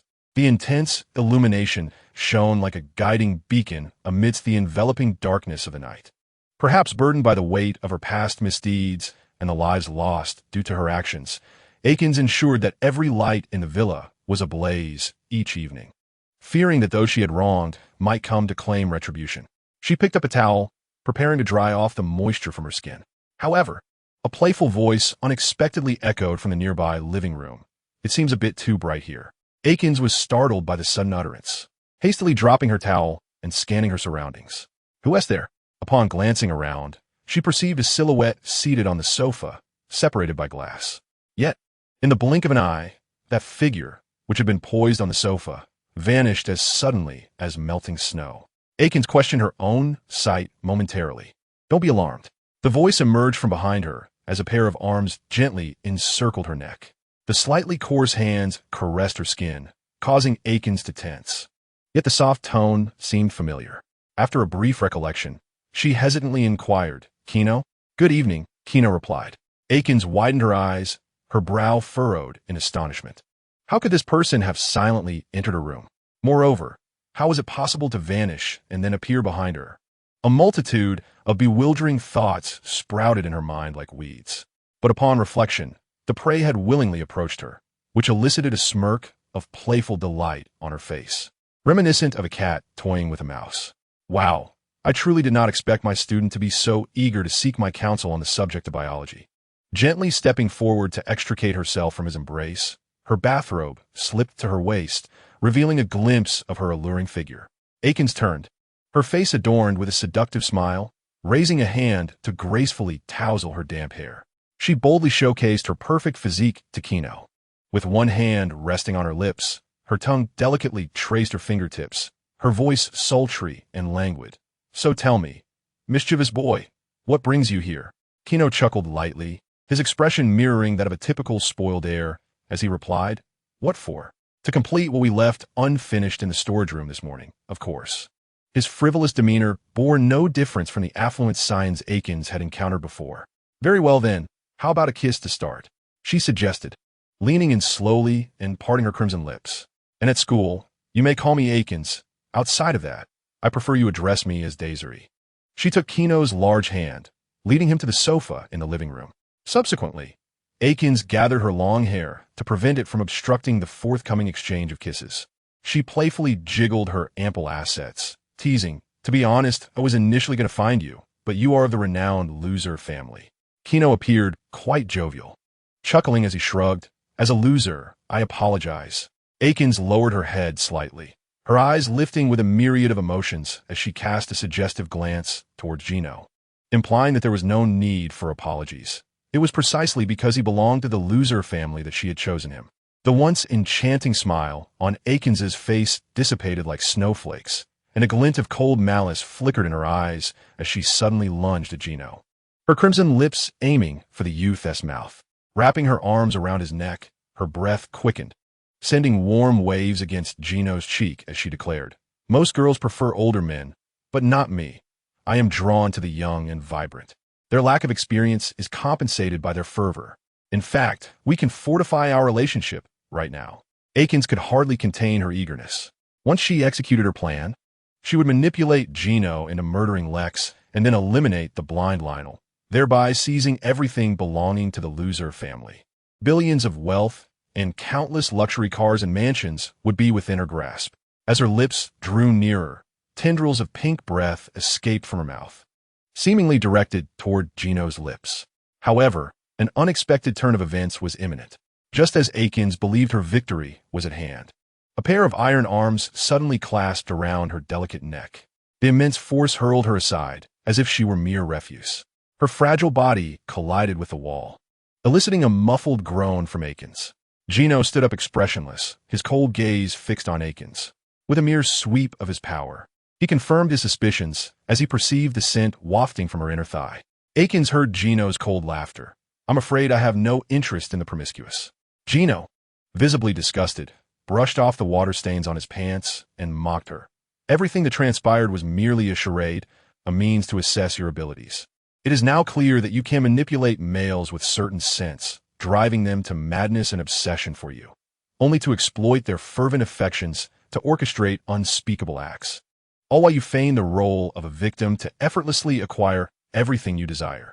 Clapping his hands, Gino approached Akins, flames beginning to rise ominously behind him.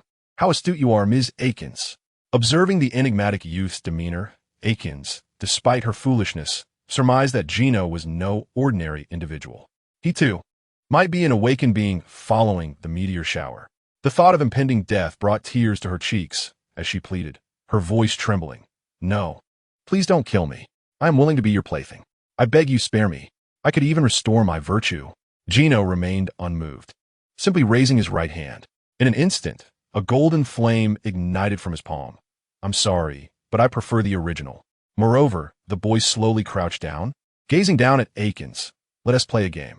This flame, hailing from the heavens, is known as the fire of judgment, under which the souls of the guilty shall be reduced to mere ashes." Akins' gaze was filled with terror as she stared at the flame. And then what? What follows? Can a car still operate without a driver? Gino waggled his finger. Similarly, when a person is devoid of a soul, they become but a breathing corpse, incapable of action. Chapter 128. The Red Kryptonite. There is no need for further elaboration. The fate of Ms. Akin is predetermined. The flame targeting her soul will consume it entirely, leaving behind nothing but a soulless shell. The ultimate destination for this shell will be Lex's secret laboratory, which will subsequently facilitate advancements in human biology through the study of the shell. On the second day after school commenced, nothing could embody the spirit of the institution quite like the flashy ring reminiscent of a boastful elder. Amidst the bustling crowd in the corridor, Chloe showcased the golden ring adorning her right middle finger to Lana. "Wow, it is indeed splendid," she remarked, provided it survives until graduation. Peter appeared from nowhere, jesting. Only you lot would treasure something crafted from shards of glass by a bunch of graduates. Chloe shot him a glare. "If you kept your mouth shut, no one would mistake you for a mute." Peter raised his hands in surrender. "I concede. What are you all discussing?" Amidst the throng, Clark's voice resonated. The tall figure of Clark pushed through the crowd to join them. His hair was tousled, his eyes bloodshot, bearing the unmistakable signs of a hangover. Upon seeing Clark, Peter and Troy swiftly turned and departed, their unresolved conflict too fresh to mend at that moment. Clark rubbed his eyes and noticed a ring on Chloe's finger. She frowned, catching a whiff of the strong alcohol scent emanating from his blue shirt. "You look terrible. Have you been drinking?" "More or less," Clark mumbled, though deep down, he rather enjoyed the sensation of a hangover, for it brought with it fewer worries and sorrows. Thus, after Kino's departure, the awakened Clark chose not to discard the remaining alcohol in the barrel, but instead concealed it. "All right, but what is going on between you and Nana? Are you two at odds?" Chloe blinked, her curiosity piqued. It's nothing," Clark replied vaguely. "Wow, there are so many people." A familiar voice called from behind Chloe, causing her to stiffen momentarily before hastening her steps away. "Are you two at odds?" Clark observed his friend approaching while casting a glance at Chloe's retreating figure, both sharing the same inquisitive expression. "She's not my girlfriend. What conflict could there be?" Kino shrugged casually, gesturing towards the nearby student platform, where a lengthy queue had formed. "What are they up to over there?" In the quaint town of Smowerville, the tradition of selling graduation rings is upheld. Clark, brimming with excitement, inquired of Kino, "Do you think that if I purchase a pair, gifting one to Lana, it might mend our relationship?" Kino raised an eyebrow and smiled. "That's a commendable idea. It's worth a try. So what are we waiting for?" Clark, still recovering from a hangover, was evidently exhilarated and like a good friend. He embraced Kino as they made their way through the crowd to queue for the necklaces. "Are you sure?" Kino glanced at the sales counter, where a display case showcased an array of colorful rings, each adorned with a 350 tag, indicating that these trinkets were not inexpensive. Should Clark rashly spend his money on such a gaudy ring, he might face Jonathan's criticism. Clark scoffed, puffing out his chest. "It's my money. I have the right to decide how to spend it." The wait in line was not excessively long, as 350 is indeed a considerable sum for most American high school students. When it was finally their turn, only a green gemstone ring and a deep red ring remained in the display. "I want the red one," Clark declared, pointing to the crimson ring. for he had always detested green, as it evoked unpleasant memories. The student in charge of sales promptly recorded the transaction and handed the red ring to Clark. Lana, the former cheerleading captain and an exemplary student, was always favored by the teachers. I understand the first day at a new school can be challenging. Feel free to ask if you have any questions. Lana was conversing with a girl who sported a blonde mane, yet donned a nonconformist black skirt and heavy eye makeup, as they strolled through the school corridor. So, the alternative girl chewed gum, casting a disdainful glance around. What else does your school offer besides cheerleading and outdated dances? Having moved from a bustling city to this small town, it was evident that she struggled to adapt to the meager educational facilities and customs of the local high school. Her gaze swept over the queue, and she was instantly captivated by Gino and Clark at the front. The girl halted, gazing in awe at Gino, who was that handsome guy in the white shirt. Following the direction of the girl's finger, Lana recognized that she was referring to Gino, and a bittersweet smile tugged at her lips. That guy was always like this. Wherever he went, he garnered the admiration of girls, as though any place he appeared turned into his stage. Wow, you have great taste, Lana thought enviously, yet maintained a poised smile, however. He is quite the figure of prominence in our school. Why? The girl inquired. Because he is a Luthor, Gino Luthor. Ah, the illustrious Luthor family. Even my rice cooker is produced by them. The girl shrugged, aware of her own limitations and the unattainable nature of such affluent heirs. And what about the one next to him? Dressed in a cheap blue shirt, the fellow wore a silly grin on his face. As he listened to the woman's words, Lana felt a twinge of anxiety within her. Ahem, his name is Clark Kent, Lana casually remarked. However, she had heard he might have someone special. It was one thing to have a spat with Clark, but allowing a third party to steal him away was utterly unacceptable. How intriguing. The girl cast a deep glance at Clark. Meanwhile, Clark, who was being discussed by the two girls, picked up the ring he held. The silver band was adorned with a deep red gemstone, its weight balanced perfectly, exuding a palpable quality. It appeared quite stylish. Clark slipped it onto his finger, rotating it with satisfaction as he nodded. It fit just right. Yet, a clandestine crimson energy began to surge through the veins in Clark's fingers, rapidly spreading throughout his entire being. The young man couldn't help but tremble and shiver. In the next moment, a peculiar emotion blossomed within Clark's heart. He could not quite articulate the exquisite sensation, but if he were to attempt a description, it would be akin to winning $10 million in a lottery, or like a famished traveler savoring a delectable feast. Every cell in his body cried out for freedom.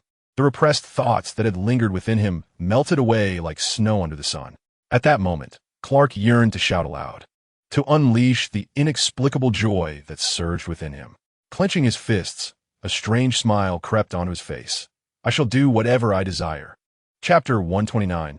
Let Lana go to hell in the corridor. Clark stood tense, chest out, wearing a mischievous smile that instantly drew the attention of several girls. Wow, Lana's watching you, Gino remarked at the opportune moment, his gaze fixed on Lana, who was accompanied by another girl, seemingly a transfer student. Following Gino's gaze, Clark glanced at Lana, his mind recalling how she had been fixated on a trivial matter, leading to their recent Cold War.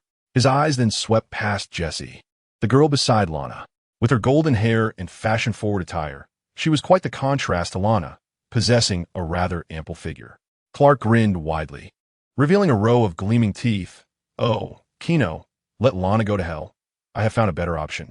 He strode confidently towards the two girls, with Gino trailing leisurely behind, hands in pockets, curious about what transformation the red stone would bring to Clark. Clark approached the two girls, blocking their path. Hey, hello. Are you new here? I'm Clark Kent. He leaned against a locker on one side of the corridor, exuding a domineering presence as he focused intently on Jessie, entirely disregarding Lana's peculiar expression beside her. Interesting, I'm Jessie, she replied. The avant-garde girl was captivated by the allure of the bad boy style. She extended her palm, clenching and then releasing her hands. Clark, with his hands on his hips, gazed at the girl, his eyes tracing the contours of her cropped top and shorts. I must say your outfit is undeniably cool, both trendy and cutting edge. Upon hearing these words, Lana, who was well acquainted with Clark, displayed a look of astonishment.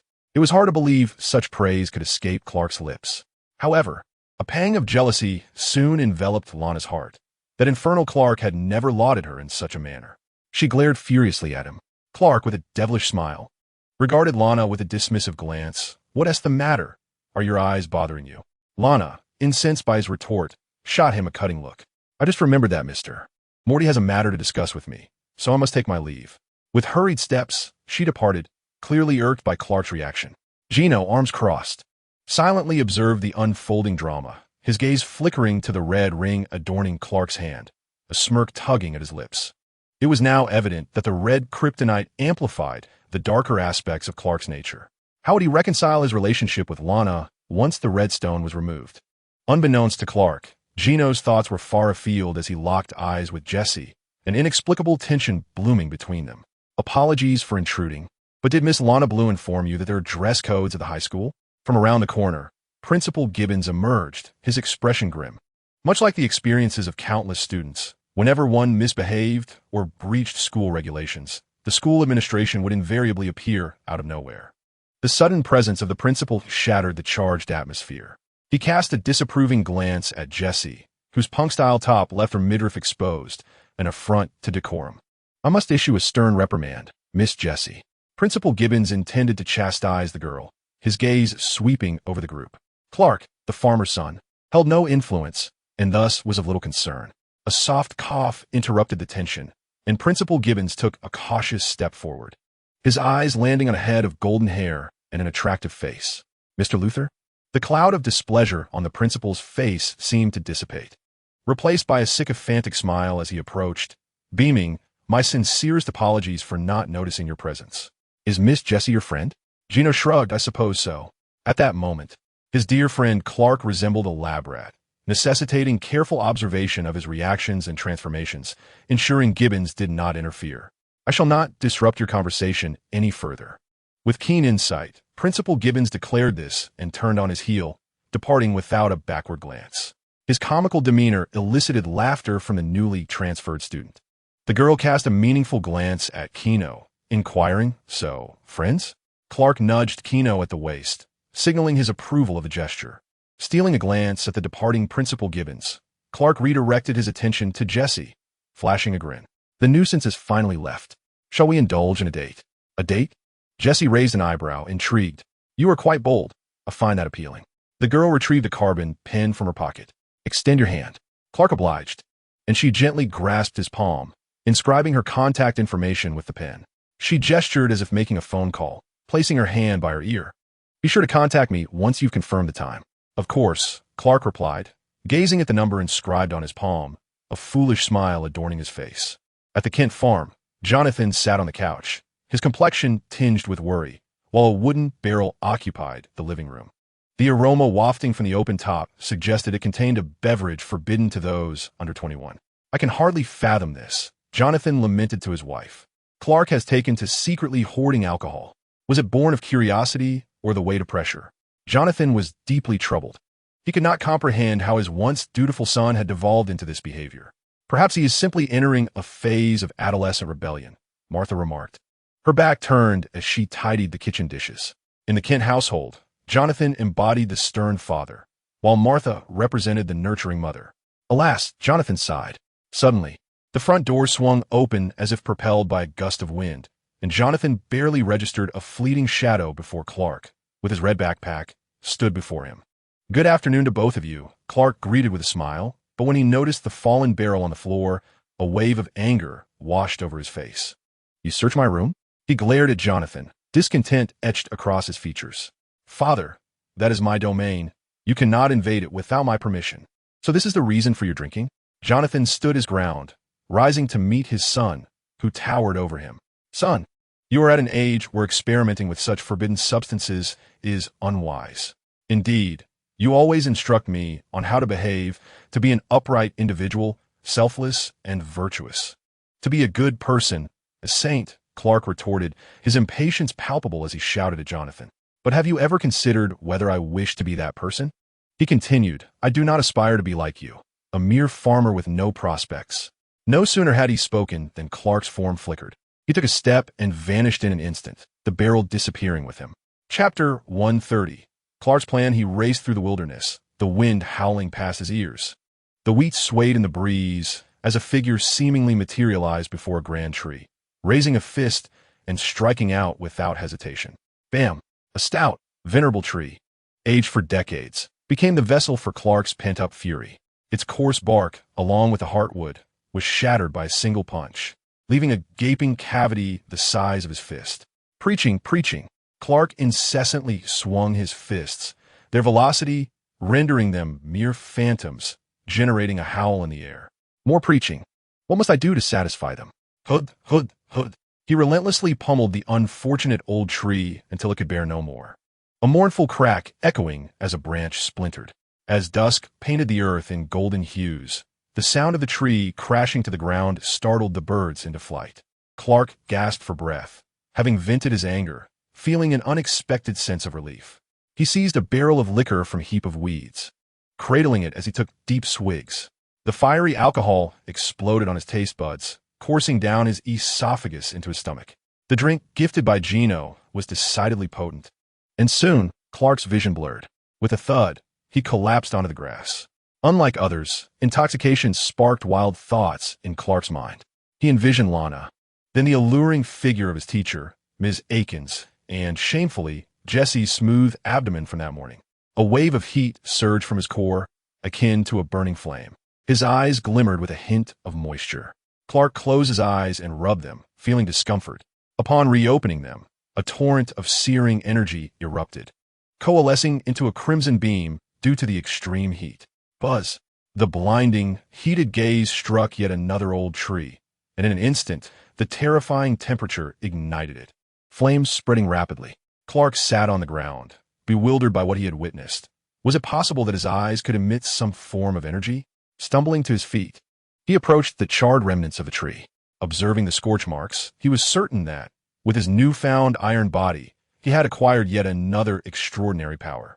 A gusting autumn wind whisked a newspaper down from the clouds. Clark glanced at it. The front page bore the photograph of a man, Bruce Wayne, who planned to invest heavily in improving Gotham's infrastructure. Gotham? What was there to salvage in that city of sin? Clark scoffed, but hesitated to leave, pondering his recently awakened abilities, coupled with the impoverished state of his own family. A bold idea began to take root in his mind. Bruce Wayne. Clark picked up the newspaper, scrutinizing the handsome man with a chin that jutted out. These funds for those scoundrels are utterly meaningless. And thus, as Clark contemplated the refinement of his scheme, the narrative unfolded. The silent loser castle was aglow with light.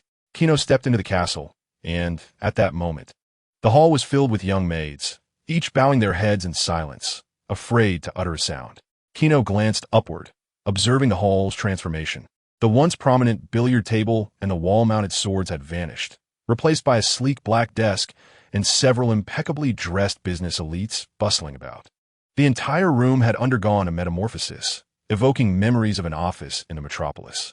Lionel occupied the desk where Lex had previously sat, wearing sunglasses and expressionlessly directing his subordinates.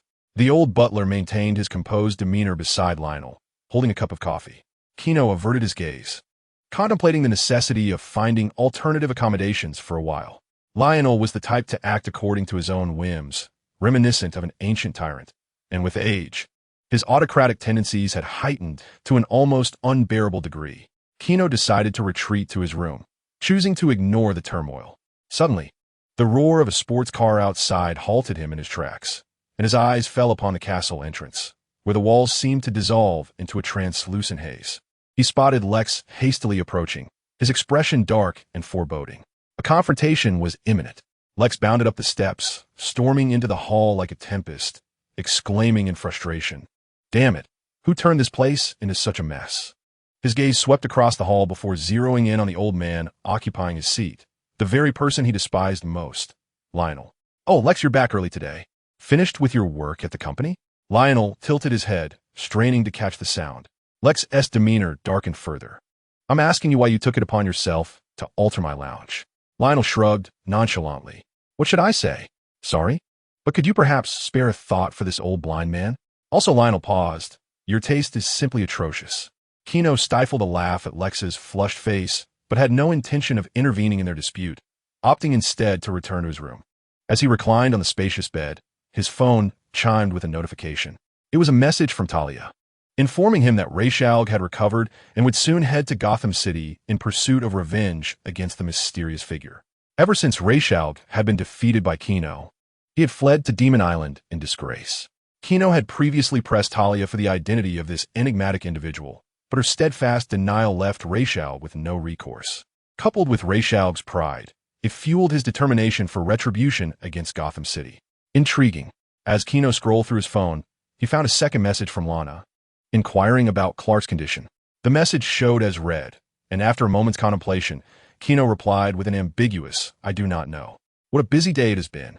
Gino cast aside his phone, poised to lie down for slumber, when a knock echoed at the door. "Young Master Gino, your high school classmate awaits you outside the manor. Someone seeks my company?" Gino glanced outside the estate, his extraordinary vision allowing him to discern the visitor.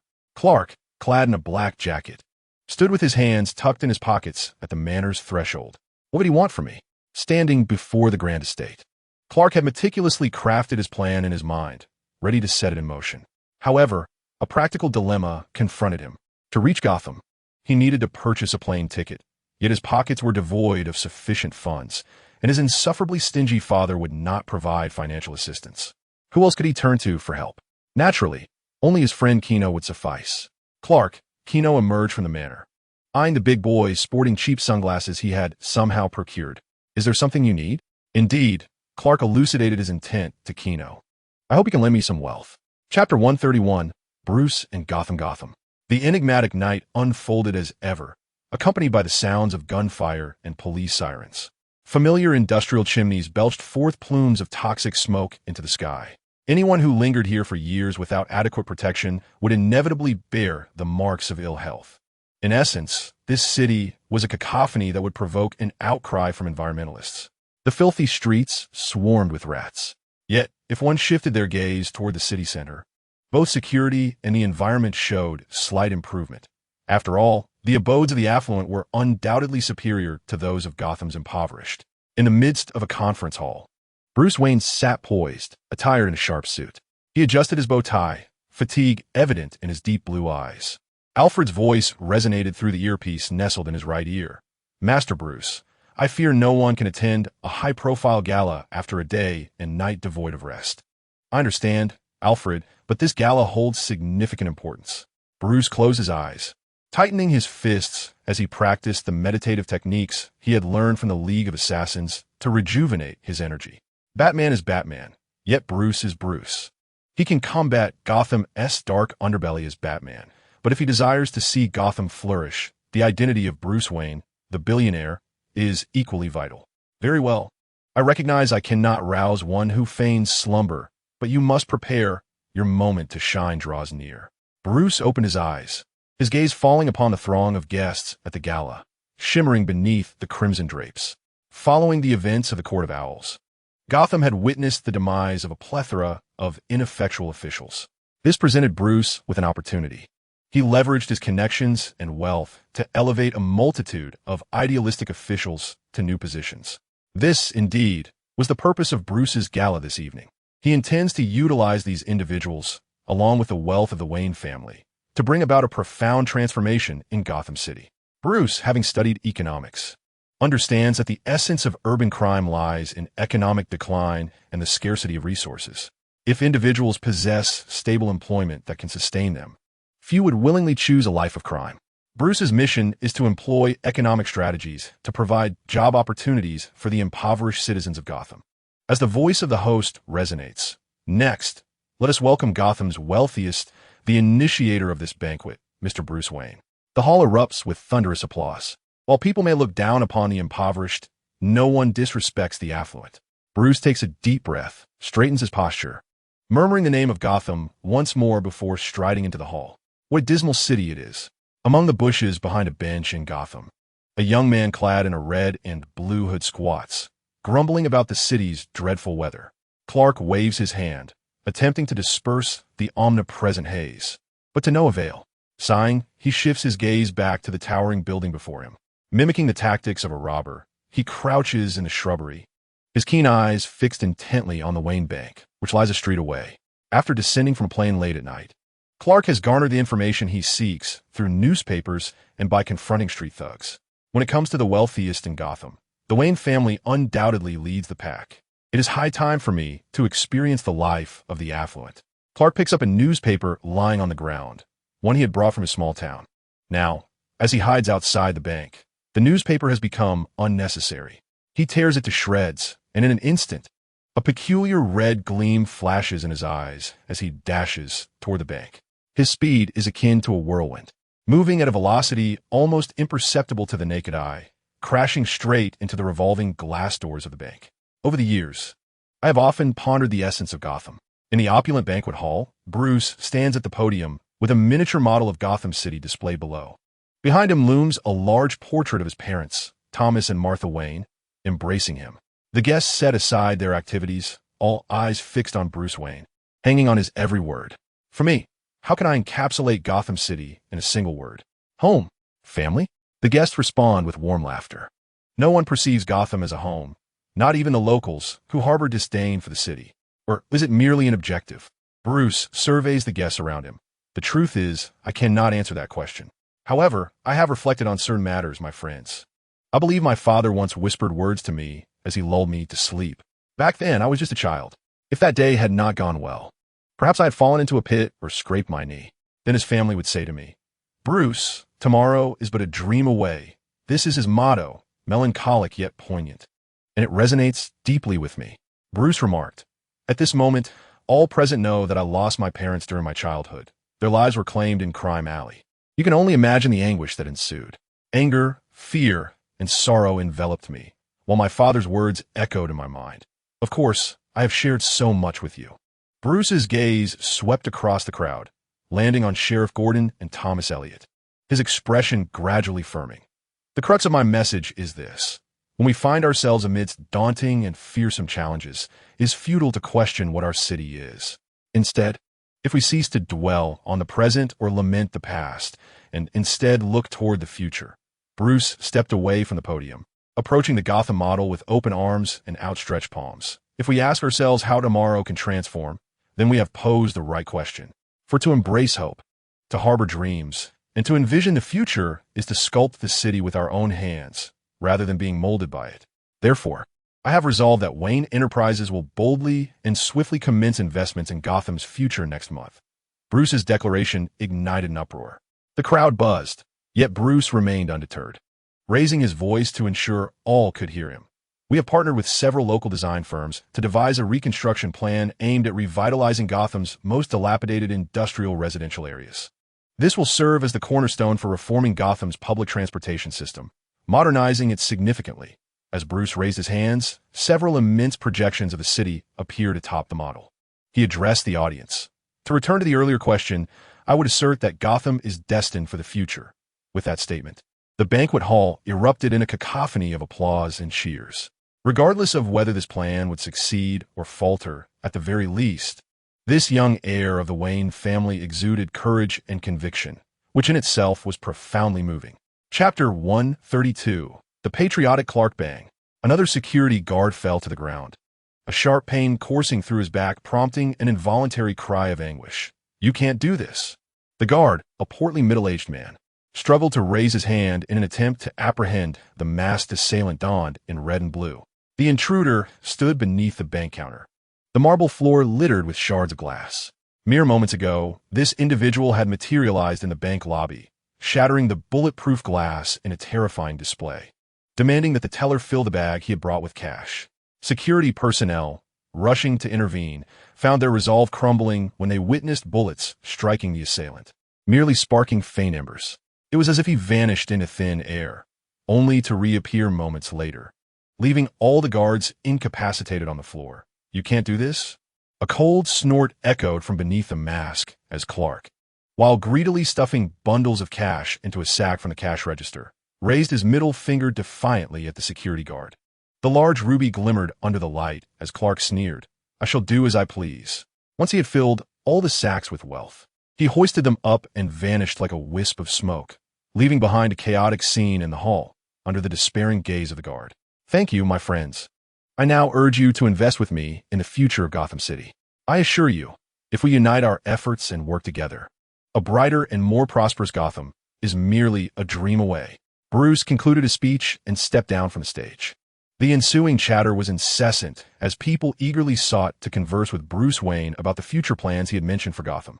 After another round of discussions, Alfred, the butler, approached Bruce from a rear position, exclaiming, "Well done, Master Bruce, truly inspiring." "However, thank you, Alfred," Bruce replied with a smile. "But you failed to mention your intentions to construct numerous Batcaves throughout the city?" Alfred teased, tilting his head slightly. Bruce responded with a grin, "Next time, Alfred, next time." "Ah, there you are, Bruce," a woman's voice interrupted their conversation. Named Vicky Vale. She had flowing golden hair and wore a light blue gown. Her face beaming as she looked at Bruce. "Your speech was utterly captivating, Bruce. Had I not already bestowed the title of Gotham's tomorrow's son upon Lincoln, it would have surely belonged to you. Allow me to introduce you." She gestured to the man behind her, a tall, middle-aged gentleman with dark hair, impeccably dressed in a suit. "Lincoln March, meet Bruce Wayne." "Hello," Lincoln said, extending his hand with a smile. Bruce reciprocated, their hands clasping in a gesture of goodwill. "I've heard of you, Mr. March. You're running for mayor, and I understand you've funded the March Venture S Clinic in the East End. Am I correct?" "Wow, Mr. Bruce, I'm honored you know so much about me," Lincoln replied with an astonished yet enthusiastic smile. Soon, Lincoln inquired about Bruce's plans for Gotham City, displaying a keen interest. After all, this was Bruce Wayne, the wealthiest man in Gotham, and whatever he sought to accomplish would be unimpeded. Just as Bruce was about to engage Lincoln further, he noticed Commissioner Gordon in the corner, picking up his phone, his previously relaxed brow now furrowed in concern. It was evident something significant had transpired in Gotham, something that the bumbling fools of the precinct could not resolve on their own, hence the call to Gordon. Bruce focused on Gordon's lips, his travels around the world having taught him the art of reading lips. He watched as Gordon's mouth moved, translating the words in his mind. "What? Wayne Bank has been robbed." Gordon's expression darkened. Dozens of security personnel felled by a single individual? The middle-aged man inhaled deeply, striving to regain his composure. Bullets incapable of inflicting harm? Is this true? Goodness, this is utterly insane. If one day Jesus were to rise again, I will not be surprised.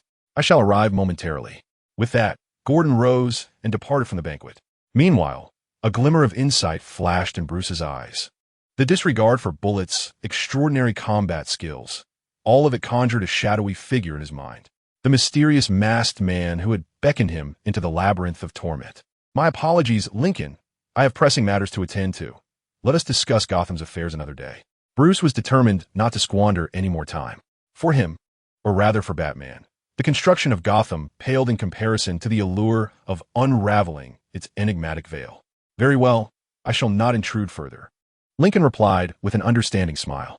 Bruce strode away, utilizing his earpiece to summon his loyal butler and aide. "Alfred, activate the Batcave located beneath this hall." The cold wind howled against Gordon's brown trench coat, producing a rustling sound. He exhaled a puff of smoke. He now stood outside Gotham City Bank, the shattered revolving doors resembling the aftermath of a drunken driver crashing into the establishment. Surrounding police cars had cordoned off the ravaged bank. Numerous officers busied themselves erecting barriers, while others interviewed the sole coherent security guard for details. Gordon flicked away his cigarette butt and gestured with authority. "Everyone stay here. I will enter alone to investigate." He feared that this robbery was the work of a gang, having been at the Gotham precinct for 3 to 4 months. Gordon was acutely aware of the rampant corruption within Gotham's authorities. He bypassed the barricades and stepped into the lobby. Shattered glass littered the floor, the bank counters were destroyed, and there were dented impressions on the walls, all of which added to Gordon's mounting frustration. He could not fathom why, since taking office, he had been beset by such misfortunes. Yet, lamentation would not resolve the issue. Just as he intended to call in professionals to remove the dented handprints, the sole clue in the scene, a low, gravelly voice echoed behind him. "Give me 1 minute before your men destroy the scene." "Who?" Gordon's heart raced as he drew his weapon and turned, only to find a shadowy figure cloaked in darkness, wearing a bat mask that obscured all but a prominent chin. Gordon pursed his lips, his tone a mix of complex emotions. "It's you again, Batman." In the months since arriving in Gotham City, Gordon had developed a tacit understanding with this enigmatic figure, who consistently appeared at crime scenes before him and made requests for cooperation. Initially, Gordon had rebuffed the notion. As a police officer, Did he truly require the assistance of a vigilante? However, it wasn't long before the inadequacies of Gotham's police force left Gordon with no recourse but to place his trust in the enigmatic figure, joining him in the crusade against crime. Gordon holstered his firearm and inquired of Batman, "What is your perspective on this matter?" Chapter 133, Batman's Anti-Superman Armor. What is your perspective on this matter? In the disordered hall, Gordon wore a grave expression. This robbery was unlike any other. Statistics indicated that the assailants managed to abscond with hundreds of thousands of dollars in mere seconds. These were superhuman criminals. Batman calmly offered his conclusion, his cape billowing as he stepped towards the imprinted fist on the wall. "This is madness," Gordon sighed, and, at that moment, he was compelled to accept the reality of superpowers in this world. Batman paid no heed to Gordon's lamentations. Instead, he focused intently on the fist imprint. Reaching for his utility belt and grasping a uniquely designed firearm, a metal device, akin to a barcode scanner, emitted an infrared scan, revealing a complete diagram of the fist on the instrument screen. Batman's lips curled downward, manifesting a classic expression of skepticism. The robber stood at 6 feet 1 inch, with skeletal development suggesting an age of approximately 16 to 17 years, possessing a robust and towering physique. Batman pursed his lips. The criminal's physical attributes bore no resemblance to the two mysterious figures he had surmised, as those figures were several centimeters taller, exhibited both incredible speed and formidable skin defenses. Undoubtedly, this was a formidable adversary. "What do you intend to do?" Gordon adjusted his glasses and inquired. "You are not to involve yourself in this matter," Batman replied tersely, extracting his grappling gun from his utility belt. "Wait, I am a police officer. I have a duty," Gordon protested, recognizing that Batman's insistence was for his safety. Yet, the call of his responsibility as an officer made it impossible for Gordon to remain uninvolved. Nevertheless, he could only watch as Batman shot his grappling hook toward the heights, vanishing like a wisp of dark cloud. Perched atop the highest point of Wayne Bank's rooftop, Batman gazed down at Gotham City, the night wind whistling through the seams of his armor, producing a ghostly howl.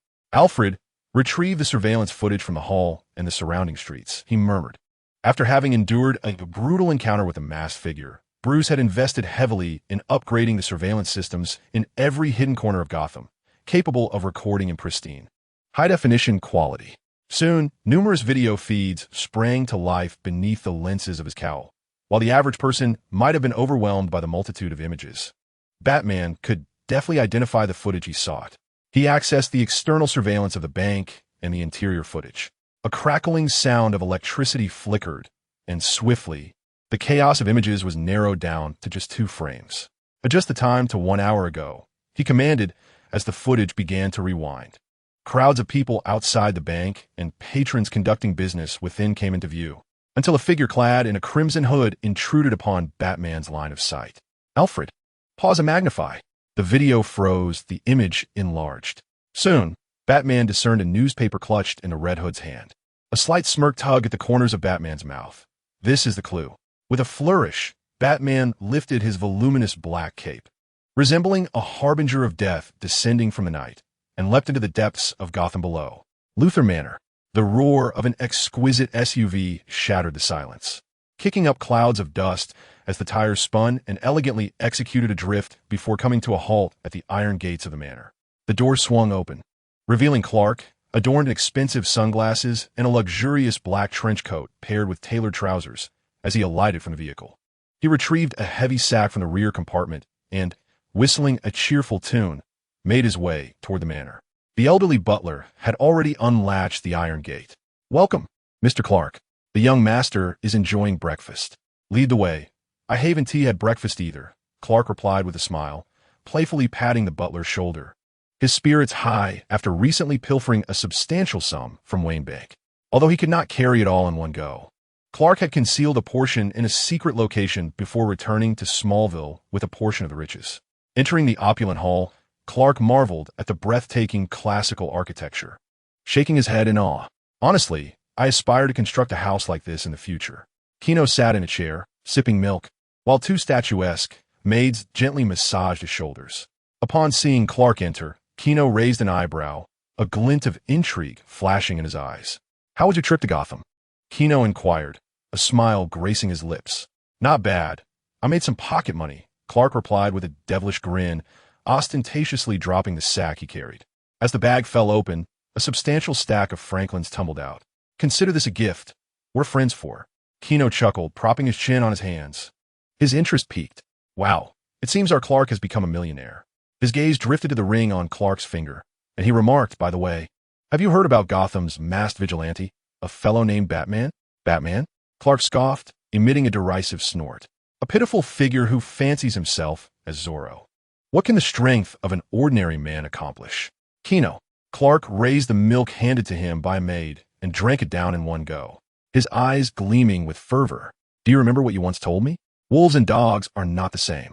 The future belongs to people like us. The dim, cold confines of the Batcave housed countless bats, their heads tucked into their wings, their eyes glinting with a crimson glow in the pitch-black night, lending them an eerie and enigmatic presence.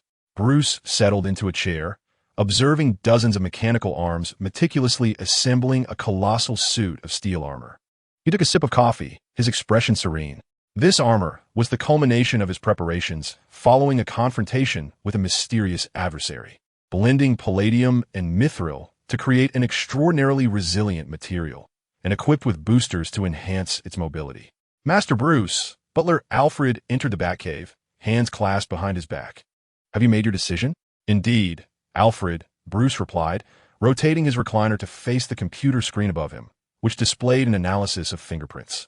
The results indicated that the owner belonged to a high school student named Clark Kent from Smallville, Kansas. Alfred followed Bruce's gaze to the screen. What do you intend to do? He is not inherently malevolent, merely blinded by materialism, Bruce mused, resting his chin on his hands as he gazed at Clark's youthful profile picture. I plan to guide him onto the right path. The fact that he only incapacitated the security guard rather than resorting to lethal force suggests he may still be redeemable. Alfred voiced the worst-case scenario. What if he is unwilling? Bruce rose to his feet, reflecting on the myriad of plans Batman always had at his disposal. His gaze turned toward the armored suit behind him. Then we shall persuade him through force. Now, arrange for a plane ticket to Kansas. Alfred nodded. Very well, Master Bruce. Under what pretext? Investment, Bruce replied without hesitation. I shall travel there under the guise of an investor. He was intrigued by what peculiarities this small town possessed to nurture a being as formidable as Clark. Chapter 134, Clark's Dogma Kent Farm. A weary Jonathan and Martha entered their home. However, before they could reach the living room, they heard noises coming from upstairs. Is someone up there? Jonathan tensed, picking up a wooden stick from the corner. Martha, visibly concerned, looked at Jonathan. Could it be Clark returning? They exchanged glances, but their uncertainty was soon resolved. Clark, wearing sunglasses, descended the stairs with a canvas bag in hand. Upon seeing Clark's striking transformation from his former youthful self, Martha gasped, Clark, why are you dressed like this? She stepped forward, grasping the fabric of his trench coat, exclaiming, Is this silk? In contrast to Martha's astonishment, Jonathan wore a stern expression, seriousness etched on his face. Where did you acquire these things? The luxurious sunglasses and expensive trench coat sent a clear message to Jonathan and Martha. Clark had come into a significant fortune. Through my own efforts, Clark replied, slightly lowering his head, the sunglasses slipping to reveal his indifferent gaze. He mockingly challenged Jonathan. What? Do you still wish to impart that foolish ideology to me? You. Jonathan was taken aback by Clark's inquiry, unable to fathom that his usually obedient and endearing son could utter such words. Martha, her brow furrowed with anxiety, peered at the backpack behind Clark and inquired, Clark, what do you intend to do with that bag? What do you think? Clark retorted, rolling his eyes. Of course. I'm leaving this wretched place. Just consider it. Earning a mere few $100s each week in this pitiful locale is hardly worthy of someone of my caliber. Gino once remarked that wolves and dogs are fundamentally different.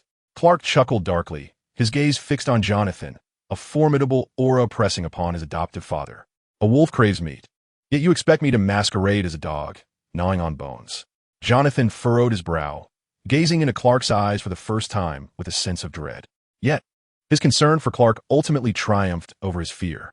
He pursed his lips and said, I truly wish you could hear the words you are speaking. Your current state is clearly not right. Furthermore, Gino is nothing like you. He is not a good person. Stop holding on to your stubborn prejudices. Jonathan, Clark interrupted impatiently, scoffing. Do you know why you are still toiling in the fields, living in poverty, while Gino's Luthor family thrives? It's because your heart lacks the necessary ruthlessness. It is filled with notions of justice, integrity, and honesty. The secret to wealth lies in being merciless and embracing the survival of the fittest. Yet you cling desperately to your so-called kindness. As a result, who suffers if not you? Clark stepped forward, shouldering Jonathan aside as he delivered his cutting words. So do not impose your values upon me. We are not the same. With a loud crash, Clark burst through the window, leaping down to the ground below. Enraged, Jonathan shouted after him, Clark, come back. But all he was met with was the fleeting silhouette of Clark disappearing into the distance.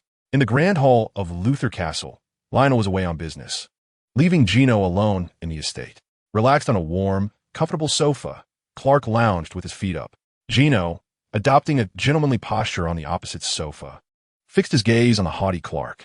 So, you intend to leave Smallville? Clark flashed a grin. Indeed, I plan to head to Metropolis to make a name for myself. People like us are destined to stand at the pinnacle of the world.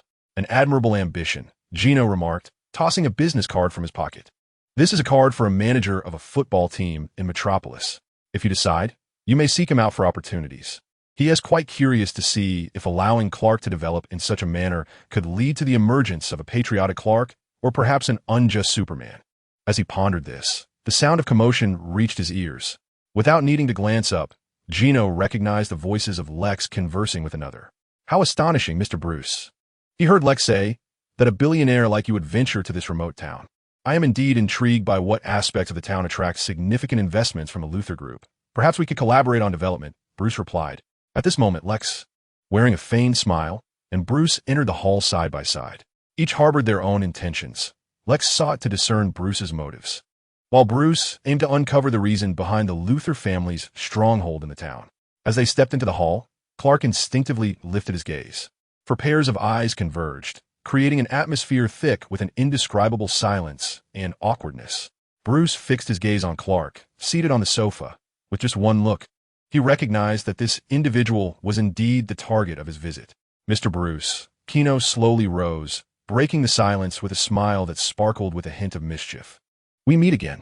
Mr. Gino, Bruce responded with a smile, extending his hand. The two shook hands briefly before releasing. I hear you are planning to invest here? Gino inquired, observing Bruce. Indeed, the local town appears exceptionally suitable for agricultural development.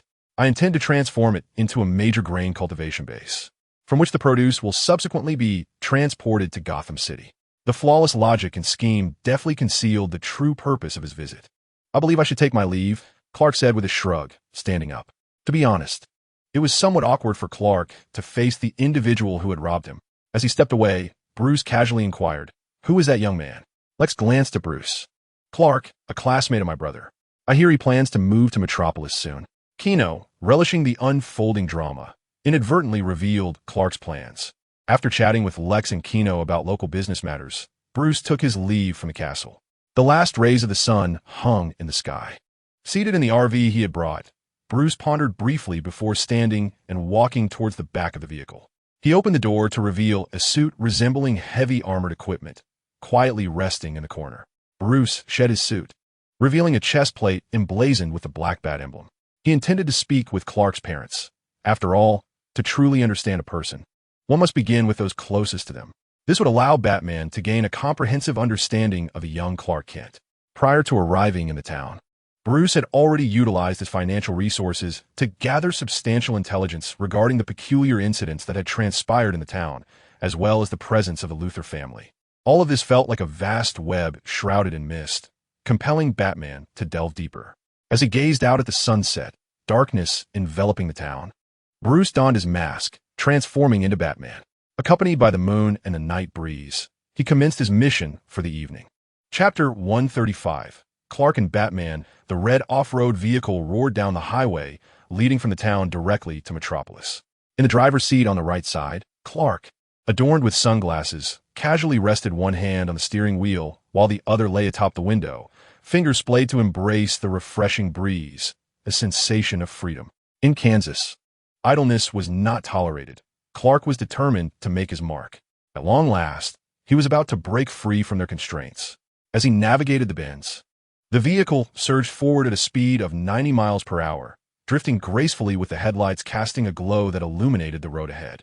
Towering, oddly shaped trees flanked the sides of the highway, and the occasional howl of wolves echoed from the depths of the forest. Yet, these sounds posed no threat to Clark. He deftly piloted the car, his gaze wandering as he contemplated selecting a tune to alleviate the monotony of the long, dreary night.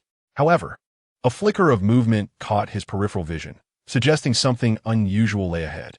Curiosity piqued, Clark shifted his focus through the window, under the beam of his headlights. A colossal silhouette stood resolutely in the center of the road. He squinted slightly, and the image within his line of sight sharpened. The shadow blocking his path was not a beast, but rather an imposing suit of armor, uniquely designed and entirely clad in a sinister black metal. The armor's elbows jutted out with formidable spikes. Instinctively, Clark's foot hovered over the brake, but the red gem on his middle finger glimmered with a faint crimson light. A hum resonated as a red glow flickered in his eyes. The initial benevolence dissipated, replaced by an overwhelming surge of brutality from deep within his being. A ghastly smile crept onto Clark's face as he pressed down on the accelerator. What dares to obstruct my path? The engine roared to life beneath his command.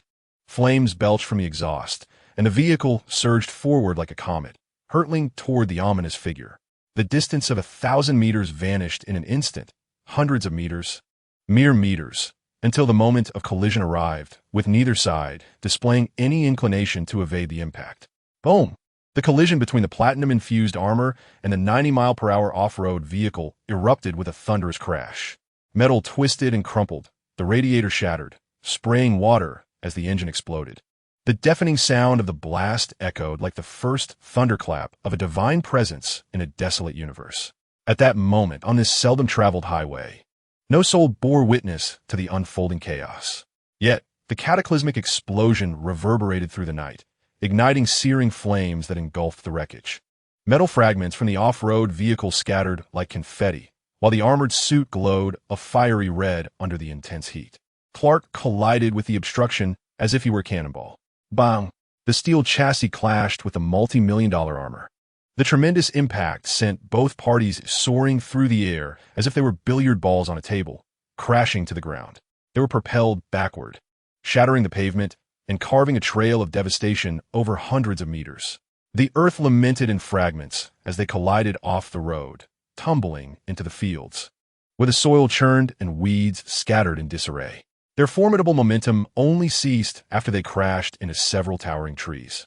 The billowing dust, when inhaled, felt as if one had consumed clay, inducing a nauseating sensation. Cough, cough.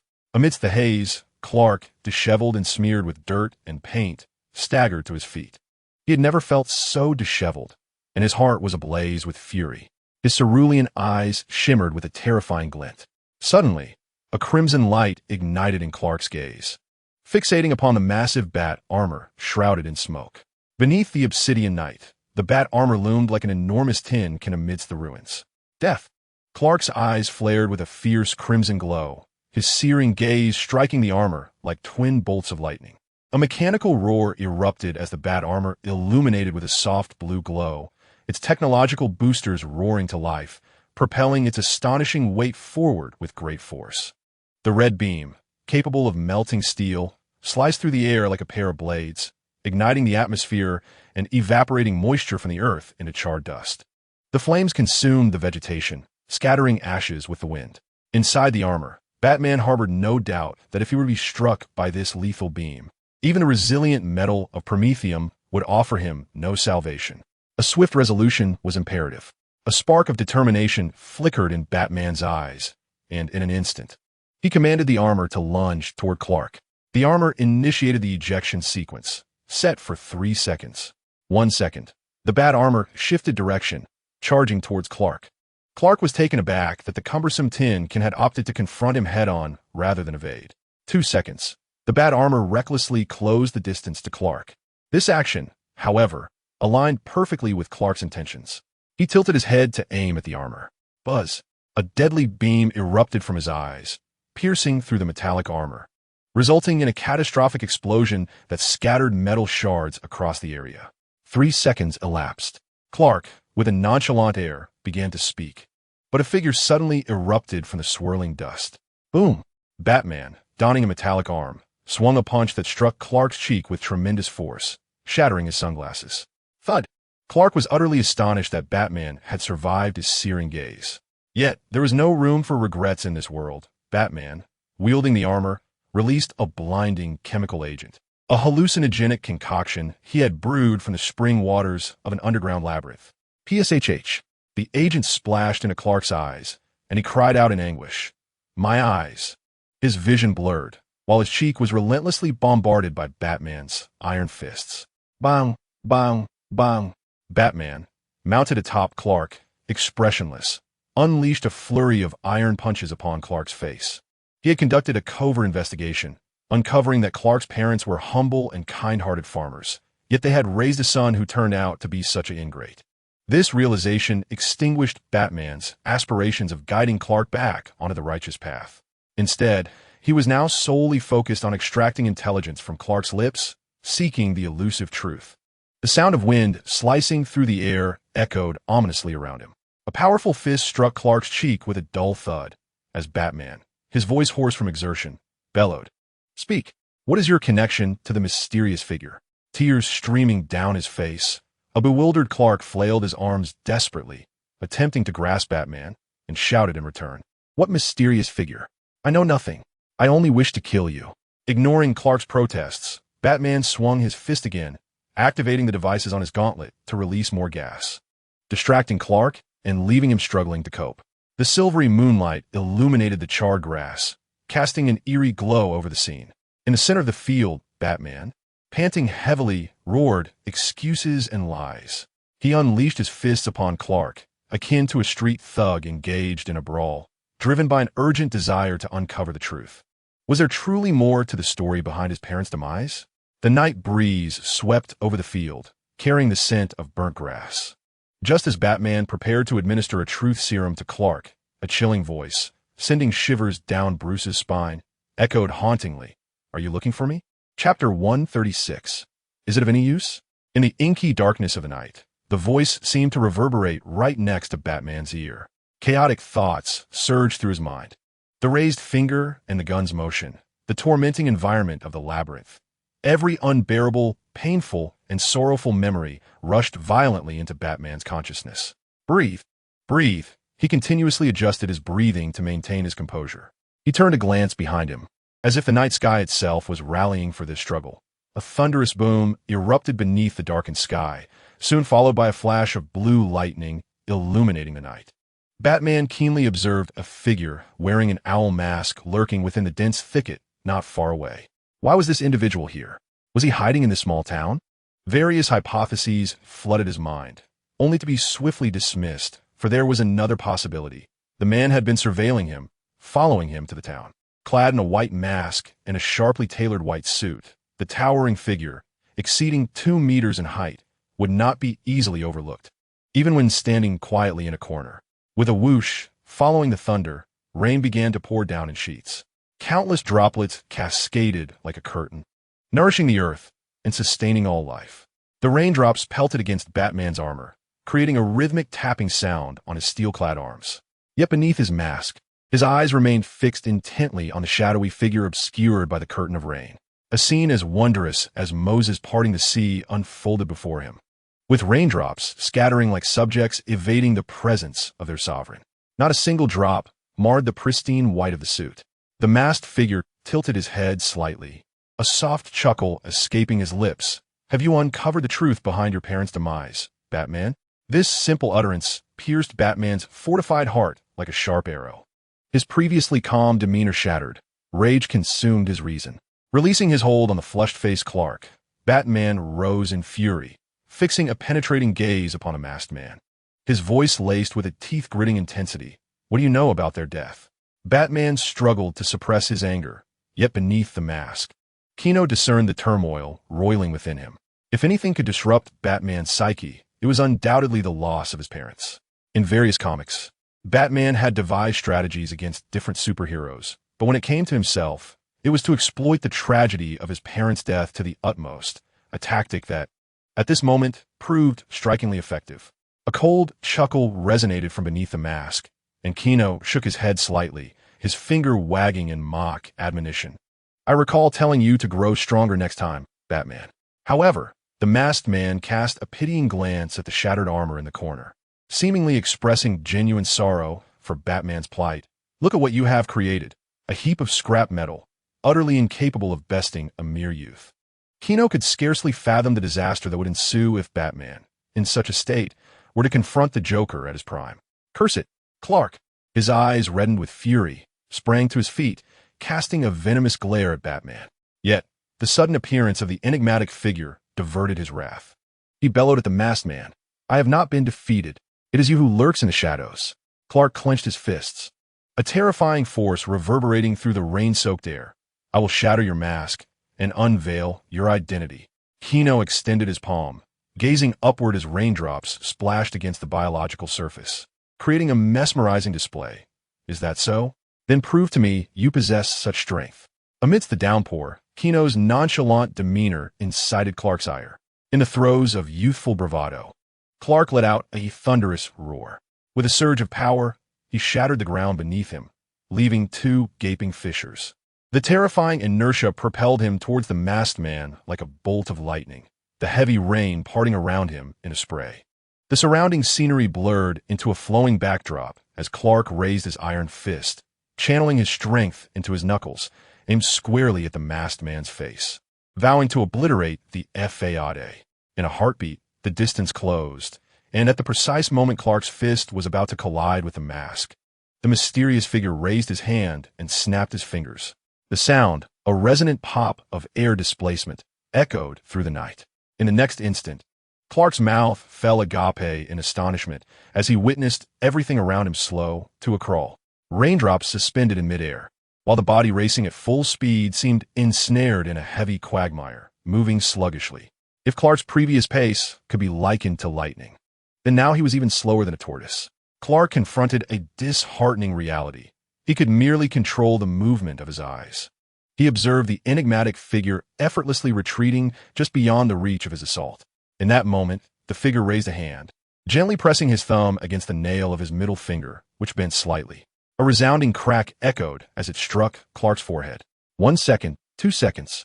As time elapsed into the third second, the immense force accumulated on his middle finger erupted with a thunderous roar. Boom! Like a golf ball propelled by a club. The robust Clark soared through the sky with an elegant arc, before crashing heavily to the ground, scattering mud and dust in all directions. Gino lowered his hand, and the previously stagnant flow of time and space resumed its course. The downpour cascaded, thunder rumbled, and everything seemed to return to normal. Yet in Batman's eyes, Clark had merely vanished for an instant, only to reappear, creating a deep crater upon impact with the earth. Cough, cough, cough. From within the crater came a series of coughs, followed by a single arm gently emerging from the pit. Covered in mud, Clark clambered out of the hole, as though he had been dredged from cement. His handsome visage was marred by filth, and his once expensive attire was now sullied. In his emerald eyes burned an unquenchable fury. Since his birth, his parents had cautioned him to wield his powers with care, lest he harm others. Clark often grappled with the burden of his uniqueness. Yet amidst that turmoil, there resided an undercurrent of pride. He was stronger than the ordinary man, capable of feats beyond their reach. Deep within Clark's heart, he had always believed himself to be the finest, until, that is, the man in the white mask, standing amidst the rain, shattered his pride with a single blow. It dawned on him that there truly existed someone more formidable than himself. However, despite this realization of his own shortcomings, anger propelled Clark into action. You shall pay for this. His eyes ignited with a crimson glow, the searing heat surrounding them instantly melting the mud into hardened clumps. The masked figure scoffed, "Oh, how frightful." Unbeknownst to them, Batman had retreated to a corner, silently observing the two, gathering intelligence. Clark ceased his banter and unleashed the violent heat vision he had only recently mastered, a terrifying wave of searing temperature directed at the mysterious man. Is it effective? The figure tilted his head slightly, and then the eyes beneath the mask glimmered with an icy blue light, reflecting a kaleidoscope of colors within the raindrops. A monumental battle was on the brink of eruption. Chapter 137, Superman Batman could assure this with his Wayne surname. Throughout his life, he had never witnessed such a grand spectacle.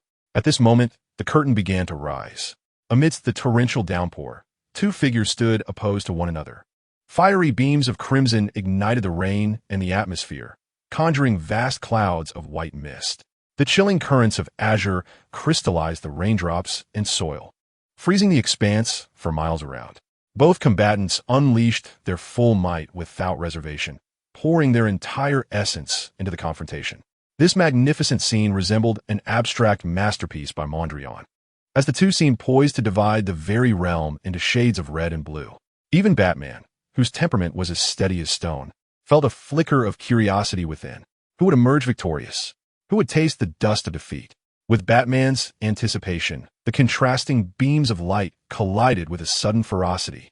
On the expansive plain, vibrant hues of blue and red intertwined and clashed. A deafening sonic boom resounded in his ears. The once dim landscape was illuminated by a blinding white radiance. This dazzling beam existed only for a fleeting moment, before high temperatures and icy forces converged, unleashing a billowing cloud that soared into the heavens. The ground lay strewn with scorched earth and charred trees, silhouettes of figures standing firm amidst the chaos. All of this was engulfed by the white mist. Had the battle concluded?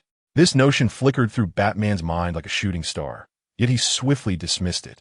He could not believe that the enigmatic adversary would fall so easily. This was a formidable opponent, cold and calculating, with depths of power unfathomable. Akin to the most formidable predator, how could it be vanquished by a fledgling kitten? Bang! The earth erupted in a surging tempest, affirming Batman's suspicions. The tumultuous winds parted the mist, revealing the two combatants engaged in their fierce duel. Batman extended his hand in an attempt to shield himself from the hurricane, squinting against the gusts. Through the swirling haze, the two figures were seen throwing punches at one another. Thud! Thud! Thud! The sounds echoed like firecrackers amidst the fog. The close-quarters clash of the two silhouettes resonated like the simultaneous discharge of hundreds of cannons. In this moment, Batman gained a clearer, more visceral understanding of the upper limits of superhuman prowess. The battle raged on, and in a mere instant, their fists collided thousands of times, unleashing shockwaves that radiated outward from the two. The very ground beneath them was already fractured, while Clark relentlessly swung his fists at his opponent. Beads of sweat cascaded down his cheeks. This was the first time he felt the strain and difficulty of contention. From his earliest memories to the present, he had never encountered such a terrifying adversary. Yet, he refused to concede. Madness danced in Clark's verdant eyes, while the pain coursing through his arms incessantly reminded him of a harsh, unyielding truth. Whether it was his prideful heat vision or his brute strength, he was outmatched by the mysterious figure. "I will not yield," Clark roared, his hands transitioning into a palm strike aimed at the mysterious figure's cheek. However, mere volume does not equate to strength. A movement swifter than Clark's intercepted the incoming hand before a word could escape the opponent's lips. Bang! The collision of fist and palm sent a jolt through Clark's arm, an overwhelming force coursing into his shoulder. The intense pain was unbearable, compelling Clark to release his grip. Gasping, he staggered backward, each step leaving a deep imprint upon the earth. The once haughty expression on his face had transformed into one of apprehension and gravity. Yet, combat is not merely a contest. Its essence lies in brutality and the ever-shifting nature of conflict. The mysterious figure clearly eschewed the trope of villains being undone by verbosity. As Clark retreated, the figure advanced. A muscular arm, concealed beneath a suit, shot forth, piercing through the mist. Swift, precise, fierce, and relentless. Clark barely had time to react before that ever-enlarging hand clasped his cheek. Boom! An unstoppable force, akin to a divine decree, slammed Clark to the ground. His dirty cheek was once again pressed into the scorched earth. The earthy scent mingled with humiliation surged through Clark's mind, and he heard the voice of the figure. It is evident that the patriot, Clark, cannot alter the reality of his weakness. Patriot? What does that mean? Clark pondered, but in the next moment, he felt his fingers being seized, the red ring that had adorned his middle finger being wrenched away. Wail! With his cheeks submerged in the soil, Clark howled in anguish. If one could translate his sentiment, it might be, "No, that is my ring. You cannot take it." It was over. Gino had removed the very source of Clark's turmoil, the bloodstone ring radiating a faint crimson glow. Clark's words remained unspoken, enveloped by a sudden wave of fatigue as the ring slipped from his grasp. Thud! This battle between Supermen concluded with Clark's defeat, marking a brief end to the confrontation. The torrential rain above had ceased unbeknownst to him. The surrounding land lay cracked and fragmented. Batman silently observed as the mysterious figure claimed the ring from Clark's hand, acutely aware that a decision was imperative. Should he engage that individual in combat or wisely choose to retreat? Time was running short for Batman. Yet, before he could react, a voice echoed from behind him, reminiscent of the Owl Court in Gotham nursery rhymes. I recall telling you not to disappoint me upon our next encounter. Yet, you have disappointed me, Batman. In a fleeting moment of memory, Batman felt a sharp pain in his spine. Hoot! The sound of an owl reverberated in his ears as a warm blanket enveloped him. Bruce's eyelids fluttered before he slowly opened his eyes. He beheld Alfred, his loyal steward, standing by the bedside, a trace of sorrow concealed beneath his aged visage. Yet, Alfred initiated the conversation with a light-hearted jest. Master, your aircraft flies with remarkable swiftness. Is it as it was before? Bruce, casting a somber glance at the bandages encircling his waist, felt the weight of another failure. Once more, he had been bested and rendered incapacitated, only to be revived by a mysterious elixir akin to a lab rat. Indeed, I discovered you outside the manor. Alfred hesitated momentarily before imploring Bruce. Perhaps, Master, we might consider a more mundane lifestyle. Alfred could no longer endure witnessing his master return to the castle each day, battered and bruised.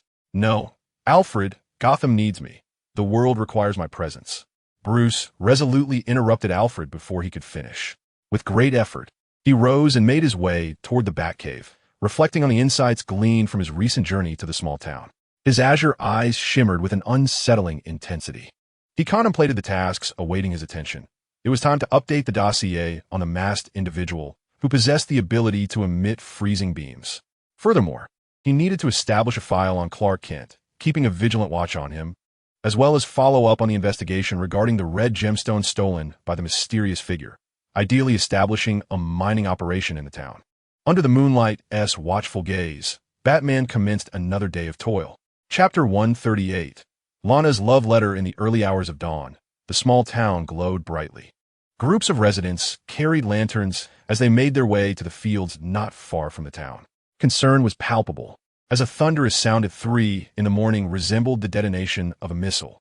Had this been Kansas, the townsfolk might have suspected the arrival of marauding bandits. Martha and Jonathan stepped out from their farm, only to behold a figure covered in mud collapsed outside their property. Clark! Martha gasped, covering her mouth, instantly recognizing the boy she had nurtured for over a decade. What has transpired?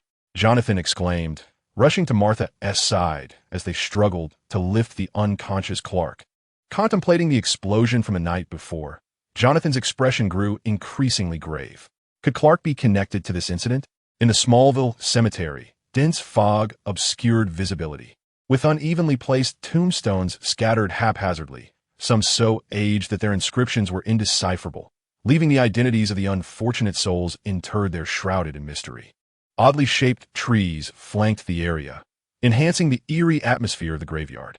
The sound of hooves echoed crisply through the mist, reminiscent of a headless horseman patrolling its domain. Hush, Lana whispered, pulling the reins to steady her steed. The girl gracefully dismounted from the horse, her gaze tinged with sorrow, as she tread softly toward the depths of the cemetery, wary of disturbing the eternal slumber of the departed. Clutching a bouquet of tulips, Lana navigated around the gravestones until she stood before a pristine monument. In stark contrast to the surrounding gravestones, coated in dust, this one evidently received regular visits and care. Father, Mother. Lana gazed at the names etched upon the stone, letting out a gentle sigh. She bent down, placing the fragrant tulips into a nearby vase as a tribute. However, her attention was drawn to an envelope resting beside the vase, held down by a stone to prevent it from being swept away by the wind. Surprised, she removed the stone and picked up the envelope. The black ink on the white paper elegantly formed Lana's delicate signature. A rustling sound seemed to drift around her. Lana lifted her gaze, her large eyes filled with apprehension. Hello? Is anyone there? Silence enveloped the cemetery in the early morning hours. She exhaled in relief and glanced back at the envelope. "What are you looking at?" A male voice suddenly emerged from behind her. "Ah," Lana gasped and turned around. Gino, clad in black sweatpants, stood behind her with his hands in his pockets. Gino. His unexpected appearance startled Lana, sending a wave of tumultuous thoughts through her mind. A desolate wilderness, a lone boy and girl. She pressed her lips together to dispel the chaotic thoughts and frowned slightly, revealing her discontent. "What are you doing here?" "Well, I was awakened by the sound of an explosion and couldn't sleep, so I came out for a stroll." "Only to find you here," Gino replied, a subtle smile gracing his lips as he glanced at the envelope in Lana's hand. "A love letter?" Lana, her expression complicated, nodded. "I suppose so. Honestly, that's rather eerie," she sighed, waving the envelope, though she had received love letters before. The notion of delivering one at her parents' graves was utterly absurd. She even feared what that mysterious admirer might do to her parents' gravestone. "Indeed, delivering love letters in this desolate place. Seems you are quite popular." "Perhaps," Lana replied softly, casting a fleeting glance at Gino before lowering her gaze once more to the envelope. In the distance, a few wolf howls echoed, yet the presence of Gino behind her eased her fears considerably. The girl opened the envelope. Behind her, Gino also observed the paper in her hand and began to read aloud. "Accept me, confine me. Otherwise, I shall know no freedom nor purity unless you possess me." The warmth of his breath brushed against Lana's ear, causing her earlobes to blush. "Ah, a poem by John Donne." Gino withdrew his gaze, reflecting on the life of a 17th-century British metaphysical poet whose tumultuous existence instilled in him a perpetual yearning for death and decay. With a gentle sigh, Gino recited his favorite line of poetry, "Never ask for whom the bell tolls. It tolls for thee." Lana's eyes widened in delight as she stared at Gino, her large eyes brimming with joy. "Goodness, I never expected you to know John Donne. He is my favorite poet." Gino raised an eyebrow and chuckled softly. "Well, from the perspective of this poem, it seems your admirer is quite well read. Who do you think he might be?"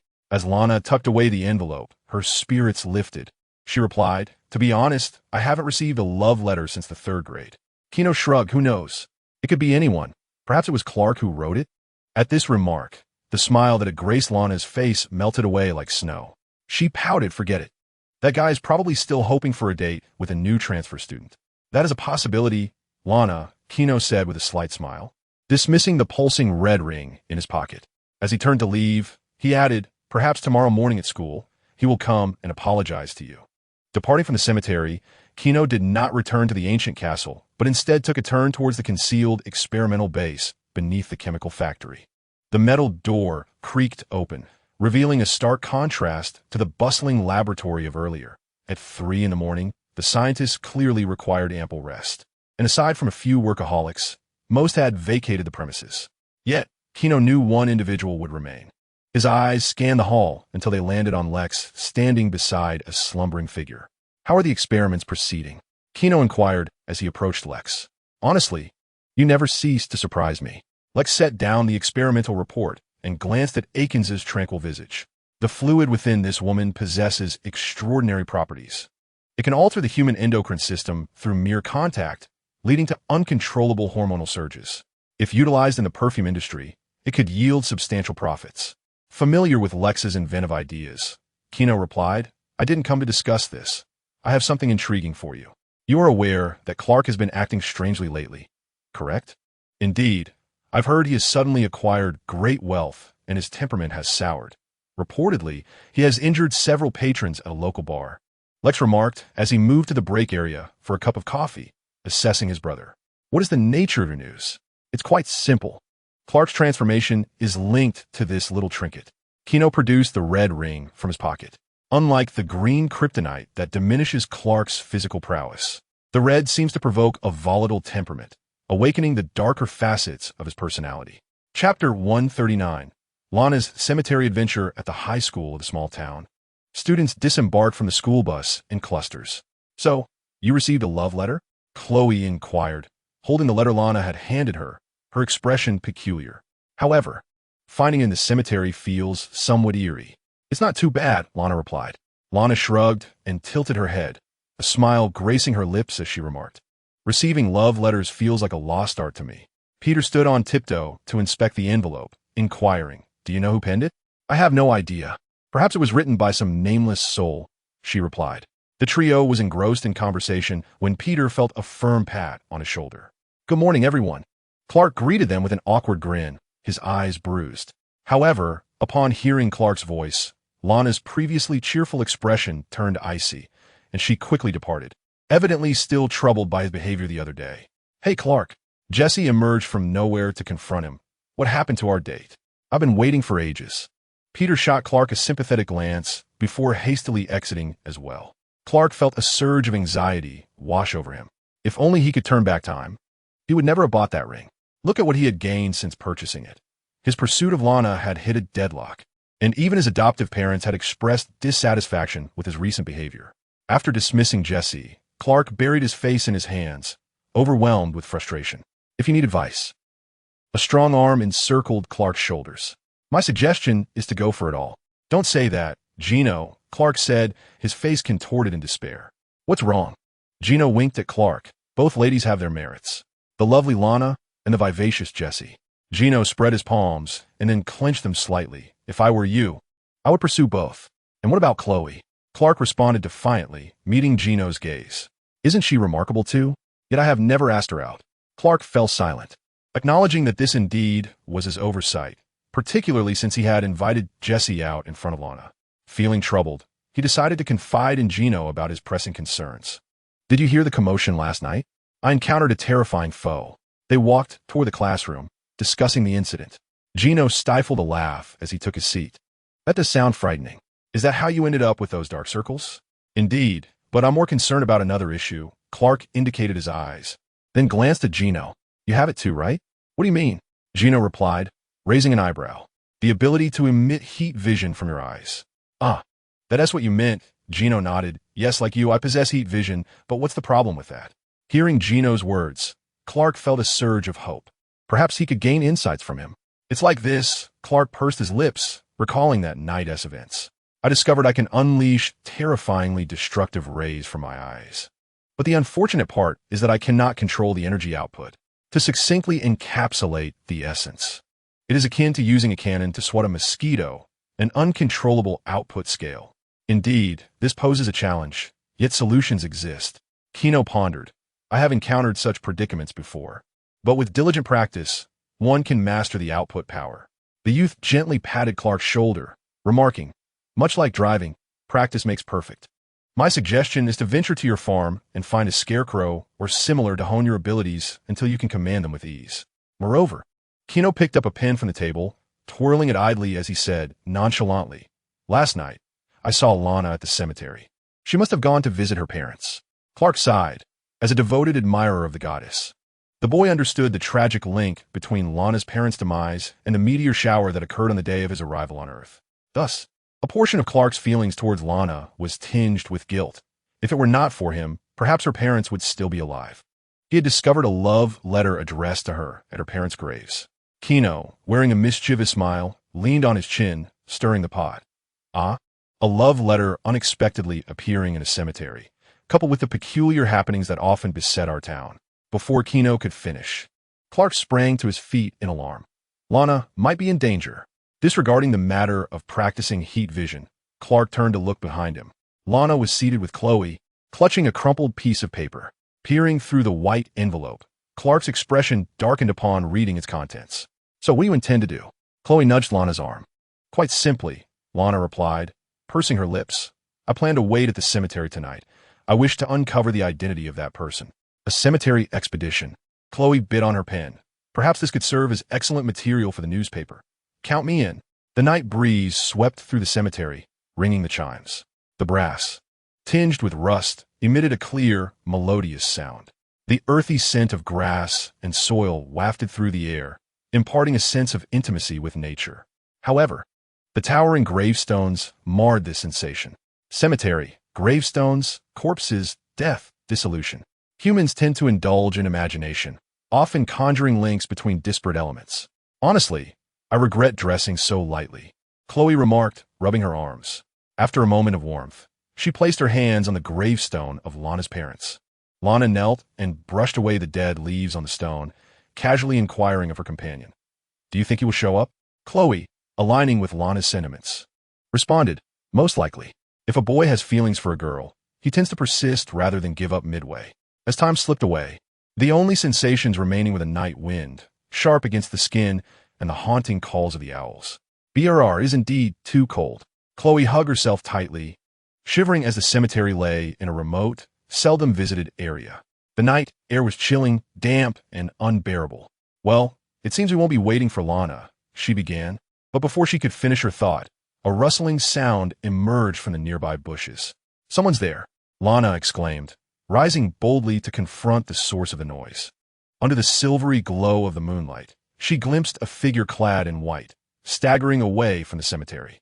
Hey, wait, don't run, Lana called out. I just want to talk to you. Chapter 140. The mysterious boy in the silent graveyard. Lana shouted towards the boy's retreating silhouette. Wait, I've read your poems. They're truly remarkable.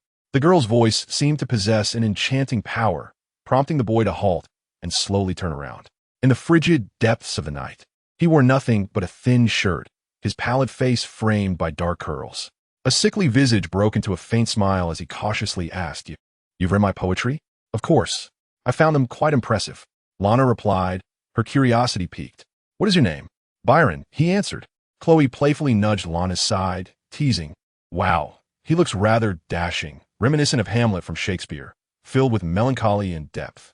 Ignoring Chloe's jest, Lana stepped closer to Byron, observing his prominent nose.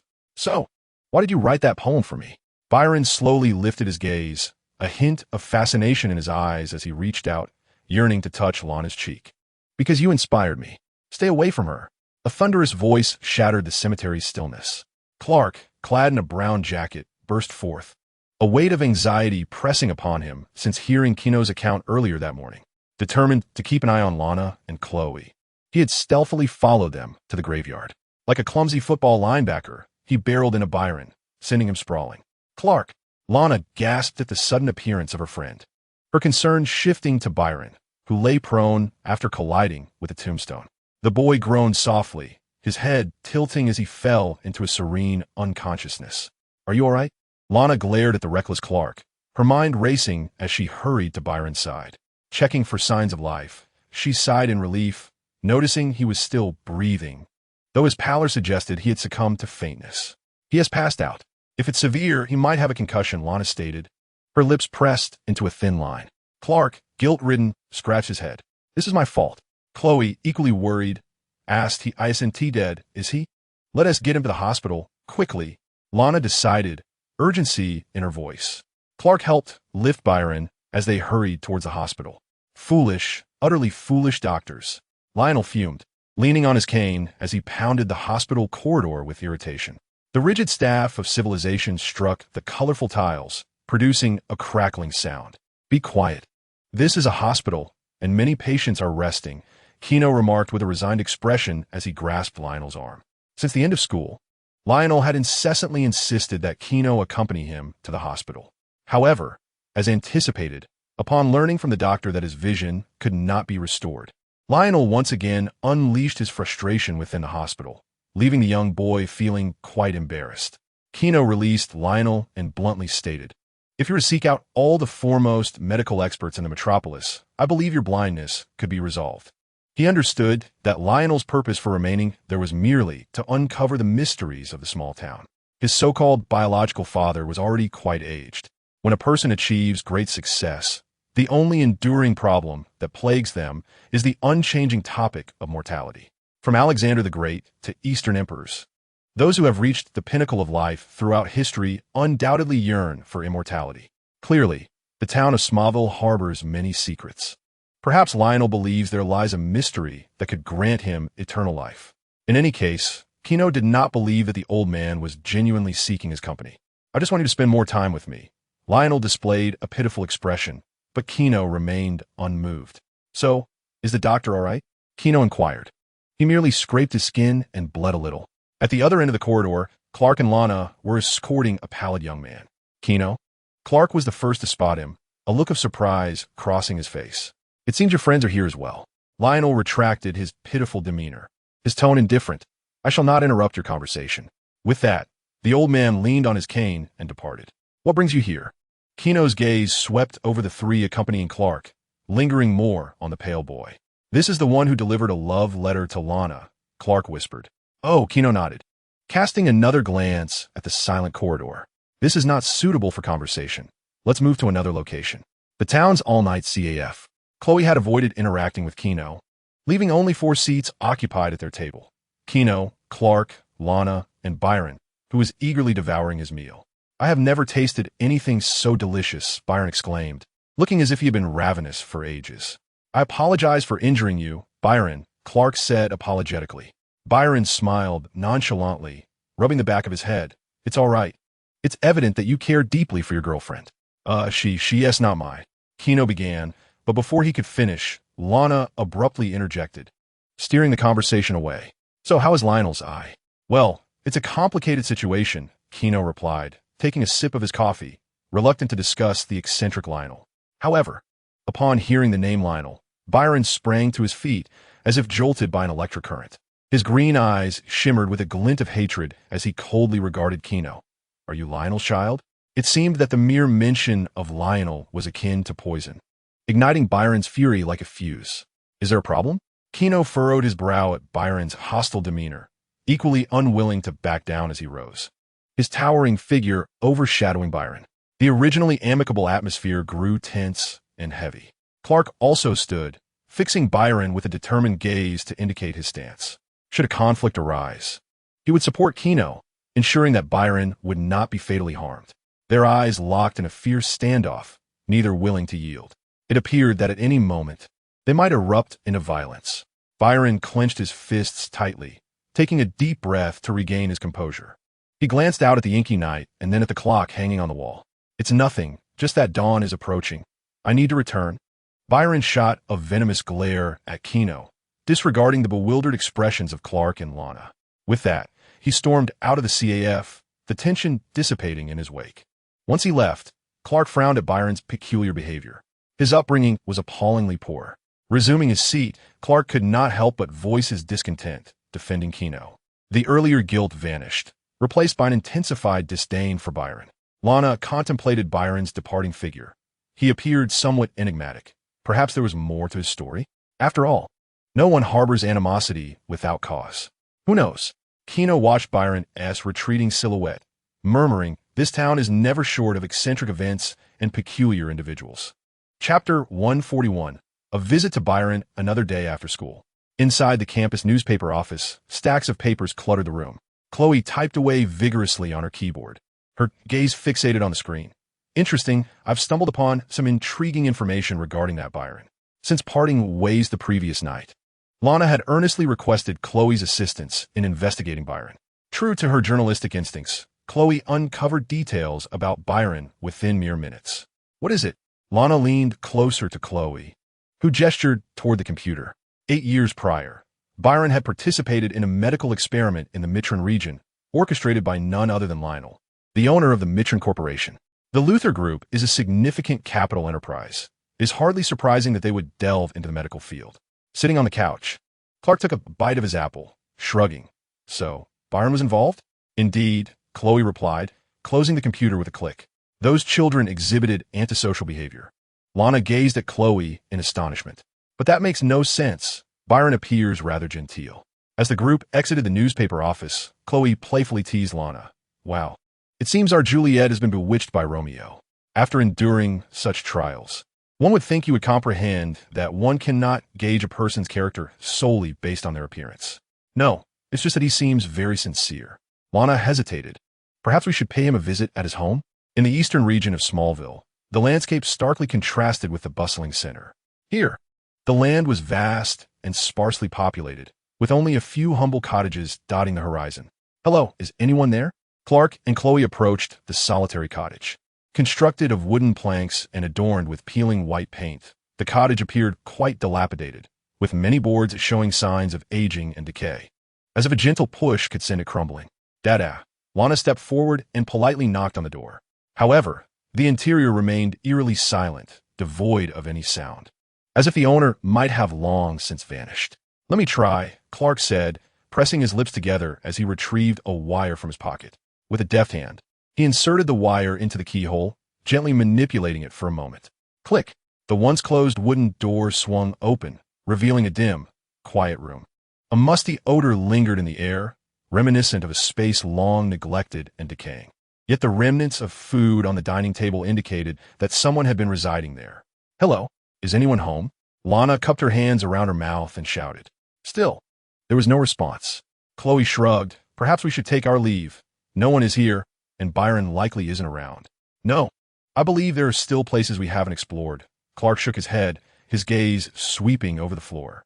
The advantage of Kryptonians lay in their ability to see beyond the surface, easily discerning details overlooked by others.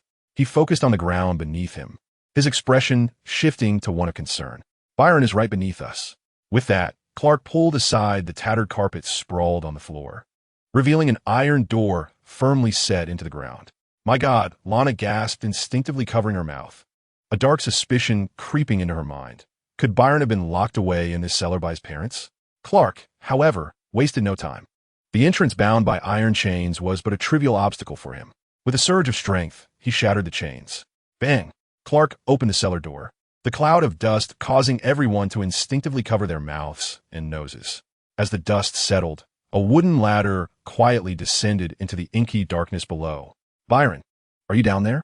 Lana crouched by the opening, calling out, and this time, Byron's voice echoed back. "Don't come in. You all need to leave." His voice was tinged with urgency and panic. However, this statement fell upon Lana's ears as undeniable evidence of Byron's parents' abuse.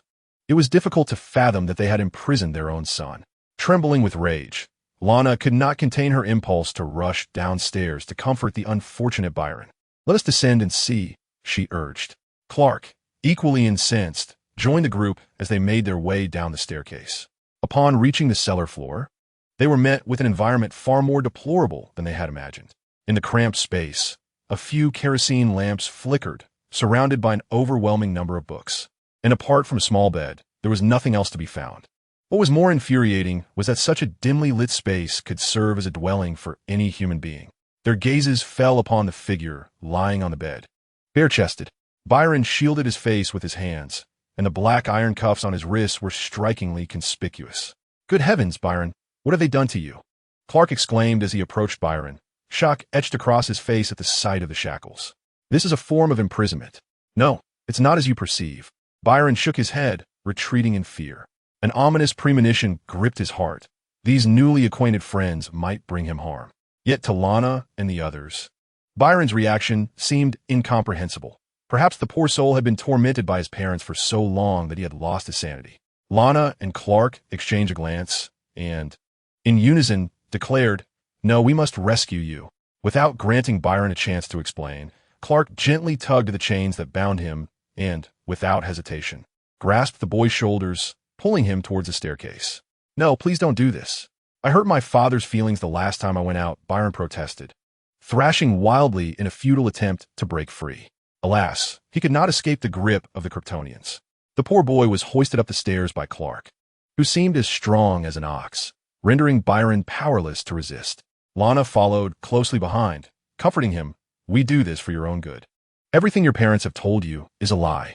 As they approached the sunlight streaming from the exit, Byron let out a heart-wrenching scream. "No, not like this." Suddenly, the gentle sunlight cascaded upon Byron like the radiant glory of a benevolent goddess. The warm rays enveloped his bare torso, yet what appeared to be a soothing balm to everyone else felt like a lethal poison to him. "Ah!" Byron cried out in agony, collapsing onto the floor, his limbs convulsing uncontrollably as if he were being struck. "What is happening to him?" Lana gasped, bewildered by the unfolding scene. Chloe, observing the boy's symptoms, ventured a hypothesis. Could he be allergic to sunlight? Clark felt a sense of unease as he crouched down, ready to check on Byron's condition, when he suddenly heard Byron's furious roar. "Run! I can't hold myself back." Chapter 142. Crisis between father and son. The midday sun shone brilliantly, illuminating Byron as if some energy had been released, unraveling the seals upon his body. A peculiar transformation occurred in his back. The once frail figure became robust, muscles bulging forth. In the blink of an eye, the previously slender boy morphed into a towering figure, a muscular giant standing 2 meters tall. However, what was even more striking were his eyes, which instantaneously turned to pure black, resembling two dark gemstones of the night, exuding an aura of terror. With a growl reminiscent of a werewolf or a raging beast, Byron sprang to his feet. "What's wrong with you?" Clark, now alert, positioned himself protectively in front of the two women. When the next instant, Byron lunged towards Clark like a bolt of lightning, delivering a perfectly executed uppercut that struck Clark's chin with tremendous force. Boom! Before he could even react, the sheer power sent Clark flying. He soared several dozen meters before crashing into a wooden cabin and tumbling into a barn.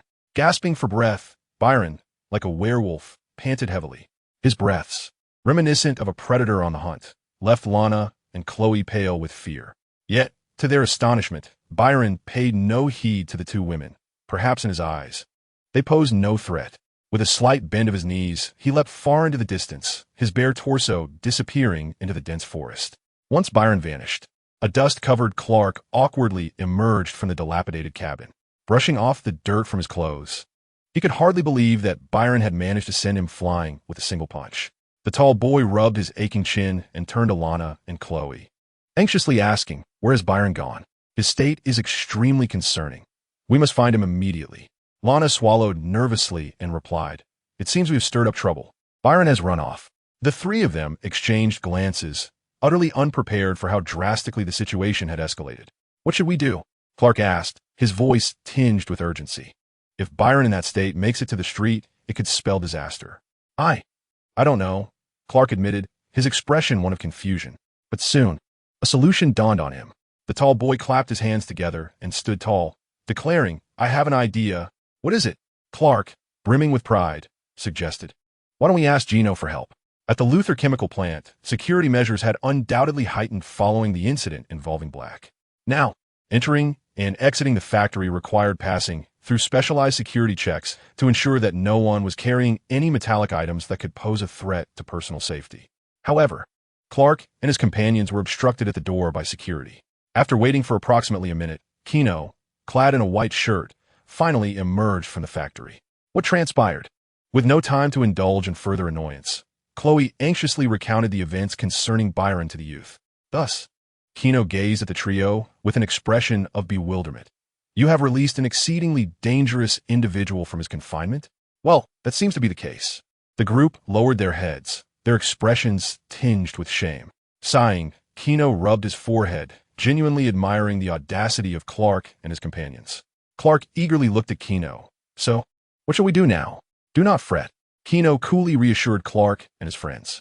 The youth merely snapped his fingers, and with a gentle breeze, a surge of magical energy descended upon the town. "We have located him." Since the age of 8, Byron felt as though his life had been spent in the dark, subterranean confines of a wine cellar. He was unable to bask in the sunlight, for to do so would drive him to madness and harm others. This peculiar trait filled him with self-loathing and resentment towards his parents. Had they not subjected him to that wretched experiment, he could have lived a life akin to others, attending high school, courting a lovely girlfriend, experiencing heartbreak, acquiring a college loan, working, marrying, and raising children. Yet all of this was shattered. He was condemned to exist like a maggot hiding in the shadows, day after day, alleviating his torment through melancholic verses. However, Byron, now engulfed in a frenzied state, had no intention of returning to such a life. Whether beast or human, all possess emotions and the capacity for rage. In this moment, as he sprinted through the dense forest, Byron harbored a singular thought: vengeance against the mastermind behind all his suffering, the owner of Metron Laboratories, Lionel. Ha! As he dashed through the lush woods, Byron's fingers gradually morphed into sharp, claw-like appendages. He envisioned tearing apart Lionel's throat, eliminating that accursed progenitor. At Luthor Manor, Lionel continued his relentless torment of Lex. Your sum is quite impressive, a Yale graduate, yet your work experience is lacking." Unfazed by Lex's brooding glare, Lionel began, speaking slowly. "You have not been accepted by Luthor Corporation." The interviewee left in despair, while Lionel, akin to a victorious general, taunted Lex.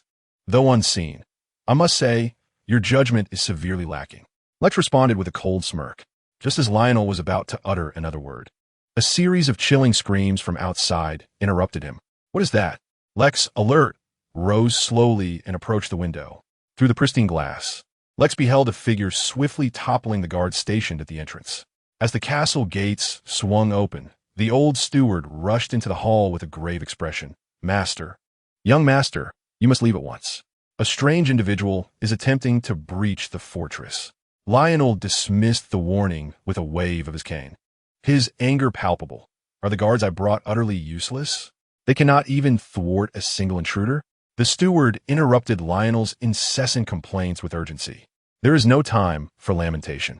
You should head to the top floor immediately. A helicopter awaits, and young Master Lex will pilot it." Time was of the essence, and the steward's unwavering professionalism compelled him to focus solely on ensuring the safety of his master. "Let us there," Lex said, demonstrating a far greater acumen than Lionel, who remained obstinate. As he rose and made his way to the staircase, Lex cast a glance out the window. The security personnel who had previously engaged with the mysterious figure now lay motionless on the lawn, their fates uncertain. Only cowards flee. "Jack, organize the estate's personnel and prepare the firearms." Lionel scoffed at Lex's reaction, steadfastly clinging to his belief in remaining. He adjusted his sunglasses, declaring, "I trust in the power of firearms. If he dares to enter, shoot him dead." Chapter 143. The rescue. Lex found it difficult to articulate his current feelings. Rage? Fury? Perhaps he felt both. He was at a loss for words regarding Lionel's obstinacy. "Suit yourself," he thought. Reason prevailed as Lex made the most prudent choice. Rather than return with weapons to confront the intruder alongside Lionel, he sprinted toward the rooftop helipad, retrieving his phone from his pocket to contact Gino. If anyone could halt that zombie-like creature, it would surely be Gino. Meanwhile, Lionel, supported by Steward Jack, rose to his feet, clutching a shotgun aimed at the entrance. While lamenting to the old steward, "My foolish son is terrified of an intruder." Perhaps young Master Lex's decision was indeed the correct one. The steward yearned to voice this thought, but upon seeing Lionel's countenance, he opted for silence. The heavy footsteps approached with increasing proximity. Lionel raised his shotgun in anticipation. Suddenly, the ancient wooden door of the castle shattered with a resounding crash. In that instant, Lionel also pulled the trigger. The scene unfolded in slow motion. Shards of metal erupted from the barrel, scattering like celestial debris across the entrance. Pellets of varying sizes raced through the air, leaving trails in their wake. They struck the intruder's upper body, but instead of yielding to the impact, it was as if they had collided with a block of steel, sparking vivid flames. Byron paid no heed to the crimson marks upon his skin. His obsidian eyes were fixed coldly upon Lionel, before he charged forward towards his adversary. "Is he dead?" Lionel inquired, tilting his head towards the elderly butler. The butler stood in a daze, shaking his head repeatedly. "No, my lord, he is very much alive. In fact, your bullets have had no effect on him." "What?" Lionel's complexion shifted dramatically as the sound of rapid footsteps approached him. "Jack, the Luthor family has treated you well." Without a moment's hesitation, Lionel grasped the butler's shoulder and, gritting his teeth, forcefully shoved him towards the impending danger, sending him tumbling backward in a frantic escape, while shouting, "Now is the time for your repayment." Inside the hall, Byron's gaze darkened as he observed the butler being pushed towards him. A glimmer of ferocity flashed in his eyes. He had lost all rationality, knowing only that the elderly gentleman in the suit stood in his way and thus must perish. With a roar, his sharp claws glinted ominously as they rose and fell, poised to strike down the diligent butler who had served the Luthor family for decades. "Hey, monster, why not look up?" A voice from above interrupted Byron's thoughts. His dark eyes slowly lifted, landing upon Lexus, who stood in the corridor. The bald man was clad in a black suit, his face taut with evident tension. "It's you. You are Lionel's son," Byron exclaimed, nostrils flaring as he declared. "I can smell his blood coursing through your decayed veins." With a swift leap, he lunged at Lexus like a wraith of the night. For Byron, eliminating Lionel's son would inflict greater pain upon his foe. With a heavy thud, Byron landed upon the wooden floor. He spread his arms wide, his claws aimed directly at Lexus's throat. The speed of his assault left Lexus no time to react. What should he do? His mind was a blank slate. In the face of death's terror, Lexus was astonished to find his response to be one of emptiness, as the deadly claws now magnified in his vision. Near to pierce his throat, the man calmly closed his eyes. However, the anticipated pain did not come. It was as if a gentle breeze had caressed his cheek, accompanied by a voice tinged with mockery, whispering in his ear, "It is not your time to die, Lexus." Lexus recognized that familiar voice, one he believed he had heard countless times, from his childhood lessons to the tumultuous days of middle school, up until the moment the individual accompanied him to the town. He had never found a voice so melodious. Slowly, Lexus opened his eyes. Before him stood a tall figure, an arm gently shielding him from the claws aimed at his neck. Gino turned his head slowly, his once smiling demeanor replaced by a gaze of icy resolve. The young man glared at Byron, his striking azure eyes aflame with fury, articulating each word with fierce intensity. "How dare you lay a hand on my brother?" No one had ever witnessed Gino's wrath. He had always maintained a demeanor of effortless calmness. As a wise philosopher once remarked, what strong individual would stoop to anger against the weak? Yet, everyone possesses their own limits, and for Gino, that threshold had always been his family and friends. This was the essence of his humanity. When Clark, Chloe, and the others arrived at the estate, they were met with a shocking spectacle. Byron, towering over 2 meters, was hurled out of the window like a mere puppet. He shattered the glass, tracing an elegant arc through the air before crashing heavily onto the verdant lawn. However, what left the trio utterly astounded was the figure that slowly emerged from the broken window. Yes, like Jesus walking on water or Moses parting the sea, Gino, expressionless, strode step by step upon the high air. Is that really Gino? Chloe gazed upward at him, stammering with nervousness. The sunlight illuminated the youth, casting a radiant glow upon him. Clark swallowed hard. He can fly. His own friend possesses the ability to soar? Ignoring the astonished onlookers, Gino gazed down from his lofty perch. Byron, unceremoniously tossed from the window, landed awkwardly in the grass, stirring up dust. He lay in the deep pit, his body seemingly paralyzed and unable to move. "You should not have." Gino's face remained impassive as his eyes gradually glowed with a fierce red light. "Laid a hand on my family." With a hum, a searing beam of intense light erupted from his eyes, cascading down from the heavens. The air itself seemed on the verge of igniting under the extreme heat, creating waves of intense warmth. The beam, faster than lightning, descended in an instant, and as it struck Byron's body, the once bulletproof flesh was charred to a crisp by the extreme temperature. The wound, pierced by the beam, bled profusely, the blood igniting and evaporating in an instant. With a sickening crack, the beam shattered bones and scorched the earth until it engulfed Byron's entire being, extinguishing the light of his life before he could even utter a scream. Gino retracted the burning gaze from his eyes, leaving behind a charred body, radiating heat, and a patch of grass utterly devastated. Silence enveloped the entire expanse, a profound stillness, as quiet as the cosmos itself. The vast Luthor estate lay in eerie silence, the only sound being the whisper of the wind rustling through the grass.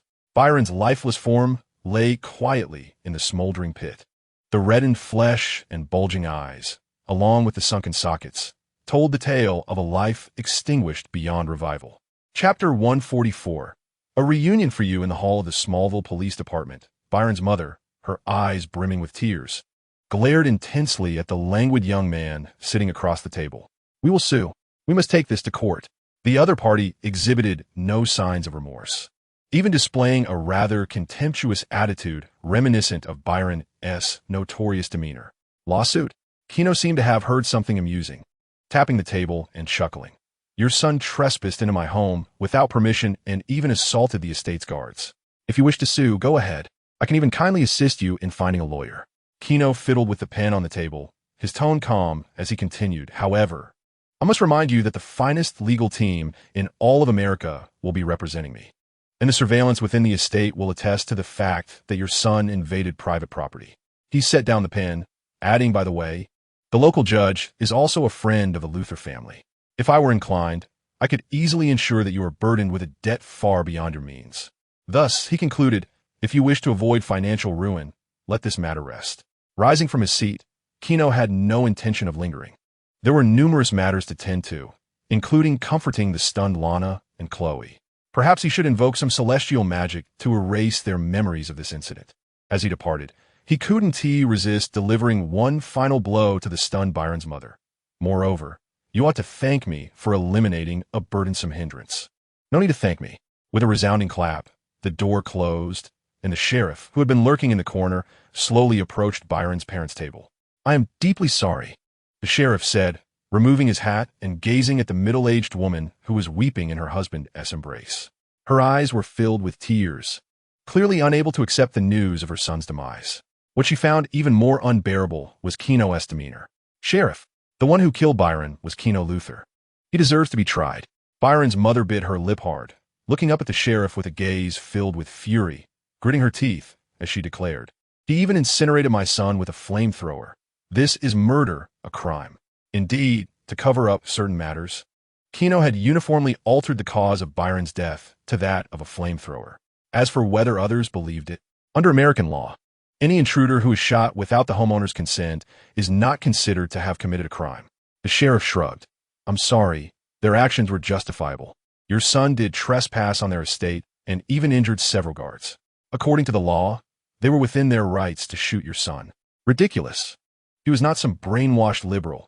After all, being a police officer was merely a means of making a living. How could he possibly offend the powerful Luthor family for the sake of a stranger?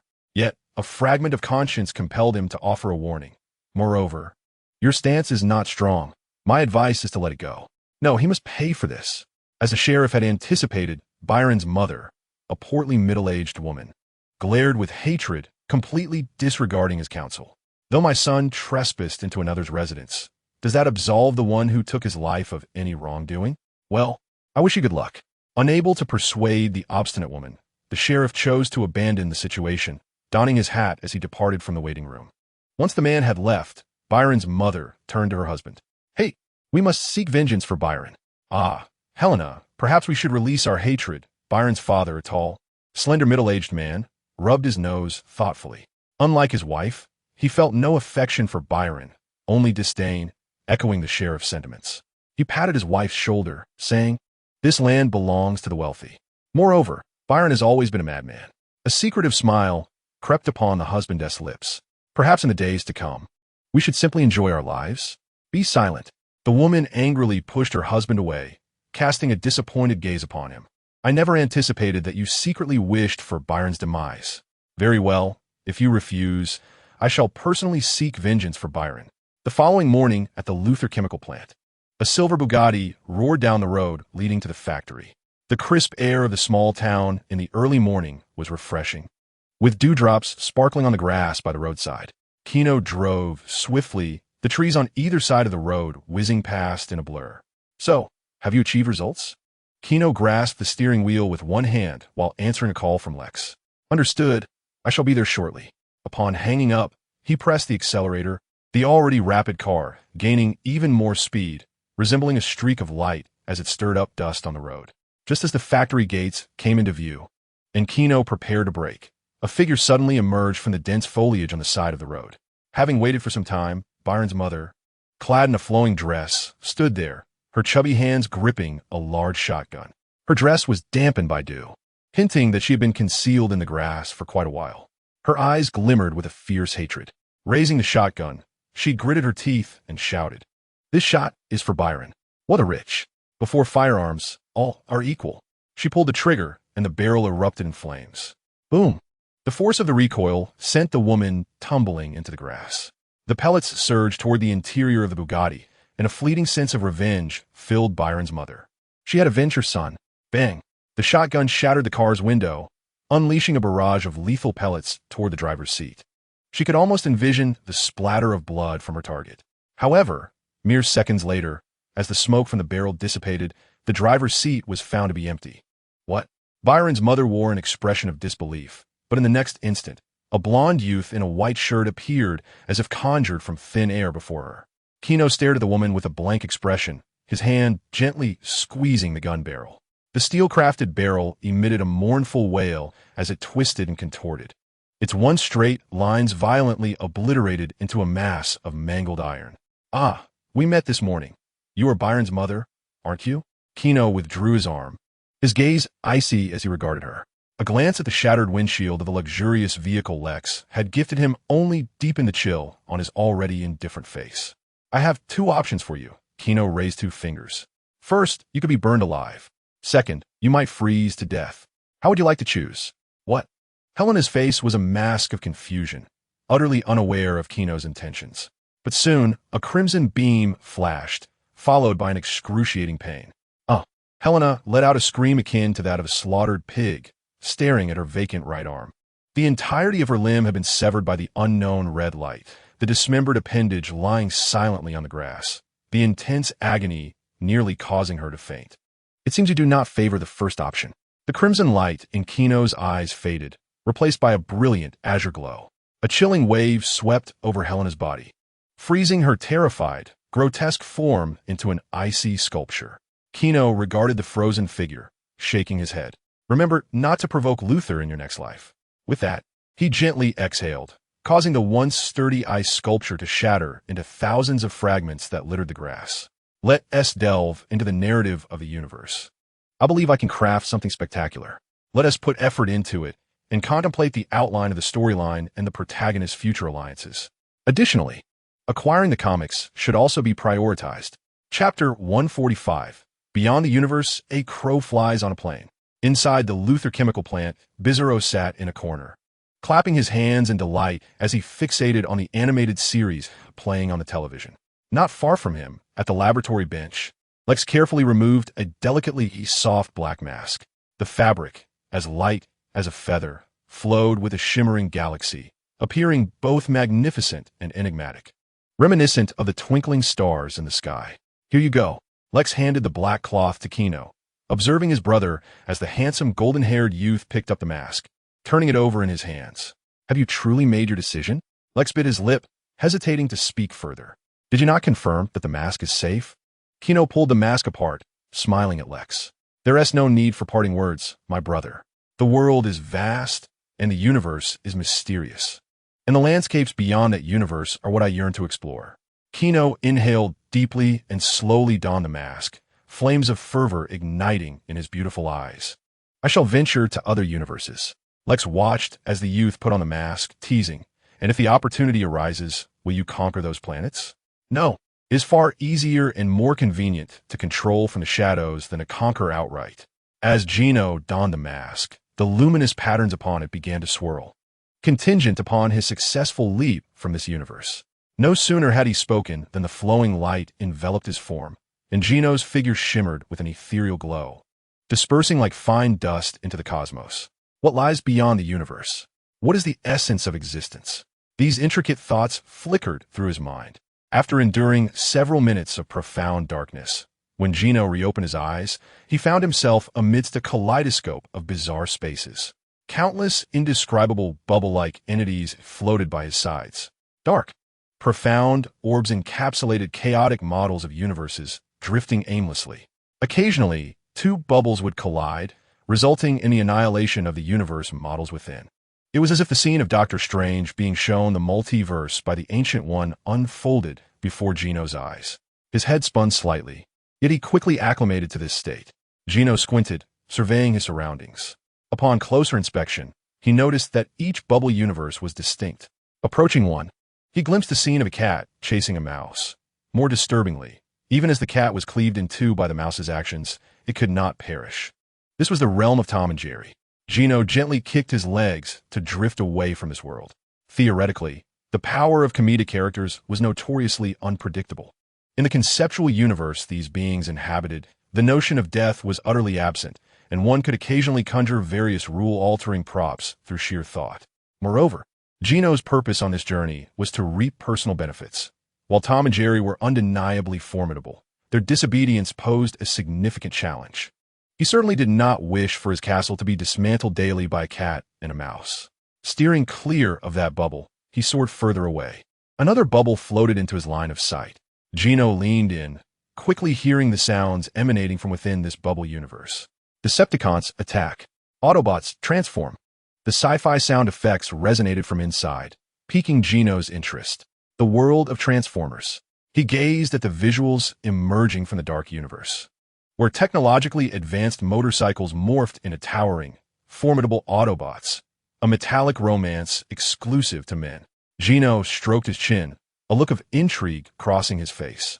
This is the one. Gino was not one to procrastinate. Having made a decision, he was resolute in its execution. He extended his hand, lightly touching the boundary of the bubble.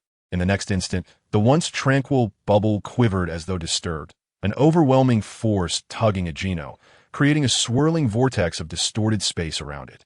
Damn it! Gino let out a furious exclamation as his form contorted, and with a sound akin to a bursting bubble, he was abruptly drawn into a vortex by an overwhelming force.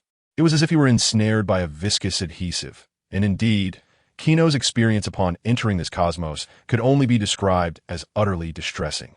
The entire universe seemed to reject his intrusion, as though it were a manifestation of some cosmic will or a means of self-preservation by this realm. It vehemently resisted the visitation of an uninvited guest like Gino. However, the superhuman strength of his steel-like body effortlessly shattered the formidable barriers of the universe. The biological field surrounding Gino shielded him, and his unparalleled velocity ignited the ambient energy, creating a blazing blue flame that resembled a celestial fireball. After breaching the cosmic barriers, Gino soared through the dim expanse of the universe. Upon entering this domain, he quickly discerned his bearings, for the sun, suspended at the heart of the cosmos, shone like a luminous bulb in the darkness. Guiding his biological field, he gradually approached the radiant sun, basking in the warmth of its rays. Gino's gaze fell upon a cerulean planet, neither too distant nor too close to the sun. It was Earth within this universe. Like a spear of the divine piercing through the atmosphere, the searing heat generated by his velocity enveloped him as he dove straight downwards. It was the dead of night. Under the inky shroud of darkness, the youth resembled a shooting star streaking across the night sky, perhaps unnoticed by some naive soul making a wish upon it. He broke through the cloud cover, the mist swirling around him. The surrounding atmosphere shifted continuously, and soon he beheld a city forged from steel and iron. Earth. Gino gradually spread his arms, manipulating the biological field to let the air currents swirl past his limbs, causing his robes to billow. He chuckled softly, murmuring to himself, "I have arrived." With a thunderous impact, reminiscent of a small meteor, Gino pinpointed his landing in a narrow alley of the city. The previously uneven pavement of the alley shattered explosively, stones scattering, dust swirling. A homeless man, tucked away in a corner and deep in slumber, was startled awake by the tremendous commotion. With a look of alarm, he gripped the newspaper clutched to his chest and opened his eyes to the haze of dust. As the particles settled, a figure emerged from the obscurity. A golden-haired youth, clad in a white shirt paired with black athletic pants and sneakers, approached languidly. With a swift motion, Gino produced a stack of bills and dropped them at the homeless man's feet, his tone leaving no room for refusal. "I ask, you answer. What city is this?" The homeless man, eyeing the money in Gino's hand with a glint of avarice, swallowed hard and replied respectfully, "Of course, esteemed sir, this is Houston, Texas." Chapter 146. The development plan as the largest state in the southern United States, Texas enjoys a temperate climate, characterized by warm winters and sweltering summers. The state's ongoing struggles with immigration issues have fostered a robust and spirited character among its residents, often likened to the tumultuous state of Florida, both regarded as treasures of America. However, these elements bear little relevance to Gino. Upon emerging from a narrow alley, the young man transformed his attire. A white shirt morphed into a black short-sleeved shirt, while his sweatpants were replaced by tattered shorts, complemented by sunglasses that epitomized the Texan spirit. Now let me ponder. Gino stood beneath a streetlight, his mind traversing the narrative of the Transformer saga.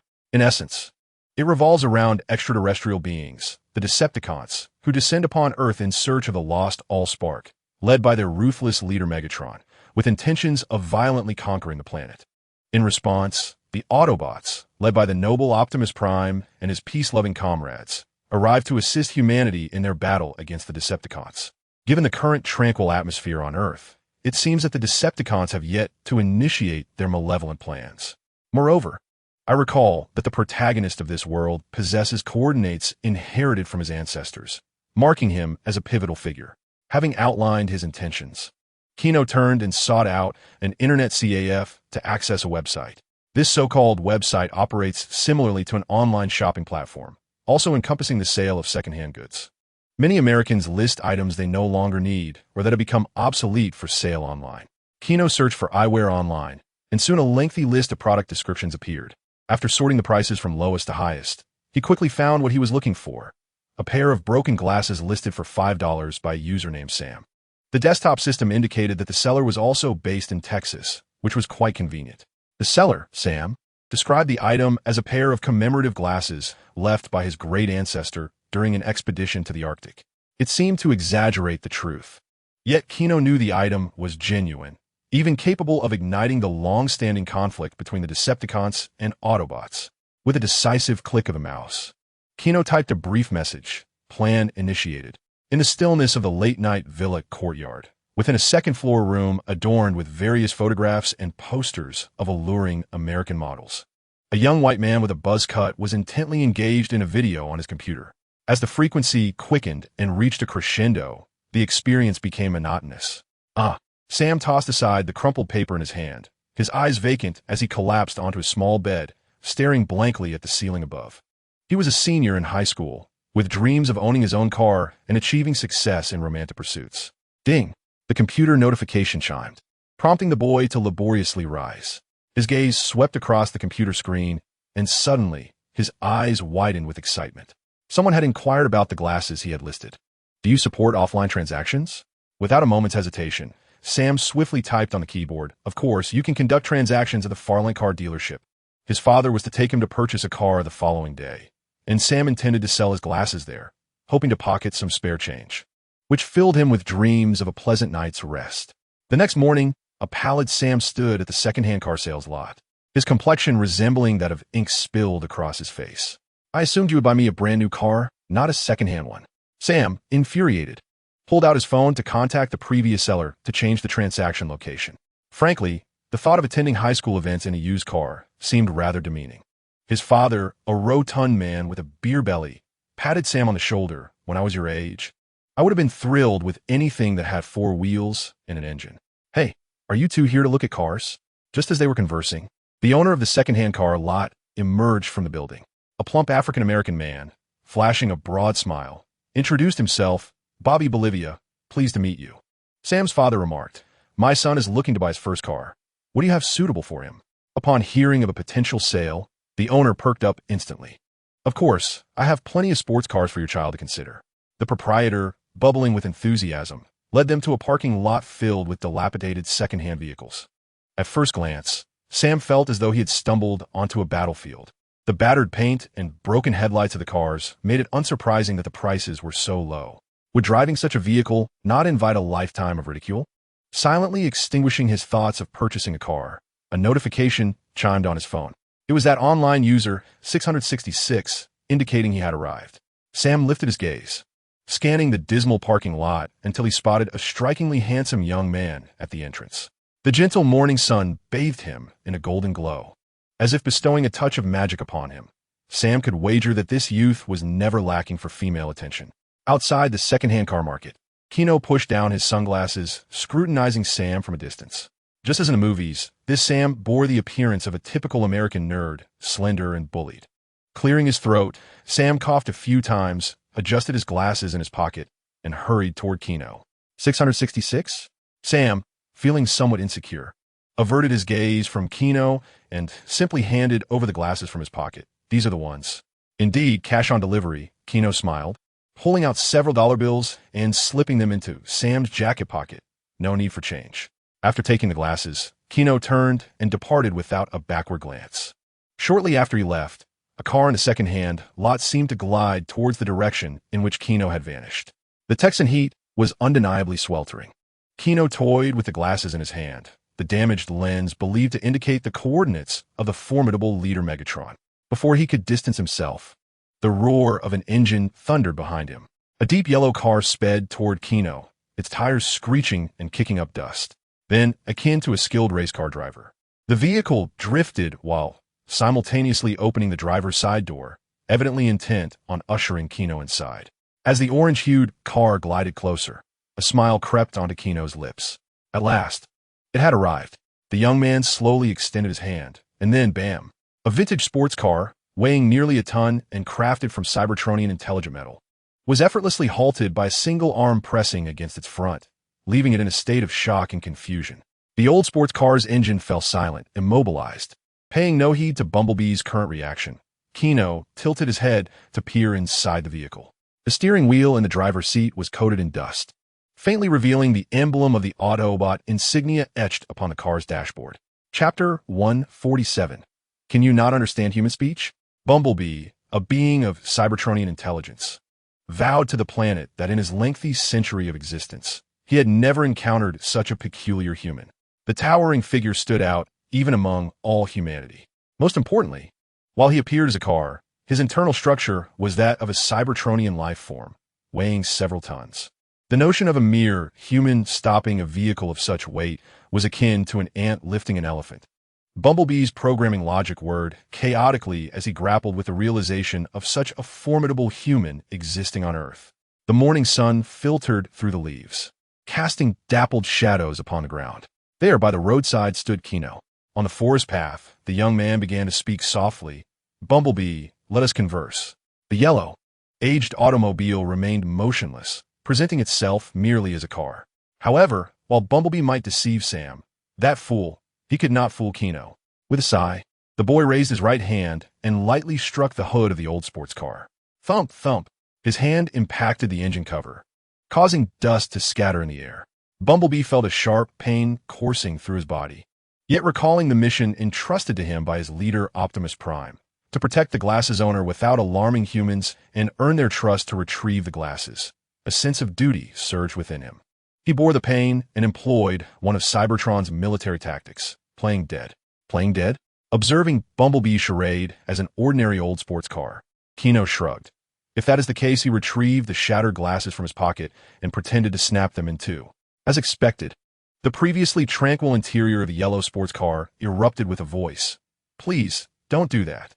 The voice of the broadcaster resonated through the air, and in the next moment, the dilapidated sports car began to morph and assemble itself. Sparks ignited as metal and gears clashed, producing an otherworldly sound akin to the assembly of futuristic components. The car doors unfurled, extending metallic arms, while humanoid hands pressed against the pavement, lifting upward. The car's roof sprang open, transforming into legs. In an instant, the once modest vehicle completed its transformation, revealing a strikingly cool Autobot towering over Gino at more than 10 meters in height. Its substantial weight crushed the asphalt beneath. This Cybertronian entity was primarily adorned in yellow and black, exuding an agile yet formidable presence. The blue lights atop its metallic head flickered slightly, seemingly conveying a sense of awkwardness. "How do you know my name?" Gino gazed up at Bumblebee, shrugging nonchalantly. "I just like watching people speak." The immense weight of the robot caused the ground to tremble with each step it took. Bumblebee gradually crouched down, tilting its head to observe Gino. The infrared scan from its electronic eye swept over Gino's form, prompting Bumblebee's voice system to exclaim in astonishment. "The energy contained within you is absolutely terrifying." "Indeed, I am aware, but I am purely human," Gino replied with a light chuckle. He couldn't help but admire the advanced technology of the Cybertronians. If Lex were to traverse this realm, it might propel his understanding of cosmic technology forward by 2 decades. "Moreover, I comprehend that your objective pertains to the coordinates inscribed on those glasses, as they denote the source of life that sustains your planet, correct?" Every word spoken by the youth struck Bumblebee's metallic body like a hammer, rendering it momentarily silent. "So," Gino remarked, extending his right hand, "shall we discuss a business proposition?" Bumblebee hesitated, reaching out its right hand in return, contemplating the opportunity to foster a friendship with this human on behalf of its leader, Optimus Prime. However, as is often the case, circumstances rarely unfold without complication. Just as the metallic arms were about to clasp in a handshake, the roar of an engine erupted from the distant road. Gino and Bumblebee turned in unison, spotting a black and white police car racing towards them. The engine's growl intensified, resonating with a thunderous sound as the vehicle accelerated, sunlight glinting off the menacing metallic insignia on the police car's hood. "It's the Decepticons," Bumblebee thought, instinctively stepping forward. Its massive form leaped past Gino, positioning itself protectively in front of him, striding purposefully towards the oncoming Decepticon. Another Cybertronian being, equally formidable, completed its transformation simultaneously, its sinister visage roaring as it charged towards Bumblebee. The two adversaries closed in on each other, engaging in a fierce struggle on the roadway. The clash of metal arms sparked as they collided, Gino gazed helplessly at Bumblebee, who was entangled in combat with the Decepticon, and exhaled a heavy sigh, his gaze fixed on the adversary. Frankly, interrupting someone mid-conversation is exceedingly rude. Gino rubbed his wrist, focusing intently on the intruding Decepticon. At that moment, Bumblebee executed a graceful kick, repelling the robotic foe.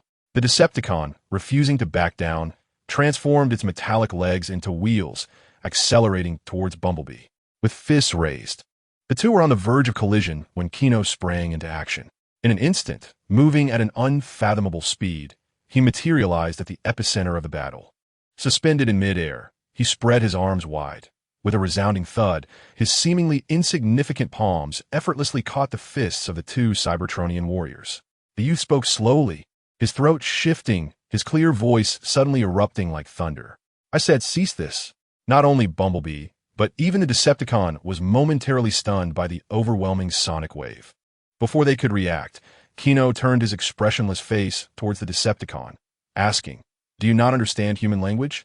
The Decepticon, enraged by the interruption, roared and raised another metallic hand, intending to swat this peculiar human as one would fly. However, Gino was far swifter and more formidable. Bumblebee barely perceived his movement.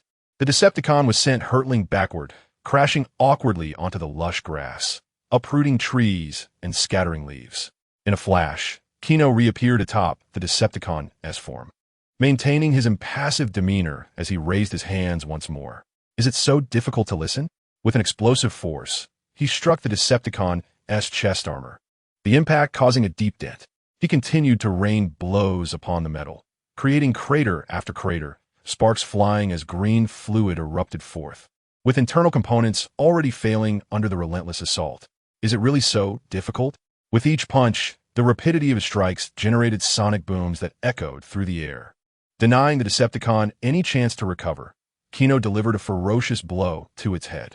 The violent force obliterated the metallic cranium, scattering parts for hundreds of meters, which subsequently plummeted to the ground in a fiery explosion of debris.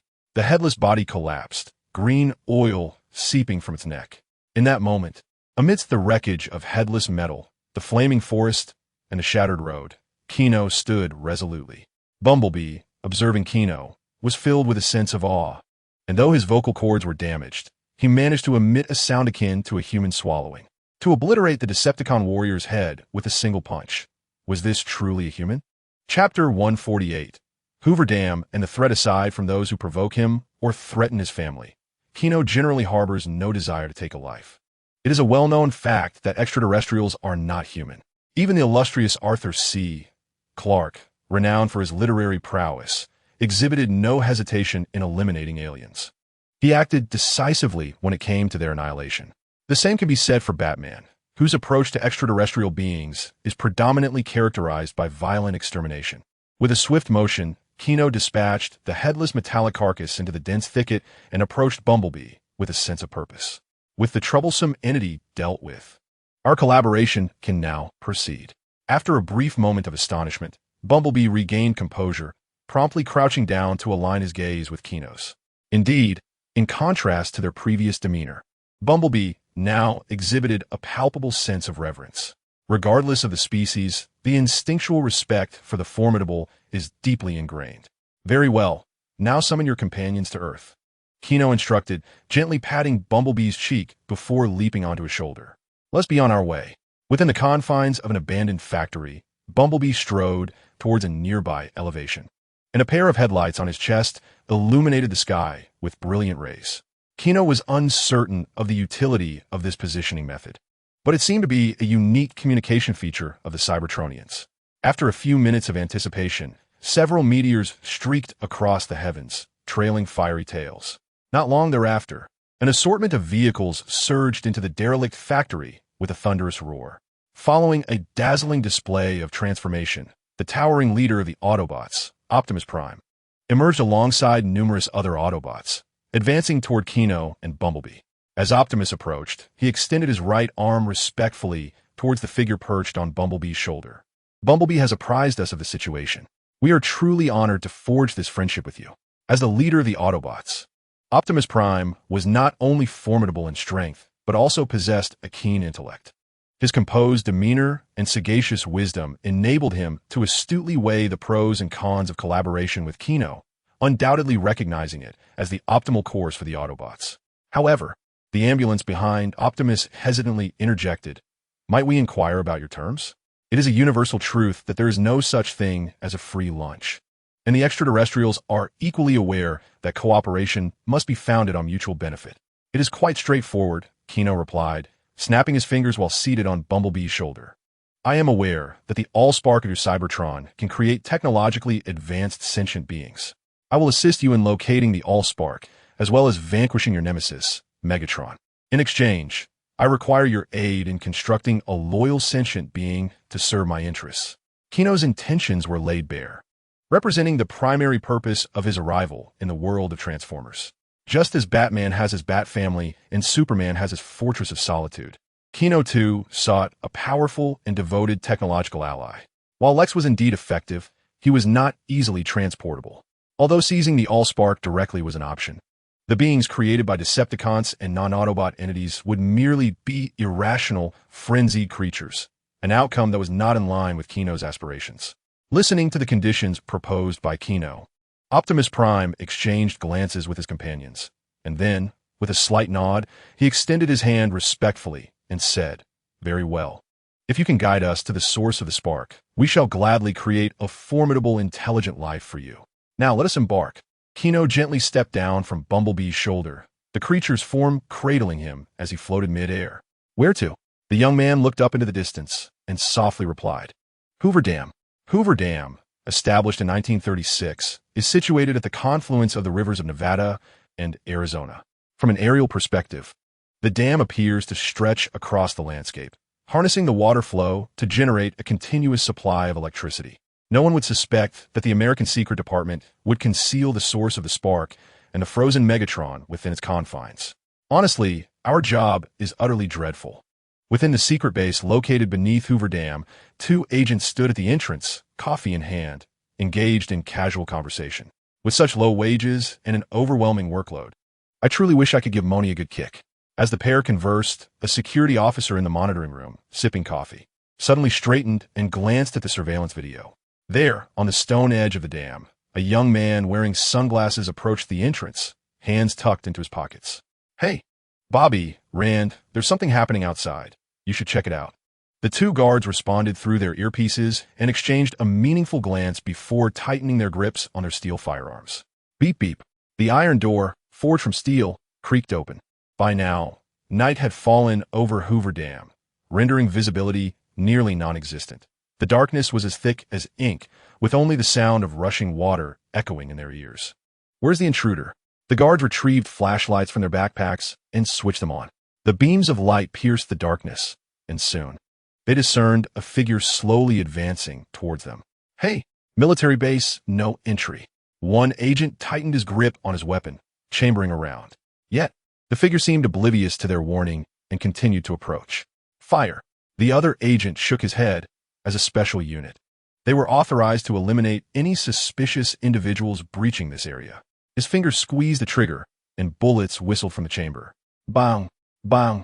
The kinetic energy propelled the bullets toward the figure, but it appeared as though they struck an invisible barrier or an air wall, shattering into sparks and fragments just meters away from the mysterious individual. What is that?" "Security room, did you see that?" One of the guards gaped in disbelief at what he had witnessed. The bullets, capable of shattering a human skull, had exploded just a few meters from the intruder, as if an unseen energy field were protecting him. "I've seen it. I've already notified headquarters for support. Hold your ground." Just as one agent communicated with his superior, the other continued to fire relentlessly. Yet, akin to the previous scenario, the bullets appeared to be thwarted by an inexplicable force, failing to strike the young man clad in black. As the golden-haired youth approached with increasing proximity, the agent, in a fit of despair, bellowed into his earpiece, "What are we holding out for?" He is not even afraid of bullets. Breathing heavily, his chest heaving, the spotlight illuminated the silhouette of the youth not far away. Beneath his handsome visage lay eyes that sparkled with mirth. However, a thick, palpable energy field surged into the air around them like a tidal wave, rendering the 2 agents utterly immobile.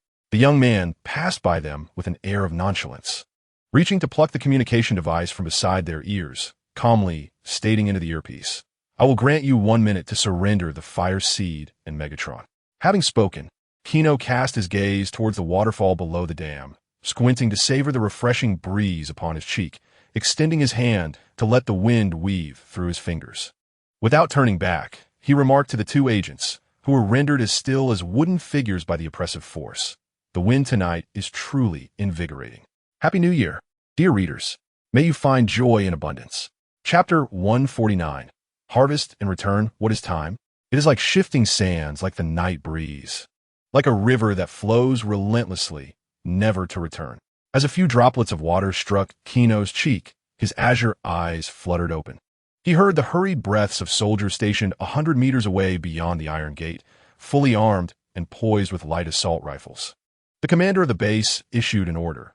When the iron gate opens in 10 seconds, everyone fire in unison to establish fire suppression. The soldiers nodded silently, seasoned warriors tightening their grips on their weapons. 10 seconds passed in the blink of an eye. At the moment the iron gate swung open, a barrage of bullets erupted forth, intertwining in the air to form a crimson web of firepower, descending upon the figure like a vast net in the night. "Well, I offered you a chance," Gino sighed, gazing at the oncoming bullets and the tense soldiers, his azure eyes illuminating with a cerulean glow. In the next instant, he unleashed a torrent of blue light, akin to a swift wind, carrying a chilling current that swept across the entire dam. Wherever it passed, 1,000 miles were frozen in ice. Concrete walls, bullets, iron gates, soldiers, everything was swept away in an instant. Crack, crack. The sound echoed like water freezing into ice, as the expressions of those who had been breathing just a moment ago became frozen in place. In an instant, all were encased within the thick, crystalline ice, their faces frozen in vivid terror. Even more magnificent was the river beneath the dam. The waterfall, swept by the beam of light, had also succumbed to ice, appearing from above like a frozen cascade from the Ice Age, spectacular and beautiful. "All right." Gino extinguished the freezing ray and turned to gaze towards the hillside at the other end of the dam. "You may come out now." Transformed into a humanoid form, Optimus Prime cautiously led the other Autobots along the dam. The slick roadside compelled the Autobots to manifest weapons, plunging their blades into the ground to navigate the treacherous path. The frozen cascade of a towering waterfall and the entire dam presented a spectacle that seemed only achievable by a planetary annihilation weapon, evoking feelings of astonishment and a hint of trepidation among the Autobots.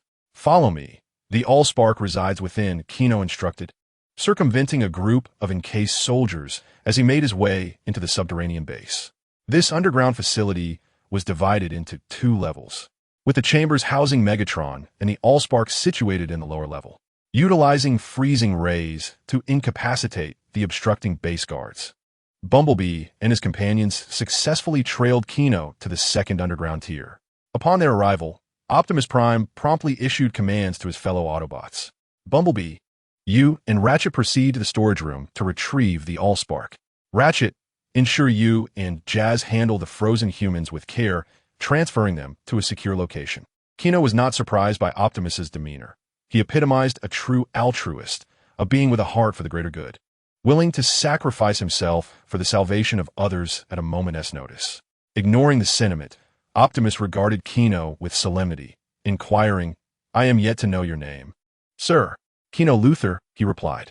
"Very well, Mr. Gino," Optimus said, his voice resonating with gravitas. "We are profoundly grateful for your assistance on Cybertron. You shall forever be a friend to us Autobots. We shall etch our friendship into the annals of Cybertronian history."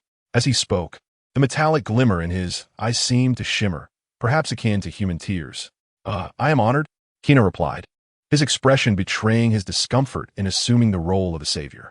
Yet, upon reflection, he pondered whether the obscurity of the universe had subtly influenced him, drawing him into the depths of darkness. Nevertheless, he resolved to focus on the task at hand. "Let us first conclude our transaction," Gino suggested, shifting the conversation away from moral discourse. At that moment, Bumblebee approached, cradling an object that resembled a piece of dark metallic magic. "This is the essence of our Cybertronian continuity," he proclaimed. Optimus Prime carefully accepted the cube, nodding at Gino, signaling, "I shall commence its creation forthwith. But before that, what name do you wish to bestow upon the life you intend to create?" "A name?" Gino furrowed his brow, confessing that he had yet to contemplate what his Cybertronian intellect should be called. Skynet? Ultron? Brainiac? Too ominous, too ill-fated. Unable to arrive at a conclusion, he decided to allow the creation to determine its own name. As Optimus pressed the Allspark to activate the energy engine, a crimson beam struck a piece of Cybertronian metal brought by Ratchet. As the energy beams fluctuated and extinguished, a searing light emanated from the depths of the metal, transforming its structure. What was once the size of a brick morphed into a sleek touchscreen smartphone. Gino stepped forward to grasp the device, feeling its cool weight in his hand. The voice of Optimus Prime resonated behind him. The newly birthed Cybertronian life will require time to enhance its wisdom, but I have already configured its fundamental programming. It shall remain utterly loyal to you. Furthermore, I have endowed it with numerous formidable capabilities. Optimus Prime winked at Gino, emulating human behavior. "Thank you," Gino replied, pocketing the smartphone. Truth be told, having this gadget at his side was rather convenient. Now that our collaboration is complete, it is time for me to depart. He retrieved a mask from his jacket pocket. "Wait." Just as Gino was about to don a mask and leave, Bumblebee called out to him. The towering yellow metal giant slowly crouched down, clenched his right fist, and tapped his left chest, gazing earnestly at Gino. "Friend, I will miss you. Although our time together was brief, you were a good person, Mr. Gino." Far away in the cosmos, Bruce sneezed in confusion. The other Autobots also crouched to show their respect for Gino. Optimus Prime pressed his right fist against the power source at his heart and, in a deep voice, declared, "We will miss you, my friend, forever friend, Gino Luthor." Gino found the sentiment somewhat amusing, yet was genuinely touched by the earnestness of these simple Cybertronians. It was a partnership, yet they expressed heartfelt gratitude towards him. No wonder Megatron would berate humans as filthy, despicable beings. In some respects, humans indeed seemed cunning and treacherous compared to the Cybertronians. "I understand," Gino smiled, mimicking their gesture by placing his fist on his chest, beaming at the surrounding Autobots. "If time permits, I shall return to celebrate with you." With that, under the gaze of all the Autobots, Gino donned the mask, enveloped in a cascade of azure particles. Cloaked in quantum energy, his form gradually dissipated, as if he had never existed in this realm. "Happy New Year, friends! In the coming year, I shall strive to refine the narrative further, aiming to provide readers with an even more enriching experience. I also wish everyone a prosperous new year, filled with health, happiness, and fortune." Chapter 150. Return home, Luthor Chemical Plant.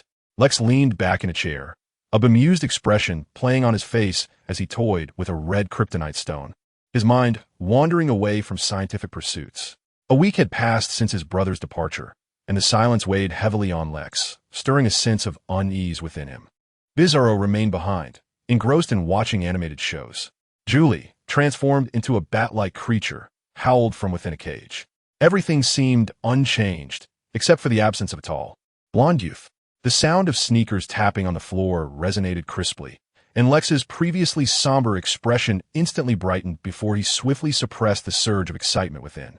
Through the darkened computer screen, he beheld a familiar figure standing a short distance away. Bizarro, grinning foolishly, rushed towards that silhouette, only to be pushed aside. "My brother, it has been a week since your departure, has it not?" Gino, holding a freshly acquired red apple from the manor, took a bite and chuckled. "Yet for me, it feels like merely a day. It seems our universe's passage of time differs significantly from that of the external world by a factor of 7. Lex turned his chair to better observe Gino. His brother remained unchanged, nonchalantly indifferent to everything around him.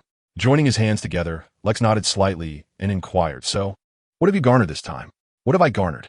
Gino chuckled lightly, then, under Lex's watchful gaze, retrieved a smartphone from his pocket and placed it on the computer. With a surge of blue electricity, the underground laboratory was abruptly plunged into darkness. From the shadows, Bizarro's frustrated voice lamented, "The power is out. Bizarro is angry." Gino snapped his fingers again, commanding, "Singer, illuminate the lights." With a flicker, the previously dim laboratory was once more bathed in light. Thus, it is some form of artificial intelligence device, Lex speculated, furrowing his brow. "No, it is a technological intelligence life form known as the Singer. My assistant can effortlessly infiltrate any network or personal computer on Earth. Gino snapped his fingers once more, instructing Singer, display footage of Gotham City and search for Batman's whereabouts. As the words left his lips, the formerly shadowy screen illuminated, projecting scenes of Gotham City. In a filthy alley, Bruce Wayne, clad in his bat suit, was engaged in a fierce battle against a local criminal gang, taking on 10 adversaries at once. Evidently, under Gino's nurturing guidance, Bruce had made remarkable progress, exhibiting significant advancements in both martial skills and combat strategies. Gino snapped his fingers again, saying, Singer, access Clark's computer hard drive. Retrieving now, a cold, emotionless female voice responded. And soon a lengthy list of video files appeared on the large screen. Lex gazed thoughtfully at the computer display, remarking, the bad student and the good principal. Clark's taste is quite unique. All right, cease the intrusion. The sentient being from Cybertron promptly terminated its access to Clark's computer files. Gino turned to Lex, engaging in casual conversation. So, what transpired during my absence? The town remains as it was, Lex replied, discarding the red kryptonite in his hand and summarizing. However, recently Wayne Enterprises dispatched an exploration team intending to construct a quarry on the western edge. Wayne Enterprises? Gino raised an eyebrow slightly, pondering that the quarry might merely be a fade. As a patient of severe paranoia, Bruce's primary objective would likely be to surveil and gather intelligence on Clark. Interestingly, the progress of Wayne Enterprises construction has not been smooth. Lachine, with a hint of schadenfreude, remarked that there resided a group of Native Americans on the western side, who had no intention of accepting the exorbitant compensation offered by the Wayne Corporation. Recently, the town had been embroiled in heated discussions regarding this matter. Gino expressed his sentiments, noting the difficulties in dealing with the indigenous people. When the subject of Native Americans arose, his expression grew even more peculiar. It is well known that the original inhabitants of America were the Native Americans, yet the shameful Anglo-Saxons employed various means to drastically reduce their numbers. This has resulted in a deep-seated mistrust and animosity towards Americans among the indigenous people. On the desolate land on the western side of the town, the prominent sign of the Wayne Group loomed overhead. Excavators, bulldozers, and heavy trucks lay parked on the barren terrain. The factory manager stood solemnly with blueprints in hand, contemplating where to commence construction. A chill crept down his back, and as he turned in confusion, he beheld an elderly man adorned with a traditional Native American feathered headdress standing expressionlessly behind him, his demeanor icy. Upon catching sight of the elder, the manager felt a headache coming on and, with one hand pressed against his forehead, complained, I have informed you that this land has been officially allocated to us by the relevant authorities. If you wish for us to vacate, you should protest to them. The elder, with resolute eyes, fixed his gaze upon the man and shook his head, saying, Our ancestors have lived here for millennia. This land rightfully belongs to us, and it is you who have usurped it. The facts are abundantly clear.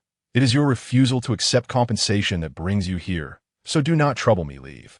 Impatience surged within the project manager as he reached out to push the native elder aside. You do not comprehend the consequences of your actions. The elder stepped forward, grasping the man's neck and thrusting him against the barbed wire fence. Are you threatening me?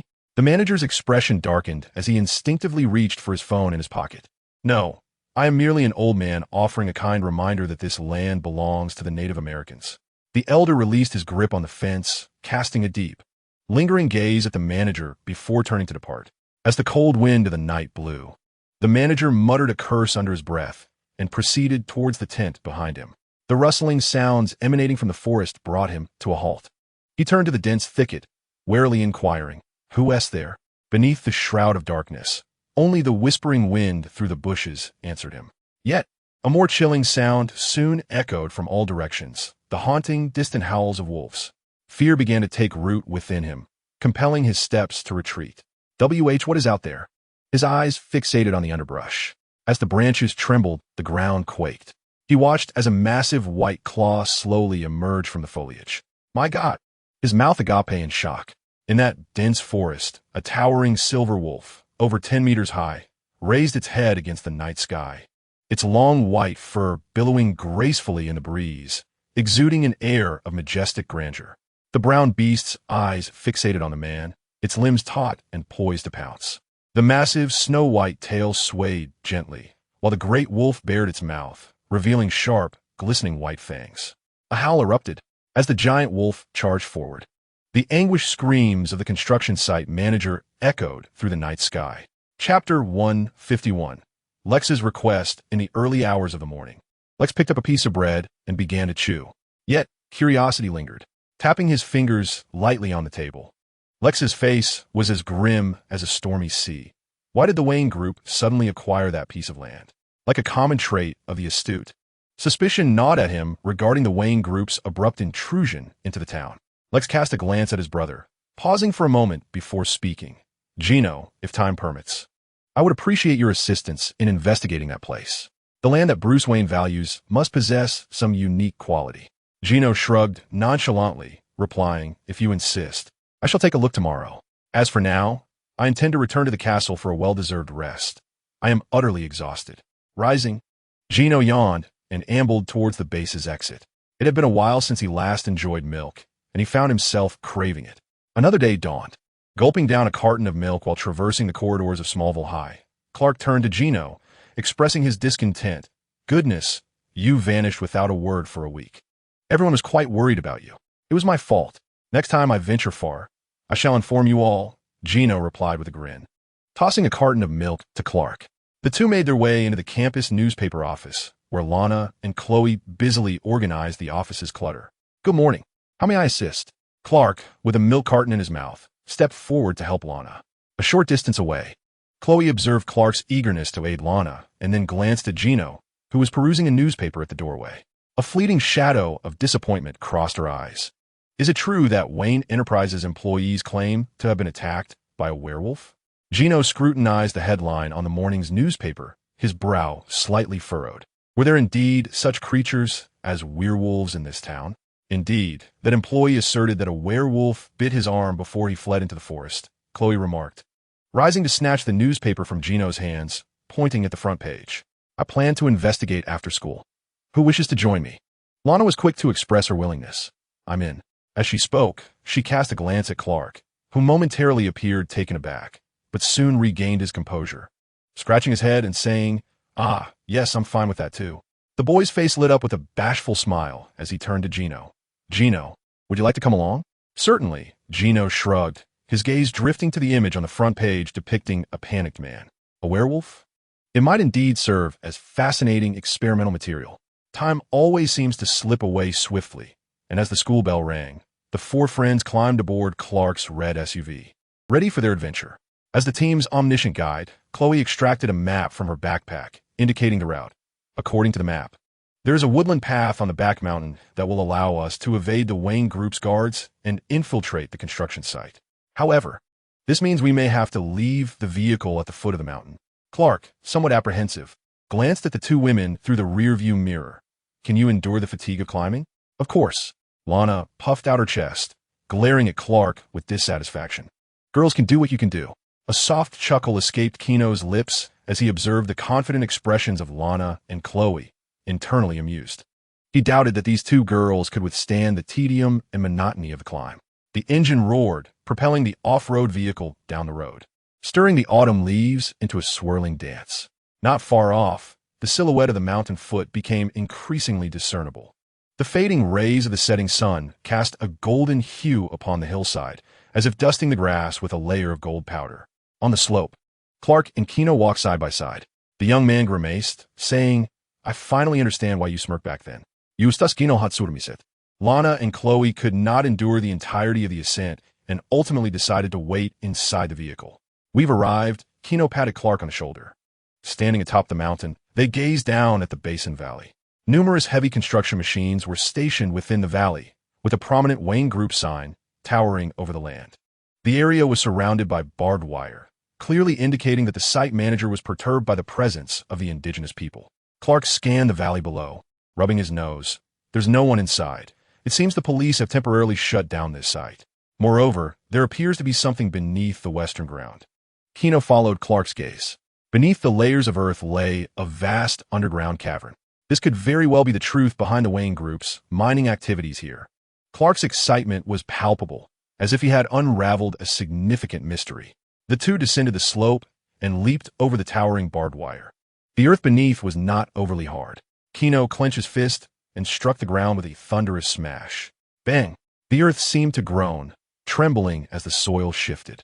With a resounding crash, the already loose ground fractured and collapsed, sending dirt cascading into the cavern. Coughing, Clark waved his hand to disperse the dust tickling his nose. As the dust settled, a dark entrance to the cavern came into view. Let's go. Gino, undaunted, was the first to leap into the opening. The rapid descent created an inertia that caused his body to slice through the air, as if the wailing of spirits echoed in his ears. The distance of several dozen meters vanished in an instant, and just before landing, Gino spread his limbs to land steadily. Ah! Clark's scream echoed from above, prompting Gino to expressionlessly step aside. Then bang! Clark, having failed to control his body, landed on all fours, shattering the soil and rocks beneath him. Clambering up in a rather disheveled manner, he glanced at his friend, who was suppressing a mischievous grin, and offered a wry smile. To be honest, I still cannot fathom how you managed to fly. After the Byron incident, Clark had vividly remembered Gino's graceful flight that day, which had greatly inspired him. Upon returning home, he secretly endeavored to learn to fly, albeit with little success, far from achieving the effortless suspension in the air that Gino's had demonstrated. There's something more pressing at hand. I can teach you when time permits, Gino's replied, shaking his head, his eyes glowing with an eerie red light as he picked up a dry branch to ignite. The orange flames dispelled the darkness, casting a searing light that illuminated the entire underground cavern. Towering black stone columns stood tall, while oddly shaped stalactites hung from above. What captured Clark's attention were the colorful patterns depicted on the cave walls. What could those possibly be? He wondered, eyes wide in disbelief. The cavern's walls were nearly covered in ancient murals, akin to primitive records of hunting scenes created by early humans. The historical essence embedded within these simplistic paintings ignited a profound curiosity in Clark. If Chloe knew of these murals, she would surely regret not coming. As his gaze swept across the murals, Clark eagerly inquired of his friend, "What do you think these paintings signify?" In the dim light, Gino's handsome profile was partially obscured, and he replied thoughtfully, "Perhaps it relates to your origins, Clark." With a newfound clarity regarding the recent developments, Clark felt a weight lifted from his shoulders. Chapter 152. Clark's dilemma upon the cavern walls adorned with various peculiar illustrations. Gino's voice echoed within the space. "And how is this related to me?" Clark questioned, rubbing his cheek in surprise. "Look there," Gino said, moving towards the center of the wall. At the pinnacle, a series of meteor-like flames descended from the heavens, followed by a mysterious disc-shaped flying object. The next illustration depicted a spacecraft with its door wide open, from which emerged a figure significantly larger than the other tiny beings. Clark scrutinized the depiction, piecing together his reasoning. Could it be that a traveler from the stars descended? Perhaps there's more to it, Gino's interjected, placing his hand on a particular painting. This illustration suggests that this celestial visitor could hunt beasts with bare hands. The graceful figure, clad in denim shorts and a crimson short-sleeved shirt, boasted sun-kissed skin indicative of an active lifestyle. "I feel as though I've seen this fragment before," Clark remarked, furrowing his brow. "My family spacecraft also bears this groove. Our ancestors once visited this planet." A gentle female voice gradually emerged, followed by a pair of slender legs gracefully striding towards the two. This invoked in Gino a memory of the diamond-shaped fragment held by Lex. However, Gino merely shrugged, responding with a nonchalant, "I don't know." Clark, brimming with excitement, clenched his fists, feeling his breath quicken. He gazed at the vibrant painting that Gino was examining, which depicted a robust figure engaging in hand-to-hand combat with a fierce tiger. A sense of heaviness seemed to settle upon Clark's heart, rendering him breathless. He began to ponder, what could be their purpose for coming to Earth? What kind of person could hunt a tiger with bare hands?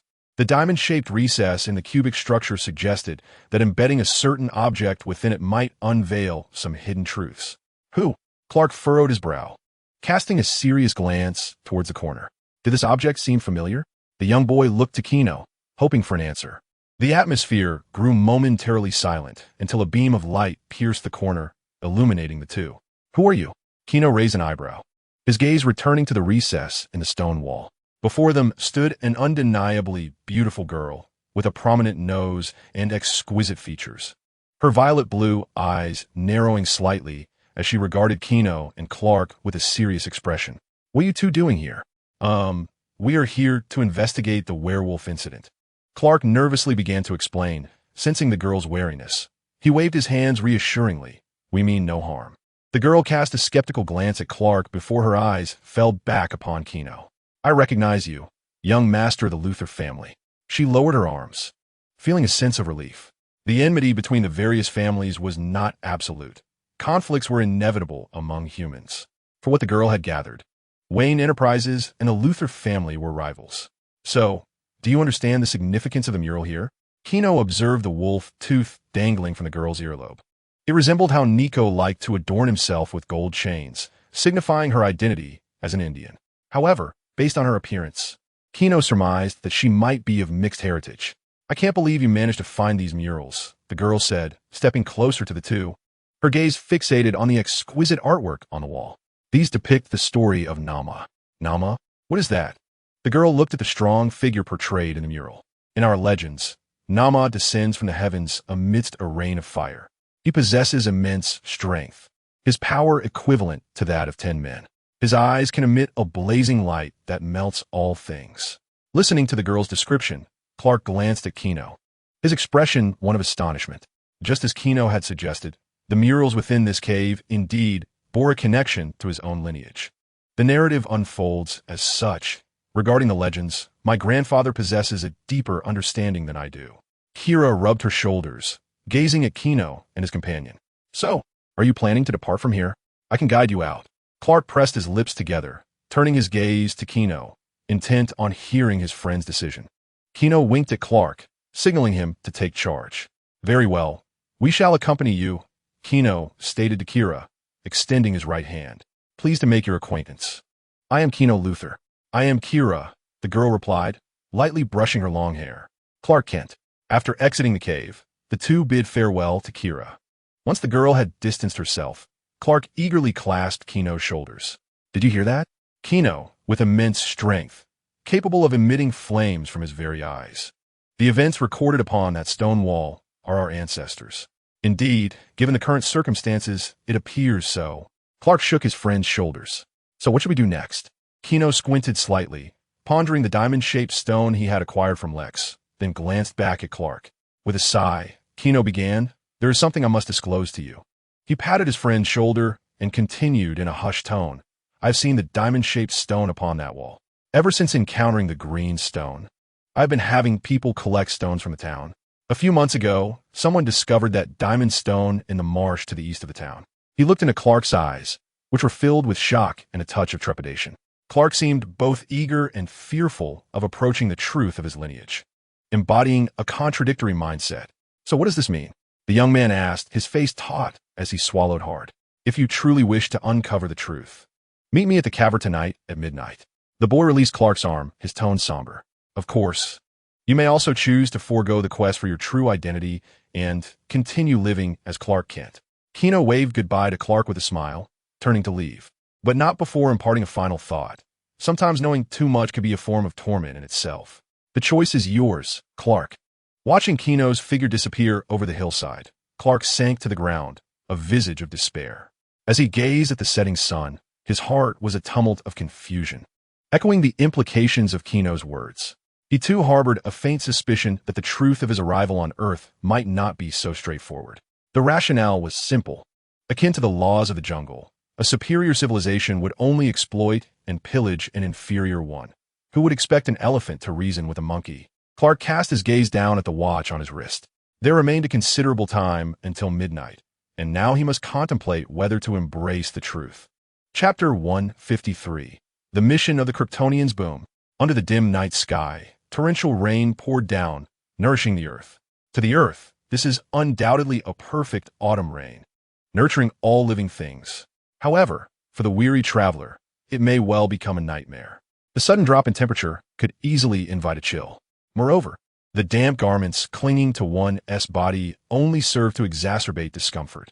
On the western side of the town lies the mining site, half-constructed and long abandoned. Since the incident involving a suspected wolf attack, the authorities have cordoned off the area. As one approaches, a figure stands beneath a mural, softly uttering, "You have arrived." Clark's gaze is profound, his tone somber as he states, "No one can escape their past, even if they possess no memory of that time." The rain whispers past his ears, pattering against the moist earth below. Suddenly, a flicker of orange light dances against a nearby stone wall, casting a faint glow upon the vibrant mural, which appears both magnificent and enigmatic. After hours of contemplation, he finally reaches a resolution. The air is saturated with the scent of damp earth, tinged with a hint of iron. As the flames flicker, footsteps draw nearer. Clark steps forward, breaking the eerie silence. "You should not be here."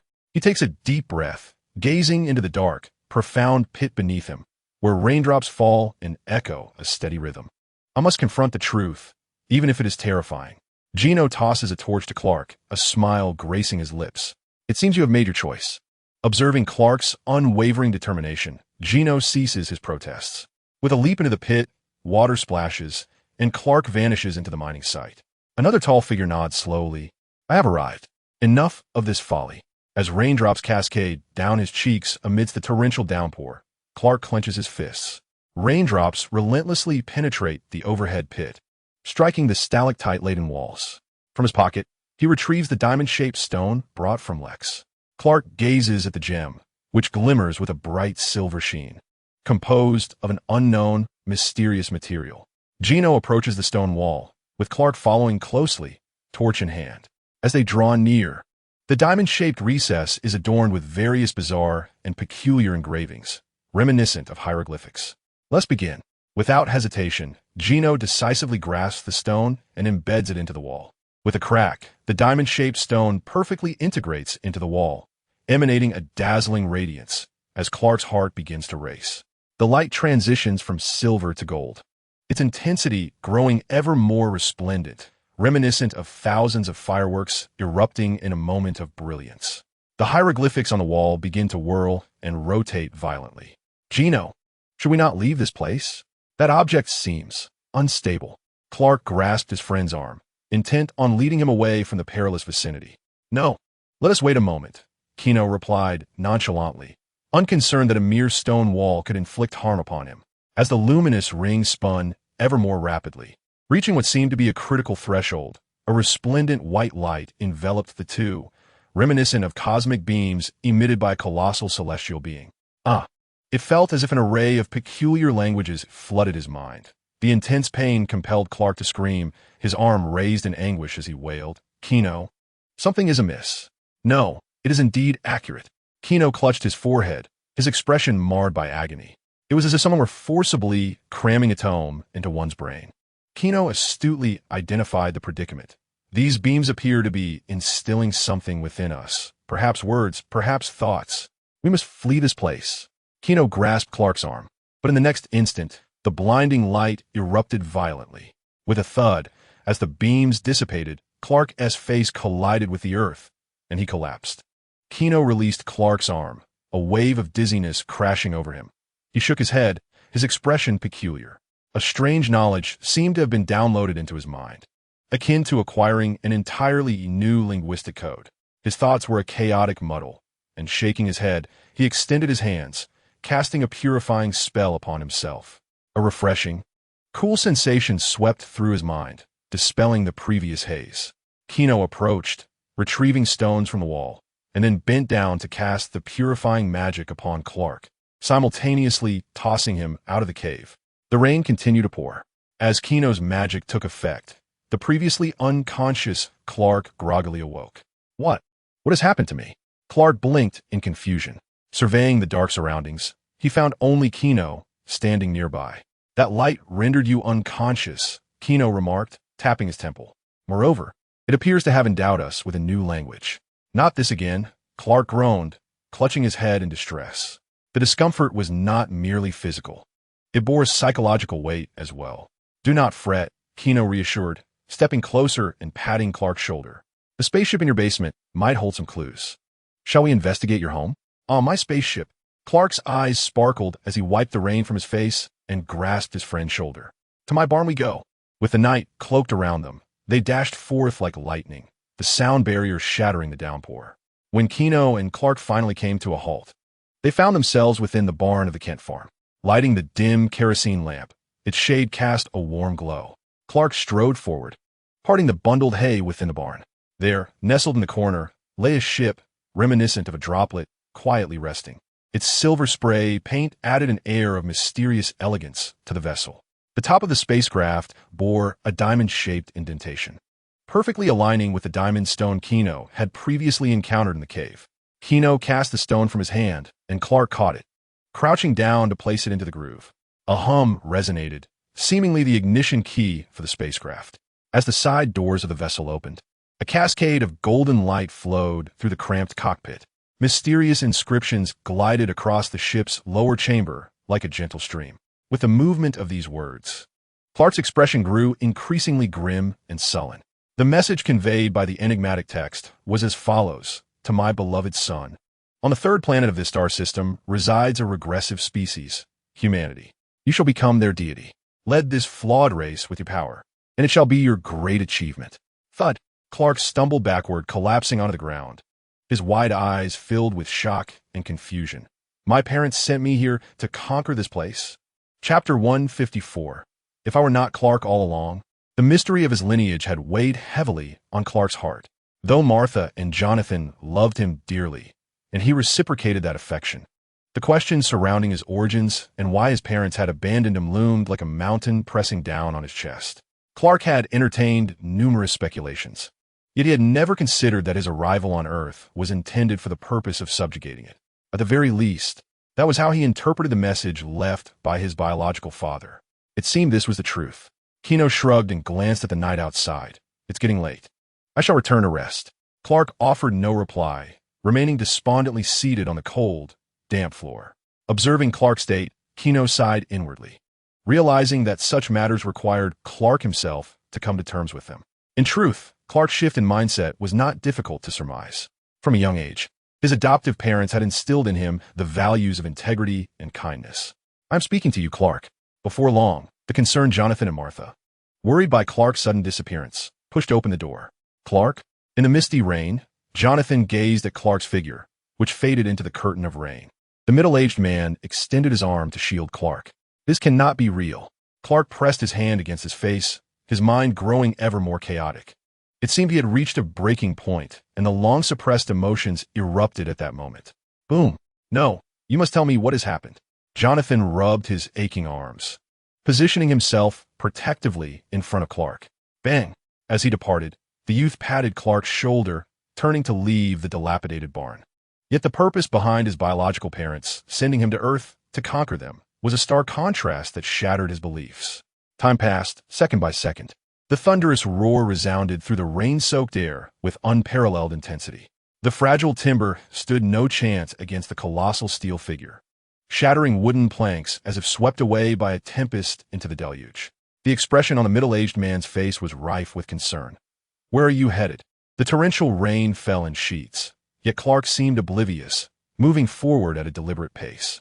He staggered to his feet, bursting forth from the barn as if possessed. "If you feel lost, seek me at Luthor Manor." Observing this, Jonathan clenched his jaw and, disregarding Martha's protests, plunged into the curtain of rain. "Leave me be," Clark exclaimed, as if abruptly awakened, pushing aside his adoptive father who stood in his path. A flash of lightning illuminated the heavens above. Clark gradually lifted his rain-soaked visage, his gaze piercing Jonathan's. "I have come to understand my purpose on Earth." "Purpose?" Jonathan's heart tightened. "What purpose?" "To dominate Earth," Clark murmured, casting his eyes down upon his own hands. "Clark, listen to me," Jonathan implored. "No, Jonathan, you fail to comprehend." Clark raised his head once more, his voice charged with fervor. "If I am neither an American, nor an Earthling, nor even human, then, Jonathan, tell me, who am I? Who am I? A billionaire, the youngest heir of the Luthor lineage, the terror of Talia, a god among men, the ambassador of human civilization on Cybertron." In the grand hall of the sprawling castle manor, Gino stood before a full-length mirror, gazing at his reflection. Unlike the bewildered Clark, Gino faced no identity crisis. He was human, an inhabitant of Earth, endowed with abilities solely as a gift from the system. "You almost forgot the most crucial detail. You are also Lex Luthor's brother." Lex, having just concluded a long day at work, entered the hall, playfully teasing his sibling. Taking a seat on the sofa, Lex inquired with genuine concern. What transpired? I merely uncovered Clark's origins. Gino recounted the events of the evening to Lex. So, do you believe Clark will transform into what his biological parents envisioned? Lex fixed his gaze upon Gino. If he truly chooses to become that kind of tyrant, though the likelihood is slim, if Clark genuinely intends to become a planetary despot. Gino smirked indifferently. Then I shall intervene. The youth's eyes sparkled with resolute brilliance. Although he counted Clark as a friend, should Clark decide to embrace tyranny, he would not hesitate to thwart him, even resorting to ruthless measures if necessary. Raindrops cascaded down Clark's cheeks, blurring the line between tears and raindrops. Clark, Jonathan murmured, his lips pressed together. Perhaps you cannot choose your birth, but you can determine the person you wish to become. If ruling the earth is your desire, then pursue it with all your heart. For the first time, Jonathan revealed a tender side of his nature.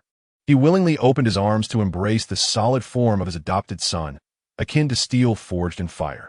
Amidst the torrential rain, tears streamed down Clark's cheeks. I understand now, father. Clark held Jonathan tightly, both reveling in that fleeting moment of warmth. However, a piercing scream shattered the serene atmosphere. Ah! Martha's shrill cry echoed from within the barn. Mother! Clark released Jonathan and, in an instant, rushed outside the barn. With a forceful shove, he pushed open the weathered wooden door to find his adoptive mother, Martha, unconscious on the floor. Simultaneously, the once tranquil spacecraft began to emit a flickering green light, with countless particles of fine green dust wafting through the air. Mother, without a thought for the spacecraft or the strange green mist, Clark clenched his fists and dashed into the barn, lifting the unconscious Martha from the ground and sprinting out. Clark, what has happened? Jonathan approached, his face etched with concern. Upon seeing his wife in a state of unconsciousness, the middle-aged man was filled with urgency. We must get her to the hospital immediately. After bringing Martha to the hospital, the first hurdle was the exorbitant medical fees. $3,000. Are you trying to rob us? Jonathan glared angrily at the attending nurse.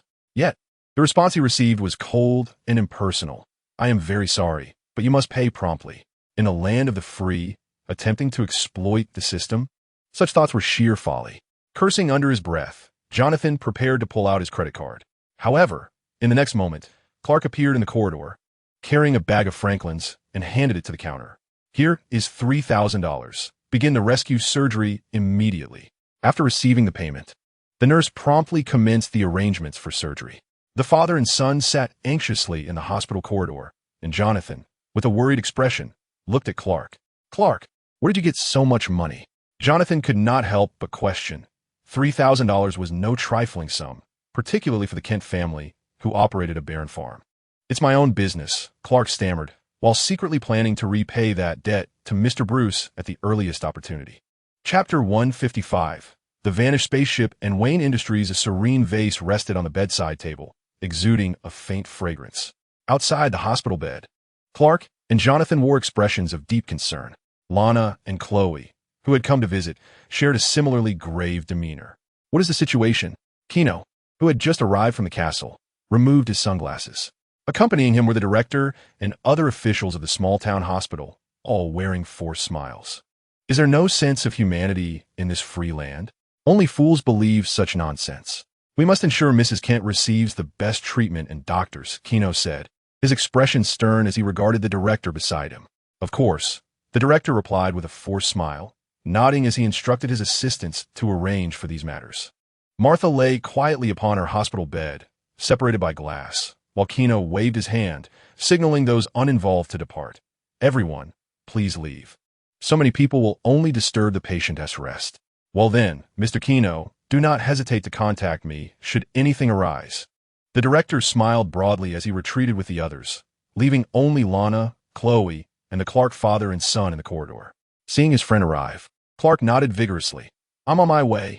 Mr. Jonathan, the young gentleman, bowed politely, halting to inquire with his gaze what Jonathan intended to do. The crux of the matter lay with that spaceship. Gino leaned closer to Clark, lowering his voice. It is highly probable that the craft has contracted some form of cosmic virus in the universe. Jonathan was about to speak further, but not far away. The doctor responsible for Martha approached Gino and Jonathan with her medical records in hand. She informed them that she had contracted a peculiar virus that left her physically weak and fatigued. "Thank you for your assistance." Jonathan sighed, extending his arm. "In the past, I was mistaken. I should not dismiss an entire group for the sake of one individual. My perspective was too narrow." Thus, gazing at the fleeting silhouette of Clark, Gino pondered for a moment before deciding to follow and observe the unfolding situation. Clark exhaled deeply, his concern directed towards his ailing foster mother. The situation is not promising. "What did the doctor say?"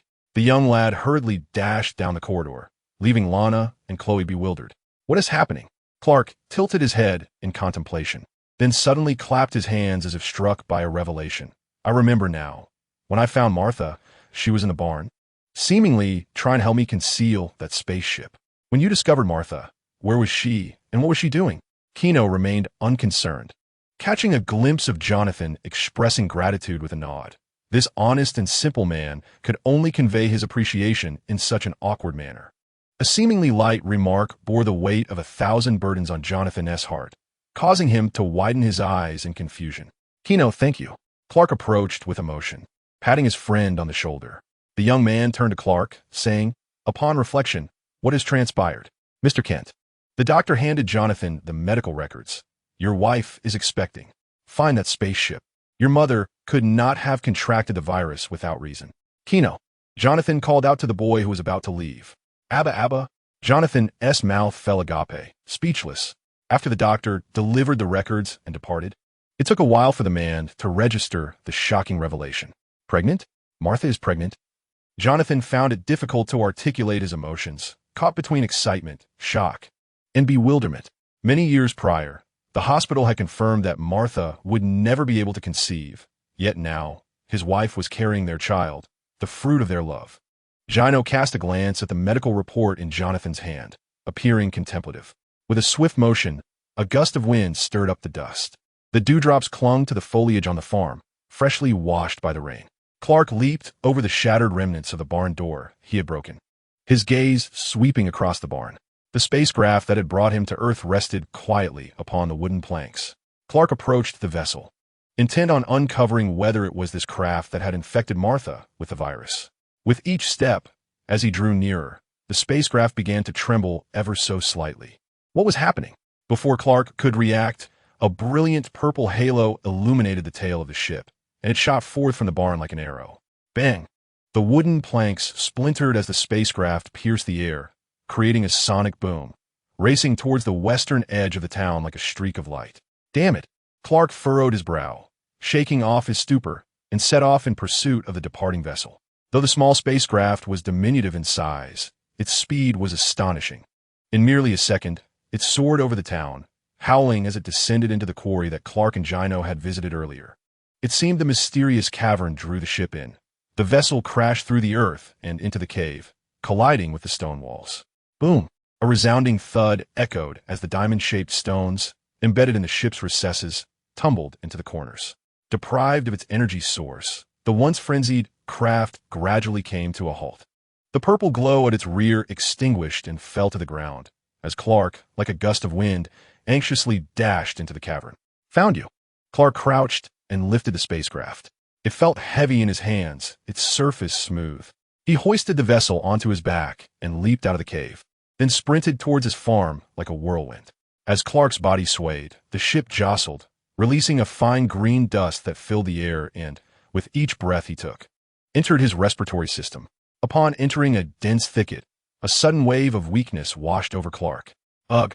His muscles felt feeble, his legs weakened, as if countless ants were crawling up the insides of his thighs, or as if feathers were brushing against the soles of his feet. Thud! Clark's eyes shut tightly as he collapsed into the underbrush, his handsome cheeks striking the earth, causing the spacecraft he had been carrying to tumble and splash into the mud. Gotham. Wayne Manor. As Gotham's wealthiest resident, Bruce was exceedingly busy. By night, he donned the mantle of Batman to combat evil, while by day, he played the role of Gotham's affluent heir, engaged in various social gatherings and corporate meetings. This was today's agenda for the company. Eiflit, the loyal butler of the Wayne family, dragged a stack of documents and placed them on the desk. So many. A wry smile crossed Bruce's lips as he sat on the sofa. The weight of the documents made the table tremble slightly. Bruce slightly leaned forward, extracting the red tag from the colorful labels affixed to the lower right corner of the document. This was a report concerning the Wayne Industries branch in the town of Smallville. As Bruce unfolded the file, his previously tranquil brow furrowed slightly, and his countenance became peculiar. Werewolf attacks and mysterious caverns? Chapter 156. The tolling bell approaches. This town is perpetually shrouded in enigma. As he perused the document, Bruce held several photographs, his expression grave. One photograph distinctly showcased an exaggerated claw mark across the abdomen of a Wayne Enterprises employee. Alfred, standing tall and impeccably presented, inquired, "So, do you intend to don your armor and return to the town?" Despite the elder's calm voice, the tremor of his little finger revealed the tumultuous emotions roiling within him, as he feared for his young master's safety. "No, Alfred, perhaps this time I cannot go," Bruce replied, shaking his head and lowering his gaze. Gotham City has recently witnessed a surge in homicides, with the perpetrator consistently leaving behind cryptic clues at the crime scenes. To prevent further harm, I must intervene. What is Smallville? Alfred pressed. Bruce contemplated, his fingers gently tapping the tabletop. We possess wealth, Alfred. And with wealth comes the ability to accomplish many things, including enlisting others to act on our behalf. Both Batman and Bruce are not strangers to adaptability. If money can resolve certain troubles, I shall promptly employ that resource. 11. 1, 2, 3. Each bullet struck precisely at the limbs and torsos of the assailants. The projectiles collided with steel, sparking, occasionally leaving visible craters of varying depths. The bullets whistled through the air, weaving a deadly tapestry. Unlike those swathed in white cloth, the marksman's skills far surpassed those of the gang. Piercing foreheads, blood surged forth, and the sound of bodies collapsing echoed in unison. With a bounty of $500,000 now placed upon him, Bruce smiled faintly. Now, we simply await the outcome. Rat-tat-tat. Within the abandoned factory, thick with the scent of gunpowder and smoke, several men, their heads wrapped in white cloth, pulled triggers, sending bullets ricocheting off a nearby steel plate. He sighed wearily, removing the mask from his face, revealing the weathered visage of a middle-aged man. The bullets struck the steel, producing a cacophony of metallic clinks. Swish! While stroking his stubble, Bruce accessed a mysterious website on his computer, deftly maneuvering the mouse. Amidst the hail of gunfire, 2 smoke grenades plummeted to the ground, erupting in dense, billowing white fog. In the next moment, a figure clad in orange sprang from cover, wielding dual submachine guns, rolling across the desolate terrain while pulling the triggers. The sole remaining eye beneath the orange-black mask narrowed slightly. The assassin tucked 2 compact submachine guns in a holster strapped to his thighs. A sum of $200,000 had been credited. The lone wolf listened intently, calculating the sounds of bodies hitting the ground. With a rugged beard, graying hair, and a chilling gaze, he stood tall at nearly 6'4", adorned in orange, high-quality battle armor. The 2 sharp, elongated katana swords at his back testified to his formidable nature. The man was named Slade Wilson, codenamed Deathstroke, a perennial figure in the mercenary world. Hailed as the strongest mercenary globally, his proficiency in firearms and hand-to-hand combat ranked among the elite, while his participation in certain military experiments during his youth endowed him with extraordinary regenerative abilities and an astonishingly developed brain at 90% capacity. Having completed the task commendably, the payment had arrived. Approaching him was his assistant, Wintergreen, who smiled as he handed his friend a cigar, inquiring cheerfully about their next move. Shall we retreat to a remote island for a holiday? Rest? Slade shook his head in refusal. Wintergreen, I have no time to rest. Please find me another contract. Once the next task is completed, I shall take a break. I knew you would say that. Wintergreen shrugged, presenting a stack of documents to Deathstroke. These are some promising assignments I found on the Assassin's website, with generous rewards. Slade perused the files, contemplating whether the difficulty of these tasks aligned with their remuneration. Mercenaries are not fools. Overly challenging assignments that yield little reward are not pursued. He swiftly scanned through numerous documents. Yet most did not meet his satisfaction, mostly entailing the assassination of certain dignitaries or eliminating a client's business rivals.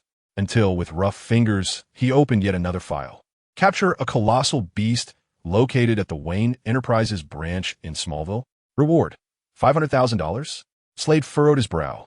He certainly did not naively believe this task would be straightforward, yet Deathstroke was intrigued. What exactly constituted this so-called colossal beast? Curiosity dwells within everyone, albeit to varying degrees. What do you think, Wintergreen? Me? His assistant clicked his tongue. I recall this town's name. Someone once commissioned a search for a gemstone there. Coupled with this task, it seems this town is not as simple as it appears. Isn't that all the more intriguing? Slade donned his mask, which concealed his blind eye, leaving his remaining eye to gleam with ferocity. We shall accept this task. As the sun dipped below the horizon, the moist maple leaves blanketed the ground beneath the dense forest, painting the landscape in golden hues. Caw-caw! A few ravens cried out, their claws gripping the maple leaves. One bird fixating its gaze upon a giant not far off. Caw! One raven flapped its wings, slowly raising its head, its sharp beak striking the giant's forehead. Ugh! The once tranquil giant trembled gently. A flock of crows scattered in fright. Clark slowly opened his eyes, the eerie cawing of the ravens echoing in his ears. A slight dizziness enveloped his mind, reminiscent of the aftermath of a hangover. What transpired? Rubbing his temples, Clark gradually stood up. He surveyed his surroundings, laboriously attempting to recall the memories from moments prior, his expression growing increasingly peculiar. Did I, perhaps, faint? Without the luxury of pondering why he had suddenly lost consciousness, Clark staggered toward the spacecraft. He needed to return with the vessel to reunite with Gino and save his adoptive mother's life. However, the spacecraft felt impossibly heavy in his grasp, akin to lifting a mountain. What should have been an effortless task now seemed insurmountable. What is happening? The superhuman strength he once took pride in appeared to have vanished without a trace.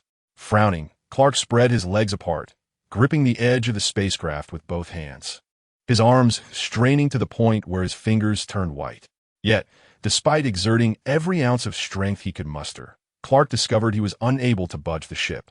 Could it be that? His complexion paled as he looked down at his wan arms, an absurd thought surfacing in his mind. Have I lost my abilities? Chapter 157. For whom the bell tolls. Confusion enveloped him. He felt adrift. A tumult of chaotic emotions crashed against his heart like a relentless tide. Despite having longed countless times to be an ordinary person, it was precisely at this moment when he required his powers to save his mother that he found himself bereft of the abilities he had once despised. No, this cannot be true. Clark pushed himself up from the ground and rushed to the spacecraft. Lacking expertise in technology and not being an academic prodigy, he resorted to primitive methods to vent his frustration. Thud, thud, thud. Clark pounded his fists against the hull of the spacecraft.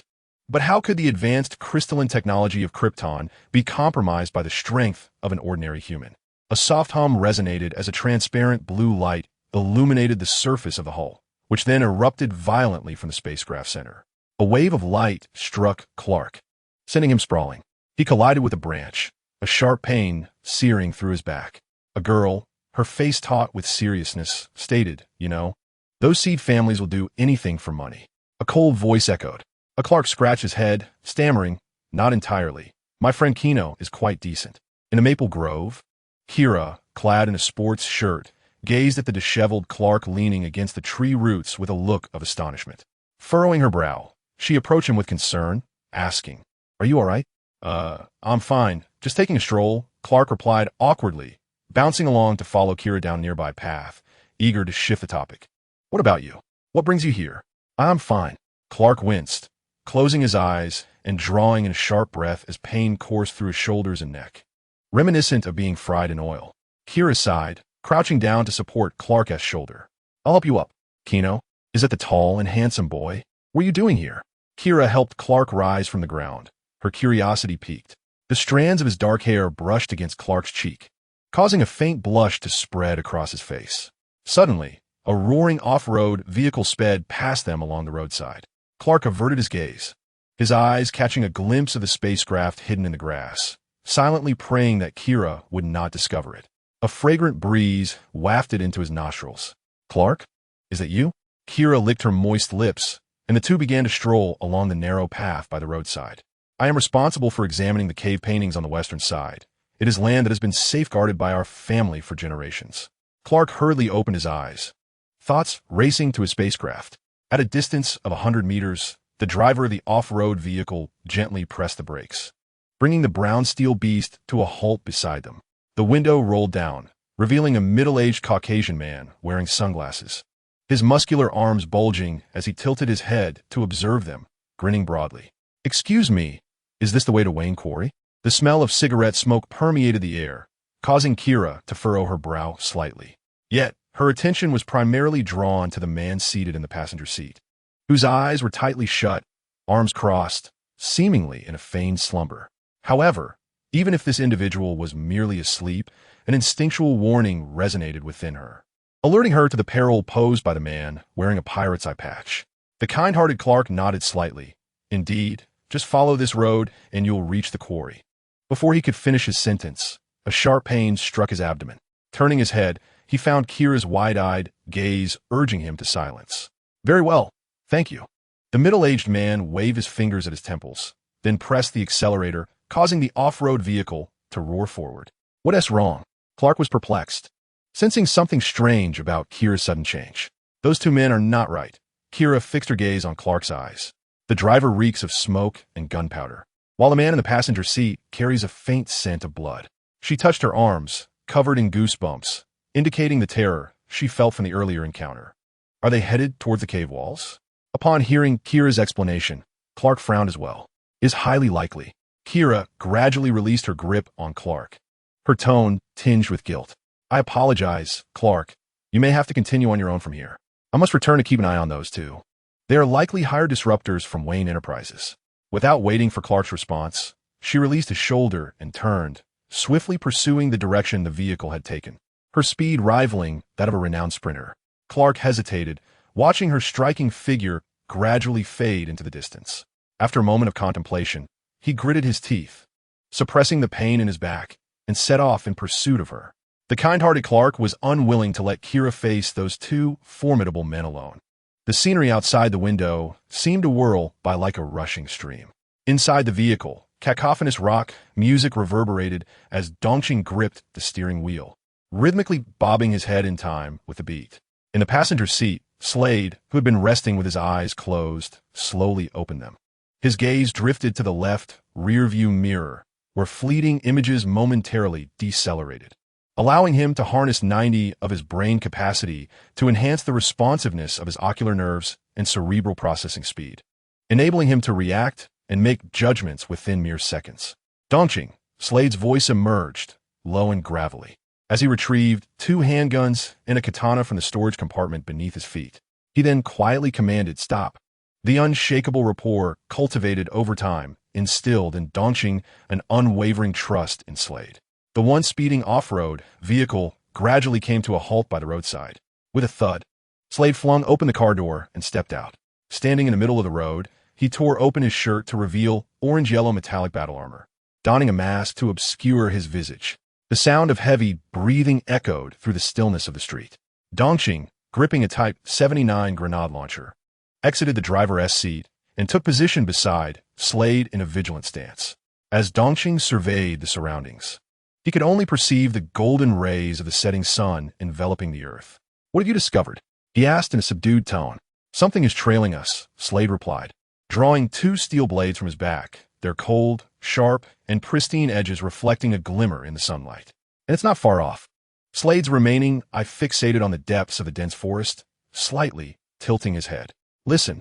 The rustling of leaves and branches produced crisp sounds while the jungle stirred, creating a whispering cacophony. The ground itself seemed to tremble ominously. Beneath the setting sun, a colossal silhouette of darkness gradually advanced, engulfing the roadway. Dongqing's expression morphed into one of shock as he gasped, "My God, Jesus, Mary, Lucifer, Gabriel." Against the backdrop of the sunset stood an enormous beast, towering several meters high, with a robust frame covered in snow-white fur, its gaping maw revealing sharp fangs, fixating its keen wolf-like gaze upon the 2 men on the road. The massive wolf slowly opened its mouth and emitted a thunderous howl that reverberated through the air, penetrating the ears of Slade and Dongqing. The 2 factions faced each other in tense anticipation. A single maple leaf fluttered down to the roadside. From beneath the orange-black mask, Slade's voice resonated, Dongqing this time. "For whom does the bell toll?" Chapter 158, Misunderstanding boom. Fiery shrapnel from the grenade erupted, shattering the once smooth asphalt, sending concrete flying in all directions. The acrid scent of gunpowder permeated the air, a pungent reminder of the chaos. The choking gray smoke billowed, and through the haze, Dongqing shouted hoarsely, "Slade, that thing is behind us." With a swift motion accompanying his shout, a shadow darted past them, stirring up a whirlwind of dust and debris. "I heard it," Slade replied, brandishing his twin pistols, firing without even glancing back. The muzzle belched flames, and the chamber roared fiercely, unleashing a barrage of bullets that streaked through the air like trails of light, creating waves of pressure. The relentless cadence of gunfire echoed as a series of bullets pursued the elusive shadow, leaving behind a mosaic of varying depths of bullet holes in the asphalt. "No, this is futile," rang out the voice of Songjong, who, while firing to drive the terrifying beast away from his companion, Wintergreen, shouted, "It moves too swiftly. The bullets cannot keep pace with it." He could hear the monstrous creature circling him, the sound of its claws hissing against the pavement. Suddenly, the beast erupted into a burst of astonishing speed. Songjong turned, but the creature's velocity was so great that he could scarcely discern its position. He surmised that this colossal beast possessed a remarkable intelligence, toying with them perhaps merely to exhaust their stamina. It was akin to a violent tempest crashing upon the shore, like surging waves battering against rocks. Narrowing his one remaining eye, images from earlier flashed through his mind. Wintergreen, withdraw from the battlefield. A decisive glint flickered in Songjong's gaze as he discarded his firearm and drew forth two blades from behind. Without hesitation, Wintergreen rolled onto the ground and fled into the thicket, moving away from the direction of the minerals. Once Wintergreen had departed, Songjong was liberated from restraint, his crossed blades poised before him. "Beast, emerge and face me." The broad claws glinted menacingly. "No, I must change my approach." A thought flickered through Songjong's mind as he chose to close his other eye, relinquishing sight to enhance his sense of hearing. With a swish, the great wolf lunged at him, its vibrant eyes etched deeply into Songjong's memory. Amidst the surrounding haze, a low, gravelly growl reverberated. Although endowed with formidable strength and combat prowess, Songjong knew his endurance was not limitless. Time slipped away, and he remained motionless, akin to a composed and seasoned hunter, merely awaiting the right moment. "I understand now."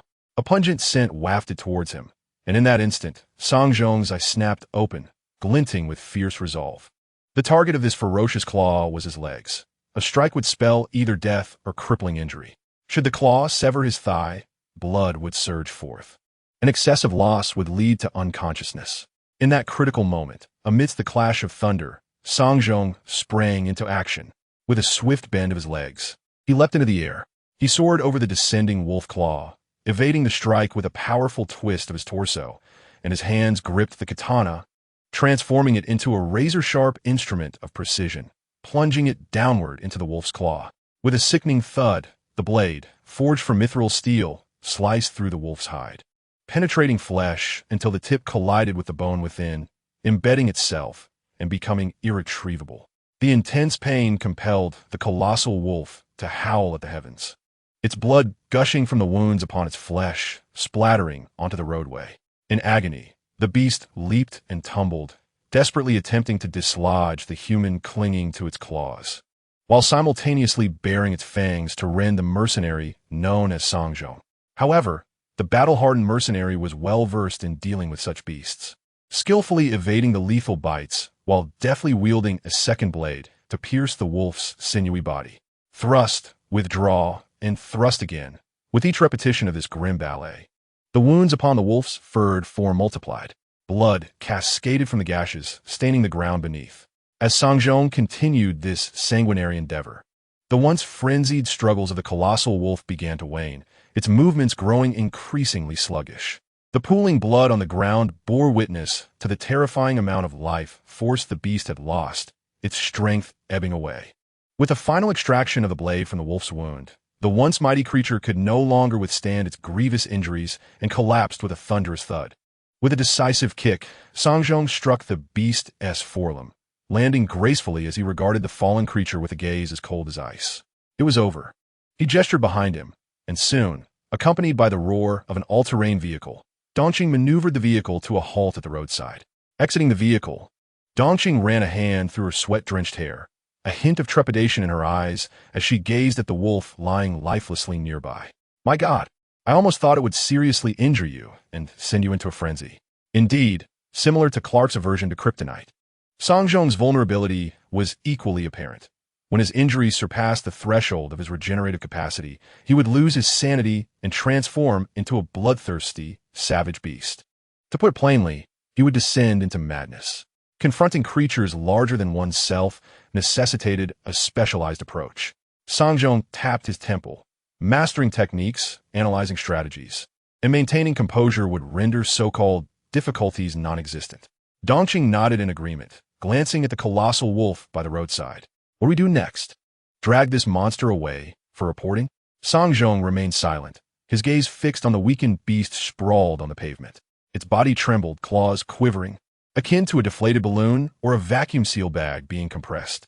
The limbs contracted, and the wolf's visage contorted. As Dongqing gasped in astonishment, the fearsome beast gradually morphed into a young woman, fully unclad. A woman? Dongqing's eyes widened in disbelief as she rubbed her eyes in an attempt to comprehend the transformation. Indeed, this creature had once been human. In contrast to Dongqing's shock, Song Zhong exhibited a remarkable calmness. As a seasoned mercenary with extensive experience, he was not particularly surprised by the existence of a human capable of transforming into a colossal wolf. Dress her and load her up. We can report back now. As Song Zhong sheathed his blade and prepared to depart, a figure suddenly burst forth from the forest. Gasping for breath, Clark struggled against his fatigue and thirst, his gaze sweeping over the chaotic street, where the cold expressions of the Reaper and Holly were stark. It was then that Clark's eyes fell upon Kyra, her naked body smeared with blood. A thunderous explosion resonated in his mind, bringing forth a torrent of age-restricted memories. The boy clenched his fists in fury, fixating on the orange-black mask of the Reaper, his voice low and heavy with unbridled rage. What have you done to her? Chapter 159. The Reaper tolls for you, Thud. Predictably, without question, Clark was swiftly knocked down again in the battlefield, his brown jacket crashing into the dirt, dust enveloping him, the brownish-yellow soil failing to conceal the swollen, dark circles under his eyes. His nose was broken, blood trickling from his nostrils, and his swollen cheeks bore witness to the brutal beating he had just endured. After losing the powers he once took pride in, Clark realized that his fighting skills, speed, and even his reflexes were woefully inadequate compared to the masked mercenary. As if separated by an entire ocean. Clang! The blade sliced through the air, grazing the boy's cheek, the smooth edge drawing blood on Clark's right side. The blade whistling as it plunged into the grass. A palpable sense of impending doom washed over him, forcing Clark to hold his breath. Not far away, Holly, draping a garment over Kyra, shouted towards Clark, "Kid, I admire your courage." Just a minute earlier, Clark had charged forth with terrifying intensity like a raging bull, so fierce that the Reaper had momentarily mistaken him for a creature capable of transforming into a dire wolf or a giant lion. However, it was only during their confrontation that the Reaper recognized how pitifully weak his opponent truly was. Holly, reveling in the unfolding drama, remarked, "Well, it seems today the Reaper will toll for you." What was he to do? Clark pondered within himself. Should he attempt to intervene, even in his power-deprived state? Countless chaotic thoughts raced through his mind, until the words of his adoptive father, Jonathan, echoed within him. Become the person you wish to be. He saw Kyra, unconscious and bleeding, and then bang! The Reaper, expressionless, fixed his gaze on Clark, delivering his final warning. "Kid, if you become a nuisance, I'll kill you." Fueled by sheer willpower, Clark slowly rose to his feet, his legs trembling, his face smeared with blood, yet he fought to stand tall, a torrent of defiance brewing within him. The boy shouted with all his might, "Put her down. If you wish to take Kyra, you will have to step over my dead body." The Reaper shook his head, holstering his smoking gun, turning to taunt Clark, "Just lie there, kid. Perhaps you should find another girl to pine for." As a mercenary devoid of emotions, the reason for brutally assaulting Clark rather than taking his life stemmed entirely from the fact that his own son was also a high school student, of a similar age to Clark. With his hands gripping the concrete pavement, Clark gritted his teeth and crawled toward the Grim Reaper. A bullet tore through his calf with precision, sending a wave of numbness coursing through him. as though he had lost all sensation in his lower leg. In a most ungraceful manner, he collapsed onto the road, his teeth clashing against the unforgiving concrete, the sudden pain bringing tears to his eyes. The pallor of his skin and the bluish hue of his face testified to the grim reality that, without effective treatment, the girl would perish here. "Do not leave." Drawing his blade, which picked up a scattering of dirt and grass, the Grim Reaper paid no mind to the stunned Clark, turning instead to stride toward the SUV alongside Wintergreen. With unwavering determination and clenched fists, Clark fearlessly charged at the Grim Reaper. He recognized that the Grim Reaper was not a machine. He too possessed emotions, yet his patience was not boundless. Should this boy dare to interfere once more, the Grim Reaper would not hesitate to end his life. Clark noticed the black jacket draped over the girl scraping against the asphalt, leaving a long trail of dark crimson blood. Finally, exasperated by Clark's persistent antics, the Grim Reaper sighed, a hint of melancholy in his demeanor, and raised his gun. Gripping the handle with resolve, he did not bother to aim before pulling the trigger. The whistling bullet carved a spiraling wave through the air, akin to a scene from slow-motion film, hurtling towards Clark's forehead. The impending outcome was painfully predictable. The incapacitated boy would be pierced through the forehead by a bullet traveling at 300 meters per second, his brain shattered, leaving only a corpse behind. Bang! The bullet detonated just a breath away from Clark, as if it had collided with an invisible wall. Fragments of metal exploded outward, their kinetic energy dissipated, falling to the ground. A pair of white sneakers gently tread upon the debris. In that fleeting moment, time itself seemed to stand still. Leaves hung suspended in mid-air. Clark lay battered on the ground, and the Grim Reaper, with a look of sorrow in his eyes, completed the tableau, a haunting tapestry of violence and conflict woven upon the road. A soft sigh whispered through the surroundings. In the next instant, it was as if a stone had been cast into a tranquil lake. The leaves continued to fall, and Clark closed his eyes, awaiting his demise, while the Grim Reaper braced himself for the worst. Time resumed its inexorable flow. Gino. Clark gazed at the tall figure standing before him. No matter how many times he looked up at this silhouette, it filled him with a sense of peace and tranquility. It seemed that as long as this youth was present, all the world's dilemmas could be brushed away like dust upon the wind. Clark, the radiant boy with golden hair, turned his back to Clark, smiling and shaking his head. "I merely sent you to retrieve a spacecraft, and yet you nearly lost your life. How foolish." Clark offered a wry smile, intending to speak, but Gino's gaze had already shifted to the Grim Reaper. At this moment, the mournful bell, known as the Sorrow Bell, unsheathed two blades from behind, its singular eye brimming with vigilance and trepidation. The figure tensed, legs slightly bent, prepared for imminent combat. His sixth sense, honed through countless battles, warned him of the profound danger emanating from the mysteriously materialized youth. Few could instill such a sense of lethal threat in the Sorrow Bell. Yet this boy evoked a bone-deep fear.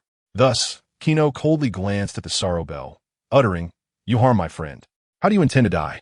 Before the words had fully escaped his lips, he flickered away. "What?" The Sorrow Bell's pupils constricted, and he instinctively lunged to evade the incoming fist. Whoosh! Far swifter than his fall was the powerful punch that came crashing down, accompanied by a sonic boom, striking the Sorrow Bell squarely in the abdomen. The sound of flesh tearing echoed as the terrifying fist ruptured muscle and fascia, blood erupting forth, exposing internal organs. Cough! Blood spewed forth, staining the mask. As if he were refused, discarded from great height, the orange-hued figure was sent hurtling backward, crashing heavily against the concrete ground, then bouncing and rolling like a ball. Gripping his abdomen, where a circular wound pulsed with agony, the Sorrow Bell's self-healing factor ignited into frantic action as the missing organs began to slowly regenerate, mirroring the rising fury and madness within his singular eye. A chilling snarl erupted from between clenched teeth as the Sorrow Bell's gaze locked onto Gino's position.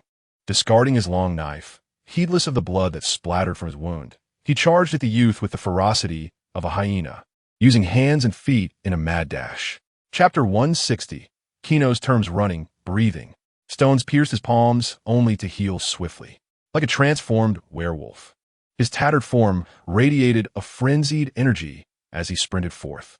The primal instincts inherited from ancestral lineage supplanted rational thought. Observing the orange-hued specter, Reminiscent of both cavemen and a gorilla from a zoo, Gino remained composed. To him, what was deemed speed appeared achingly slow. Boom! Not far off, the Sorrow Bell's companion. Dongqing shouldered a grenade launcher and pulled the trigger, the recoil staggering him as his eyes gleamed with anticipation at the launched projectile. The whistling grenade arced through the air. Its target locked on Gino's head. Crack!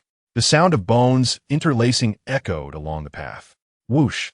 The grenade descended, igniting an explosion. The cigar that had been perched at the corner of his mouth fell to the ground. He could scarcely believe his own eyes. A few gentle breezes blew through the forest, dispersing the smoke. Regardless of the adversary, encountering the Sorrow Bell in such a deranged state could only lead to dire consequences, with the most favorable outcome being a severed throat and a swift demise. As Dongqing gazed at his friend's figure enveloped by smoke, a sigh of relief escaped his lips. A grenade? A smile graced the boy's lips. The explosive force overturned the ground, sending shards of concrete scattering. Drawing a deep breath, he inhaled the acrid scent that permeated his mouth, releasing smoke rings as he squinted his eyes. Even if you were Jesus, an arm would surely be blown off. A wisp of smoke drifted away, and upon witnessing the scene amidst the haze, Dongqing trembled as he raised his right hand to rub his eyes. The once smooth road was now a chaotic wreck. The unhinged Grim Reaper roared, leaping into the thick smoke, having taken a direct hit from a grenade. Cursing under his breath, Dongqing discarded the grenade launcher from his shoulder and retrieved a cigar from his pocket to light up. The explosion had no effect on him. Even his neatly fitted black shirt bore no signs of damage. Roar! The gunpowder erupted, scattering fragments of iron, causing secondary destruction. Gino raised one arm, his steel fingers lightly gripping a one-eyed man.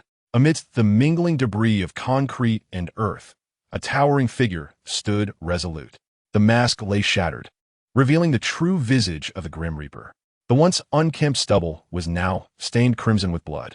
Few of his original teeth remained intact. With ease, Gino grasped the so-called strongest mercenary, expressing his disappointment. This is the strongest mercenary? Under the might of a superhuman, the so-called pinnacle of human combat was utterly inadequate. With a hum, Gino's eyes glowed red, and he prepared to send this man to heaven. Bang! Bang! Several bullets whistled against the steel body. The spent brass bullets fell. An impatience surged across Gino's face. Closing his eyes, he took a deep breath, slightly tilting his head before opening them again. Dongqing felt as if a ferocious beast had fixed its gaze upon him, the surrounding air thickening and weighing heavily in an instant. His limbs stiffened and goosebumps rose. Large beads of sweat trickled down his cheeks, a terrifying pressure enveloping him, rendering him immobile. Gently, he tossed aside the broken body. The boy slowly approached Dongqing, and with each step closer, the weight upon him felt as oppressive as a mountain, his spine bending and legs trembling. Dongqing desperately sought to avoid kneeling before his foe, yet the immense force nearly broke his will, causing his body to tremble uncontrollably. His joints bent, and amidst his cries of defiance, he unwillingly sank to the ground. His lowered head could only see a pair of sneakers halting before him. I ask, you answer. Gino's voice brooked no refusal as he coldly fixed his gaze upon Dongqing. What is your purpose here? Strange occurrences often plagued the town of Smallville. Perhaps these two had come seeking its secrets. I cannot tell you. Though kneeling on the ground, Dongqing's voice remained resolute. This is not a matter of loyalty to his employer or the website. Rather, as a mercenary, given the current circumstances, his enslaved chances of survival are not just slim, but nearly non-existent. Therefore, to inflict the utmost disgust upon their adversaries is undoubtedly a commendable choice. They are likely here for the Stonewall Cavern. Behind them, a frail Clark shouted loudly. At the same time, Gino noticed the slight tremor in Wintergreen's shoulder. This confirmed the truth in Clark's words. These two individuals had indeed come for the cavern. Clark clenched his fists in anger. These scoundrels had even violated Kayla. Violation? Nonsense. Before Clark could finish his sentence, Wintergreen, as if provoked, retorted defiantly. We did not lay a finger on her. Silence. Gino gently raised his palm and struck Wintergreen's cheek. The immense force shattered his gums, sending droplets of blood trickling down his mouth. Casting a sidelong glance at Kayla, who lay crumpled by the roadside, Gino furrowed his brow slightly and remarked, her virtue remains intact, Clark. In truth, Gino harbored some doubts as well. After all Although the bell ringer was an anti-hero, he was not one to engage in such base acts aside from his proclivity for killing. Upon hearing Gino's words, Clark was momentarily taken aback, his fury dissipating significantly. Yet confusion still lingered as he inquired, "Why, then, did they abduct that girl? She's a good person." Although his time with Kayla had been brief, Clark sensed her inherent kindness and warmth towards others. A good person? Wintergreen, kneeling on the ground, scoffed as if he had heard a ridiculous joke. "Are you referring to the so-called good person who transformed into a terrifying giant wolf to assault us? A giant wolf?" At Wintergreen's words, Clark's gaze swept once more over the enormous claw marks left on the road, and the truth began to reveal itself. Kayla was, in fact, the so-called werewolf. Gino pondered. Perhaps the girl's abilities stemmed from the green kryptonite, granting her the power to transform into a beast. Well then, I've said all I needed to say. Wintergreen hung his head, seemingly resigned to his fate. "Just kill me. As you wish." Gino chuckled softly, his arm gradually moving towards Wintergreen's neck. With a swift motion, he lifted Wintergreen as if he were a mere chick. The terrifying strength constricted his neck, as though the very air around them had been siphoned away, rendering him unable to breathe. Wintergreen's complexion turned pale, his legs flailing helplessly. "No, don't kill him," a weak voice called out from behind. Clark, frowning in the corner, turned to look. The bell ringer, slumped on the ground with his head tilted, struggled to speak. "I can offer you 60 million to ransom my life and that of my companion." "Interesting. It seems you care deeply for your companion."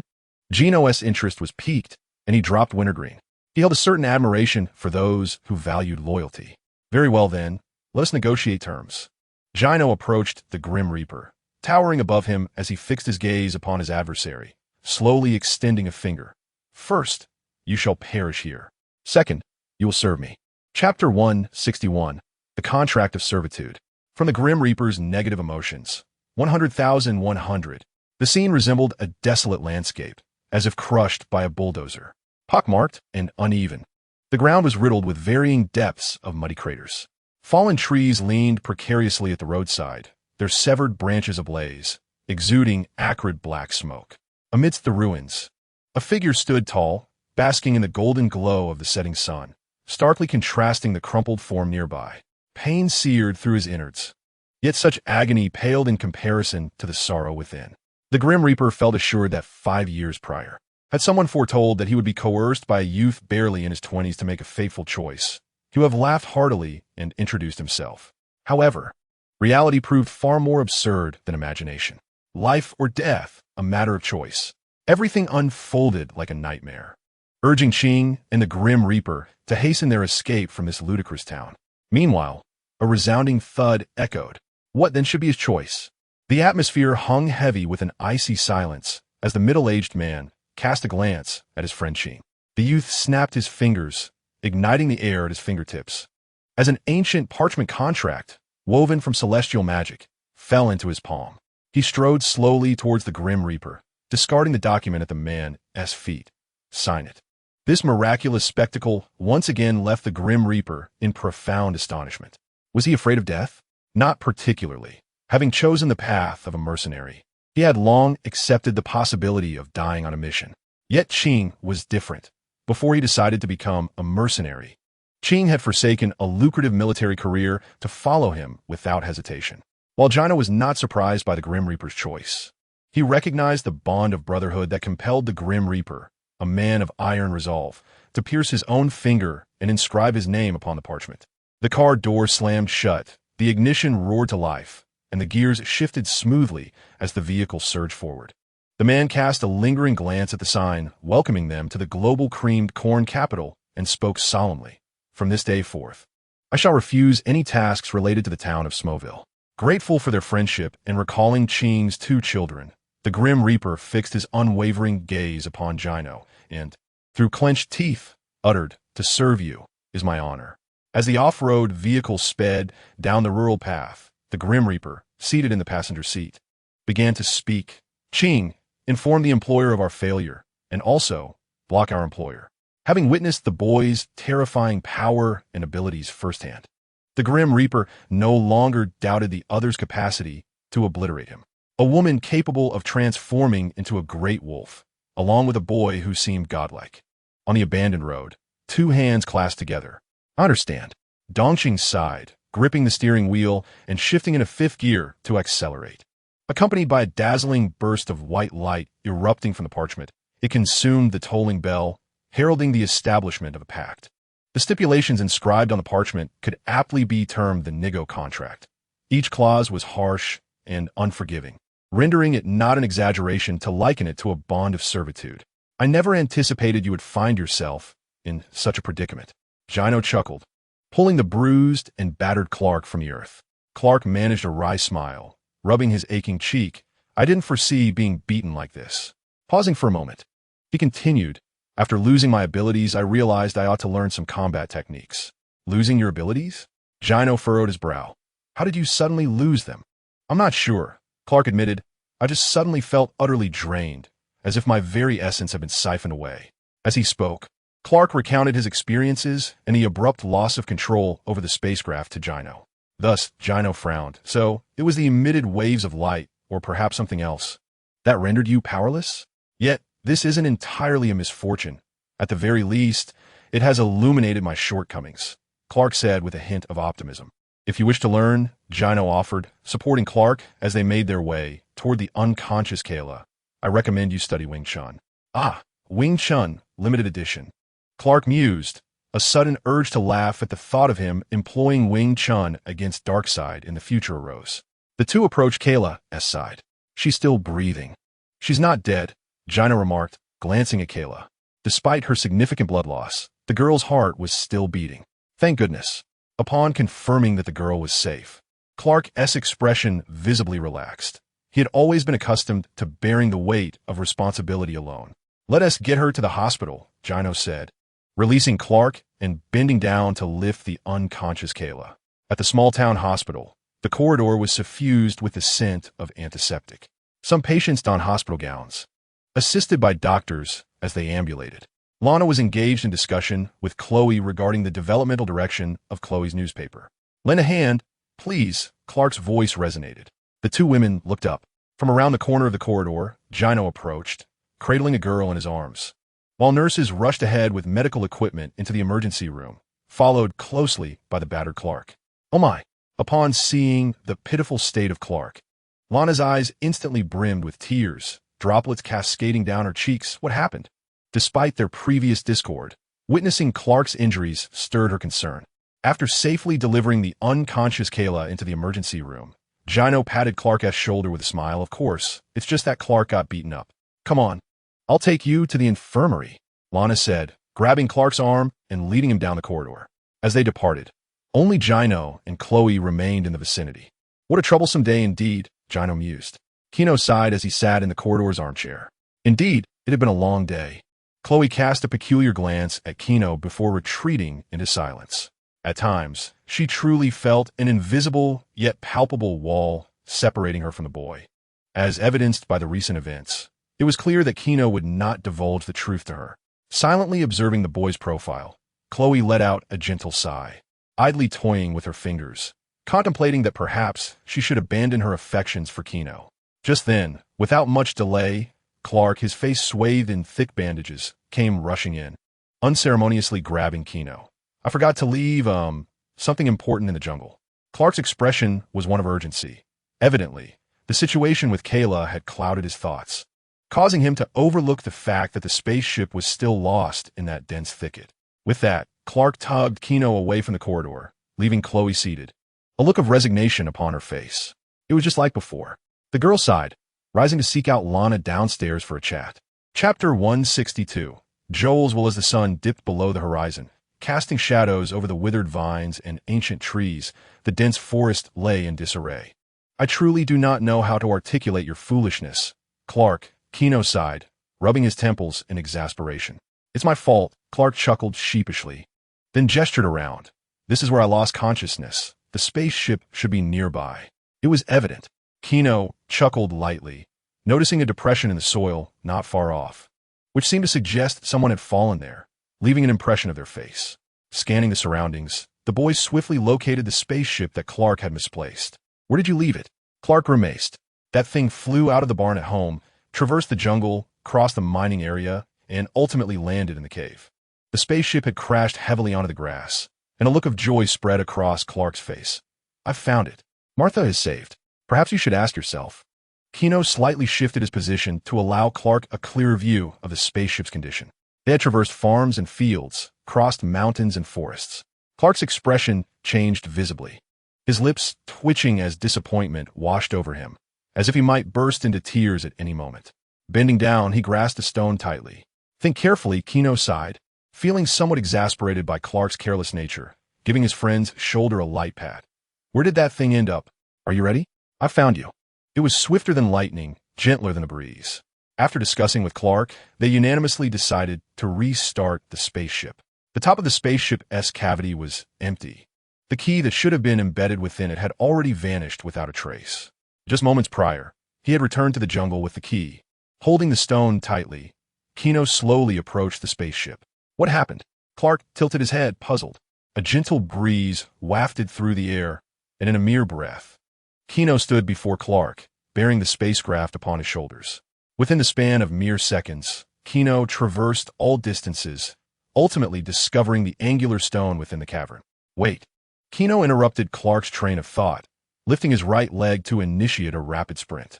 With a resounding thud, Gino fixed his gaze upon the stone in his hand, his tone buoyant. The boy instinctively glanced at his friend's expression, only to find Gino's demeanor peculiar, devoid of any excitement or joy. Their thoughts were simple. Since the luminous energy within the spacecraft harbored extraordinary capabilities, perhaps reactivating this vessel could alter everything. With a click, as Gino placed the stone into the spacecraft, it seemingly regained its energy supply, emitting a dazzling white light. In the next moment, the previously tranquil spacecraft descended, radiating a brilliant white glow that expanded outward, engulfing the entire town. "My eyes!" Clark wailed, shielding his vision, while Gino snapped his fingers, conjuring a luminous barrier before him, watching with keen interest as Clark struggled. Fortunately, the blinding light did not persist for long. As it faded, Clark, his eyes slightly reddened, awkwardly lowered his arms that had shielded him. "Did it work?" Gino inquired, glancing at Clark, who hesitated before raising his hands, fingers curled into fists. With a series of crackling sounds, a surge of immense power emanated from his arms, causing Clark's eyes to widen in disbelief. His strength had returned. "Wonderful!" Clark marveled at his arms, disbelief etched upon his face. Suddenly, the shrill ring of his mobile phone interrupted his reverie.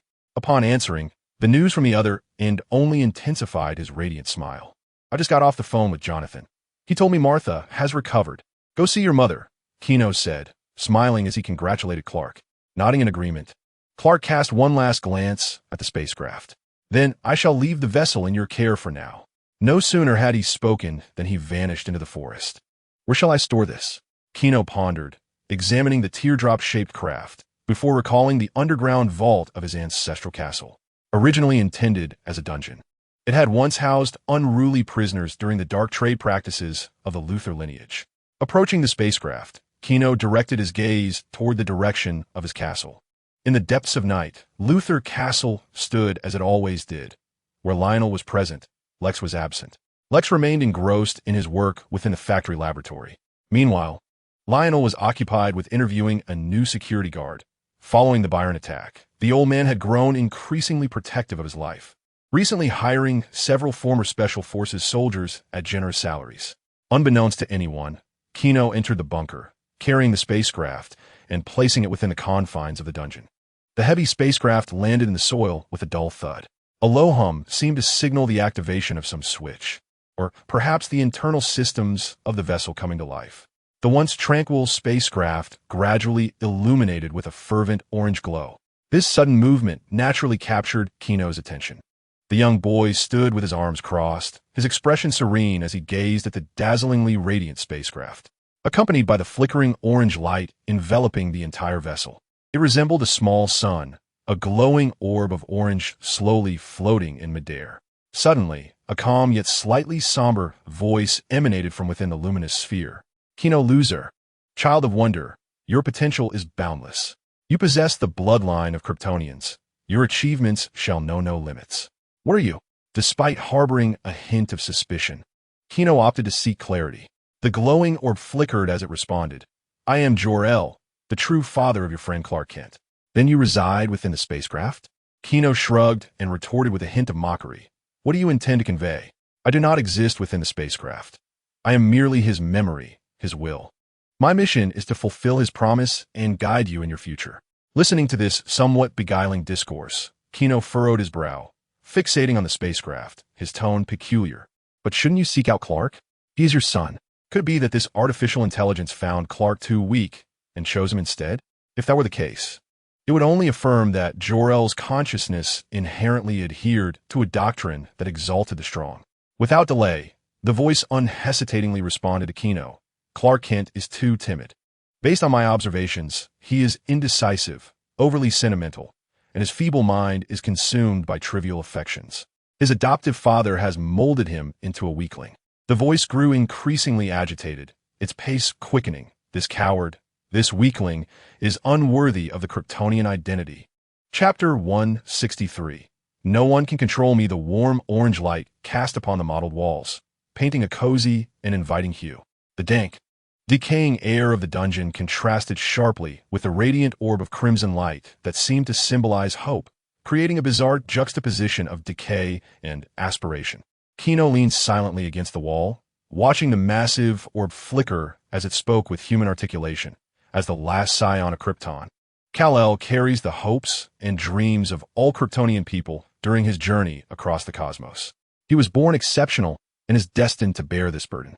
However, his ties to humanity have constrained him, limiting his potential. Humans, these diminutive, filthy, despicable beings, are as grotesque to us as uncivilized gorillas. Yet Kal-El has fallen in love with them. Gino listened intently, but deep down, he held Jor-El's views in contempt. Had it been the world he once inhabited, he might have concurred with the opposing viewpoint. However, this is the universe, with Earth at its center, where nearly all significant events revolve around humanity. Describing humankind as the chosen ones is indeed most fitting. What irked Gino further was Joel's condescending demeanor. From the onset with Jeremy to the moment you personally extinguished that rotund physical education teacher's life. Lex, with a vacant stare, stood silently as Joel's voice resonated once more. Lex Luthor, your brother harbored jealousy towards the abilities and gifts you possessed during your childhood. I watched you grow, witnessing your transformation. Joel's voice emanated from within the luminescent sphere, which then began to morph, akin to a 3D printer crafting a miniature Earth. The sphere's voice carried a hint of excitement and gratification, continuously casting azure beams of light around. In the next moment, familiar faces from Gino's past gradually emerged from the cerulean veil. You do not possess the weakness of Clark Kent. You are aware of what you desire and are willing to strive for it, Joel continued.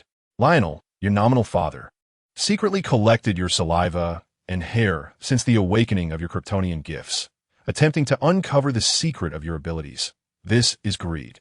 The glory and mission of the Kryptonians should be yours to inherit, not that of a failure. Before his words faded, another bald figure stepped forth from the projection. It was as if humanity were mere ants beneath their feet, ready to be crushed at any moment. This is your inherent mission. Clad in a suit, resembling a corporate elite, Lionel strode to the forefront of the scene. The original orange glow extinguished, and a dark shroud enveloped the surroundings, while the tranquil model of Earth slowly floated in midair. Gino Luthor, I have observed you far longer than you might imagine. Their forms flickered, akin to images projected by advanced technology. A girl with golden short hair stood expressionless, as Joel's voice echoed within the subterranean prison. Joel paused. A gentle beam resembling divine light cascaded from the sphere, settling softly upon Gino, reminiscent of a model making an entrance on a grand stage. Chloe, this girl who claims to harbor a secret affection for you. In the future, when you arrive in this small town, she will be infatuated with Clark Kent. This is betrayal. Now, it is time to accept your destiny. But you're different. Therefore, Joel remarked softly, humanity is indeed a despicable race. Join me. His voice gradually crescendoed. Construct a world belonging to the Kryptonians. Transform Earth into Krypton. Enough, be silent now. The sudden outburst interrupted Joel's clamor, the youth's impatience evident in his tone.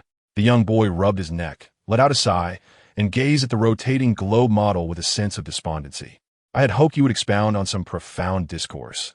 Yet it appears you are still entrenched in that dark, grim narrative. With a light step forward, he pressed down, leaving an indentation on the sturdy floor.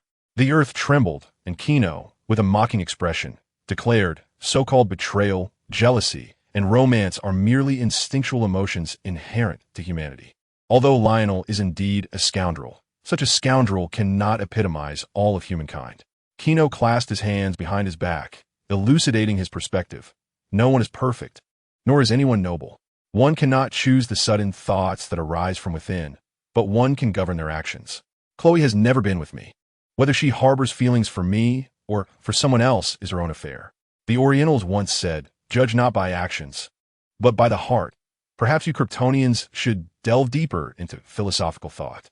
Once more, Gino advanced a step, his intangible presence casting a vast iron curtain over the dungeon. With a resounding crack, the chains shattered under the force of repulsion, and the iron door of the dungeon warped, all distorting under the shadow of his presence, including the figure of Joel, suspended in midair. You. The voice emanating from within the sphere carried a note of astonishment. He had never anticipated that this boy before him could harness Kryptonian abilities to such formidable extents. Moreover, there was one critical aspect. Gino's eyes ignited with a molten crimson glow. Who am I? Or rather, what am I destined to do? The boy leaned forward, and in the next instant, a torrent of lethal heat, compressed to an extreme temperature, surged forth towards Joel. Buzz! A layer of silvery gray energy enveloped the sphere as the searing heat, capable of melting steel, splashed against it, creating ripples. I decide for myself. Gino strode forward once more, each step shattering the robust ground beneath him. The clash between thermal energy and the luminous barrier generated a tempest that rustled his short sleeves. No one can. Gino amplified his output. Every cell within him roared, operating at full throttle, channeling the solar energy he had accumulated day by day into his eyes. Boom! An even larger and more formidable beam of thermal vision, towering to the height of a person, surged forth, crashing against the luminous barrier. No one could dictate my fate. As Gino bellowed this proclamation, a relentless barrage of terrifying thermal vision followed. The once unstable sphere, akin to a fragile boat, could withstand no more. Crack! A crisp shattering sound echoed as the searing red stream engulfed the spacecraft. As the vessel gradually melted and disintegrated within the thermal torrent, Joel's voice, tinged with urgency and fury, resonated. Gino Luthor, you will regret this. In response, a more frantic and violent surge of heat erupted. Buzz! As the crimson light completely enveloped the spacecraft, melting the walls behind it, Joel's voice ceased to reverberate, gazing at the charred remnants of the ship, exuding a foul odor. Gino scoffed, and most importantly, I am human. Chapter 164. The unraveled Clark beneath the hospital of Smallville. Outside a convenience store, a biting wind pierced through Clark's thin shirt, chilling his skin. Undeterred by the frigid gusts, the tall figure of Clark inserted a coin into the vending machine. With a clank, the machine whirred to life, dispensing a bottle of soda.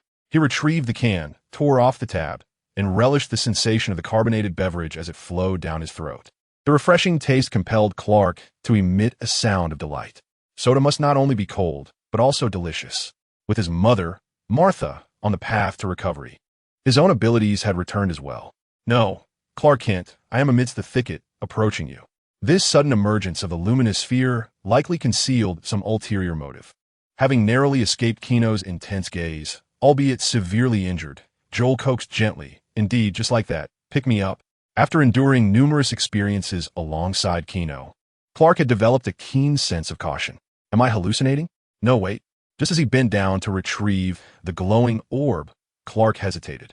The hospital's garden swayed in the night breeze, releasing a fragrant aroma, yet offering nothing else. More importantly, he would soon have a brother or perhaps a delightful sister. Amidst the thicket, Kal-El, observing the boy's sudden halt, the luminous sphere grew anxious, declaring, I am the will of your father, Joel. Furrowing his brow, Clark retreated a step. He dug into his ear, questioning his auditory perception. A faint sound, seemingly descending from the night sky, reached Clark's ears. As he listened to the voices emanating from all directions, Clark instinctively tensed, scanning his surroundings with vigilance. The source of the voice appeared frail. Struggling to call out to Clark, Son of Krypton, bearer of Krypton's last hope, come to me. Humming a folk tune from Kansas, Clark shook his head in bewilderment. What is happening? He strode towards the hospital entrance, intending to watch over Martha that night, allowing his adoptive father, Jonathan, to rest. With a slight frown, Clark's gaze swept across the garden, his X-ray vision penetrating the grass. Soon, he spotted a palm-sized orb emanating an orange glow. I have come to inform you of your lineage, and to relay the message of your birth mother. The audacious Joel had even invoked the name of Clark's biological mother. Having observed him for quite some time, clearly aware of what constituted Clark's vulnerability. In contrast to the unpredictable Gino, Clark was far more manageable, which was precisely why Joel had opted to seek out Clark. Since Gino, the first choice, has declined him, the second option of Clark seems quite promising. Indeed, the mention of his biological mother appears to possess an enchanting power. Clark, who was initially determined to leave in search of Gino, halts in his tracks. He tilts his head, and the visage of Martha subconsciously surfaces in his mind. After a moment's hesitation, he inquires, "Are you referring to my biological mother?" A myriad of thoughts floods the boy's mind. What is the name of his biological mother? Does she love him? If she loves him, why did she send him away? These perplexing questions envelop Clark like a thick fog. Eager for answers, he steps forward and presses, "I demand to know, what do you know?" "I know much, child." Joel's voice resonates after a contemplative pause. "However, you do not need to know that now." "What?" Before Clark could react, a radiant orange orb on the ground suddenly emitted a brilliant spectrum of light resembling a rainbow shooting forth from its center. The vibrant beams struck Clark's chest, accompanied by a heart-wrenching agony that compelled him to tear at his clothing. The luminous energy that coursed into him seemed to possess a peculiar enchantment, as if it were consciously converging upon Clark's heart. Subsequently, a surge of heat enveloped his chest, his skin tearing to reveal a grotesque scar that, from a distance, morphed into a sanguine emblem. The crest of the House of L writhing in pain upon the ground, Clark pressed his hands to his forehead, striving to resist the alien will rooted in his mind. Yet, it was evident that the entity would afford him no reprieve. Now he might command. Joel's voice resounded like that of a deity within Clark's consciousness. "Proceed to the Luthor chemical plant and retrieve everything there for me." As a silent observer, Joel had witnessed the bald man frequently frequenting the Luthor chemical plant, where secrets undoubtedly lay concealed.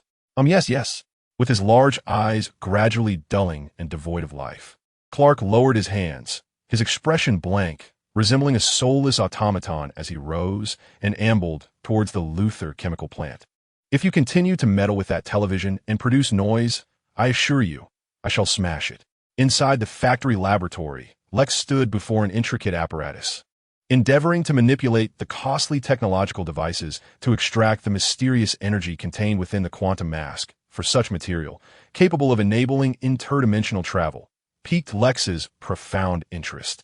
Upon hearing Lex's warning, Bizarro, in the corner, cautiously lowered the television's volume, murmuring, "Lex bad." Disregarding the intellect of the 6-year-old Bizarro, Lex's fingers flew across the keyboard, crafting the program with great urgency. Suddenly, the intercom crackled with erratic static, followed by the panicked voice of security. "Mr. Luthor, you must evacuate immediately. A madman has breached the factory." The urgency and fervor in the tone suggested a genuine threat. With a decisive tap of the spacebar, Lex halted his actions, furrowing his brow as he grasped the intercom on the table, urgently commanding the evacuation of the scientists from the underground facility. "What on earth has transpired? Oh my!" Words elude me. The security personnel's voice trembled with fear, accompanied by the distant sound of gunfire. Bang, bang, bang. As the gunfire ceased, the voice of security quivered, tinged with despair. "My God, he is impervious to bullets." Bullets? Lex tightened his grip on the intercom, but before he could pose another question, a deafening explosion resonated through the device. The call was abruptly severed, and Lex, with a grave expression, switched the computer interface, quickly accessing the factory surveillance. Outside the factory doors, a disarray of security personnel lay sprawled, and in the shadows of the night, a tall silhouette strode purposefully towards the interior. "Damn it, Bizarro!" "Intercept him." Without pausing to discern the identity of the intruder, Lex understood that the secrecy of his research must be preserved. Should be exposed, the shock to the world would be akin to the detonation of a hydrogen bomb. With that thought, he dialed Gino. "Brother Way, hurry." Chapter 165. Rampaging Quantum. The frayed wires emitted a crackling sound as electricity coursed through them, intertwining with the air. It appeared that the electrical box had been compromised. The corridor beneath the silent underground facility was enveloped in darkness, as though shadowy creatures were lurking, observing from the gloom. Bizarro, obstruct him. He murmured the command repeatedly. Towering and with skin as pallid as a cadaver, this imposing figure approached the entrance with a lumbering gait. Clearly, he recalled Lex's instructions to thwart any intruders to the facility. The sound of footsteps echoed on the staircase, and Bizarro cautiously lifted his head. Above the entrance hung a radiant full moon. Rising from the dust, he brushed off the debris. With a single punch, he dispatched the obstructing Bizarro, retracting his fist as Clark advanced towards the underground base. His head tilted grotesquely. Immense force radiated from his face, propelling his form backward, shattering vast expanses of reinforced concrete, stirring clouds of dust. In the darkness, two beams of light, one blue, one red, contrasted vividly, resembling twin orbs of flame suspended in midair. Without a moment's hesitation, he appeared before Bizarro in an instant. Thud! He clenched his fist, and his eyes, riddled with cracks, began to glow with a cerulean hue. Clark, undeterred, allowed his gaze to ignite with a fervent crimson light. The cool moonlight cascaded over the factory entrance as the atmosphere crackled. Yet, before he could depart, his acute hearing, capable of perceiving sounds from a kilometer away, detected a noise emanating from the rubble in the corner. Huffing heavily, Bizarro gasped, his sturdy chest heaving. Bizarro, angry. In the next moment, the naive voice carried a hint of anger. Clark, with a frigid expression and vacant eyes, stood with his hands buried in his pockets, gazing intently at Bizarro. An icy current merged with searing heat, generating vast clouds of thin white mist that proliferated until they enveloped the area in a dense fog. A fist was raised, stirring a howling wind that suddenly struck Bizarro's cheek. The extreme cold and hot rays shot forth almost simultaneously, colliding with a fierce roar. In a flash, a hand darted out like lightning. Clark, under Jor-El's control, seized the moment, not allowing Bizarro a moment to react, gripping his neck and forcefully slamming him to the ground. With one arm pinning the muscular man's chest, Clark raised his other fist, gathering strength. Muscles rippled. Power coalesced in his arm, and Clark unleashed a punch that struck Bizarro's cheek with tremendous force. The sound of an explosion reverberated as Clark's fist, moving at such velocity that it broke the sound barrier, crashed against Bizarro's left cheek. A sharp crack echoed from Bizarro's mouth as several molars shattered, blood spilling forth as he spat out broken teeth. Dizziness enveloped Bizarro's mind, and he perceived multiple afterimages of Clark before him, yearning to resist, but finding himself utterly powerless. He watched as Clark raised his fist once more, ready to deliver another blow. With a thunderous sound, the powerful fist struck Bizarro's head again. Resistance was futile. One punch followed another, like a tempest battering Bizarro's cheek, until he ultimately succumbed to unconsciousness, his eyes falling shut. With a soft thud, Clark pushed himself up from the ground, shaking off the droplets of blood from his hands, and strode towards the nearby underground base. As he traversed the spacious corridor shrouded in mist, his eyes fell upon a pair of massive locks crafted from metal. Just the sight of the heavy metallic material suggested that ordinary bullets and explosives would be utterly ineffective against this base. However, to Clark Kent, these seemingly impenetrable doors were as fragile as parchment. He pressed his right palm against the iron door, channeling his strength. With a resounding crash, the iron shattered, and the sturdy door collapsed, revealing the expansive laboratory within. In the center, an iron cage housed a shrieking creature, warning intruders with its cries. On the operating table lay Professor Akins, perfectly poised in slumber with eyes closed. Yet, to Clark, all of this was inconsequential. His gaze swept across the surroundings, his X-ray vision rendering everything transparent. His eyes flitted over the platform and instruments before landing on a bald figure that caught his attention. The man was crouched, hastily making his way towards an emergency exit, clutching a peculiar mask made of an opaque material. Valuable, Clark murmured as he propelled himself forward in pursuit of Lex. Lex! In the throes of his frantic escape, felt a gust of wind brush against his cheek. The mask in his hand was yanked by an overwhelming force, and Clark, expressionless, stood his ground, fixated on Lex, release it or perish. With a swift motion of his right hand, Clark exerted tremendous strength, elongating the mask. A faint blue energy surged, and at the very moment Lex relinquished his grip, a voice, akin to celestial music, resonated from the surroundings.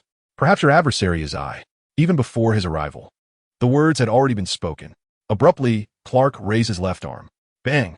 In the next instant, a fist struck Clark's shoulder, propelling him backward unsteadily. "This belongs to me." The approaching youth merely cast a glance at Clark's vacant eyes, deducing that he might be under someone else's control. Contemplating this, Gino reached out with another hand, grasping Clark's wrist firmly. Yet, controlled by Joel, Clark's fingers clutched the mask tenaciously. Neither party flinched. Amidst the tug of two godlike forces, the pure black threads of the mask shattered completely. Flecks of faint blue energy drifted into the air, and before either could react, those energies intertwined, forming a brilliant blue lightning-like display that enveloped them in an instant. With a cacophony, the erratic quantum energy within the mask spiraled into a space-time wormhole. An immense, inescapable force ensnared the two. Inside this realm, space, time, and mass were all distorted. "Damn it," Gino cursed, but before he could finish his retort, his body was wholly consumed by the wormhole. Along with him vanished Clark, still grasping a fragment of fabric. Gino, Lex, hiding in a corner, clenched the edge of a table, shouting in desperation as he reached out, attempting to grasp Gino. However, the distance of several meters rendered his efforts futile. No matter how far he stretched. Boom! With the obliteration of energy, the space wormhole slowly closed. Both Clark and Gino disappeared, leaving behind only chaos within the laboratory, shattered glass and twisted, ruined research equipment scattered across the floor. Lex, lying prostrate on the ground, tightened his fists. Damn it! He staggered to his feet, gazing at the vanishing wormhole, his expression dark and foreboding. With a swift motion, he brushed off the shards of glass and hastened towards the experimental counter in the corner. There was no time for sorrow.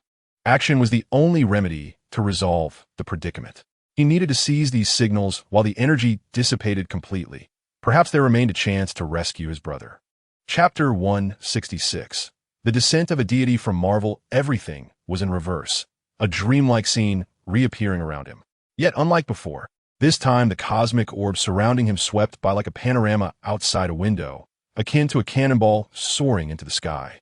As everything around him retreated at an astonishing pace, unable to control himself, a sensation of weightlessness engulfed Gino's mind, prompting him to instinctively clutch his forehead. Clark?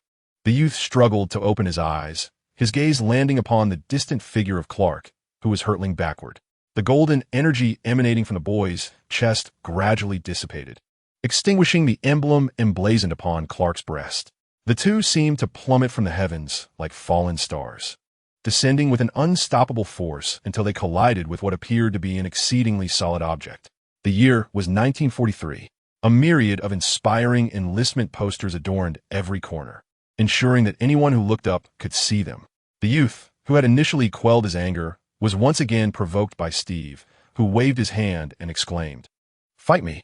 The entire Brooklyn area was shrouded in a pungent haze, which, for the local residents, was akin to a peculiar enjoyment. Individuals of all ages reveled in the unfiltered emissions of the industrial era. Very well. With a bruised forehead and panting breaths, Steve struggled to lift his head. Managing to utter, "I could fight you all day," he huddled in a corner, desperately raising his arms to shield himself from a group of bullies. "So, have you learned your lesson?" He taunted, gripping the hair of a frail boy and demanding, "Can you refrain from meddling?" The technological advancements brought forth by the industrial zone led to the establishment of numerous heavily polluting factories. "Fuck off, you punks!" Despite his anger, after such an extended bout of fighting, the youth's fists were beginning to ache. Just moments before, this boy had been at the cinema with his friends. But that infernal conscription advertisement had infuriated him, leading him to shout out, only to be confronted by a short fellow who dared to tell him to be quiet. The ringleader of the gang, cigarette in mouth, relentlessly swung his fists at the weaker individuals. At that moment, the world was engulfed in the throes of the Second World War. Yet, none of this concerned the frail boy hidden within the dark, murky alley. An unnamed failed art student had already matured, his ambitions soaring as he envisioned waging war to unify the world and fulfill his dreams. Brooklyn, streets and alleys, Shops and banks, towering chimneys, both grand and modest, continuously exhaled thick, acrid chemical smoke into the sky. 61 nations were embroiled in conflict, with lives extinguished daily. Countless vibrant souls reduced to mere cold numbers recorded on sheets of paper across nations. Gasping for breath, a throng of individuals surged forward, raining down punches upon Steve's frame. Boom! Just as the gang unleashed their pent-up fury, a deafening explosion erupted overhead. The oppressive, thunderous sound abruptly halted many in their tracks.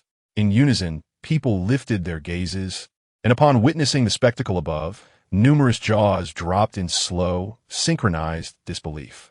Against the backdrop of the inky night, a fiery, radiant light illuminated the sky, resembling a brilliant miniature sun, casting its glow upon the darkness. This astonishing scene, defying the laws of nature, left the inhabitants of the alley in utter disbelief. What is that? Has the sun risen in the night sky? A devout boy, trembling in fear, knelt upon the ground, disregarding the alley's filth, clasping his hands in prayer, beseeching God for a hen that lays golden eggs. Cough, cough. Ignoring the disheveled strands of golden hair plastered to his forehead, Steve followed the gaze of the crowd upwards. As he beheld the golden orb floating in the night sky, he squinted slightly, his expression a mix of confusion and peculiar tone. Have you not noticed that things seems to be getting closer? At his words, the youth at the forefront raised his head, scrutinizing the sun, and within his line of sight, it indeed appeared to loom nearer. Quick, run! In a fit of panic, the youth took off, stumbling as though a rabid dog, scrambling towards the mouth of the alley. The specter of death ignited an instinctual drive for survival, and all fled for their lives. Steve, of diminutive stature, was evidently at a disadvantage. He was pushed down by an unknown assailant, landing in a corner, drenched in muck. As the boy raised his gaze towards the heavens, a sense of hopeless despair replaced the initial panic in his eyes. In his view, that searing orb resembled a meteor, hurtling rapidly towards the city, its intense heat igniting the night sky with streaks of crimson light. Oh God! In what he presumed to be the final moments of his life, Steve's mind went blank, helplessly watching as the luminous sphere approached ever closer. It shattered the loft, accompanied by a tempest of scalding air cascading downwards. Boom! Like a meteorite striking the earth, it obliterated the road, raising clouds of dust, shattering glass throughout the city streets. Screams and barks erupted. The violent winds toppled Steve, his body colliding heavily against a sturdy wall behind him. Slowly rising, his head throbbed with a ringing from the pressure wave that had pierced his eardrum, and he stared vacantly at the billowing black smoke outside the alley. Whether it was the smoke or the toxic substances in the air that clouded his vision, Steve seemed to glimpse a dazzling golden light flickering within the haze. Compelled by an inexplicable force, he crawled towards the pit. A sound akin to flapping wings resonated from within, dispersing the smoke at the bottom of the pit, revealing the scene below. A pair of pristine red and white wings gradually unfurled, and a golden-haired boy with wings stood upright, expressionless. Steve gazed at that celestial visage, the high bridge of his nose, the flawless cheeks resembling God's handiwork, each strand of golden hair seemingly radiating brilliance. Gino flapped his wings, the pure white feathers stirring up the dust as he soared from the pit, suspended in midair. Under the shroud of night, he surveyed his surroundings as if an angel had descended. Taking a gentle breath, the acrid odor in the air caused Gino to frown. Curse quantum mask, he thought, uncertain of where he had been cast away. The singer. Gino retrieved the artifact of the Cybertonian sentient life form from the energy emanating white robe and inquired, "Investigate our current location." A chilling female voice responded, "According to the analysis of the energy signals, this planet is situated in the era of the Second Industrial Revolution, characterized by frequent telegraphic communication. Through intercepted messages, it can be inferred that we currently reside in the period of the Second World War." "I see," Gino remarked, fixating on a propaganda poster in the corner, where Uncle Sam, with a serious expression, pointed directly at him, the image emblazoned with the words, "We need you." Just as the youth contemplated rushing into the White House for the latest intelligence, a timid voice interjected, "Excuse me, sir, may I ask, are you an angel?" "An angel?" Gino lowered his gaze, his attention drawn to the astonished Steve. After a moment's contemplation, The night breeze tousled the boy's long hair as he slowly spread his arms and declared with a smile, "No, in your era, I am a god, a deity from beyond the cosmos." Chapter 167. The adventures of Clark earlier, before Kino's arrival in Brooklyn, in Germany, within an unnamed dense forest. The weather was gloomy. A light drizzle fell from the dark clouds, soaking the earth and creating numerous small puddles in the uneven, muddy ground. Towering gray-white walls, constructed of cement, reached toward the clouds, their cold, sharp barbed wire interwoven to form an impenetrable barrier. Watchtowers were strategically placed in every direction, and atop them, soldiers clad in dark blue uniforms and steel helmets stood expressionless, vigilant. Beneath the high walls, rows of German-style houses stood, and if one overlooked the iron fencing that enclosed them, one might be led to believe this was a tourist destination. Countless ragged, even barely clothed individuals moved in an orderly fashion within this open-air prison, their bodies battered by the gray rain, yet their eyes remained vacant, numbly following the masses. Oppression, despondency, and numbness formed the grim melody of this outdoor penitentiary. Eric stopped looking. The tattered skirt of a woman was stained with blood, the rainwater mingling with it, spreading across her back. Then, two German soldiers approached the elderly woman from behind, one of them retrieving a .36 submachine gun from his back. Rat-a-tat-tat. It seemed that in this place, only death offered a semblance of relief. In this prison, falling behind meant certain death. Aiming at her back, the eyes that remained wide open in death were filled with despair and hatred, directed toward the crowd of her fellow countrymen. Crack. In such a place, no one dared to reveal even a flicker of their dwindling compassion. The saints and the noble had long perished, and those who survived were ruthless and vile. With the German soldiers holstering their weapons, it signified the end of the elderly woman's life. Every day, someone succumbed, and Eric was uncertain if he would be next. Raindrops struck the heated gun barrel, producing a steamy haze. The sound of synchronized footsteps echoed behind, and as the elderly woman's gaze fell upon the military boots splashing through the rain, her despair deepened. The unmistakable presence was that of the base's overlord, the embodiment of darkness lurking in every heart. Amidst the crowd, a frail young boy timidly regarded the elderly woman's wide eyes until his father shielded his view with an outstretched hand. He slowly raised his head, peering through the curtain of rain towards a two-story building beyond the barbed wire fence, where a high-ranking officer in military attire stood with hands clasped behind his back. Observing the scene with keen interest, an aged woman stumbled and fell into the mud, her trembling hands reaching out for assistance, yet all she received were cold, indifferent stares. The boy pressed his lips together, silently averting his gaze. Suddenly, a thunderous roar echoed as if the wrath of celestial beings had unleashed a star from the heavens, sending a violent tremor through the air. People instinctively looked up to the sky. A meteor, trailing a fiery tail, seemed to pierce the rain, creating a shockwave that shattered the surrounding atmosphere before crashing into the distant forest. The explosion reverberated, uprooting earth, snapping trunks, and splintering branches, the resulting shockwave radiating outward from the meteor's point of impact. Young Eric cowered behind his father, his eyes fixed on the officer atop the building. Witnessing the shockwave shatter glass, sending the officer's cap flying as he tumbled to the ground in disarray. The wave of terror dissipated after mere seconds, soon replaced by the sharp, piercing sound of alarms blaring across the camp. Soldiers shouted in German about an enemy attack, gripping their firearms as they charged into the forest under the officer's command, determined to investigate the site of the meteor's descent. They navigated through the thicket, crossed a stream, and finally arrived at the smoldering pit thick with black smoke. A daring German soldier poked his head out, only to soon cry out in panic, "Quick, inform the officer. A person has fallen from the sky." A messenger rushed to relay the news, and shortly after, a tall man with glasses, under the alias Klaus Schmidt, hurriedly approached. He ran so swiftly that he lost one of his military boots in the process. This comical scene might have elicited stifled laughter among the soldiers. Yet no one dared to make a sound, as the brutality inflicted upon the camp's inhabitants instilled fear even in them.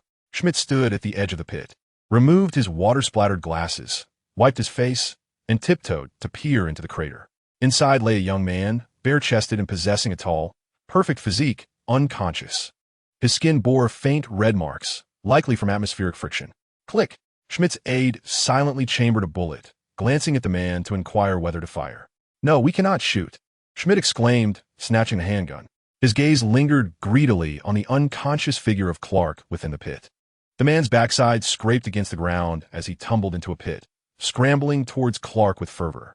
He pressed his hand against Clark's solid chest, exclaiming, "This is a gift from God.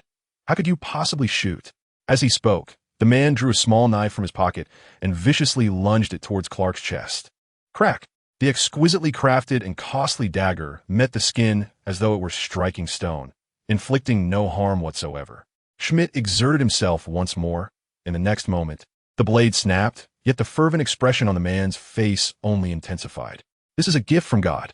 He waved his hand, signaling the soldiers to descend into the pit, and with a light laugh, he gazed at Clark's slumbering visage, saying, "Take him back to camp."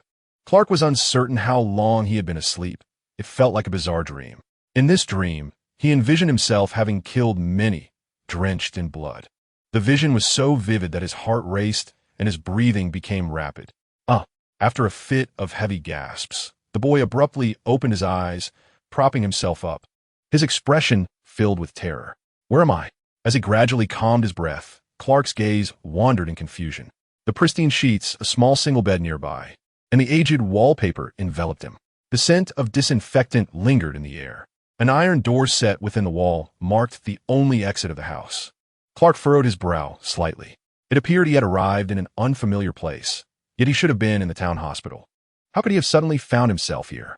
Before Clark could fully comprehend what had transpired, the iron door creaked open, and two armed soldiers entered the room. Standing guard on either side, observing their military uniforms, Clark's expression grew more perplexed. Why were they dressed in the garb of Hitler's regime from World War II? Had he slept and woken up in Hollywood? "Good sir," a bespectacled man with a smile entered the room, meeting Clark's gaze. As their eyes locked, the man extended his hand with a grin. "I'm Dr. Klaus Schmidt. Welcome to Germany." Clark, taken aback, could only respond with astonishment. Chapter 168, Gino and the Spear of Destiny Deity, a word so distant and enigmatic. Since the dawn of humanity, people have been eager to explore their origins. Much like Clark himself, humans have always harbored various subjective fantasies about the divine. Gods are selfless. They fulfill every wish of mankind. Steve stared blankly at the boy, who claimed to be divine, yet bore an angelic visage, a flicker of unease crossing his heart. The very assertion of godhood, coupled with an elevated demeanor, compelled him to ponder deeply. What is divinity, benevolent or malevolent? "Your name is Steve?" The boy, who had intended to flee the city, raised an eyebrow slightly. Looking down at the boy before him, tattered garments and hair as yellow as withered grass, he resembled a vagabond emerging from the slums. Steve paused momentarily, yet swiftly recalled that deities possess omniscience. Thus knowing his name seemed entirely reasonable. "Master Dongwu, 8 noble deer." Like a gust of wind, a fierce punch struck his head, leaving only a bloodied, headless corpse to collapse despondently upon the shore. The biological stance was insulated from the chilling breeze, as angelic wings interacted with a force field, propelling Gino's speed to unprecedented heights. The scenery around him distorted like rays of light flung behind him as he soared eastward. Not far away, the streets erupted with the piercing wails of police sirens and the shrieks of ambulances. As far as the eye could see, the entire coastline was densely littered with corpses. In elementary school, he harbored a crush on a girl named Annie, yet after dropping out, he had not seen her again. "Of course, sir, deity," Steve stammered, his face flushed with awkwardness. "I am Steve Rogers, residing at apartment 102, East Street, West District, Brooklyn." The man wiped his hands on his trousers and chuckled nervously at the lean middle-aged figure sitting cross-legged on a nearby rock. He could hardly believe that the thousands his empire had prepared were thwarted by a single individual. The invading foes from the east had all perished here. Halted by a robust, bald Asian man, all set, dressed in a Zhongshan suit, with an unremarkable appearance and a spear wrapped in burlap by his side. He was currently meditating. "All right, I understand," Gino interjected, waving his hand and smiling, a flicker of plans crossing his mind as he spoke in a calm demeanor. "I shall seek you out in 30 minutes, Steve." He had a task to attend to, a matter of great significance. The last samurai roared as he charged toward the enemy. The boy spilled forth all his intelligence like beans from a bamboo tube. Gino no longer lingered. flapping his wings and transforming into a stream of brilliant white light, vanishing into the night sky under Steve's gaze. Bang! On the coastal island, the middle-aged man paid no heed to his disciple, accustomed to his teacher's reticent nature. A sudden sea breeze brushed against his face, causing the previously meditative man to snap his eyes open. They sparkled with intensity as his right hand instinctively tightened around the spear. This action startled the youth, for he had never witnessed his mentor in such a state of tension since he began following him. Was there some lurking fear drawing near? The atmosphere grew heavy with unease. Blood mingled with the sea breeze, permeating the air and crafting an ambience of grim desolation. Zhang Xian's gaze swept the surroundings as he spoke softly. Since you have arrived, why not reveal yourself? Perhaps we are allies rather than foes. His voice, pure yet laced with a hint of Cantonese intonation, echoed around them. In the next moment, it seemed as if the very air near Zhang Xian was torn asunder, and a striking foreigner with golden hair and blue eyes materialized before the master and disciple. How intriguing! Have you eradicated all these little devils? Gino observed with interest the numerous enemy corpses strewn along the shore. The youth spoke fluent Mandarin, which slightly eased Zhang Xian's wariness. He narrowed his eyes and smiled. To protect our homeland is indeed our duty, yet your unexpected presence here raises some suspicions. I merely came to observe, Gino sighed. If those fellows had breached the defenses, I would have intended to eliminate them. However, he glanced at the multitude of enemy bodies and shrugged. My assistance is not required at present. As he spoke, his gaze turned contemplative, drifting towards the distant land of Shenzhou, the place where he had once grown in his past life. His journey here was merely to rectify some regrets. Gino Loser had never been one to forget his roots. Yet, from what he had witnessed, it was evident that the Eastern martial realm possessed countless enigmatic powerhouses, and the middle-aged man wielding a long spear confirmed his identity. The bearer of the divine spear's legacy, Zhang Xian, and his master, Zhang Heng, was also formidable, having once deceived a celestial being into nurturing a divine offspring at the dawn of the sun. In response to Gino's words, Zhang Xian smiled and remarked, "Combating evil is the responsibility of all righteous individuals. Your intent signifies that you must be a respected warrior."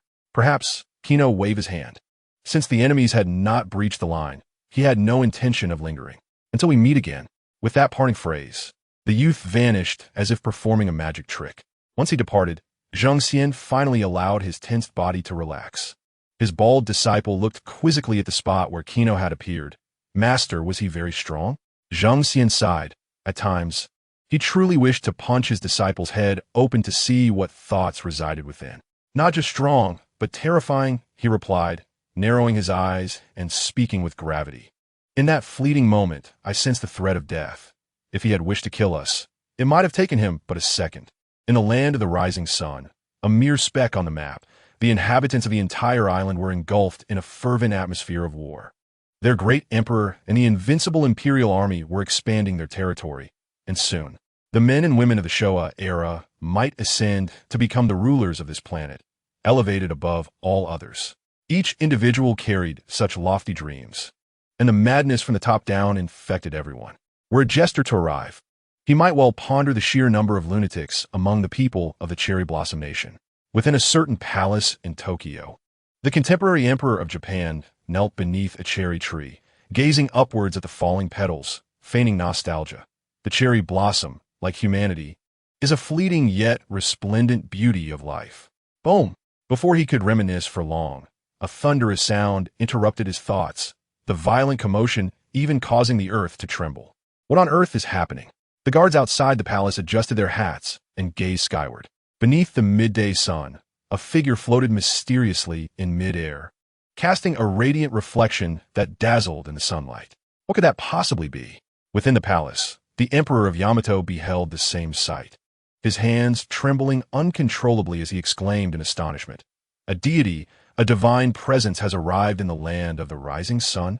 Chapter 169.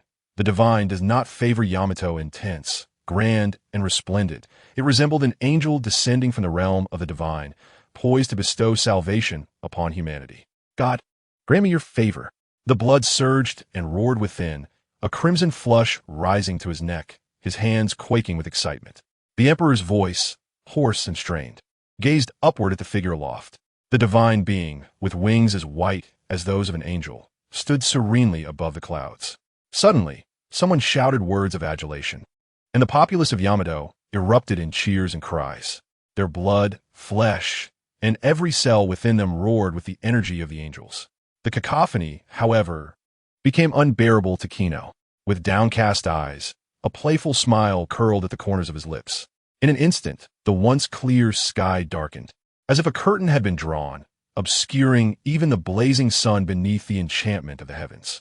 People are often inclined to believe in what they wish to believe. Like singers, high above, Gino silently observed the scene unfolding below, the frenzy of this wicked nation. Women contemplated crafting more bullets at home to support the courageous sons of Showa fighting on the front lines, while the drunken patrons in taverns roared in exhilaration, releasing their pent-up excitement. Their clamorous cheers reverberated across the islands, penetrating the clouds and reaching the ears of the youth. A grand jubilation filled every heart, enveloping the atmosphere in a sense of joy and harmony. At this moment, a magnificent splendor was imminent. Even the divine had graced Yamato with their presence. Standing in solidarity with them, the ancient, formidable magic of heaven, forged by God, revealed its true power over the islands of Yamato. The disoriented and faltering populace looked up in panic. Gino raised his gaze to the night sky, his previously azure eyes now ablaze with a golden radiance. The inky darkness blanketed the entire island. It seemed that the chance of an angel being born amidst a congregation of demons was a mere 3%. Regardless of the era or the universe, the wretched people of Yamato remained equally detestable and loathsome. With a snap of his fingers, the young man addressed his Cybertron companion, contemplating that perhaps the so-called deity merely wished to crush them underfoot. The sky erupted with thunder, and the earth trembled.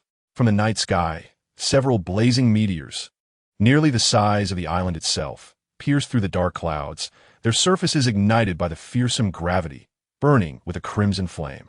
The friction of the air created a dense sonic barrier as they hurtled toward the islands of Yamato at a speed of kilometers per second. How might one describe the sentiments of the populace on this island at this moment? It is akin to a tumultuous roller coaster ride, where elation one moment is supplanted by despair the next. The meteor, growing ever larger in their line of sight, resembles a harbinger of death drawing near, much like the ominous star of doom shimmering in the celestial canopy above. Desperation, silence, and repression stand in stark contrast to the previously vibrant and joyous atmosphere. The faces of the people are etched with fear. Within the palace, officials serving the emperor and the vigilant guards alike have succumbed to a profound silence. Yet, this brief stillness does not endure for long. Soon, the air is filled with shouts of anger and cries of anguish, intertwining like a chaotic symphony played by a frenzied elder Beethoven throughout the grand palace. They cannot fathom why the so-called deities do not stand with them, why their thoughts abruptly cease, coinciding with the cataclysmic impact of the monstrous meteor that shatters the island and fractures the crust of the earth. The once unyielding ground crumbles as if made of paper, the meteor shattering rock layers, magma boiling forth, and tsunami surging. Countless souls are rendered voiceless, obliterated by the terrifying shockwave unleashed by the meteor, their bodies reduced to mere fragments, akin to a mass of flesh carried away into the distance. Each life is extinguished beneath the relentless assault from the celestial stone forged beyond the universe, with none spared. Thunderous roars fill the air. It seems even the divine bears witness to this scene, as lightning streaks across the night sky. At this moment, an apocalyptic tableau envelopes this small island. Within the palace, the despairing Emperor of the East gazes vacantly at the approaching tsunami, which devastates homes and fertile fields. He laboriously lifts his gaze to the figure high above, his violet lips trembling in desperation, reaching out as if to grasp the so-called deity and demand the truth. The tumult of the roaring sea fills his ears. Yet in this fleeting moment of life, he can only stammer in despair. God does not love the East.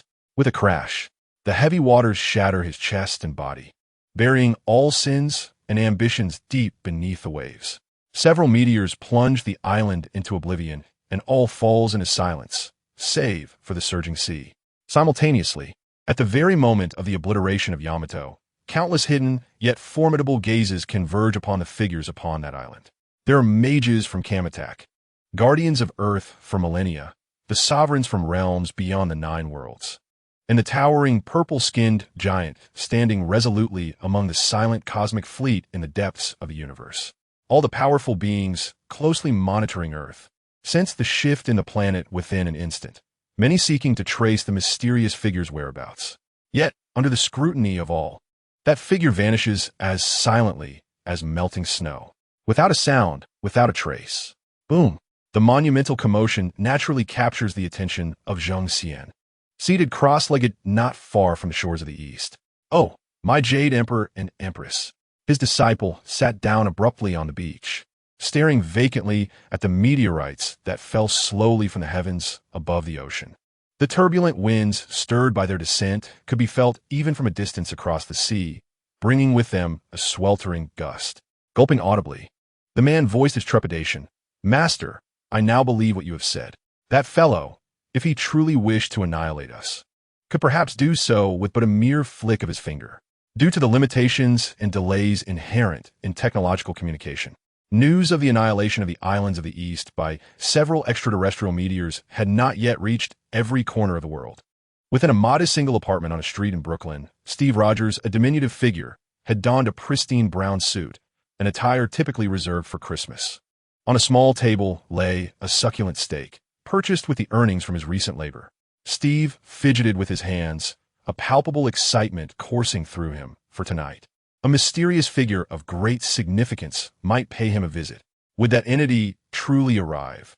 Or was everything he had witnessed merely an illusion conjured by the disorientation of a recent blow? Just as the boy wrestled with his anxious thoughts, a knock resounded at the door. Knock, knock, knock. The rhythmic cadence echoed through the room, each sound striking Steve's heart.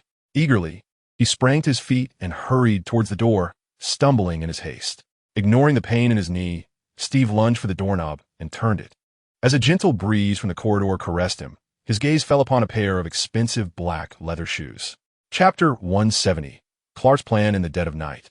Within a clandestine open-air prison in Germany, Clark sat in a chair, his expression grave. After conversing with a man claiming to be Dr. Schmidt, he had gathered a wealth of intelligence, each piece more astonishing than the last. Firstly, Clark discerned that he was indeed in Germany. Secondly, judging by the man's military uniform, it was highly likely that he was situated in the midst of World War II. Utilizing his powers of perception, Clark also recognized his location and yearned to rescue the innocent souls ensnared within. He began jotting down his to-do list. First, to liberate these unfortunate individuals from peril, and second, to discover a means of returning to his own timeline. Yet, each task appeared daunting, and without his friend Gino to offer counsel, Clark felt engulfed by a dense fog, obscuring his path. Indeed, the entire island had succumbed to the depths of the sea. Schmidt fixed his gaze intently upon Clark's eyes, seeking to glean some insight, especially regarding our great Austrian painter. A sardonic smile curled at Schmidt's lips. Perhaps he is currently in his palace, in a fit of rage. At that very moment, leaders from the White House, the Kremlin, and Berlin were receiving this shocking news, almost simultaneously, albeit at different times. Clark repeated the words, yet his mind wandered back to a conversation he once had with Gino during history class. Clark vividly recalled the serious expression on Gino's face, and a bizarre thought arose in his heart. Could it have been Gino? Was the island of the East bombed? After a brief silence, Clark's large eyes widened in shock. The island of the East had been bombed. Schmidt remarked, "Hello, Clark." They had previously discussed the history of World War II, during which Gino had expressed that if he were to travel back to that era, he would certainly bomb the island of the East, for it was then inhabited solely by demons. The iron door gently knocked before being pushed open, revealing a man who introduced himself as Dr. Schmidt, entering Clark's room with a smile. The news of the entire island's obliteration was as surreal as a hammer striking each person's heart. It was as if a breeze swept across the world, announcing that the East had been bombed. A sound of footsteps echoed from beyond the iron door, prompting Clark to lower his head hastily, using his thermal vision to incinerate the paper. Considering his friend's world-destroying abilities, it seemed unsurprising if he were indeed the culprit. The little mustache man had lost yet another ally, significantly enhancing the obstacles to his quest for world domination. Schmidt, smiling, pulled out a chair from the corner and sat down, his keen eyes behind the smooth lenses fixed intently on Clark. Just now, an intriguing piece of news spread across the globe. Do you know the one responsible for the destruction of the island? Schmidt adjusted his glasses, attempting to extract information from Clark. However, Clark merely shook his head, his expression complex. I do not know. I do not know. Steve gazed at the handsome young man, clad in a well-fitted black suit, holding a gentleman's cane and donning a gentleman's hat, smiling at him from his doorstep. I didn't know you looked even more dashing in a suit. Steve shook his head, sincerely impressed. For a man, complimenting a woman's beauty might simply be a polite flattery, but praising another man's handsomeness, aside from oneself, was a genuine acknowledgement. What? Do you think deities should be oblivious to the world like ancient relics? Gino removed his gentleman's hat and hung it on the coat rack, humming a little tune as he sat down, savoring a piece of steak. Not bad. Well, as long as you like it, Steve said, scratching his head, wearing an expression of hesitation. Let me guess. Gino set down his knife and fork, resting his chin on his hands as he stared at Steve. You need something from me? Yes, Steve admitted, lowering his head in a slight embarrassment. Speak your mind. Is it boundless wealth or 100 blonde beauties madly in love with you? If it's the former, I can take you to rob a nearby bank. If the latter, I will contact the demon lord of this universe to gift you 100 hellish succubi, each with their unique charm. No, Mr. Deity. I don't want any of those. The blushing Steve frantically waved his hands in rejection, still a fledgling in the game of desires. Gino's lips curled into a smile. Regardless of which Marvel universe this was, witnessing Steve's awkwardness was a delightful diversion. With a sigh, Steve gazed at his slender arms and legs and lamented. I merely wish there were a way to strengthen myself. I aspire to enlist and combat evil. True to his character, Steve remained unaffected by the allure of beauty or wealth. Gino chuckled softly, propelled by the inertia of time. It would not be long before Steve would embark on the path most versions of him were destined to tread, participating in the Super Soldier program to become Captain America. However, Gino had his own plans. This Marvel universe held many treasures, and he needed to utilize certain elements to return to his own universe. After all, with the universe experiencing frequent reboots of significant events, he had to hasten back to avoid the embarrassment of returning home to find it had been pilfered. Since you wish to enlist, come with me. Let's venture outside. Venture outside? Steve scratched his head, perplexed about the correlation between strolling and the opportunity to enlist. The world is unpredictable, Steve. It is in essence a vast and chaotic stage. Sensing Steve's hesitation, Gino patted his shoulder reassuringly. Trust me. Ultimately, persuaded by the celestial being before him, Steve chose to believe Gino and walked alongside the young man down the streets of Brooklyn. Due to the wartime atmosphere, the streets were sparsely populated. As the two traversed the thoroughfare, numerous American girls passing by instinctively displayed expressions of disdain. In the current societal climate, enlisting was the norm, and those who refrained from doing so were often looked down upon. However, upon recognizing Gino's striking appearance, their disdain swiftly transformed into shyness and infatuation. The girls whispered among themselves, hoping to attract the young man's attention. Meanwhile, Steve, who had never experienced such treatment, felt diminutive in comparison to the tall and handsome Gino, resembling a comical goblin from a fairy tale. Uncertain of the source of Steve's melancholy, Gino guided him through the crowd until they arrived at a grand venue. What is this place? Steve inquired, gazing up at the sign that read Technology Expo with a hint of trepidation. This is where your destiny will be altered, Steve. Gino replied with a smile, a glimmer of brilliance flickering in his eyes. He recalled that it was here that Steve exhibited his noble character during an exchange with Dr. Abraham Erskine, a biologist who had fled Germany, thereby earning the opportunity to participate in the super soldier selection process and, ultimately, transforming his fate. Chapter 171. Stealing the Doctor. The Technology Expo buzzed with clusters of American citizens engaging in lively conversations. Inside the expansive exhibition hall, numerous intriguing inventions were on display. As Steve followed Gino, he pondered aloud, "Where are we going? This appears to be a technology exhibition." "Patience, Steve," Gino replied, encouragingly. Gino chuckled as he clasped the boy's shoulder, his gaze sweeping the surroundings. Through the power of perception, he swiftly identified the objective of his mission. A balding elderly gentleman in a brown suit, with wisps of white hair, wandered about, clutching a briefcase. As expected, events akin to technology expos invariably attract talents like Dr. Erskine. Well then, Steve, your task is complete. Immediately, several individuals approached Gino, fingers poised on their firearms. You have been compromised. Accompany us. The serum for super soldier development, crafted by this bald-headed doctor, is rather intriguing, and he intends to abduct it back to his own universe. One agent, growing impatient, lowered his gun's muzzle, warning, "My patience is limited. 50 meters, 40 meters, the distance was not considerable. 100 meters. Return home, and you may realize your dreams." But sir, Gino disregarded Steve, his towering figure parting the crowd as he strode directly towards Dr. Erskine, relinquishing Steve's shoulder without a second thought. He retrieved a vial of amber liquid from his pocket and tossed it to the boy, a token of compensation for the journey, filled with Steve's negative sentiments. One of the agents muttered under his breath, "The youth is resolute, his trajectory almost a straight line, and his imposing stature has undoubtedly attracted the attention of several undercover security personnel lurking in the shadows." After all, good things are never too many. Agents encircling from all directions gripped their concealed firearms firmly against the boy's waist. Gino paused, tilting his head as if he had overheard an amusing jest. Capturing this German spy might yield a wealth of intelligence. Crack! Leaving? Gino pushed through the throng, his expression inscrutable.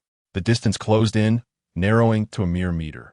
Before the words finished, a large hand suddenly seized his neck, and in a swift motion, he was hurled aside as if he were a mere chick.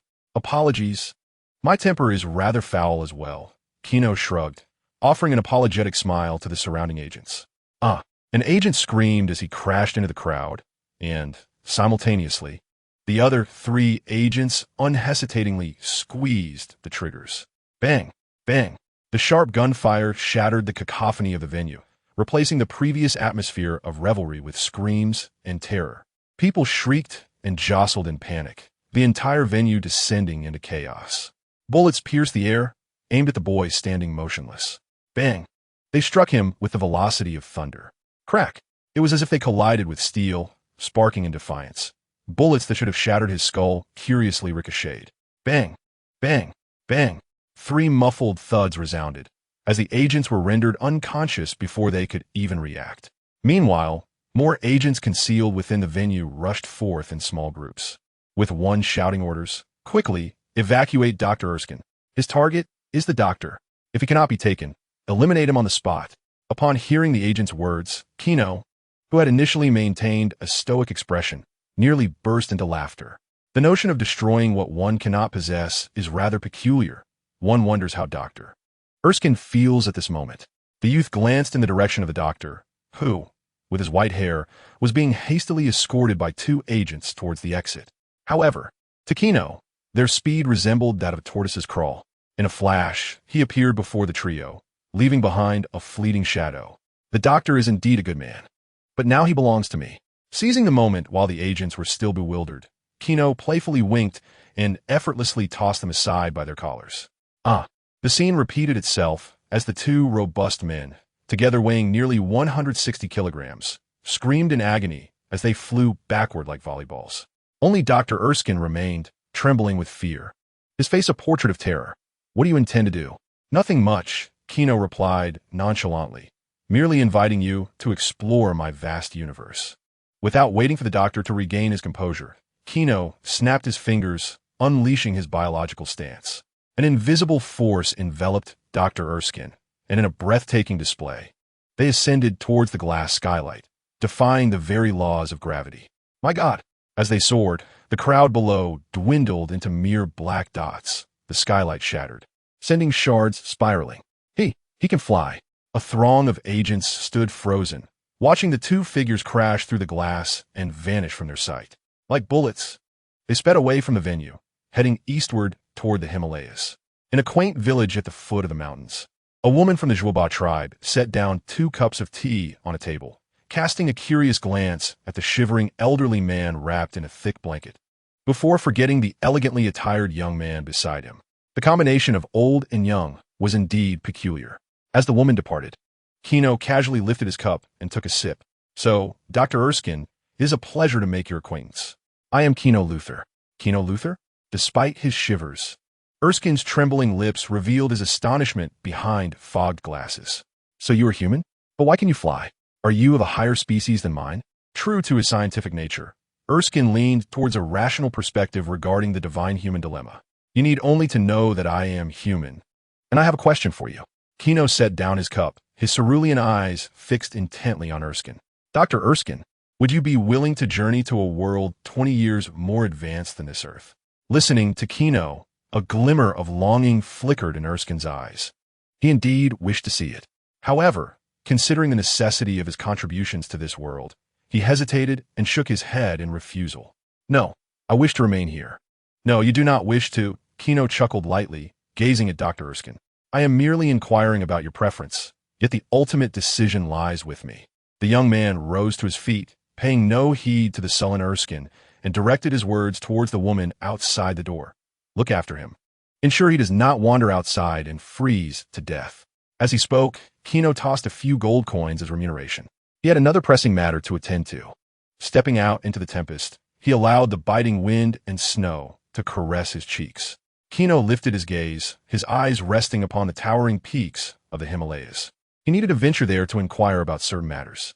With a crunch, his polished shoes sank into the snow, his knees slightly bending. Suddenly, like a cannonball, he launched himself forward, the snow beneath him erupting to reveal the frozen ground, sending snowflakes scattering in all directions as Gino leaped toward the majestic mountains. In the distance, an ethereal barrier concealed a palace, barely discernible amidst the blizzard. Chapter 172. The quickness of firearms with a thunderous sound, he descended, stirring up clouds of snow, while the frigid winds from all directions were repelled by an invisible barrier. The winds clung to this unseen force, creating ripples that quickly dissipated. For the average person, the merciless storm would be life-threatening.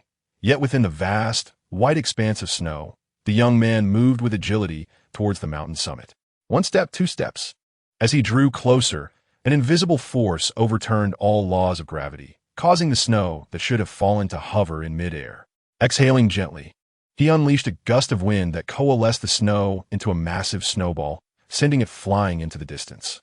Boom!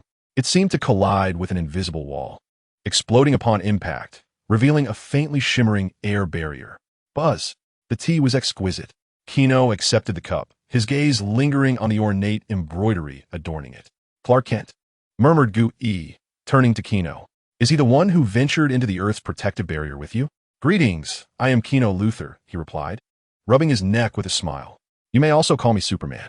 There was no response, as if the entire world had been enveloped in the white, swirling snow. His name was indeed Clark Kent. Outside, the storm howled, while inside, it felt as warm as spring. An elderly man with a white beard, a smile gracing his weathered face, stepped briskly from the courtyard, radiating a harmonious welcome. Welcome to Kamartaj. Indeed, a traveler from afar. The transparent veil flickered as if it had heard the youth's voice, then dissipated like flowing water, revealing splendid palatial courtyards before Gino. Slowly he rose, hands clasped behind his back, gazing out at the tempest. I seek your assistance in finding someone. Gu-E lowered his eyes. However, if I reveal his location, you must agree to leave this earth in exchange. I am Gu-E, the supreme sorcerer and guardian of this realm. The tightly shut door swung open, a white-robed figure gliding forth. The cold, fierce wind lashed against the glass, creating a cacophony of sound. Having completed the knocking ritual, the young man smiled with a hint of levity. Is anyone there? A wooden table of Nanmu is positioned at the center of the hall. The Ancient One, an elderly man with a long beard, squints his smiling eyes and gently nudges the teacup in his hand. The tea of Kamataj, I invite you to savor it. His eyes glimmer with a fervent red light, and Gino's lips curl slightly as his tone deepens. I shall inquire once more. Is anyone present? Unlike the cinematic realm, this universe's Ancient One appears as a venerable figure with a white beard. However, my purpose here is not to partake in tea. Each dimension's Ancient One possesses varying prowess, and this one does not seem particularly formidable. Certainly, I can take my leave, Gino chuckled, turning away, as long as I obtain what I desire. With Gino's assurance, a smile graced the old man's face. I can provide you with the precise location of an individual. The Ancient One spread his fingers, magical energy swirling to form a golden representation of the earth. He is within Germany. Noon sunlight cascades upon the dense forest in Germany. Hurry, faster. Clark urged the panicked crowd as they dashed through the thicket. Mere hours earlier, Clark resolved to rescue the imprisoned citizens. After a fleeting moment of contemplation, he chose instinct over thought. Capture them. The German soldiers behind him roared, drawing their firearms and pulling the triggers. Rat-a-tat-tat. A barrage of bullets rained upon the throng. In an instant, Clark shielded them from the incoming projectiles. The whistling bullets struck his form, igniting sparks as he maneuvered past, incapacitating the pursuing German soldiers. Have you all kept up? Clark turned to the crowd, only to see a woman break free, clutching his arm in tears. Sir, my son is missing. His name is Eric. Before Clark could respond, the rustling of the forest echoed once more. Clark Kent! The furious shout of Schmidt reverberated through the woods. The German officer seething with rage. Initially, he had intended to deceive this extraterrestrial visitor, treating him as a mere lab rat for experimentation. Yet, he never anticipated that Clark would orchestrate a mass prison break. Clark narrowed his eyes slightly, his gaze piercing through the branches. In the blinding sunlight, Schmidt, with a face twisted in malice, grasped the child, a cold pistol pressed tightly against the boy's temple. If you run, I shall kill this child. Schmidt gasped, his eyes brimming with madness. Surely, you would not wish for this boy to perish because of you. Though their time together was brief, Schmidt's grasp and analysis of human nature were evidently profound. He discerned that Clark was a compassionate soul, or perhaps a benevolent deity. I can overlook those who flee, but you must return with me. Schmidt tightened his grip around the boy's neck, his force increasing, as the child's face grew increasingly pale from asphyxiation. Do not fire. Clark raised his hands to signify his lack of malice. Confronted by the gun barrel pressed against his temple, he could not assure the boy's safety without fail. Very well, just like that, come back with me, Schmidt commanded, holding the boy tightly, his gaze fixed intently on Clark. The German soldiers surrounding them approached Clark and secured iron handcuffs upon him, pushing him to retrace his steps. A sly smile crept across Schmidt's lips. He felt as though he had ensnared a deity. The rustling of the grass nearby broke the tense silence. Perhaps you ought to release that boy. A languid voice echoed from a distance. Turning towards the sound, a youth clad in a black suit approached with a measured pace. The surrounding underbrush and trees seemed to part reverently, creating a spacious path through the woods. Gino. Upon seeing the boy, Clark's expression of helplessness vanished, replaced by joy and exhilaration. Though there were countless inquiries he wished to pose to Gino, the latter merely raised a hand to signal Clark to remain silent. Now is not the time for conversation. Gino cast a sidelong glance at Schmidt. I offer you a chance. Release that boy and leave. His tone was flat, as if discussing a trivial matter, yet the air around them felt so thick it was suffocating to Schmidt. Desire overpowered fear as Schmidt raised his chin defiantly. I don't believe you can be quicker than a bullet. But before he could finish his sentence, a searing red light flickered through the thicket. With a crack, his defiant head exploded, akin to a watermelon dropped from a great height, splattering crimson and green upon the boy beneath, staining his face. Gino extinguished the fiery gaze from his eyes and glanced at the headless corpse. Now you understand.